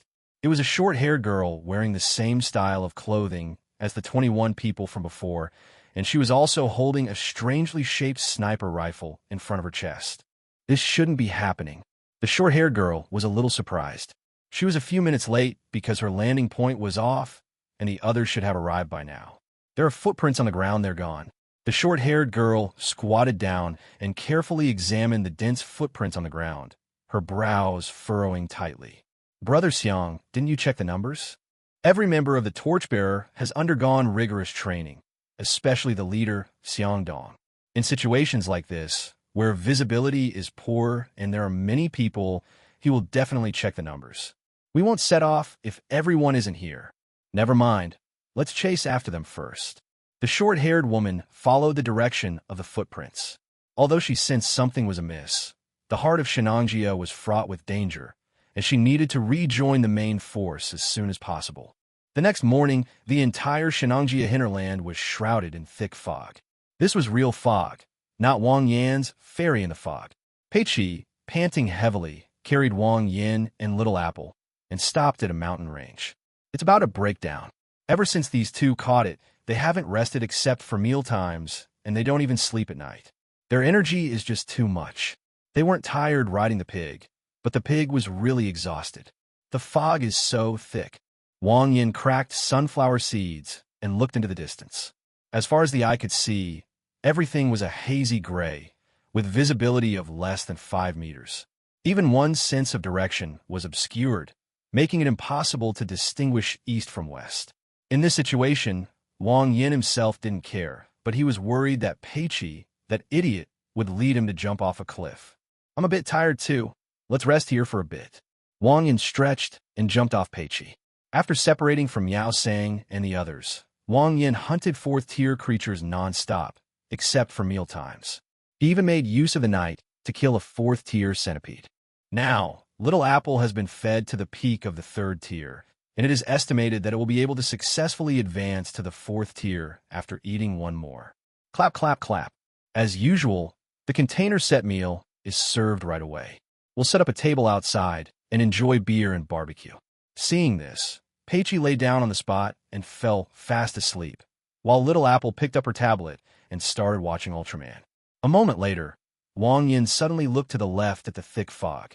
The sound of hurried footsteps rang out, and a short-haired girl carrying a sniper rifle was running quickly toward them. This is terrible. The fog couldn't have come at the worst possible time. The short-haired girl complained in a low voice, her expression extremely anxious. The fog enveloped the area, and she had completely lost her way. To make matters worse, the footprints on the ground were covered by fallen leaves, which caused her to lose contact with the main group. Zhao Xiaojing. A surprised male voice came from deep within the fog, startling the short-haired girl. Who? Zhao Xiaoqing gave a low shout, quickly set up her sniper rifle, and aimed it into the depths of the fog. The voice was completely unfamiliar, and she was certain it wasn't from one of the fire's seeds, which made her wary. The heart of Shenangjia is isolated from the world. There could be no one there, let alone someone who could call her by name. 9 times out of 10, it's a mutated beast with special abilities. It's me. Wang Yin emerged from the depths of the fog. The short-haired girl was Zhao Xiaoqing, the female officer who was with Qinglu. Its ability is special enchanting. Although they had never spoken, Wang Yin had fought alongside him during the carnage of their past lives, so he could naturally recognize him. You are that cheater from Haichen. Upon seeing Wang Yan's appearance clearly, Zhao Xiaoqing exclaimed in surprise. She still remembered that face very well. After all, if Wang Yin hadn't appeared in time, she would have been eaten by the mutants when she was in Haichen. Moreover, Wang Yan's abilities were the strongest she had ever seen. He had brutally killed a mutant one level higher than herself, and the memory was incredibly vivid.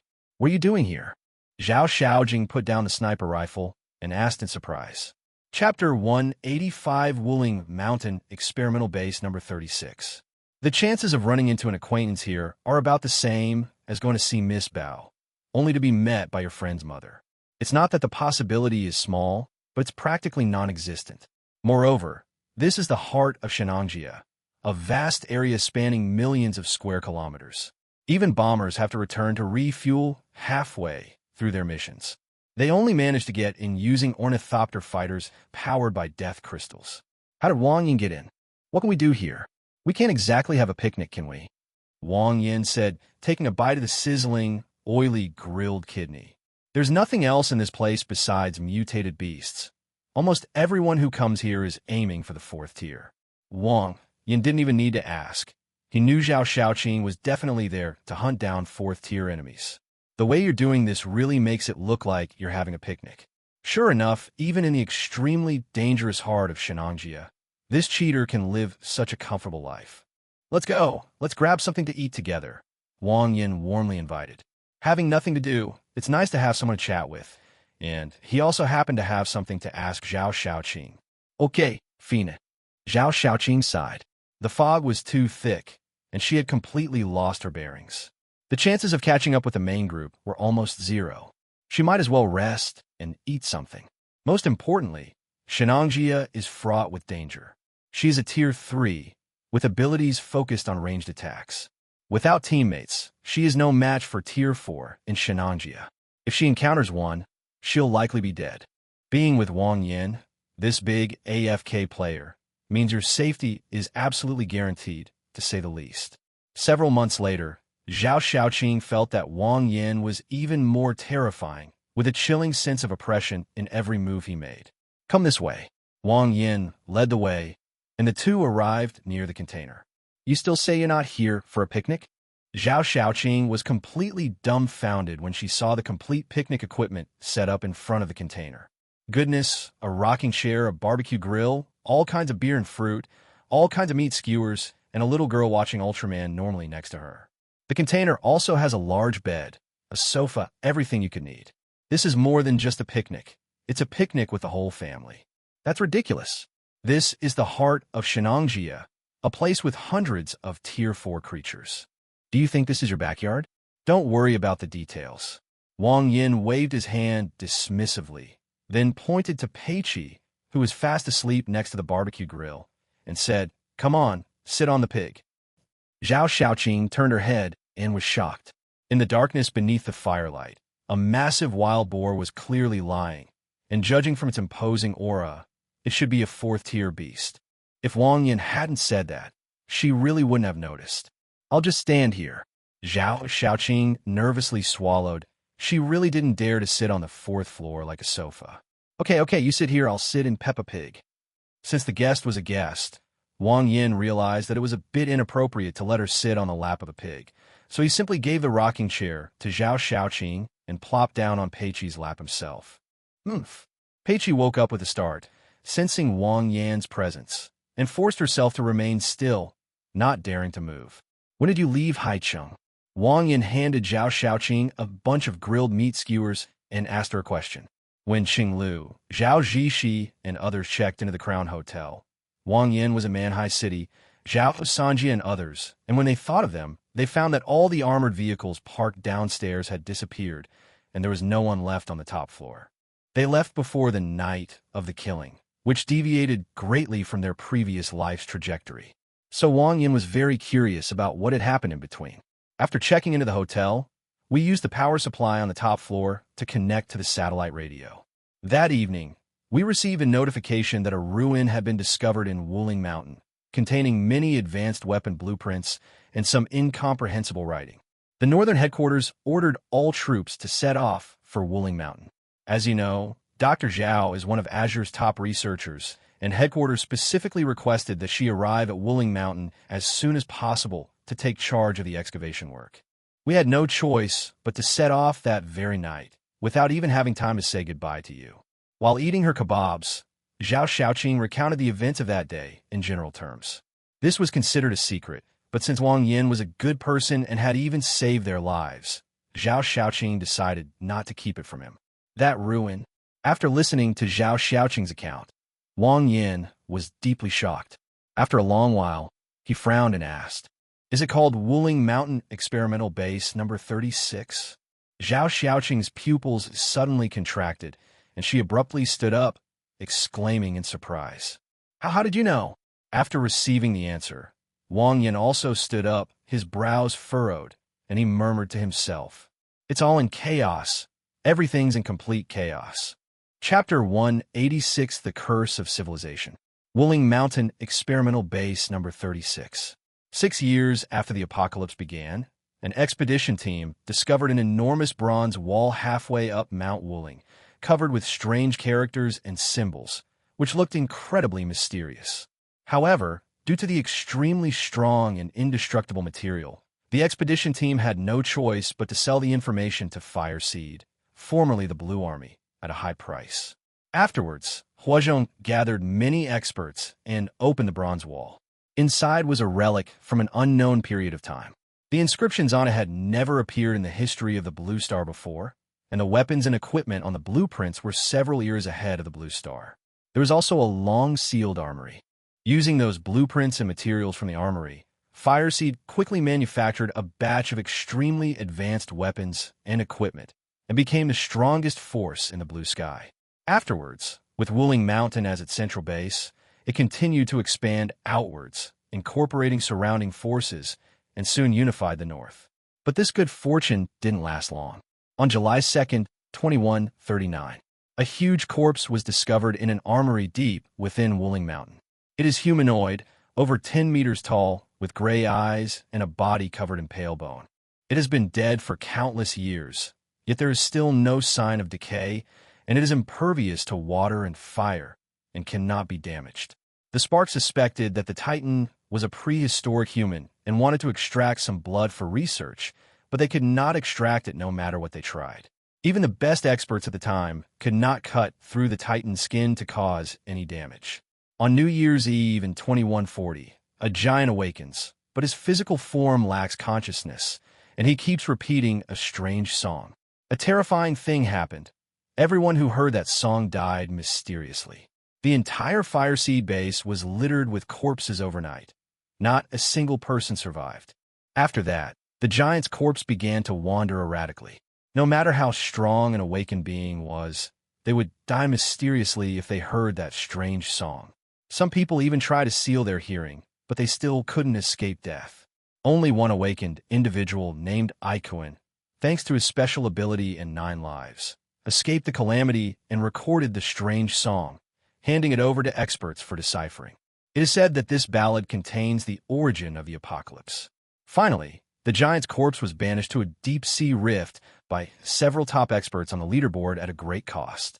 This is how we averted the extinction of the blue humanity.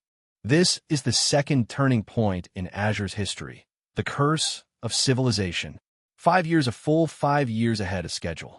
Thinking of this, Wang Yin suddenly felt agitated. He didn't know why this was happening. The chaos in this timeline was simply unpredictable. It's like it's passively triggered. It will appear as long as the conditions are met. The Spark Cataclysm is about to erupt, which is already at hellish difficulty. Now that the curse has appeared ahead of schedule, it's like hell mode has been doubled. He can't imagine how the humans of Azure can survive when both events erupt at the same time. The awakened ones nowadays are capable of handling any giant corpse. That thing was too unsolvable. It couldn't cause any damage. Even he didn't dare to get close. That's really weird. How did you know? Zhao Xiaoqing was extremely surprised. The name of the base had only been deciphered yesterday, when Wang Yin was far away in the heart of Shenanjia. How could he have known about it? Is Erwa still alive? Does he have eyes that can see 1,000 miles and ears that can hear the wind? Never mind how I know. Just tell me how far the arsenal has been dug up. Wang Yin suddenly thought of something and excitedly grabbed Zhao Xiaoqing's shoulder. It's only just begun. We've only excavated the materials area. Dr. Zhao is building some flapping wing fighters based on the design drawings. Further in there are four metal figures wielding pillar swords. Their strength is terrifying, and there are also some high-tech turrets. It's impossible to get past. Seeing Wang Yin so excited, Zhao Xiaoqing hurriedly told him the truth. Have you made any strange discoveries? Wang Yin probed, not daring to ask directly. No, they're all material alloys. That's good. Wang Yin breathed a sigh of relief. With four metal men guarding the area, the fire seeds people couldn't go any deeper. As long as they were prevented from digging further, the giant's corpse wouldn't be revealed. Thinking about it this way, there is still plenty of time, and he can completely nip the curse of civilization in the bud. So, you came to Shenangjia to advance to the 4th rank, so you can go back and deal with the metal man? Wang Yin continued to ask. Yes. Zhao Xiaoqing nodded and continued. But it's not just me. There are 21 of us. Where are the others? Wang Yin looked around. Don't even mention it. I got separated from them. Zhao Xiaoqing complained with a worried look on her face. I'm so fed up. They left without waiting for me. Wang Yin. It seems this guy is a nobody, the kind nobody cares about. How about this? You take me to the base, and I'll help you deal with those robots. Wang Yin didn't know the exact location of Wuling Mountain, and Zhao Xiaoqing probably wouldn't take him there unless she had a good reason. Furthermore, his intention to prevent the fire seed from excavating the weapons arsenal is tantamount to standing on the opposite side, which will inevitably lead to conflict and may even require military suppression. Having already harbored ulterior motives, Wang Yin could only manage a small deception of Zhao Xiaoqing. Ultimately, there is only one goal. No matter what means are used, even if the flames are extinguished and Mount Wuling is sealed off, that thing cannot be released. Chapter 187 The Corpse. There was actually another way, which was to hypnotize Little Apple directly, but Wang Yin was worried that doing so would cause the fire seed to directly fight him, leaving no room for maneuver. His plan was to first use Muron Bai's abilities to try and fool the higher-ups of the Fire Seed organization, letting them know what the consequences would be if they continued to explore the weapons arsenal. If that didn't work, then it wouldn't be too late to start a war. Wang Yin did not want to extinguish the flame unless absolutely necessary. This is a group of soldiers who want to rebuild the glory of the blue sky. Although their ideals differ from his, they are indeed worthy of admiration. Furthermore, for civilization to continue, there must be such people. Really? Zhao Xiaoqing jumped up excitedly and continued. The weapons in that arsenal are incredibly powerful. If we can get them out, we can completely unify Azure, restore order, and restore the prosperity we had before the apocalypse. If this cheater is willing to help, the success rate will increase significantly. In addition, with all 21 of their fire seeds reaching the 4th rank, there's a great chance they can take down those 4 metal men. Of course it's true. We'd go through fire and water for the sake of the blue sky. Wang Yin patted his chest, looking righteous and awe-inspiring. He was telling the truth. He really was trying to save Azure, just using a different method. Thank you. Zhao Xiaoqing bowed deeply to Wang Yin, and after standing up, she continued. But before that, I must meet up with the others first, and then Brother Xiang will ask the commander for permission. Only after the commander agrees can you go. The predecessor of Huazhong was the army, which was very organized and had strict rules and regulations for everything. If the higher-ups don't agree, no matter how strong Wang Yin is, Zhao Xiaoqing cannot take him to the Wuling Mountain base without authorization. Okay, then I'll take you to find them. Wang Yin nodded. Since Zhao Xiaoqing had already said so, he couldn't push her too hard. Anyway, there's still plenty of time. As long as Zhao Xiaoqing and the others can't go back or advance to the 4th rank, the Fire Seed won't be able to continue exploring the armory. Do you know where they are? Zhao Xiaoqing asked in surprise. I don't know, but I can find it. As Wang Yin spoke, a pale golden mist surged forth, instantly stretching for thousands of miles. He sensed the area with his mind and found some footprints and cigarette butts among the fallen leaves. If he followed this direction, he should be able to find the main group. Let's go in that direction. Wang Yin pointed in a direction, then kicked Peiqi awake and led Zhao Xiaoqing and Xiao Pingwu to chase after them. On the other side, after the fog rolled in, Xiang Dong and the others also stopped. A group of people were gathered around the map, looking somewhat disorganized. This can't go on. We've already searched 3 locations and haven't found anything, the young man with the sword said, frowning. Is there something wrong with the Divine Falcon? There are no Tier 4 Divine Falcons in Shenanjia at all. Probably not. Shunjun has never made a mistake. That's strange. We've reached the third marker now, and apart from some low-level mutated beasts, we haven't found a single fourth-level one. Listening to the crowd's discussion, Xiangdong frowned and remained silent. Things didn't go as smoothly as he expected. He found nothing at the locations marked with red dots. What he didn't know was that the surrounding fourth tier had already been cleared away by the 10 Kings of Hell. Suddenly, a strong smell of blood wafted through the fog. Everyone be careful. Xiangdong suddenly stood up and gripped the giant scythe on his back. The others also drew their weapons and looked around warily. Quite a while. Wait a minute. Zhao Li said he was going to use the restroom, but he hasn't come back yet, a girl with delicate features exclaimed in surprise. Upon hearing this, Xiangdong felt a sense of foreboding. Where did he go? Which direction did he go? There. Let's go take a look. Xiangdong led the group and rushed over. The stench of blood grew stronger, and a dark figure could be vaguely seen lying in the mist. Upon closer inspection, they found a mutilated corpse, half of which had been eaten away, but they immediately recognized it as Zhao Li's body. Damn it!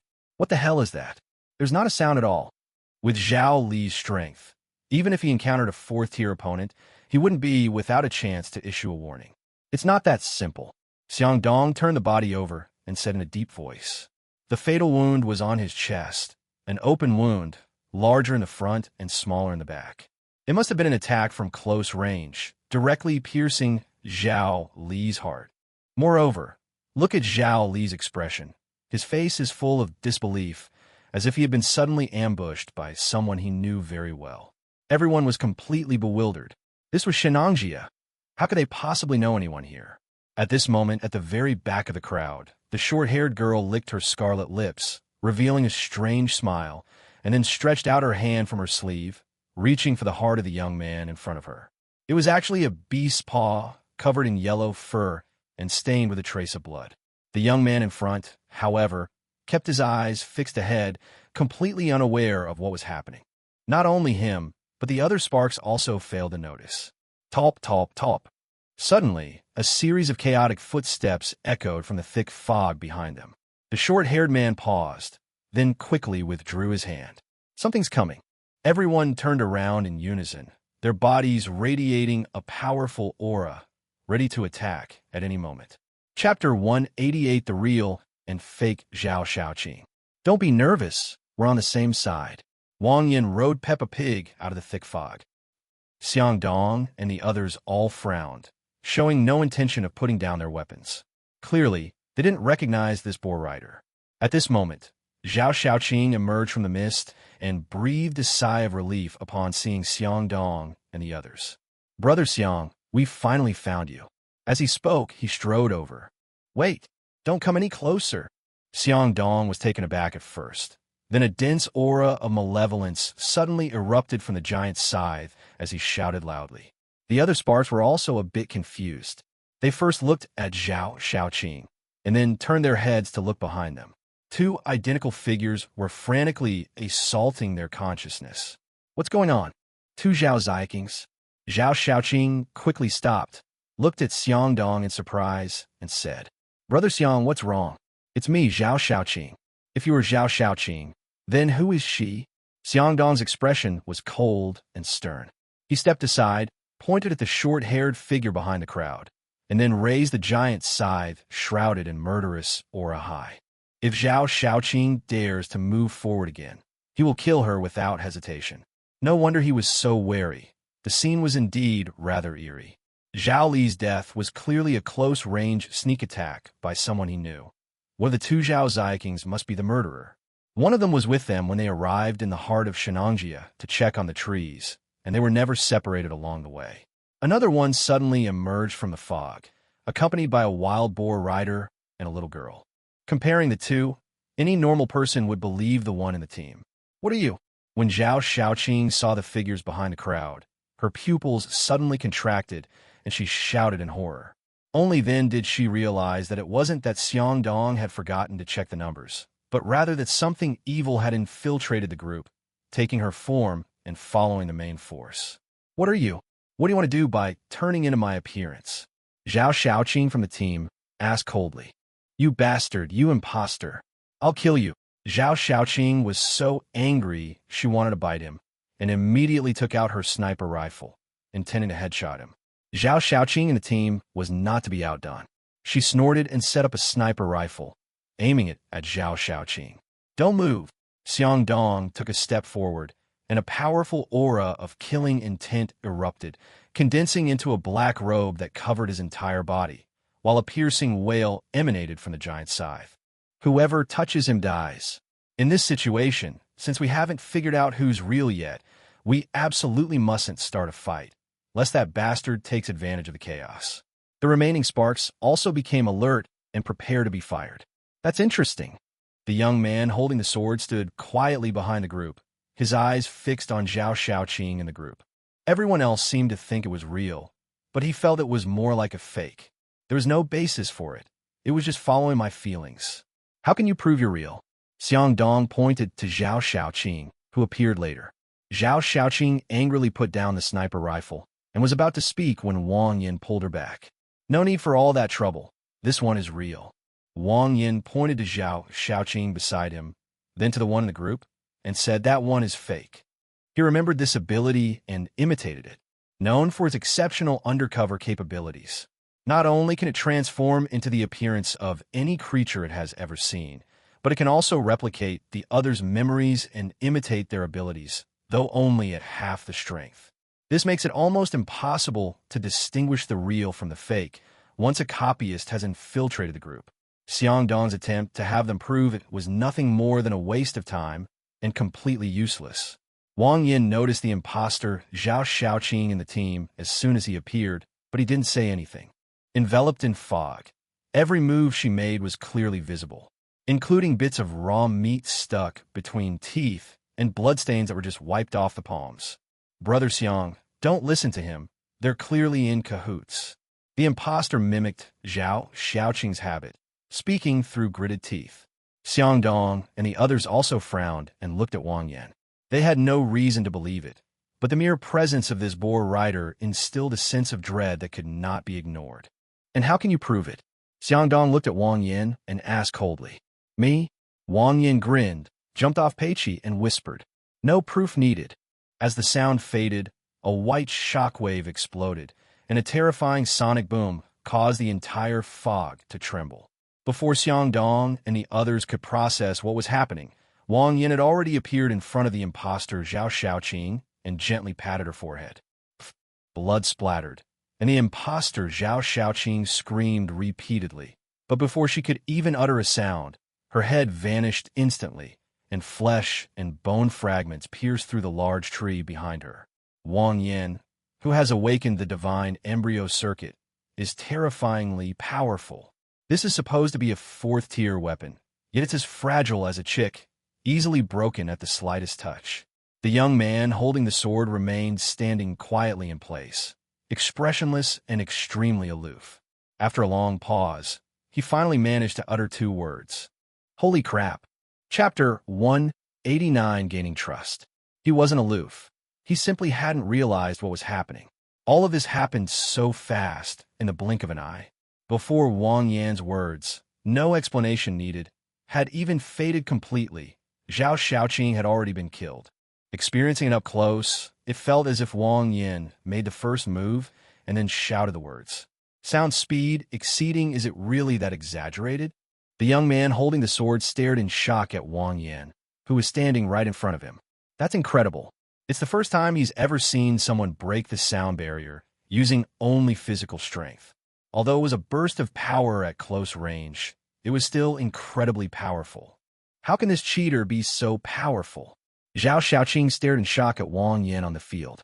Although Wang Yin was powerful in the past, he was still within her comprehension, and she could only think of catching up with him. Wang Yin simply couldn't understand it. He couldn't even see the taillights, let alone chase after it. Moreover, if she remembered correctly, Wang Yan's ability was a pale golden mist. How can someone have such a strong physical body? What you do? At this moment, Xiang Dong and the others also realized what was happening and turned around in unison, looking at Wang Yin as if facing a formidable enemy. Just now, to prevent anyone from making a sudden move, they were not distracted for a moment, and their attention was highly focused. Even so, they didn't react in time. Wang Yin killed the man right under their noses.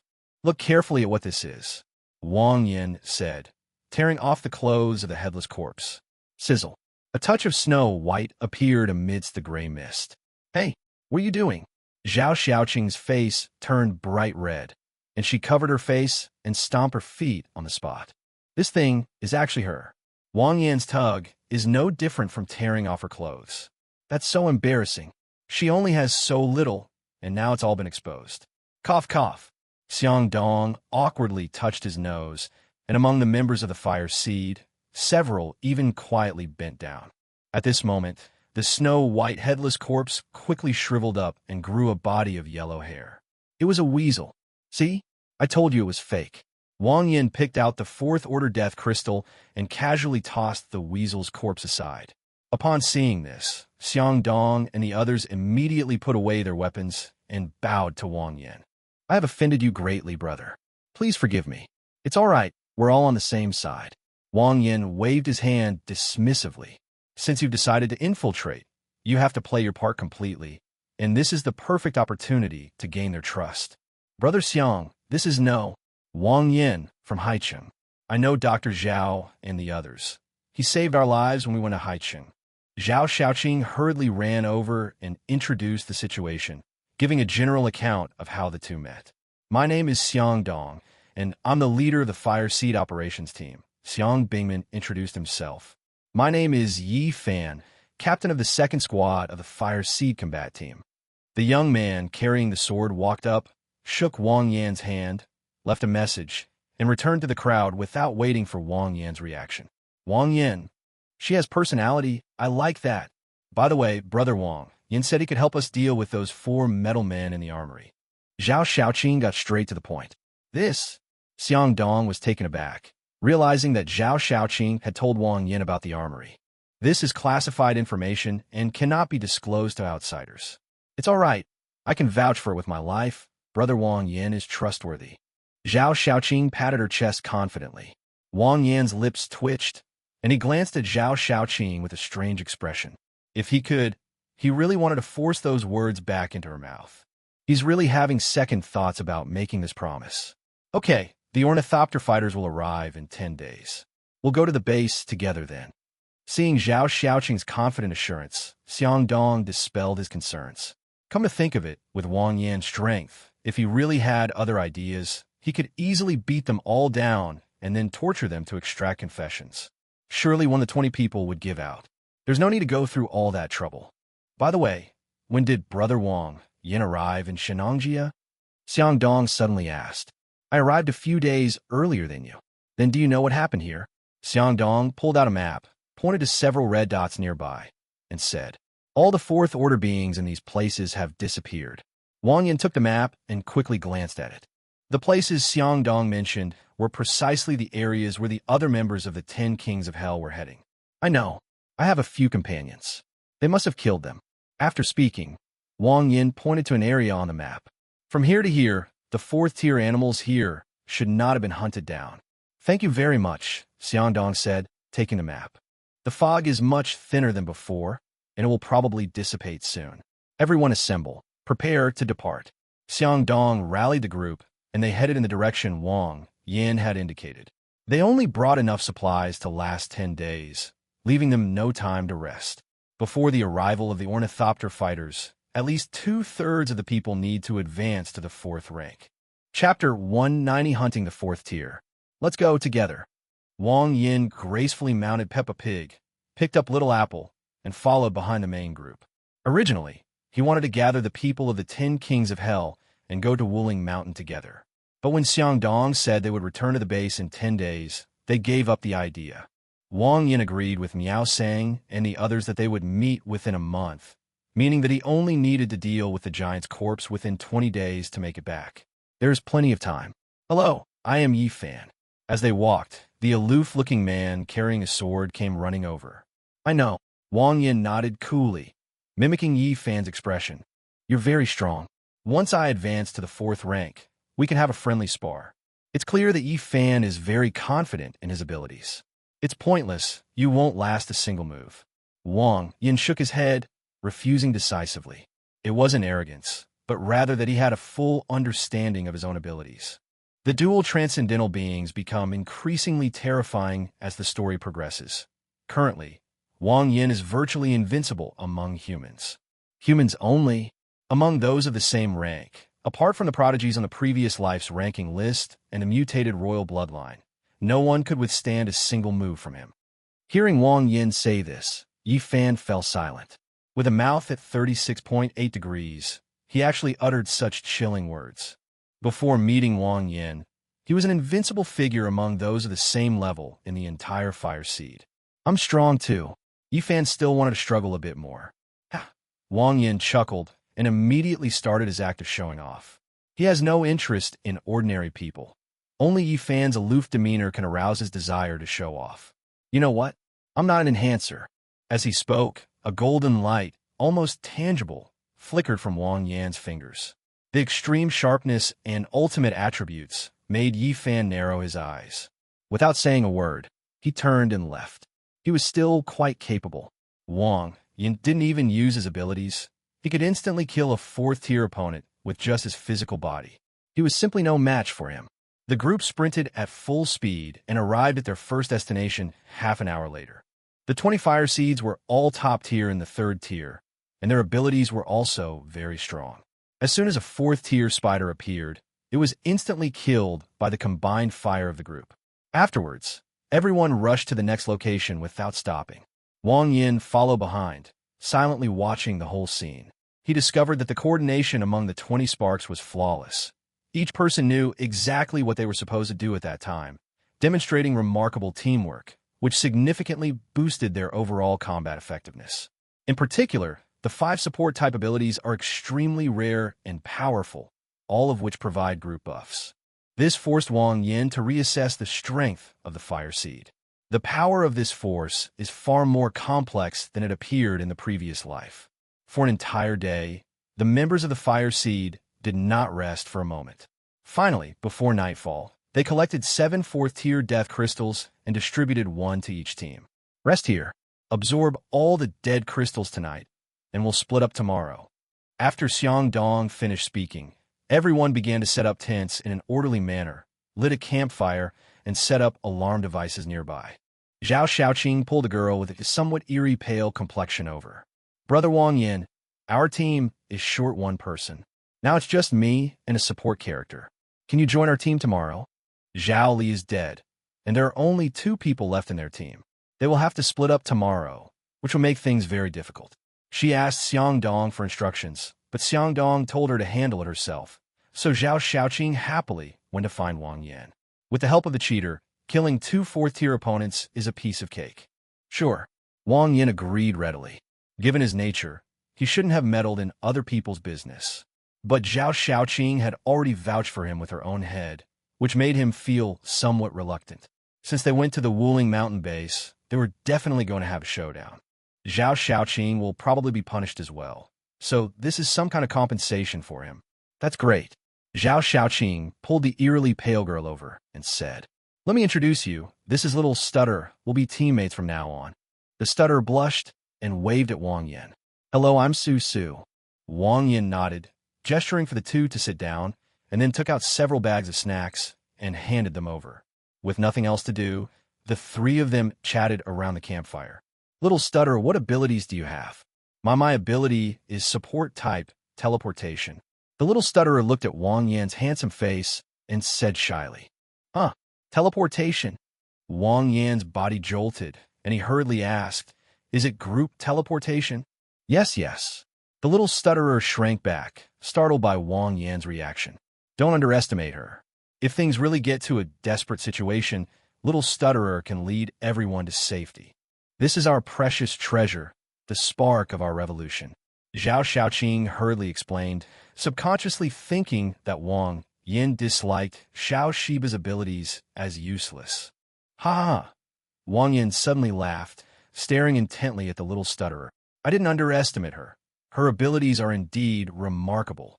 You search high and low without finding it, only to have it come to you effortlessly. This ability will be the most important part of his counterattack against the Starfire Calamity. Chapter 191 Forbidden Land, Divine Mountain. The next morning, the people of Huazhong got up very early, packed up their tents and other miscellaneous items, and set off as a team. The 7 teams, except for Zhao Xiaoqing's team, each chose a direction. It's clear they're very motivated. After everyone had left for a while, Wang Yin stretched and came out. I played Speed Dash all night last night, and I'm a bit tired. They've probably already started fighting. Let's hurry up and get going. Zhao Xiaoqing had been waiting outside the tent for a while. When she saw Wang Yin come out, she hurriedly ran over and urged him on. She had long yearned for the 4th rank and couldn't wait to advance to it. Okay, give me the map. Wang Yin nodded, took the map from Zhao Xiaoqing, and began to examine it. There's no one in that area, either. Zhao Xiaoqing pointed to an area on the map where red dots were densely packed. It's a bit far from here, Wang Yin muttered to himself, looking at the map. The area Zhao Xiaoqing pointed to was almost at the edge of the Shenanjia hinterland. With Xiao Jieba as a support character, it would probably take more than a week to get there and back. The nearby spots have all been taken by other teams, and your companions are also hunting Tier 4 enemies, so this is the only place left, Zhao Xiaoqing sighed. Wang Yin nodded, his gaze settling on the very center of the map. What does this skull symbol mean? Are there no Tier 4 units in this area? There are red dots at regular intervals on the map, except for a large area in the very center which has no red dot markings, but instead a huge black skull. At the very center of this area stands an enormous sacred mountain. According to the feedback from the Divine Falcon, the fluctuations in life force here are extremely terrifying, and it is very likely the territory of the Beast King. Our commander specifically instructed us before we set off that we must not travel within 800 li. Zhao Xiaoqing explained. Okay, let's go here. Wang Yin readily put away the map. He didn't care about being a Beast King or not. What mattered was that it was close by, only a few hours away. But Zhao Xiaoqing hesitated. Wang Yin was making her make a mistake. The higher-ups had explicitly forbidden her from going.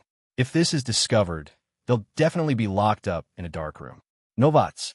Back then, Li Yunlong's situation when he attacked Ping'an County was the same as now. Be flexible. You're saying that when a general is in the field, he may disobey orders from others, Wang Yin said confidently. As intelligent as he is, why would he choose the distant path over the nearby one? All right, then I'll listen to you. Although Zhao Xiaoqing felt that what Wang Yin said made a lot of sense, she was still a little worried. The energy fluctuations in that place are said to be terrifying. Don't worry, I'll take care of everything. Even if we're truly in dire straits, we still have little Stutterer that practically puts us in an invincible position. Wang Yin patted Zhao Xiaoqing on the shoulder and comforted her. I feel that Brother Wang is right. The Stutterer chimed in, saying that she really wanted to show off in front of Wang Yin. Stop dawdling and let's go. After saying that, Wang Yin picked up Little Apple, mounted Peiqi, and led the two of them straight to the central area of Shenanjia. It was noon, and the group had reached the edge of the area. From here, the enormous sacred mountain soars into the clouds, with jagged, strange rocks. Right in the middle, however, there's a canyon that is like a natural chasm, dividing the entire mountain in two, like two giants guarding the left and right, creating a visually striking effect. Wow, it's huge! Zhao Xiaoqing was deeply shocked as she looked at the sacred mountain in front of her. This spectacle cannot be seen from the outside. Don't be so overconfident. Get ready for battle. A 4th-tier enemy is coming from over there. Wang Yin glanced at Zhao Xiaoqing and pointed to the left of the group. A white deer burst out of the forest and headed straight for the group. Watch me. Zhao Xiaoqing quickly set up her sniper rifle, took out a magazine, wiped it with her hand, and the special bullets inside were instantly enchanted. Bang! The gun roared, and a bullet the size of a palm instantly pierced through the trees in its path, instantly covering them with white frost. With the combined attributes of freezing and penetration, it is incredibly powerful. But the 4th-tier white deer was no pushover either. After skillfully dodging the attack, it immediately began to move in an S shape. Bang! Bang bang! 3 more roars, but still no hit. Seeing that the situation was not good, Zhao Xiaoqing hurriedly looked at Wang Yin. I'm going to put him over here. You might need to help me block him and keep him from getting close to me. Her ranged attack ability is extremely strong, but she is afraid of being attacked at close range. Previously, Zhao Li was blocking in front while she was picking off enemies from behind. Everyone had their own role, and when they coordinated well, they were very strong. Okay, no problem. Wang Yin nodded, adopting the attitude of avoiding physical confrontation if possible. On the way, Zhao Xiaoqing told him that he only needed to be there to save the day in a pinch. Although the two are on the same team, if Wang Yin defeats her instantly, she won't get the chance to train. In the blink of an eye, while the two were talking, the fourth-tier white deer had already rushed over and was less than 100 meters away from them. Zhao Xiaoqing took out a bullet the size of her palm and ran her finger across it. Enchant attribut, explosion, pénétration. Then, Zhao Xiaoqing rushed forward. Yes, she charged forward like a warrior. Wang Yin was completely dumbfounded and quickly focused his mind to prepare to save the day. This scene is exactly like little Luban flashing in front of Kai. Brave little Qing, unafraid of difficulties. It was clear that this was Zhao Xiaoqing's first time doing something like this, and she was a little nervous, constantly encouraging herself. The distance between them closed rapidly. When they were less than 10 meters apart, Zhao Xiaoqing suddenly braked and forcefully swung the sniper rifle in front of her with her right hand. Bang! The gun barrel roared deafeningly once again. The head of the fourth-tier white deer exploded instantly, but its body, due to the enormous inertia, crashed towards Zhao Xiaoqing. Wang Yin swayed and kicked Zhao Xiaoqing away, then turned around and gave her a thumbs up. Not bad, commendable courage. Zhao Xiaoqing wiped the cold sweat from her forehead and stuck out her tongue. The main thing is that you're here. If this trick fails, you can definitely save me.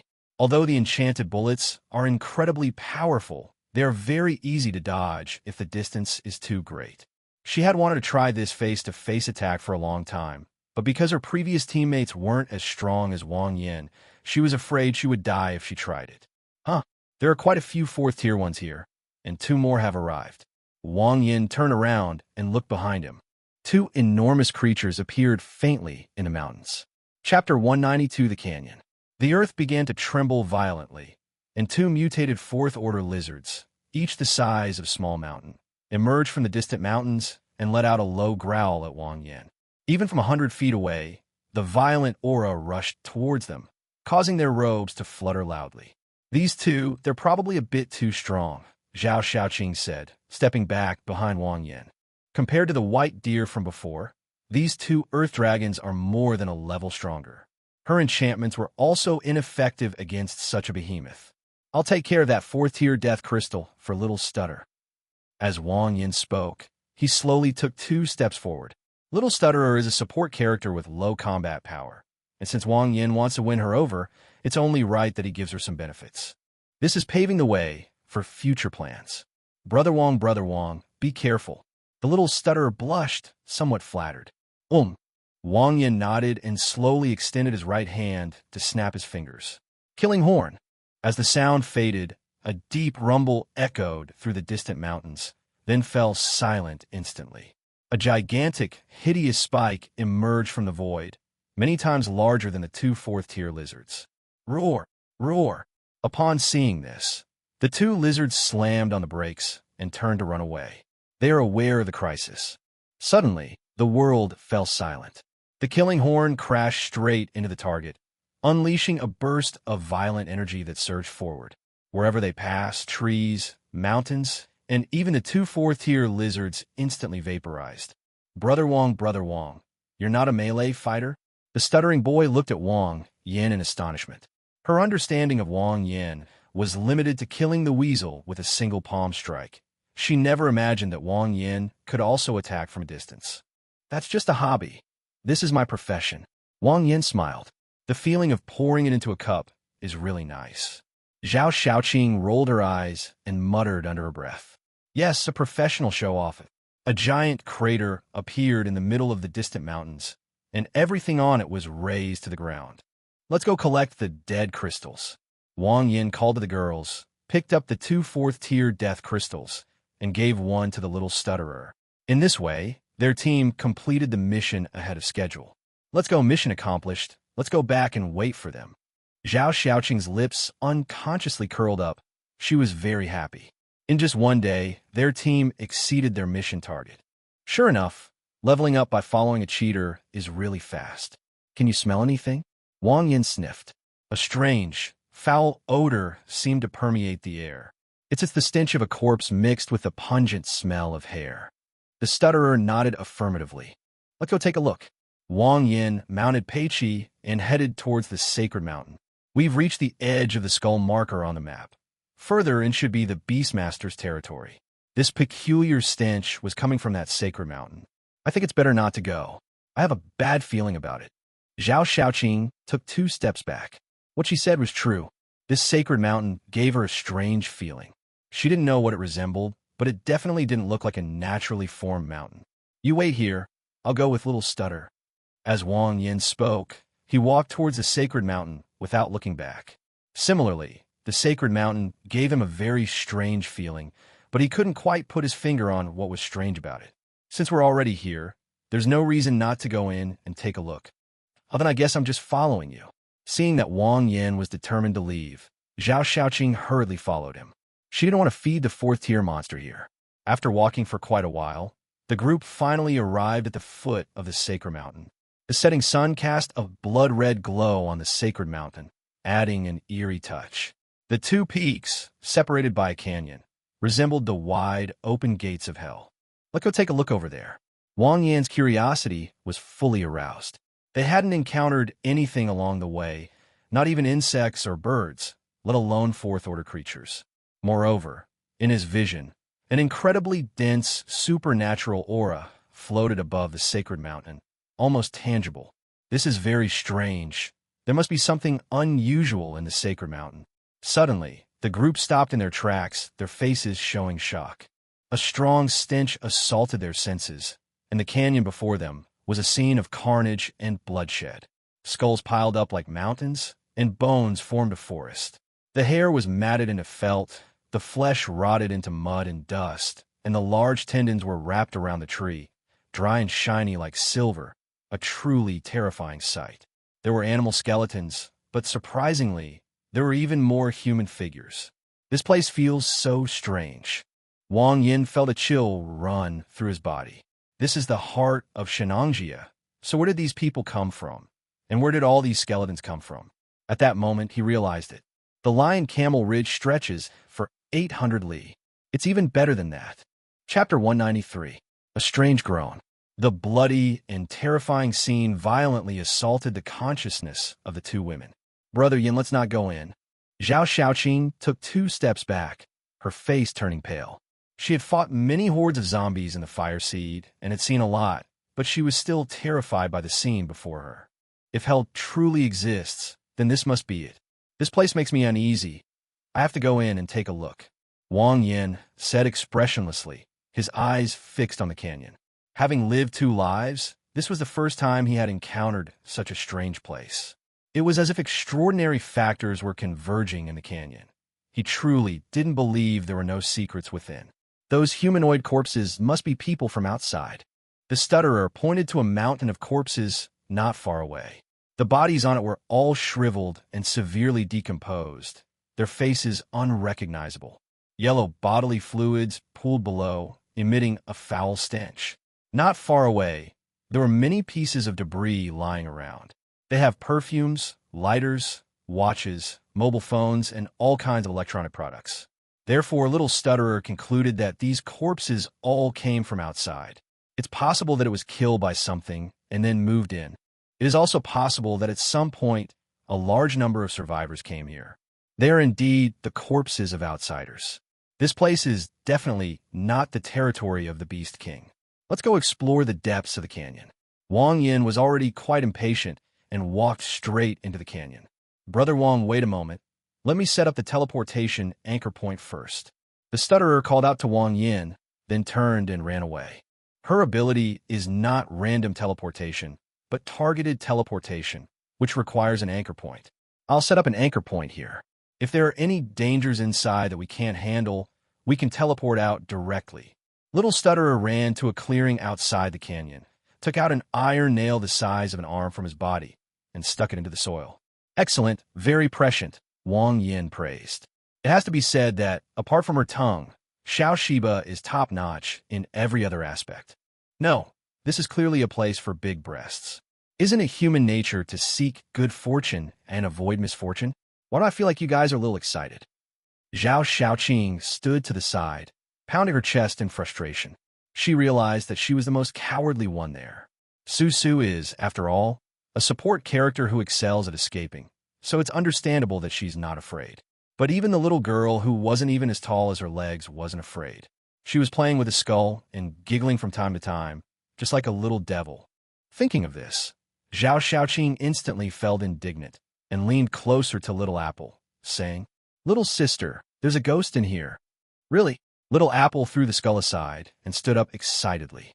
Wang Yin had told her ghost stories before, and she had long admired these adorable little creatures that loved to scare people. Seeing that Little Apple wasn't afraid at all, Zhao Xiaoqing smiled sheepishly and returned to Wang Yan's side. "Xiaoqing, I've suffered because of you when it comes to enchanting." At this moment, Little Stutterer had already set up 2 anchor points outside the canyon. After Wang, Yin made a sarcastic remark with a smile. He led the 2 men and the pig into the canyon.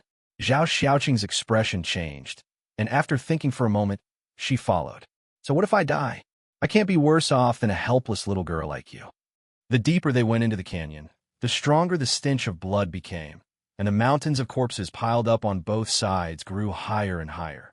In the end, they were practically stepping on bones and rotting flesh as they moved forward. Can you hear that? There's the sound of water. A faint sound of flowing water came from afar, and the air became humid. With each breath, the group felt as if blood was rushing into their nasal cavities. Zhao Xiaoqing nodded, gripping the sniper rifle tightly with both hands, her eyes scanning the surroundings warily. The group continued walking forward and finally arrived at the place where the sound of water was coming from. This is a blood lake comparable to Tianqi Lake in Changbai Mountain. It was enormous, cutting the entire canyon in 2. "This is getting more and more interesting," Wang Yin said, looking up. This blood lake corresponds to the supernatural factor in the sky that seems to be tangible, one above the other, echoing each other. Furthermore, Wang Yin could see with his naked eye that countless extraordinary factors were constantly rising and gathering in the sky. Paige began to stir restlessly, its massive body retreating repeatedly. Wang Yin was startled and suddenly looked up into the distance. Suddenly, a strange red figure appeared on the opposite side of the blood lake, staring intently at the group. "What the hell?" Zhao Xiaoqing's expression changed, and she raised her sniper rifle to fire. "Don't rush." Wang Yin reached out and pressed down on the gun barrel, signaling the others to retreat. He then took a step forward, unleashing a violent aura. At this moment, the eerie red figure raised its head, revealing an extremely aged face, indistinguishable from humans. "The Corpse King!" A hoarse, deep voice rang out.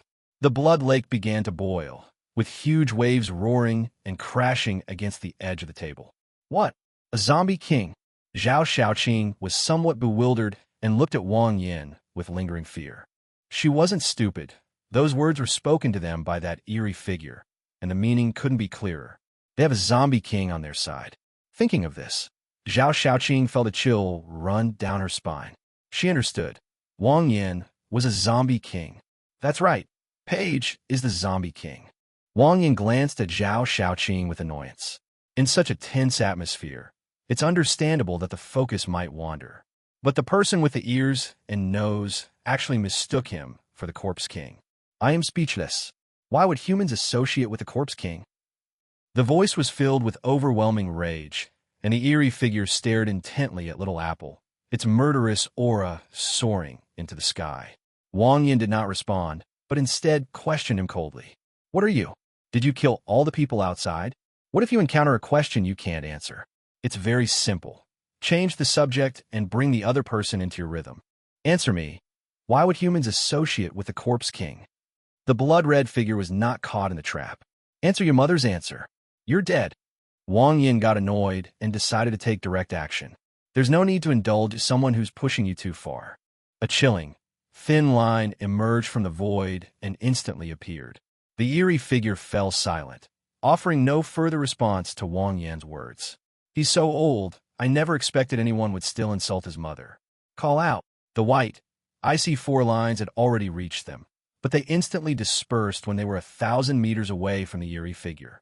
Countless extraordinary factors rose into the air once again. Chapter 194: The Origin of the Apocalypse. Wang Yan's expression was somewhat solemn. His attack was disintegrated by a strange force just before it was about to land. Countless extraordinary factors, like fireflies, gathered in the sea of light in the sky, and the energy within them grew stronger over time. To associate with the walking dead, that's a death sentence. A strange red figure stretched out its withered and terrifying hand across the lake of blood. At the same time, the torrent of blood gathered into a giant hand, which slammed down on Wang Yan. You all step back. Wang Yan's expression was cold and stern. This thing that was neither human nor ghost was extremely powerful, and he had to go all out. Buzz! The mist surged out, coalescing into a long blade that slashed down from top to bottom.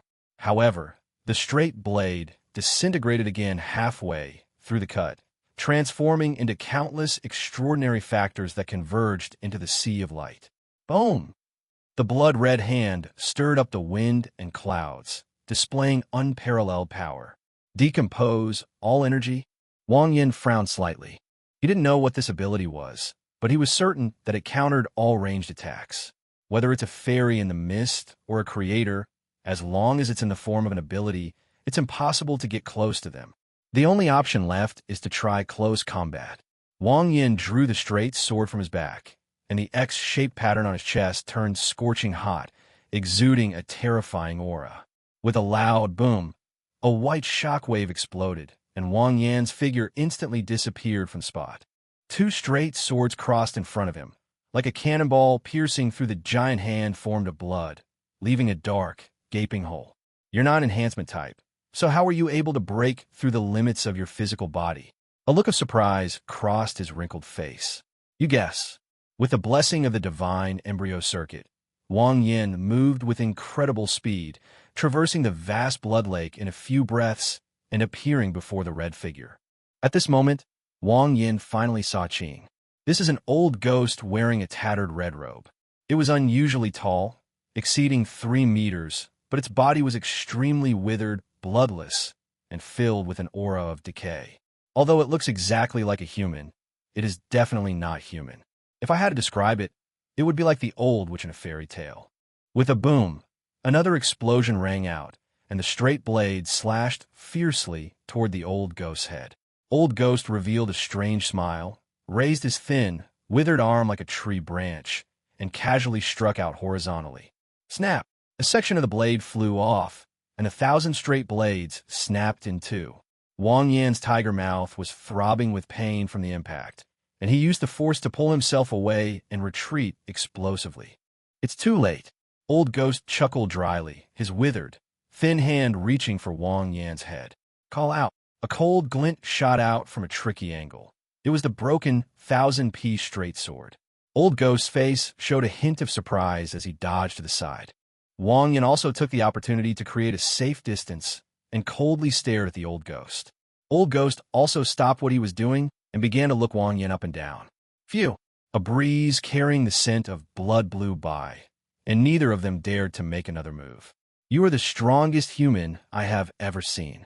The Old Ghost's voice was dry and hoarse.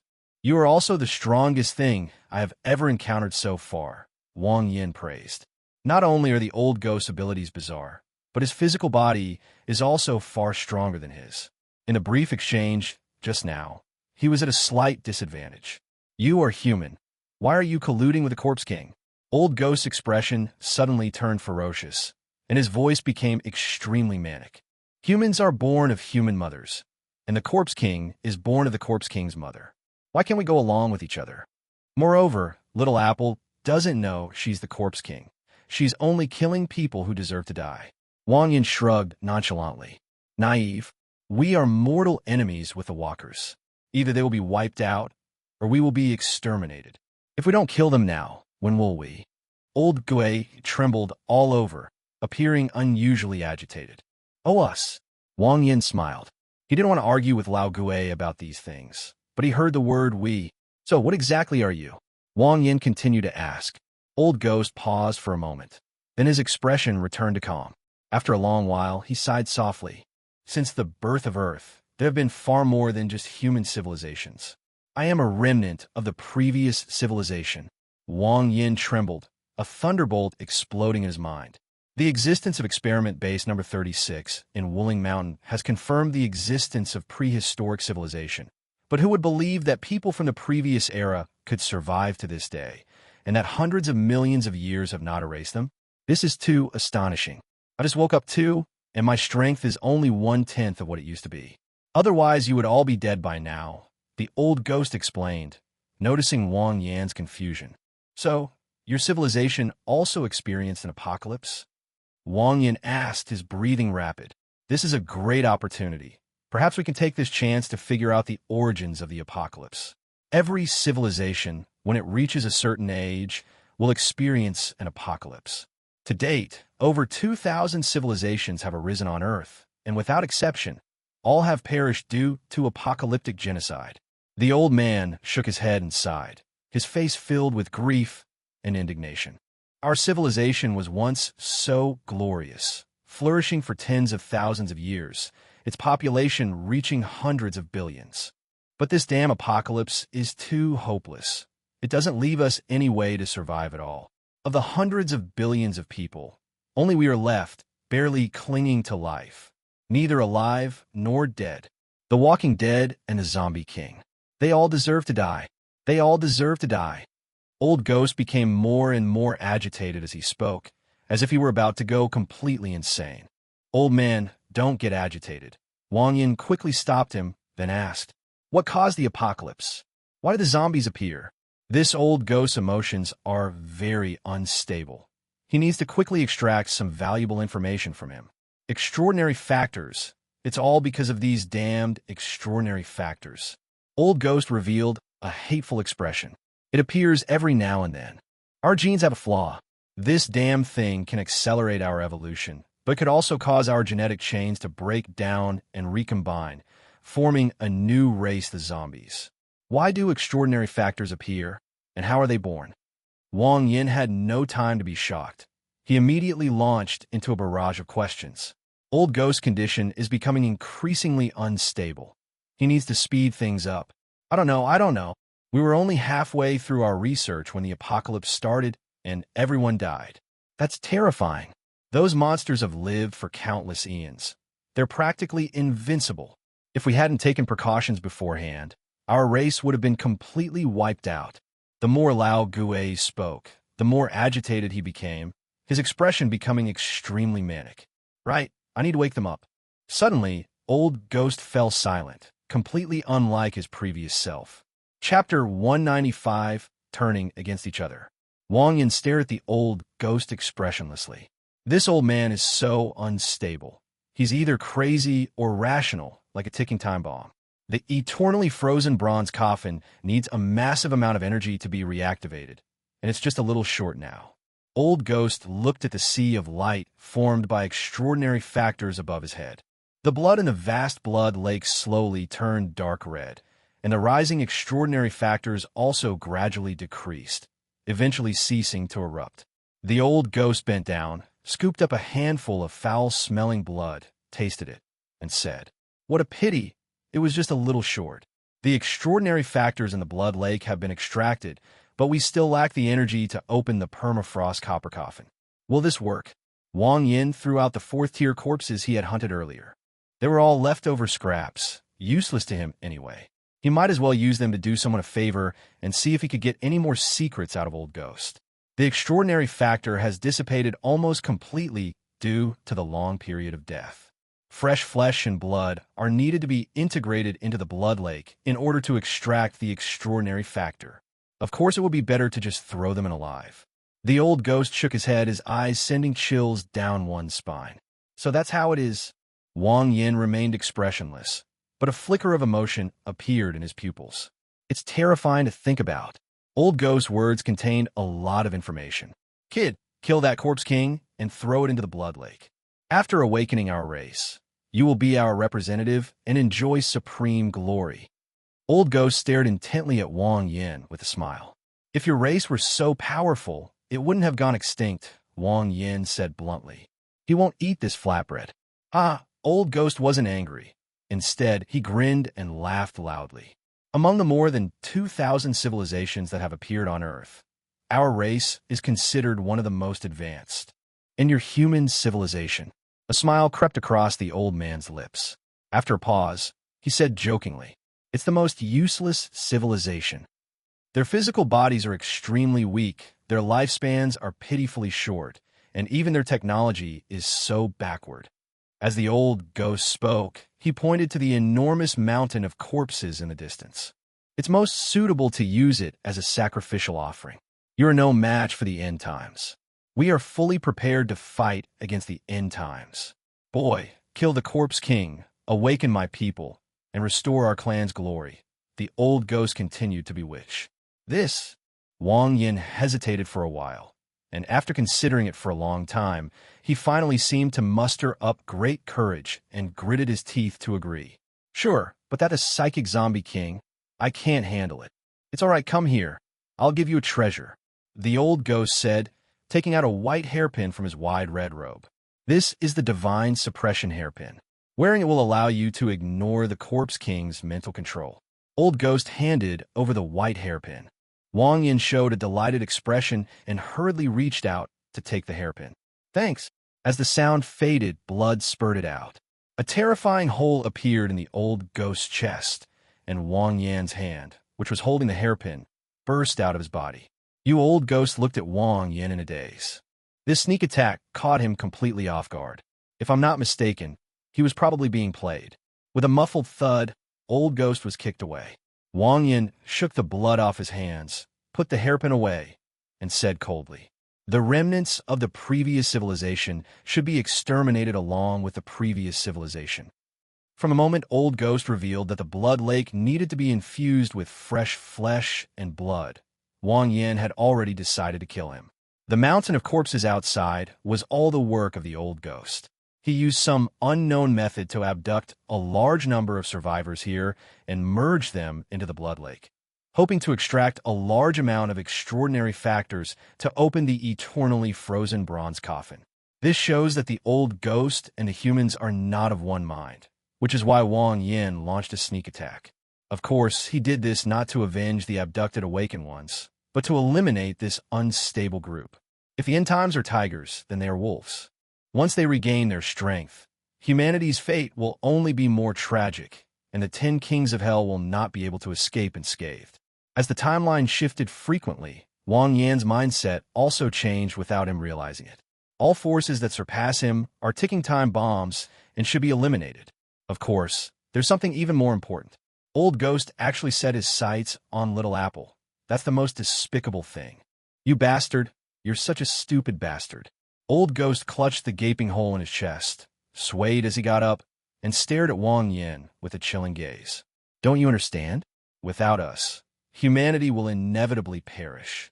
As long as I am here, humanity will not perish. At this moment, Wang Yin remained confident. Old Ghost let out a chilling laugh. Foolish, cunning, ignorant. Do you really think my body is as fragile as yours? The next second, an aurora shot out from the sea of light above the blood lake, and a dense supernatural energy merged into the old ghost's body. Flesh and blood grew back, instantly filling the large hole in his chest, making his withered body a little fuller, and even some of the wrinkles on the old ghost's face disappeared. Grasp! Wang Yan's expression changed, and he turned and ran. He could sense that not only had old Ghost recovered from his injuries, but his strength had also increased considerably. The two had a brief confrontation earlier. Wang Yin had already realized that the old Ghost was much stronger than him, and that he had little chance of winning in a direct confrontation, which was why he chose to launch a sneak attack. The old Ghost is even stronger now than before. Little stutterer, prepare to teleport, Wang Yin shouted, and his body instantly turned in a mist, flying towards the other side of the blood lake. Suddenly, a strange force shot over. Countless extraordinary factors erupted from the pale, golden mist, instantly draining the energy of the mist fairy. Wang Yin revealed himself with a bitter expression. The moment he landed, he turned and ran without any hesitation. Sure enough, this old ghost hadn't lived for nothing all this time. It's truly impressive that it can serve as a racial seed. It cracked the atomization technique almost instantly.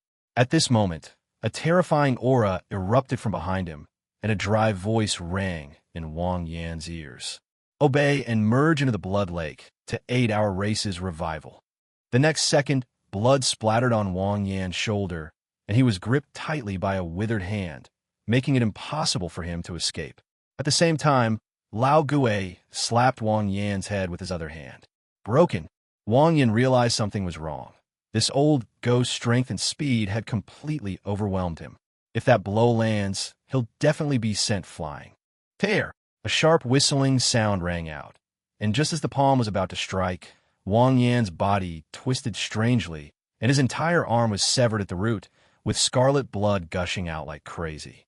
He used this self-harming method to break free from the old ghost's control. Get out of here!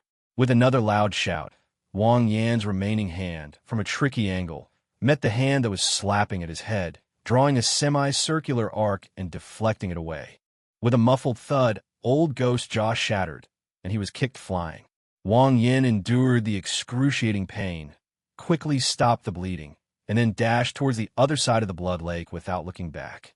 Old ghost steadied himself, a look of horror on his face. Given such a vast difference in strength and speed, it's unbelievable that Wang Yin could still injure him. Damn it! Dambrat! Chapter 196, The One-Armed Yama. Old Gui was already somewhat wary. Firstly, because he feared Wang Yin would retaliate against him once he grew stronger, and secondly, because he feared Wang Yin would escape and seek reinforcements. You must die here. Old Ghost roared and vanished from his spot in an instant, like a ghost. A colossal wave surged within the blood lake, transforming into gigantic hands that reached out to grab Wang Yin. Wang Yin ignored the warnings and fled at full speed. However, the two were far apart in speed, and within just a few breaths, the old ghost caught up. Bang! Bang bang! A deafening gunshot rang out, and several palm-sized bullets arrived in an instant. A freezing bomb froze the giant waves in the blood lake. Several more armor-piercing, incendiary rounds were fired at the old man. On the opposite bank of the blood lake, a red pillar of light that stretched to the sky erupted from Little Stutterer's body, engraved with many mysterious symbols. The teleportation is ready. Zhao Xiaoqing, standing to the side, set up a sniper rifle and kept firing at Lao Gui, trying to cover Wang Yan's retreat. These two were chatting so well just now. How did they suddenly start fighting? Zhao Xiaoqing was extremely uneasy at this moment. That old ghost was too strong. Even Wang Yin was at a disadvantage, and his arm was torn off. If this were allowed to pass, the consequences would be unimaginable. On the other side, with a thought, the old ghost used a strange ability to envelop several bullets, attempting to disintegrate them. However, his usually invincible analytical abilities failed him. Can't break it down. What kind of ability is this? Startled, the old ghost hurriedly retreated to avoid him. He could sense that the additional properties on the warhead were causing him great harm. Phew! Even after the oppressive feeling behind him disappeared, Wang Yin still dared not relax. Using the frozen blood wave as leverage, he pushed off with all his might and shot quickly toward the opposite bank. Old Ghost was still unwilling to give up. After being forced back by bullets, he plunged headfirst into the lake of blood and disappeared. Damn it! He's plunged into the lake of blood. I can't aim at him. Zhao Xiaoqing's expression changed drastically. At Lao Gui's speed, without her cover, he would catch up with Wang Yin in no time. Brother Wang, be careful. He's dived into the lake of blood. The little stutterer waved his arms frantically and shouted anxiously. Wang Yin turned around and cursed inwardly. Old man, you're still pretty quick-witted. However, I already know how to deal with you. Then, Wang Yin stretched out his only remaining hand and snapped his fingers. The creator's energy was instantly drained. Phew! A strong wind howled, and the sea of blood reflected a steel hand, which grew larger and larger. In just a few breaths, it had grown to the size of an entire lake of blood. Wang Yin adjusted his position and squeezed through the gap in a giant steel hand. He realized that the old ghost's ability could only analyze energy. He couldn't analyze such a substantial object at all. Zhao Xiaoqing's bullets are a good example. Grab it, huh? The moment the old ghost emerged, his smile froze on his face. Then, with a deafening roar that shook the heavens and the earth, the blood lake was completely crushed beneath a gigantic steel hand.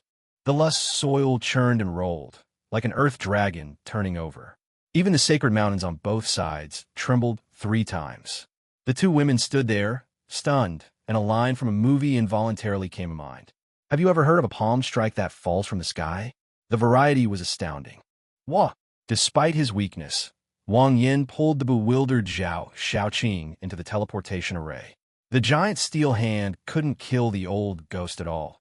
At most, it could only temporarily push him to the bottom of the lake due to the inertia of his fall. Given the strength of old ghost's physical body, it probably won't be long before he bursts out. They must leave as soon as possible. Well, the stutterer also came to his senses and hurriedly nodded. The red beam of light shone brightly, shooting straight into the sky in concentric circles. 1 second, 2 seconds, 3 seconds. The 3 figures disappeared from the spot, and the red beam of light went out. Clang! The giant steel hand trembled, and a large hole bulged out on it. Old Ghost climbed up with a dark face. Damn it! They got away. This is, after all, human civilization, and his strength is dwindling. If reinforcements really come after Wang Yin leaves, he'll be in trouble. Clearly, he was unaware that Wang Yin was the strongest human fighter. No matter what, the permafrost copper coffin cannot have any problems. Old Ghost's expression calmed down. He really wanted to chase after them and grind Wang Yin and the others to dust. But the place had already been exposed, and he had to move the eternally frozen bronze coffin as soon as possible. Thinking of this, the old ghost rushed straight into the sea of light. A beam of light rose from an open area outside the canyon. The 2 women helped Wang Yin out from inside. Brother Wang, are you all right? Little stutterer asked with a worried expression, her voice already trembling with tears. I'm fine, just a little weak. Wang Yin's clothes were soaked in blood, and the wound on his severed arm was a bloody mess, with white bone fragments visible. Fresh, vibrant blood dripped onto the ground, and patches of withered grass quickly sprouted. Strange, why hasn't my severed arm grown back? Wang Yin asked, somewhat surprised.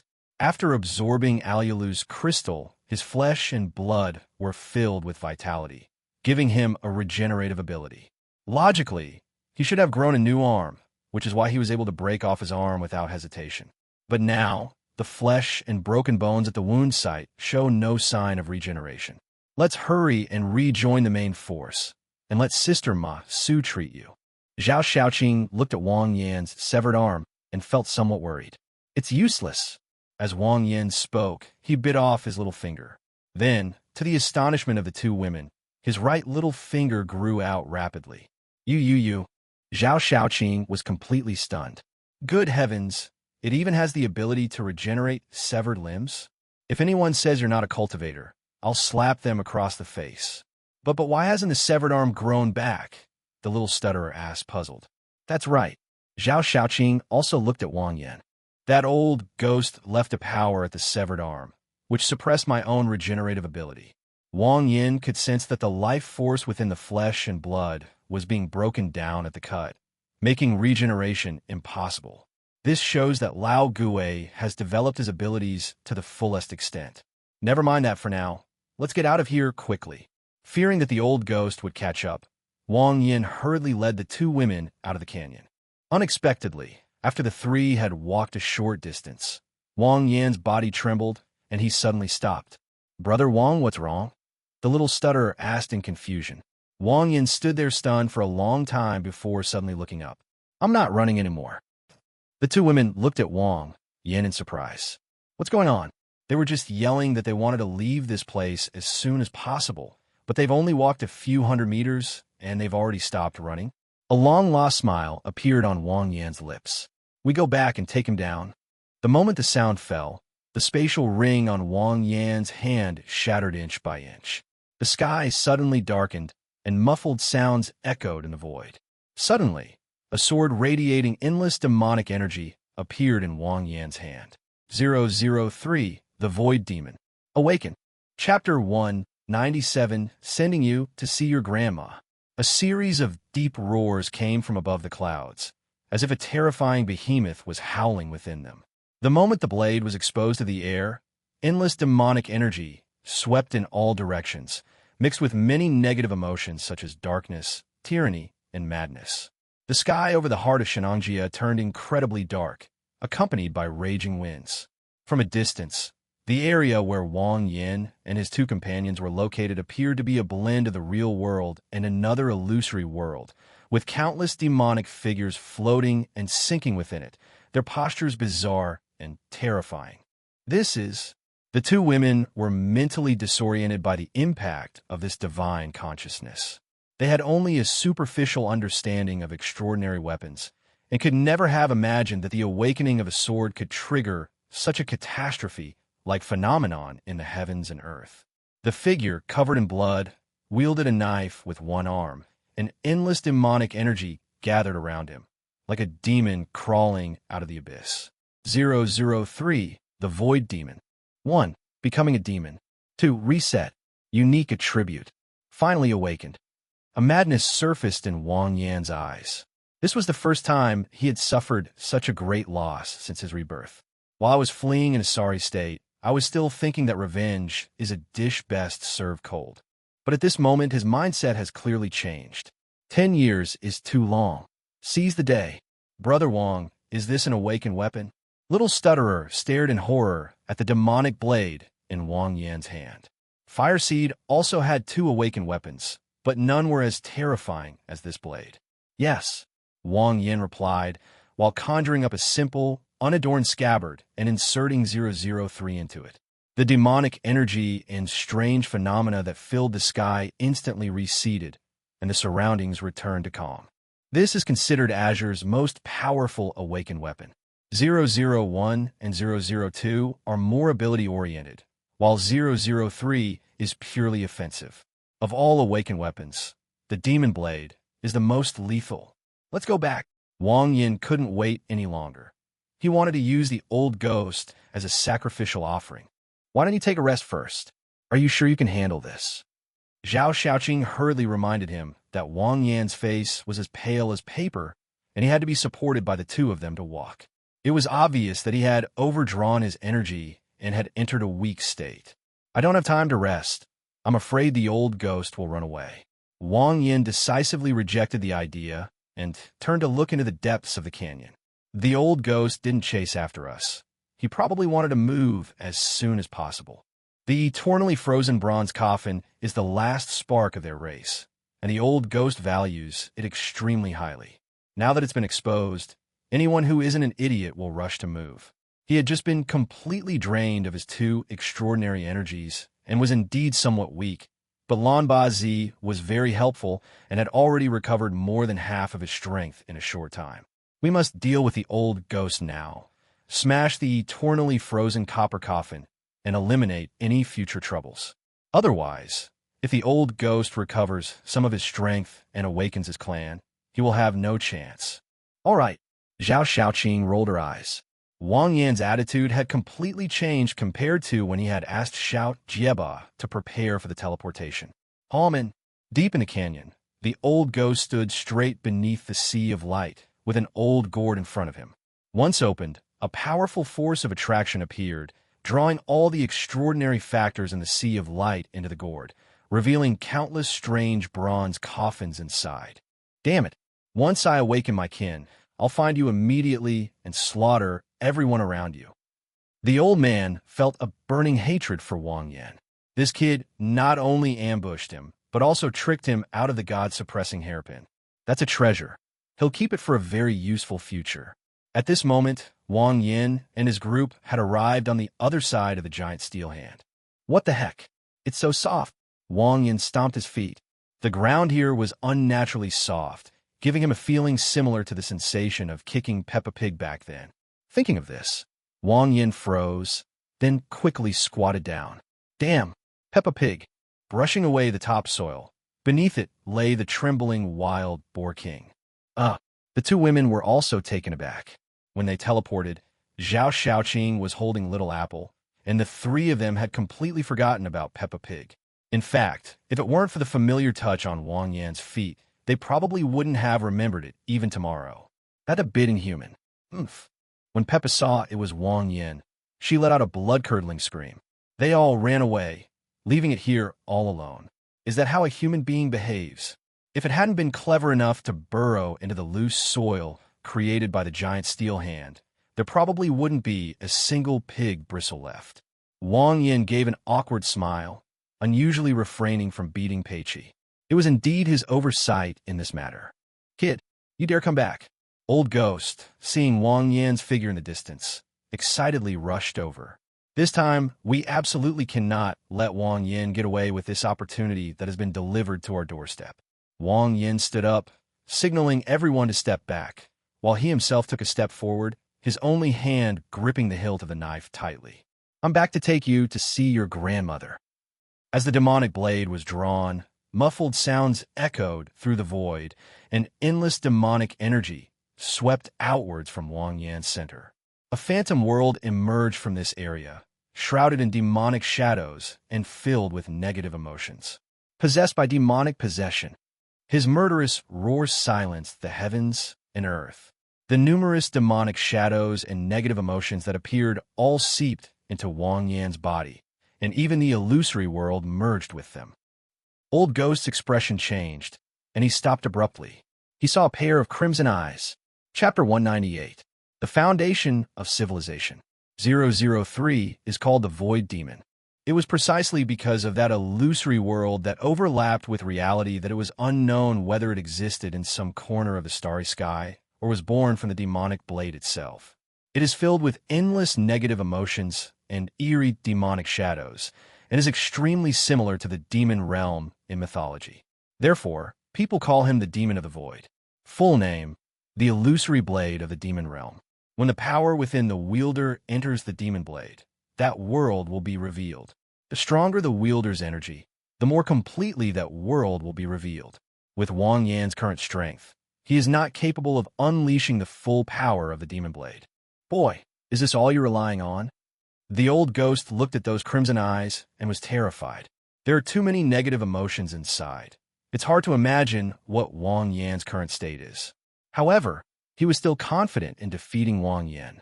As a top expert from the previous civilization, he had plenty of confidence.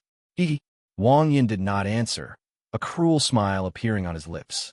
The next second, it was already on the old ghost's face. The massacre has begun. What? Old Ghost was shocked and hurriedly dodged to the side, but it was too late. After becoming possessed by a demon, Wang Yan's speed became incredibly fast. Bang! With a single slash, one side of the old ghost's body shattered instantly, revealing his shriveled internal organs. Old Ghost let out a sharp scream and retreated rapidly. With his other hand, he quickly pulled a gourd from his red robe. Inside were the extraordinary factors he had collected earlier, which could help him restore his strength. In just one round, Lao Gui realized the gap between the two. If we don't find a way, he'll die here today. You forced me to do this, huh? The old ghost's face was crazed, and his voice was filled with hatred. He had painstakingly collected these extraordinary factors over several months, originally intending to use them to awaken the eternally frozen bronze coffin, but unexpectedly, he would have to use them on himself. As a result, it's uncertain when his race will awaken. All of this is thanks to King Yen. Why should a mere fourth-order ant resist? Wouldn't it be better to kill the corpse king and have both races join forces to fight against the apocalypse? I'll make you wish you were dead. Old Ghost hated Wang Yen so much that he opened the gourd and was about to swallow the liquid inside. Wang Yen still had some rationality, but not much. At this moment, the world in his eyes had turned blood red. Kill! The sound rang in the old ghost's ear. The demonic blade was switched again, and his other side of his body shattered instantly, with the old gourd falling to the ground. The old ghost let out another scream, and his mutilated body writhed, transforming into a bizarre scarecrow. Wang Yen was somewhat surprised and turned to look at the distant void. The old ghost emerged from there with a gloomy face, his body completely intact, as if he had never been injured. In his hand, he was holding a small scarecrow, which was battered and on the verge of breaking. After the old ghost revealed himself, he turned and ran away. With the gourd lost, he had nothing left to turn the tide. Although Wang Yin might destroy the eternally frozen bronze coffin if he leaves, the last spark of civilization will also be extinguished if he doesn't leave. You're such a lucky star. After putting away the gourd, Wang Yin felt much of the negative emotions in his mind dissipate. In such a short time, he acquired two extraordinary items. A white hairpin can protect against mental attacks. It's a gourd, and we don't know what abilities it has right now, but it's filled with extraordinary factors. There's also a scarecrow that can take his place. It's not his now, but it will be soon. That old devil is a real money-giving boy. Don't run, Wang Yin shouted and quickly gave chase. Old Ghost was not as fast as Wang Yin and was quickly caught up, but he took out a shield and held it behind him. The demonic blade slashed through, but was actually bounced back, directly blasting Wang Yin back. From beginning to end, the old man didn't even turn his head. He just took off running. This is the fourth one. Wang Yin steadied himself and chased after them again. The current situation is that the more Lao Gui resists, the more excited Wang Yin becomes. Is this the essence of a civilization? He had a seemingly insignificant dream, that each of the 10 kings of hell possess a supernatural item. Now, as long as we kill that old ghost, our dream will definitely become a reality. Bang! The demonic blade shifted its trajectory, dodging the shield and shattering it directly. The old ghost used the same trick again, his figure reappearing in another place, but the scarecrow in his hand was even more broken. Wang Yin was already starting to feel sorry for him. Each time someone died in his place, it was a life, and old ghost had already wasted 2 lives. This is such a waste of resources. Thinking of this, Wang Yin picked up the shield, threw it into his spatial ring, and hurriedly chased after it. This time, Wang Yin didn't use a knife, but rather the back of the blade. Spare me. I can be your servant. Old Ghost was already numb from killing. The shadow of death enveloped him. However, Wang Yin did not pause at all and smashed the back of the knife into the back of Lao Gui's head, knocking him unconscious. This old guy has too many trump cards up his sleeve. He really doesn't dare give him another chance. As expected, you had a backup plan. Wang Yin directly lifted the red robe. In his other hand, Lao Gui held a strangely shaped badge, within which a power was brewing. Wang Yin simply took it out and threw it into his spatial ring. Whatever your backup plan, you're no longer in this world anyway. After saying that, he looked at the pocket hanging from the old ghost's waist and grinned. Chapter 199, Inventorying the Spoils of War. Phew, finally solved. Zhao Xiaoqing and Xiao Jieba breathed a sigh of relief when they saw that Lao Gui had been knocked unconscious. The short day spent with Wang Yin was incredibly thrilling. It felt like dancing on the edge of a knife every moment, with the slightest misstep potentially leading to certain death. Afterwards, the 2 women, along with Little Apple and Peiqi, ran over to meet up with Wang Yin. Snap! Wang Yin directly broke off the old ghost's limbs and tied him up with the ivy branches he had previously seized, ensuring that he could not resist after waking up. He cannot kill it yet. There are still many things he doesn't understand about the end of the world. Brother Wang, what exactly is this thing? Little Stutterer observed old ghost up close and immediately realized that this guy wasn't human. Aside from having a human face, its limbs and organs are very strange, giving it the feel of a tree that has become a spirit. Remnants of the last civilization, Wang Yin said truthfully, taking the pocket from the old ghost's waist. What? Zhao Xiaoqing jumped up in surprise. She knew that other civilizations existed before human civilization, but she never imagined that this old bastard could live so long. This must be hundreds of millions of years old. They used some unknown means to seal themselves away, escaping the apocalypse and only waking up now, Wang Yin explained. The end of the world? What is that? The 2 women asked in surprise. This name sounds a bit creepy. I don't know either. Once he wakes up, we'll interrogate him properly, and he'll understand everything. Wang Yin replied, while his consciousness merged into the pocket, eagerly checking that it contained spoils of war. The interior space is very spacious, roughly the size of two Haichen. The space was piled with small mountains of dead crystals, all of them high level, some of which he didn't even recognize. Wang Yin casually pulled out a handful, but to his surprise, the death crystal shattered into dust the moment he touched it. TSK, what a pity. Wang Yin smacked his lips. These dead crystals, after being eroded by the long years, had lost all their energy and become waste. Otherwise, these high-level death crystals alone could create a group of experts who transcend the timeline. With a thought, Wang Yin threw the pile of dead crystals away and continued counting them. In another corner of the bag space, there were piles of unfamiliar materials, miscellaneous items, and some deformed materials, but most of them had lost their vitality and were rotten and worn. Most of the things in here are unusable, Wang Yin sighed, and simply emptied the contents of the cloth bag. All you need are a few materials, some strange props, some books and documents, and a black box. Wang Yin took out the black box and ripped it open with force. Inside is a map of Earth from hundreds of millions of years ago. It has many markings and text annotations. However, the two civilizations used different writing systems, and he didn't recognize a single character. Wang Yin casually put the map into his ring and then took out an atlas. This is my specialty. With a self-deprecating laugh, Wang Yin eagerly flipped through the photo album. The first page features a zombie king with a fleshy crown on its head. Its body shape is similar to the old ghost, but it has 6 arms and 3 heads, making it look very intimidating. Further on are some strangely shaped monsters, some as large as stars, and incredibly ferocious. Some of them have humanoid gray eyes, which are quite terrifying. Wang Yin looked at it for a while, then carefully put away. It must be very important to be placed in a box by itself. He just couldn't see the significance of it now, but he knew it would be useful in the future. Inside the black box were 2 more items, a bronze key and a gray crystal wrapped in red cloth. Wang Yin picked up the crystal and placed it under the sunlight, discovering that some unsettling energy was flowing inside. After hundreds of millions of years, this thing is still intact, so we can conclude that it is a treasure. Your civilization's foundation isn't that great either. After sorting through all the spoils, Wang Yin complained. Including the pocket, there were only 5 extraordinary items in total, which was far less than the dozens he had expected. 5 extraordinary items may sound like a lot, but that represents the cultural heritage of an entire civilization. It seems rather meager.